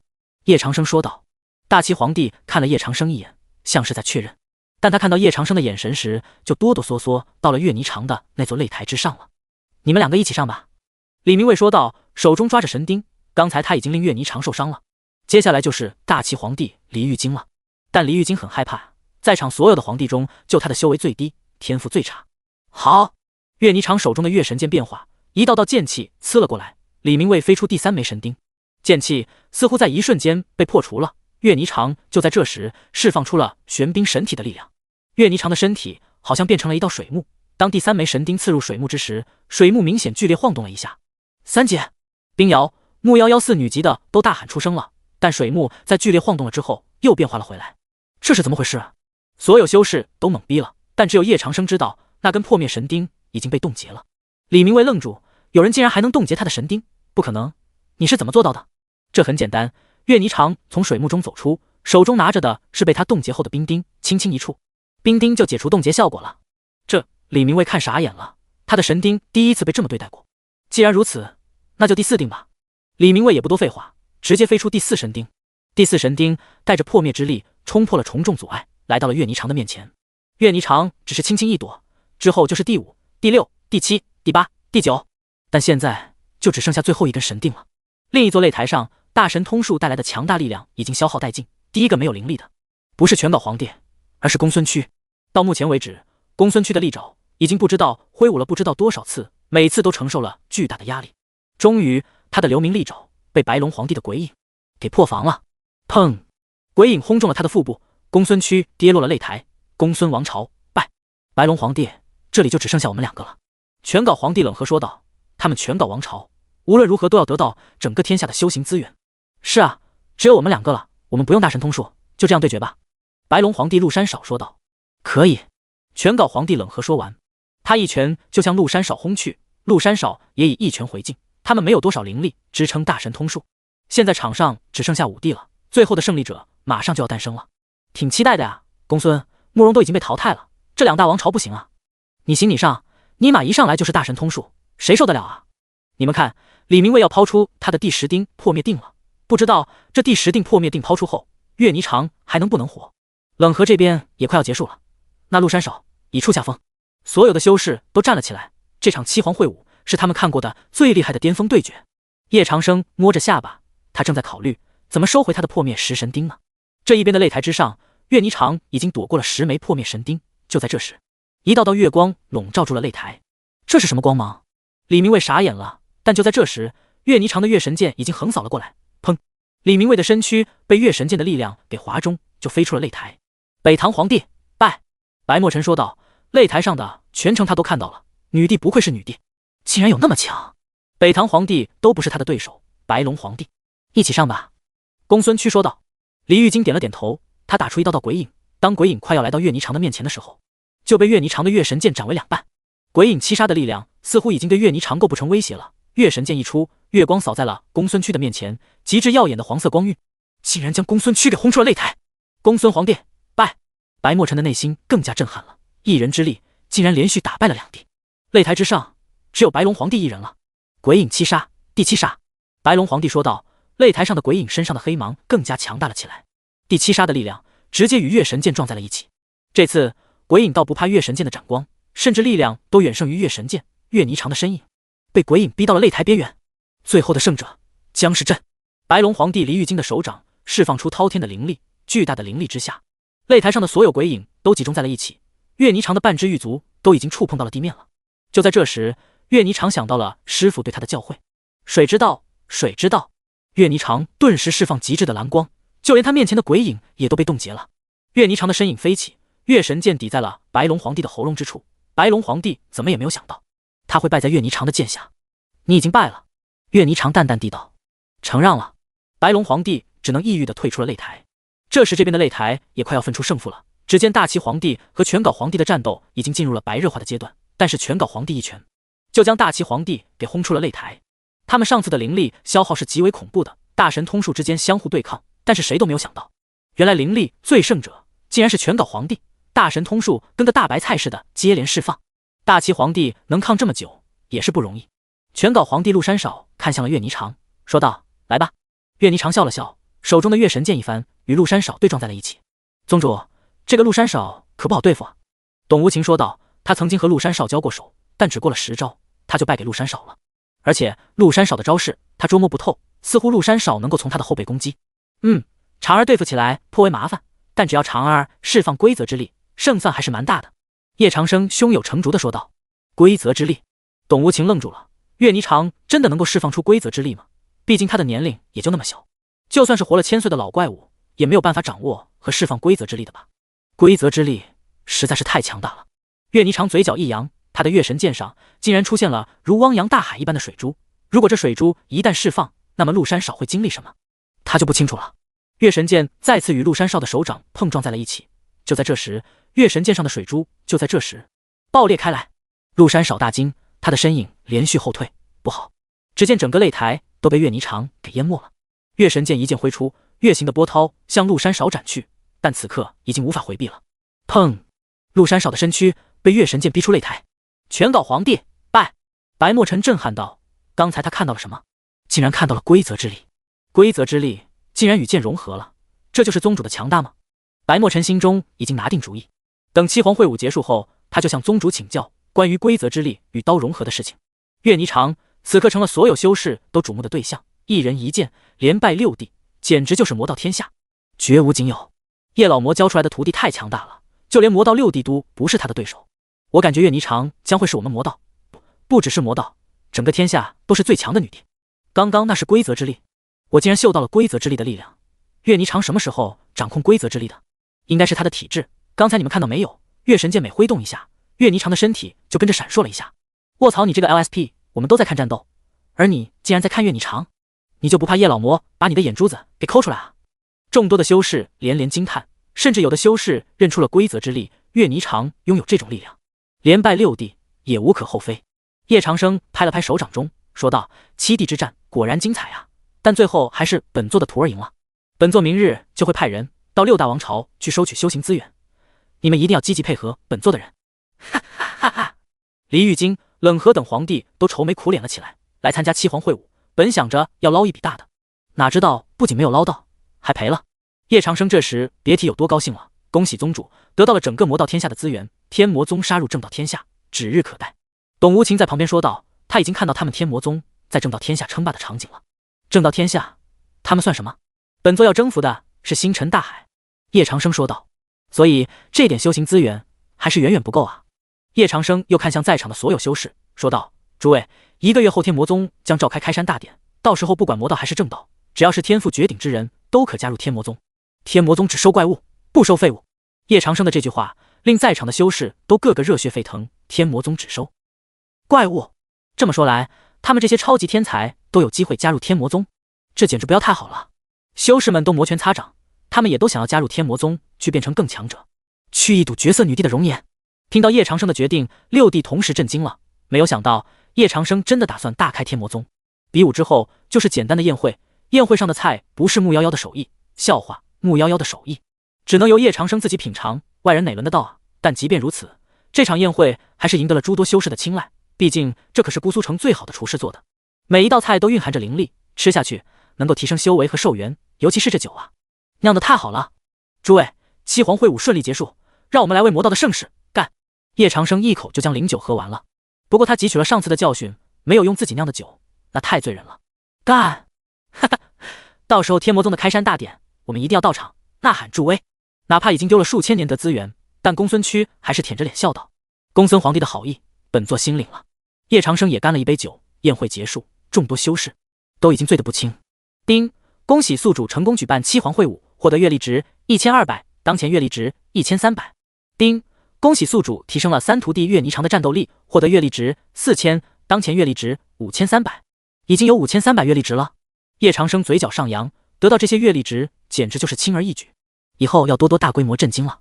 木夭夭扶着叶长生回房间，叶长生将木夭夭抱在了怀里，闻着她的淡然清香。夭夭，你真美。叶长生撩起了她的一根秀发，木夭夭就静静站在这里，心里很感动。今日是三姐胜利了，但师傅没有去三姐那里，而是在她这儿，这让她多少有些受宠若惊。夭夭来给师傅洗脚。木夭夭端了一盆洗脚水过来，脱去了叶长生的鞋，轻轻放入温度刚好的水中，柔弱无骨的小手在为叶长生洗着。叶长生说道：你以为为师醉了啊？木夭夭啊了一声，上次师傅不就是？上次那是为师自己酿的酒，这次不一样。叶长生摸着木夭夭的小脑袋，不知道为什么这小脑袋摸着摸着就会上瘾，就像是撸猫一样。师傅真的要举行开山大典？木夭夭一边为叶长生洗着脚，一边说道：我们天魔宗落后正道宗门实在太多了，将来即便杀入正道天下，呵呵，以正道天下的底蕴，我们只能是炮灰。要知道正道天下的历史可是比我们魔道天下的都还有悠久。叶长生抬了抬脚，上面的水渍就干净了。木夭夭将水倒了干净，就躺在叶长生的怀里，一双玉手任由叶长生握着。叶长生摸着木夭夭的小手，想不想跟着为师一起出去历练？穆夭夭的美眸中一下就有了光彩，很美。师傅已经带谢思渊、顾红衣、岳霓裳出去历练过了，其中带谢思渊出去的次数最多，而这次终于要轮到他了吗？这都怪他的性格，平时都太安静了，也就导致了叶长生不知道他内心的真实想法，所以每次出去都没有想到他。而师傅这次主动开口要带他出去，穆夭夭在叶长生的脸上亲了一口，说道：“师傅要带夭夭，夭夭高兴都还来不及呢。过几日就出发，为师还要指导韩可可他们练气呢。”叶长生说道：“练气多简单啊，只要有金属，有魔炉，分分钟都给练出来，好吧？不知道为什么，到了别人的手里就不行了。”师傅晚安了。晚安。第二天清晨，韩可可和严九章就在叶长生的门口等着了。他们在天魔宗已经快要1个月了，如今叶长生终于肯教他们练气了，这也是很不容易的。他们完成了一般修士都无法完成的任务。拜见叶前辈，拜见叶前辈。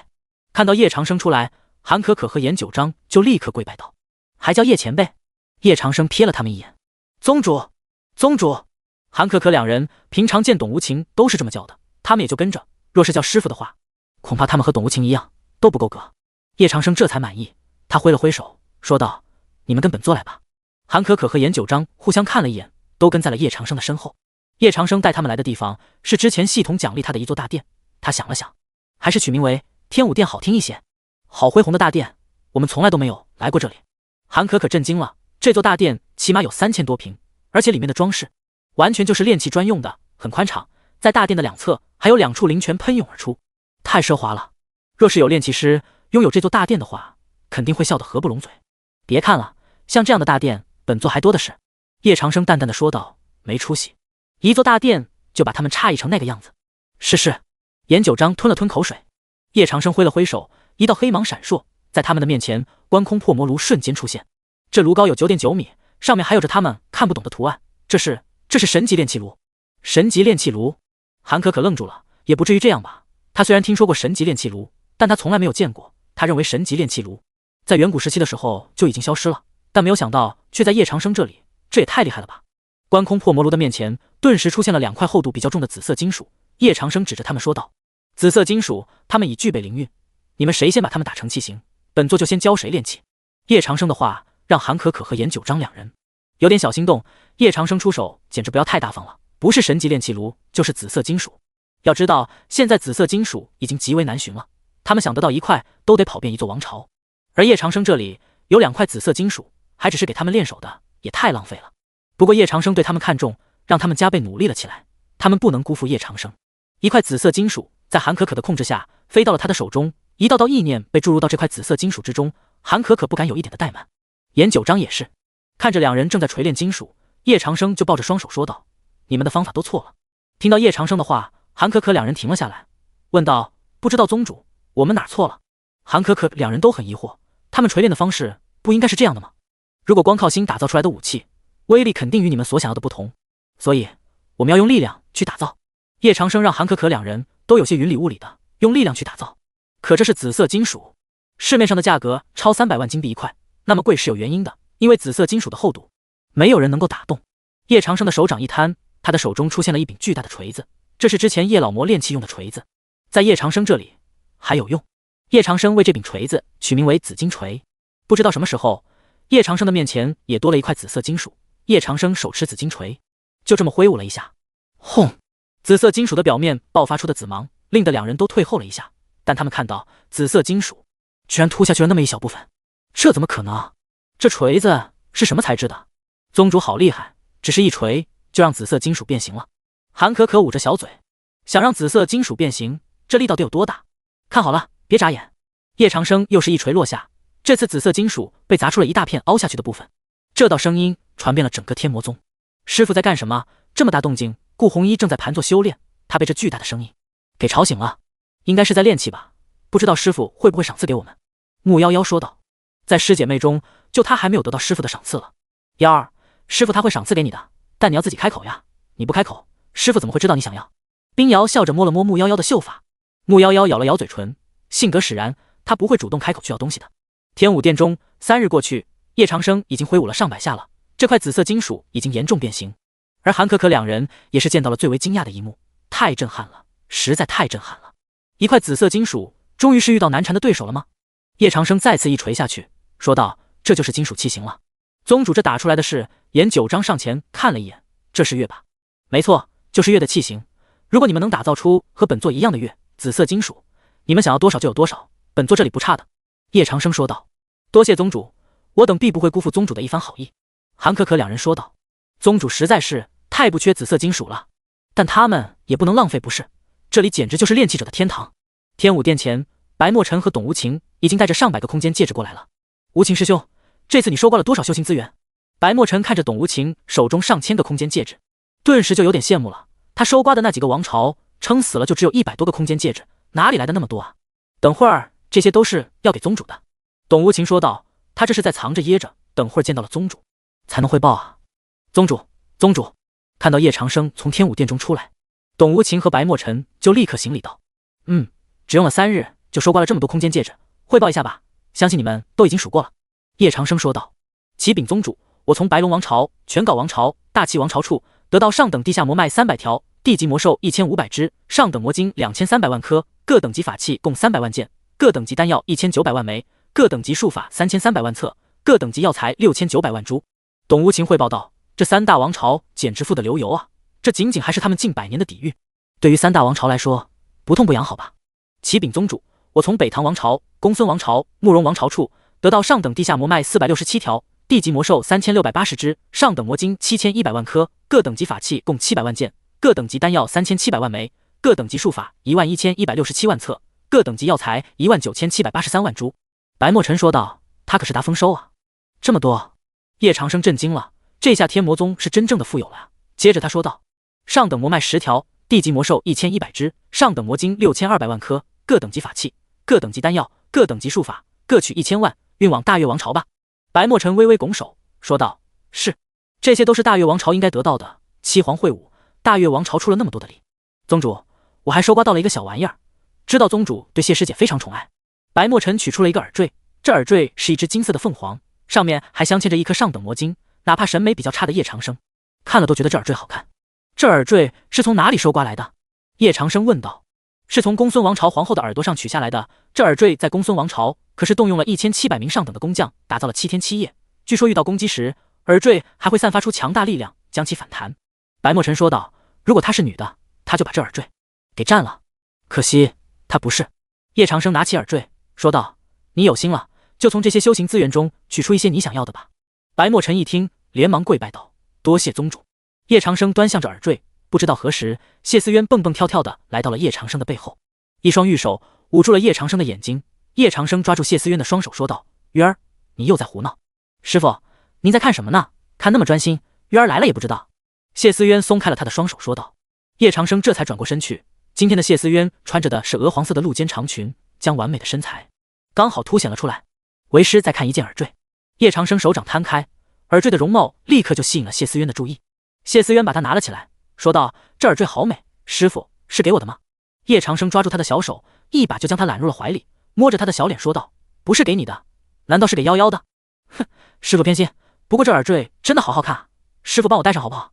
谢思渊摸了摸自己的耳朵说道，他精致的小耳朵上还没有带什么装饰品呢。行，忍着点痛啊。叶长生用灵力在谢思渊的耳朵上打了一个小孔，然后将耳坠戴了上去。戴上了耳坠的谢思渊整个人就更加有气质了不少。叶长生抱着谢思渊在这里躺了很久。师傅好坏？这是谢思渊的感觉到叶长生在作怪，也没有阻止，任由叶长生吧，只要不那个就行。睡了很久，以叶长生起身穿好了衣服说道，为师带你八姐去异族历练了。虽然谢思渊很香，但也要雨露均沾不是，不然他的宝贝徒儿们可都要吃醋了。谢思渊挂在叶长生的身上，小鱼儿也想去。不行，你的修为在师姐妹中已经是最低的了，你还想要偷懒？小鱼儿已经有在努力修行了。谢思渊委屈道，可是修行太难了啊！他能有什么办法？为师下次带你去玩好不好？叶长生柔声说道。谢思渊最受不了叶长生这么温柔了，就乖巧的点了点头，这才乖。叶长生摸了摸谢思渊的秀发说道，青龙，我已经在这里等了师傅1个晚上了，你说师傅什么时候会来呢？木夭夭在青龙的旁边，只有在魔兽的面前，木夭夭的话才会显得多了起来，因为魔兽更容易倾听他的心声。他也有尝试着将心声传达给师傅的，可之前的师傅实在是太可怕了，太残忍了，他怕说出来会受到师傅的惩罚。哪怕现在师傅已经变了样了，但他还是不敢。青龙对此苦不堪言，你有什么话就直接给叶长生说就是了，为什么非要给本龙说啊？木夭夭，求你做个人吧，放过本龙好不好？青龙偌大的身躯动了一下，他感觉到了叶长生的气息，青龙快要哭了。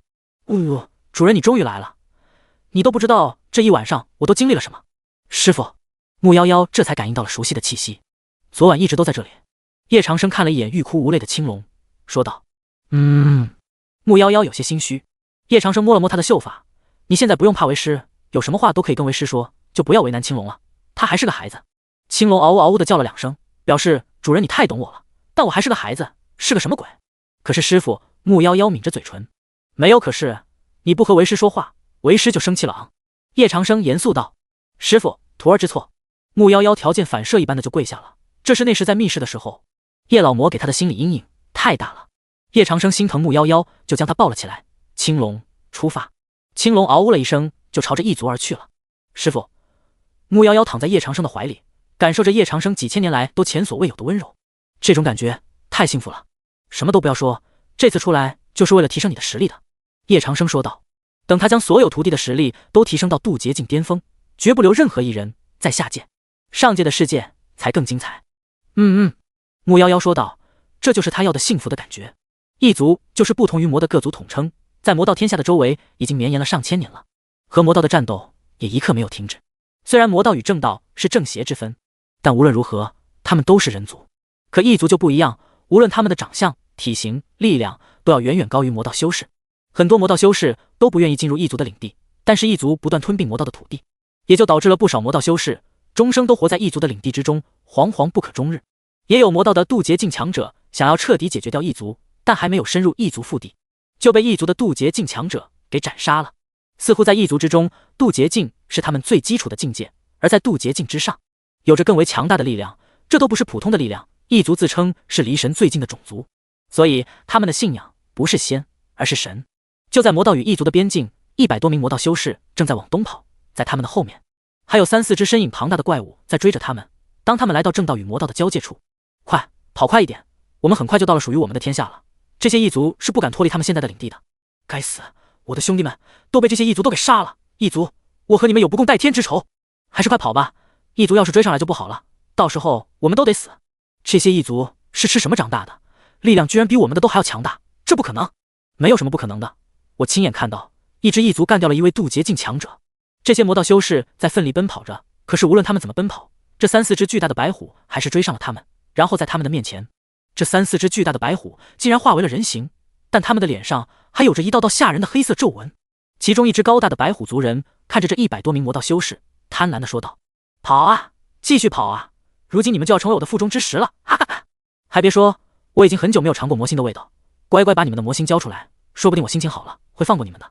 这4、5只白虎看着众多的修士，他们都恨不得将其吃完。魔道修士的眼里都充满了绝望，他们已经尽力跑了，但是白虎的速度太快了，他们根本就没有办法逃离白虎的追杀。家主，我们现在怎么办？一个魔道修士说道，他们现在已经濒临绝境了。是啊，家主，快想想办法吧，再不想办法，我们家都得完，就绝了后代了。众多魔道修士看着一个带头的老者说道，这个老者就是他们家的一家之主，名叫潘元。潘元看着眼前的4、5只白虎，他能想什么办法？唯一的办法就是逃，但是现在逃都逃不掉了。既然你们已经交代完了遗言，那就去死吧。白虎向潘家的人扑了过来，一跃起来有30多米高，潘家的人都吓傻了。很快，白虎将15、16个潘家的人都给杀掉了。白虎看向潘元，你们到底交不交出魔心？魔心对你们来说没有用，为什么非想要呢？潘元不解道，但看到自己潘家的人被白虎伤成这样，他的眼眶也有点通红。异族就异族，比他们都还要狂暴残忍。废话少说，白虎仰天长啸，更多的白虎就出现在了潘家人的周围了。这么多的潘家人，一只白虎肯定也搞不定，所以他叫来了援军。师傅，你快看那里，好多白虎。木夭夭指着被白虎群包围的潘家人说道。白虎一族没有想到以来就遇到了神兽的族人。叶长生淡淡的说道，这些人惹谁不好，非要去惹白虎后裔，现在好了吧，即将全部都要被白虎干掉。神兽的族人，难道是4大神兽之一的白虎？木夭夭很聪明，一下子就想到了。不错，就是他们。叶长生点了点头，他打算再看一会儿好戏。潘元看着自己的族人被白虎给一个个吃掉，于心不忍，说道，我把魔心给你们，你们是不是就放过我和我的家人？当然，为首的白虎点了点虎头，那好，给你们。潘元一下子就将刀刺进了自己的体内，他周围的人都伸出了手掌。家主，不要啊！没有了魔心，你可要怎么活？不要管我们，你先跑，等强大了再回来找白虎一族报此血仇。哎呀呀，白虎一族，我跟你们拼了！许多潘家之人看到潘元竟然自掏魔心，所有人都震惊了，他们奋起和白虎一族战斗。一时间整个战场都变得凌厉乱窜，魔气四溢，但白虎一族的白虎们都经过神兽之力的异化，潘家的人怎么可能打得过已经异化的白虎一族？很快，在虎啸之下，更多的潘家人在虎啸中死去了。这就是你们想要的魔心？潘元最后掏出了魔心，但他不是想要献给白虎一族，而是直接将魔心抛出。轰的一声，魔心释放出巨大的力量，这些白虎都被股力量给震懵了。他们不会想到，濒临被他们吞掉的潘家家主居然有如此毅力，可以为了家人掏出魔心。快，魔心不能离开魔体太久，否则就会消散。收集魔心。在这对白虎负责人的怒吼之下，3、4只白虎向那魔心扑了过去。就在这时，一道黑芒闪过，这3、4只白虎全部都被这道黑芒给轰飞了。魔心竟然有了力量！白虎负责人惊讶到了。要知道，脱体的魔心一旦到了空气之中就会消散，但这颗魔心不仅没有消散，反而还愈发强大。有了白虎之力之后，魔心中响起笑声，这笑声宛若从地狱而来。哈哈，在这魔心中被封印了1000年，本座如今终于可以出来了。白虎负责人皱眉，看向魔心：“你是谁？问本座是谁？那本座就告诉你吧，本座就是当年威震魔道天下的苗筹前。怎么样，有没有被本座的魔威给吓到？”苗筹前的声音越来越大，魔心释放出的力量也更加强大了。转眼之间，这里就变成了一座魔域。魔域之下，所有的白虎都觉得头痛欲裂，就像炸开一样。师傅，魔心还会说话？木夭夭看着这诡异的一幕，他觉得有点恶心。他已经不是心了，而是魔体了。叶长生说道：“魔体？难道是上古真魔？”木夭夭扯了扯叶长生的袖子，如果是上古真魔的话，那么他们就得跑路了。并不是，他顶多算中古时期的一位老魔，不知道为何被封印在了魔心之中。叶长生皱眉，这位老魔他不认识，也没有和他有任何交集过，所以他判断，如果不是几千年前的那些老魔的话，那这老魔就是中古时期了。叶老魔所在的那个时代，又不只有叶老魔一位老魔，子怀老魔、新老魔的复活，就是前车之鉴。中古时期的一位老魔，那应该很厉害。木夭夭说道，他担忧地看了叶长生一眼，不知道为什么会有数量如此之多的老魔复活，何止是厉害，仅凭借一颗心就令白虎们不敢上前。叶长生说道，他没有马上下去，就是想要静观其变。白虎负责人看着魔心，还有周围的白虎们，下令道：“不管你是何方神圣，兄弟们都给我拿下他，回去献给族长。”是。白虎们没有畏惧了，数道光线一起轰击在了魔心的表皮，但魔心没有任何动静。不好，我的力量在被他吸收。一只白虎突然说道，其他的白虎也都看了过来，但他们很快就察觉到了，不只是这只白虎，就连他们的力量也都在被吸收。这怎么可能？这只是一颗魔心而已。快收回力量！白虎们想要撤回力量已是不可能了，而还在躺尸的潘家人已经看傻眼了。难道魔心之中封印着一极为强大的高人前辈？潘元，把魔心的封印解开，等本座出来后，本座就会保你的家人。魔心说道。潘元颤颤巍巍，他的心还会说话来着。我不知道魔心的封印该怎么解开。你不知道？心就在你的体内，你会不知道？潘元，想要救你的家人，就赶快！魔心催促着，如果在消散之前封印没有被解开的话，它就会随着魔心而消散，所以这时间他是1秒都不想浪费。好，我可以尽力一试。潘元说道。但这对白虎负责人却是急了。潘元，里面住着的可能是一位极其可怕的真魔，即便如此，你都要放他出来吗？潘元冷冷地看着这对白虎负责人，我就是要让你白虎一族灭亡，天下苍生如何，我可管不着，因为我是魔呀！可恶，潘元这家伙是疯了，大家快撤！那是真魔，我们不是对手。这对白虎都想要离开这里，但魔心中释放出一道道恐怖的魔气，把这对白虎都困住了。这就像是一个600平的大笼子一样。潘元，动作快一点，本座坚持不了多久了。魔心中的真魔催促着，他就快要出去了。一旦他出去，他就会一统天下。潘元虽然不知道魔心的封印怎么解除，但是他想到了从上古就传下来的家族秘传，家族秘传中那里面一定有解开封印的方。潘元想也不想，念动了起来。突然间，魔心震动起来了，一道道诡异的图案从魔心之中飞出。师傅，那真魔要出来了！木夭夭心都在扑通扑通跳着。放心，他就算是出来，他的实力也会被压制在渡劫境巅峰。叶长生说道。但他的内心是虚的，他现在没有叶老魔巅峰体验卡，要是真被放出来的话，卧槽尼玛，自己岂不是打不过？可是师傅，毕竟还有白虎一族这个变数。木夭夭提醒道。木夭夭的这个提醒让叶长生一拍大腿，是啊，不能让这个真魔出来。青龙，下去带我们上场了。叶长生说道。青龙的威压很快就笼罩全场，一道道龙威宛若刺破了空间。这是怎么回事儿？怎么会有龙威？白虎一族的白虎被这龙威给震惊到了。龙威的突然出现是他们意料之外的，他们是下意识的朝天空看去，只见一条青色巨龙游离在了他们的头顶。真的是青龙？难道是青龙一族的族长亲自来了？不会吧，就这么点食物，青龙一族也要过来抢？太过分了！我也觉得很过分，但这是青龙一族的族长亲自前来，我们能有什么办法？等等，这条青龙，它不是我们这边的青龙一族。你们看那龙鳞都不像，虽然不像，但人家好歹是4大神兽啊！白虎们还有潘家的人都慌了，好不容易看到了希望了，怎么还出来一个异族啊？他们都绝望了，早知道异族的强者那么多，他们就不会来异族的领地探寻奇珍异宝了。青龙俯冲而下，叶长生将金刚混元棍拿在手中，当经过魔星之旁的时候，叶长生一棍就打了下去，带着破空之声在魔星上砰了一下。啊！魔星与潘元相连，魔星遭受了一棍轰击，潘元自然也不好受。你是什么人，竟然敢来坏本座的好事？等本座出去了，要你好看！叶长生自然不理会魔星中的东西，要本座好看，你先出来再说吧。砰！叶长生又是一棍，此刻的叶长生在潘家还有白虎一族的眼中就是龙骑士啊！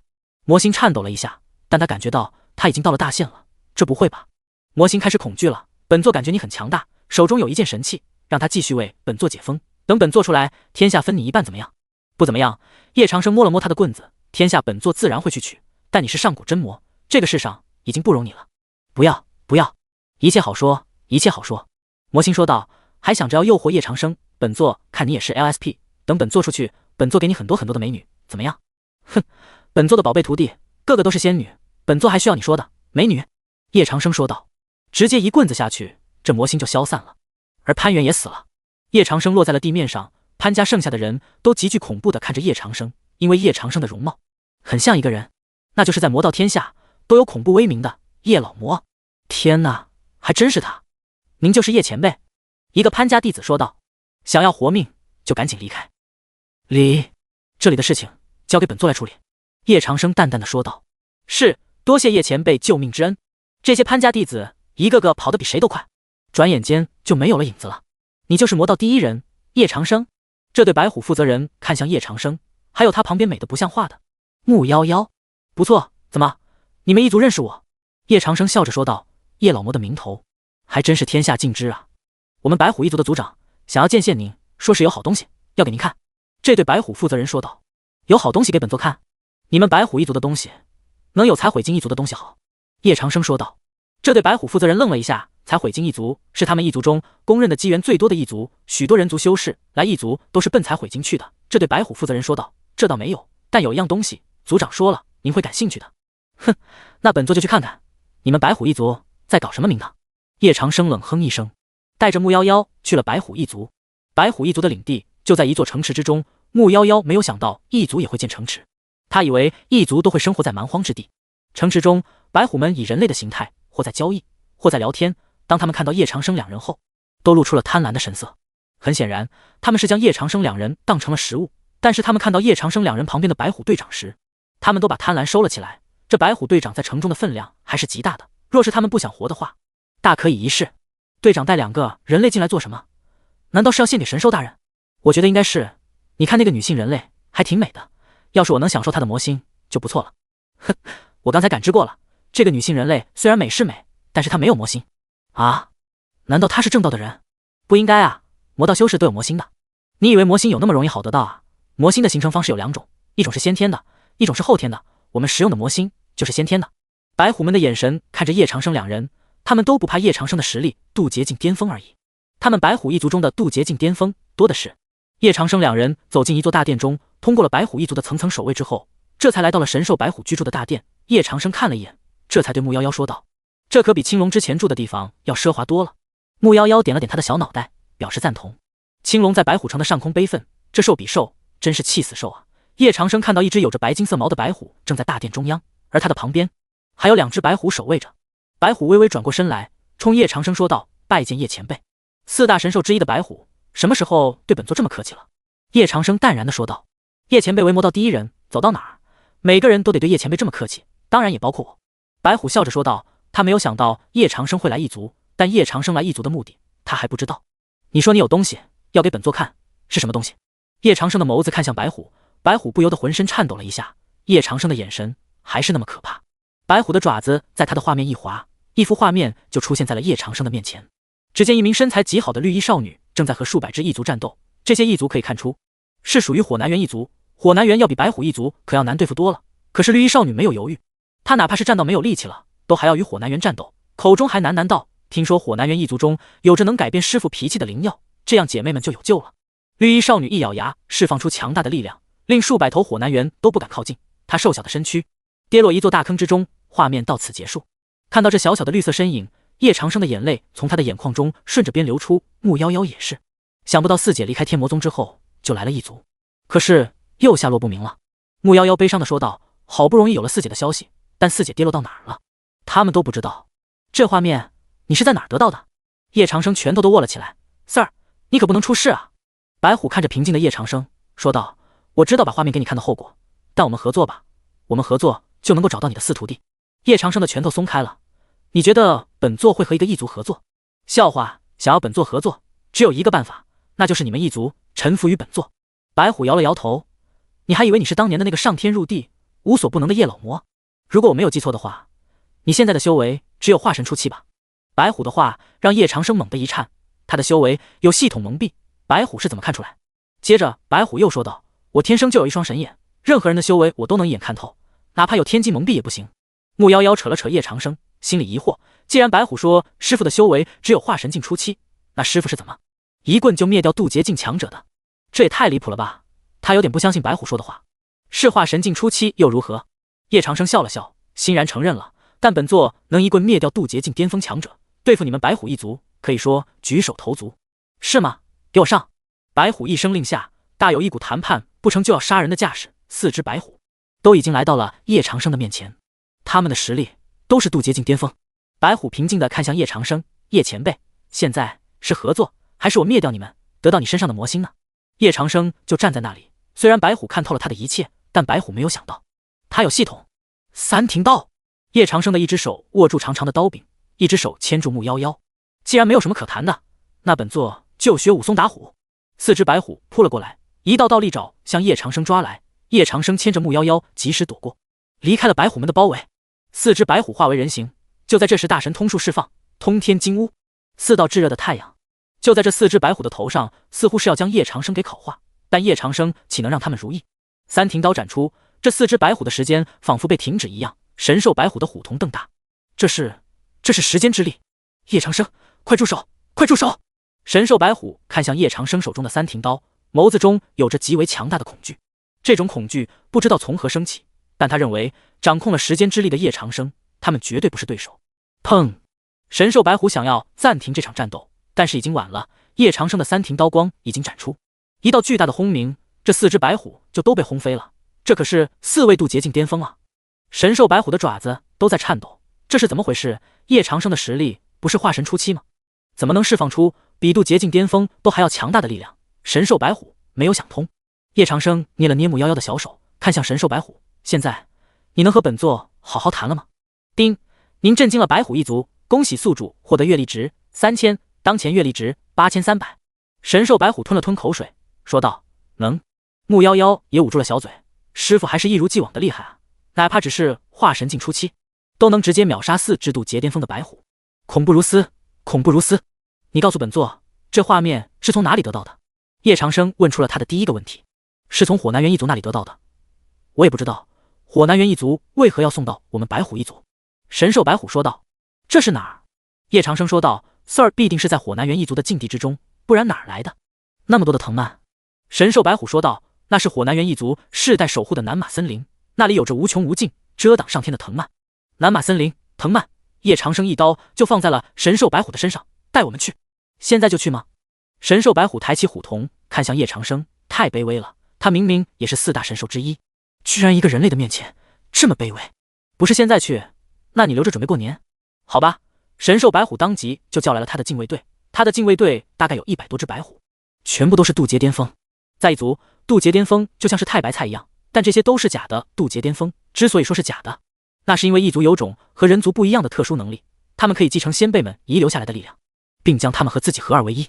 但真正靠自己修炼，成为渡劫巅峰的一族，在飞升榜上只有45名罢了。这火南原一族中就有2名。师傅，你说四姐她现在在哪？木妖腰靠着叶长生的肩膀说道：“为师也不知道，但到了火南原一族，就应该有你四姐的消息了。”叶长生怅然若失。若是当初叶老魔没有乱发脾气，他的9个徒弟都不会离开天魔宗的吧？哼，自己的烂摊子还得由他来收拾，简直可恶！火南原一族的领地距离白虎一族很远，需要穿过足足8个一族领地，但这8个一族领地实力都不如白虎一族，所以看到白虎一族的禁卫队，这8个一族就吓傻了，他们连阻拦都不敢阻拦，直接放行。这100多支渡劫巅峰，哪怕是继承来的力量，也是恐怖到不可思议的力量，是最接近于仙人的存在。叶长生一路前行，他累了就在木夭夭的身上睡觉，饿了就享受木夭夭递过来的投食。反正这里是异族，又不用担心自己的形象，特马的哪个异族敢毁自己的形象，他就灭了哪个异族。神兽白虎看着在木夭夭怀里的叶长生，叹息一声，叶老魔已经不是以前那个叶老魔了，变得更色了一些。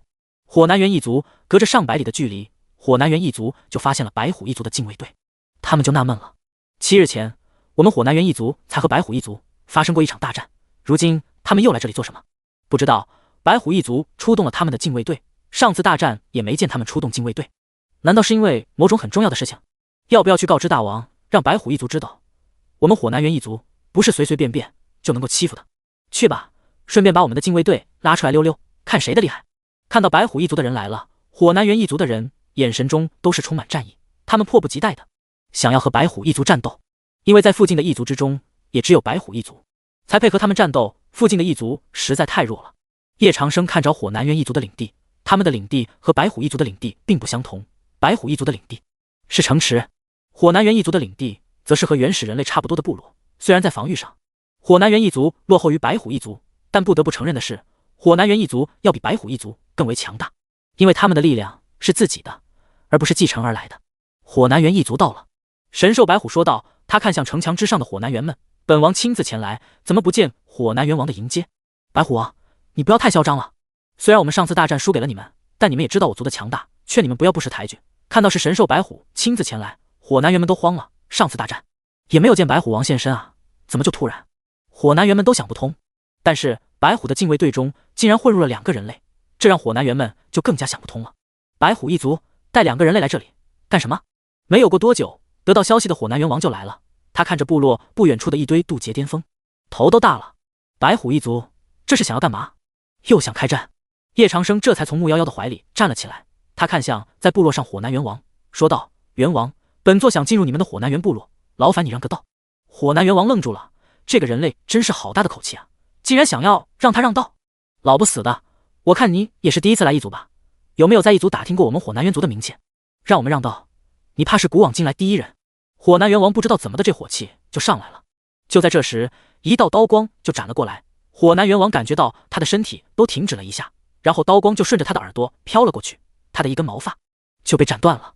叶长生摸着自己的3庭刀，说道：“本座下次可不敢保证本座会斩歪了。”火南王被吓住了，乖乖，这是何方神圣啊，竟然有那么强大的力量！快打开大门！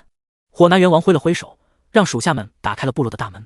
太可怕了，他怕不放这个人类进来，他们整座部落都要遭殃啊！叶长生收起了3庭刀，拍了拍手，看向白虎王：“进去吧。”白虎一族的禁卫队就这样大摇大摆地走进了火南原部落，这是1000年以来的第一次。不知道您是火南原族固步自封，对于外界的消息都几乎处在断绝的状态，所以不像白虎族那样认识叶长生。火南原王他就是登临飞升榜，成为魔道第1人的魔道至尊叶前辈。白虎王说道：“魔道至尊？火南原王都没有听说过好吧？但刚才他释放的力量有那么强大，魔道至尊实锤了。不知道叶前辈来我这里是？”火南原王疑惑道：“把那个视频，呸，画面给火南原王看看吧。”叶长生看向白虎王说道。白虎王点了点头，就大爪一挥，画面就出现在火南原王的面前。火南原王立刻就认出了这个地方，这里是南马森林。不错，就是南马森林，能否带我们进去？叶长生说道。那里可是去不得呀，就连渡劫巅峰都能被那里的藤蔓给缠住，从而被吸收了力量。对于南马森林，火南原王始终保持着较为强大的警惕性。本座不怕危险，因为这是关本座的徒儿。叶长生淡淡的说道。为了Sir，就算把自己的命葬在了南马森林，那又如何？好吧，本王就不陪你。火南原王刚想说本王就不陪你们啥的，但叶长生一个眼神甩了过来，还请元王亲自与我们走一趟。这火南元王犹豫了一会儿，但还是吩咐道：“你们守好部落，本王与叶前辈一起去趟南马森林。”是。许多的火南元都不敢违抗火南元王的命令。叶长生很满意。去南马森林需要翻过几座大山，途中还不能使用灵力飞行，因为这是火南元族的禁忌。南马森林，叶长生目测有足足10万多平，伫立在火南元族的后山，果然是藤蔓遍布，犹如一个巨大的窟窿一般。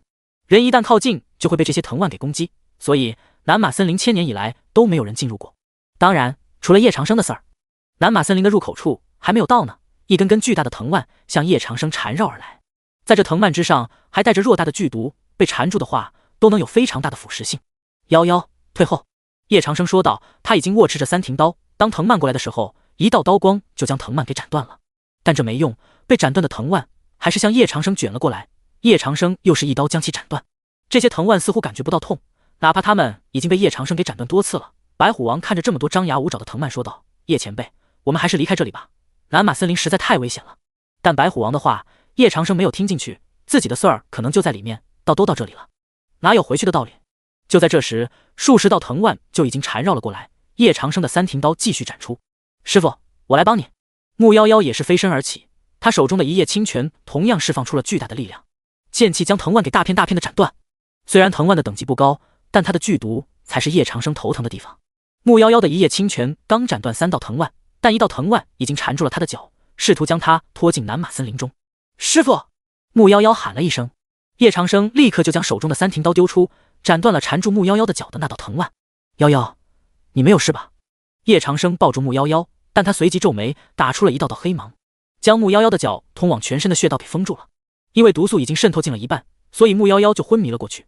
而在这时，更多的藤蔓已经到来了。为了自保，白虎王和火南元王都拿出了自己的武器。火南元王冲叶长生喊道：“叶前辈，快退吧，这些藤蔓不当人啊！”退！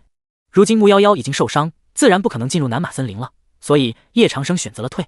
火南元王的房间中，叶长生霸占了这里。他将木夭夭平躺，伸手摸了摸木夭夭的额头，好烫。叶前辈，藤蔓的毒素已经进入了他的全身了，虽然量很少，但足以致命。火南元王叹息道：“他早就警告过叶长生，不要进入南马森林，可是叶长生不听啊！”闭嘴！叶长生皱眉道：“他们在外面就已经如此寸步难行了，Sir 在里面肯定是凶多吉少。但无论如何，叶长生都要进去，因为那是他的徒儿，活要见人，死要见尸。”丁，您震惊了火南元族，获得阅历值1800，当前阅历值9100。叶长生打开了终极商城，终极商城会根据他的想法弹出适合他要购买的商品。终极商城，当前阅历值9000。3转定灵丹10000阅历值。道具作用：仙级丹药，服用后可解除部分毒素，并将体内灵力3转增长。2菩提魔丹12000阅历值。道具作用：仙级丹药，服用后可解除部分毒素，并有一定几率获得菩提魔子体质。3返魂魔丹15000阅历值。道具作用：仙级丹药，服用后可解除部分毒素，并有几率换回一部分丢失魂魄。4个冰心魔丹8000阅历值。道具作用：9品丹药，服用后可暂时压制体内所有毒素，达到静心效果，持续时间50分钟。5驱邪魔丹9000阅历值。道具作用： 9品丹药，服用后可完全消除体内一切毒素，并有 30% 几率对毒素产生免疫体。叶长生浏览完了最后一枚丹药，他简直是爱了好吗？居然还能对毒素产生免疫。这样的话，木夭夭岂不是不用怕藤蔓的毒素了？系统兑换驱邪魔丹。叶长生搓了搓手说道：“虽然这波阅历值没了，但能够换来宝贝徒儿对毒素的免疫，这已经很值了。”丁，宿主消耗9000阅历值兑换成功，恭喜宿主获得驱邪魔丹1枚。丁，宿主当前阅历值100。叶长生的手中顿时出现了一枚闪烁着黑芒的黑色丹药，这丹药还散发着香味。火南元王的鼻子都抽了抽，说道：“叶前辈，这丹药是？”白虎王也好奇地看了过来，这种丹药即便是在人族的市面上也是极少的吧。叶长生把木夭夭的红润嘴唇掰开，给他喂了进去，顷刻之间木夭夭的身躯就被这黑芒给笼罩住了。但很快木夭夭的身躯开始蠕动了一下，他有生命迹象了。白虎王和火南王都震惊了，一枚丹药竟然有那么神奇，难不成叶长生不但是炼器大师，还是炼丹大师？丁，您震惊了白虎王和火南王，获得阅历值4000，当前阅历值4100。叶长生一愣，想不到从白虎王和火南王这里还能得到阅历值，看来得多从他们2个这里刷一下了。是徒儿拖累师傅了。木夭夭虚弱地说道：“若不是师傅，他现在已经死在藤蔓的毒素之下了吧？”这不怪你，只怪藤蔓的攻击方式太诡异了。叶长生握住木夭夭的双手说道：“你就好好休息，等你休息好了，我们再进南马森林。”师傅，不用管我，四姐最重要。木夭夭说道：“她知道南马森林的厉害，那都是有进无回的。你自己在这里，为师不太放心。”叶长生放不下，可不能因为一个宝贝徒弟就放弃另一个宝贝徒弟，这选择题太难选了。可是师傅，木夭夭还想说话，但他的嘴唇已经被叶长生的手指给堵上了。你最重要，我们来异族又不单单只是为了你四姐。叶长生说道：“异族中有种极其强大的传承，若是能够得到这种传承，说不定天魔宗能够扛过新老魔所说的传说也说不定。但传说虚无缥缈，哪怕叶长生不愿意去信，但成念的出现改变了他的想法，或许那个传说真的存在。”木夭夭知道四姐在师父的心中和谢思渊的地位是一样的。好好休息吧。叶长生拍了拍木夭夭的手背，然后他看向白虎王和火南元王说道：“你们两个根本做出来。”白虎王和火南元王气抖冷，这里明明是他们的地盘，可他们必须要听叶长生的，太难受了。但他们又不敢不听啊。虽然他们两族中的渡劫巅峰有很多，但都不是叶长生的对手。叶长生可是实打实的渡劫巅峰，虽然他的修为在化神初期。叶长生看着白虎王问道：“你们异族有没有一种传承特别强大的那种传承？”白虎王低着脑袋想了想，说道：“没有听说过。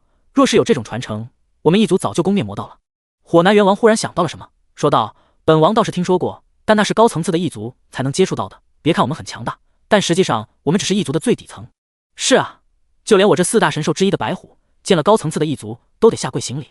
白虎王恐惧地说道。叶长生摸着下巴，看来传承之事还是要一步步的来。此刻，瑶台仙宫，瑶池舒舒服服地洗了一个澡，浑身香喷喷的。最近在忙天门山还有金胎雀的事情，让他忙得不可开交。终于有个空闲时间可以休息一下了。不过金胎雀那边还是要盯紧一些，不然闹出什么幺蛾子，魔道天下就会不好过了。虽然金胎雀并不在10大魔道宗门之中，但始终是一个艺术。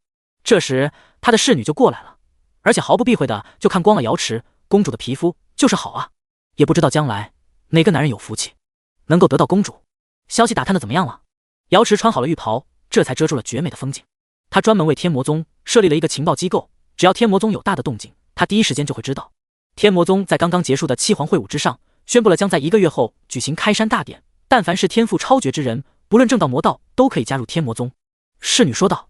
师傅，瑶池立刻就发现了侍女的眼神不对，说道：“叶老魔他可曾有说过继续收徒弟？”没有，不过他会让宗中的其他人收徒弟，比如天下第一剑客白墨尘他们。侍女低着头说道。瑶池喝了一口灵泉之水，说道：“叶老魔的观念终于改变了，我们要阻止天魔宗开山大典的顺利进行。”可是公主，您不是一直……侍女还想说什么来着？瑶池瞪了他一眼，说道：“难道你没有听清楚本宫的命令吗？”是。侍女被吓出了一身冷汗。公主虽然美是美，但人狠话不多，竟然连自己过去的宗门都下得去手。不过侍女心里想着，公主说不定是有什么苦衷的吧。瑶池撩了撩自己的秀发，说道：“师傅，您老人家想要扩大天魔宗，那得问问我瑶台仙宫同不同意。徒儿创立这瑶台，不就是为了帮您完成称雄天下的梦想吗？您又何必多此一举呢？”金胎雀，金胎雀是魔道天下新成立的一大势力，和龙牙宗一样，是存在于魔道天下的一个新变数。近年来，金胎雀不断遭受到瑶台仙宫的围攻，已经穷途末路了。金胎雀的宗主于时抬头望天，他有些怀疑人生，本座到底做错了什么？瑶台仙宫要这么对待本座？宗主，我宗的3大强者已经陨落，还请宗主下令尽快撤离。是啊，宗主，如若我们还没有撤离，瑶台仙宫的大军就会打进来，到时候我宗就是生灵涂炭啊。天门山的援军还没有到来，宗主，要不我们投靠天魔宗吧？天魔宗是那瑶池的老宗门了，瑶池必不敢下令进攻。他麾下的长老们建议道：“当下之际也唯有如此，不然他们金胎雀就只有等着被灭了。”传本座的命令，取消金胎雀的番号，宣布投靠天魔宗。是。长老们欣喜若狂，虽然天魔宗还没有做出回应要收留他们，但他们已经看到了希望。天魔宗中，谢思渊刚结束了修炼，他的修为已经稳定在了元婴境3重了。虽然只提升了2个小境界，但也算不错。他以前可做不到师父不在的时候提升2个小境界。谢思渊看着叶长生房间中的陈设，有些怀念，摇了摇头，说道：“师父带八姐去异族了这么久，怎么还没有回来？算了，出去走走吧。”谢思渊出了叶长生的房间，此刻叶长生房间外桃花已经盛开，刹那间3000桃林，让人闻了都有些心旷神怡。谢思渊摘下了一枚桃子，轻轻咬了一口，师父种的灵桃就是好吃，但它的食量很小，只是吃了一口就吃饱了。九妹，你又在偷吃师父的灵桃。冰瑶飞了过来，扫了一下谢思渊身上的气息，看来师傅不在的这半个月，九妹你已经突破到了元婴境3重了。嘻嘻，都是师傅教的好。对了，六姐，这灵桃很好吃的，六姐你不尝尝？谢思渊将还没有吃完的灵桃放在冰瑶的面前。我不太习惯偷吃师傅的东西，记得上回大姐就是因为偷吃了师傅的丹药，被师傅按在地上打了很久，打得伤痕累累。冰瑶低下了脑袋，想到那个时候的师傅，真是恐怖如斯啊，导致他现在都没有偷吃师傅东西的习惯。谢思渊抱住了冰瑶，在他的脸上亲了一口，说道：现在好了，师傅不会打我们了。冰瑶看着他，我知道，反而对我们很宠爱，师傅这应该是在想在弥留之际补偿我们吧，毕竟我们谁也不知道师傅还能活多少年。谢思渊听他这么说，也有了一点悲伤，如果师傅能一直在我们身边就好了。冰瑶摸了摸他的秀发，说道：别想太多，好好珍惜现在的师傅就可以了。了。谢思渊乖巧地说道。9师姐、6师姐，天魔宗外来了100多名金开雀的人，他们说都是来投靠天魔宗的。白墨尘跑了过来说道，他自己一个人做不了决定，所以就给冰瑶和谢思渊说了，因为宗主说他不在的时候，冰瑶代理天魔宗决定天魔宗的所有事务。冰瑶皱眉，金开雀不是最近大姐正在围剿的新兴势力吗？能让大姐这么费力去围剿的势力，必然不简单。之前他们就已经求助过我们了，只是我没有将这个情况给宗主说明。白墨尘说道。先去问问三姐的意思吧。冰瑶说道。这时岳霓裳已经飞了过来，岳霓裳看了他们一眼，道：敢和大姐作对，这群人不简单，不收。是，告诉他们天魔宗不收他们，护宗大阵开启。冰瑶点了点头，冲白墨尘说道：如今护宗大阵有了上等地下魔脉的支撑，变得更加强大了，就算是渡劫巅峰来了，也不一定能够攻破。白墨尘来到于石等人的面前，于石等人的眼睛里充满了希望。于石说道：宗主怎么说？三师姐说你们不是我们宗门想要收的人。不是我们宗想要收的人？于石愣住了，好奇道：可是贵宗不是说了吗？欢迎一切来参加开山大殿的修士，不管正道魔道。宗主是这么说，但你是天才吗？限你半个时辰之内离开天魔宗，否则……白墨尘的墨尘剑已经闪耀着剑光了。面对天下第一剑客，于石等人自然不敢去招惹，于石只好拱手道：打扰了。于石等人心情是极为糟糕的。他的一位长老说道：怎么办？天魔宗不愿意收我们，我们真的要被瑶台仙宫消灭？叶前辈的决定不是谁都可以改变的，魔道至尊就是魔道至尊，我领教了。于石失落地说道。火南元族火南元王的房间，乖，张嘴。叶长生在给木夭夭喂药，虽然已经给木夭夭吃了驱邪魔丹了，但木夭夭的身体还是遭受到了藤蔓剧毒的侵袭，需要保养。木夭夭喝了一碗之后，就将小脑袋靠在叶长生的怀里，说道：我以前没有想到有一天能在师傅怀里躺着，还能喝到师傅亲手喂的药。叶长生摸着他柔顺地说道：为师早就说过，你们只能为师来宠，师傅真好。木夭夭幸福地说道。叶长生正在欣赏木夭夭领口之下的风景，但忽然之间他看到了一道疤痕，没错，就是他当年打木夭夭时留下的疤痕。顿时叶长生就有点心疼，他的手摸着那道疤痕，夭夭，以前为师没有打疼你吧？这么乖的女孩子，为师当时是怎么下去的手？师傅不要懊恼了，夭夭已经原谅您了。木夭夭享受着叶长生给他的温存说道。你原谅为师了，为师都不能原谅自己。叶长生说道，突然想到了他宝贝四徒弟四儿，他的身上也会有这种伤痕的吧？四姐的比夭夭的都还要多，但四姐还在处处为师傅着想，对师傅没有任何怨念。木夭夭说道。叶长生使劲抱了抱他，真是苦了你们了，想来迟迟恨为师也是应该的。师傅千万别这么说，您就是我们姐妹的救命恩人，教我们修仙的恩师，没有您我们也不会有今日的成就。木夭夭低声说道。叶长生再次抱紧了木夭夭，仿佛要将她融进身体里一般。这时白虎王走了进来。叶前辈，您叫我们白虎一族准备的都已经准备好了，可以再次进入南马森林。白虎王选择性的没有看到这一幕。叶长生松开了木夭夭，拍了拍他的肩膀，走吧，我们去把你四姐带回来。出发了。木夭夭一脸激动。南马森林，当叶长生率领白虎火南原2大部族的人来到这里的时候，南马森林的藤蔓再次向叶长生缠绕了过来，但这次叶长生是有备而来，结阵。叶长生的一声令下，白虎火南原2大部族的上方凝聚出一道道金芒，顿时这些藤蔓就被金芒给挡住了。南马森林好像生气了，在南马森林中释放出了比之前更加强大的藤蔓，这些藤蔓又粗又壮，它们不断冲击着金芒，但这些都是渡劫巅峰组成的大阵，但是在藤蔓的冲击下，这座大阵终于支撑不住。砰！白虎火南原2大部族的人被轰飞了。白虎王看向叶长生，只见叶长生眉头一皱，他的手掌中释放出一道道火焰，天地间立刻就燃烧起了恐怖高温，这恐怖高温几乎要将一切都给融化，就连藤蔓也都被这高温给整燃烧起来。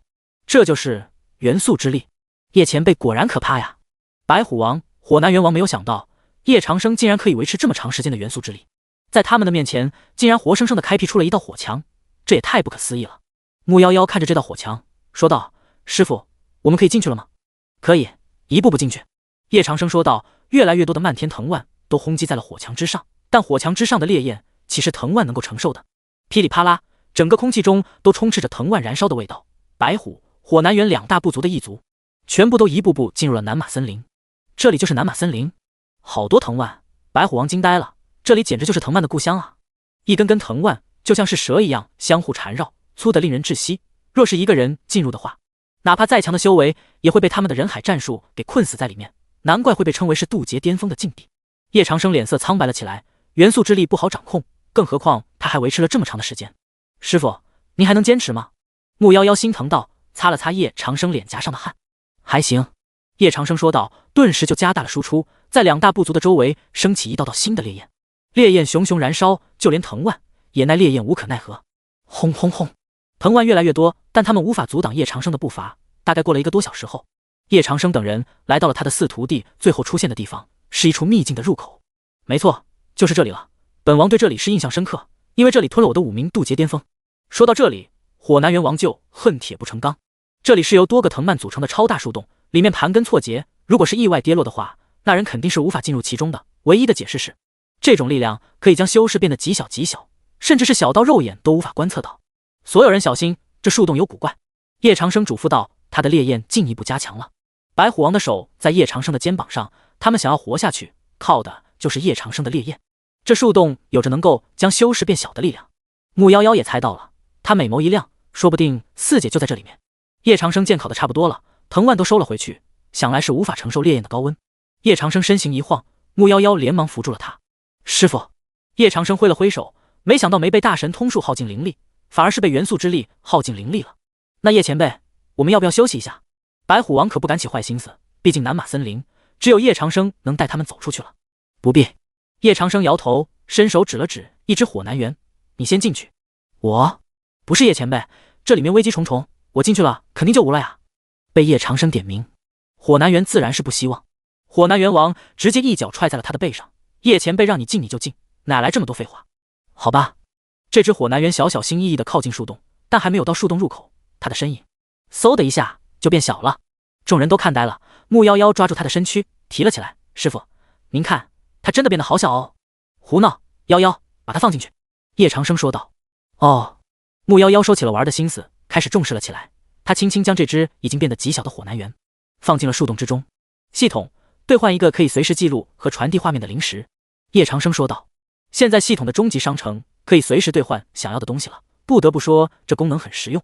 叮，恭喜宿主消耗1000月历值兑换终极引灵石成功，当前月历值3100。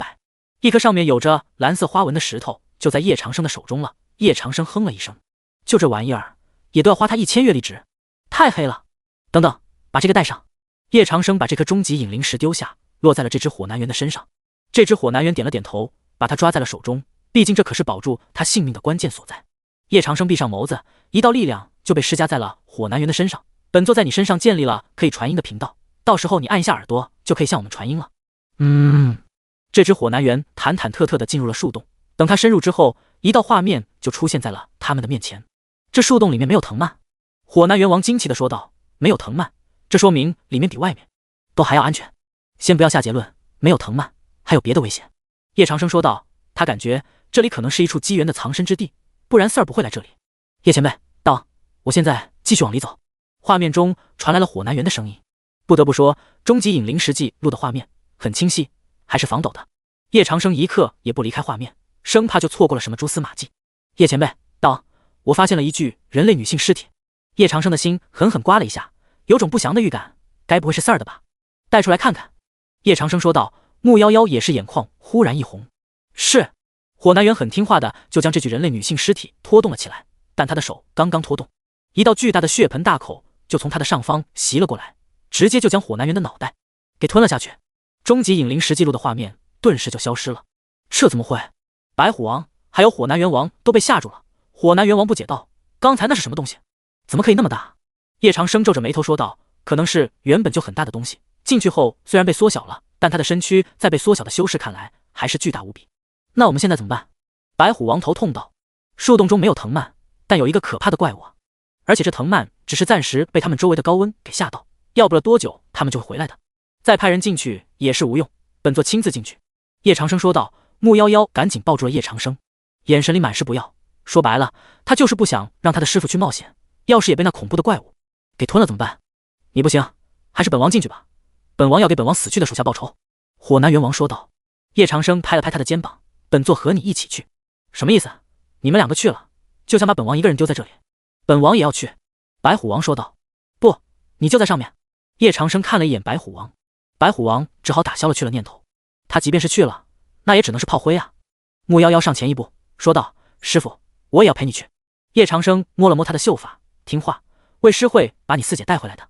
可是木夭夭还想再说什么，但叶长生把一张道具卡色到了他的手中，在他的耳边轻声说道。这是时空转移卡，这是为师用时空魔修的时空之力制作而成的，只要这白虎王对你有任何不轨，你都可以捏碎他，瞬间就可以回到天魔宗。木夭夭握紧了时空转移卡，坚定道。师傅也是有一张的吧？叶长生为了安抚木夭夭，就声称自己也有一张，可是这时空之力极难提取，也只够炼制一张的。我信师傅。木夭夭最终点了点头说道。乖。叶长生在木夭夭的额头上亲吻了一下，然后对火南元王说道。我们进去吧。叶长生、火南元王走到这树洞面前的时候，他们的身躯变得很小很小。叶长生、火南元王走过有盘根错节的地狱之后，叶长生在心里说道。系统有没有可以让人变大的丹药？丁，有的，在终极商城中有一款丹药，名为三文玄黄丹，服用后可以让人变大。PS， 该丹药售价为1000月历之枚。1000月历之枚，你就坑吧，兑换2枚。要不是现在身处险境，叶长生还真不愿意兑换。丁，宿主消耗2000月历值，兑换三文玄黄丹2枚成功，当前月历值为1100。叶长生的手中出现了2枚玄黄色的丹药，给了火南元王吃了下去，他自己也吞了1枚。嗖的一下，叶长生、火南元王的身体就变大了起来，但他们变大的时候到顶了，叶长生还差点碰到头了。这里就是本王属下被吞的地方了。刚才那具人类女性尸体不见了。火南元王震惊道。难道是有什么在拖动那具人类女性尸体？叶长生闭上了眼睛，静心如水的他立刻就感应到了周围的环境，但没有那恐怖东西的存在。叶长生皱眉，本座看见连接点了，就在那里。莫等叶长生说完，叶长生、火南元王都被这连接点给吸入了进去。等叶长生再醒来时，火南元王已经不在他的身边了。叶长生看着周围，皱眉说道。是谁在给本座装神弄鬼，把那具尸体给本座还回来？这是一片很奇异的世界，在天空之上有很多树枝盘绕，在被树枝吊起来的地方有一具古老的棺材，亮度都是淡绿色的。整个空间都有诡异的乐曲在响着，应该都是异族之曲，叶长生没有听说过。这里看来是某位异族强者的墓穴了。特么的，这里是一座古墓，但这为什么是绿色的？难道墓主人生前很绿吗？是本座。就在这时，叶长生的面前出现了一个人，这个人白发苍苍，但脸颊却青春如初，身材适中，腿极长。叶长生看着这个人，整个人都愣住了，这不是自己又是何人？怎么会有另一个我？难道叶长生不解了？但就在他不解的瞬间，他的前面出现了很多很多的叶长生，这是怎么回事？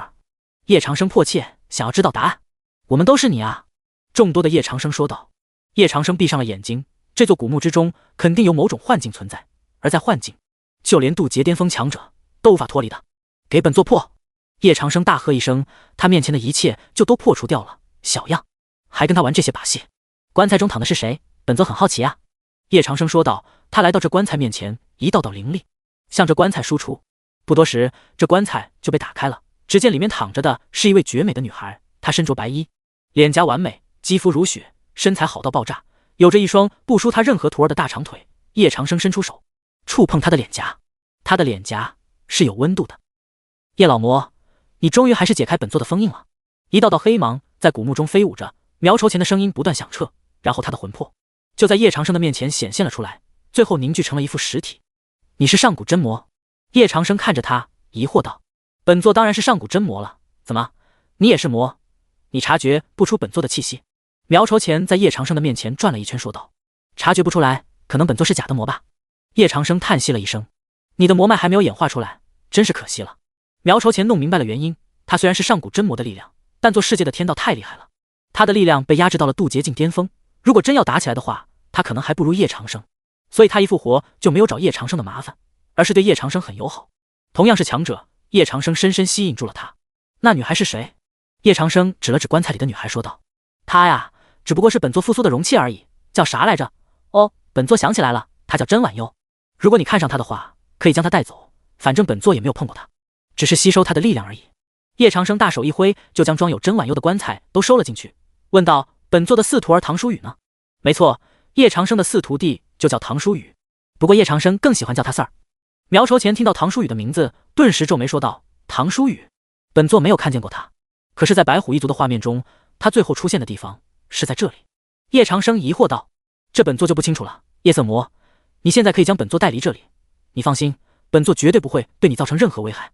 苗筹前说道。难得和一位有潜力成为真魔的魔道修士聊得这么愉快，苗筹前也很舒服。本座有什么理由相信你？叶长生看了他一眼。苗筹前说道：本座可以成为奴隶。一位上古真魔放下自己的尊严，成为本座的奴隶，你以为本座是傻子会信了你的鬼话？叶长生鄙视道。他没有找到他的宝贝书语，自然是没有心情在这里和一个白痴浪费时间。因为本座看到了你的未来，你有资格成为本座的主人。这是魔魂烙印，本座可以将它交给你。苗筹前的手掌中闪烁着一道强烈的金色光芒。魔魂烙印。叶长生愣住了，想不到这位上古真魔为了离开这里，把自己的魔魂烙印都交了出来。要知道魔魂烙印关联着整个大脑，把它交出来就等于让人控制他的大脑，不是哪个上古真魔都可以做到如此的。叶长生考虑了一下，刚好天魔宗就缺像苗筹前这样的强者，况且苗筹前还似乎有着看到别人的未来的能力，想必也看到了苗筹前自己的未来了。叶长生笑着说道：看在你向本座进献美女的份上，本座就收你为奴吧，不过本座不需要你的魔魂烙印。不需要。苗筹前愣住了，是怕他的魔魂烙印会有什么问题吗？不过苗筹前想了想，这也正常，自己是上古真魔，而叶长生不过只是魔道修士而已，防着他也是理所当然的。叶老魔活的时间很长，有很多稀奇古怪的东西都不足为奇，当然也有一种能够控制修士的力量，而这种力量是无法被破除的。叶长生在他的空间戒指中拿出一枚丹药，他看向苗筹前说道：把这枚丹药吞了，本座就带你离开这里。苗筹前看着这枚黑不溜秋的丹药，有些疑惑了，这枚丹药的药力就算再强也不能控制上古真魔的吧。但他的想法是错的，这枚丹药的确就是老魔炼制出来的神级丹药，全大陆限量版，仅此一枚，别说是控制神了，就是上古真魔也都能被他控制。苗筹前毫不犹豫的就吞下了这枚丹药。起初他感觉这枚丹药没什么，但药力发作之后，他就感觉到这事情没那么容易了，因为这药力太强大了，强大到他无法抵抗。之后他的眼神就变得迷茫起来，似乎只有叶长生的命令才能让他的眼神重新清明。这就是上古真魔，心思比小女孩的都纯。叶长生说道：估计他是没有想到叶老魔的手腕了吧，但想到南马森林之外的藤蔓，南马森林外的藤蔓要怎么破除？之前他靠元素之力撑了很久才进来的，如果再以这种方式出去的话，估计又会遇到灵力耗尽的情况。回主人，这古墓之中有一颗南马之源，只需要取得南马之源就能够破除这里的藤蔓了。苗筹前说道。有了这枚丹药的药力，控制它是轻轻松松。叶长生很是满意，说道：南马之源在哪儿？就在棺材里少女的心中。苗筹前这一下全部都倒腾出来了。叶长生看向他，老怪物就是老怪物啊，他是说上古真魔没事养个绝美少女干什么呢？原来整座南马森林都是苗筹前为了复苏的养料，这也就想通了苗筹前为什么会说甄婉幽会是他的容器了，原因就在这里。叶长生大手一挥，把棺材从他的空间戒指中取出，打开之后，少女的完美再次出现在叶长生的面前，但面对绝美少女的心时，叶长生却犯愁了，这要怎么拿？也不知道南马之源该怎么取出。不过叶长生很快就有办法了，他的手掌附在了甄婉幽的心上，一道道黑芒开始进入甄婉幽的心中。在不伤害甄婉幽的前提下，叶长生极为顺利的就将南马之源取出了。这确实是一股能让人的心平静下来的力量。叶长生立刻就将棺材关上了，毕竟他不是叶老魔，没有那样的定力，他不会保证会不会当场就将甄婉幽给那个了。苗筹前说的可能是对的，他就是一个 LSP。 树洞前，木夭夭一直都在注意周围的情况，包括白虎王，一旦白虎王对他有什么不好的举动，他就会捏碎时空转移卡的。但他看到树林中的藤蔓竟然全部都在萎缩了，有的甚至已经消失不见了。这是什么情况？这里可是南马森林啊！木夭夭有些惊奇了。就在这时，两道颇为强大的黑芒从树洞之中飞出，然后在树洞之外放大。木夭夭没有想到竟然会是叶长生，还有另一个他完全不认识的人。主人，我们已经出来了。但是这个人开口，他就清楚了，上古真魔苗筹前。木夭夭一下子就躲到了叶长生的身后。师傅，他怎么会和你在一起？他现在已经是为师的奴隶了。叶长生的话让白虎王还有白虎部族、火南原部族的一族都震惊了。那可是上古真魔，说成为他的奴隶就成为他的奴隶。这就是魔道至尊的力量吗？啊！木妖妖大脑有些宕机，他看过相关的记载，上古真魔的战力可是要比仙人都还要厉害啊！怎么就被师傅给收服了呀？也没什么，只是让为师捡了个漏而已。对了，南马之源为师已经拿到了。叶长生说道。等等，叶前辈，您说的是南马之源？白虎王也有听说过，在南马森林中存在着能够控制藤蔓的力量，这就是南马之源。他们白虎部族找了那么多年都没有找到，不知道死了多少位渡劫巅峰，没有想到会让叶长生得到。丁，宿主得到了南马之源，获得阅历值1000，当前阅历值2100。丁，宿主意外收获沉睡的美人，获得阅历值4000，当前阅历值6100。PS， 唤醒沉睡的美人将有可能得到更多的阅历值哦。叶长生愣住了，这沉睡的美人要怎么唤醒啊？有了南马之源，叶长生一行人出南马森林就容易了，几乎所有的藤蔓都不敢靠近叶长生他们。路上，白虎王一直都没有看到火南元王的身影，白虎王就好奇地道：“叶前辈，火南元王他……”叶长生瞥了白虎王一眼，白虎王不说他还真忘了，火南元王他和本座不小心掉进了一处连接点，本座运气好出来了，他运气好不好，本座就不知道了。听到这里，火南元部族的火南元都悲伤了起来，但一道声音让他们都抬起了脑袋：“叶前辈，叶前辈！”火南元王不知道从何处出来，只见他欢快地奔向了叶长生。叶长生看向他：“你和本座掉进连接点的时候，你去哪儿了？”实不相瞒，叶前辈，本王掉进连接点之后，就与叶前辈进入的世界完全不同。火南元王兴奋地说道：“如果可以忽略掉他身上的伤的话，怎么个不同法？”叶长生问道：“我给你们说，那里可都是……”火南元王看来的确是遇到了不可思议的事情，激动的他连本王自称都被忘掉了。下次本座一定要进去看看。为了不让火南元王尴尬，叶长生笑着说道：“其实火南元王也是渡劫巅峰，只差一步就可飞升成仙。如果没必要的话，叶长生还是想和火南元王维持好朋友关系的。叶老魔就是不善于和各族打交道，最终才落得徒弟背叛，正到大军围攻，没有人来救援的下场。火南元王也挺高兴，他只是没有想到和一个魔道修士有那么愉快的聊天。叶前辈，这人是谁啊？”稀里糊涂说完一通话之后，火南元王才注意到了叶长生身边的苗筹前。叶长生拍了拍苗筹前的肩膀，说道：“上古真魔啊！”“啥？上古真魔？”白虎王吓了一大跳，在异族的传说中，上古真魔可是极为恐怖的，那可是最接近于神的存在。可是就是这样的上古真魔，竟然就被叶长生给收服了，这也太疯狂了吧！白虎王开始怀疑人生了。叶长生说道：“本座需要去高等级异族一趟，3日之后出发。”不得不说，叶长生的这安排还很紧凑，但也还算好的了。从异族回去之后，就要举行开山大典了。高等级异族，那里可去不得呀，叶前辈！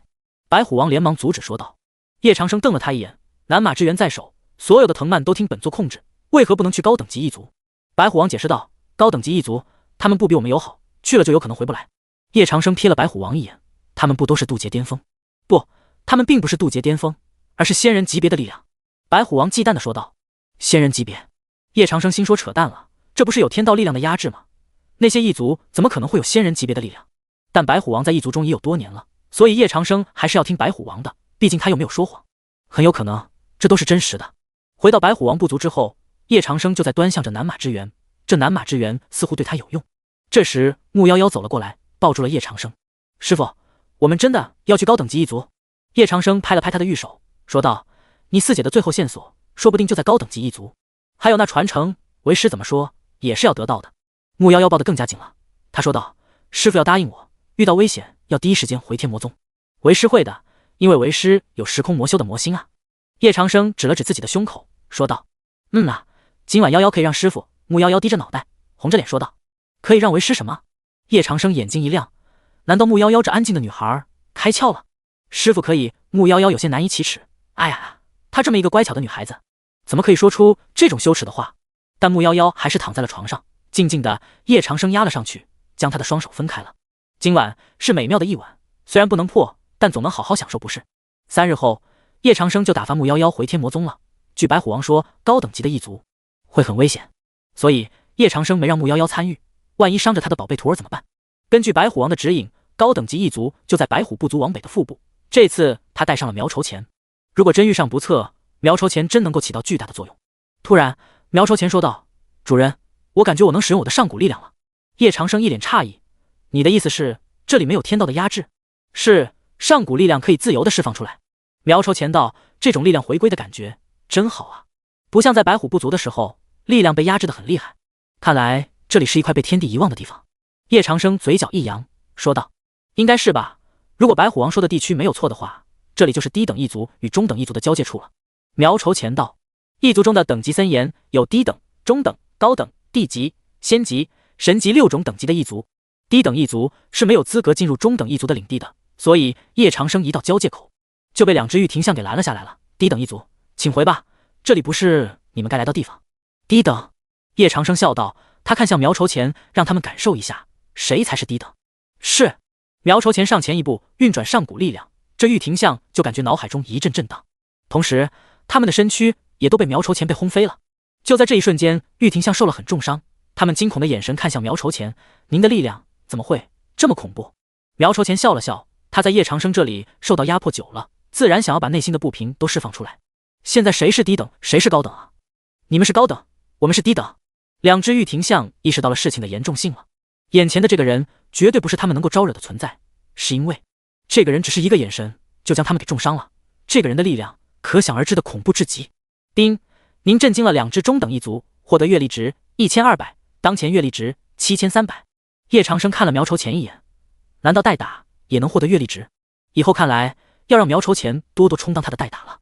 叶长生揪住一只玉庭象，问道：“高等一族怎么去？”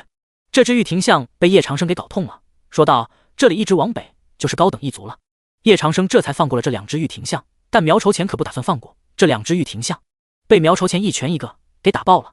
苗筹前吸收了他们微不足道的力量，就跟在叶长生的后面。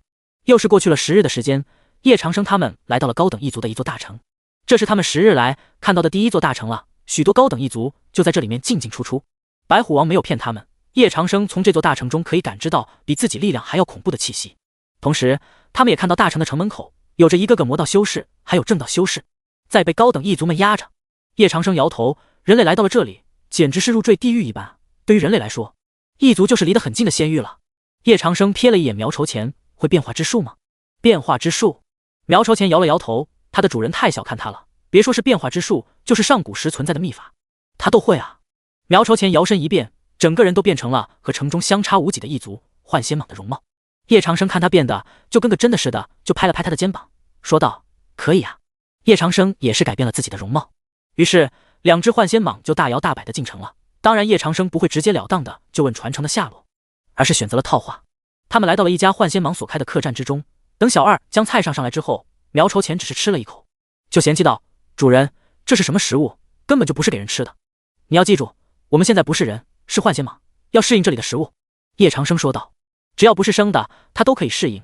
还好没有带木妖妖来，不然他准会嫌弃一天，真是吃不下去。”苗筹前说道：“他是上古真魔，食物对于他来说已经是可有可无了，就算是1000年不用吃东西都不会但这里是高等一族中的幻仙蟒部族，无论如何演戏还是要演下去的。”出了客栈，苗筹前问道：“主人，我们现在去哪里？”叶长生笑着说道：“当然是商会啊，本座已经向白虎王了解过了，异族各部族中不论等级高低都会有商会的存在，而商会则是异族中最汇聚信息的地方。还真是，难怪一些玄幻小说中除了拍卖会还是拍卖会，原来是一些修行资源，和商会有着密不可分的关系。”叶长生也算是理解了作者的良苦用心了。可是我们在这座城中找了许久了，一个商会也没有找着。苗筹前哼哼说道：“若不是怕泄露力量被仙人察觉到，他早就将这座城给翻了个底朝天了。虽然即便仙人来了他也不会怕，但还是不要影响主人的大计还好。”叶长生看了一眼周围的幻仙蟒们，说道：“问一下不就行了？你说你是上古真魔 ，IQ 咋就那么低呢？”苗筹前摸着头，显然对 IQ 这个词不明白。主人 ，IQ 是啥？服了。叶长生双手摊开，感情他是收了一个智障奴隶。叶长生在大街上找了很久，终于找到了一个适合问的幻仙蟒。这位仁兄，请问一下幻仙商会怎么走？你想去幻仙商会？这幻仙蟒意外道。看着这幻仙蟒的神情，叶长生暗道一声糟了，不会暴露了吧？是的，这幻仙蟒好在 IQ 和苗筹前一样，往那边走就行了。不过幻仙商会可是只有王公贵族才能进入的地方，叶长生不得不有点佩服幻仙商会了。这幻仙商会只赚王公贵族的钱啊！叶长生、苗筹前根据那幻仙蟒的指引，2人终于摸到了幻仙商会。果然如那幻仙蟒所说，这里简直就是幻仙蟒部族王公贵族的聚集地。慢着！叶长生想要往里看一眼，但是被守在门口的幻仙蟒给拦了下来了。我怎么从来都没有见过你啊？幻仙蟒说道。作为常年守卫幻仙商会的幻仙蟒，这里进出的王公贵族他早就认完了，不至于还有别的新贵族吧？看看这里。苗朝前的手掌上释放出了极为强大的幻仙之芒，这是只有仙人才能够拥有的幻仙之芒。幻仙蟒震惊了，这也太不可思议了吧！幻仙商会何时来了这种大人物啊？两位，请进。这是两只可能拥有仙人力量的大佬，如果不让他们进去的话，守卫感觉他自己的小命都可能保不住了。叶长生主仆两人很顺利就进了幻仙商会。幻仙商会分为2大分区，一是贸易区，二是拍卖区。分区虽然简单粗暴，但是功能却要比魔道的拍卖会都还要丰富，因此这里的生意是经年日久。幻仙商会的会长是一只有着7道花纹的幻仙蟒，这在幻仙蟒部族很少见。一听说叶长生主仆二人是仙人级别的幻仙蟒，他就出来迎接了。没有办法，仙人就是要以最高礼遇迎接的。他们2个真的是我部族的仙人，这可是守卫亲眼看见的，还能有假？再说了，质疑仙人，高层就能够判你一个重罪，死。这么严重？可我也只是第一次看到仙人嘛，未免有些激动。原来这就是仙人啊！举手投足之间，隐隐有种踏足仙境的感觉，而且就连会长都得恭恭敬敬的。看来我也得向成为仙人这方面去努力了。继承家族力量之后，就上百年都未曾进步过，真的感觉愧对我爸妈。众多的幻仙蟒看着叶长生二人，眼神里除了羡慕还是羡慕。毕竟有谁能像叶长生一样是仙人级别的大佬呢？幻仙商会的会长舔着脸说道：“不知道2位大佬来幻仙商会是为了？”叶长生直接开门见山说道：“本座近日游历魔道，发现魔道各宗都有种奇怪的传承，而且世代都会去守护。本座想要知道我幻仙蟒部族的传承是否也有强者守护。”这倒没有。幻仙商会的会长虽然不知道叶长生为什么会突然这么问，但叶长生是在为幻仙蟒部族的传承着想，这足以表现了叶长生对他们的重视。如此重要的传承，竟然也不派强者守护，你们这些部族长老是怎么当的？叶长生不得不为自己的演技打个满分。快带本座去，本座要亲自保护传承之地。幻仙商会的会长被叶长生的突然暴怒给吓傻了，他连忙道：“是，但我身为幻仙商会的会长，也没有去传承之地的资格。这样吧，我会上报部族高层，部族高层决定后，2位大佬才能进去。”叶长生瞥了一眼苗筹前，苗筹前知道他发力的时候到了，一股上古真魔的气息爆发了出来。几乎所有幻仙商会的幻仙蟒都被这强大的威压给镇压得抬不起头来，当然也包括幻仙商会会长。幻仙商会会长颤抖着身躯，这位前辈爆发出来的威压也可怕了吧？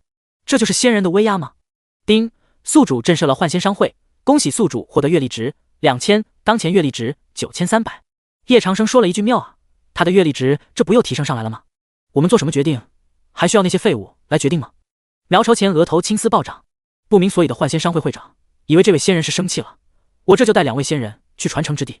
不过会长也保持极高的警惕，幻仙蟒部族平时对传承之地并不是很看重，怎么这2人一来就要加强对传承之地的保护？但这不是他一个小小的商会会长能想象的。你们打理好商会，我要陪2位前辈一起去传承之地。幻仙商会会长冲着属下说道。属下猛点脑袋，他们什么时候也能陪着叶长生这2位大佬啊？幻仙蟒部族的传承之地与其他一族的传承之地不同，位于幻仙城的东北处郊外，这里有幻仙蟒部族的重兵把守。苗筹前用魔念探测了一下，这些重兵无一例外全部都是渡劫巅峰修为，人数在1000人以上。好家伙，这就是高等级一族吗？果然不缺渡劫巅峰强者呀！就连叶长生也都有点颤抖，若是自己来到了这里，恐怕也是九死一生。还好有上古真魔在，恐怖的实力就立刻征服了幻仙蟒部族。站住！你们3人是什么身份？幻仙蟒部族的士兵拦住了叶长生他们。大人，这2位可是部族里的仙人，他们来这里是来日常巡视传承之地的。仙人？幻仙蟒部族的士兵虽然有疑惑，但他还是放叶长生2人进去了。部族里什么时候来仙人了？要知道，仙人是从来不会过问传承之地的事儿的。可能是因为仙人重新对传承之地有所重视了吧，或者是里面出现了什么别的力量。可是部族中从来都没有这2位仙人啊，太面生了。可能是部族里新进的仙人吧，他们身上有幻仙之芒的气息，应该不会有假。众多的士兵对部族里的奇怪举动还是保持着极高的警惕性的。幻仙蟒部族传承之地与南马森林不同，这里是由一座座祭坛连接而成，凝结出的一道诡异的图案。而这道诡异的图案，叶长生从来没有见过，包括叶老魔的脑海中也没有任何回忆。你知道这种图案吗？叶长生只有看向自己的奴隶了。苗筹前在异族待的时间很长，他应该知道这种图案。主人，这种图案我也没见过。苗筹前摇头，他只在低等部族待过，而高等部族他从来都没有来过呀。试着将你的幻仙之芒注入吧。叶长生说道。苗筹前点了点头，他的手掌释放出一道道黑芒，进入到这种诡异的图案之中。轰！这种诡异的图案就像是被苗筹前激活了一样，开始旋转了起来，呼啦啦的。然后一道和图案一模一样的东西复活了，这是一只巨大的幻仙蟒，一道道幻仙之芒向叶长生两人轰来。叶长生两人快速后退，叶长生也明白了过来，幻仙蟒部族世代守护的从来都不是死的传承，而是活的传承，我们上当了。就在这时，幻仙蟒巨大的尾巴扫了过来，幻仙之芒也跟着已见的形式，全部都扎在了叶长生的身上。还好苗朝前的幻仙之芒将这一道道幻仙之芒都给挡下了，不然叶长生哪怕是渡劫巅峰也会葬身在此处。就在这时，随着巨大幻仙蟒的复苏，整个苍穹都变了颜色，苍穹上全部都是幻仙之芒，而传承之地的变化也惊动了在门外守卫的幻仙蟒部族的士兵们。好强大的气息，天地都开始色变了。这就是老祖宗的力量，愚蠢的叶老魔还想要得到我们部族的传承，简直可笑。这下我们的看祖宗该成功突破了吧，到时候整个高等一族就是我族的了。真想那一天快来到来啊，这样我也可以回家了，而不是天天守在这里。是啊，我们都是渡劫巅峰，以后就再也不必担心在老祖宗饿的时候会吃了我们了。此刻幻仙蟒部族中，幻仙蟒部族的高层们看着这一幕都笑了起来，因为从来没有一个外人能够从他们的传承之地活着走出去。强大生，你的计划不错，我们的祖宗啊，太久了，需要2个修为强大的人类作为养分。名为巴萨罗木的幻仙蟒元老脸都快要笑烂了，这2个魔道修士真的以为可以瞒天过海进入他们最为珍贵的传承之地，以为只需要变化一下就能够蒙混过关，实在太天真了。这都是他们布的一个最简单的局而已，这2个魔道修士还真的上当了。强大生抚着自己的蛇尾说道，等老祖宗吞了他们2个后，你们说老祖宗的力量会不会变得更强大？应该会吧，到时候老祖宗就会踏入地仙巅峰，完全就是指日可待。巴萨罗木甚至已经看到他们幻仙蟒部族称霸整个高等一族的一幕了。说实话，为了这一天，他们等了很多很天了。哈，那叶长生还号称魔道至尊，在我看来也不过如此，等会儿就去看看他的惨样。魔帝马一拍大腿说道。魔帝马，他的8徒弟木夭夭已经是离开了一族了吗？强大声说道。叶长生的宝贝徒弟们的身上有种让他们眼馋的力量，如果能得到木夭夭，那简直就是等同于得到了一种大机缘，所以他一早就命人封锁了时空，也不知道将木夭夭抓到了没有。时空已经被我们封锁，他必定是无法离开的，我们已经将他阻拦在白虎部族了。魔帝马笑着说道，他已经等不及，想要尝尝木夭夭的味道了。好，命令部下不要轻举妄动，一有机会就拿下木夭夭，这可是作为威胁叶老魔的筹码，如果叶老魔足够幸运的话。强大声说道。他担心叶长生会被老祖宗折磨死了，但看这画面，他的担心完全是多余的。白虎部族，木夭夭也准备离开了，白虎王亲自将他送出百里开外，毕竟叶长生他们白虎部族很好，他们白虎部族说什么也要回报叶长生。白虎王就送到这里吧。木夭夭手里捏着时空转移卡说道。那就不远送了。白虎王一直护送，主要是怕木夭夭在路途中会遇到什么危险，如果可以，他甚至可以将木夭夭送到异族和魔道的交界，但这种行为更容易引起周边部族的注意。告辞，我师父他还请拜托白虎王了。木夭夭还在担心叶长生的安危。放心吧，只要叶前辈回到白虎部族，我们白虎部族一定会将消息告知木姑娘的。对了，木姑娘，如果你不打算使用叶前辈给你的时空转移卡的话，那就从这条小道飞行。白虎王说道，他知道叶长生将青龙留给木夭夭了。木夭夭点了点头，换出了青龙，就从白虎王说的没有障碍的飞行路线而去了。仙蟒部族传承之地，这里发生了一场惊天动地的大战，真的，叶长生从来都没有遇到过这么棘手的对手，他的实力已经是地仙中期的层次，若不是有苗筹前在旁，恐怕他早就成灰灰了。这还怎么打？这也是叶长生第一次和仙战斗，多少有点吃力，哪怕有苗筹前的力量支撑。苗筹前躲过了几道幻仙之芒，满头大汗说道，主人，这家伙的幻仙之芒太多了，就像是无穷尽一样，他是仙人，自然不必去考虑灵力消耗的问题。我说你好歹也是上古真魔呀，怎么你的力量还没有完全发挥出来？被叶长生嘲笑，苗筹前不服道，这里也有上古真神的残魂，况且我的力量还没有完全恢复。上古真神的残魂？叶长生纳闷了，看来这座传承之地不简单啊，不但有地仙级别的守护者，也有上古真神的残魂。至于真魔和真神，这里有必要提一下了，在这座大陆的上古时期，神和魔是这座大陆的主宰，而他们的治下便只有仙了。在上古末期，远古初期的时候，真魔和真神之间发生了一场旷世决战，导致神魔陨落，远古初期就只有仙人而无神魔了。后来远古末期，仙人不知什么原因，也将天庭远离了这座大陆，把所有的仙人传承都留给了4大仙院，因此也有了4大仙院，为后世想要飞升的渡劫巅峰修士铺平道路之说。到这里也就清楚了，这座庆历大陆共经历了好几个时期，上古、远古、中古、太古、宙古这5大时代，而叶长生所处的这个时代就是宙古末期了。也就是说，时间跨度长达近300亿年，上古真神的残魂竟然还有存在，实在是不可思议。主人，我快要坚持不住了。叶长生也不知道在想什么，苗筹前可是为叶长生抗了不知道几波的幻仙之芒，终于那幻仙蟒幻化成了人形，看上去比叶长生都还要苍老。这两个可真是新鲜的贡品啊！部族中的后辈们总算是懂事了一些。这只幻仙蟒，它叫雷哲，在传承之地已经有1000年了。说不定你的后辈们只是想让你这个老不死的去死罢了。叶长生毫不留情地揭穿：“你就是魔道至尊叶长生？”雷哲淡然地说道，他的脸颊上古井无波，完全没有将叶长生的无理之话放在心上。叶长生承认道：“不错，就是本座。”说完，他和苗筹前就恢复到了原本的容貌。既然已经被识破了，那就没有必要装下去了。想不到幻仙蟒部族中也是有聪明人的，并不全都是那种 IQ 低下的生物。你是上古真魔，你的气息本座能察觉出来。雷哲的目光突然看向苗筹前，刚才他在和苗筹前战斗的时候，苗筹前的魔芒就令他都有些胆寒了。这不是上古真魔是什么？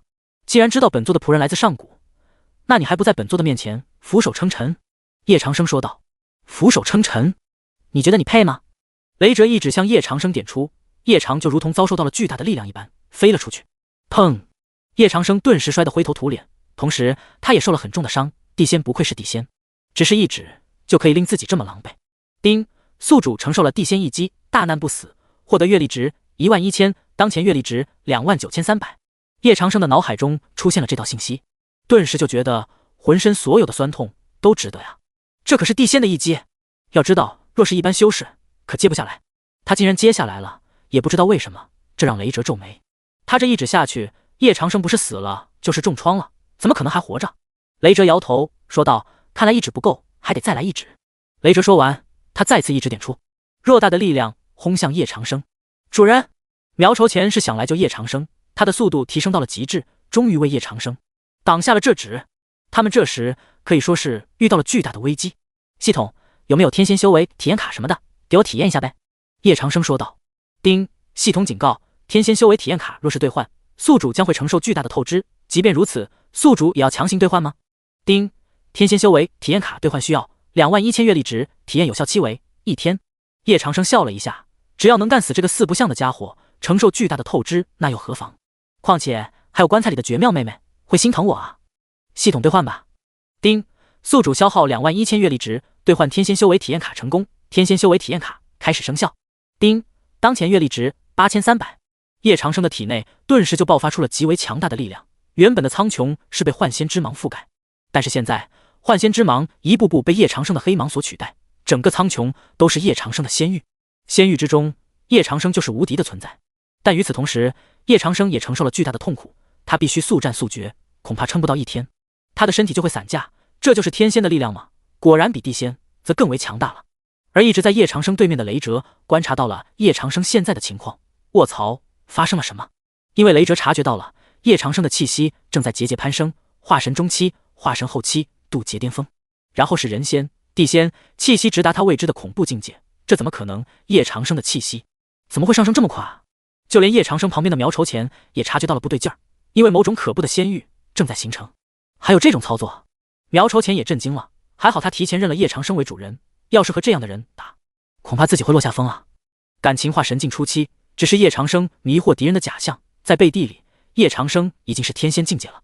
一位没有飞升，就已经是天仙之人。苗筹前只觉自己的后背都在发凉。成为天仙之后，叶长生感觉对周遭元素规则的控制比在渡劫巅峰的体验更真实了。去吧！叶长生大手一挥，甚至不用他说，一道道遮天蔽日般的火球就已砸向了雷哲。就算你已经成仙了又如何？只不过是新仙而已，能敌得过本座？雷哲这时还迷之自信，在他的周围张开了一道防御结界，将叶长生的火球给抵御了下来。雷哲一拳轰出，无数道幻仙之芒一起扑向了叶长生。小把戏，现在天地间都为本座控制。叶长生如同是发号施令的神一般，轰！两股力量碰撞在了一起，方圆1000万平方里的天下都可以看到这两道仙霞之光，甚至是整座庆历大陆。雷哲被叶长生的黑芒给轰中了，他的身躯退后了数千里。雷哲叹息，叶长生的仙域恐怕已经超过他了。如果再用仙域控制的话，不会占得太多的便宜。他很聪明，大神通术，震天人风，在他的召唤之下，整片天地都刮起了乌拉乌拉的狂风。这可不是元婴境修士的元素之力可比的。这种狂风下，只怕是渡劫境修士都会被打入虚无空间之中。庆历大陆的众多修士都感觉自己快要站不住了，因为这实在是太厉害了，有史以来的第一次，大陆上吹起了比刀都还要锋锐的狂风啊！叶长生笑了笑，金刚混元棍被他拿在手中，争一道棍影被叶长生抛出，与此同时就到了雷哲的面前。雷哲单手撑住棍影，但棍影不会让他如愿，强大的金芒令得雷哲的身影竟然在不断后退。神器，居然是神器！雷哲不会想到叶长生为了对付他会祭出神器，下意识的啦。本座也是才知道本座有天仙修为的嘛，是不是这样？你就无了？叶长生大手一挥，更加强大的力量向雷哲铺天盖地而来，雷哲没有地方可躲。砰！他巨大的身躯已经开始分崩离析了。这不可能，本座是幻仙蟒部族最强大的仙，怎么会？雷哲来不及多想，他的身躯哗啦一下就全部爆开了，爆炸升起的蘑菇云比渡劫巅峰的都还要大数倍，威力绵延整个异族天下。是仙人陨落了。这是哪族的仙人？仙人不是代表长寿吗？怎么会有仙人陨落？仙人是代表长寿，但若是有人与仙人战斗，并且击败了仙人的话，那仙人的性命就……可异族之中还有谁有能力和仙人战斗呢？要知道，那可是整个高等部族都最强大的仙人啊！不知道，但能屠仙，这人的实力一定非常强大，甚至已经超过地仙的修为了。地仙？我们异族中什么时候出现了这样一位强者？众多的异族修士看到上空不断放大的蘑菇云，都震惊了。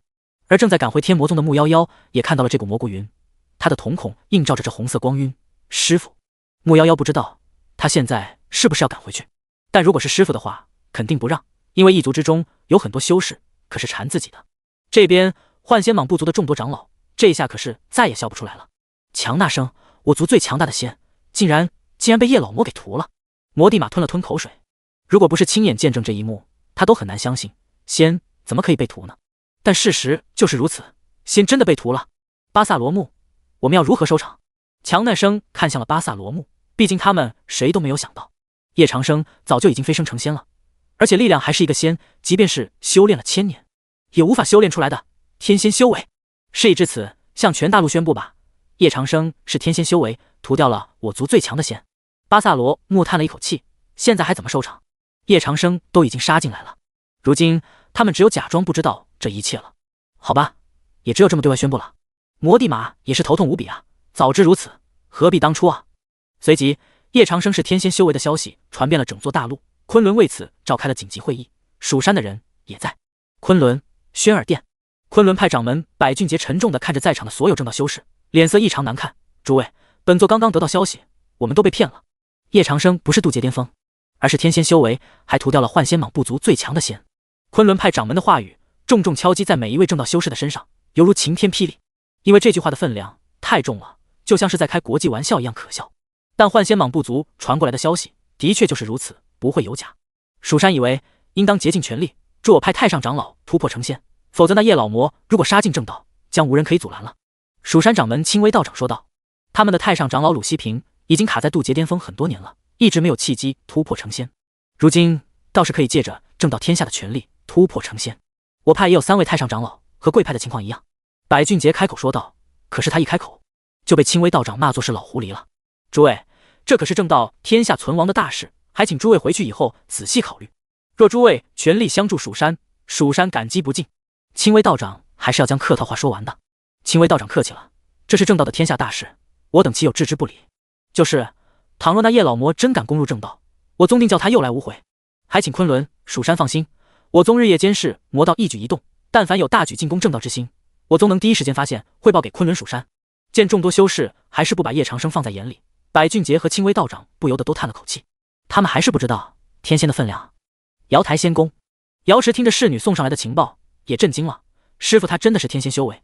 侍女低着头说道，公主，这不会有假，幻仙蟒部族已经对外宣布他们的仙陨落了。瑶池郊区一震，难道说这一切都是师傅的布局？以前的叶老魔已经很可怕了，瑶池无法想象成了仙之后的叶老魔会有多可怕。不仅是正道天下，整个魔道天下都在盛传叶老魔成仙之事，搞得正魔两道都不得安生半分了。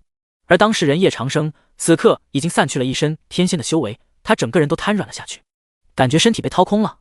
现在的他没有任何力量，随便来一个普通人都可以将他给斩杀了。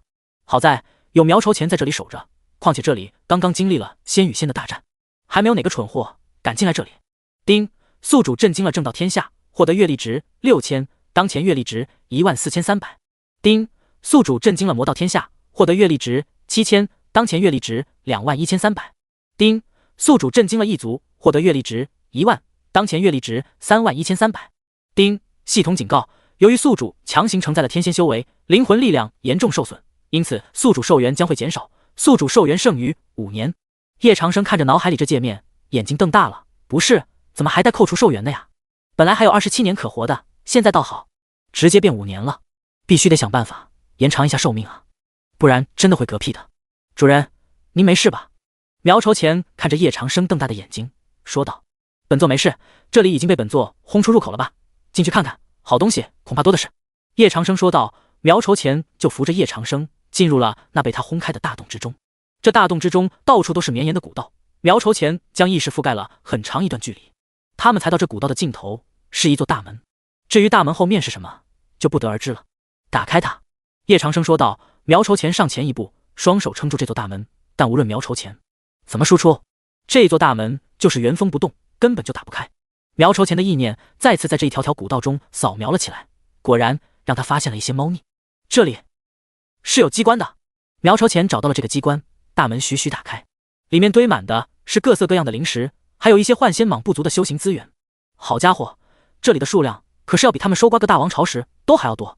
难怪幻仙蟒部族一直将这地方守着，原来是怕有人发现这里并拿走他们的修行资源。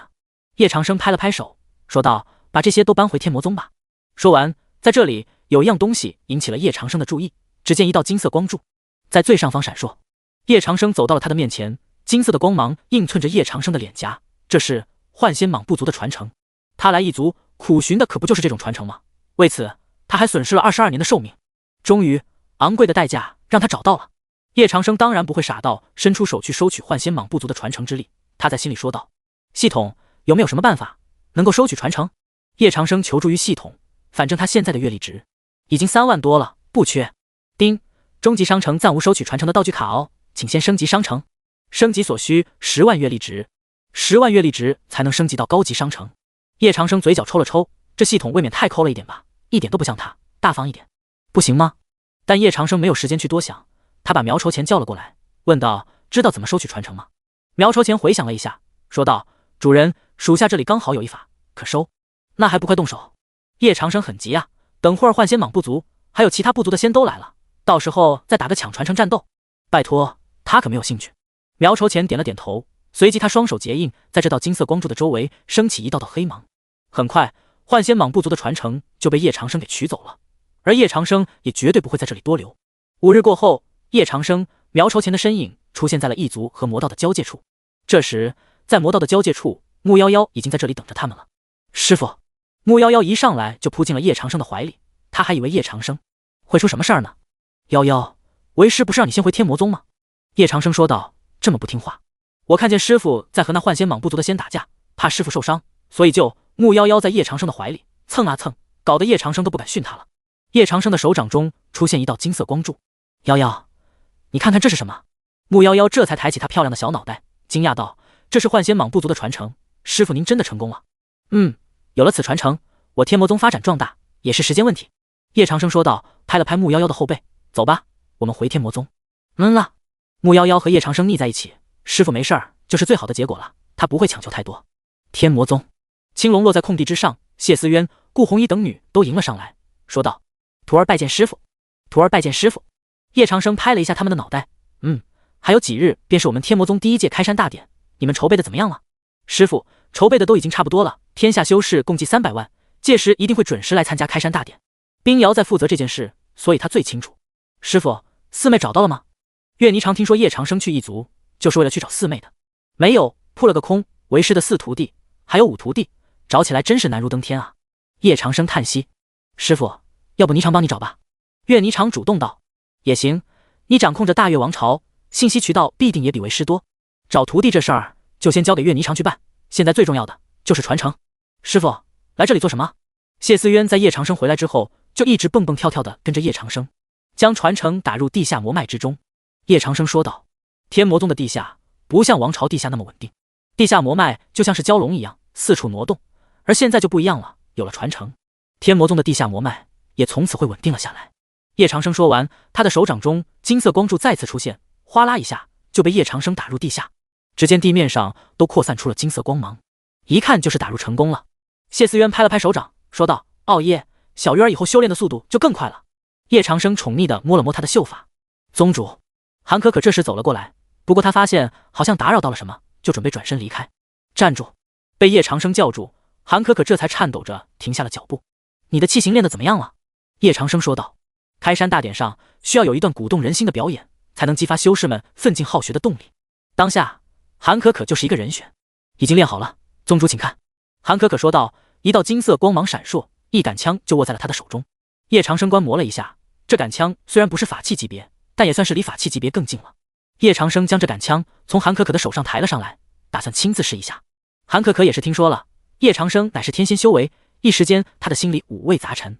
来找天仙修为的叶长生学艺，他是不是有点好高骛远了？韩可可扑扇着双眸，生怕叶长生就会给他刚练好的法器给出不好的评价。但叶长生拿都不拿，只是将法器放在手中端详了一会儿，说道：“有进步了。叶前辈，那现在我可以加入天魔宗了吗？”韩可可说道：“为了加入天魔宗，他宁愿放弃所有，包括现在得来的荣誉。”叶长生把长枪丢还给了他，自然是行了，但先说好，加入天魔宗，你不是本座的弟子。见叶长生同意了，韩可可高兴地跳了起来。虽然说没有成为叶长生的徒弟，但天魔宗的弟子好像也没有什么不好。这时叶长生已经来到了冰瑶的房间，冰瑶一身蓝色的纱裙，身材修长，看得叶长生心里痒痒，就从后面抱住了冰瑶。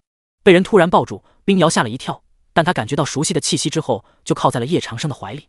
师傅，您不是在教韩可可练气吗？教完了就过来看你了。叶长生咬了咬冰瑶的耳朵，冰瑶脸色通红，今晚陪陪为师好不好？冰瑶轻轻嗯了一声，她能够读出叶长生声音中的那种孤寂感，所以也就答应了叶长生了。冰瑶也就放一了手里的事情，事后完叶长生洗脚后，就和叶长生躺在了床上。叶长生的手轻轻向上，心里一阵突突，冰瑶的这里还需要再尝尝啊。虽然不能继续了，叶长生就将脑袋埋在清香里，说道：“不要想太多，睡吧。”冰瑶点了点头，明天还要开山大典，到时候会够他们忙的。开山大典，这是天魔宗第一次开启，但开山大典并不是在天魔宗内，而是在姑苏城中。一大早，姑苏城中就聚集了很多的修士，他们早在很多天前就已经启程赶往天魔宗了，有正道的，也有魔道的。当然更多的修士都想加入天魔宗，只是在担忧他们的修行天赋到底满不满足天魔宗。那日传出的消息真是吓到我了，叶前辈他老人家竟然是天仙修为。就是啊，这个消息太恐怖了，放眼整个魔道，有谁能够悄无声息成为天仙呢？不愧是魔道至尊，如果能够加入天魔宗，一定能够找到我变强的方法的。快看，天下第一剑客，天下第一刀客，还有天下第一炼气师都在这里迎接我们。我去，天魔宗到底有多少个天下第一啊？不仅如此，天魔宗的9个徒弟都很强大，盛世鲜颜，庆历大陆上无人超越，太厉害了！要是能和天下第一剑客切磋1、2，我的剑道肯定会更加完美的。众多修士看到董无情、白墨尘、严九章他们都愣住了，难怪天魔宗对外说只收怪物，他们这几位就是超级怪物啊！在谢思渊这里登上了自己的姓名、修为、原属宗门等信息后，这些修士才得以进入姑苏城。姑苏城中的纳财殿，这座殿是最近为了应对开山大典才建的，取名纳财，有应景的意思。董师兄，差不多到时候了。白墨尘说道。宗主说他最后才出现，也有一定的道理。如果第一时间出现的话，那众多的修士会以为天魔宗并不值得他们去。欢迎各位来到姑苏城。董无情说道。他的双臂张开，一道道光芒从姑苏城的四周升起，在半空中爆炸。这种欢迎仪式立刻就震惊了众多的修士。众多的修士纷纷表示，这一道道光芒非常好看，威力强大，就是不知道怎么做出来的，恐怕就连其他的宗门都不会有的吧。相关的流程相信大家都已熟悉，我就不做介绍了，开始吧。董无情说道。在开山大典的场地上，他早已设下了测试天赋的测灵石，以及可供历练的元素之塔。元素之塔也是最近才建好的，可以根据修士所掌控的元素进行变化，以完成他们的实战目的。300多万的修士们排成了长队，一一在测灵石的上面留下了自己的印记。如果这个印记闪烁的光芒够强大的话，那就说明这人的天赋极高。5个测灵石快速运转起来，不到1刻钟的时间就都测完了。天魔宗对境界的要求极高，年龄在18岁以下，境界为金丹境3重，因此这一轮测试下来，就淘汰了很多修士。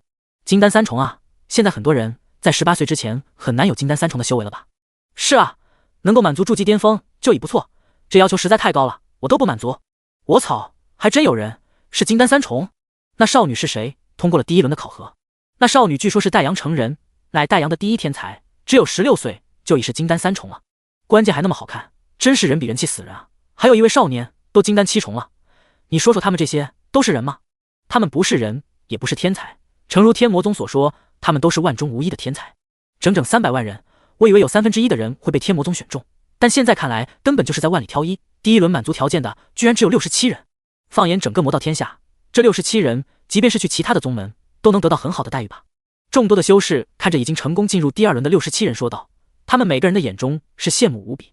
能进入天魔宗，未来是前途无量，更有机会得到叶前辈这位天仙级别的仙人亲自指导，何乐而不为啊？牛师兄，没有想到你已经是金丹5重了，进入天魔宗是十拿9稳了吧？元素之塔前，一名青衣少年叫住了一名白衣少年，白衣少年名为牛文轩，只有18岁，但就已经是金丹近5重，是真正的万中无一的天才。难说，比我实力强大的多了去了，就比如孟寒霜师姐，她现在已经进入了元素之塔了。牛文轩叹息道，和孟寒霜一比，她就是皓月与星辉，没有任何可比性。只要进入元素之塔的第7层，即可加入天魔宗，我倒要看看这元素之塔有多厉害。青衣少年名为万星渊，金丹近7重的实力，他来天魔宗也只是想要和各大天才交朋友而已，至于进入天魔宗，他想都没有想过。第2轮的测试开启，董无情站在元素之塔的塔尖上，白墨尘飞了过来，董师弟，你说这67人有多少人能够活着走出元素之塔？董无情看了一眼他的脚下，说道，真要我说？你说你说。白墨尘迫不及待的想要知道，毕竟这是天魔宗第1次公开招收超级怪物，67人，我觉得没有1人能够活着元素之塔。董无情对此不抱希望。为何？白墨尘不明所以。因为宗主在元素之塔中设下了规则之力，没有人能够参透规则之力的奥妙。董无情说道，如果有人参透的话，那就是天魔宗想要的天才了。就在这时，元素之塔的整个塔身都在震动了。白墨尘有些站不稳，问道，董师弟，里面发生了什么？有人要出来了。董无情脸色一沉，想不到还真有人能够参透宗主设下的规则之力，这也太逆天了吧。有人要出来了。谁？白墨尘也意识到了不对，一道红芒从元素之塔中飞出，在董无情和白墨尘的面前显出了她的身影，是一位少女。她一身金色长裙，露出修长的大长腿，只不过大长腿之上有些伤痕，俏脸上依旧是冰冷无比。她就是孟寒霜，1刻钟前就是她第1位进入元素之塔的人。你是戴阳城城主的女儿，孟寒霜。董无情说道，能突破元素之塔，活着走出来，真是不容易。在里面，孟寒霜肯定受了不少的苦吧？是，董前辈，我这算是通过天魔宗的考核了吧？孟寒霜平静地说道，小脸上看不出太强的情绪波动。董无情看了他一眼，指了指他脚下的元素之塔，你是从第几层走出来的？董前辈，第9层。孟寒霜拱手说道，回去好好养伤，等待结果吧。董无情丢了一颗疗伤丹药给孟寒霜，说道，这可是仙人炼制的丹药，好好利用。是。孟寒霜捧着疗伤丹药，神情激动，这可是仙人专门给他们炼制的疗伤丹药啊！若是在4大仙院，谁会给他们疗伤丹药，都是生死由命的好吧？一时间，孟寒霜老感动了。就在他感动的时候，一道烦人的声音响起，孟师姐，孟师姐，我是真心喜欢你的，你就答应我好不好？董无情看着那人竟然没有一道伤痕，有些好奇，拦住了他。你是庞兴旺？正是，您是董前辈。庞兴旺看着董无情说道，从小他就是听着董无情天下第1刀客的故事长大的，没想到在这里居然还可以和偶像来了一个亲密接触，这也太不可思议了。董前辈，若无什么事情，寒霜就先告辞了。孟寒霜说道，他实在是不想理会这个人，为了个父辈立下的婚约，还真没完没了了，一路追到这里。虽然庞兴旺是很天才，但孟寒霜承认庞兴旺不是他喜欢的类型。如果硬要说他喜欢的类型的话，那天魔宗宗主可不可以？你刚才说你喜欢孟寒霜？董无情一股八卦之魂燃烧了起来。是啊是啊，他可是和我有婚约的，未婚妻跑了，我不得从戴阳城追到这里啊。庞兴旺解释道，偶像，你行走天下也有100年了，能不能教我一些实用的办法？庞兴旺在想，董无情的感情经历一定很丰富，但谁知董无情自己也是感情小白好吧？恋爱不存在的。董无情同情道，不好意思啊，天魔宗内禁止弟子谈恋爱，所以我不懂。当然，如果你加入天魔宗的话，也要遵守这个宗规。刚才追孟寒霜根本就没有想到这点。庞兴旺说道，那现在离开姑苏城还来得及吗？来不及了。一道声音不知从何响起，庞兴旺就感觉周围天旋地转了起来，然后庞兴旺就莫名到了天魔宗内，移形换景，真是好强大的手段。庞兴旺看着面前的人，顿时就惊了，这不就是传说中的天仙前辈吗？天魔宗主叶长生，魔道至尊，竟然亲自见他，晚辈拜见叶前辈。庞兴旺跪拜道：“你在元素之塔跟着孟寒霜到了第9层，说明你的天赋已经满足了我天魔宗的要求。现在想走可没那么容易了。”叶长生说道：“这一波开山大典可是收获了67名怪物，要是让怪物跑走一个，他岂不是亏了？啊，可是天魔宗禁止谈恋爱啊！但我……”庞兴旺说道：“他喜欢孟寒霜已经很久了，对孟寒霜就像是一种毕生的喜欢一样，天定的那种。那你更应该加入天魔宗了。”叶长生说道：“不管怎么样，先把这怪物忽悠住再说，还请叶前辈点名。”庞兴旺显得很真诚。叶长生指点道：“想要加入天魔宗的人，无一不是想要变强的。如果你能够满足孟寒霜的要求，追他还不容易。这是你加入天魔宗的第一大理由，还有很多理由，你自己心里明白，就不必本座多说了吧。”庞兴旺略微有些心动了。我都听叶前辈的，只要能够变强，追到孟寒霜，孺子可教也。叶长生颇为满意，能从元素之塔中活着走出来，身上还没有一点伤，这人定然是有着与元素有关的体质了。他能留下来，叶长生就会让人好好教他，将来未必会成为镇压一方的大帝。退下吧。叶长生说道，施展移形换景的手段，将庞兴旺送回了塔间。咦，你怎么又回来了？董无情有些疑惑。董前辈，我已经想通了，我要加入天魔宗。庞兴旺握紧了拳头说道：“叶前辈说的不错啊，只要变强，还怕追不上孟寒霜？哼哼，孟寒霜你等着，终有一天我会让你士别3日当刮目相看的。”天魔宗的开山大典还在进行中，众多在第1轮被淘汰的修士并没有离去，因为他们都想看看能在18岁就修成金丹境的都是一些什么怪物。但他们越看就越发觉得自己又行了，他们天赋达标是达标了，但就是境界没有达标，而且在元素之塔中还可以领悟到一丝丝的规则之力，哪怕是一丝丝，那也是稳赚不赔的好吧。孟寒霜实在太厉害了，竟然直接就从元素之塔的第9层出来了，这样的怪物也只有天魔宗能够驾驭。还有那庞兴旺不也是怪物吗？别人从元素之塔出来，不是重伤就是要死不活的，他一点事儿都没有。是啊，他还和我最爱的董前辈说说话呢，不过他刚才突然消失，然后又回来了，这是怎么回事？那肯定是被天魔宗主给换去了呗。没想到这次天魔宗的开山大典竟出现了这一匹黑马。万象城来的万星渊，他还没有从元素之塔中出来吗？元素之塔共有18层，也不知道他到哪层了。就在众多修士讨论的时候，元素之塔上突然爆发出强烈的金色光芒，而这金色光芒更是将剩下的65名修士全部排出。不用多想，是第2轮的考核时间到了。董无情走到这65名修士的面前，说道：“元素之塔通过层数为6层以上者，自动成为天魔宗第1批弟子。6层以上的元素之塔。”听到这里，这65名修士脸色全部都变了。他们之间有顺利通过6层以上的，但少之又少啊，最终只有36人留在了原地。董无情摇头，宗主这次定下的考核规矩实在是太难了，堪称庆历大陆之最，恐怕在他以前的宗门史上都没有如此之严的考核规则吧。他冲苍穹说道：“宗主，天魔宗开山大典已经完成，共计36人完成了考核，请宗主示下。”这道声音似乎是从姑苏城的深处响起似的，很是沉闷。这36名修士只感觉自己的眼前场景转换，而董无情已经是习惯了，宗主想要见哪个人的时候，就会用移形换景将那个人带来。他也求宗主教他这种手段，但宗主说这种手段需要极其强大的精神力，他的精神力还远远不够。董无情叹了口气，他们这时已经来到了天武殿外，此刻的天魔宗，除去宝贝徒儿们的房间，就只有这一座拿得出手的大殿了。恭喜你们啊，成功通过了天魔宗的考核，正式成为了天魔宗的一份子。岳霓裳的声音妩媚动人，当他出现在36人的面前的时候，每一个人都被他的容貌给迷住了。岳霓裳实在太美了，在一袭月衣之下，她的身材将会是何等的好，就连他们当中被称为是最美的孟寒霜、武思嘉都瞬间黯然失色了。她就是叶前辈的3徒弟，大月女帝岳霓裳前辈，死比传闻中的都还要美啊！是啊，若是能成为岳帝前辈的道侣，那将是何等的销魂。不过我们是没有机会了。以后离岳帝前辈远一点，不然看一眼是真的顶不住。我敢说岳帝前辈是叶前辈徒弟中最漂亮的，没人反对吧？最漂亮的？哼，你怕是还没有见过叶前辈的其他徒弟，那都是胜过岳霓裳一筹了。活到这个份上，我想叶前辈也可以无憾了。我什么时候也才能和叶前辈一样啊？看到岳霓裳，众人小声讨论着，就连孟寒霜和武思嘉都被岳霓裳的绝世容貌给惊讶了。岳霓裳真的好漂亮啊！接下来就是你们拜师的环节了。现在有4位师傅可供你们选择：天下第一刀客之称的董无情，天下第一剑客之称的白墨尘，天下第一炼器师之称的严九章，天下第一枪师之称的韩可可。当岳霓裳将他旁边的4位介绍的时候，有弟子举手了。岳霓裳指了指他，这弟子名为孙和，岳霓裳看过他的信息，的确在怪物们中是一位领导人的存在。孙和说道：岳帝前辈，我知道我这么问可能会引起你的不快，但我觉得我有必要这么问。岳霓裳看了他一眼，勇气可嘉呀，说道：孙和，你问吧。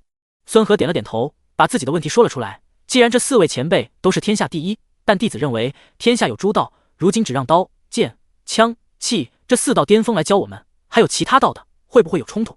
岳霓裳扑哧一声笑了起来，这一笑，倾国倾城。这4位虽然在自己道上很突出，但他们也深耕其他道，还如果有不懂的，也可以请教他们。师傅这么安排，会有师傅的道理。既然是仙师的安排，那我们就定当遵从。孙和说道：他不是说董无情没资格教他们，是他们有点不配了。但天魔宗一上来就让最强的教他们，可以看出天魔宗的诚意了。董师弟，这里就交给你们了，我回去给师傅汇报。岳霓裳说道。董无情拱手：岳师姐放心，师弟一定会将这里处理好的。岳霓裳一转身，就在众人的面前消失了。由于有新弟子的进入，现有的房间明显不足了，所以叶长生在考虑要不要增加大殿供新弟子们修行。光有天武殿可不行，这不刚好岳霓裳来了吗？徒儿拜见师傅。起来吧，那36人由董无情他们去教，为师觉得会事半功倍。叶长生说道。岳霓裳不解，那师傅为何还要交给董无情他们？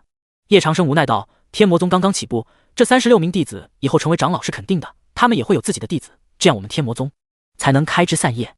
徒儿明白了。岳霓裳恍然大悟，原来师傅是想将天魔宗传承下去啊。就在这时，叶长生的面前出现了一道邀请函，这道邀请函光鲜华丽，字体落落大方。师傅，邀请函？谁这个时候会送邀请函过来？岳霓裳愣住，师傅如今已是天仙修为的仙师，怎么可能还会有人不顾生死送来邀请函？打开看看不就知道了吗？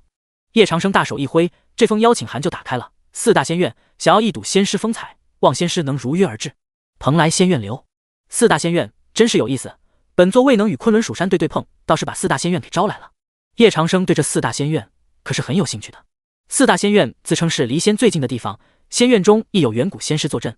4大仙院分别坐落在庆历大陆的东南西北，一为蓬莱仙院，2为万法仙院，3为上清仙院，4为净明仙院。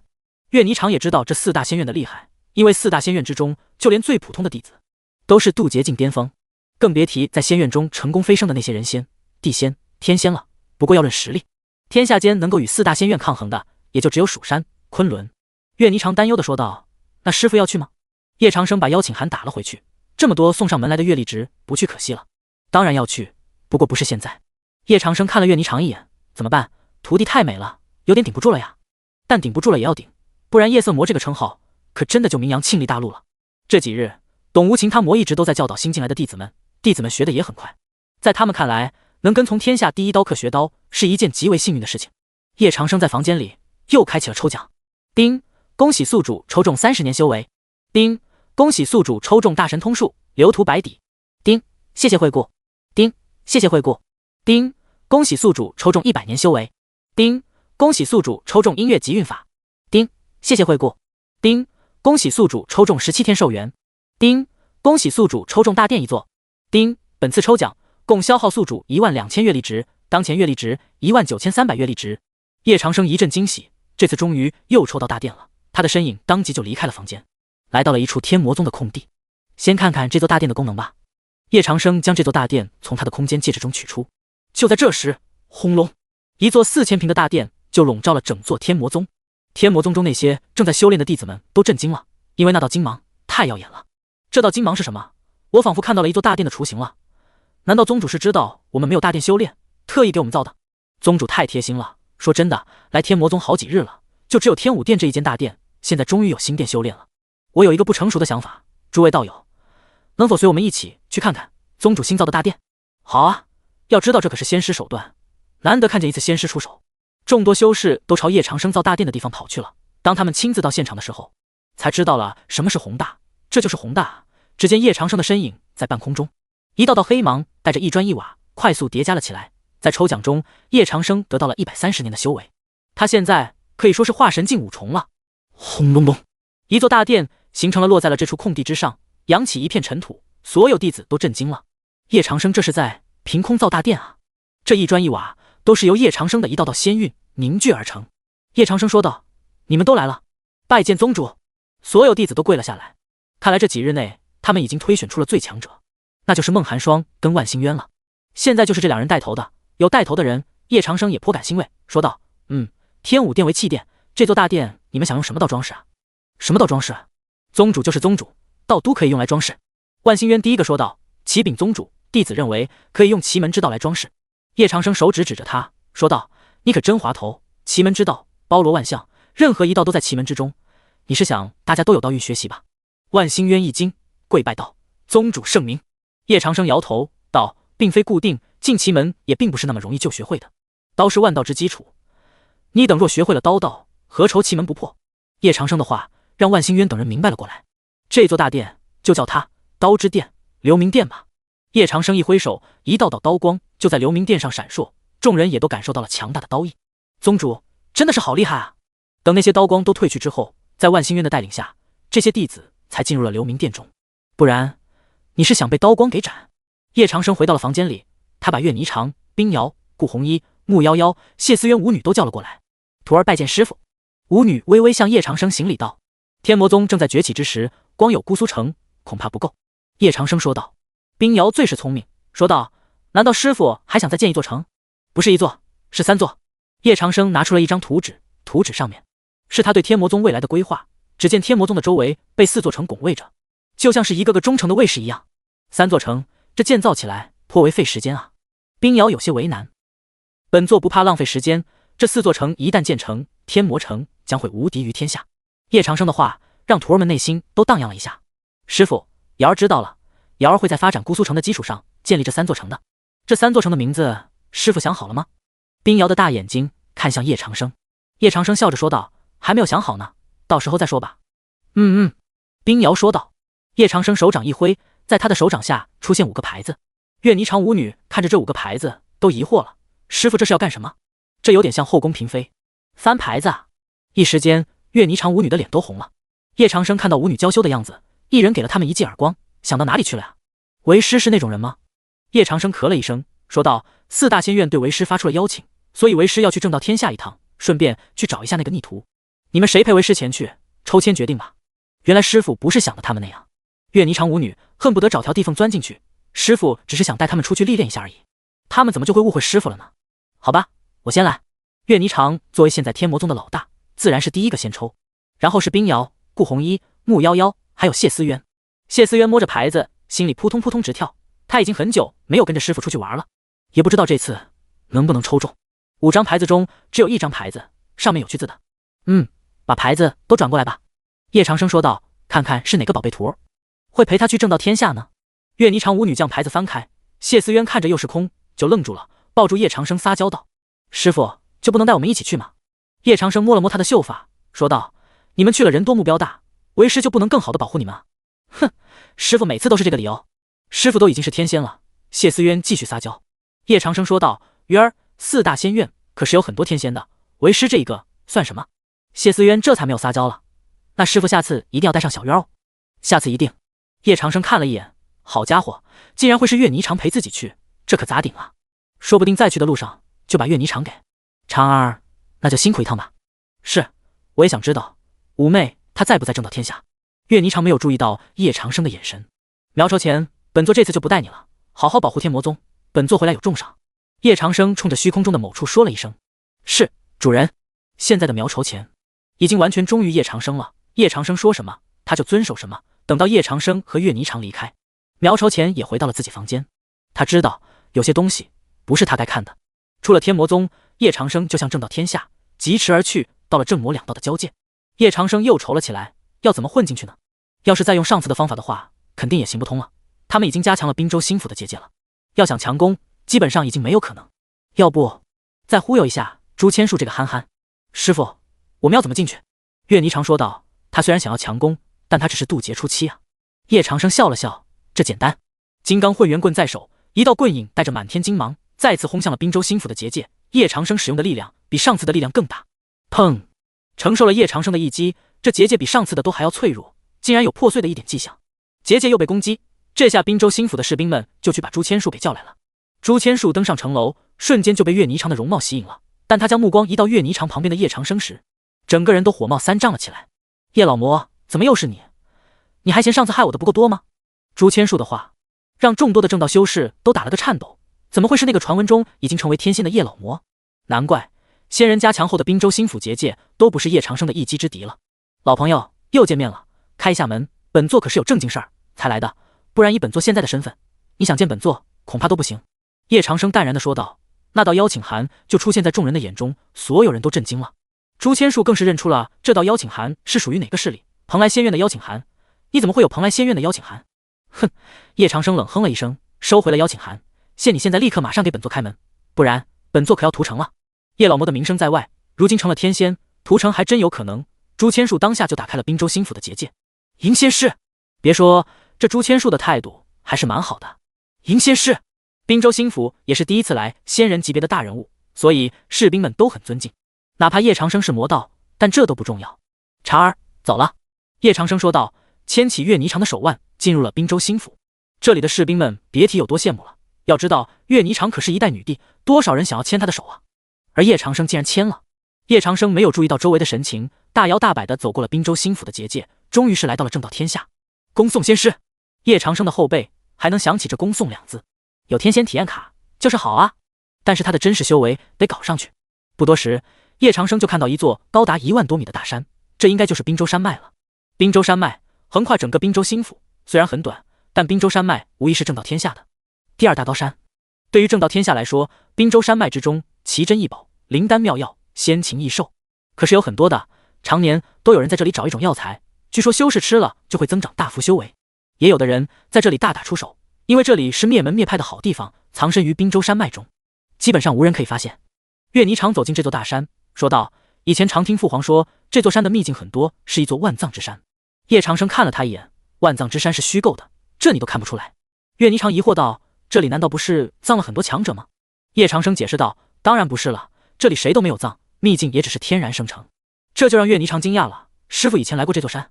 当然，叶长生肯定道，当年为师还是正道修士的时候，和很多如今的正道修士一样，以匡扶天下苍生为己任。可是到了后来，叶长生开始说起他的故事了，这些故事都是叶老魔悲惨的曾经。关于叶老魔的身世，虽然在他的记忆深处没有被叶长生解放出来，但叶长生还是能读懂一二的。简单的来说，当时的叶老魔身怀天下，都缠的一滴血滴子，这滴血滴子乃是上古真魔的。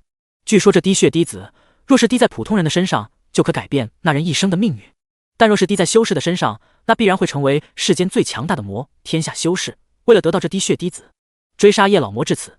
回首往事，叶长生都不由得叹了口气，这滴血滴子不但让为师家破人亡，也改变了为师的心。岳霓裳在握住叶长生的柔嫩小手，都不由得紧了紧。师父年轻时候原来这么惨，他都不知道。就在岳霓裳想要安慰一下叶长生，说一些话的时候，一些气息在一步步靠近。不必想，都是来滨州山脉寻找机缘的人。这些气息大概有300多道，修为都是筑基境3重。他们来到叶长生两人的面前，其中一人看向岳霓裳，立刻就被岳霓裳的容貌给美艳到了。老子走了800多里路，还没见过一个美人儿，这个美人儿实在太美了，简直是亘古未见啊！美人儿，你要是跟我们走，我们饶你一命怎么样？你要是肯当我们宗主夫人，我们宗主必然会让你吃香的喝辣的。这300多人调笑道：“师父，正道之人都是这么令人恶心吗？”感受着这300多道目光，岳霓裳都觉得恶心，挥了挥玉手，一道无形的力量就释放而出。香风袭来，所有人都还不知道，他们的生命就到此为止了，他们的身影都散去了。杀了这么多人，岳霓裳的表情没有任何松动，让师父烦心了。没事，谁让为师的肠儿这么好看呢？叶长生抚摸着岳霓裳的脸颊，真是柔嫩啊！叶老魔，你竟然敢杀我正道的修士！叶长生转身，一名修为高达渡劫巅峰的中年男人走了过来，他一袭黑袍，脸颊有点偏瘦。他没有想到，他刚来滨州心府就发生这种事儿，叶老魔怎么会来这里？但他同样也看到了岳霓裳，一时间被岳霓裳的容貌给吸引了。想不到叶老魔你的徒儿真是一个比一个美啊！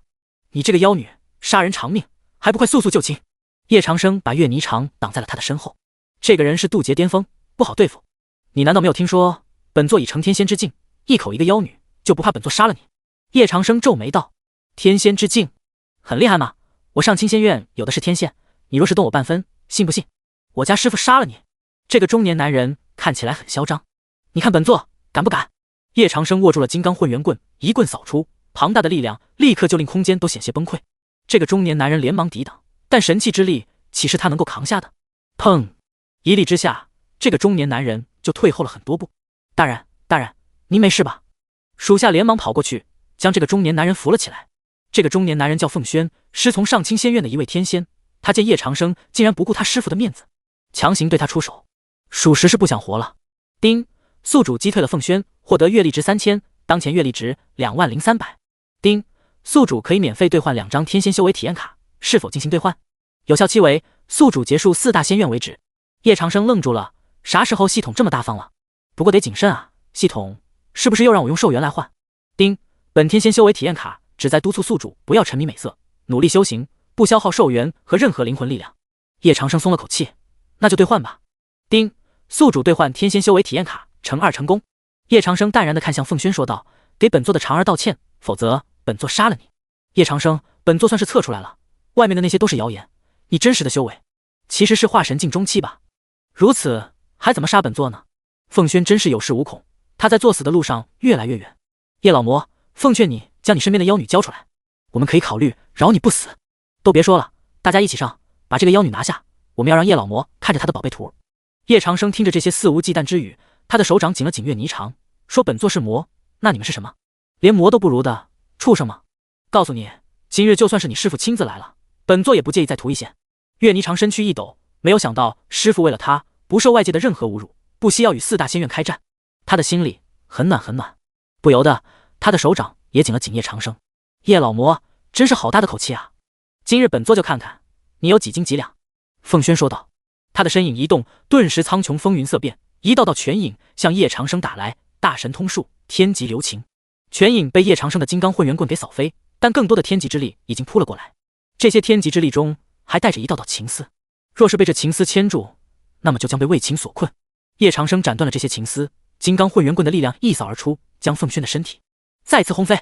叶长生的身影来到了凤轩的面前，用棍指着他：“今日本座就是杀了你，你的师父又奈本座如何？”叶老魔，你别忘了啊！叶长生一棍落下，凤轩的身体立刻就消散了，周围的人都吓傻了，想不到叶老魔竟然会因为调侃之语就杀了凤轩。现在还有谁敢想要本座的徒儿？叶长生的目光，所有人都不敢迎接，太尼玛可怕了。叶前辈，您冷静，这都是凤轩一人所说，跟我们没有关系的。对，我们没有关系的。所有人猛点着头，这可是一位渡劫巅峰啊，竟然被叶长生被秒杀了。到现在叶长生已经秒杀了不少的渡劫巅峰了吧？没有关系。那刚才你们的目光，叶长生一棍扫出，这些修为低的自然没能逃过。神器的力量，当然叶长生并未全部杀光，天下好色之人有那么多，怎么可能会杀得完？这些都是警告罢了。叶前辈，我真的不敢再用那种目光看了。那还不快滚！这名正道修士连滚带爬的就离开了这里。叶长生实在太可怕了。月霓裳看着满地的尸体，摇头说道：“师父，为什么要对我这么好？”叶长生温柔道：“都是为师以前欠你的，现在补偿回来。”谢谢师父。月霓裳说道：“他一个人在大越王朝的时候，每天要忍受诸多无理的目光。现在师父以此手段威震天下，那种不正常的目光就会少很多，取而代之的就会是正常的目光了。”就在这时，叶长生就不对劲说道：“他们这么多人聚在这里，应该有什么东西在吸引他们。”月霓裳也想到了，若非如此，怎么会有渡劫巅峰的人来这里？师父是说有大机缘？不错，大机缘必然就在滨州山脉，我们去找找看，就算把整座山都翻过来，也要找到它。叶长生感觉这机缘会很大很大。滨州山脉外有10多支队伍正在外面等着，他们的人数是100多人。如果仔细探查的话，就会发现他们的修为都是在化神境左右，更有的还有一位人仙初期的超级强者，只不过由于天道的压制，他只能发挥渡劫巅峰的实力。怎么凤轩进去了这么久都还没有出来？一处秘境而已，至于他搞那么久吗？上清仙院的杜照疑惑道：“难不成是他自己把那处秘境给独吞了，然后卷款跑路？”这里最长者葛其文说道：“那处秘境他自己一个人吞不下，慢着，凤轩他陨落了。”凤轩的哥哥凤心说道：“你说什么？凤轩陨落了？他乃渡劫巅峰，怎么会轻易陨落？”葛其文愣住了。凤轩是探路者，如果凤轩陨落，那他们之前的努力就全都白费了。是魔气，本座察觉到了魔气。凤心颤抖着身躯说道：“魔气？让在场的众人都失声了。魔气怎么会存在于滨州山脉中？难道说4大仙院给叶老魔发送邀请函的时间是多少？”杜照问道。是在5日前。葛其文说道。难道杜照怀疑叶老魔也在这滨州山脉中？不会这样巧吧？所以你也在怀疑是叶老魔干的？凤心整个人都不好了。是了，毕竟这世上还有谁能够一声不响的秒杀掉渡劫巅峰呢？杜照叹息，那处机缘绝对不能让叶老魔得到。叶老魔的天魔宗之前就收集了魔道各大王朝的修行资源，若是再让叶老魔得到那处机缘的话，后果将会不堪设想。葛其文也认识到了事情的严重性，可是我们现在连叶老魔在哪儿都不知道，从何找起？杜照说道。这个简单，我们进山就行了。凤心说道。他必须要为他弟弟讨个说法。进山？但要是惊动了昆仑就不好了，这里毕竟是昆仑的地盘。杜照摇了摇头，昆仑的地盘和机缘也是他们四大仙院能得到的。因为龙牙宗的事情，他们四大仙院已经和昆仑起了较大的冲突了。那怎么办？进又不能进，要是让叶老魔得逞，我们都没地方去哭。可奇文都不知道该怎么办了。进去吧，大不了就是战。杜照咬牙，他们和昆仑又不是没有战过，昆仑的实力还是挺清楚的。行，就听老杜的，大不了就是战。凤心也下定了决心。于是四大仙院的人浩浩荡荡的就进了滨州山脉，而叶长生带着岳霓裳把滨州山脉都找了个遍，但是他就是没有找到那个大机缘。师傅，这里有张地图。岳霓裳小手一挥，在他们的面前，滨州山脉被分析得很是透明，关键是哪里都能看得到。刚从凤轩身上拿出来的。叶长生总算是明白了，凤轩是探路者，这里是昆仑的地界，四大仙院不敢胡来，胡来的话那就只有迎接昆仑的怒火。没想到却让叶长生捡了一个大便宜。是的，师傅，从凤轩的身上掉下来的，我觉得可能有用就带上了。岳霓裳说道。叶长生看了一眼，这个地方应该是我们刚才走过的地方。等等，有变化！岳霓裳指着这地图说道。这地图竟然显示出了画面，画面中一座山脉的弧形显示了出来。这里是滨州山脉的次峰，海拔6999米的桐武山。叶长生认出了这里。师傅，我们马上去桐武山，四大仙院的人进来了。岳霓裳也感应到了，那队伍之中有好几道强大的气息。走！叶长生拉起岳霓裳就向桐武山而去，他现在还不想浪费2张仅有的天仙修为体验卡。桐武山这座山虽然没有滨州山脉的主峰高，但这座山依然是迷雾重重。还好这里极难被发现，也就只有叶长生熟悉这里的每一条小道。当年叶老魔被追杀之时，就是在桐武山融合的那滴血滴子。说来也怪，随着他的穿越，那滴血滴子也就不见了，应该就是入口了。叶长生说道。这些得来都不费功夫啊，我们进去吧。岳霓裳点了点头，和叶长生一起进入了这处秘境。一进来，叶长生就差点被这里的高温给融化了，因为实在太热。叶长生还看到还有几座火山喷发了出来，简直就是火域。师傅，好热！虽然修饰到了某些境界，可以规避一些元素带来的效果，但超出了规避效果，就说明这里的温度要超过岳霓裳现在的境界。也就是说，让渡劫初期都能感到热的秘境，这里的规则之力是何等的活跃。忍一下就好了，实在不行你就脱衣服。叶长生也感觉到了热，他的修为只有化神4重，热感比岳霓裳的都还要严重啊！师傅，快想想法子！岳霓裳快要哭了，这热的不行，跟衣服有什么关系？系统有没有避火罩之类的东西？叶长生在脑海中打开了系统界面说道。冰，有的哦，这款价值11000月历值的玄冰龙须就很适合宿主。叶长生对于系统的及时推货很满意，那就这个吧。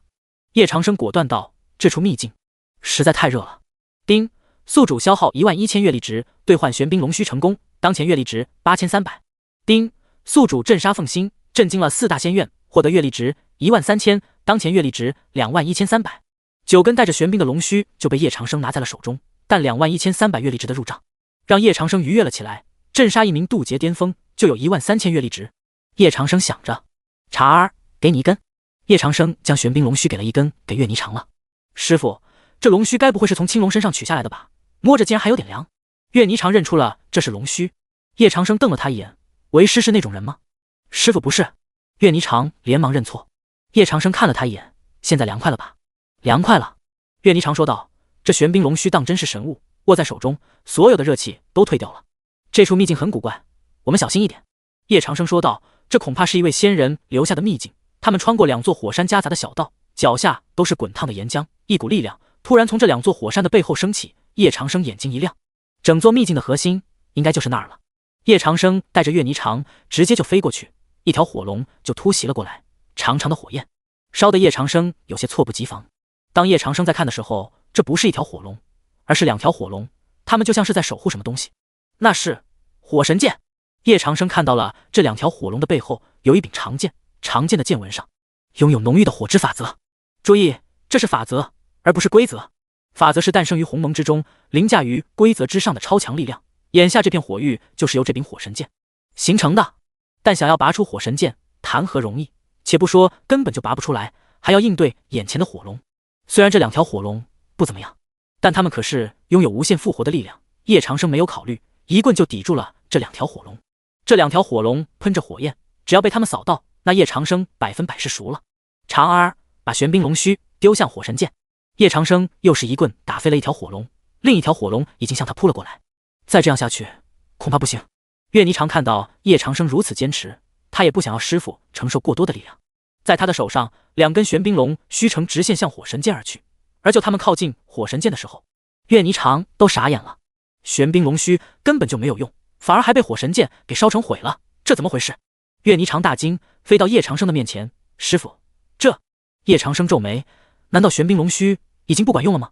火龙冲击而来，叶长生连忙用棍挡住，但火龙喷出的火焰不但有高温，而且还有剧毒性物质，龙息寒毒，龙血私淫。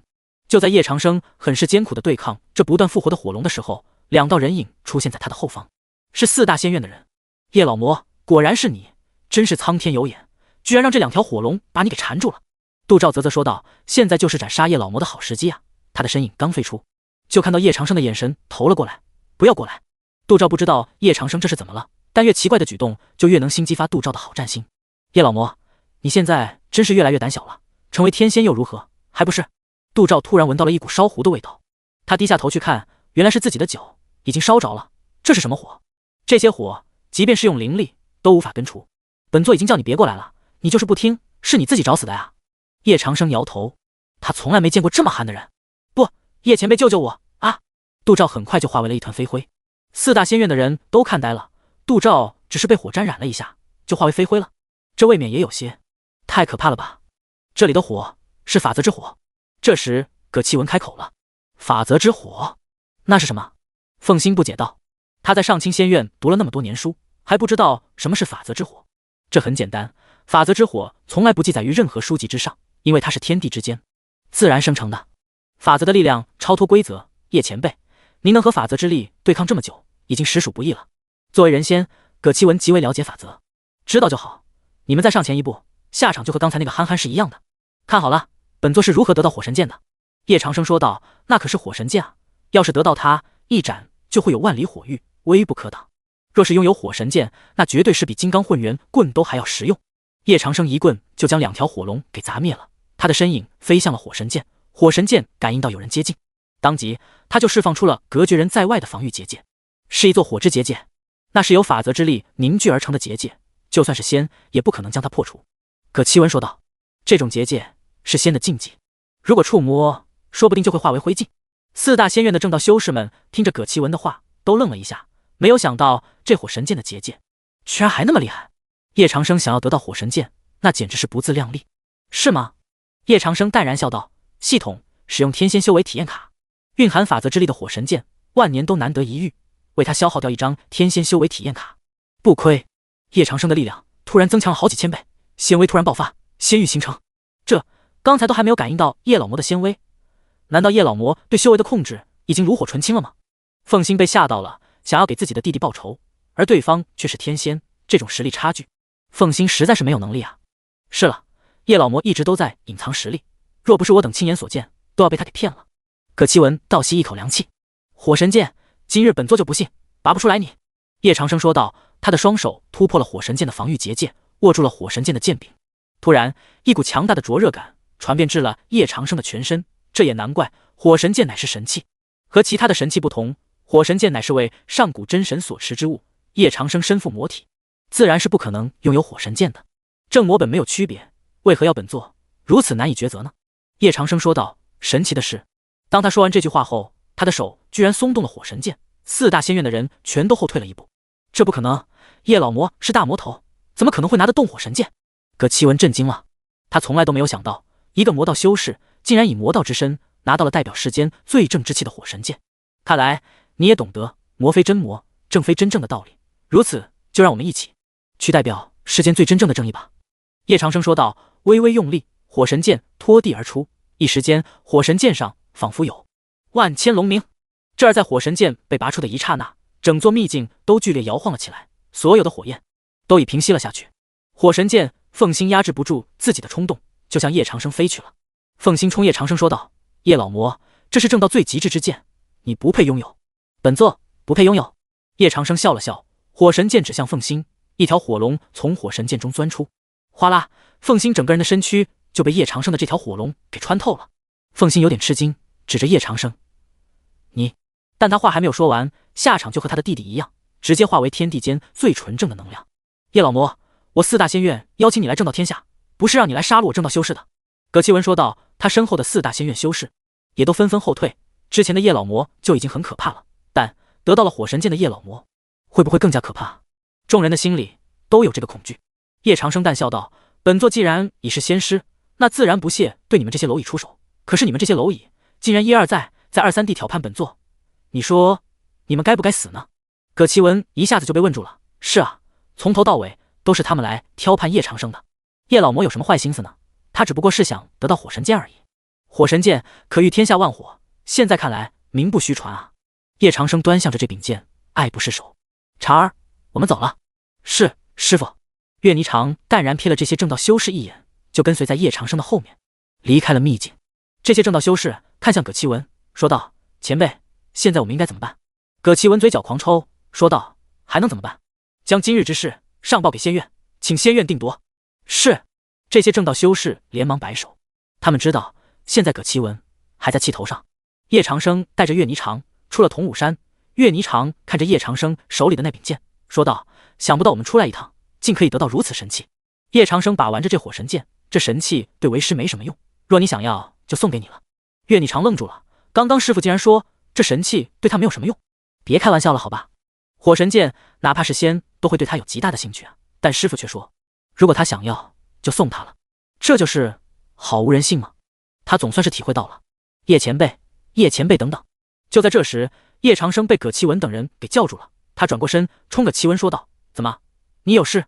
叶前辈，我能否跟着你们一起？葛其文说道：“这里是昆仑的地盘，经由这里回到仙院的话，必然危机重重，所以他必须选择跟着叶长生，只有跟在叶长生的后面才是最安全的。本座没有兴趣让人跟着。”叶长生说道：“谁会让这么一群人来打扰他和徒儿的蜜月？他是不想活了，还是咋地？”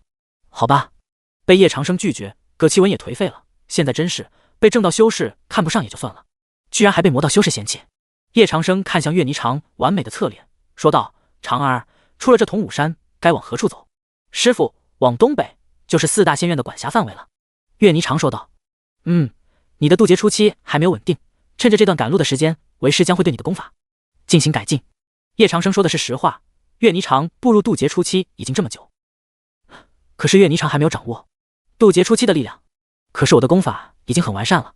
岳霓裳说道，他有两种类型的功法，一种是师傅传给他的，一种是继承大越王朝的，两种运转都得心应手。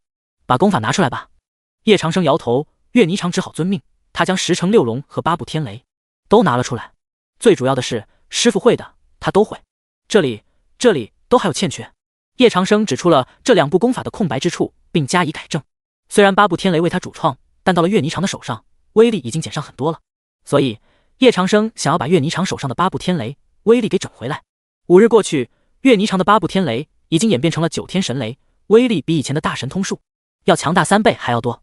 岳霓裳看着新的9天神雷，愣住了。师傅5天5夜没有合眼，就是为了给自己改进功法。虽然师傅是天仙，不会累的，但师傅这种专注程度，岳霓裳也是从来没有见过。师傅，休息一下吧。岳霓裳主动环住叶长生的脖子，说道。9天神雷还差3道规则之力就可以完善了。叶长生享受着岳霓裳的清香，感觉研究功法则更有动力了。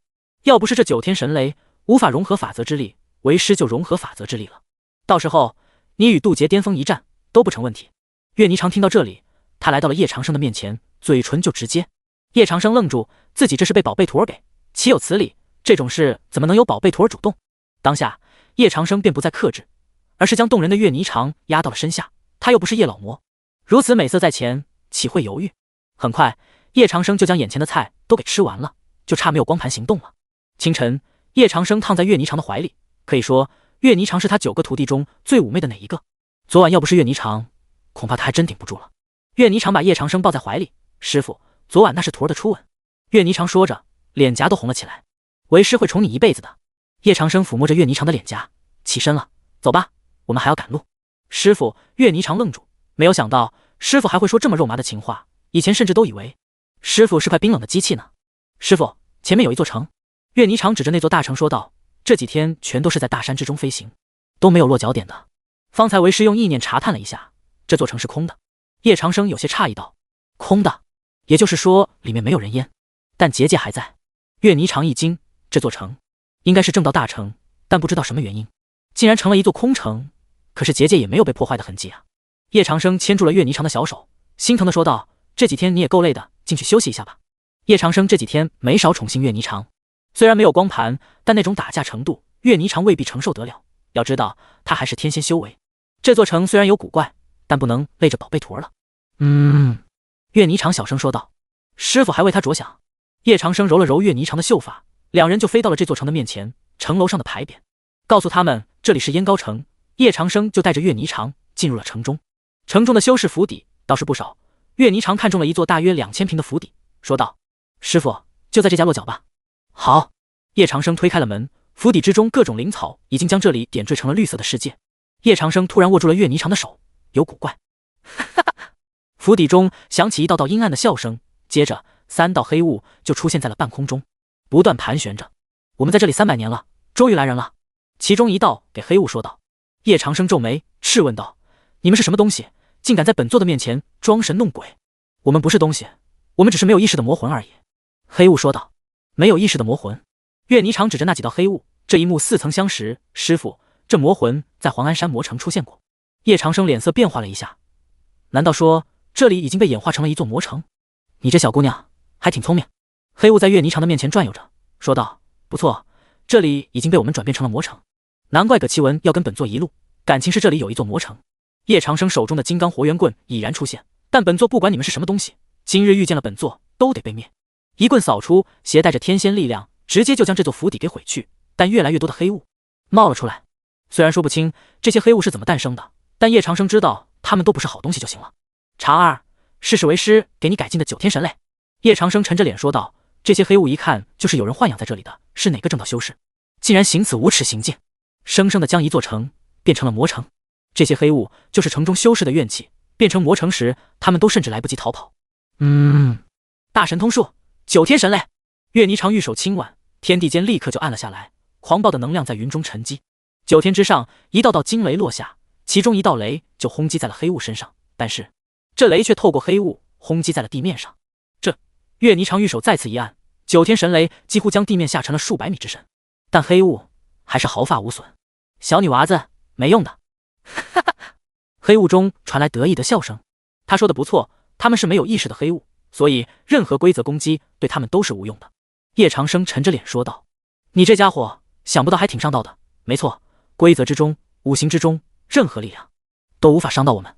黑雾在叶长生、岳霓裳的面前缠绕着，他们在打量着岳霓裳这个小女娃子体内的力量，太吸引他们了。看着黑雾在打量着岳霓裳，叶长生就知道黑雾是感应到了岳霓裳体内的力量。叶长生脸色一冷，火神剑被他拿在手中的同时，整座燕高县都变成了一片火域。好恐怖的高温，你手中拿的是神器？黑雾看向叶长生，满脸惊惧，这神器对他们的威胁一下子就上升到了警告的层次。敢缠本座的徒儿，你们的胆子也是挺大的。叶长生说道，5条火龙从火神剑中咆哮而出，瞬间就将这3道黑雾给烧成虚无了。后面的黑雾，叶长生也没有放过，火神剑的剑威将他们给一一灭灭在虚无之中。等消灭完了全部黑雾，这座燕高城才彻底是毁于一旦了。叶长生有些无奈，今晚又得委屈徒儿在为师怀里睡了。没事的，师傅。岳霓裳有点崇拜叶长生的实力，一座魔城不费吹灰之力就给毁灭了，这也太不可思议了。夜晚，他们就在这座城被毁去的遗址上休息。到了第2天，他们又继续向4大仙院飞去，赶了一路就没有出现其他的意外了。蓬莱仙院位于庆历大陆的最西部，所以叶长生他们2个人赶到的时候，勉强能看到蓬莱仙院的影子。蓬莱仙院由几座小岛组成，而对于附近的人来说，这几座小岛就是仙岛，是他们穷尽一生都要向往的眷恋之地。蓬莱仙岛的入口处还有10多名蓬莱弟子在这里守候。当叶长生到的时候，他们便发现了叶长生。那女孩好美啊，她是何人？竟然跟在那个老者的身边。那个老者的身上魔气滚滚，不是正道修士，大家小心，若他强行进攻，我们务必要将他斩杀于此。奇怪，我竟然看不透他的实力，他究竟来自何方？先不管这些，还是按老规矩来。那个，你先上前询问。我一个倒霉蛋指了指自己，然后就只能硬着头皮来到了叶长生的面前。要知道叶长生极有可能是一只魔呀。这个倒霉蛋颤颤巍巍地来到了叶长生的面前，恭敬道：敢问这位前辈，来我蓬莱仙院所谓何事？叶长生看向了这个倒霉蛋，将邀请函给拿了出来。这不是你们蓬莱仙院邀请的本座吗？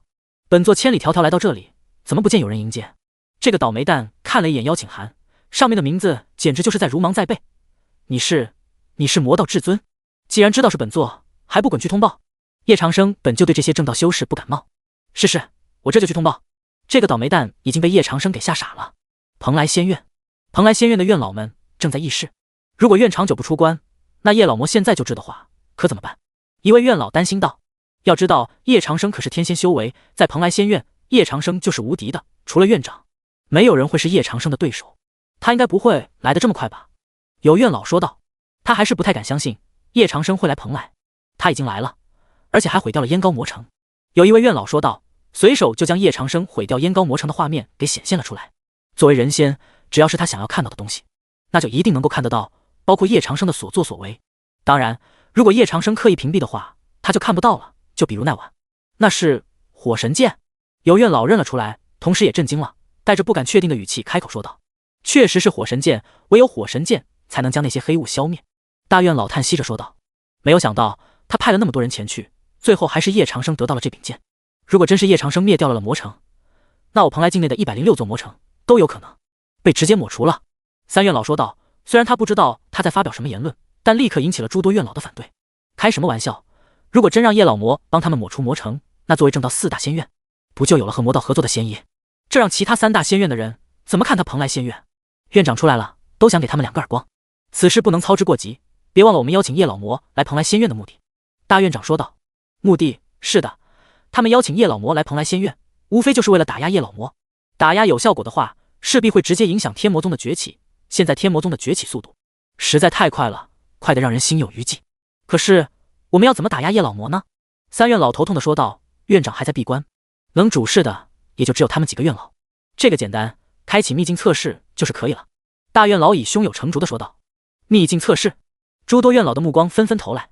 不错，我蓬莱仙院中分布着诸多远古之仙留下的秘境，若能借此打压叶老魔，让叶老魔知道我们蓬莱仙院的厉害，那也会事半功倍的。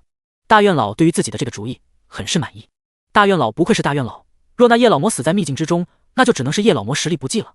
不过秘境中有许多宝贵的修行资源，别到时候偷鸡不成蚀把米。五院老提醒道，他见过叶长生出手，若想以秘境的力量拦住他，这几乎不太可能。放心吧，这秘境可不是一般的秘境。大院老说道，挥了挥手，既然计策已定，那我们就去与叶老魔见面吧。要去你们去，我可不会去。三院老说道，见叶老魔，他可不愿意去。要知道在300年前，叶老魔带给他的心理阴影还没有消散呢。好吧，三院老，你就坐镇我蓬莱仙院。大院老说道，带着蓬莱仙院其他的7大院老就出去了。蓬莱仙院9大院老以所修功法闻名于世，其中大院老、2院老都已是人仙之境，美名响彻整座庆历大陆，无人不知，无人不晓大院老、2院老的厉害。恭迎叶仙师。8大院老同时出现在叶长生的面前，一起行礼说道。叶长生也微微行礼。岳霓裳看到这一幕，内心震荡，原来师傅已经和4大仙院之首蓬莱仙院的人平起平坐了吗？可怜他们还不知道师傅的厉害，还一味的离开天魔宗。二姐、大姐，你们后悔了吗？岳霓裳心里叹息一声，不过还好，师傅已经原谅他了，还赐给他9天神泪，这都是当年大姐、二姐都没有的待遇。龙仙师、魏仙师，本座与你们也是多年未见了吧？叶长生笑着说道。他与蓬莱仙院的大院老龙所牛、2院老魏错，可是有一些过节的。当年天资聪颖的叶老魔还差点拜师龙所牛了呢，要不是那颗上古真魔的血滴子。确实有800年没有见面了，你已是地仙之境，比起院长来也是只强不弱呀。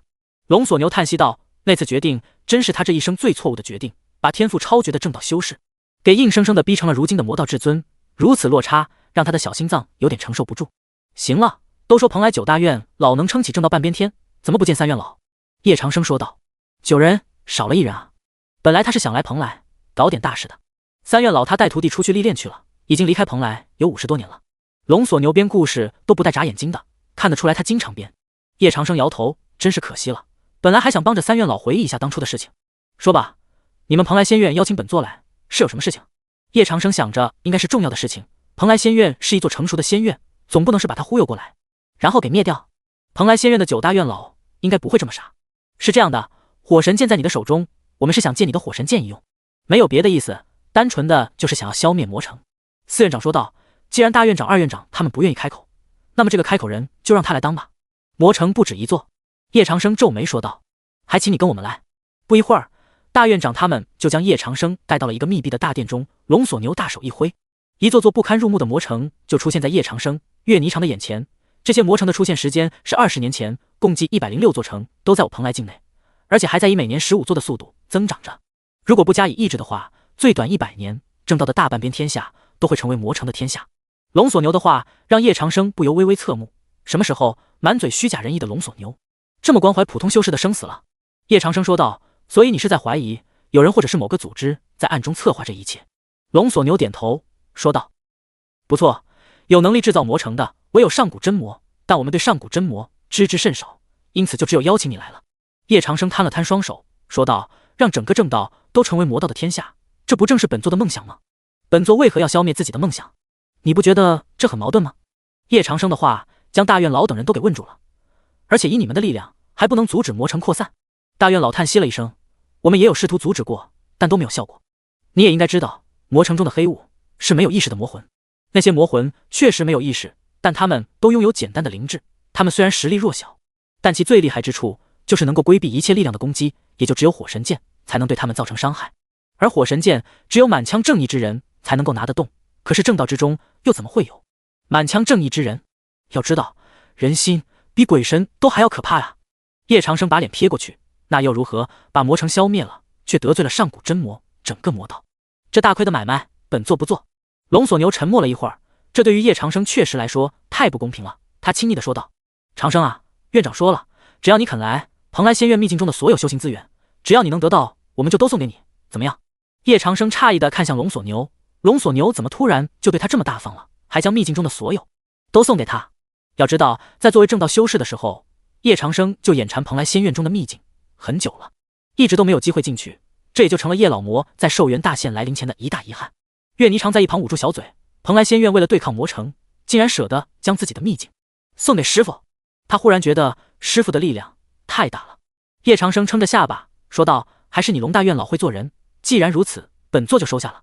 就在这时，一个弟子急匆匆跑了进来，说道，各位院老，快去看看吧，我蓬莱境内又有3座城正在同时蜕变为魔城。什么？同时蜕变？大院老龙索牛的脸色大变，快带我们去看看。是。这个弟子在前面引路，蓬莱仙院的8大院老就在后面跟着。叶长生本来是想不去的，但岳霓裳扯着他的衣袖说道，师傅，我感觉到了熟悉的气息，我觉得我们有必要去看看。岳霓裳都这么说了，叶长生自然就不能辜负，说道，好，就听你的。叶长生带起岳霓裳也跟上了8大院老。正在被快速蜕变为魔城的是蓬莱仙院境内的3座城。蓬莱仙院虽然是由7座小岛组成，但它的实际管辖范围相当于一个帝国那般大小，所以它的境内是有很多座城的，共计1200多座大城，但现在已经有106座大城蜕变成魔城了。正在蜕变的是蓬莱仙院的3座大城，这3座大城乃是蓬莱仙院最主要的经济来源，所有的灵石、金币等等都在这3座城。还没有赶到，叶长生、岳霓裳就看到3道恐怖的魔气柱冲击着苍穹，黑色，现在是那3座城唯一的色调。岳霓裳震撼着说道，师傅，这座魔城比当年黄安山魔城的魔气都还要强大，你说那股熟悉的气息从何而来？叶长生牵着岳霓裳的手，魔城不魔城的他不关心，他只关心那股熟悉的气息。难道是他的另一位徒弟在蓬莱仙院境内捣鬼？但以徒弟的力量还不足以将100多座城都蜕变成魔城啊。是妩媚的，我能感应到。岳霓裳说道，她们师姐妹从小就生活在一起，彼此的力量气息熟悉的不能再熟悉。你是说思思就在这附近？叶长生心里一阵欣喜，他在那时候就听人说他的5徒弟极有可能会在正道天下，如今5徒弟的气息再现，倒也完美符合。只是思思身上发生了什么变化？为何能控制黑雾？为何能制造魔城，并让蓬莱仙院都束手无策？等他们赶到之时，3座魔城都已经形成。龙索牛一掌就向那座魔城拍去，一道蕴含着人仙力量的一掌打在那座城上，那座城竟然没有被撼动半分。龙索牛大惊，制造魔城的人修为已经超过了人仙。快，城中还有我蓬莱弟子的气息，我需要立刻破城。龙索牛招呼着院老们，但院老们摇头，没有火神剑，他们无法破城啊，就算消耗再多的力量也是没有用的。思思！叶长生的声音就在这时透过了八大院老。八大院老立刻转头看向叶长生。龙索牛似乎也有猜测，长生，你的意思是制造魔城的人是你的五徒弟陈思思？叶长生看了他一眼，说道：现在还不能完全断定，因为思思是最近2年才离开天魔宗的。龙大院老，你不会傻到离开天魔宗2年，只有元婴3重实力的陈思思会蜕变成为超越人仙的力量吧？叶长生把这个傻字咬得很重。谁知道呢？反正你这家伙已经是地仙了，教出来的徒弟一个比一个变态。就比如他。五院老很明显指的就是岳霓裳。岳霓裳冷哼一声，高冷道：我只是说感应到了我五妹的气息，但并不代表制造魔城的人就是我五妹。龙索牛一只手搭在叶长生的肩膀上，目光像是在求助。长生，既然这件事跟你的五徒弟有关，那就请你用一下火神剑救一救蓬莱的弟子吧。我长生伸出了5根手指，5处秘境。这八大院老同时犹豫了，5处秘境可是要了他们的老命啊！本座只能出这个价，救不救就看你们八大院老的决定。叶长生面无表情。好，救！龙索牛一咬牙，不救5处秘境。叶长生又没有说等级，到时候拿最低等级的秘境给叶长生就行了。行，叶长生说道。他忽然发现修行资源太好赚了，轻轻松松就得到了5处秘境。叶长生的身影落在这其中一座魔城的面前，他刚落下，数十道黑雾就出现在了他的面前。你是什么人？来这里做什么？这10道黑雾竟然还敢问他！本座魔道至尊是来找本座的徒弟陈思思的，也是来送你们上路的。叶长生体内的气息爆发了出来，天仙力量卷动着苍穹风云，火神剑爆发出强大的威能。黑雾还来不及得意，就被叶长生的火神剑给粉碎了，而他们刚刚建立起来的魔城也随着天仙以及火神剑消灭在了虚无之中。黑暗之中站着一名身披黑色长袍的少女，少女身材修长，睫毛扑闪扑闪的，腿是一如既往的长，她的双手格挡了一下火焰的气息。一名陌生男子出现在她的身侧，帝女殿下，看来你的师傅还真是天仙修为了，我也与他无半点瓜葛，以后不要跟我提他。陈思思冷冷地说道。事情办得怎么样了？帝女殿下，我们的属下已经分布在了蓬莱仙院的全境，只要您一声令下，蓬莱仙院就会变成魔域。他身侧的男子释放出了强大的杀意。4大仙院随着帝女殿下的回归，他们终将要把这里变成一堆废土。再等等，时机还没有成熟，你先退下吧。陈思思面无表情地说道，看不出来他是喜悦还是愤怒。是。男子不敢多看陈思思一眼，他知道这个少女的恐怖，短短2年就成为帝女，而且她的修为已经从元婴4重突破到了化神巅峰，这期间只用了2年的时间。这样的成长速度在整座庆历大陆都是没有出现过的。叶老魔的徒弟果然个个天赋强大，虽然帝女殿下说他已经不是叶长生的徒弟了，但毕竟他曾经是。4大仙院用不了多久，你们的徒弟。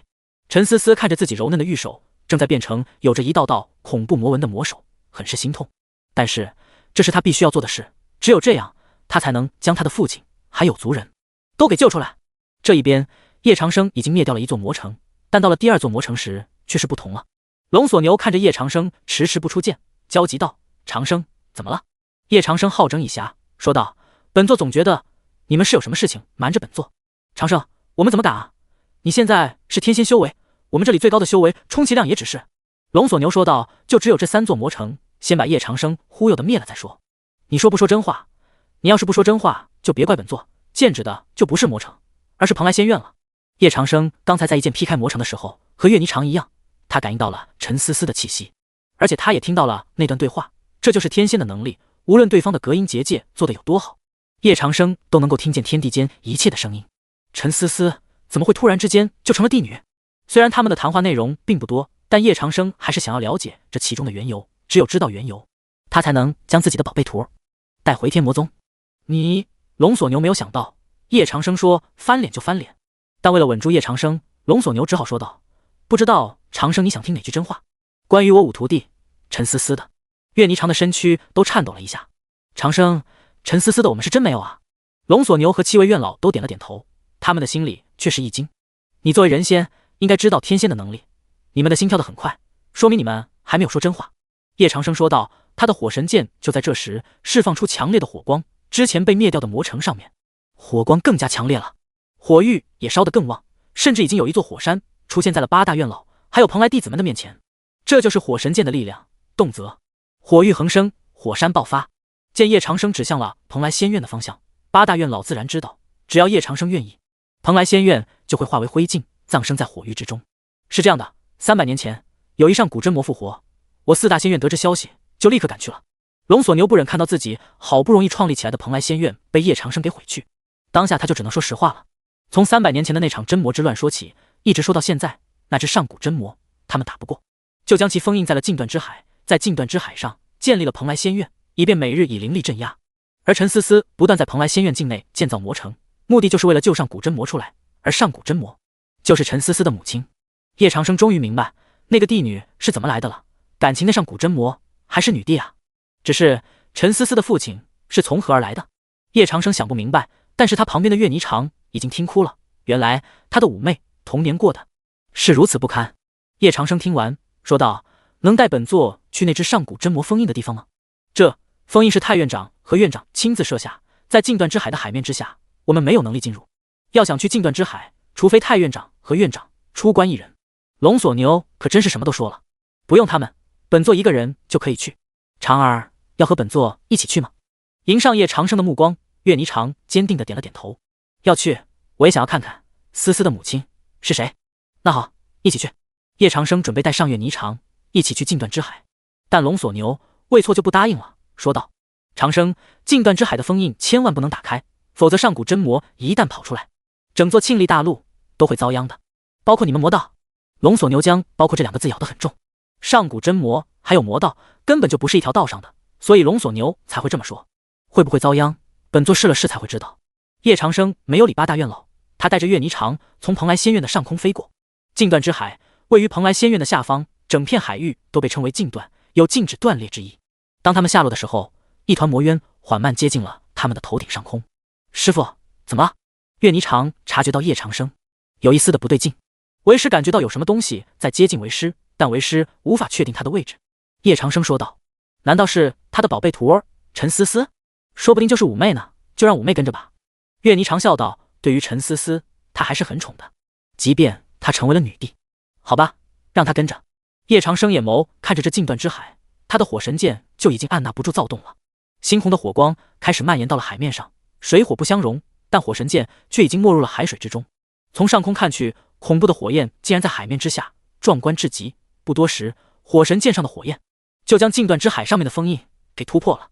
岳霓裳惊喜道：“师父，封印破了。”叶长生点了点头，抓住岳霓裳，一头就没入了禁断之海中。禁断之海深度无法统计，但在这里面水兽何其之多，如果站在高空，你就可以看到这里的一大片阴影快速在海面之下划过。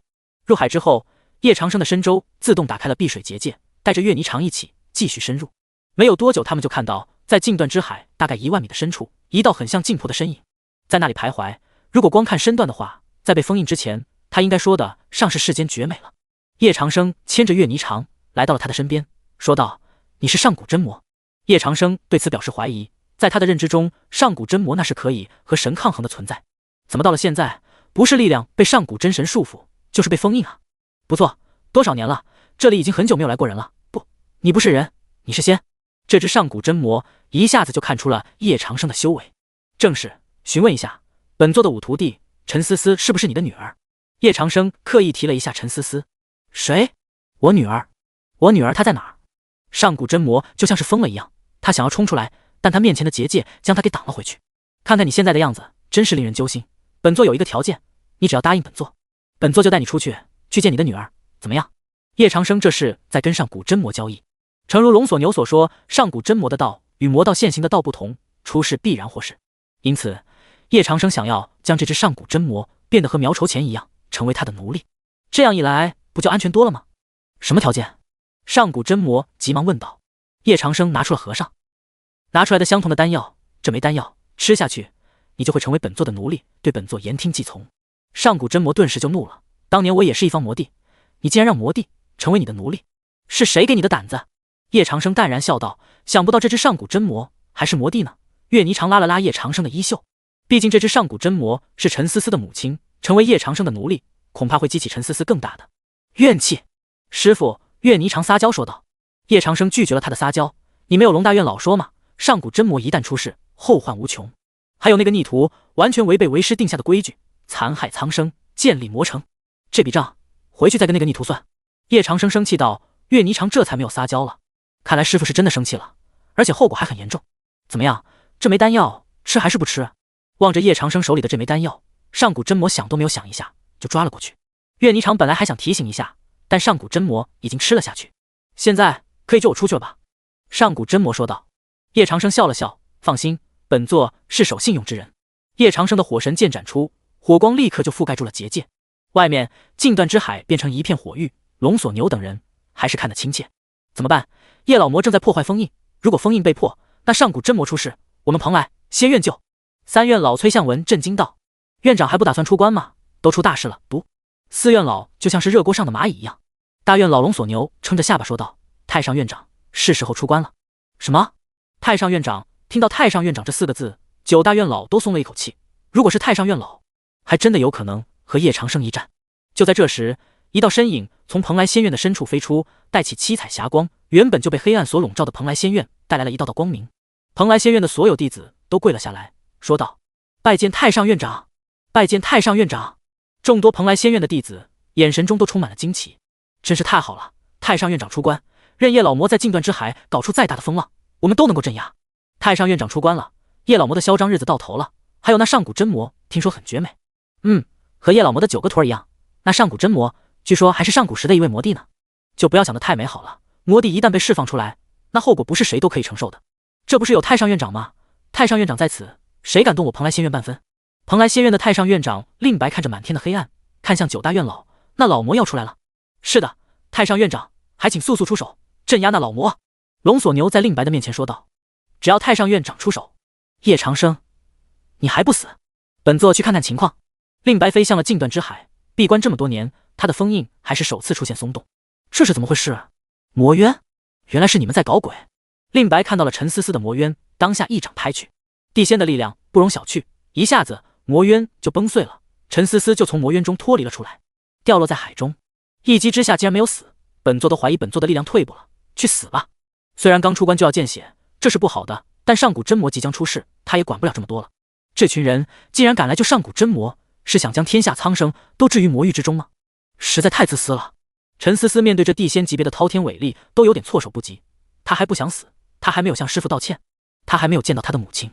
就在令白的仙威即将到达之时，叶长生的身影出现在陈思思的面前，冷冷的声音响起：“虽然他是个逆徒，但本座的徒儿只能由本座来教训，还轮不到你。”一股仙威反弹了回去，令白吃瘪了。丁，您震惊了令白，获得阅历值3800，当前阅历值24100。丁，您震惊了九大院老，获得阅历值3100，当前阅历值27200。令白这才注意到了这个将他的仙威给挡了回去的男人，愣了好久，他才说出了对手的名字：叶长生，原来是你啊！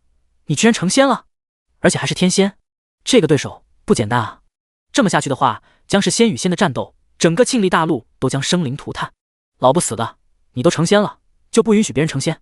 叶长生淡然笑道：“战吧，今天谁也不能阻止本座将陈思思还有上古真魔带走。”战？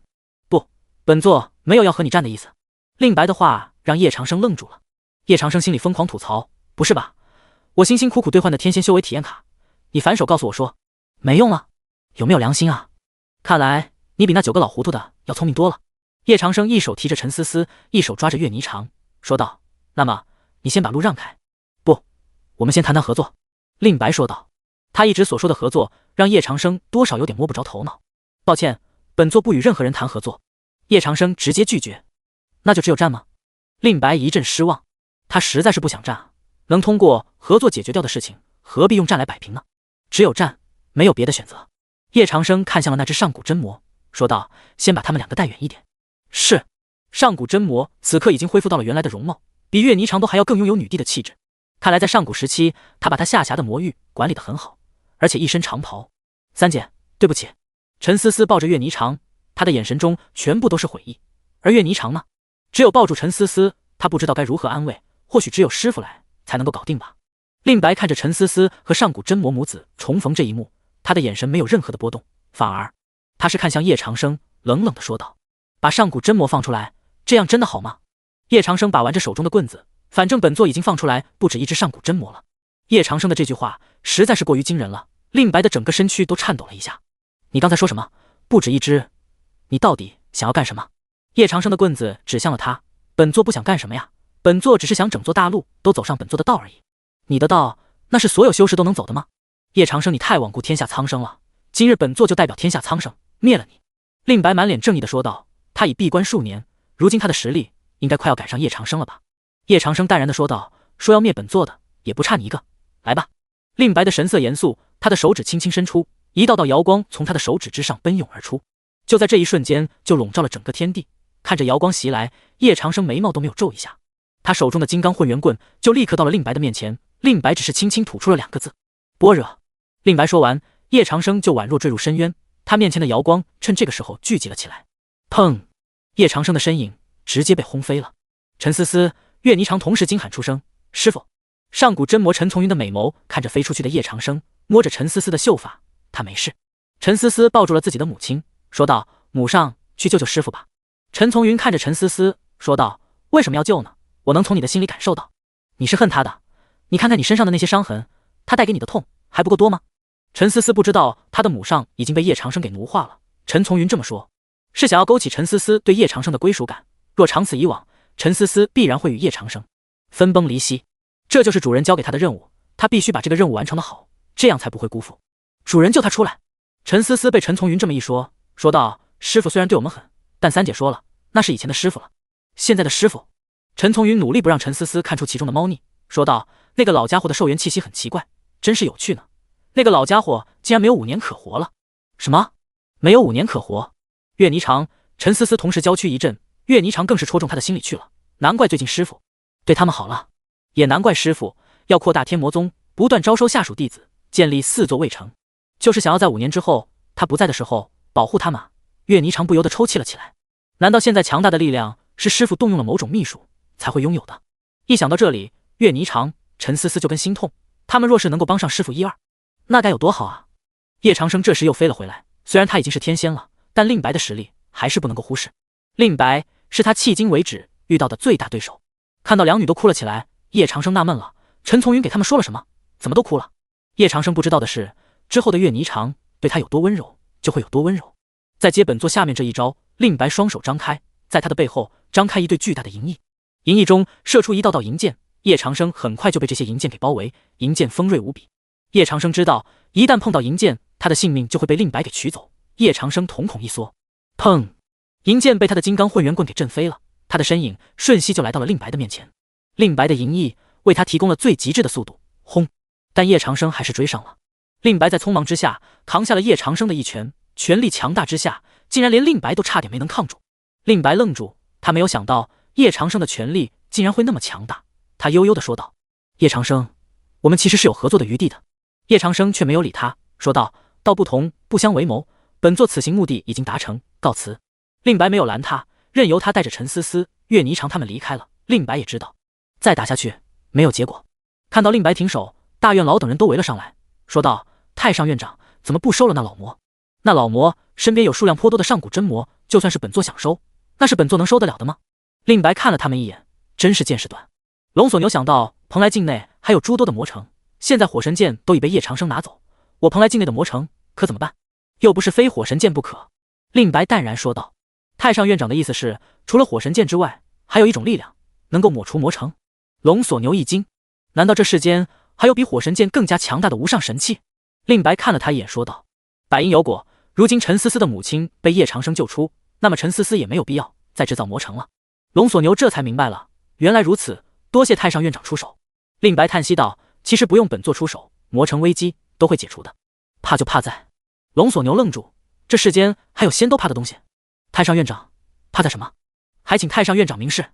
罢了，都是正道结束，过去了自然就好了。令白摇头，这种结束一般都是天定的了，很多仙都只能窥视，要是透露了出去，这后果不是他可以承担的。正道结束？龙索牛一脸懵逼，还没有想明白其中的缘由。叶长生已经离开了蓬莱仙境，陈思思在叶长生的面前跪下，说道：师父，思思知道错了。啪！一道耳光响起，岳霓裳都吓了一跳。师父，您这是？陈思思捂住脸颊，抽泣之声不断。徒儿是为了救母上才出此下策，师父若是要罚，就请罚吧。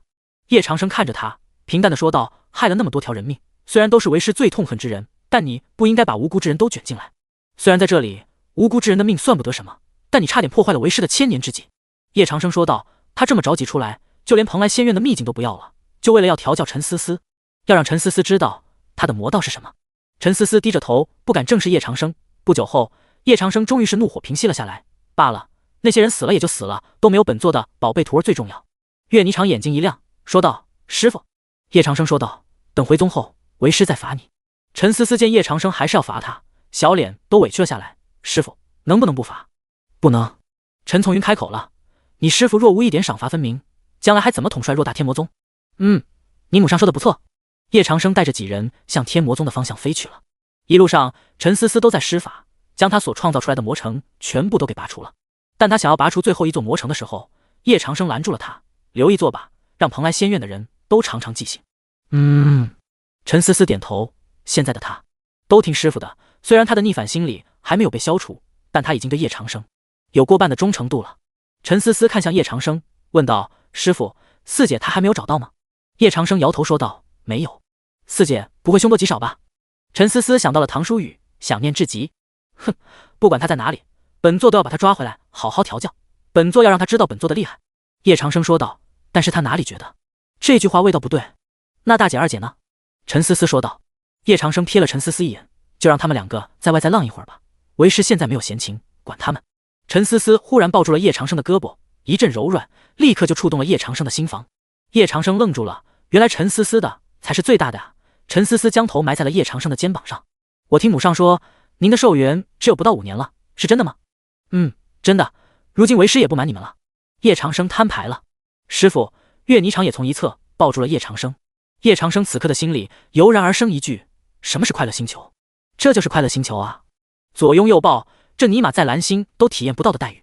突然陈从云的目光一凝，看到了禁断之海下面的一些东西，他看向叶长生说道：“主上，这下面有大鱼。”有大鱼？好，下去抓几只带回天魔宗。叶长生眼睛一亮，刚好带回去，给徒儿们补补身子。是。陈从云其实是不想在这里待了，他刚刚看到主上在往自己这儿偷瞄。主上什么意思？他已经明白了。是。气他不要在这里当电灯泡啊！陈从云来到禁断之海的海面，上股魔力就狂卷着水。小鱼们，不要怪本座，谁让主上今日心情很好啊？许多的泰龙鱼就被陈从云给抓起来了，足足有300多只。泰龙鱼是生活在禁断之海的一种鱼，能活1000岁。它的肉如果修士吃了，能有剔除体内的沉积，让修士的修炼速度加快，而且这种加快是没有局限的。也就是说，任何境界的修士都可以吃着泰龙鱼。主上，泰龙鱼已经捕捉完成，共计400多只，还请主上示下。陈从云风情万种地说道。陈思思的大部分的绝美容颜就是继承他母亲的。陈思思说道：“母上，您为何要叫师父为主上？”陈从云知道陈思思会问，早就想好了理由。当时母亲在那禁断之海下面的时候，就曾有发誓，若是谁能够救我出来，我就认谁为主。陈思思意味深长地看了一眼叶长生，原来如此。不过他不认为叶长生会那样做，毕竟师父对女人不感兴趣。2个月后，叶长生回到了天魔宗。天魔宗一片祥和，有了新弟子之后，也热闹了起来。这一日，孟寒霜和武思佳正在打闹。武师妹，你怎么可以这样？那是白师兄送给我的剑髓。孟寒霜双手叉腰说道。白墨尘好不容易送他剑髓，还被武思佳这丫头给拿走了，怎么能让他不气呢？这可是他在白墨尘的跟前求了很久的。哥，明明是白师兄送给我的，怎么可以说是白师兄送给你的呢？再说了，武思佳眯了眼睛，这段时间在宗门欺负孟寒霜这个小丫头还挺好玩的。就在这时，4道流光从他们的头上飞过，4道身影就出现在了他们的面前。孟寒霜、武思佳就停止了吵闹。见过宗主，见过前辈，见过3师姐、5师姐。你们在这里做什么？叶长生和蔼可亲地说道。回宗主，武师妹她抢了白师兄送给我的剑髓。孟寒霜先发制人。宗主，不是这样的，听我解释。武思佳急了，他是没有想到在宗主面前，孟寒霜竟然都敢这么放肆。他送的剑髓能有什么好的呀？叶长生笑着说道，从火神剑的剑柄一侧取下剑髓，丢给了孟寒霜。这是神器之髓，可不要弄丢了。神器之髓，孟寒霜瞪大了眼睛，他看向叶长生，心中有种想要膜拜的冲动。叶长生居然会把神器之髓都送给他了。孟寒霜得意地看向武思佳，好像是在说看吧，不仅白师兄宠我，就连宗主也宠我。武思佳眼里一片羡慕之色，为什么宗主就不送给他呢？就在这时，一名少女已经在叶长生的房间门口跪了很久。这名少女身材和容貌和岳霓裳都差不多，叶长生看了她一眼，岳霓裳就扶她起来了。这女孩子确实美啊。孟寒霜在叶长生的耳边小声说道，宗主，她叫楚佑宁，在您的房间门口已经跪了半年了。也就是说，从叶长生离开天魔宗的时候，他就跪在这里了。一般来说，只有天大的毅力才会促使楚佑宁在叶长生这里跪着。楚佑宁的身上，叶长生看到了浩然正气，或许是在天魔宗的缘故，浩然正气中也沾染了一丝丝魔气，但好在魔气并未入体。拜见宗主。楚佑宁看到叶长生已经回来了，就连忙扭过头来行礼道：“你因何而跪？速速招来，说不定本座还可以指导你一二。”天魔宗规矩，除了向宗主下跪以外，任何人都不得向任何人下跪。叶长生说道，这话他是说给孟寒霜他们听的，在天魔宗，不管是新弟子还是老弟子，都不能相互之间讨好，而都只能是友谊，因为只有团结，天魔宗的力量才会更加强大，无敌于世间。楚佑宁小嘴蠕动了一下，一时间不知道该说什么好。他看向叶长生说道：“宗主，我能和您单独说话吗？”叶长生点了点头：“你们都退下吧。”徒儿告退，徒儿告退，弟子告退。众女都退了下去。他们都不知道楚佑宁要跟叶长生谈什么，但可以肯定的是，楚佑宁是在向叶长生求援，只有这个才能解释得通。进来吧。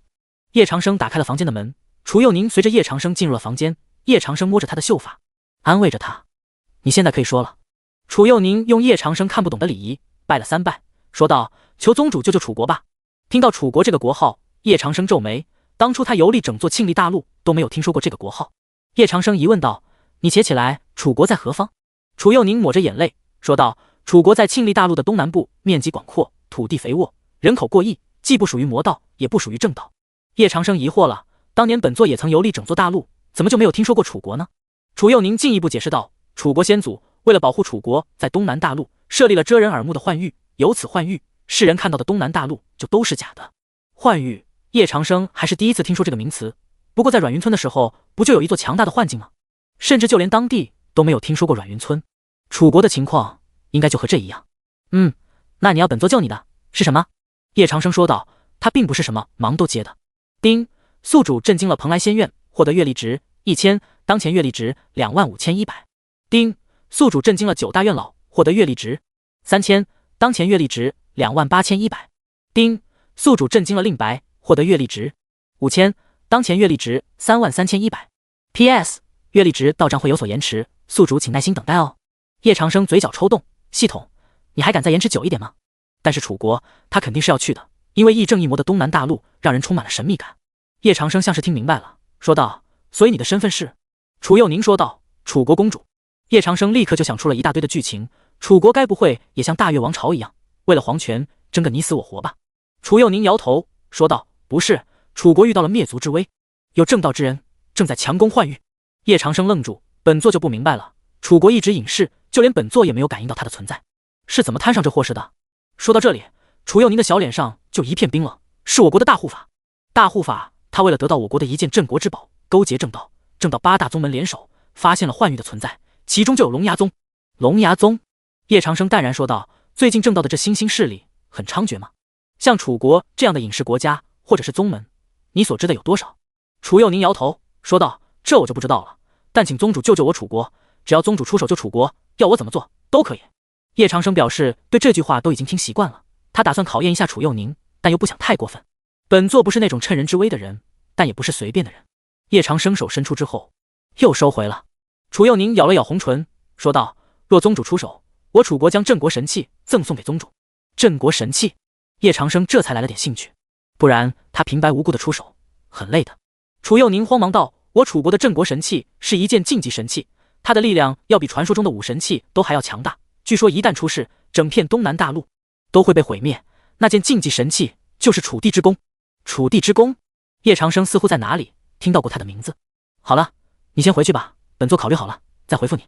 叶长生挥了挥手：“宗主，弟子告辞。”楚佑宁说完就退下了。其实他是想在这里伺候一下叶长生的，但看叶长生不太愿意，就不敢在这里多留了。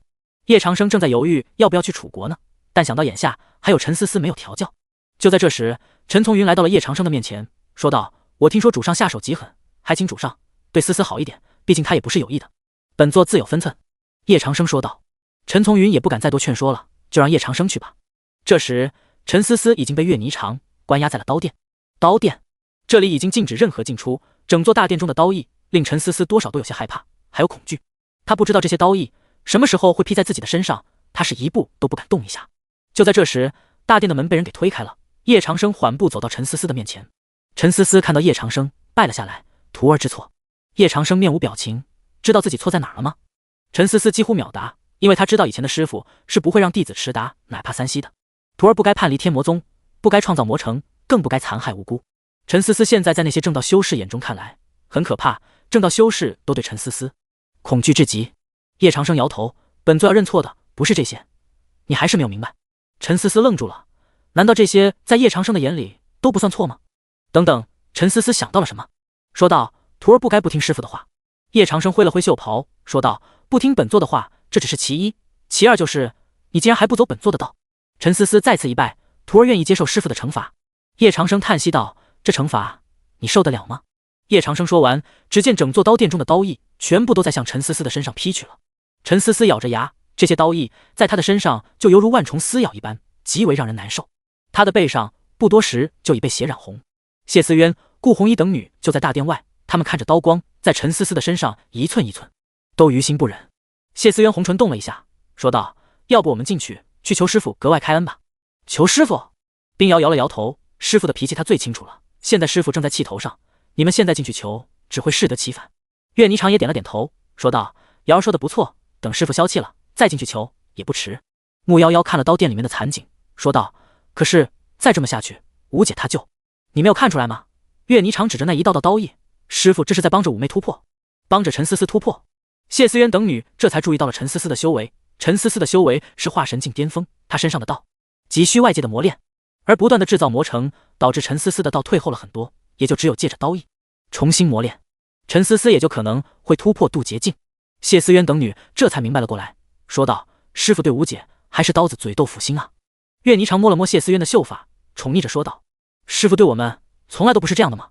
刀殿中陈思思的惨叫还在继续，叶长生加强了刀意的输出，无数强大的刀意扑击在陈思思的身上。知错了吗？陈思思现在已经无力回答叶长生的问题了，但他依然能够说话。知错了。不多时，因为承受不了刀意的力量，陈思思晕了过去，这些刀意才重新回归到了刀殿之中。叶长生摇头：这就不行了，都还没有突破渡劫境呢。叶长生抱起了陈思思，将她的后背全部都撕开了，一道道刀痕惊心动魄。叶长生拿出了他的独家金疮药，敷在了陈思思的身上，但剧烈的疼痛让陈思思的身躯不断颤抖。叶长生已经够温柔了，但这伤痕拉开的实在太大，怎么上药都会很痛。岳霓裳看着里面说道：我就说吧，师傅在亲自给五妹上药呢。冰瑶双手撑着下巴，当时师傅也是这么给我上药的吧？对啊。谢思渊在旁边附和道。谢思渊这么说也让冰瑶脸色通红，只有穆瑶瑶很安静地看着这一幕。什么时候师傅对自己也会这么温柔？上了很久，叶长生这才把药上完。傻丫头，要救母亲也不至于把自己弄得遍体鳞伤吧？有伤也要对本座说啊。叶长生都有点后悔对陈思思下这么重的手了，难怪会晕过去，是因为陈思思原本就有伤在身上。等药上完后，叶长生这才给陈思思穿好了衣服。叶长生出了刀殿，只见他的5个宝贝徒儿都在刀殿外面。叶长生老脸一红，不会刚才上药的画面都被这5个宝贝徒儿给看到了吧？你们刚才可曾有看到什么？谢思渊等女连忙摆手：我们什么也没有看见。这还差不多。叶长生抱着陈思思回到了自己的房间，让陈思思睡在了他的床上，之后又给喂了药。他想到了陈从云还打了泰龙鱼回来，就跑到了厨房。这时陈从云已经将泰龙鱼处理好了。你这个魔帝还会做菜？叶长生诧异道。陈从云看向叶长生手中的刀夹块，说道：以前思思最喜欢吃的就是泰龙鱼了，思思怎么样了？唉，他为了救你把自己搞得遍体鳞伤的，不过你不必担心，我已经给他上了药。叶长生叹息了一口气：我已经处理好了100多条泰龙鱼了。陈从云轻嗯了一声，他好像欠女儿欠的有点多啊，怎么都偿还不完。叶长生拍了拍他的肩膀，也不必过于自责，人世间的情就是这样。多谢主上指点。陈从云犹如茅塞顿开一样。叶长生摇头：怎么搞得上古真魔就像是一个小白一样，你活得比本座都还要久远，难道不懂本座说的这些道理？陈从云这才蒙点脑袋，说道：可能是一部分的记忆失落了吧。叶长生亲自操刀，不一会儿剩下的泰龙鱼就做好了。他又从系统那里提取了一些做泰龙鱼的配料，这些配料都是免费的，没有花月历值。很快泰龙鱼的香味就已经飘到整个天魔宗啊，也勾起了正在修炼中的弟子们的味蕾。这是什么味道啊？好香啊，好像是鱼的味道，但这是什么鱼来着？好想吃啊！快认真修炼，宗主做好了会过来奖励我们的，不要担心那么多。真没有想到宗主那么厉害，不但自身是天仙修为，做饭还这么香。就在这时，谢思渊嗅着味道来到厨房，说道：“师傅，您在做鱼，还是吴姐最喜欢的泰龙鱼？”谢思渊别提有多感动了。叶长生还知道他们的口味，说明叶长生是把他们放在心上的。把这些做好的泰龙鱼都给你们师姐妹分一分。叶长生说道。知道了，师傅。谢思渊把泰龙鱼都装上了，他要把这些鱼都送到师姐妹的房间里。叶长生也给陈思思单独做了一份，等会儿等陈思思醒来后就喂给她吃。但陈思思还有很久才会醒来。叶长生就坐在他的床边，将天书换了出来。天书既是一种杀人神器，也是一种古籍，只要将天书读懂，他的修为也必然会提升。叶长生只是看了一眼，就沉浸在天书世界中了。天书世界从上古到宙古，每一个时代的历史都在天书世界里面。打开天书，就像是在游历，把看到的都记录下来。叶长生每看一部分，都会被深深震撼到了。原来他现在所看到的大陆，完全就只是冰山一角啊！天下不只有正道魔道，还有其他形形色色的人和势力。世间百态，沧桑沉浮，都被他一个人看了个遍了。就在这时，一道人影出现，压了他的面前，是一位老者。叶长生不知道他的身份，问道：“您是？”这位老者举手投足间，居然将一段历史都抓取了过来，说道：“世间万物，无不都在按着他们的轨迹在走，你也是。”叶长生看着这位老者，这位老者很有可能是天书世界中的人物。有这样一位人物，叶长生还怕自己的境界提升不上去。叶长生笑着接上了老者的话：“前辈，已请问我该走的轨迹是什么？”天书老者又是一抓，又一段的历史被他抓取了过来，但这次显示的不是繁华景象，而是大陆沉没，世间毁灭。这就是你要走的轨迹。叶长生摇头，将这段历史打了回去。这不是我想要的轨迹。心非心，道非道，不是你想就想。世间之变数，漂浮不定，你又如何能够判断？天书老者对此并不失望。叶长生拉来了一段远古中期的历史，说道：“这才是我想要走的道。”天书老者看了一眼，冷哼一声：“大同之道，无争之事，那是当年邹帝所创造出来的。你能像邹帝一样吗？”叶长生坚定地点了点头，说道：“我想成为邹帝。”天书老者诧异了，古往今来，有资格进入天书世界的修士有很多，当然也有在远古时期创造大同之事的邹帝。天书只能让人选择道，而无法让人改变道。但叶长生想要的不是选择，也不是改变，和邹帝一样的创造。天书老者沉默了很久，说道：“想要成为他，那就去了解他吧。”叶长生就仿佛做了很长的梦，从童年到青年，再从青年到中年，从中年再到老年，再到飞升成仙，再到成为先帝，上千年的历史就被他悉数浏览。邹帝创造的大同之事，虽然只存在了3000年，但那3000年里，修士安居幸福，不会因为一些修行资源就大打出手，更不会因为一些家仇国恨绵延千年万年。邹帝的生平，叶长生也已经看透了。天书老者见他如此崇拜，说道：“你只有5年的时间，想要突破寿元极限，就只有飞升成仙。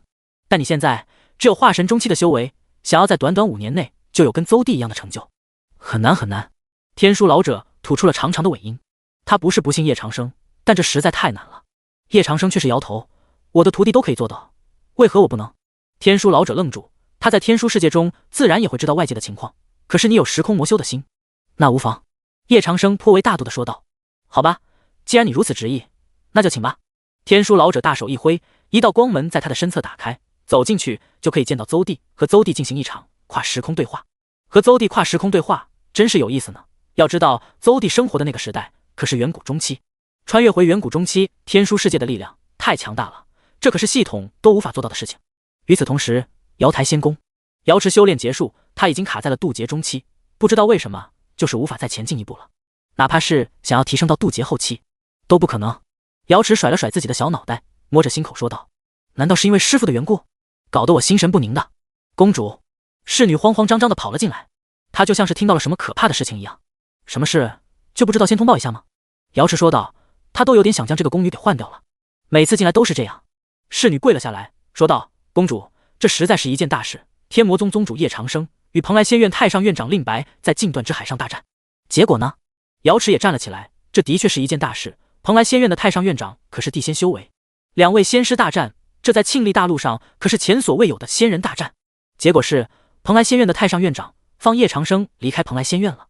叶长生离开蓬莱仙院的时候，还带走了一只上古真魔和您的五妹陈思思。侍女带来的可谓是真的重磅消息。瑶池一脸惊喜，真是太好了，五妹找到了。但师傅带走上古真魔是想要干什么？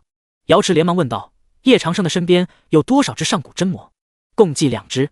侍女吞了吞口水说道：“2只上古真魔，庆历大陆上又要刮起狂风暴雨了吗？”瑶池知道2只上古真魔的重要性，哪怕是1只都能毁灭庆历大陆。公主，针对天魔宗的计划已经准备好了，什么时候实施？侍女说道。她虽然没有看过那份计划，但她知道瑶池是对天魔宗有多狠。等叶长生离开天魔宗的时候，就一举将天魔宗处理掉吧。9大宗门，7大仙宫，他们的态度怎么样？瑶池说道。只有天魔宗被灭掉了，正魔两道才会得以太平。只有冰宫还没有回应，其他势力都是赞成的。他们觉得有必要冒这个险。听到这句话，瑶池脸色一下子就冷了下来，说道：“没有必要。他们是瑶儿麾下的势力，竟然这么不听本座的。既然如此，那么本座就要他们付出一下不听本座话的代价。”瑶池的玉手微微卷缩了一下，侍女领悟了他的意思：“是公主，我现在就集结我们瑶台仙宫的大军，灭了冰宫。”去吧，让魔道天下都看看到底谁更强大。瑶池说道。他必须要狠下心来了，如果不狠下心来，迎接他的将只有摧枯拉朽般的毁灭。瑶池拿出一件东西，这是曾经叶长生送给他的法器，但瑶池双手一握，砰！这件法器就在渡劫巅峰的力量之下碎成2半了。所有人都没有想到瑶池居然会如此狠心，连叶长生给他的旧物都没有放过。看来瑶池是想要消除叶长生在他心里的遥想啊。宫女更是愣住了，想不到瑶池这次的态度竟然会这么坚决。瑶池想了想，还缺点什么，就拿来了一张帛书，写上了他要写的内容。把这份帛书传遍魔道吧，就说本座不日就要亲征冰宫。是。侍女的身躯都在颤抖，女人心海底针，她现在都不懂瑶池的心里在想什么。冰宫收到瑶台仙宫送来的帛书后，冰宫的长老们都惊呆了，他们怎么也没有想到，在处理金开雀之后的瑶台仙宫变得更加强大，竟然还要想着来征伐他们。这实在太可恶了。难道瑶池真的不顾师姐妹之间的那点情谊了吗？大长老，瑶台仙宫来势汹汹，公主最近忙于姑苏城之事，抽不开身，还请大长老定夺。冰宫的众多长老都向大长老跪拜着说道。大长老赵玉成想了想，说道：“我们就只能向天魔宗求援了。”众多长老都低下了头，他们都知道瑶台仙宫的强大，一旦瑶台仙宫来犯，其他宗门势力必然会响应。到那时，他们冰宫就是孤木难支了。但向天魔宗求援也是有难度的呀，万一天魔宗没有理他们就……大长老，除了向天魔宗求援以外，就没有别的办法了吗？3长老说道。没有，就这一个办法。赵玉成说道。谁让瑶台仙宫把这事儿做得太绝了呀？那就派人去天魔宗求援吧。大长老觉得派谁去最合适？派人去求援，也得选一个合适的人去，如果人不合适，求援也是没有效果的。派公主曾经最信任的人去吧，孙志泽去。赵玉成指了指在旁边的孙志泽。孙志泽拱了拱手，说道：“我一定会为冰宫求得援军。”说完，孙志泽就走出了大殿，飞向天魔宗。天魔宗中，叶长生正在天书世界中，他亲眼见到了邹帝本人，和他一起讨论大同之势的创造。邹帝正在和一人下棋，这人是谁？叶长生不知，但这人一定是身份恐怖的人物，地位崇高的那种。叶长生驻足在这里，看了好久，邹帝才看到叶长生：“你是从哪儿来？”叶长生一拜，说道：“晚辈是从30多亿年后而来，是您最忠实的粉丝。来者是仙，帝君，到你了。”邹帝对面的人走了一步棋，说道：“仙，难怪会从30多亿年后而来。说吧，你想要知道什么？”邹帝也下了一棋，说道：“我想要知道前辈的大同之道。”叶长生说道：“他现在看出来了，邹帝其实下的是大同之局。如此大同之局，他从来都没有见过，即便是再蓝星也没有。大同之道，虚无缥缈。你确定要看吗？”邹帝的棋在半空中很久都没有落下。“当然要看。”叶长生坚持说道。“好。”邹帝的棋终于落下，叶长生的思绪便随着邹帝的棋一起飘在了过去。就在叶长生沉浸天书世界的时候，躺在床上的陈思思睁开了眼睛，他只觉自己浑身上下都是那种极致的痛，那种痛深入骨髓，但是他咬牙坚持下来了。陈思思这才察觉到他的身上竟然有金疮药，是师傅为他上的药。“师傅！”陈思思呼唤了一声，这也太感动了吧，师傅竟然给他上药，他还那么叛逆。陈思思看着面前的师傅是多么的苍老，他闭着眼睛，面前还有一卷他看不懂的书，正在闪烁着道道金芒。“师傅，这是在修炼。”陈思思一下子就察觉出来了，在他的当面修炼，师傅原来这么信任他。陈思思伸出柔嫩的玉手，在叶长生的脸颊上摩擦着。现在叶长生没空理陈思思，他正在专心突破呢。不一会儿，叶长生的修为就从化神境巅峰突破到了渡劫境，渡劫初期，渡劫中期，渡劫后期。邹帝不愧是邹帝，在与他的交流中，叶长生几乎是知道了邹帝的一生，也知道邹帝为何要这么做。他的修为，所以才一路突破到了渡劫后期，而他的修为也有契机突破到仙的境界。但这并不是一般的仙，是超越天仙之上的存在，哪怕是他的天仙修为体验卡，都不及他的修为半分。想当年，邹帝也是仙帝级别的存在，他的点化必然不止这么一星半点。轰隆！怎么回事？苍穹之上，一声雷鸣引起了陈思思的注意，他连忙跑出了叶长生的房间。他看到满天乌云已经向着天魔宗而来，叶长生也没有想到会闹这么大的动静，因为这是飞升之劫。飞升之劫要比普通的渡劫雷劫都还要强大，这劫云可是覆盖整座大陆。昆仑、蜀山、瑶台仙宫、剑魔宗等宗门也都被这一幕给惊动了。这是叶老魔的飞升之劫，难道叶老魔已经飞升成仙了？叶老魔一直都在强压飞升之劫，他现在压不住了，就将飞升之劫给释放出来了。师傅，飞升之劫已经千年未见了吧？我还是第一次亲眼看到有人在渡飞升之劫。确实，飞升之劫上一次的出现都是蓬莱仙院的太上院长令白所致。那飞升之劫会不会影响到整座大陆？可能会，可能不会，但飞升之劫的厉害不是一般人能够抵抗得了的。但愿叶老魔能够抗过吧。一时间，许多的修士都注视着苍穹，被叶长生的飞升之劫给震撼到了。他们从未想到会在他们活着的时候看到飞升之劫。叶长生本就在化神境沉淀了许久，如今能在渡劫境飞升成世间最强大的仙，所经历的飞升之劫必然强大。但也有修士注意到了，飞升之劫要是失败的话，那极有可能就是生死道消的下场。所以各大势力都在准备，等着叶长生渡劫失败，到时候就一举灭掉天魔宗，铲除这个魔道最大的祸患。天魔宗中已经大乱，白墨尘连忙跑到岳霓裳的面前，说道：“三师姐，怎么了？”岳霓裳黛眉紧皱，说道：“这是师父的飞升之劫，师父压了飞升之劫那么多年，今日终于爆发了。飞升之劫，那整个天魔宗岂不是要……”白墨尘担心道：“一旦宗主飞升之劫失败，整个天魔宗都要为之陪葬。一到飞升之劫，马上就要降下，快点通知在宗内的所有人，立刻撤离天魔宗。”在岳霓裳的带领下，天魔宗中的所有弟子都退了出来，并且他们没有在天魔宗的周围，因为要是在天魔宗的周围的话，都有可能被叶长生的飞升雷劫给灭了。所以他们来到了离天魔宗极远的地方。瑶台仙宫，瑶池在一阵狂风之中走出，在他的下面100万大军都已经全部集结，这就是他多年的积蓄，最后一战。他必定是要用在天魔宗之上的，虽然里面没有成年的主导，但他都要把这些年在天魔宗所受的委屈都统统发泄出来。今日消灭魔道至尊就在此一战，大家有没有信心？必灭魔道至尊！瑶池首先带头喊道：“要是灭了魔道至尊，那么他们瑶台仙宫就是新的魔道至尊，魔道中的那些势力也都会被他消灭。师傅，到时候你没有完成的梦想，迟迟会帮你完成的。必灭魔道至尊！必灭魔道至尊！”瑶台仙宫前100万大军爆发出震耳的轰鸣，比飞升之劫的轰鸣都还要强大。好，等飞升之劫一结束，我们就攻入天魔宗。瑶池见到这么大的士气，松了口气，他同时也握紧了手心。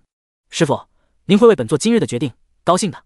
天魔宗中，第一道飞升雷劫已然降下，这道雷电粗壮无比，竟然比天魔宗的直径都还要大。这就是飞升雷劫吗？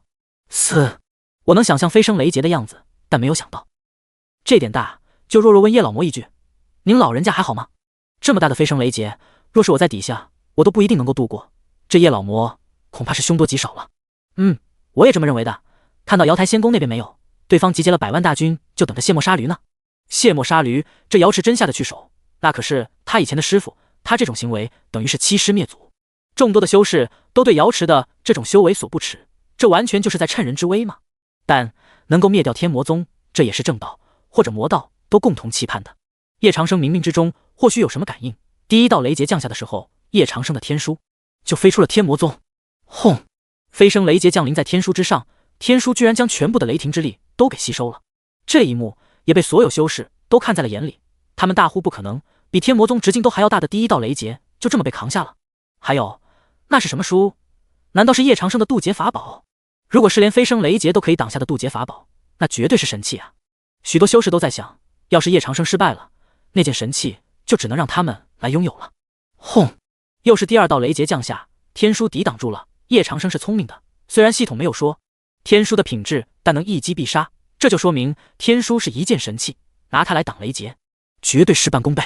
接着是3道、4道、9道飞升雷劫，共计有13道，一道比一道恐怖强大。但叶长生都用天书挡下了。当天书回到叶长生的手中时，天书基本上已经废了，废得不堪入目。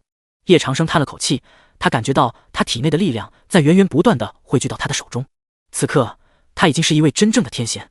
他知道天道想要压制他，但是这可能吗？天仙的力量岂能是你想压制就能压制的？当即，叶长生一指点出，砰！一道强大的能量光柱冲向苍穹，在苍穹中扩散开来，那种压制没有了。在另一边，魔道的联盟军已经在天魔宗外1000里集结了，宗主们都看到了瑶池的身影。公主，飞升雷劫已停，请公主示下，攻入天魔宗。9大宗门的一位宗主说道。瑶池看了他一眼，说道：“诸位，今日便是我瑶台仙宫成为魔道至尊之时。”杀！漫山遍野的大军都向天魔宗冲击而来了。三师姐，有很多的魔道修士都在往天魔宗这边聚集了。董无情说道。他没有想到魔道竟然会这么心急，他们这是想要趁师父渡劫之时往我天魔宗。月霓裳咬了咬红唇说道。他们有多少人？三师姐，有100万之数。董无情说道。他们天魔宗只有不到100人，对抗100万之数的魔道大军，胜算着实有点低。100万之数，也不知道是谁给他们的胆子。谢思渊嘟了嘟嘴说道。就连生气了，也都那么可爱。三姐，据说带头来进攻我们天魔宗的人是大姐。冰瑶说道。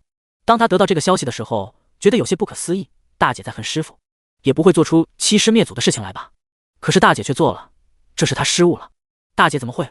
完了，他们此刻发动进攻，该不会是师父的飞升雷劫已经失败了？顾红衣担忧道。那可是他们最敬重的大姐，到头来会与他们为敌。不要这么说，师父的飞升雷劫或许是成功了呢。冰瑶看向了叶长生的房间。师父，你可一定要成功啊！大姐带着人来了，我们不要和大姐兵戎相见。攻！瑶池的吆喝下，数百万的魔道大军一起向天魔宗的结界释放出了光芒，一道道恐怖的力量压在结界上，但结界没有撼动半分，甚至连一丝裂缝都没有。众多修士这次没有被震惊了，因为天魔宗的结界本就有地下魔脉的支撑，不知道被强化了多少次，他们攻不破也是情有可原的。那还是我们的大姐吗？穆夭夭看着在结界面前的瑶池，喃喃地说道。这和他认识的大姐完全不一样了。瑶池玉手轻挥，一道轻柔的力量落在了天魔宗的护山结界之上。若是连天魔宗的结界都攻不破，他瑶台仙宫还有什么资格成为魔道至尊？魔道至尊这个称号，只有最强者才能拥有的。轰！天魔宗的结界终于有一阵阵颤动了。岳霓裳已经看不下去，看向陈思思说道：“我看不下去了，你是我们天魔宗除了我以外第2位渡劫强者，你要保护好天魔宗。”陈思思知道岳霓裳这是要和瑶池一决高下，没有破开天魔宗的结界。瑶池皱眉，看来得释放大神通术的威力了。瑶池的大神通术名为狼邪花雨，在施展之时落下漫天花雨，一朵朵的花落得天魔宗到处都是，但这些花蕴含极为强大的渡劫道运。就在这时，一袭月衣的岳霓裳飞到了瑶池的跟前。大姐！岳霓裳在花雨中衬托得极为美丽。三妹，你不在你的大岳王朝好好当你的女帝，来这里做什么？瑶池看着岳霓裳，前些时候他就听说岳霓裳在登基成功后就一直在天魔宗，从来都没有去上过朝，而国事就给了岳偏向来打理。国中早就已经不满岳霓裳的这种行为了，纷纷要微霜上人登基为新帝。师父说我地道未稳，所以跟随师父来学习地道。岳霓裳平静地说道，就像是在以前一位还不懂事的小女孩在和自己的邻家大姐姐交流一样。学习地道？若不是你大姐帮你解决国内的事情，你能安心在这里吗？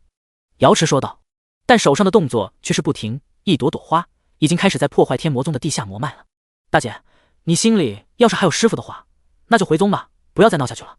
等会儿师父出关看到这一幕，他必然会罚你的，你是知道师父以前的狠的。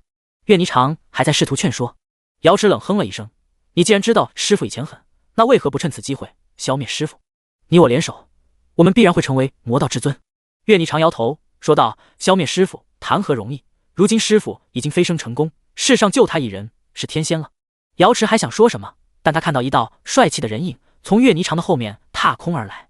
那道人影太年轻了，皮肤不是一般的好，任哪个女修士看了都会心动，当然也包括他。但随着气息的逼近，瑶池认出了那年轻人是谁了。瑶池看向那个人的身影，他的内心深处升起了无限的恐惧，因为那个人正是他曾经的师父叶长生。谁都没有想到，叶长生竟然会真的如岳霓裳所说，已经度过了飞升雷劫，成为了天仙。要知道飞升雷劫可是极难度过的。瑶池蠕动了一下嘴唇，打了个招呼，叶长生，你变年轻了，现在连师父都不叫了吗？叶长生的目光注视着瑶池，本座还以为你不敢，但现在你居然大军逼近，是你自己找死，怪不得本座。叶长生说完，一道道无形的力量迸发到了瑶池身下的大军中。上百万的大军在叶长生的力量之下，片刻间灰飞烟灭，甚至就连惨叫声都没有发出。在远处观战的修士都被这一幕震撼了。不论那些人的修为，居然一指就灭了。这就是仙人都力量吗？果然强大至极。他们都捏了捏手掌，总有一天，他们也能成为仙人。只是他们都好奇叶长生要怎么处理瑶池。瑶池惊呆了，叶长生就在原地，可是他的一道力量就已击碎了无数修士的身躯。现在就你一人了。叶长生一指点向瑶池，岳霓裳护在瑶池的身前，说道：“师父，大姐固然有错。”叶长生没有去理会岳霓裳，看向瑶池，本来是想杀了你的，但想到毕竟师徒一场，那就废去修为，关进魔渊1000年吧。没有本座的命令，谁都不可以去探视。关进魔渊1000年？魔渊是什么？冰瑶他们最是清楚了。魔渊那个地方从来都不是人待的，更何况是已经被废去修为的瑶池。被废去修为，那叫形同凡人。叶长生这次扒拉开了岳霓裳，说道：“你们的任何错误，本座都可以包容原谅，但欺师灭祖，绝不饶恕。瑶池，你可认罚？”面对叶长生的话语，瑶池坚持道：“不认。”岳霓裳摇头，他真的是想要救瑶池，但瑶池如此对抗师父，想救也救不了啊！执迷不悟，滚进魔渊，好好反思吧。叶长生挥手，一道力量就在瑶池的身上升起。瑶池感觉到他体内的经脉都全部断了，一道道力量在体内回旋，然后瑶池的身影落在了魔渊中。丁，宿主教训了恶徒，获得阅历值5000，当前阅历值38000。丁，宿主灭了瑶台仙宫，获得阅历值3000，当前阅历值41000。丁，宿主重创了魔道势力，获得阅历值4000，当前阅历值45000。一大批阅历值入账。叶长生别提有多开心了。岳霓裳看得有些心疼，师父，我们真的不能去看大姐？大姐，她要灭了你们，你还叫她大姐？叶长生冷哼着说道：“不能去就不能去。”是，师父。师父，我们知道了。谢思渊低下了脑袋，此刻的叶长生就宛若以前的叶长生一般。叶长生看向舞女，说道：“这次去楚国，谁陪本座去啊？”舞女都相互看了看，去楚国？这个国家的名字，他们还真没有听说过，必然是新兴的势力。老规矩，翻牌子决定。叶长生说道，虽然他成了真正的仙，这些在他的眼里算不得什么，但他还是想要去楚国看看，说不定楚国与传说中的仙境是相连的。这次他要去探个究竟，因为楚国能维持幻域不被世人发现，想来里面是有点猫腻的。舞女都看着面前的牌子，他们伸出手，很快结果就出来了，是谢思渊陪叶长生去。谢思渊蹦蹦跳跳的抱着叶长生的胳膊，说道：“耶，小渊儿终于可以陪师傅出去玩了。”叶长生敲了敲他的脑袋，说道：“我们不是去玩。”小渊儿明白了。谢思渊说道：“叶长生刚才的样子好可怕，现在的叶长生才是他最喜欢的。”弟子拜见宗主。楚佑宁来到叶长生的面前，他的眼神中都充满感谢。叶长生答应了要出援手支援他们楚国，虽然他们以楚地之功的代价换来的。出发吧。叶长生卷起谢思渊还有楚佑宁一起向楚国方向而去。叶长生可以清晰地感觉到，他成仙之后飞行速度提升了不少，到东南大陆恐怕只需要3日。看到叶长生带着谢思渊、楚佑宁远去了，冰瑶小声说道：“我们要不要去看看大姐？”不行，师父说在魔渊中留下了禁制，我们无法进入。顾红衣摇头说道。岳霓裳拍了拍他的肩膀，说道：“我们只是到魔渊入口和大姐说说话而已。”冰瑶也按住了顾红衣的肩膀，就是说说话。顾红衣终于服软了。那好吧。瑶台仙宫组织魔道大军进攻天魔宗的消息不胫而走，不但是魔道，就连正道一族都震惊了。真是有什么样的师傅，就有什么样的徒弟。不过他们也打消了进攻天魔宗的念头，他们也是极其聪明的，不想去充当炮灰，所以他们还是选择了静观其变。当下最主要的是楚国那边。3日之后，东南大陆，这里的一切都在叶长生的眼中，所有的伪装都被他识破了。轰！只见远处1万多人正在合力齐攻幻域，光线聚集之处，可想而知有多么强大的力量。兄弟们，快加把劲！只要攻破了幻域，楚国中的一切都将归我们所有。传说楚国在幻域之中拥有比任何势力都还要悠久的历史，里面不但有资源，还有美人。美人有多美？我可是跟你说，现在美色可是勾不起我的任何兴趣了。肤浅。我想说的是，处女都有种特殊的体质，只要能够得到，你我修为必然突飞猛进。那这处女可是要比楚国的修行资源还要有价值了。这是当然，昆仑那边还说了，谁先进入楚国，他们就封谁为楚帝。你们不都一直都想当皇帝吗？现在机会来了。众多的正道修士为了昆仑的许诺，他们奋力进攻楚国的幻域，幻域在一点点地破碎。哪怕幻域再强大，有那么多的修士进攻，也扛不住正道修士们的轰击。楚佑宁抓着叶长生的袖袍，说道：“宗主，幻域马上就要破了，到时候楚国就……叶长生还打算再看一会儿戏的，但楚佑宁一直都在求他，把他看戏的心情都给搞没了。哼，正道修士一直都是这么自诩的吗？谢思渊注意到了师傅的神情变化，安慰楚佑宁说道：“楚师妹，放心吧，如今师傅是天仙，这些修士他只需要动动手指就能灭了。师傅久久未动，可能昆仑那边也派出了仙师。”楚佑宁一听仙师这2个字，身躯就瘫软了下去。他们楚国有什么能够让仙师都近乎贪婪的东西？此刻的楚国朝堂上下没有混乱，有的从来都只是井然有序，臣民团结一心。幻域最多还能支撑多久？楚地楚行舟看向他的大臣们说道：“这场战斗已经持续了快有1个月了，幻域已经消耗了他全部的力量。说真的，这是楚国建立1万年来都从未遇见过的灭国之危。原因就是在于那个叛徒易隐之竟将超神器楚地之功的消息泄露给了正道天下，这才导致正道天下百宗来攻。楚地之功何其重要，岂能拱手送给他人？可以说那是整个楚国的命脉所在。陛下，幻域最多还能支撑3个时辰，3个时辰之后楚国将会告破。”楚国的丞相韦于白说道：“他已经将楚军大半的兵力集中在了幻域那边，一旦幻域破了，正道修士迎接的将会是他们楚国的大军。虽然这没有什么作用，但是抵抗一下不就更好？陛下，臣有一计，比硬拼更好。”自大战开启以来，在楚国的朝堂就分裂出了3大势力，一者为智谋派，一者为主战派，一者为超神派。智谋派主张以智谋取胜，主战派主张以强悍实力取胜，超神派主张动用超神器楚地之功。这3大派在对敌的政策上都是以胜为先，而楚地呢，自成一派，他希望的是能有强大的势力前来救楚国。而说话之人就是智谋派的代表性人物王义霄。王爱卿有何计谋，还请速速给朕说来。楚地说道：“在他楚国，任何人都可以直面于他说话，这是楚国政治开明、军事强大的原因。”王义霄笑了笑，这实在是太简单了。正道修士来攻楚，无非就是想要2种东西，一种为楚女，一种为楚地之功。陛下只需要向正道、魔道、异族的各势力首脑发送论道大会的邀请函，论道大会的前50者将有机会迎娶楚女，第1者更能得到楚地之功。这么做的好处，我想陛下已经心知肚明了。王一霄的说话方式很独特。楚地楚行舟觉得王一霄的办法可行，就挥了挥手说道：“开放幻域，向各方发送论道大会的邀请函。”是。楚国的幻域大开，所有人都闹不明白。这么说来，他们可以进入楚国了。但是身经百战的老将却拦住了他们。老将的意思是，楚国突然开放幻域，必然有诈，所以上万的修士都在幻域之外，不敢进入楚国疆域半步。在他们的意识中，楚国可能是庆历大陆最强大的王朝了，和传说之中的天庭连接，比昆仑都还要最接近仙境。万一楚国请仙人下凡，那这后果就不是他们可以承受的。就在这时，他们的顶头上司都收到了这样一份邀请函。邀请函上就只有几个字，上面写着论道大会。不过楚行舟已经很敷衍了。拿到邀请函的正道门派都聚集在了一起，其中一道正道门派的宗主说道：“论道大会，楚国是怕我们攻破幻域，所以就临时做出的这个决定吧。”立刻就有宗主说道：“江宗主说的不错，但楚国能发这样的论道帖，就直接让正魔一3道之人都混淆其中了。”水镜塔塔主刘禅扬了扬论道帖，说道：“诸位，我水镜塔对楚地之功势在必得，就先行一步了。”刘禅，水镜塔主带着他的部下刚走没有2步，就被人给叫住了。“你不要忘了，你水镜塔不过是正道宗门排名中的第17名，有什么资格得到楚地之功，还有楚女？”一名宗主大喝着说道。他就见不惯水镜塔主的这番作为。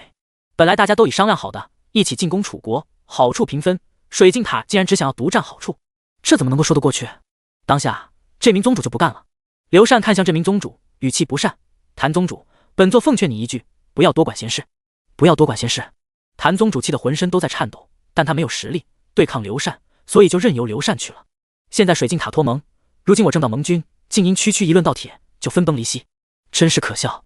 正道盟军的盟主耿天宇深深看了刘禅一眼，由于刘禅的带头，已经有数十个门派宣布脱离正道联盟军了。盟主，不好意思，楚国开出的条件太过诱惑，我没有理由不接。又有一宗门看着耿天宇，仿佛做出了这个最难的决定。不到1个时辰，正道联盟军彻底土崩瓦解。叶长生看着这一幕，摸着谢思渊的秀发，说道：“正道之人也不是铁桶一体。”谢思渊感受着叶长生的手掌，突然一封论道帖就出现在了叶长生的面前。“师傅，这是楚国的论道帖，您也受邀了。”叶长生接过论道帖，淡然一笑，说不定受邀的还有昆仑蜀山的人，没有想到这么快就对上了。昆仑蜀山，他们与4大仙院相比，实力如何？谢思渊说道。在他的认知中，只知道昆仑蜀山很强大，有仙师的存在，4大仙院也有。因此一时间分不清楚他们两家的实力。昆仑蜀山只强不弱，就打个比方，如果是庆历大陆仙人不过30之数的话，四大仙院占了5位，而昆仑蜀山则是20位，这就是他们的底蕴。叶长生对于谢思渊的求知很满意，总比那些个逆徒强多了。难怪昆仑蜀山能够绵延千万年不倒，他们还有仙人存在，谢思渊也就懂了。叶长生飞升雷劫之后，为什么没有离开庆历大陆？不只有仙人，还有强大的底蕴。叶长生摸着谢思渊秀发的手更顺了。小渊儿，你要记住，以后你要是开宗立派的话，遇到强大的势力，第一要了解他的强者数量，第二要了解他的底蕴，第三嘛，就要了解他的人心了。谢思渊疑惑道：人心？叶长生笑着说道：不错，得民心者得天下。就拿楚国来说，军校下行，正道联盟军，久攻不破。楚佑宁觉得他在叶长生的身边，随时都能够听到叶长生的循循教诲，他就不明白了。那么好的一位师尊，为何瑶池公主还要叛变呢？甚至欺师灭祖，这下好了，被废去修为，关进魔渊，此生恐怕就只能在魔渊中度过了。他在天魔宗已有些时日，知道那魔渊可是最是折磨人的。宗主说的正是楚国的真实情况。楚佑宁说道。叶长生看了他一眼，说道：你楚国既然有此能人异士，能自解危机，为何还要本座出手呢？楚佑宁抬起美眸，说道：不知道叶前辈听说过仙道没有？仙道？叶长生的身躯颤抖了一下，他在天书世界中的确看到过仙道。仙道其实就是一个通往上天的阶梯，有多少阶，叶长生就不得而知。楚佑宁继续补充道：仙道就在我们楚国境内。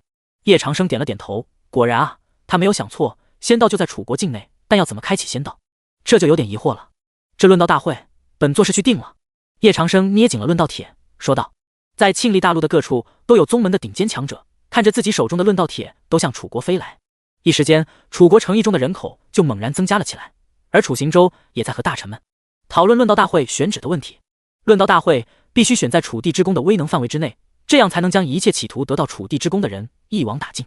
楚行舟和大臣们商量了一晚上，终于将论道大会的选址确定了下来，就在楚国帝都天河城的附近，因为这里最靠近楚地之功的威能范围了。就这么定下了，论道大会就在天河城附近举行。楚行舟打了个哈欠，说道：王一消出的计谋还很好使，这么短的时间内，正道联盟军就不攻而破了。好，陛下，我会全力负责好此事的。只是楚女要怎么选呢？韦于白说道。虽然楚国臣民上下一心，但楚女他估计都没有人会答应，这太有损国体了。就让我来吧。楚佑宁的声音响起：拜见长公主殿下。拜见长公主殿下。韦于白、王一潇等10名内阁大臣都向楚佑宁行了一礼。佑宁，楚行舟没有想到他的大女儿竟然会在这个时候回来，不是让你已经远离楚国了吗？怎么还会来？我回来是与楚国共患难的，父皇此举不也是在赌吗？楚佑宁眨巴了一下大眼睛，看来是深受月霓裳女帝气质的影响。父皇确实在赌，只有将局搅得更乱一些，楚国才有保全的希望。楚行舟笑了笑，对于楚佑宁的回来，他很欣慰，但是他的目光落在了叶长生还有谢思渊的身上。他从未出世，自然就不认识了。这位是？楚行舟看向叶长生，疑惑道。王一潇等人也同样疑惑。这位是魔道至尊，如今已是天仙修为的叶前辈。楚佑宁把叶长生拉了上来，说道：父皇，儿臣离开楚国之后就拜师天魔宗了，眼下正在天魔宗学艺。好啊好啊，原来你就是那些正道修士口中的魔道至尊，果然气度不凡。不知至尊前来我楚国是来援楚的？楚行舟满怀希冀地说道。既然楚佑宁已经加入天魔宗，那么他们楚国的命运就与天魔宗绑在了一起。叶长生必定是来救援楚国的。叶长生淡淡的开口说道：援助楚国只是其一，其二，本座要取走楚地之功，其三，本座要见到仙道。叶长生这么直来直去，楚行舟很是喜欢，跟他的性格一样。叶前辈救楚国于危难之中，这都是楚国应该做的。只是仙道位置变幻不定，1000年前还是在天河城，1000年之后就不知道在哪儿了。叶长生挥了挥手，无妨，本座自有办法找到他。楚行舟宽怀道：佑宁，带叶前辈下去休息，我们还有论道大会的事要说。是。楚佑宁带着叶长生、谢思渊下去。谢思渊看着恢宏大气的楚国皇宫，有些羡慕了，因为这里不但有气息强大的魔兽，更有无数的灵泉，就连空气中都充斥着浓郁的灵力。若是他早些时候在这里修炼，他的修为或许就已经和6姐一样。小渊儿，在看什么？叶长生察觉到了谢思渊的眼睛在四处观察。谢思渊一边看一边说道：楚国皇宫要比我们魔道的皇宫都还要奢华，我们天魔宗什么时候也会拥有？快了。叶长生摸了摸他的秀发说道。谢思渊嘟了嘟嘴：哪里快了，我们天魔宗现在只有2座大殿。小渊儿，叶长生淡然叫了一声：师父。谢思渊基本上就是条件反射一般跪在叶长生的面前。以后不准嫌弃天魔宗落后。叶长生说道。既然他已经成仙，那么会让天魔宗比任何皇宫都还要高大上的。是，小鱼儿知错。谢思渊的害怕让楚佑宁不由得微微侧目，天魔宗还真是规矩森严了。很快，他们来到了一座大庄园面前。楚佑宁说道：“宗主，这就是父皇给你们安排的住处了。论到大会期间，就委屈您在这里住了。”叶长生扫视了一下这座庄园，目测有近1万多平。庄园之中，古老的亭台楼阁形似别墅，有无数的灵树缠绕其中，生机盎然。不得不说，这里的环境极好。若是在蓝星的话，叶长生是必定喜欢的。那就住这里了吧。叶长生说道，带着谢思渊就进去了。楚佑宁站在那里想了一下，既然有宗主坐镇，他的胆子也大了起来，就去找楚行舟商量了。楚行舟看着楚佑宁，他生了一个好女儿，你真打算要这么做？楚佑宁坚定了一下眼神，说道：“如果论到大会，加上我楚国长公主这个筹码，会吸引更多的人前来。”楚行舟犹豫道：“你知道的，父皇并不是一个。”楚佑宁摇头：“父皇，我知道您对佑宁好，但佑宁必须要为楚国做点什么了。”楚行舟欣慰了一下：“你的底气是至尊吧？”楚佑宁肯定道：“是。”楚行舟走动了2步，最终决定：“行，父皇答应你，但你要答应父皇，你的郎君一定要选最好的。父皇看那位至尊也不错。”啊！楚佑宁愣了一下，至尊是不会出手的，但会是哪个天才取得论道大会的第一呢？于是论道大会就放出了一个重磅消息。重大消息，论道大会的消息有改动了。有改动？快说说看，改动是什么？据说楚地之女楚佑宁，楚国的长公主，要作为本次论道大会的终极奖品。楚国长公主？没错了，我来楚国的时候就听楚人说，他们长公主容貌那是一个冠绝天下，肌肤比极北的冰雪都还要美。若是谁能够得到论道大会的第一，不但能够得到楚地之功，更能迎娶楚地之女。楚地之女的诱惑太过巨大了，我可是听说了，正道的10大天才，魔道的3大魔王都已经星夜赶来天河城了。叶长生的庄园中，谢思渊刚刚伺候叶长生睡下，叶长生就听到了这些消息。叶长生并不在意，想不到楚佑宁为了救楚国能做这么大的牺牲。谢思渊在叶长生的额头上亲了一下：“小鱼儿为了师傅也可以呢，你可千万不要这样。”叶长生握住了他的手：“你要是这样，本座就没你这个徒弟。本座的徒弟就算是尸骨无存，也不会屈服于任何人的。”可是大姐就……谢思渊低下了他的小脑袋：“师傅，大姐她或许有隐情，有个锤子的隐情，成念都被本座赶跑了，还有什么东西能够威胁到他？”叶长生说道：“还是本座的宝贝徒儿中，就你最乖了。”谢思渊一双柔软的玉臂勾住叶长生的脖子说道：“最近小鱼儿想要试试双修之法。”叶长生点了一下他的小鼻子：“双修之法不可轻视，不过师傅道有一法还没传你。”“什么道？”谢思渊的大眼睛扑闪扑闪的。叶长生忍不住了，他翻身就将谢思渊压在身下，他必须拥有这只小羔羊。第二天清晨，叶长生舒服的起床了。小鱼儿的味道与月泥肠的味道不同，月泥肠的是青涩，小鱼儿的是柔嫩，这就好比吃牛排了，都是各有档次的。能起得来吗？叶长生看着脸色潮红的谢思渊一眼，本来是可以顶住的，但谢思渊最后居然诱惑他，这就导致了没有顶住。能，徒儿又不是凡间女子。谢思渊说道，虽然被师傅教训得很痛，但他的内心是非常开心的。宗主，您起来了吗？不多时，楚佑宁就敲响了叶长生庄园的房门，说道。楚佑宁一大早就过来了，足以见得他对叶长生的珍视，那种珍视或许除了楚行舟，任何人都是没有办法见到的。起来了。叶长生带着谢思渊出了门，楚佑宁看着谢思渊哪里不对，但又觉得谢思渊很正常。九师姐，您不舒服吗？楚佑宁最终还是没能忍住，说出来了。我好好的呀。谢思渊心虚的看了一眼叶长生，都怪叶长生教训的太痛了，哪怕他是修士，但也经不起师傅这样伤害啊。叶长生躲避着谢思渊的目光，没有办法，宝贝徒儿太美了，他昨晚可是坚持好久，才没有被谢思渊打败的。三人一路飞到了天河城附近的论道台，论道台是连夜搭建起来的，楚国的将士们费尽了不少的灵力才算完成。整座论道台相当于3座足球场那么大，修士在上面论道完全是有余地的。而在论道台的周围已经坐满了普天之下的所有修士，1区为正道，2区为魔道，3区为异族，至于4区，那是蜀山昆仑才能坐的位置。叶长生一进场，就算他没有收敛天仙的气息，但还是被很多修士给捕捉到了。至尊，您来了，您的位置已经准备好了，在4大仙院的上面。楚行舟这样安排，是因为天魔宗已经有能力力压4大仙院了。龙索牛、令白、陈红彩、裘乐心、玉柴等人脸色都变了。楚行舟这是要将天魔宗凌驾在4大仙院之上啊！但他们不敢出声，4大仙院的院长都不在，只有叶长生是在场最强者，他自然是有资格坐在这里的。叶长生坐在位置上后，向楚地示意了一下，这一幕引起诸多修士的注意。叶老魔居然坐在了4大仙院的上面，楚地还对他异常恭敬，难道这场论道大会是叶老魔主持开办的？不是叶老魔，据我所知，论道大会乃楚国幕僚王一霄主持开办，楚地不过就是借花献佛而已。原来是这样，那你们猜猜，此次赶来天河城的10大天才、3大魔王，谁最有可能被夺得论道大会的第一，娶到楚地之女？这个不好说，但不管是谁娶了，楚地之女必须归我们。她的体质太特殊了，夺取她的原因后，能令我们的修为飞升不止10倍。楚行舟挥了挥手，让下面安静了下来，这才开口。毕竟论道大会是楚国历史上首次对外开放，诸位，今日是我们楚国首次对外开放，为庆开放，特举办了这次道大会。常言道，万法皆有道，谁的道更强，谁就我就资格得到楚地之功和朕的女儿。朕已到寿元大限，无力再操持如此神器，诸位开始吧。楚行舟的话虽然很简短，但在论道台的周围引起轩然大波。虽然众多修士事先已有准备，但这话毕竟是从楚行舟口中亲自说出来的，一国之君岂有失言的道理？而且楚国是庆历大陆国土面积最大、修士最多的帝国，楚地如此宠爱长公主，长公主以后必然会成为楚之女帝。若是娶了楚之女帝为妻，不就等于直接拥有了楚国？一时间，修士们的如意算盘就打了起来。就在这时，一道人影飞到了论道台上，他向众多修士巡视了一下，说道：“吾乃于乌，是净明仙院的修士，师从董司仙师，吾所修之道，虽然称不上是天下最强，但吾以为是天下超绝。吾之道为竹。”说完，于乌还真的就将他的竹竿拿了出来，虽然是一根小小的竹竿，但没人知道这竹竿中所蕴含的力量。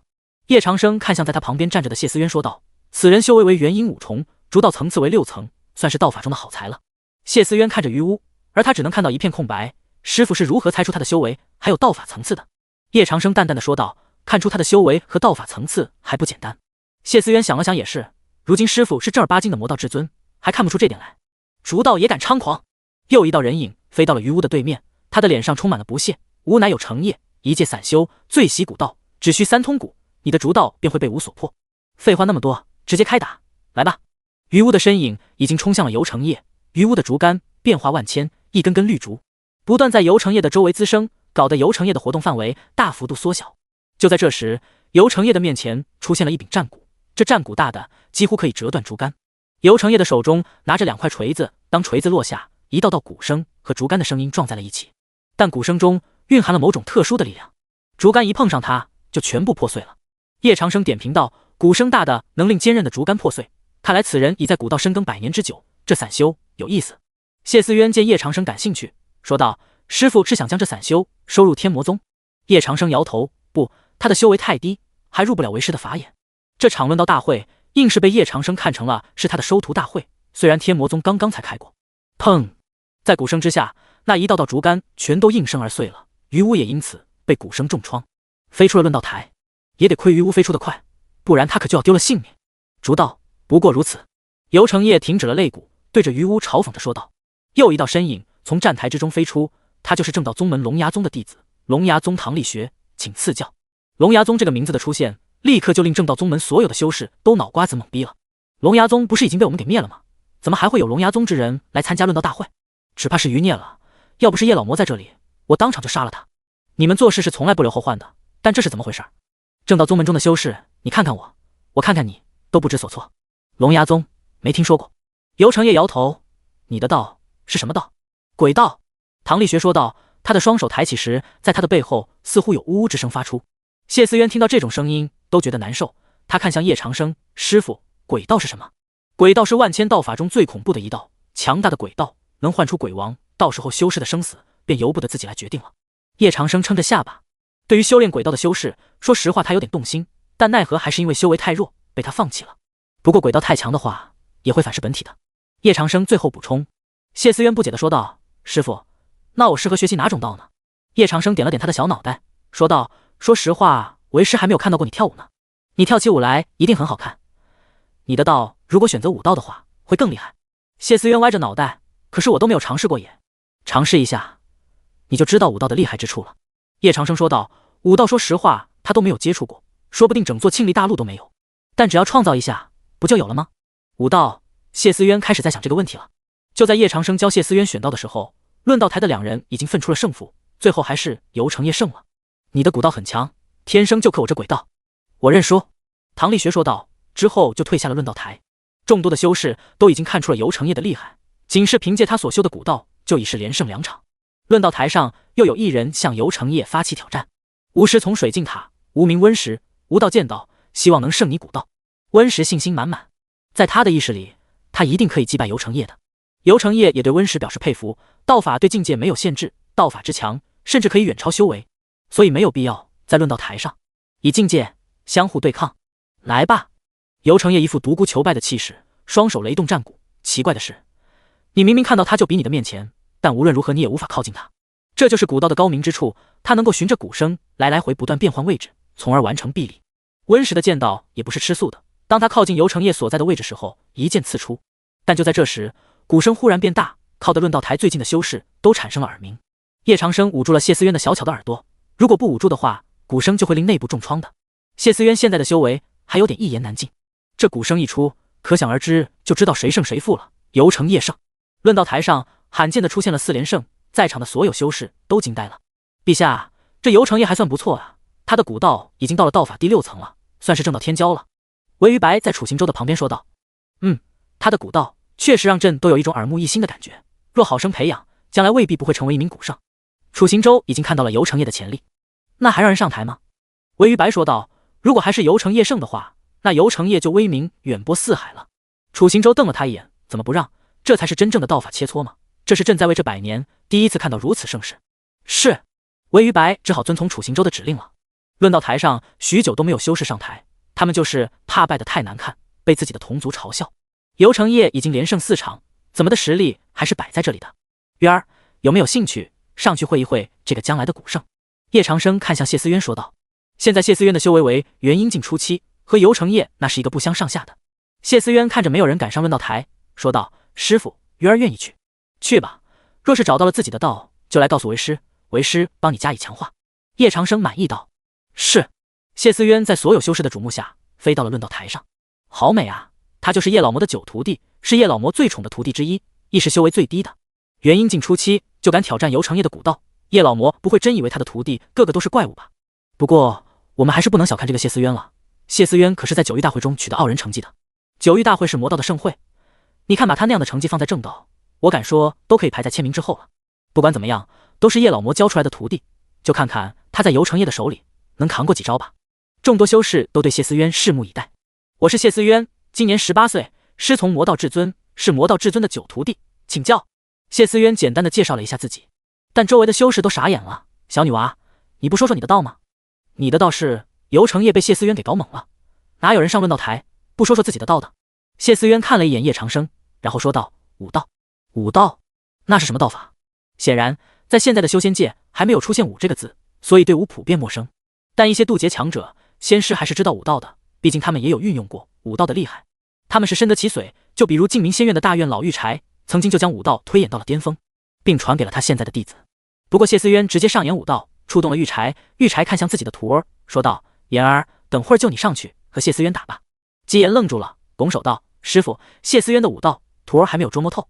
愚蠢，武道最善的就是观察学习，那谢思渊一看就是初入武道，甚至是第一次使用武道，你去会会他有很大的赢面。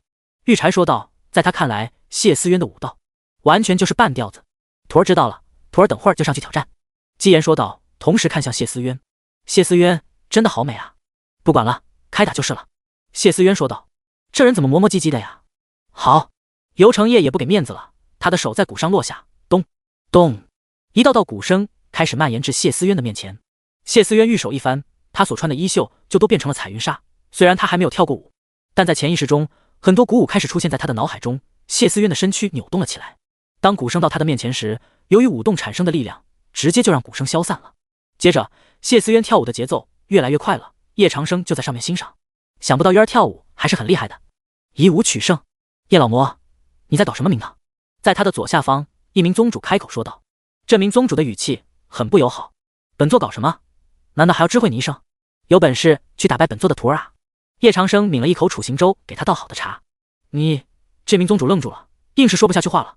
论道台上，谢思渊的节奏越来越快，跳得也更加清纯动人，他的魅力正在释放，就连游成业都看呆了。但当游成业回过神来的时候，谢思渊的灵力已经到他的喉咙了。你已经败了，谢思渊说道。只要他愿意，灵力输出之下，就可以将游成业给轰出论道台。好舞，好舞！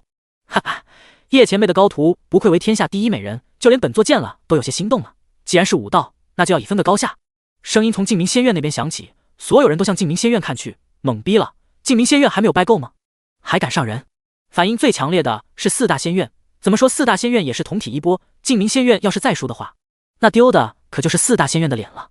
叶长生挥了挥手，冲谢思渊说道：“好，既然是静明仙院的人，渊儿你就不必手下留情，给本座往死里揍就行。”叶长生其实心里还是惊叹谢思渊的武道天赋的，第一天练武就已完成了第一层道法，看来武道的确很适合谢思渊。不过武道不好教啊，除非他自己也会跳舞。吾乃姬言，师从静明仙院大院老玉柴仙师，与你一样，吾也是武道，请欣赏吾的舞姿吧。姬言说完，他便在论道台上表演了起来。不得不说，他的舞的确有一种韵味，就连周围的修士看了都不由得津津乐道。就在这时，谢思渊收到了叶长生的传音：“渊儿，好好学，他的道法已经进入了第5层次，天赋很高。”谢思渊听到叶长生的话，就目不转睛地盯着姬言的武势。当姬言的灵力来临的时候，竟然有那么一瞬间，谢思渊的身躯不听他使唤了。姬言的武势中有控制能力，叶长生也是眉头一皱，这是很明显的控制。他沉思了一会儿，找到了解决办法：“渊儿，跳惊鸿舞。”没有办法，叶长生所知的舞种就只有惊鸿舞了。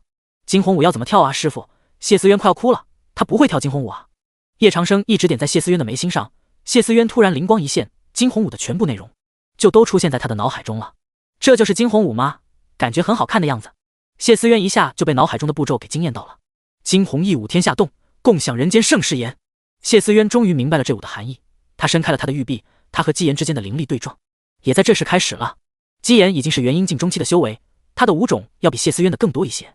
可是谢思渊的这开头动作就惊艳了所有人，太美了！谢思渊能将武道发挥到如此地步，已经是武道的极致状态了。可是他的武道明明才第1层次，能打败有着第5层次的姬言吗？这不好说。姬言虽然拥有更高层次的武道，但在跳舞方面还是谢思渊更有天赋。惊鸿一舞天下动，共享人间盛世言，我敢说这是我最好看的舞了，没有人反对吧？哼，你恐怕看的不是舞，怕是腿吧？不过谢思渊这腿得却除了他的8个师姐，天下无人能拥有的。看着大家都在讨论，叶长生也就舒服了。他徒儿跳舞就是好看啊，以后他都能天天看。随着时间的加长，谢思渊的灵力在惊鸿之下已经完全压制住了姬言。姬言大惊，就算他再跳新的舞种，也无法对谢思渊的灵力反压。看到有效果，谢思渊在跳舞的过程中凝聚出了道道舞影，而这些舞影就像姬言给轰去了。砰！一声巨响，姬言就跌落出了论道台，他败了。他一个拥有第5层次的武道，居然败在了一个初入武道的小女孩的手上。但他没来得及反思，就昏迷进去了。这谢思渊的武道确实有门道啊！陈红彩叹息着说道。他看了叶长生一眼，不知道该说什么好。到了这个时候，就该处刑周出场了。今日论道大会的胜者谢思渊，论道大会休会3日，3日后再战。诸多修士走出了论道台，刚回到了庄园，谢思渊就蹦蹦跳跳的挂在了叶长生的身上。师傅，我今天跳的舞好看吧？不好。叶长生忽然说道。啊！谢思渊懵逼了，难道他还不够努力？叶长生把他抱着说道：“以后只能本座一个人看，你可明白？”谢思渊明白了过来，原来师傅是吃醋了呀！胡闹！叶长生这么一说，谢思渊就从叶长生的身上下来了。不过谢思渊又很灵动的说道：“师傅，我们好不容易来一趟天河城，我们就出去玩玩好不好？”叶长生嗯了一声，说道：“看在你今天表现很好的份上，就带你出去玩玩吧。”谢思渊一下子就高兴了起来，仿佛玩就是他的天性一般。天河城有繁华的一面，也有安静的一面。繁华之处在于它售卖的东西过多，安静之处在于位于天河城左右的2处山脉。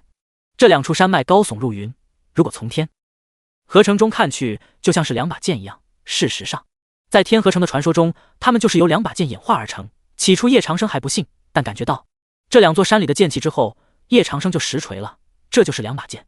天河城的街市繁华无比，什么都有卖的，叶长生也是挑选的眼花缭乱。谢思渊抓起一件半脸面具，说道：“师傅，这面具好好看啊，我们买7件好不好？”小鱼儿肯定是想到了还在宗里的岳霓裳他们。叶长生也觉得这件面具好看，徒儿们戴上的话会有不一样的气质。买吧。除了买面具，谢思渊还拉着叶长生看了一场斗舞表演以及戏剧。不得不说，天河城的娱乐文化要比正魔2道任何一座大城市都还要丰富多元。不多少，小鱼儿就被天河城几个打牌的修士给吸引过去了。师傅，他们这是在干什么？谢思渊眨巴了一下眼睛，对眼前4名修士手中的牌颇为感兴趣。叶长生也上前看了一眼，解释道：“他们这是在比谁画的符箓更好。”符箓？谢思渊不解道。叶长生进一步解释道：“符箓就是一种将力量藏于卡片之中，便于携带。就是这样，叶长生的面前片刻就出现了这个诡异的图案，随后这个诡异的图案就消失了。当他再次出现的时候，就已经在叶长生的手里了。叶长生拉过他的手掌，将卡片放在他的手掌上，这样这符箓就蕴含了为师的一部分力量。仙师的力量，谢思渊摸着卡片，卡片上划的一下就浮现出了他的容貌。呀，师傅这是画的我。谢思渊脸颊一红，师傅画的他实在是太好看了，就连他自己都有些心动了。他怎么可以长这么好看？道友，没想到你也画符，不如就一起来玩2局，怎么样？一名修士拉住了叶长生，他是天河本地人，没有资格参加论道大会，因此不知晓叶长生很正常。可以啊，叶长生刚好兴趣来了，和他们比比也算不错。有一句话怎么说来着？与民同乐吗？好，道友，我已经画好一张了，看看你的力量值是不是比我的大。这名修士已经在这里赢了3局，所以自信满满，这个年轻人的力量值肯定不如他。但当他翻牌的时候，整个人都傻眼了，因为这个人的力量值远远超过他数千倍，不，甚至可以用数万倍来形容。这名修士觉得自己丢人丢大发了。原来符箓就是这么玩的，可惜你们太弱了，告辞。叶长生可不想在这里浪费时间，因为他还要陪自己的宝贝徒游山玩水呢。这位道友可不能再继续往前走了。这名修士符箓虽然输了，但他看到叶长生和一位超级美的美人，就往北城而去了。叶长生疑惑道：为何？本座看前方也是一片繁华之地啊。这名修士指着北城解释道：你看到的都是假的，这北城啊，是我们楚国的幻域核心所在。你进去的话就是一片大森林，而大森林中虽然风景极好，可这圣兽也多啊。叶长生皱眉，他有见过称灵兽、魔兽的，但圣兽他还是第一次在这里听说圣兽与灵兽、魔兽有什么区别。圣兽就是超古代异兽，它们出现的时间比异族都还要长，据说在上古之前就已经出现。这名修士介绍道。叶长生皱眉，上古之前就已经出现的超古代异兽，那本座就更要去看看了。小鱼儿有没有兴趣一起去看看啊？谢思渊正着迷于叶长生给他画的符箓呢，突然听到叶长生叫他，说道：有啊。叶长生于是不听这名修士的劝告，直接进入了北城。当他们进入的时候，北城中的一切都变化了起来，果然如这名修士所说，是一片森林。不过这片森林的古朴气息要比南马森林都还要原始。楚地请功。叶长生进入北城的那一瞬间，就已经有人将消息告诉楚行舟了。如果叶长生在这里的话，他肯定会认出刚才和他斗符箓之人竟然就是韦鱼白。陛下，臣已略施小计，将叶长生引入北城了。北城是我楚国幻域的核心所在，只要叶长生能够击败圣兽重启幻域，我们就可以来一个瓮中捉鳖。楚行舟处理着今早送上来的竹简说道。可是北城幻域已经破损严重，叶长生知道了还会为我们修复吗？韦鱼白最担心的就是这个。楚行舟却挥了挥手，还是那句话，既然佑宁在天魔宗，那么叶长生就没有理由。不管，我明白了，我这就安排人做好幻域重启的准备。韦鱼白笑着说道，退了下去。叶长生，楚国就全靠你了，就算你想要做这楚地，朕也是会考虑让你做的。楚行舟叹息一声，一个势力想要在这错综复杂的大陆上生存，还是极难的。北城幻域之中，谢思渊深呼吸了一下，说道：这里就是楚国核心，也没有刚才那人说的那么可怕。叶长生冷哼一声，仿佛是看透了一般，自作聪明的家伙，真以为能把本座引入幻域？谢思渊一惊，说道：师傅，刚才那人是？他是楚国丞相，引为师入幻域，无非就是想要为师帮他们修复幻域罢了。叶长生淡然说道：对不起，徒儿让师傅为人所致了。谢思渊抱住叶长生的胳膊，说道。叶长生轻轻摸着谢思渊的脸颊，说道：无妨，区区幻域还难不倒为师，只是为师方才感应到了一丝仙道的气息。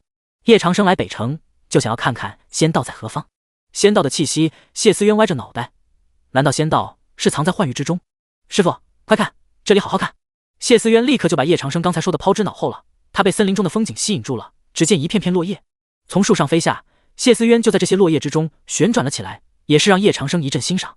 不过叶长生发现，现在可是教授谢思渊武道的绝佳时机啊，因为有玩的地方，谢思渊这丫头才会认真学。叶长生也进入了落叶之中，说道：渊儿，不如就借此美景教你武道如何？谢思渊的身影顿时就停住了，说道：师傅，我们出来玩的，要不要这么扫兴啊？叶长生摸了摸他的秀发，反正他现在也没有武道基础，谢思渊想玩那就玩吧。只是没有玩多久，就碰到一人，这人身系一身干净的墨黑色的长袍，他的手中拿着一杆长箫，看样子这人最擅长的就是箫了。叶长生拉住了谢思渊，说道：不知道阁下是何人，在此做什么？晚辈居会，号秋明居士，特来拜会叶前辈。居会的身后已经有近100人出现了。叶长生看着他们不去庄园拜访，反而来幻域之中，看来他们有别的目的。拜会本座，你有什么疑惑吗？居会笑了笑，说道：叶前辈，这里是楚国的幻域核心，如果击败圣兽，就能重启幻域。但圣兽的身上有一种我们想要的东西，还请叶前辈不要阻拦我等才是。谢思渊咬着手指说道：师傅，这里的圣兽有多少只啊？叶长生把他的手指从嘴里拿了出来，说道：为师的仙念已经探明，这里的圣兽足有100多只，每一只都是地级，堪比人仙修为。不知道你想要的是哪只圣兽？面对叶长生的询问，居会说道：前辈，晚辈只需要佛言檀狐的血即可。佛言檀狐，叶长生皱眉，那是一只浑身有着佛言的狐狸，在这片北城幻域中很少见，如果运气好的话，说不定能碰到。据说佛言檀狐的血喝下去能包治一切因为灵力而造成的创伤。你需要他的血做什么？叶长生问道。家父得了一种怪病，灵医说只有佛言檀狐的血才能救家父，因此晚辈不远千里来到楚国，还请前辈助晚辈一臂之力。说完，居会居然还在叶长生的面前跪下了，看来的确是救父心切。叶长生眯了眯眼，说道：你主学的是萧道？居会看着叶长生的目光已经延伸到了他的萧，说道：是的，晚辈的萧道已经到了第5层次，有点意思，还是赤诚之心，有没有兴趣加入我天魔宗？只要你加入天魔宗，本座就可以帮你击杀佛言檀狐。叶长生说道，虽然他现在已经成仙，但昆仑蜀山4大仙院的实力还是无法抵抗，只有将正道、魔道的天才全部都拉入天魔宗，然后这些天才出师，就会有下一批的天才出现。今年9月，天魔宗何愁不名满天下？叶长生决定回去之后，就灭了各大势力，整合整个魔道。加入天魔宗，叶前辈这是在邀请他吗？居会一阵激动，诚然，一位仙师邀请他，这是任何一位修士都是莫大的光荣，但同时也是祸事，只要你不答应，那么仙师完全就有可能毁灭他，得不到就杀掉，这就是庆历大陆的规矩。但叶长生却是又说了一句话：你有很长的时间可以考虑，不必过问我们。说完，叶长生就拉着谢思渊去别处玩了。少府主，叶老魔居然看上你，要迷你加入天魔宗，我们玄冥府若是得到叶老魔的支持，何愁不能成为72府之首？居会的身上，玄冥府的管事说道：叶老魔拉我入天魔宗，必然会有他的目的，我如果答应，那就可能身不由己了。居会说道：他还是懂点道理的。谢思渊一边看着路上的风景，将小脑袋枕在叶长生的肩膀处，不解地说道：为什么师傅要拉那家伙入天魔宗？叶长生摸着他的玉手说道：因为他萧道的层次已经够了，比起论道大会上的那些天才，他能称作是怪物。谢思渊在叶长生的怀里蹭了蹭，所以师傅是动了收徒之心。不是。叶长生手已经钻进了谢思渊的衣服中，摸着谢思渊的锁骨，为师只是在想，如此怪物不用，真是浪费了。哼，师傅就会欺负我。谢思渊脸色微红，这还是在外面啊，要是被人看到，师傅夜色魔的这个称号可就坐实了。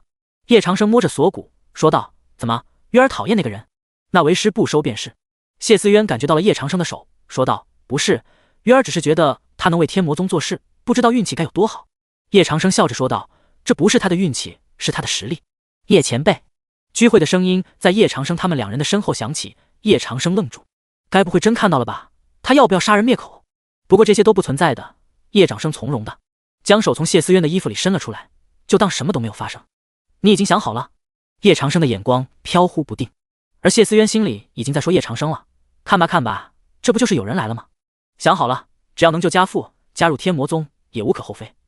而且天魔宗也一直是我向往之地，前辈能收我为弟子，已是我的荣幸。居会一拜，他刚才看到叶长生在谢思渊的后面，由于视线的问题，他还真就什么都没有看到。不过叶前辈应该是在教谢姑娘道法吧？想不到叶前辈居然还是一个温柔的师傅。好，既然你已经决定要加入天魔宗，那本座就将佛言檀狐当做你入宗的礼物吧。叶长生面不改色地说道：多谢叶前辈。居会和他身后的人都拜了拜，然后居会看向脸色潮红的谢思渊说道：拜见九师姐。谢思渊嘟了嘟嘴，既然师傅已经收了你，那你就是天魔宗的人了。居会师弟。谢思渊和居会相互认识之后，两拨人就汇聚在了一块了。叶长生的目光盯着幻域，他在找重启幻域的钥匙，那就是圣兽。叶长生的目光如炬，很快这里所有的圣兽都在他的眼中。就在这时，叶长生忽然说道：本座找到了。走！叶长生的身影突然加快，他拉起谢思渊追上了一只圣兽，他就是佛言檀狐。虽然他的速度很快，但是没能赶上叶长生，片刻就被叶长生给追上了。佛言檀狐的脚下踏着一朵朵仙云，似乎是在向叶长生祈求，但叶长生没有理他。谁让佛言檀狐已经吞噬了幻域的力量？砰！佛言檀狐化为人形，向叶长生一爪划来，人仙级别的力量被佛言檀狐运转到了极致。因为佛言檀湖知道他的对手可是要比他都还要强大的存在，那可是天仙修为，不是他可以抗衡的。所以从一开始他就想要逃。爪光还没有到叶长生的面前，就被叶长生无形的力量给撕碎了。佛言檀湖想要继续逃，但叶长生的速度比他更快，甚至就连空间也都被叶长生给关闭了。空间关闭，这也意味着他就没有漏洞钻了。佛言檀湖看着叶长生，口吐人言说道：“你要怎么样才能放过我？把你身上的力量都交出来，本座就会放过你。”叶长生直截了当说道：“这不可能！”佛言檀湖果断拒绝。要知道他的力量可是关系着他的性命，一旦交出，他就会随着他的力量一起在这天地间消散。砰！一道道足以毁天灭地的佛言在叶长生的周围升起，高温立刻席卷了过来。佛言几乎还想起一道道佛号，这种程度的灼烧，宗主他没问题吧？虽然知道叶长生很厉害，但这佛言檀湖可是出了名的厉害，不但是人仙修为，就连他身上的佛言都能够烧尽世间。要相信师傅，谢思渊说道。其实他的双手比任何人都还要握得更紧了。叶长生面对这些佛言，嘴角上扬，说道：“区区佛言就想困住本座，太天真了。”叶长生的身上爆发出数道力量光晕，这数道力量光晕就将佛言檀湖给冲击了过去。哗啦！佛言檀湖已经被叶长生重创，他终究不是叶长生的对手。说实在的，他已经尽力了。叶长生上前看着虎脸说道：“别怕，就是给你放点血。”放点血？佛言檀湖只觉得自己的脚腕一疼，他的血液就顺着脚腕流了出来。只不过他的血不是红色，而是金色，还真是有特殊之处。叶长生只是收集了一点，装在了瓶子里，扔给了居会。居会捧着瓶子，这就是佛言檀湖的血，对于他们来说难度极大的事情，被叶长生轻松搞定了。多谢宗主。宗主若家父病情转好，居会一定上天魔宗跟随宗主学艺。居会拜了3拜，这样才会显得他有诚意，而且也是真实有效的，不会欺骗叶长生。叶长生摸着佛言檀湖的头说道：“去吧。”佛言檀湖狐疑的看了叶长生一眼，见叶长生真的不杀他，就一溜烟就跑了。叶长生拍了拍手：“渊儿，你说的对，有时候就是要多出来走走。”谢思渊抱住叶长生的胳膊：“那以后师傅就经常带渊儿出来就好了，渊儿可是师傅的幸运星哦。”叶长生拍了一下他的脑袋，为师只是感慨一下：“你还真就当真了。”谢思渊有点委屈了：“师傅怎么？”老爱打他的头，玩归玩，叶长生也有在注意四周的情况。忽然他看到了一座祭台，就在他的正前方。谢思渊赶紧跑了过去，查看了一番，然后他又跑了回来，说道：“师傅，这就是幻域的核心了。”叶长生看着这祭台，这祭台有300多平那么大，只是各处已经破损严重，还有一些光晕从破损处溢出。难道是有人攻击了祭台，这才导致楚国的幻域出现问题？叶长生想到这里就明白了，这次楚国之乱完全就是因为他们的内部出现了叛徒。一饮之，谢思渊说道：“师傅，这祭台还有修复的可能吗？”叶长生摇头，祭台已被破坏到了这种程度，想要修复是极其之难的，但也不是没有办法，需要收集1万人的力量才能修复。不过力量收集完毕，那1万人也就会身死道消。谢思渊沉重了起来，这么残酷，不错。不过渊儿，你是魔道至尊最爱的徒弟，你不要为生命的流逝而感到悲怆。叶长生教导着说道。徒儿铭记。谢思渊点了点头，师傅的教诲还真是一点都没有错。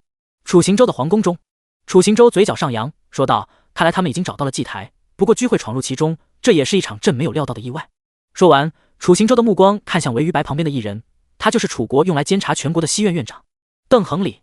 邓恒礼向楚行舟拜了拜，说道：“我们已经找了全国境内，都没有发现易隐之的下落，或许他已经离开了楚国。”楚行舟沉默了一会儿，若他真的离开了楚国，那我们只需要加重筹码，就算他逃到天涯海角，也得给朕抓回来。是。邓恒礼能够隐约感觉到楚行舟的杀气了，当他退下的时候，和叶长生擦肩而过。叶长生的表情上看不出什么，但可以知道叶长生的内心是异常愤怒的。邓恒礼叹了一口气，希望这位魔道至尊不要将气撒在陛下的身上吧，陛下这也是迫不得已。是什么事让楚地大发雷霆啊？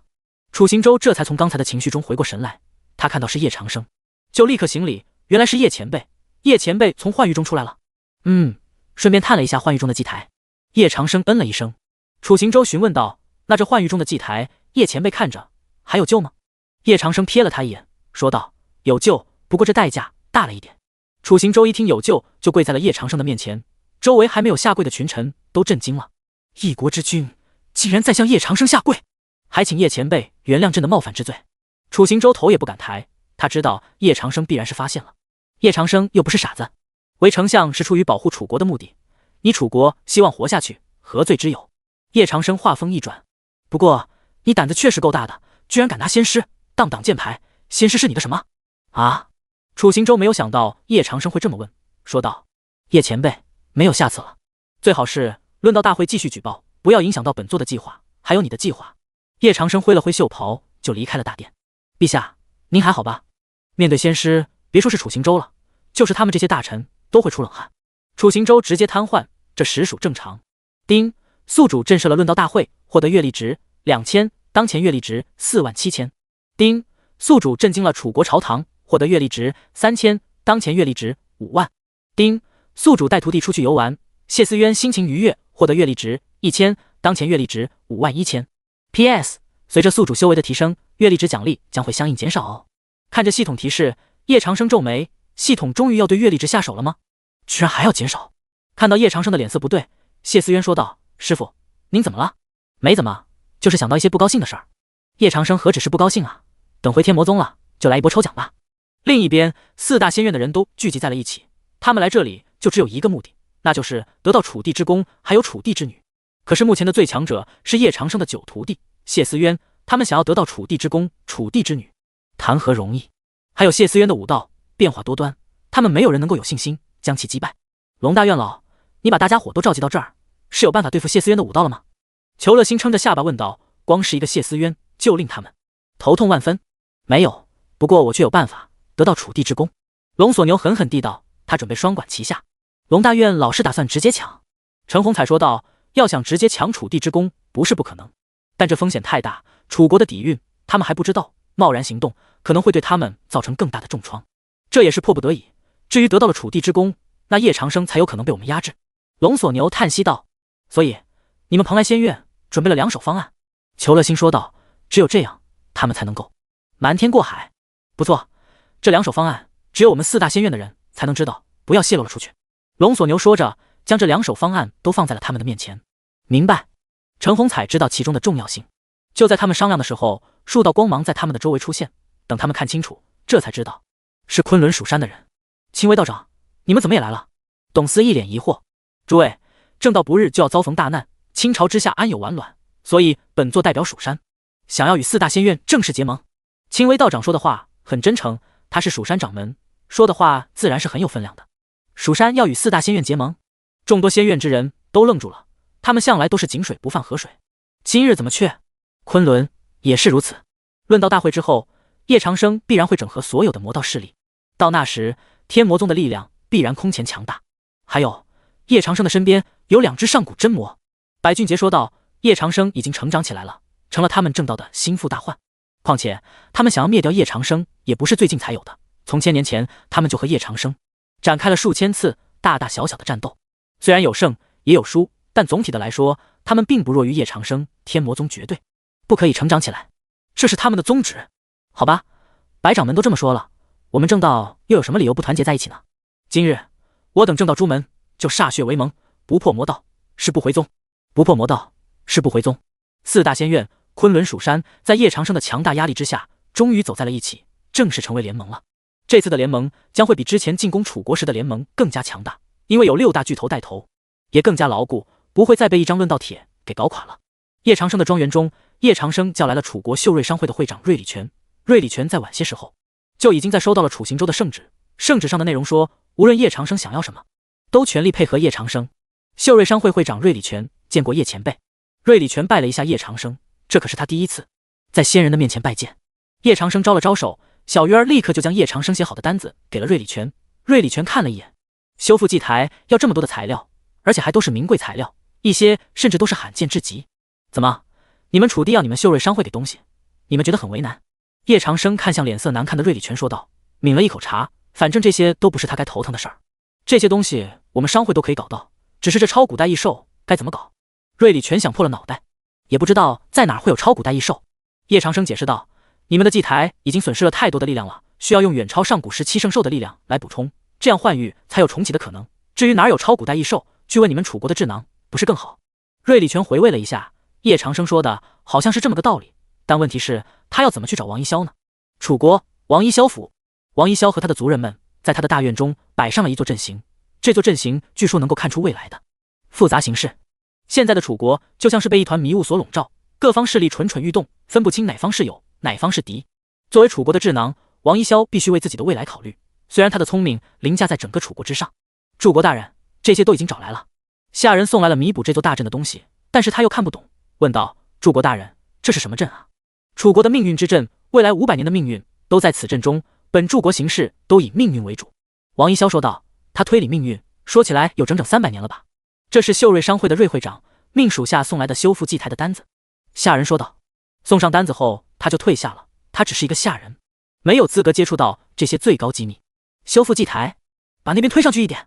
得到了王一霄的命令，3个下人手忙脚乱，就将大阵中的另一块砖推了上去。轰！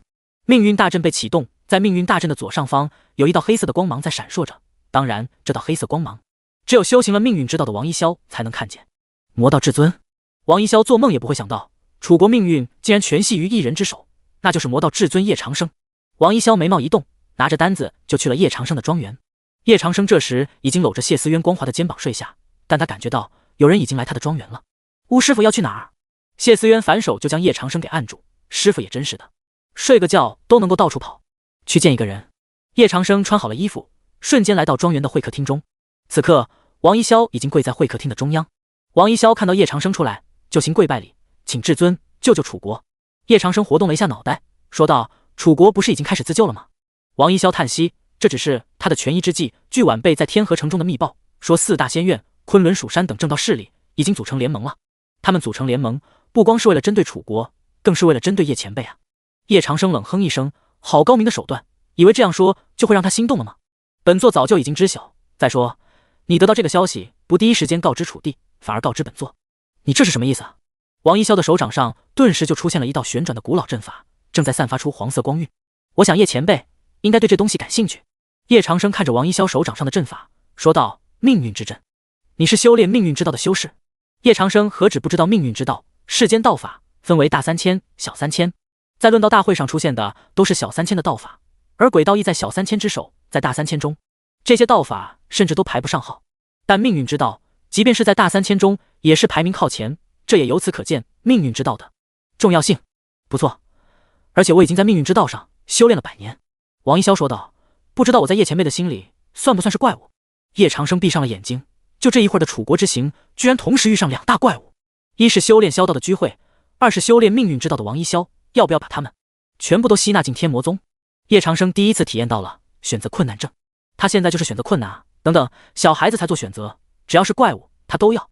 你的命运之道只是第1层次，而且看不到潜力，但就你的计谋来说，倒是符合天魔宗收弟子的要求。叶长生淡然地说道。这给了王一霄一点希望，但叶长生又补充道：想要加入我天魔宗不是那么容易的，你首先要通过本座的考验。好，什么考验都可以。王一霄立刻就回答道：能在仙师的手底下，就算不是徒弟，只是弟子就已经看到前途了，一片大好啊！这就是本座给你的考验。叶长生一指点在了王一霄的眉心上，说道。王一霄的脸色一变，不会吧？叶长生淡然说道：你若是不想，就退出吧。王一霄愣住了，连忙摆手：不就是道考验吗？我一定会完成的。退下吧，本座要休息了。叶长生好不容易打发走了王一霄，这才又重新回归到了小鱼儿香喷喷的怀里。3日过后，论道大会如期开始，但这底下已经变得不同了，因为正道修士的心里都在想着一件背地里的事儿。王一霄在楚行舟的耳边说了几句话，楚行舟的脸色一变，但他还是得假装什么事儿都没有发生。楚行舟看向了论道台，说道：论道大会开始，请叶前辈的9徒弟谢思渊上场。谢思渊飞到了论道台上，几乎所有人都被谢思渊今天的角色给惊艳到了。这太美了！今日是最后的论道，谁能够取得论道第1，不但楚地之功归谁，也能娶朕的女儿。楚行舟的声音在论道台的周围回荡，众多修士都期待了起来。既然是最后的论道，那必然是精彩纷呈啊！谢思渊就在论道台上，他第一次被这么多的修士的目光环绕，但他感受到了叶长生对他鼓励的眼神。谢思渊在论道台上待了一会儿，总算有一个人飞到了论道台上。吾乃尤突，正道宗门明心宗弟子，善修枪道，请教。尤突说完，一杆长枪就被他拿在手中，一枪向谢思渊刺去。这枪带有元素之力，突出的片刻，数道水瀑就已冲出。谢思渊以武士躲过，但接踵而来的还是枪势。第一招提炉枪法，空间中出现多道提炉之影，像驴，但是又不像。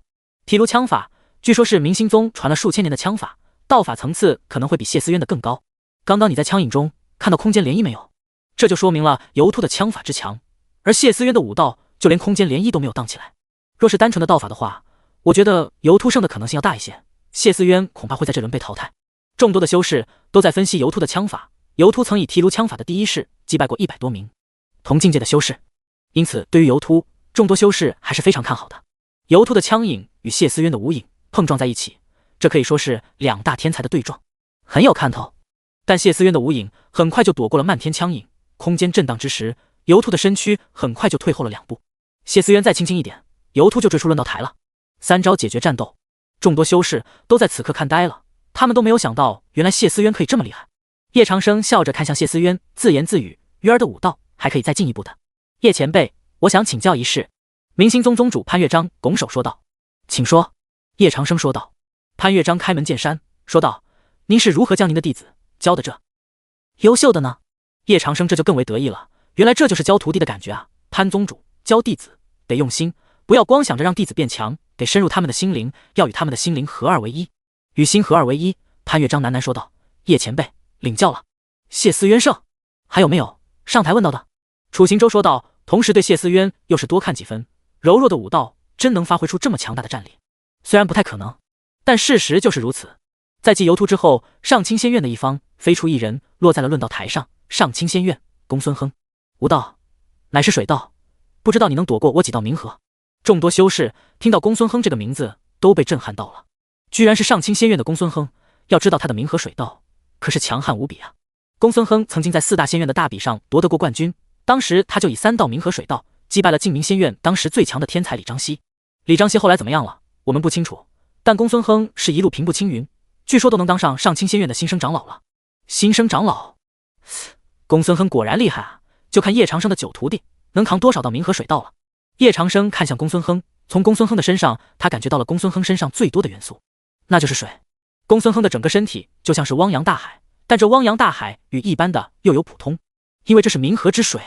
冥河之水可以兼容轨道，如果融入轨道，冥河水道流就可以挤进大3000道法之中了。这次小鱼儿可以说是遇到了强大对手。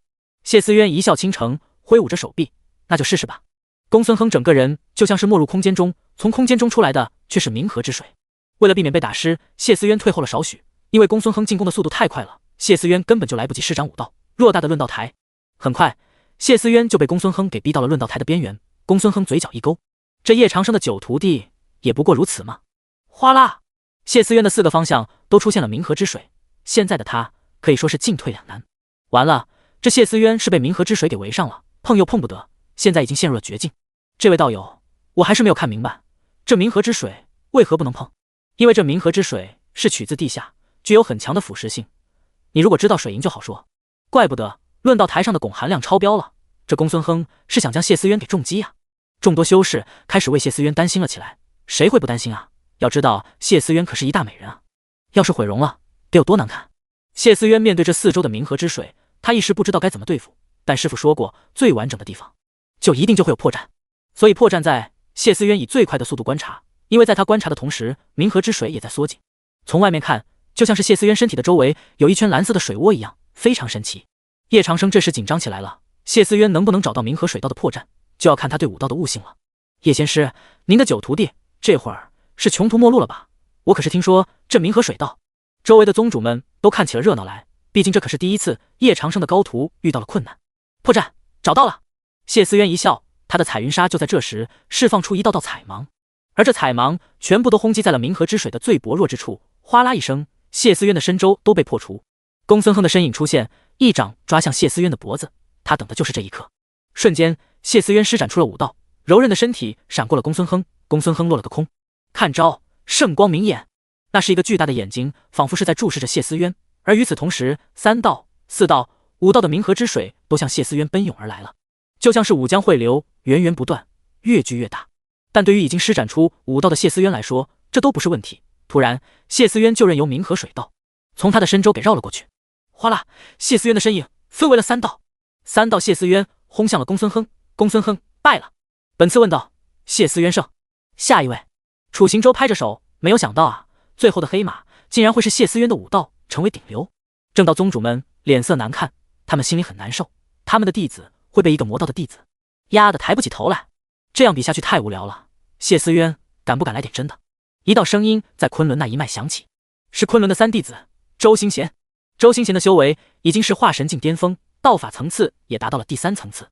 若是他与谢思渊战斗，胜率将会很大。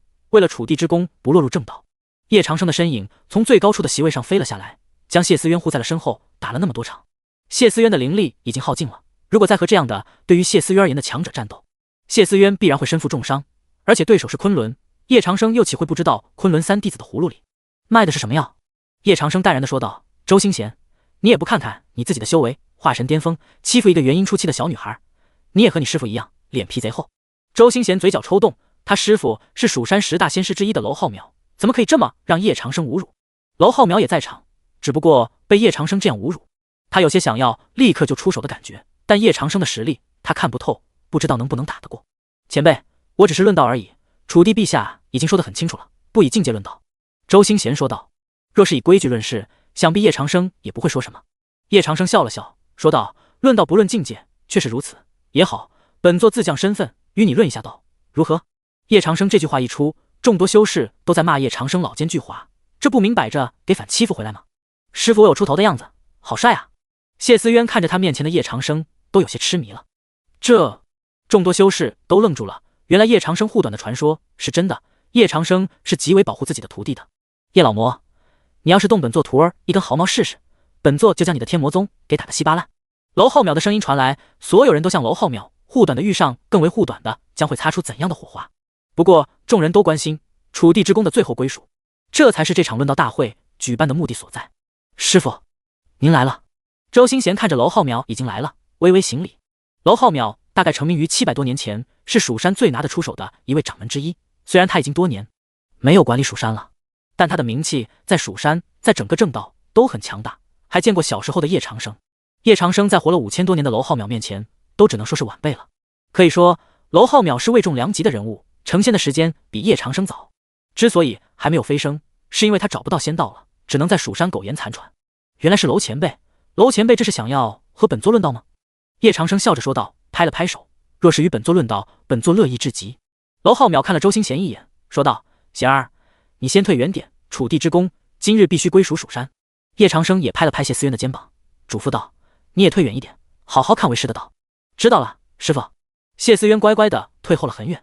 叶长生和娄浩淼面对面，娄浩淼冷冷的说道：“你是晚辈，先出手吧。”叶长生淡然一笑，这娄浩淼还懂让着晚辈，却不知道当年娄浩淼做下的那些事儿有多卑劣。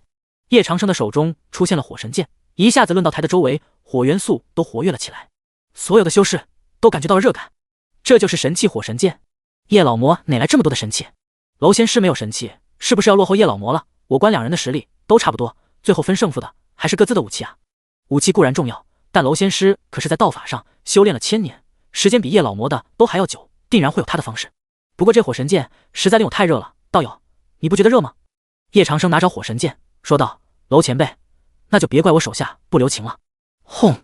叶长生手上的火神剑亮了起来，火光直接照亮了半边天，火势滔天。娄浩淼还在原地，当叶长生向他的心脏刺来的时候，娄浩淼一指点出，无数的冰瀑成了一条道，就连叶长生的火势都被阻隔。虽然两人修为相同，但叶长生毕竟要落后于娄浩淼，还不清楚天仙力量的运用。砰！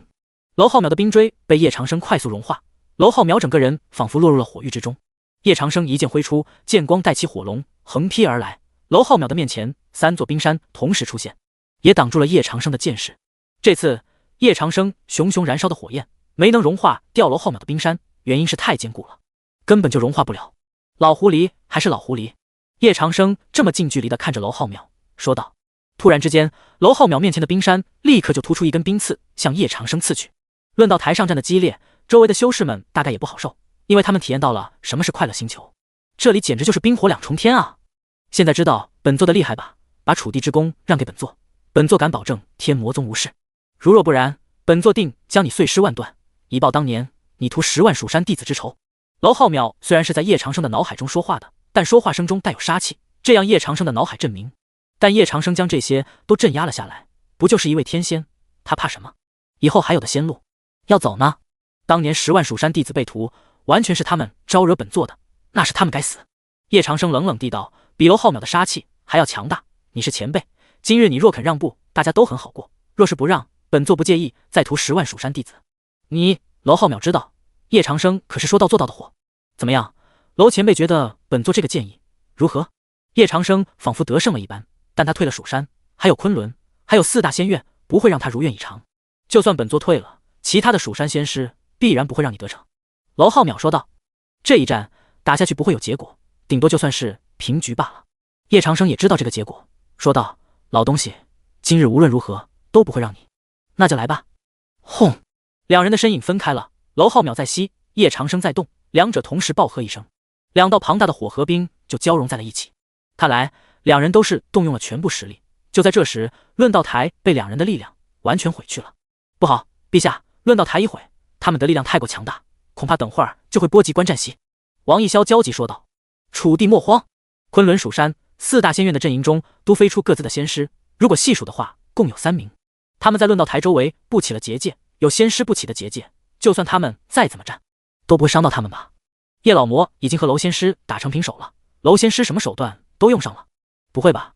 就这种局势下，娄仙师竟然还处在下风？快看，叶老魔的滔天魔气出来了。根据古籍记载，魔头成仙之时拥有10丈魔气，可这叶老魔却有1000丈魔气。1000丈魔气，难怪娄仙师的无相冰山没有撼动叶老魔半分，这无相冰山也是1等1的厉害了。众多修士看着苍穹中的战况都目不转睛，这可是他们第一次看到仙师全力出手，还是不留余力。叶长生，你想要找到仙道，本座就偏不如你愿。无相冰山，娄浩淼所处的大半边天已经变成了寒霜一般的蓝色，而这蓝色代表的就是极寒之气。轰！娄浩淼的无相冰山被叶长生给突破开来，娄浩淼一惊，他的无相冰山已经修炼了700年了，共凝聚出7座神山，可就在刚才，他已经被破掉了3座神山。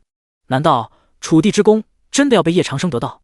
娄浩淼心里一定，他的双手一动，决定不再施展无相冰山，而是施展他的成名绝学焰回朝阳。一道道类似太阳的圈在娄浩淼的双手之下形成，轰隆一声，这些圈就像叶长生圈去排列成了燕子的阵型，在圈出现的同时，叶长生能够感知到的空间也被关闭。师父，一定要赢啊！苍穹之上的战斗最是惊心动魄，一个不小心就会被取走性命。叶长生在苍穹之上与娄浩淼战了很久，火神剑的力量也被叶长生运转到了极致，这就导致在整座庆历大陆，所有人看到的都是无尽的火域。砰！火神剑一剑扫出，与焰回朝阳碰撞在一起，产生巨大的力量，就如同一道道强光，将论道台周围的人的眼睛都给遮住了。一时间，他们在场每个人都没有看到结果。众多修士都是在论道台上等了很久，始终都没有见到两人的身影，哪怕是一人都没有。师父去哪儿了？谢思渊瞪着美眸，在到处寻找着叶长生的身影，可不能和娄浩淼一战就把师父给搞没了吧？谢姑娘，我看令师父和娄仙师或许是掉进空间裂缝中去了，不然如何解释他们2个都凭空消失了呢？一名蜀山弟子说道。谢思渊转了一下美眸，眼眶都湿润了起来。我不管，我就要找到师父。忽然2道模糊且惨烈的人影出现在了他们的面前，谢思渊愣住了，立刻就飞扑进那个年轻人影的怀里。师父，你到哪儿去了？吓死渊了。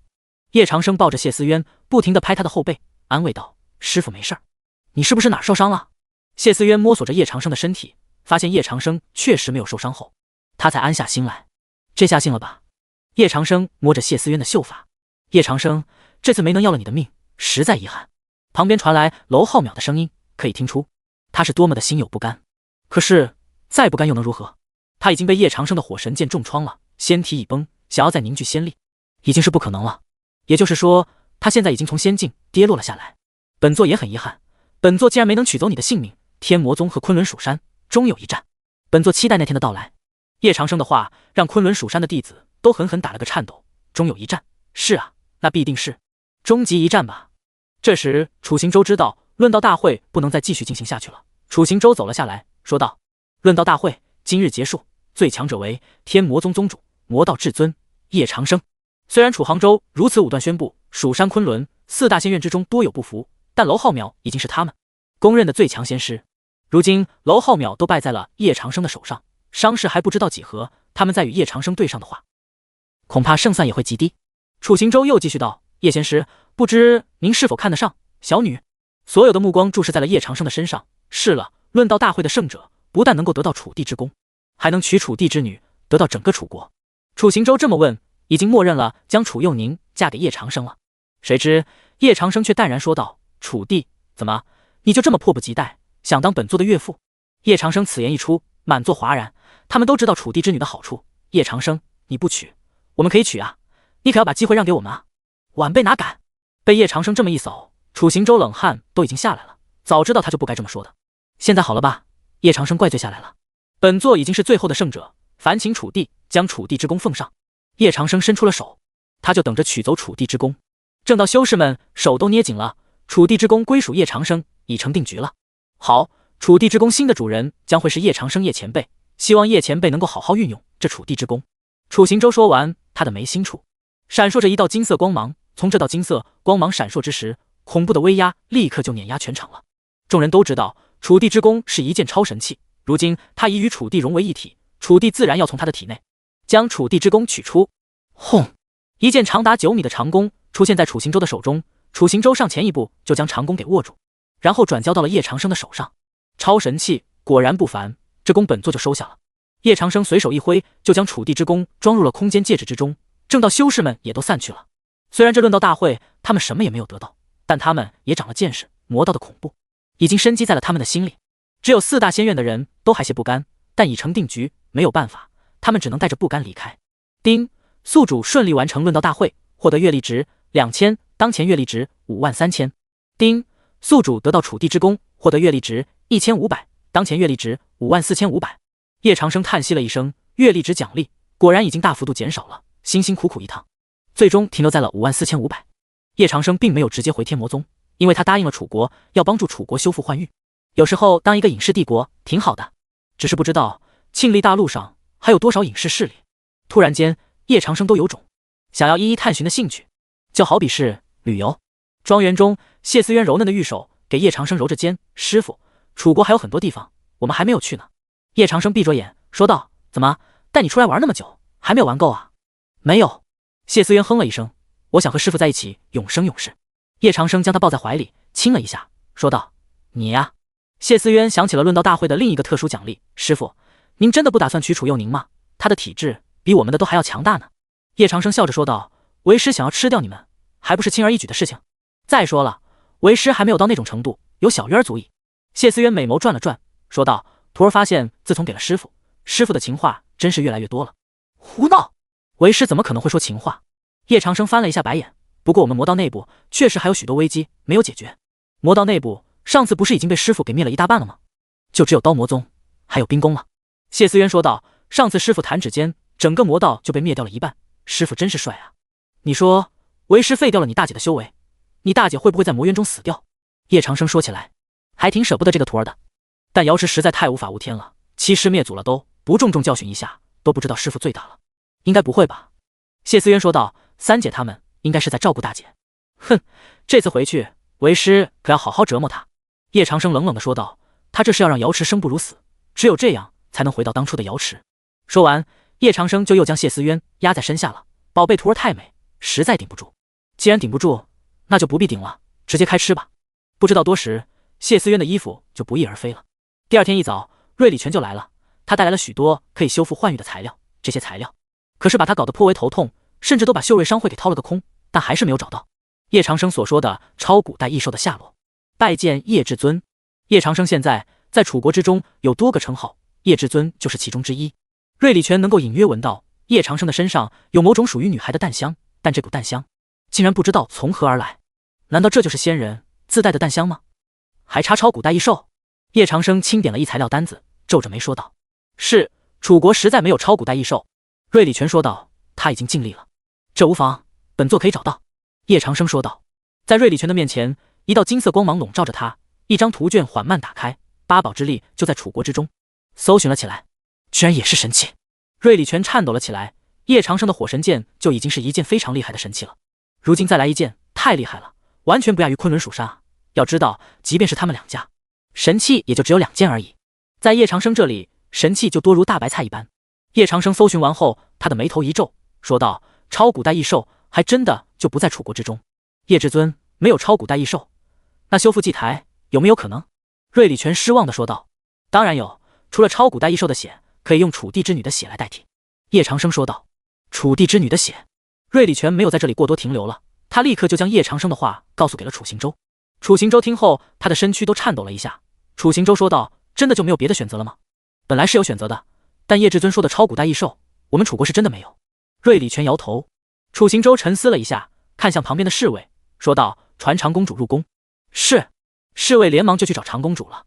不一会儿，楚佑宁就在楚行舟的面前了。楚佑宁说道：“既然宗主都那么说了，儿臣愿意付出儿臣的血，只要能够救楚国于危难之中。”楚行舟不由得大哭了起来。他生了一个好女儿啊，女儿，你可要想好了，你的体质一旦血液外流，任何力量都将无法阻止血液外流，也就是说，你有可能会失血过多而死。楚杭州说的话很严肃，这是他第一次这么严肃。楚佑宁重重的点了点头，说道：“儿臣知道，儿臣还是那句话，求父皇成全。”好。楚行舟摸了摸他的脑袋，楚国有你，万事之幸，告知至尊，请他移步祭台。是。庄园中，瑞礼全已经将在皇宫中发生的事情都告诉了叶长生。叶长生心里挺佩服楚佑宁的，为了家国安危，一介女子都可以做到如此，完全不可思议。祭台，楚国的百官都在这里，最前面的是韦于白、王义霄他们。叶长生将所有材料都准备好了，看向楚杭州，说道：“楚帝，祭台一旦被修复，楚国将会以极快的速度重新隐世。你已经让全国上下都准备好了吗？”准备好了。楚行舟说道。为了换玉重启，他们付出了极大的代价。该死的易隐之，若无叶长生，他们楚国恐怕早就灭了。把手给本座。叶长生将楚佑宁的手拉了过来，然后在他的手腕上轻轻一划，楚佑宁的血液就从手腕中流出，在叶长生的引导下，不至于落在地上。血气卷裹着这些材料，然后全部注入到了祭台之中。轰！所有人的眼中看到的是，在祭台的上面，一道道金色光晕爆发而出，继而凝聚成一张金色图案。这张金色图案让楚国的边境都出现了金色鳞片状的阵图，这就是叶长生用来重启幻域的力量。我大楚已经绵延万年，幻域在此期间也被破除过，也有先人重启过，但这种重启方法实在是前所未见。是啊，大楚经历太多灾难了，幻域就是我们最后的筹码，如今得到至尊相助，可保我大楚万年无忧。以此法重启幻域，何止万年无忧？其实我们应该感谢的是长公主殿下，若不是她牺牲自己，幻域也无法重启。陛下，微臣有个不成熟的建议，今日之后要为长公主殿下立庙，授我大楚子民万年瞻仰祭拜。楚行舟看着楚佑宁，此刻的楚佑宁已经半趴在了地下，他的血气大幅度流失，包括他的灵力，但他都坚持了下来，没有说过一声痛。叶长生不断凝固祭台，片刻之后，楚国的幻域重启成功。刚走出楚国的众多修士都愣住了，他们只能眼睁睁地看着楚国消失在了他们的身后，而东南大陆又恢复了往日的模样。幻域竟然被重新启动了，易隐之不是说幻域已经被破坏到绝无修复的可能吗？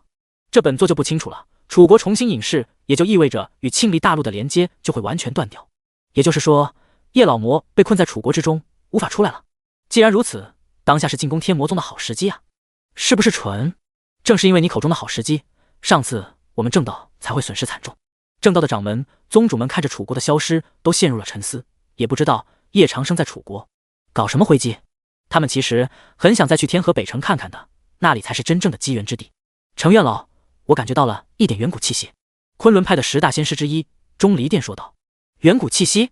程虹彩愣住，然后他盘坐在地，一道道仙力侵入了元素之中。过了很久，这些仙力重新回到了程虹彩的体内。果然是，难道说远古时候的那些兄弟就要重现了吗？相比于上古时期的魔城，兄弟要比魔城更加可怕。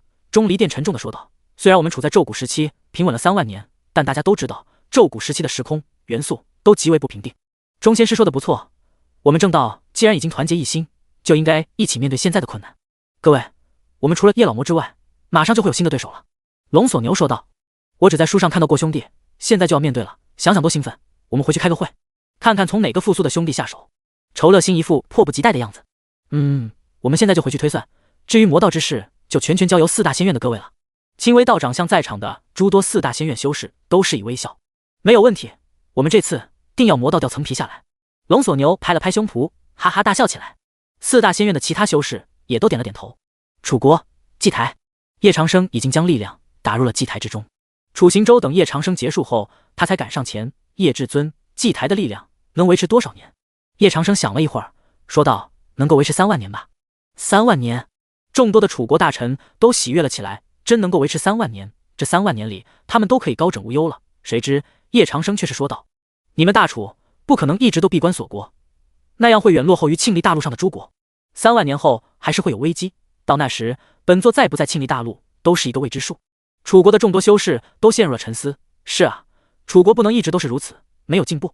敢问至尊，我大楚要如何发展？韦于白说道。叶长生给了韦于白一张秘方，授人以鱼，不如授人以渔，说道：这秘方上都告诉你们了，等本座离开楚国10年后，你们才能打开，知道吗？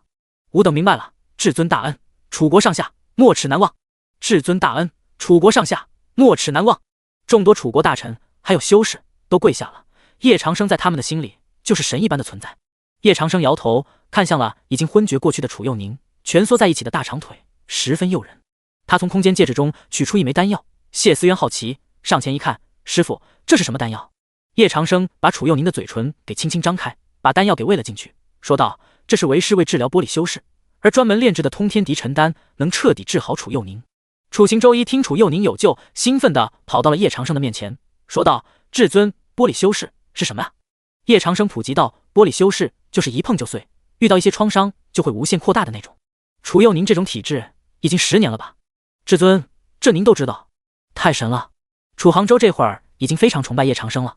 都小菜一碟。叶长生回头看了楚佑宁一眼，他已经醒来了。楚佑宁的体内的玻璃已经被通天敌尘丹的药力给重新改造了，而且他现在的体质比以前的还要强大。丁，宿主治好了弟子，获得阅历值1000，当前阅历值55500。丁，宿主震惊了楚国朝堂，获得阅历值500，当前阅历值56000。叶长生挥了挥手，就将祭台给引去了。祭台是你们楚国的核心，以后没有本座的力量是无法找到它的。楚行周震撼了，至尊的手段他们都有点望尘莫及，多谢至尊，多谢至尊。楚国的大臣们都跟着楚杭州向叶长生拜了拜。叶长生看向还在玩耍的谢思渊，渊儿，该回宗门了。谢思渊蹦蹦跳跳来到了叶长生的身边，楚佑宁也跟在谢思渊的身后。楚佑宁向楚行周磕了磕头，说道：儿臣拜别父皇，今日一别，不知道何时才能回到楚国。佑宁啊，不要想家，跟着至尊好好修炼，将来成为一方女帝。楚行周对楚佑宁的期待还是非常之大的。我一定会跟着宗主好好修炼。擦了擦眼泪，在叶长生的带动下离开了楚国。耗费了很久的时间，叶长生他们才回到了天魔宗。此刻天魔宗外的尸体都已被天魔宗的那些弟子都清理干净了。岳霓裳、陈思思、冰瑶、顾红衣、穆夭夭、白墨尘等人都已经跪在了天魔宗的门口。徒儿们恭迎师傅回宗，弟子恭迎宗主回宗。叶长生带着谢思渊、楚佑宁落在了地上。为师不在的这段时间，你们没有偷偷去魔渊吧？叶长生捏了捏岳霓裳的小脸，说道。被捏脸，岳霓裳没有回避，而是摇了摇头，徒儿没有，徒儿也没有。叶长生笑了笑，都学会说谎了。行，都去刀店，自己挨3000刀役。啊！岳霓裳等人都愣住了，去刀店挨3000刀役，别说是3000了，就是1000刀役，他们也得掉层皮呀。怎么，你们不愿意？叶长生看了他们一眼，徒儿愿意去领罚。本来岳霓裳等女士不想去的，但冰瑶扯了扯他们的衣袖，就乖乖去刀店了。看来本座的大徒儿被你的姐姐们照顾得很好。叶长生看了谢思渊一眼，就去了魔渊。谢思渊愣住，都怪他在师父欺负他的时候，不小心就将姐姐们给卖了。谢思渊发誓，以后在师父欺负他，他绝对不会说了。暗无天日的魔渊中，瑶池觉得他可能快要倒下了。对于魔渊的可怕，他是知道的。哪怕魔渊现在已经被叶长生给毁了，但原来的力量还是一点都没有减。空间一阵变动，叶长生站在了他面前。叶长生，要么你杀了我，何苦要我受这份罪？瑶池眼眶红红的看向叶长生。叶长生还是第一次这么近的距离看着瑶池，即便他已经快不行了，但容颜、身材、大长腿什么的都是他的9个徒儿中的之最，尤其是这个都快有39了吧。叶长生看得入迷，但想到不能在徒儿们的面前这么放肆，不然会影响到他的形象。虽然他的形象可能早就无了，叶长生淡淡的说道：本座有想过让你在这魔渊中自生自灭的，但他们几个竟敢违抗本座的命令来照顾你，看来你以前对他们确实很好。瑶池看着叶长生，仿佛是要将叶长生给往死里打似的。你还知道，你以前将他们打得像我现在这样的时候，都是我在照顾他们。叶长生想到了以前叶老魔的毒手，就摇了摇头。叶老魔确实对他的徒儿们下过很重的手。瑶池如今这么叛逆，也是叶老魔一手导致的，这些都是叶老魔造下的孽，却要他还。叶长生回忆了一下叶老魔的记忆，说道：确实是本座以前亏待你们了，你就在这里好好反思一下吧，什么时候承认了欺师灭祖的错误，什么时候来找本座。叶长生的身影消失在了瑶池的面前。瑶池颓废了下去，真的是他错了吗？这不可能，他不会错。瑶池咬了咬牙，除非他死，都不可能会承认错误。叶长生刚出魔渊，苗筹前就已经在这里等候了。叶长生看了他一眼，你是有什么事要跟本座说吗？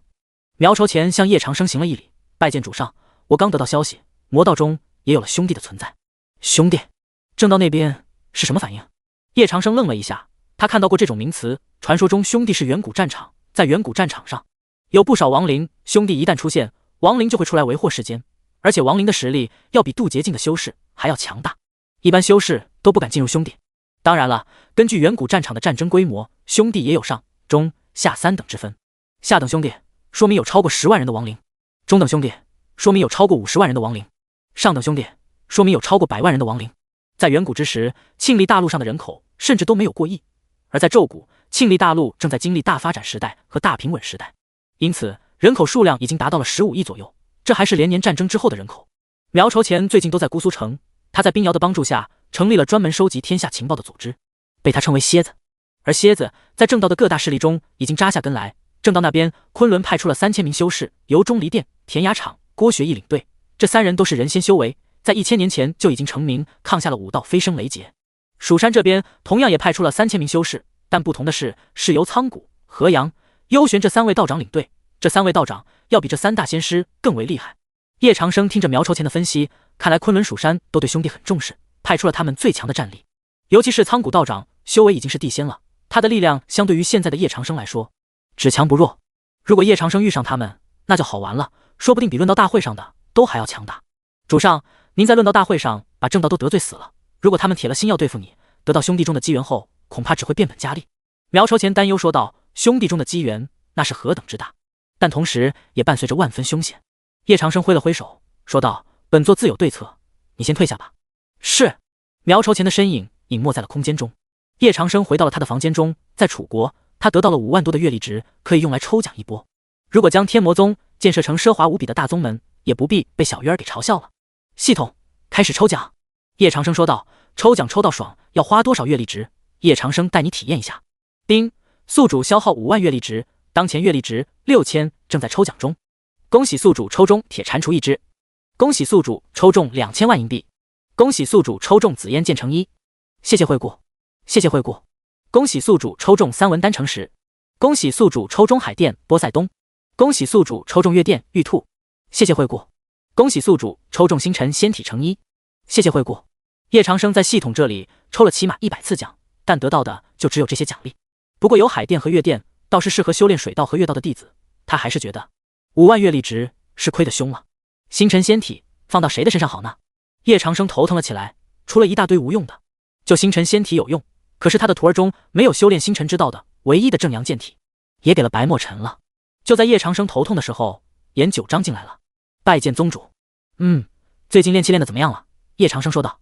他也就收到了韩可可的成品，而严九章呢，这么久都没有消息，也不知道去哪儿玩了。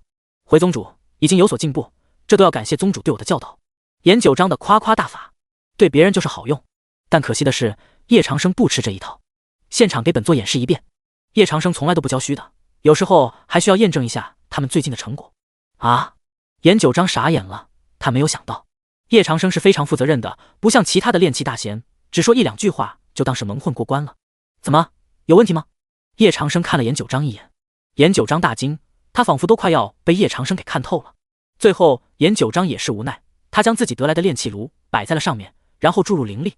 这时他的炼气炉开始运转了起来，等炉中的火烧得足够旺之后，严九章才将金属丢入炉内，然后金属经过炉中的高温缓慢地融化了，就像是击打一样。炉中传来怪异的响声，叶长生就在旁边看着，却是发现严九章的炉有点古怪。叶长生看着不断进行灵力输出的严九章，说道：“你这炉是你自己打造的？”严九章脸颊上已经出现了汗珠，说道：“是的，我自己打造的炼气炉，品质还不错，就是太落后了。”叶长生一边夸一边踩，这才不伤严九章的自尊心。严九章说道：“那怎么样才能炼出最好的炼气炉呢？”叶长生教导着说道：“炼出最好的炼气炉，不是你想就想的，这需要成为最强的炼气师。最强的炼气师？我现在不就是最强的吗？”严九章还没有从最强中走出来。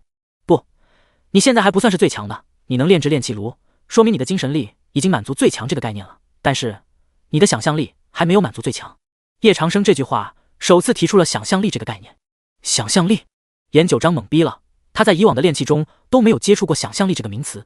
不错，修士的脑海中拥有两大力，一是精神力，二是想象力。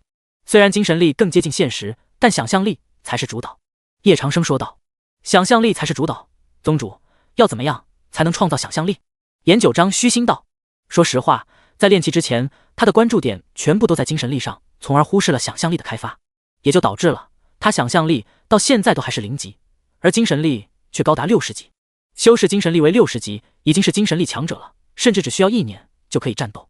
而叶长生无论是精神力还是想象力都是满级，但是成仙后，他的精神力还是想象力都已经归零了，也就是说到了仙境0级以后，叶长生还是要着重修炼精神力和想象力的。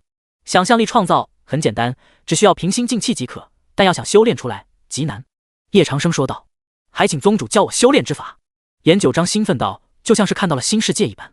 叶长生却是拍了拍他的炉子，说道：“先把你的气练出来再说。”说完，叶长生就离开了他的房间。练气需要很长的时间，不可能一朝之间就完成了。叶长生去寻找海淀、月殿适合坐落的地方。他刚到一座山上，冰瑶就从后面抱住了他。感受着后背女孩的颤抖，叶长生拍了拍冰瑶的手掌，说道：“瑶儿，你怎么了？这几天师傅又变得好可怕。”冰瑶说着，抱得更紧了一些，生怕就失去叶长生似的。叶长生一笑，原来是因为他惩罚瑶池这件事啊。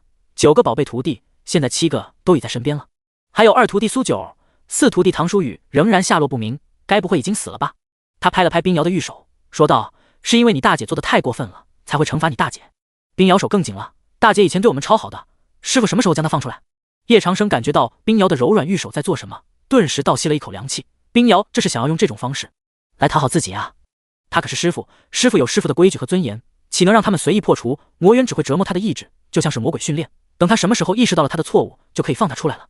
那要是大姐意识不到他的错误呢？冰瑶让叶长生很舒服，比谢思渊的都还要好。哼，那就让他在魔渊里自生自灭吧。叶长生冷哼了一声，对了，你们在刀殿挨了3000刀役没有？已经挨完了，现在渊儿他们都爬不起来了。冰瑶幽怨道。叶长生抓住他的玉手，将他的玉手拿开，为师的规矩不能破，不然为师将怎么管理这个偌大的宗门？我会说服5个姐妹的，不让师傅难堪。冰瑶说道。现在的天魔宗不同以往，以往只有他们9个可以对叶长生为所欲为，可是现在天魔宗的规模已经突破到了100多人了，所以他们要做好表率。他们都是师姐吗？叶长生这才揉了揉他柔顺的秀发，这才是为师的好徒儿。行了，为师在这个地方打算建2座大殿，小渊说我们天魔宗太寒酸了。冰瑶一听叶长生要建2座大殿，说道：“师傅需不需要瑶儿去准备什么？”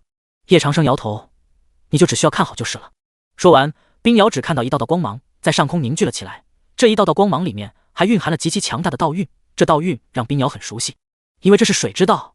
哗啦，天魔宗的上空流过一道极为宽敞的大河，此等异象自然引起了周围修士的注意。怎么会有一座大海悬浮在天魔宗的上空？要是水之道的话，根本就不可能有那么大的面积。这座大海的面积我数了一下，应该可以装得下1/3的庆历大陆了吧？谁的水之道竟然可以那么厉害？古往今来，也就只有苍古道长的水之道能是这种程度，想不到天魔宗中也有一位能够超越苍古道长。苍古道长前面不是还有强者吗？凭空制造大海，也就只有水之道极致的修士才能做到了。叶老魔还真是强大无比。众多修士看着悬浮在天魔宗上的大海，都震撼到了，也包括天魔宗中的弟子们。孟寒霜最是激动，难道又有大殿要形成？庞兴旺观察了一会儿，说道：“好像是的，上次刀殿创立的时候，方圆几千里的刀役都被他控制融合了，这次又不知道控制融合了周围多少的大海河流。”拓跋成长看着掌心的蓝芒，说道：“以后我修炼水之道有门道了。”原来你修炼水之道。孟寒霜看着拓跋成长，羡慕道：“宗主这是专门为修炼水道的人建立的大殿。”轰！冰瑶可以说是目睹了建立大殿的整个过程，很快海殿就坐落在了此地。海殿的面积比刀殿、气殿都要大，足足有1万平的面积，分为上下3层，可以同时容纳3000天魔宗弟子。叶长生提笔在海殿的中心写上了3个大字：波塞冬。顿时整个海殿都充满了水韵。叶长生抓起冰瑶，去下一个地方。大殿与大殿之间不能隔得太近，冰瑶说道：“师傅，刚才您的是什么手段？”叶长生总不能说是从系统中直接提取出来的，就说道：“想象力。”想象力？那是什么？冰瑶疑惑了。这里位于天魔宗的东北处，离刚建立的海殿隔了30-40公里左右。叶长生的手掌抬起，说：“想象力就是大脑中的另一作用力，不比精神力差。”他闭上了眼睛，轰隆，在他的面前，苍穹仿佛塌陷了下来，一座大殿瞬间被完成了。犹如天上的一轮明月。整座大殿都是弯曲的，叶长生为它取名玉兔殿。呼，现在天魔宗有4座大殿了。叶长生说道，指了指他的仓库，把那些收刮来的修炼资源都送到这里来吧。是，师傅。冰瑶说着就去天魔宗的仓库了。哇，海殿、波塞冬，好有气质的名字。孟寒霜还有诸多的弟子都来到了海殿，看到海殿的壮观，他们都被震撼到了。月殿、玉兔，这个名字就温柔了，不过一点也不比波塞冬殿弱。伍思佳说道。大家都过来。白墨尘拍了拍手，很快这些新弟子就来到了他的面前。宗主建立这2座大殿，主要是希望大家能够刻苦修炼。现在大家可以进入这座波塞冬殿了。在白墨尘的引导下，天魔宗的弟子都进入了海殿。海殿里面全部都是浮动的大海，水之道颇为浓郁，进入里面的弟子都震惊了。我没有修炼水之道，但畅游于大海中，我能领悟到一丝丝水之道了。庞兴旺感觉自己都升华了不少，进来才多久就说感觉到水之道，真是大言不惭。孟寒霜看不惯庞兴旺，下意识的离他远了一些，但庞兴旺并不在意。白师兄，我能在这里修炼吗？白墨尘走了2步，确认没有危险，说道，你们是第一批弟子，天魔宗的有些规矩还没有完善，当然可以钻漏洞在这里修炼，只是能不能在水之道上有所领悟，就全靠你们的悟性了。庞兴旺摇头，没关系的，剑道也可以和水之道融合。剑道可以和水之道融合？庞师弟，你怕不是想变强想疯了？又一人站了出来，他有一些帅气，名为端木浩前，也是孟寒霜的追求者，只是天魔宗只有一条宗规，那就是禁止谈恋爱，所以端木浩前就将那份追求心藏在了心里，同时将更大的怨恨撒在了庞兴旺的身上。毕竟若没有庞兴旺，他早就得到孟寒霜了，可偏偏庞兴旺还不是废物。庞兴旺也回怼了一句，剑道为何不能与水之道融合？白师兄，您说呢？白墨尘一愣，为什么要把这个脑洞大开的难题抛给他？他怎么知道剑道可以与水之道融合？但这是弟子之间的争锋。白墨尘说道，据我的了解，剑道包容万象，它可以与任何道法融合，演化出更强的剑道。白墨尘自然不会说这些，这些都是叶长生那日在给他正阳剑体的时候说给他听的。你看，白师兄都这么说了。庞兴旺瞪了端木浩前一眼，端木浩前虽然还有些不服气，但毕竟是白墨尘亲口认证，他也就认栽了。谁让白墨尘是天下第一剑客？白墨尘对剑道的了解已经远超他们了。丁，宿主建立海殿、月殿，震惊了宗内弟子，获得奖励：系统商店饮食系列免费上新。PS， 本次免费上新持续时间60天，60天后将进行下架，恢复原价。叶长生愣住，系统商店还有饮食系列呢？当下他就点进了系统商店，好家伙，居然还都是饮食系列，火锅、烧烤、寿司、糕点、中餐、西餐等等，全部都有。这些东西与在蓝星的时候不同，每一块都蕴含了强大的精神力和想象力，若是在平时都需要上千阅历值进行兑换，而现在居然免费开放，系统终于有良知了哈。叶长生传音给岳霓裳，长儿想不想和为师一起共享美食？这时岳霓裳与叶长生在山巅之上欣赏着天魔宗的大好河山，叶长生大手一挥，一张野餐的台子就出现在他们的面前。师傅，您这是要野炊？岳霓裳一下就解读出来了。叶长生摆好了野餐的台子，上面放好了一些珍稀的水果、果酒等等，尝尝看，这是为师刚刚酿好的。岳霓裳看着果酒说道，这酒不会又像上次那样的吧？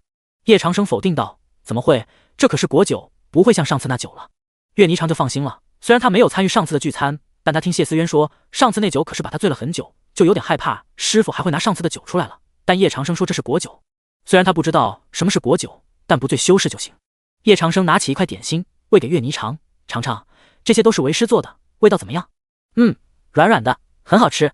岳霓裳吃完之后眼睛一亮，要是大姐能吃到这些该有多好啊，可惜大姐太顽固了。这一点就不一样，这叫寿司，很适合你们女孩子吃。叶长生又给岳霓裳喂了一块寿司，岳霓裳愣住，这是师傅发明的小玩意儿吗？但很快他感觉到有一股力量在他的体内作祟。不会吧，他就吃一块师傅做的糕点而已，就可以增加修为了？他当下就开始吸收这块寿司带来的力量。叶长生就自顾自地吃着寿司，这些都是系统商店免费上新的吃食，要说他才不会做这些含有精神力的食品呢。就在岳霓裳在吸收的时候，叶长生又从系统商店免费兑换了烧烤。他拿起了10串含有想象力的烧烤去了魔渊。瑶池在魔渊中已经饿得两眼昏花，他已是凡人，自然需要吃五谷杂粮。叶长生不在的时候，他的妹妹们还会来给他送吃的、送丹药，维持一下生命力。但是现在叶长生回来了，他的妹妹们就不敢来了，因为这几个月的事情，他们被罚了3000刀役。短短2日过去，瑶池的柔顺发丝竟然已经变成了白发，而且他的脸上已经出现了皱纹。犹如一个老太婆一样。哗！忽然他的面前黑芒就像羽毛汇聚在了一起，叶长生的身影就出现在他的面前。瑶池连忙别过脸去，不让叶长生看到他现在的苍老容貌。怎么，昔日高高在上的瑶台仙宫的公主，美貌无双，怎么现在变成这样了？即便瑶池遮住了，叶长生还是能看见，虽然还是18岁的年龄，可是他体内的经脉已经全部都被断掉了，所以他的衰老才会那么快。叶长生，你真的……瑶池已经饿得不行了，他说话都有些有气无力。叫一声师傅，为师就把这10串烧烤都给你吃，还可助你恢复容貌。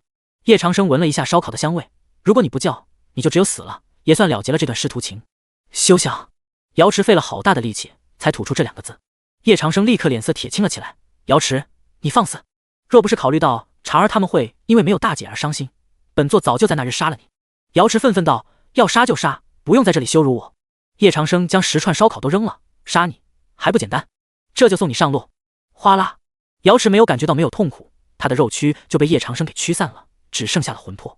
叶长生再次轻轻一点，想要摧毁瑶池的魂魄，但就在这时，木夭夭出现在了魔渊中。师傅，不要！叶长生这才收回了他手中闪烁着的黑芒。木夭夭看着只剩魂魄的瑶池，整个人都瘫软了下来，美眸看着叶长生。师傅，他可是你的徒弟。叶长生冷哼一声，木无师长，欺师灭祖，为师已经给他3次机会，他不知悔改，就只能杀了他了。可是，木夭夭的眼泪在美眸中打转。好了，夭夭，不要为这种女孩哭。叶长生擦拭着她的眼泪，尽可能温柔。只要不背叛师傅，你永远都是师傅的好徒儿、宝贝徒儿。不管你犯下多大的错，师傅都可以原谅，但欺师灭祖不可原谅。叶长生费了好长时间的话，才将木夭夭说服了，然后又从系统商店中兑换了一些甜食出来。想不想吃？木夭夭看了一眼叶长生手中的甜食，说道：不吃，不吃，那为师就吃了。叶长生手一抓，就将瑶池的魂魄给收进了他的空间戒指中。师傅，那其他姐妹那里你要怎么说？木夭夭虽然安静，但不代表她不会说话。叶长生摸了摸她的秀发，说道：为师还用给他们解释？做好自己的本分就行。好吧，徒儿告辞。叶长生不知道的是，木夭夭回到自己的房间，哭泣了起来。叶长生独自来到天魔宗的山巅，从空间戒指中取出瑶池的魂魄，看着那道绝美的身影，叶长生叹息道：想要彻底抹杀于你呢，为师又于心不忍。看在你以前对他们姐妹好的份上，为师就偷偷留下你这7魂6魄，还有你的记忆，去到凡世经历最贫困之苦，到18岁时再回来找为师吧。叶长生松手，瑶池的魂魄就飞了出去。做完了这些，叶长生又回到了山巅上。此刻岳霓裳已经吸收完了强大的精神力和想象力，看到叶长生一坐在他的旁边，有心无力。突然木夭夭传音了过来：三姐，师傅把大姐给杀了。什么？岳霓裳系万万没有想到叶长生会杀了瑶池，即便是不宠瑶池，那也没有必要杀呀。可能师傅对欺师灭祖这件事还耿耿于怀吧。师傅，岳霓裳小声说道：你已经知道了。叶长生似乎听到了木夭夭的传音。岳霓裳说道，他的内心还有一点点刺痛。明日就让瑶儿昭告天下。叶长生摸着他的秀发，发自内心的说道：其实为师的心和你们一样，也很痛。那师傅还要这么做？岳霓裳不明白了，既然很爱，那为何又？因为他的地道不完善，为师已经保留他的记忆，送他去转世投胎了。叶长生说道：原来如此，师傅一直都是刀子嘴豆腐心啊。岳霓裳叹息着说道，他连忙传音给其他姐妹，不要让他们误会师傅了。叶长生将岳霓裳抱在怀中，世间安得两全法。冰瑶收到叶长生的传音后，就立刻在姑苏城中行动了起来，将叶长生抹杀瑶池的消息以极快的速度传遍了整座庆历大陆，一时间天下都轰动了起来。这种人就不配称为魔道至尊，居然连自己的大徒弟说抹杀就抹杀了。你是不知道事情的原委，瑶池当时是趁叶老魔再度飞升雷劫的时候，想要灭掉天魔宗。这么劲爆，那后来呢？后来自然是叶老魔出手，弹指间100万大军就灰飞烟灭啊！瑶池在叶老魔的手里一招都没能坚持下来，就被押进了魔渊。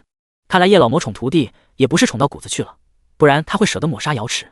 如今天魔宗痛失一位渡劫强者，实力大幅下降，以叶长生的心狠手段，很快他就会像之前那样众叛亲离的吧。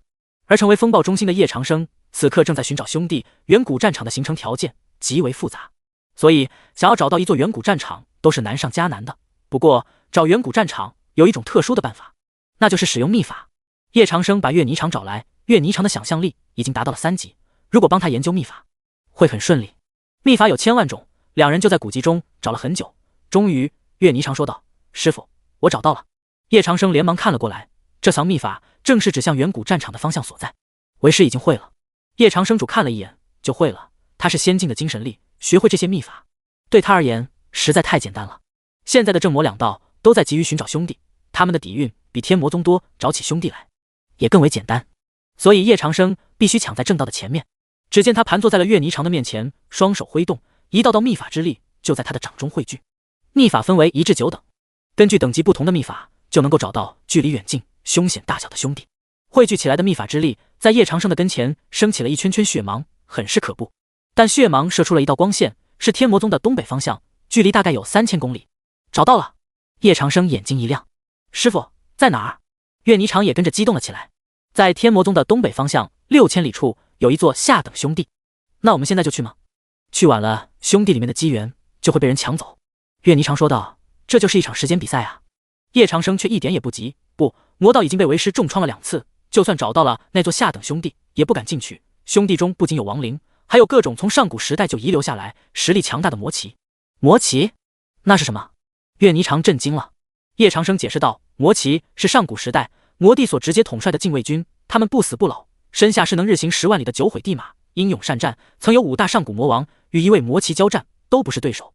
现在魔道中的魔王与上古魔王的力量，还是差了个天壤地别的。”岳霓裳虽然不知道九毁地马是什么，但听师傅说的那么玄乎，就知道九毁地马有多厉害了。我们先准备一下吧。叶长生把要准备的东西都写在了一张单子之上，给了岳霓裳。岳霓裳看了一眼，只见单子上写的是五龙关10件、活杀宝琴10件、义气鬼丹10瓶、灵泉之水10份、婉月朗星10册。他看了，都是一些保命的东西。难道师傅是想要带10个人前去吗？正在岳霓裳胡思乱想的时候，叶长生的声音传来过来：“这些东西就让瑶儿去准备吧，把那些新人都召集起来，告诉他们，我们有活干了。”是。岳霓裳疑惑了，新弟子们足足有67人，他的徒儿只带1人，另外9人，师傅要带哪些人去？会通过怎样的方式？岳霓裳都很期待。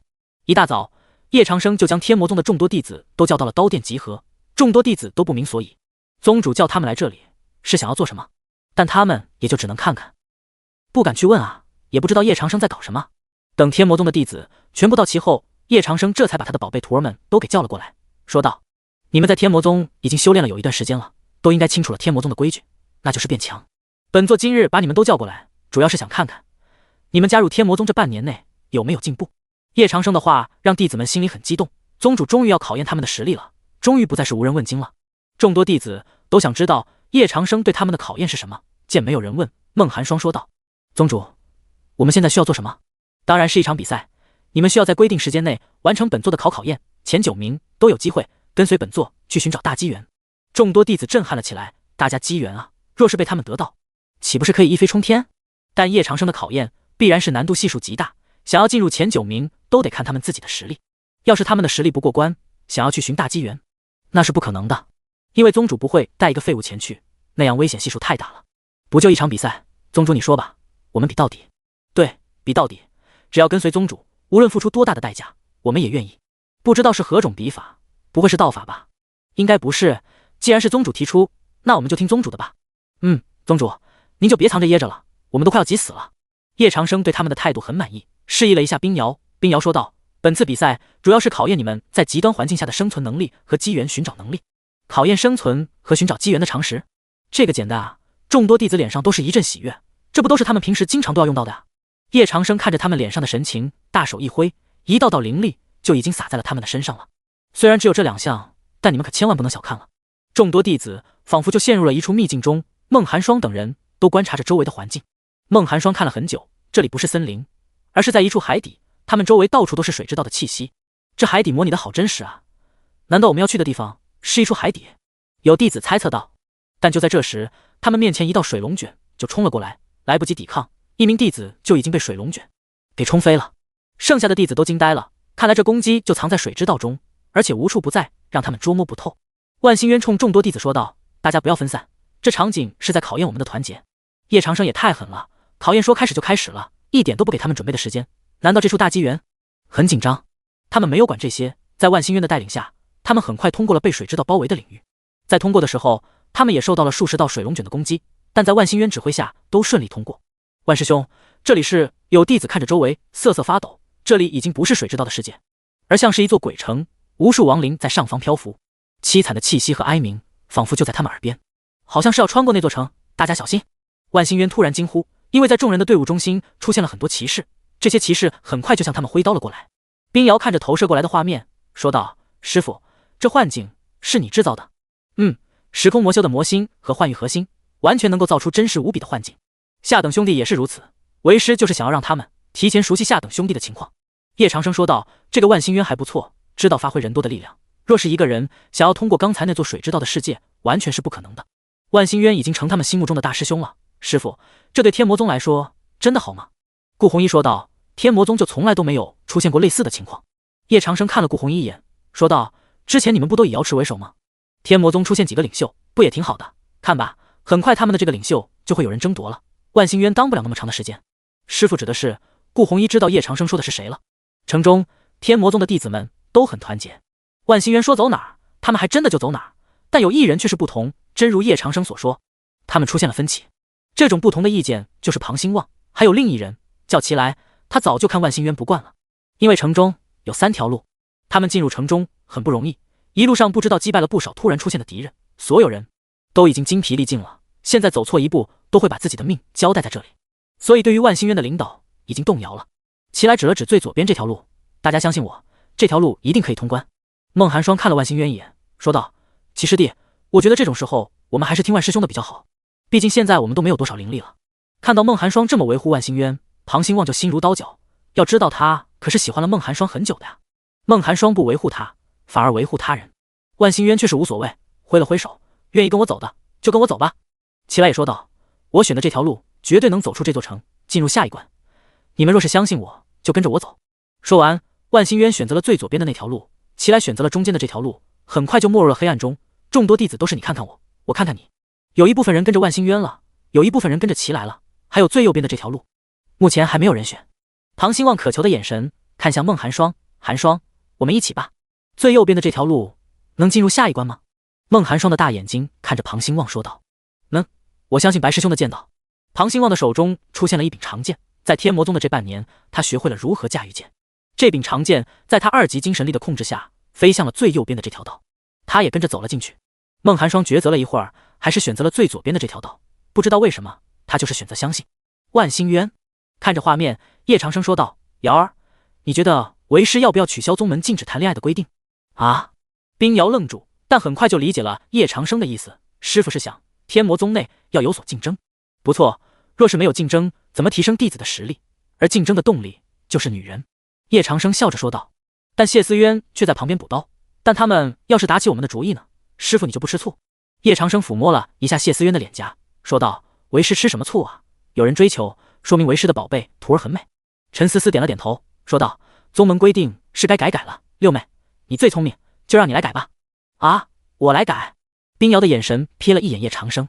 叶长生说道：“别看为师，你吴姐让你改，你就改吧。”冰瑶其实心里已经有新宗规的内容了，师傅，那您可不要后悔。叶长生拍了拍他的胸脯，说道：“为师什么时候有后悔过？那宗规最迟会在3日后交到师傅的手上。”冰瑶说道：“他以前管理过那么大的兵工，对于规矩，他可是行家。”叶长生继续看着画面，天魔宗的弟子们这时已经击败了不少藏在暗处的敌人，他们每个人的力量，叶长生也清楚的差不多了。从第2关开始，他心中就已经有了合适的人选。叶长生挥了挥手，接下来他转换了一下场景，新的场景完全是基于战场设立的，这里就像是刚刚发生过大战一样的。最先来到这里的是庞兴旺，事实证明他选择的这条最右边的路是正确的。庞兴旺看着眼前这座战场，被强大的血气给镇住了。死在这里的强大修士有很多，如果不是心理足够强大，都会被这里的惨状给吓倒。但庞兴旺定了定神，虽然不知道那2部分人怎么样了，但他知道这些都不是他该关心的事情。庞兴旺走进了这座战场，一道道血气钻入了他的脑海中，让他的思绪有点混乱。或许是因为这里的血气太强大了，他寸步难行。不行，我一定要证明给寒霜看，我一点都不比万兴渊弱。叶长生专门看着庞兴旺，说道：“这孩子的意志力不错，本座带他一个。”顾红衣在叶长生旁边说道：“那我们姐妹，师傅还是翻牌子决定吗？”“当然了。”叶长生说道，“翻牌子能让他有一种前所未有的愉悦感，知道那种愉悦感不是任何人能够体验到的。”很快，在万般努力下，庞兴旺终于摆脱了血气的困扰，他的脚步终于前进了一步。突然，一道血躯凝聚而成，向他发动了攻击。庞兴旺一点也不犹豫，砰！强大的灵力就将这道血区给粉碎了。但更多的血区随着活人的进入凝聚了起来，这不是叶长生凭空捏造出来的幻境，而是叶长生从某个地方搬运过来的真实秘境。这些血区也就更加真实了。还有，庞兴旺愣住了，他的剑已经被他拿在了手中，只要血区靠近，都躲不开他这一剑。砰砰，在庞兴旺的攻击下，血区总算被杀开了一条路。庞兴旺怎么也没有想到，接下来迎接他的会是血阵。这不会吧？面对血阵，他根本没有任何还手的力量。就在这时，一道悦耳的声音将他从强大的危机中给拉了回来。庞师弟，是武思佳的声音。庞兴旺在武思佳的帮助下，成功脱离了血阵。谢谢你啊，武师姐。庞兴旺第一次被女孩子牵住手腕，有些不好意思。他和之前的叶长生一样，都没有谈过恋爱，因此对女孩子也就更加敏感。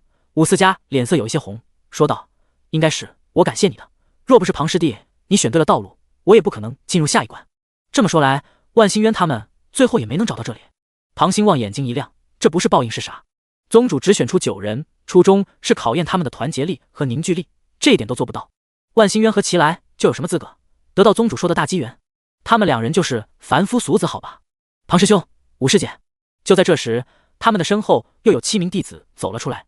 庞兴旺看了一眼他们，说道：“你们都是跟着我来的？”“是的，庞师兄，我们觉得你选的路才是最正确的，因此我们走到了半路就退了回来。”有弟子解释道。“哈，万里渊，看来你带的人也不一定听你的，只可惜孟师妹没有跟来。”庞兴旺叹息道：“可是他有武思佳的关怀就可以了，至于孟寒霜，那就相忘于江湖吧。”这小子开窍了，岳霓裳说道，勾了勾叶长生的手掌。不是开窍了，是有了新的目标了。叶长生苦笑，一次历练，他就可以看到形形色色的弟子们，这对他自己又何尝不是一次考验？好像真的是叶。岳霓裳看了一眼画面，这才后知后觉。这些弟子谈恋爱有什么好？能有安心修炼来得香吗？叶长生哼哼说道：“师父现在不就是在谈恋爱吗？”岳霓裳都贴着叶长生了，叶长生直呼受不了。岳霓裳这是想要将他点燃啊？没有，叶长生否认道。战场之上，他们9人击碎了血气、血区，但出了一些意外，因为武思佳的修为是他们9人中最弱小的，因此被一道血气给击中了，片刻就重伤。庞兴旺发现以后，一边击退了血气，一边扶住了武思佳，说道：“武师姐，你没事吧？不要管我，穿过了这片区域，你们就算完成了宗主的考验了。”武思佳虚弱的说道：“不行，我不能把武师姐丢在这里，这里不是幻境，是真实的战场环境。若是把武师姐丢在这里，武师姐会死的。”庞兴旺说着，就将武思佳背上了。这座战场虽然只是最低级的，但他们就算能够出这座战场，也得脱一层皮。哗啦，一道道白光从画面中被抛出，选择了最左边，中间那条路的弟子都在这里了，共计58人。万里渊、孟寒霜、齐来这3个天骄，别说有多憋屈了，他们选错了路就被淘汰了。你们离开天魔宗吧。叶长生看向他们，面无表情的说道。什么？离开天魔宗？这么多的弟子都惊呆了，他们怀疑自己有没有听错。宗主，为什么？万里渊看向叶长生说道。叶长生冷冷地道，还问为什么？你们懂不懂团结？团结？万里渊拳头握得很紧，他怎么就忘了还有这一招呢？前面2关都已经过来了，就是这一关还没有过，丢人啊。对，天魔宗讲究的就是团结，从刚才鬼城的选择中就可以看出你们并不团结。叶长生也是留有余地的，你们要想继续留在天魔宗也不是不行，看还有回旋的机会。万里渊等人都好好听着，看看叶长生给的标准会是什么。万里渊还是第一个说道，还请宗主教诲。叶长生看他们个个眼神诚恳，这才是天魔宗弟子该有的样子，说道：你们什么时候团结了才能留下来？什么时候团结了？万里渊半懂半懵，还请宗主点名。叶长生不打算直接就给他们答案，靠你们自己领悟去吧。是。万里渊等人也只有退下去了，他们在这里不会有任何结果。终于9道白光闪烁而过，是考核通过的那9人站在了叶长生的面前。叶长生十分满意，说道：恭喜你们通过了本座的考核，本座也没有想到你们能够团结到这种程度。听到通过这2个字，庞兴旺兴奋了起来。那宗主，我们可以出发去取大机缘了吗？不，你们虽然通过考核，但力量还远没有符合去大机缘的标准。叶长生说道。没有符合标准？庞兴思考了一会儿，说道：宗主，要什么样的修为才能得到大机缘呢？叶长生笑了笑，他就欣赏庞兴旺的这种不断求知，然后不断变强。若以本座的标准，你们至少要成为化神境，但时间紧急，你们的平均修为现在已经放低到了元婴境中期。元阴境中期，这也不难。宗主，给我们几日，我们9人的修为必定都是元阴境中期。是啊，宗主，庞师兄说了，会帮助我们每个人的，还请宗主放心。看到这9人都已经迫不及待想要得到大机缘，叶长生欣慰一笑。好吧，你们就选择这4座大殿，按着自己修炼的道法进去修炼。是，宗主。9人修炼的道法都有不同，因此最受9人欢迎的自然就是刀殿了。除了刀殿，海殿和月殿也都是9人选择的目标。师傅打算让他们修行多久？顾红衣看着他们9人已经进入了4殿，说道：1个月吧，能不能全部都是元阴境中期，为师心里还没有底。叶长生说的是实话，能让师傅心里都没底的东西，那未知数肯定很强大。顾红衣笑着说道。叶长生拍了拍他的肩膀，这1个月也要好好修炼，虽然为师为你们准备了很多保命的东西，但那种地方保命级别再高的东西都保不住你的命。是，师傅。顾红衣眼睛一亮，这么说来，师傅这是在暗示他要带他去喽？为师也要回房间修炼去了。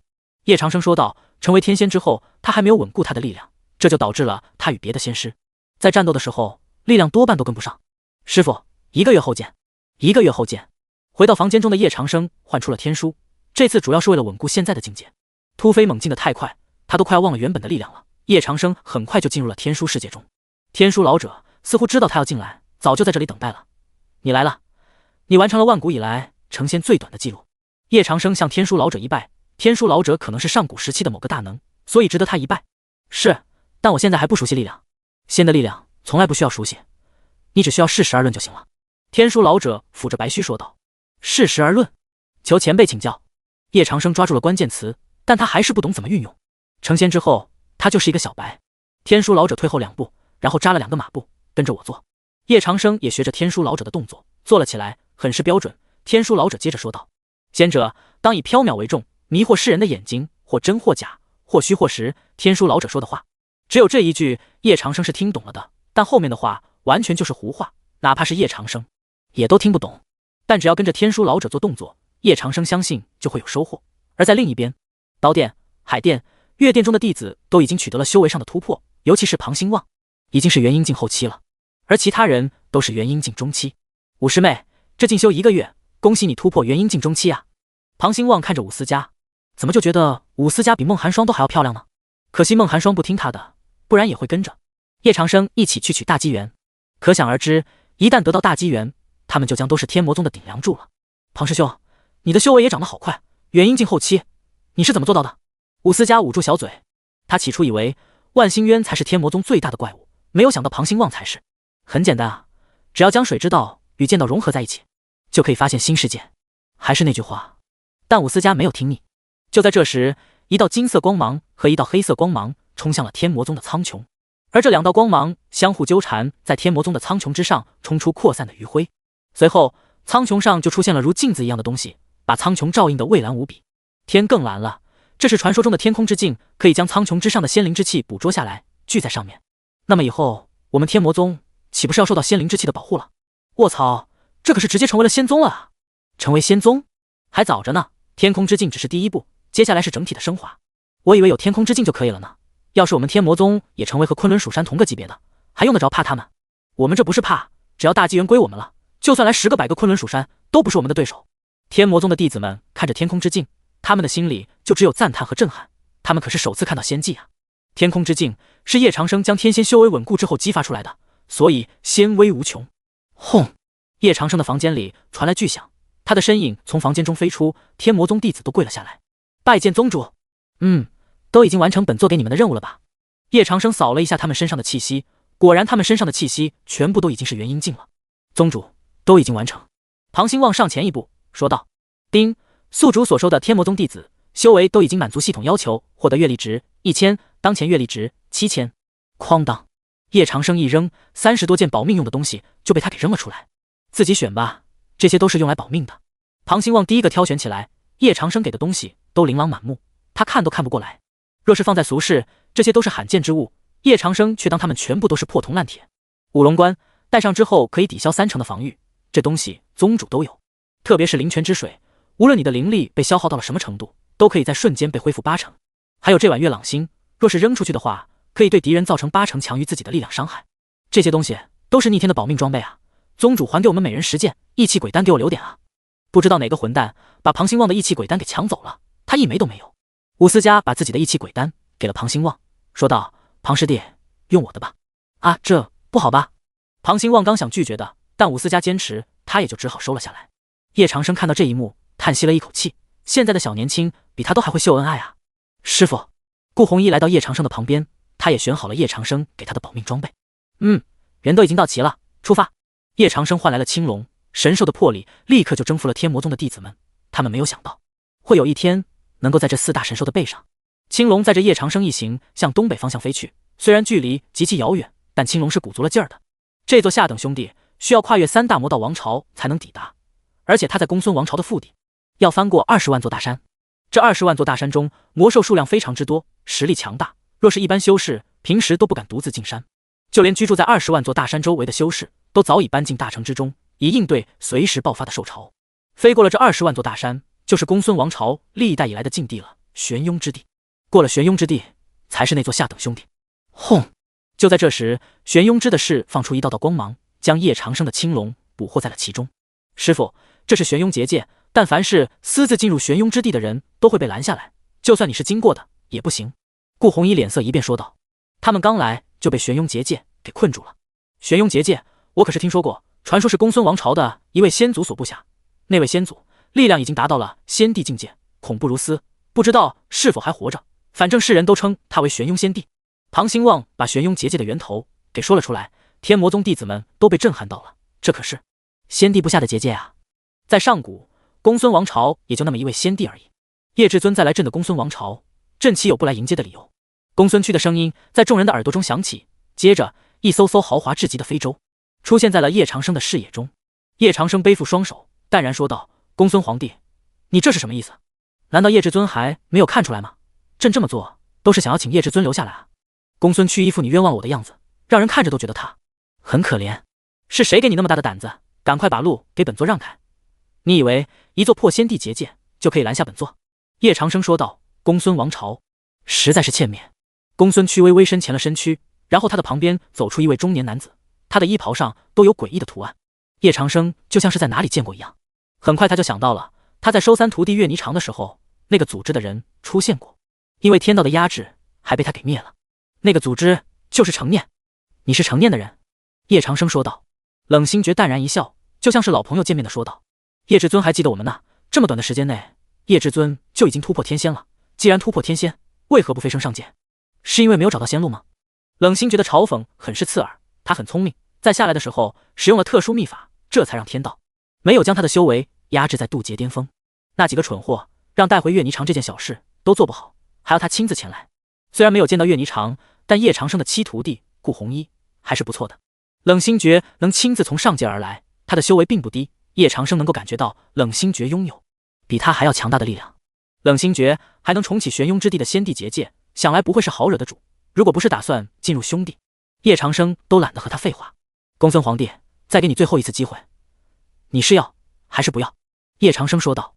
党人财路都会有大祸降至，这直接是抹除了他的财路，还想要得到他的宝贝图，这换成是别人都会怒的。公孙区在3刻钟之后说道：“朕今日有成念相助，就是不让，就是玩，就是玩是吧？本座让你下地狱去玩。”叶长生的火神剑在手，他身后的9人都后退了几步，因为他们知道火神剑一旦燃烧起来，那就是无所匹敌的强大。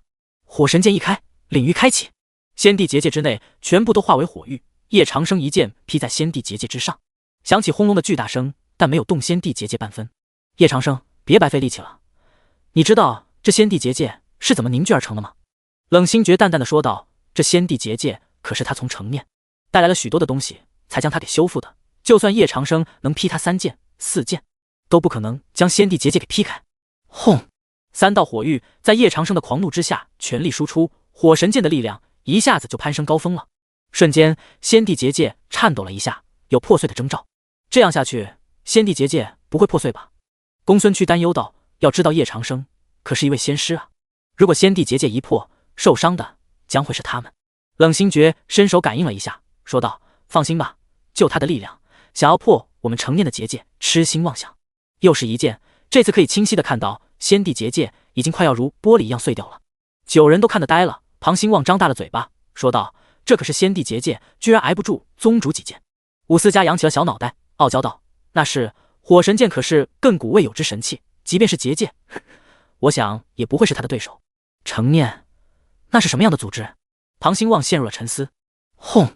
第4剑火神剑直接就在先帝结界上留下了一个大熔点，所有人都懵逼了。然后这个熔点无限扩大，先帝结界破碎，所有的火芒都在叶长生的身上收敛了回去，只有燃烧的剑芒还在火神剑之上。我说什么？大人，先帝结界挡不住他啊！公孙区慌了，他们公孙王朝要被他给彻底玩完了，得罪一位仙师可不是闹着玩的。本座来会会你。冷星诀的身上青芒骤起，一眨眼的功夫，冷星诀的仙域就已形成。仙域碾压下来，天地变色，在场所有人都感受到了强大的压抑感，是从心里爆发而来的。就在这时，叶长生的身上也燃起力量，不过他是金芒和黑芒都纠缠在一起。天空之镜赫然出现在众人的头上，两大仙域也就在这时碰撞在了一起。轰！小心！当巨大的力量冲击而来的时候，青龙自动就将顾红衣他们给保护住了。而公孙王朝那边可就不好受，他们大片的人都被这种冲击给灭掉了。公孙区是一阵心疼啊。陛下，两位大仙打架，我看我们还是撤吧。丞相说道。两位大仙在刚接触的瞬间，他们就损失了过万人，这种层次的力量冲击，他们实在承受不起了。撤，我们逃，离开公孙王朝。公孙区说道。他的文武百官们一听说逃这个字，比公孙区逃的都还要快，一溜烟就没有影子了。公孙区拿出一张逃命的符箓，捏碎了可以跨越1000里，哗啦，瞬间公孙区就在千里之外了。可惜他的符箓只能用3次，不然他还可以跑得更远。叶长生现在没心情管公孙王朝，他和冷星诀碰撞了，此刻的两大仙域已经融合在了一起。你已经修炼出了天空之境，很好，这就归本座了。冷星诀和叶长生拉开了一段距离。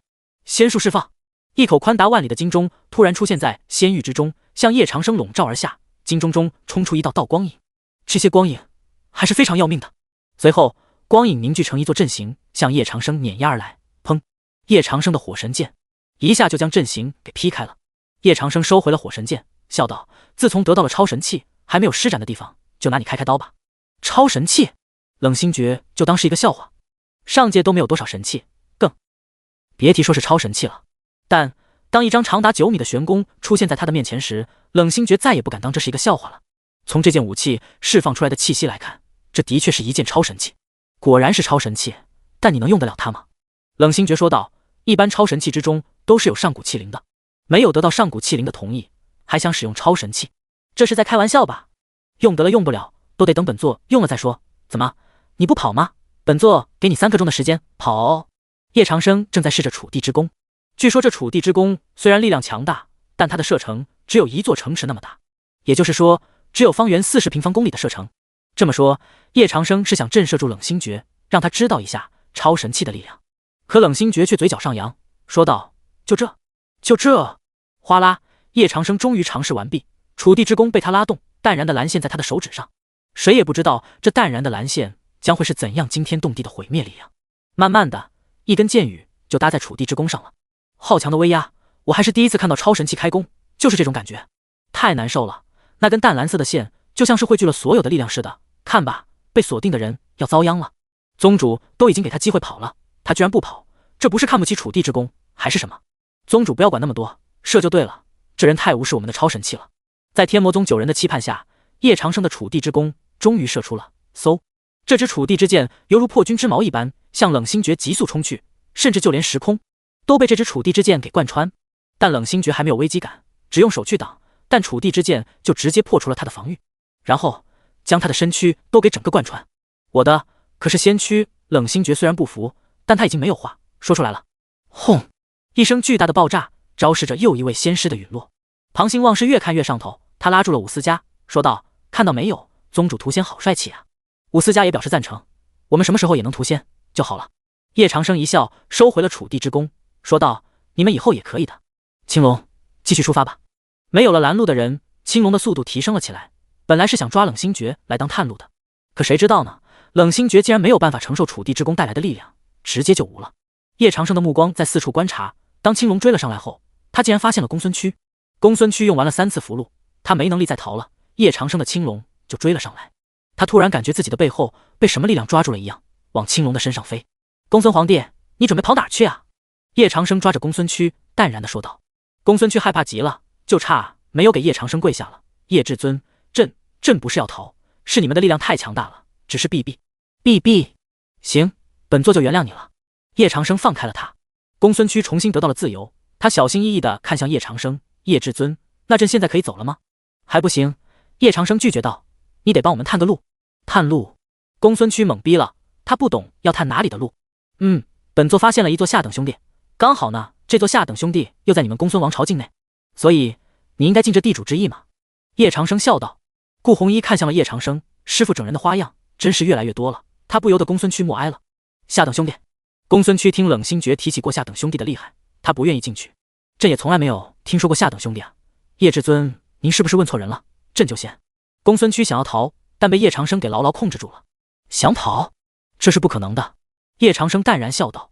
天魔宗的弟子们都被叶长生的手段给震惊到了。公孙区可是一国皇帝，竟然在叶长生的面前就像是小仓鼠一样乖巧。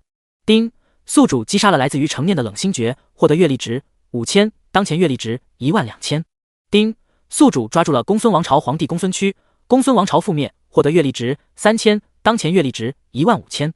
叶长生傻眼了，击杀一位天仙才只有5000阅历值，现在的天仙都不值钱了吗？这时青龙已经跨越了悬雍之地，来到了下等兄弟的入口处。下等兄弟是一处破裂的虚空空间，无数条大地裂缝就是远古战场时爆发的力量导致的。在这处虚空空间，还有一道道时空缝隙环绕在这些虚空空间的周围。站在大地裂缝上，就犹如站在突出很高的刀尖上。天魔宗的弟子早就颤抖了起来。没有办法，这里实在太高了，目测海拔有10000米以上。师傅，我们该从哪个时空缝隙进去？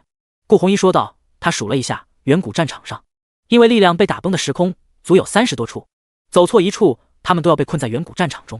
叶长生仔细观察，说道：不好，蜀山的人已经进去了。蜀山的人在魔道，我们没有一点察觉。顾红衣有点后怕，不只有蜀山的人，看这里留下的力量气息，应该还有4大仙院的人，大家都靠在一起。叶长生说道。天魔宗的弟子们都紧张了起来。如临强敌，八宝光明图就往一处时空缝隙中散发出了一道金色光芒，叶长生立刻就锁定了，从这里进去。在他的带领下，天魔宗的全员都进入到了远古战场中。上古战场，蜀山的3000弟子都在这里，好像是在寻找着什么。在他们的周围是一片凄凉戈壁，黑芒滚滚，还有1年不散的尸体和血腥味，让蜀山的3000弟子都忍不住想吐。他们哪里见过这种阵势？苍古捏着鼻子说道：何阳，你确定我们要找的东西就在这里？何阳大手挥了一下，一本古籍就在他的面前，说道：确实是在这里，不过像是被隐藏起来了。轰！一道吼声爆发而出，庞大的身影在他们的面前崛起，就像是放大版的怪物。他一拳就解决掉了上百名的蜀山弟子。小心！苍古说道。他没有想到会突然遇到这么恐怖的东西。当这东西一拳抡下来的时候，他的身影急速后退。这东西的一拳力量居然堪比于他，要知道他的修为可是地仙啊！这家伙是地仙修为。何阳，你那本破书上有没有关于这东西的记载？苍古大呼，一下子他就变换了数百道身法。查到了，这东西叫灵卓人，是在这里土生土长的战场怨灵，整个战场一共有8000人。最后何阳说出的数字让蜀山的3000弟子都震撼到了，8000人还全部都是人仙修为，这尼玛谁顶得住啊？灵卓人的一拳就令空间急剧压缩了起来，一阵风力将蜀山的人都给打飞。何阳飞身上前，在灵卓人的身体周围都布下困戒，片刻，灵卓人的周围都出现了漂浮不定的蓝色光芒。这灵卓人只是被何阳困住一时半会儿，他的拳头又重新行动了。让我来！苍古的力量轰击在了灵卓人的身上，他是他们3人组中修为最高的。砰！灵卓人被苍古的水之道给洗礼了一番，不敌苍古，他的身躯就化为黑芒消散了。一枚红色的晶体掉落了下来，幽玄将红色晶体给捡了起来，说道：这是……苍古飞了下来，将红色晶体放到鼻子面前闻了闻，这是红卓晶，修士吃了之后能提升3个小境界，虽然提升幅度很小，但也算稀有之物，注意收集这种东西。是。幽玄照着苍古说的，就将事情通知了下去。何阳皱着眉说道：苍古，我察觉到魔息了，是天魔宗的魔息。苍古也探知了一下，果然和何阳说的不错，但凡魔道宗门、仙宫，他们都有不同的魔息，而在天魔宗的魔息如此强烈。苍古也知道了是谁已经下来了，是叶长生本尊，我们必须要找到叶长生，否则他在上古战场中就是一大祸患。他要是趁我们在与灵卓人、魔旗或者其他什么东西战斗的时候出来的话，那我们就玩完了。可是我们连叶长生在哪儿都不知道，时空缝隙那么多，鬼知道他是从哪个进的。何阳摇头，要找叶长生，虽然有摩西锁定，但即便是这样，难度也太大了。这简单，苍古说道，遇到一个灵卓人，就令他们的弟子损失过半了。若是再来一个叶长生，他们正道在这里，一点都不会好受。上古战场中，叶长生和天魔宗的弟子们都在寻觅着。庞兴望眼神好，说道：“宗主，这里有柄断剑，应该是上古魔兵。”上古魔兵？叶长生来到了这柄断剑的面前，说道：“这柄断剑身上的魔纹已经被抹除，没用了。”师傅，魔纹是什么？顾红衣说道。叶长生就开始现场教学了。魔纹是上古魔兵中所附着的纹路，能够为上古魔兵提供额外的强大力量，等级越高的魔纹提供额外力量也就更强大。庞兴望好像是听懂了，说道：“那宗主，这里会有还没有被抹除的魔纹吗？”一般情况下会有，但要收集魔纹，这得靠运气啊。叶长生在想，要是楚地之功加上魔纹的话，力量会不会更加强大？虽然是下等兄弟，但这片下等兄弟面积极大，叶长生将它分为了29个区域。在八宝光明图上，他们现在才在外围地区，若想继续深处，就必须穿过被血气笼罩的第5区，前面就是八宝光明图上标注的第5区了。你们先把这丹药吃下，然后用灵力封住自己的各个经脉。叶长生说道。每个人手中的义气鬼丹就在这个时候发挥了作用。顾红衣第一个吃了义气鬼丹，说道：“师傅，义气鬼丹有什么作用吗？”叶长生淡然笑道：“义气鬼丹能够加强你封闭各大经脉的灵力，加强程度是80%，同时还能规避血气的入侵。荒凉戈壁几乎没有修士的存在，有只是一具魔师和神师，还有到处散落的兵器魔纹。但叶长生无心收取，因为他们已经进入了第5区。第5区中，空气中到处飘的都是血色的气体。宗主，这些血气和普通的血气有什么不同？”伍思嘉问道。叶长生在回答弟子问题的时候十分耐心，说道：“普通的血气没有什么危险，只是摆设而已。但这些都是上古战场上的神魔之血演化而成的血气，这些血气往往蕴含十分强大的魔息和神力。你要是被这些血气侵入，不但各大经脉会被堵塞，自身更是因为强大的力量而自爆。”会自爆？天魔宗的弟子们都不由得打了个寒战。叶长生继续补充：“不过呢，你们吃了本座的义气鬼丹，可以自由横行血气范围。不过义气鬼丹的有效时间有限，所以我们还是有危险的。”师傅，我们进去吧。顾红衣紧紧地靠着叶长生，其他的弟子也是相互靠着。这种地方对他们来说实在可怕。进入血气区域中，每个人入眼的都是朦胧的血，在这里尸体则是更多了。小心！叶长生异常警觉，他在天书世界中浏览过，知道血气聚集之地都是有强大魔旗存在的。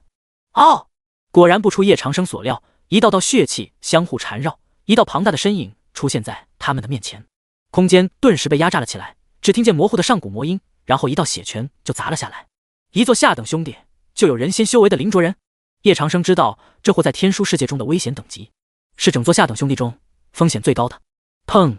空间被打碎了，恐怖的力量接踵而至。叶长生取出火神剑，火神剑带着一道道火影，哗啦一下就向灵卓人斩去。但灵卓人面前的血气都化为火拳轰击而来，以火域对火域，高温让天魔宗的弟子汗流浃背。这人仙修为的含金量还是有点高哈。叶长生提着火神剑，灵卓人在他天仙修为的面前，居然承受住了3招。这3招足够将不是在一个层次的人仙给暴揍1000回了。叶长生挥出火神剑，火域从灵卓人的头顶上灌溉而下，就如火山爆发所形成的岩浆，温度高的不可思议，就连时空也被融化了。砰！灵卓人终于无法承受火神剑的高温，倒下了，化为一道道黑芒消散，只留下了一枚红色晶体。师傅，这是？顾红衣捡起这枚红色晶体，他和何阳是一样的疑惑。红灼晶可以提升修士任何境界的3个小境界。叶长生说道，摆了摆手。这红灼晶在上古战场几乎是最低级的提升修为的一种宝物了吧，甚至连垃圾都算不上。你们不要乱走，因为本座也无法确定灵卓人会在哪里凝聚出来。叶长生说道，他也很想知道下等兄弟中为何是上古战场，而不是远古战场。是，宗主。武师姐，给你擦擦汗。庞兴旺把自己的手帕给了伍思嘉，伍思嘉一脸娇羞，接过了庞兴旺给的手帕，说道：“谢谢。”顾红衣把红灼晶收下了，这可是好东西，回去要带给姐妹们看看。血气区域很大，叶长生他们走了半日，也没有走出第5区。顾红衣的耳边一直响起战马的嘶鸣声，说道：“师傅，你有没有听见什么声音？”但他这句话刚说完，就有一双温暖的大手伸了过来，捂住了他的耳朵。大家都不要听魔马嘶鸣，他们的嘶鸣能让你的耳朵瞬间聋掉。叶长生捂住顾红衣精致的耳朵说道，他刚说完，就有天魔宗弟子感应到了不适。啊，我听不见了，宗主救命！这名天魔宗弟子痛得在地上翻滚。叶长生连忙上前查看，说道：“耳朵流血了，已经坏掉，快把为师的药箱拿来。顾红衣戴上了叶长生给的耳塞，将药箱提了上来，里面装着各式各样的耳塞，还有丹。叶长生抓起一枚银色丹药，就给这名天魔宗弟子喂下，很快他的耳朵就不流血了。给他戴好了耳塞，说道：“你叫什么名字？”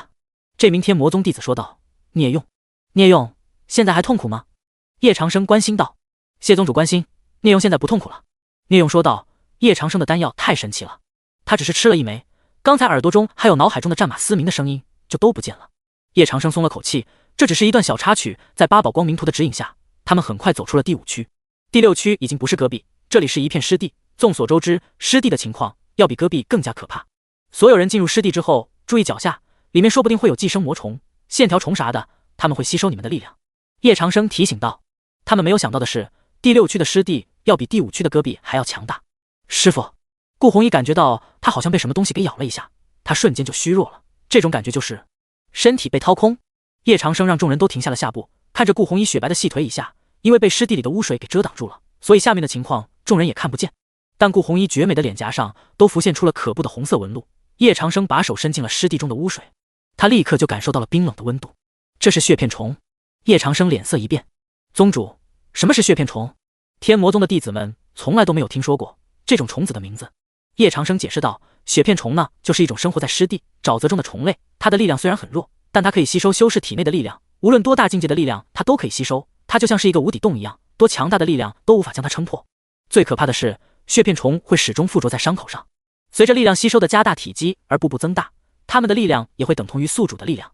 顾红衣听着叶长生这么说，他的眼泪都快要掉下来了，说道：“师傅，有什么解决的办法没有？”叶长生唤出了火神剑，当然有。血片虫最怕的就是火了，用火烤它，它就会离开宿主。火神剑就在湿地的水面上，把湿地的水面几乎变成高温的了，就像是水蒸发了一样。哗啦，附着在顾红衣小腿上的血片虫被火神剑给直接融化，顾红衣一下子就虚弱了下来。叶长生揽住顾红衣的肩膀，红衣，小心一点。顾红衣给了叶长生一个暖暖的倾城一笑，知道了，谢谢师傅。叶长生带着他们继续在湿地中前行，这次他们变得无比谨慎。突然聂用好像踩到了什么，说道：“宗主，这里有一块石板。”石板。叶长生说道。来到了聂用所在的区域，火神剑将这片区域给散开了。果然，这里有一块古老的青铜石板，看这块青铜石板的形成时间应该是很久远了。顾红衣的身躯有点晃悠，说道：“这下面会不会有东西，或者是一座古墓？”叶长生看了顾红衣一眼，说道：“应该是吧。”他将火神剑的力量注入这块青铜石板的上面，但无论怎样注入，这块青铜石板都没有被融化。想不到这块青铜石板的质量还不错。庞兴旺在上面敲打了一下，里面响起了很清脆的声音。打开看看。叶长生把这块石板给打开了，里面是由不知道什么样的金属材料铺成的甬道。叶长生先下去了，天魔宗人也都跟在他的后面，最怕这甬道之中会出现什么危险。但要是在湿地上行走，危险是少不了的。叶长生也是出于对顾红衣的考虑，才选择走这里的，不要触碰什么机关。叶长生嘱咐道：“这条甬道，万一要是他们的什么禁忌，那就完了。”他们沿着这条甬道走了很久，这才走到了核心地带，但他们很快就听到了空间中的声音，有人。叶长生让队伍停了下来。突然，这条甬道的尽头的大门都被人打开了，轰隆！当大门被抬起的那一刹那，所有人都惊呆了，上百双的眼睛相互看着，不知道该说什么好。叶长生看着他们说道：“你们是什么人？”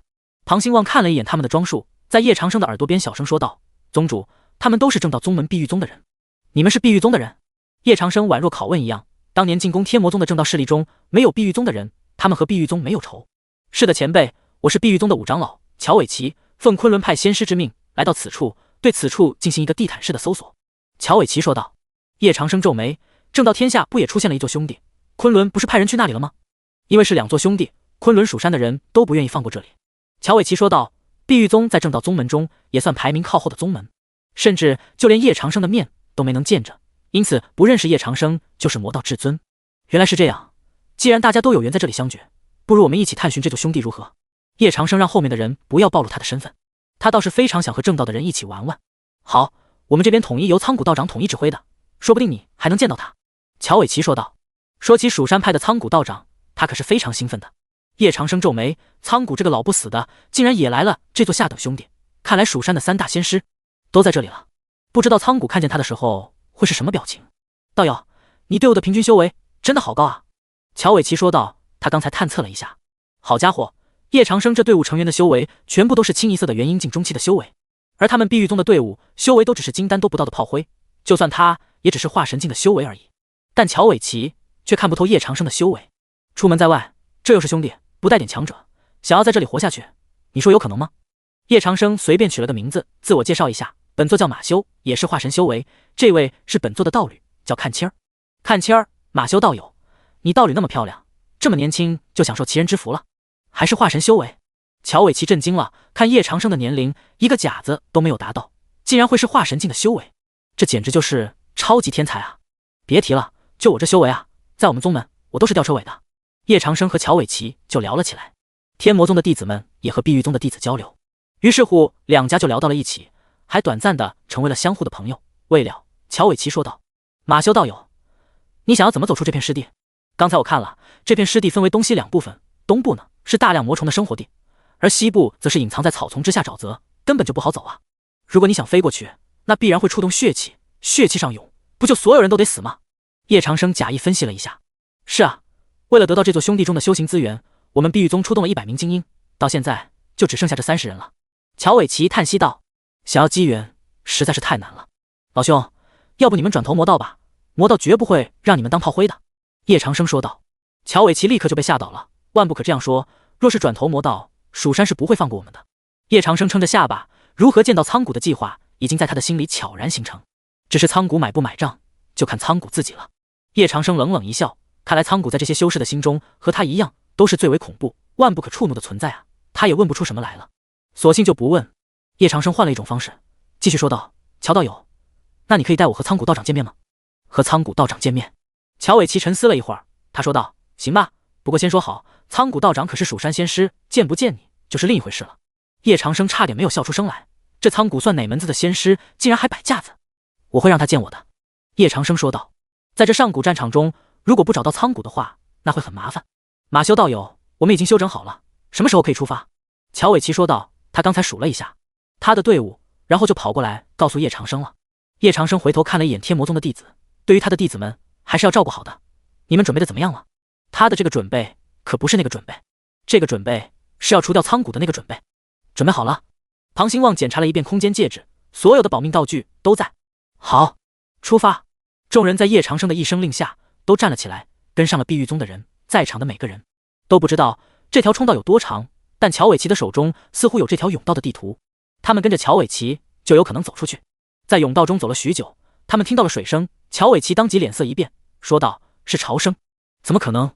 甬道中怎么会有潮声？”碧玉宗的弟子腿都在颤抖了，大家都跟紧我，千万别掉队。乔伟奇说道：“即便是听见了潮声，都只能硬着头皮上了。那能怎么办呢？师傅，这潮声是从何而来？”顾红衣纳闷起来了，上古战场没有大海，哪里来的潮声？况且这里也没有活跃的水之道，这不是潮声，这是魔旗的声音。叶长生纠正道：“上古战场的魔旗终于要来了吗？”魔旗？碧玉宗的人都震撼到了，他们听说上古战场中有一些可怕的东西，魔旗就是其中之一。如果他们真遇上了魔旗，那他们可以说是必死无疑了。踏踏，这潮声是越来越近了，每个人的心都提到了嗓子眼，他们想逃却又逃不掉，这是最让人绝望的地方。都备好防御阵型。叶长生说道。天魔宗的所有人都释放出了自己的灵力光芒。砰！就在这时，一道道滔天的响声从甬道中传了过来，整条甬道都在震动。接着，一道道庞大的身影从甬道的深处走来，他们身披厚重的铠甲，手中拿的是上古魔兵，散发出令人压抑的魔威。如果挥下，可想而知，这上古魔兵将会爆发出多么强大的威能。那么多的上古魔兵，马修道友，我们还是逃跑吧，我们遇到究极存在了。乔伟奇感觉自己的命就要丢在这里了，好死不死的，他非要来这上古战场，贪什么天大机缘？跑？你觉得以我们的修为，你跑得过魔旗？叶长生瞥了乔伟奇一眼。乔伟奇愣住，是啊，那毕竟是上古战场中的究极存在，没有修士能够打得过他们，一只就可以毁天灭地了，更何况有那么多只。乔伟奇哆嗦着嘴说道：“马修道友，那我们怎么办？”叶长生大义凛然地说道：“你们先跑，我来抵挡住他们。”我们先跑？乔伟奇想不到叶长生居然如此正直。不行，我们怎么可以丢下马修道友一人？红衣，上古战场中的究极存在，不是你们可以对付的。你们跟着碧玉宗的人先撤离这里。乔伟奇的手上有整座上古战场的地图。叶长生给顾红衣传音说道。虽然他是魔道至尊，但他知道什么是人间大义，不就是魔旗吗？就算再来多少，也是没有关系的。师傅，那你顾红衣还是担忧叶长生的安危？叶长生就是天魔宗的支柱，支柱倒了，天魔宗就……放心吧，魔旗都对付不了，师傅还怎么问鼎大道？叶长生继续传音说道。这时，魔旗们已经从甬道深处漫步走来了，他们似乎一点也不慌的样子。顾红衣还有点不舍，但他知道叶长生是天仙的修为，对付魔旗应该没有什么事吧。顾红衣传音道：“师傅，那你小心，徒儿就在甬道上方等你。”叶长生没有再传音了，他等顾红衣等人都撤出甬道之后，火神剑就被他拿在了手中，这或许是他最后的究极一战了。叶长生，叶长生，魔旗似乎口吐人言，古老的语言就从魔旗的口中吐出。叶长生握着火神剑，说道：“本座要治昆仑王，昆仑就亡；要蜀山王，蜀山就亡。就算是你的主人来了，也必须得亡。”狂妄！魔旗被叶长生彻底激怒了，手中的上古魔兵脱手而出，数百道的上古魔兵全部都在叶长生的面前汇聚。叶长生的火神剑直接就在他的面前凝聚成火神结界。砰！在神器的作用下，上古魔兵被融化了。我们的上古魔兵，这数百名魔旗也不会想到，曾经随他们征战上古战场多年，但今日居然会被一神器给融化了。数百名魔旗不再释放出那恐怖的灵力，他们一起向叶长生轰击而来，就像是天生的战旗一样。但叶长生挥出了火神剑，一道道火光将这数百名魔旗全部吞没。但亦有一名魔旗冲出了火域，他的马蹄扑打了下来，就像是空间被踏碎了一样，层层破碎。你也就够嚣张那么几下了，给本座亡吧！叶长生的火神剑对准了魔旗的肚子，一剑刺入，整只魔旗都化为乌有，消失不见，空气中都还有魔旗的味道。砰！甬道之上，叶长生的身影飞出，在顾红衣的面前，顾红衣还没有来得及说话，他的娇躯就被叶长生搂在了怀里，用力的亲着。顾红衣不明白叶长生为何要这样。与此同时，整座上古战场上就发生了大地震一样，从地下爆发出了道道彩色光芒，让这一幕变得更加的唯美。叶长生还有他的天魔宗一起飞升了到了未知的世界。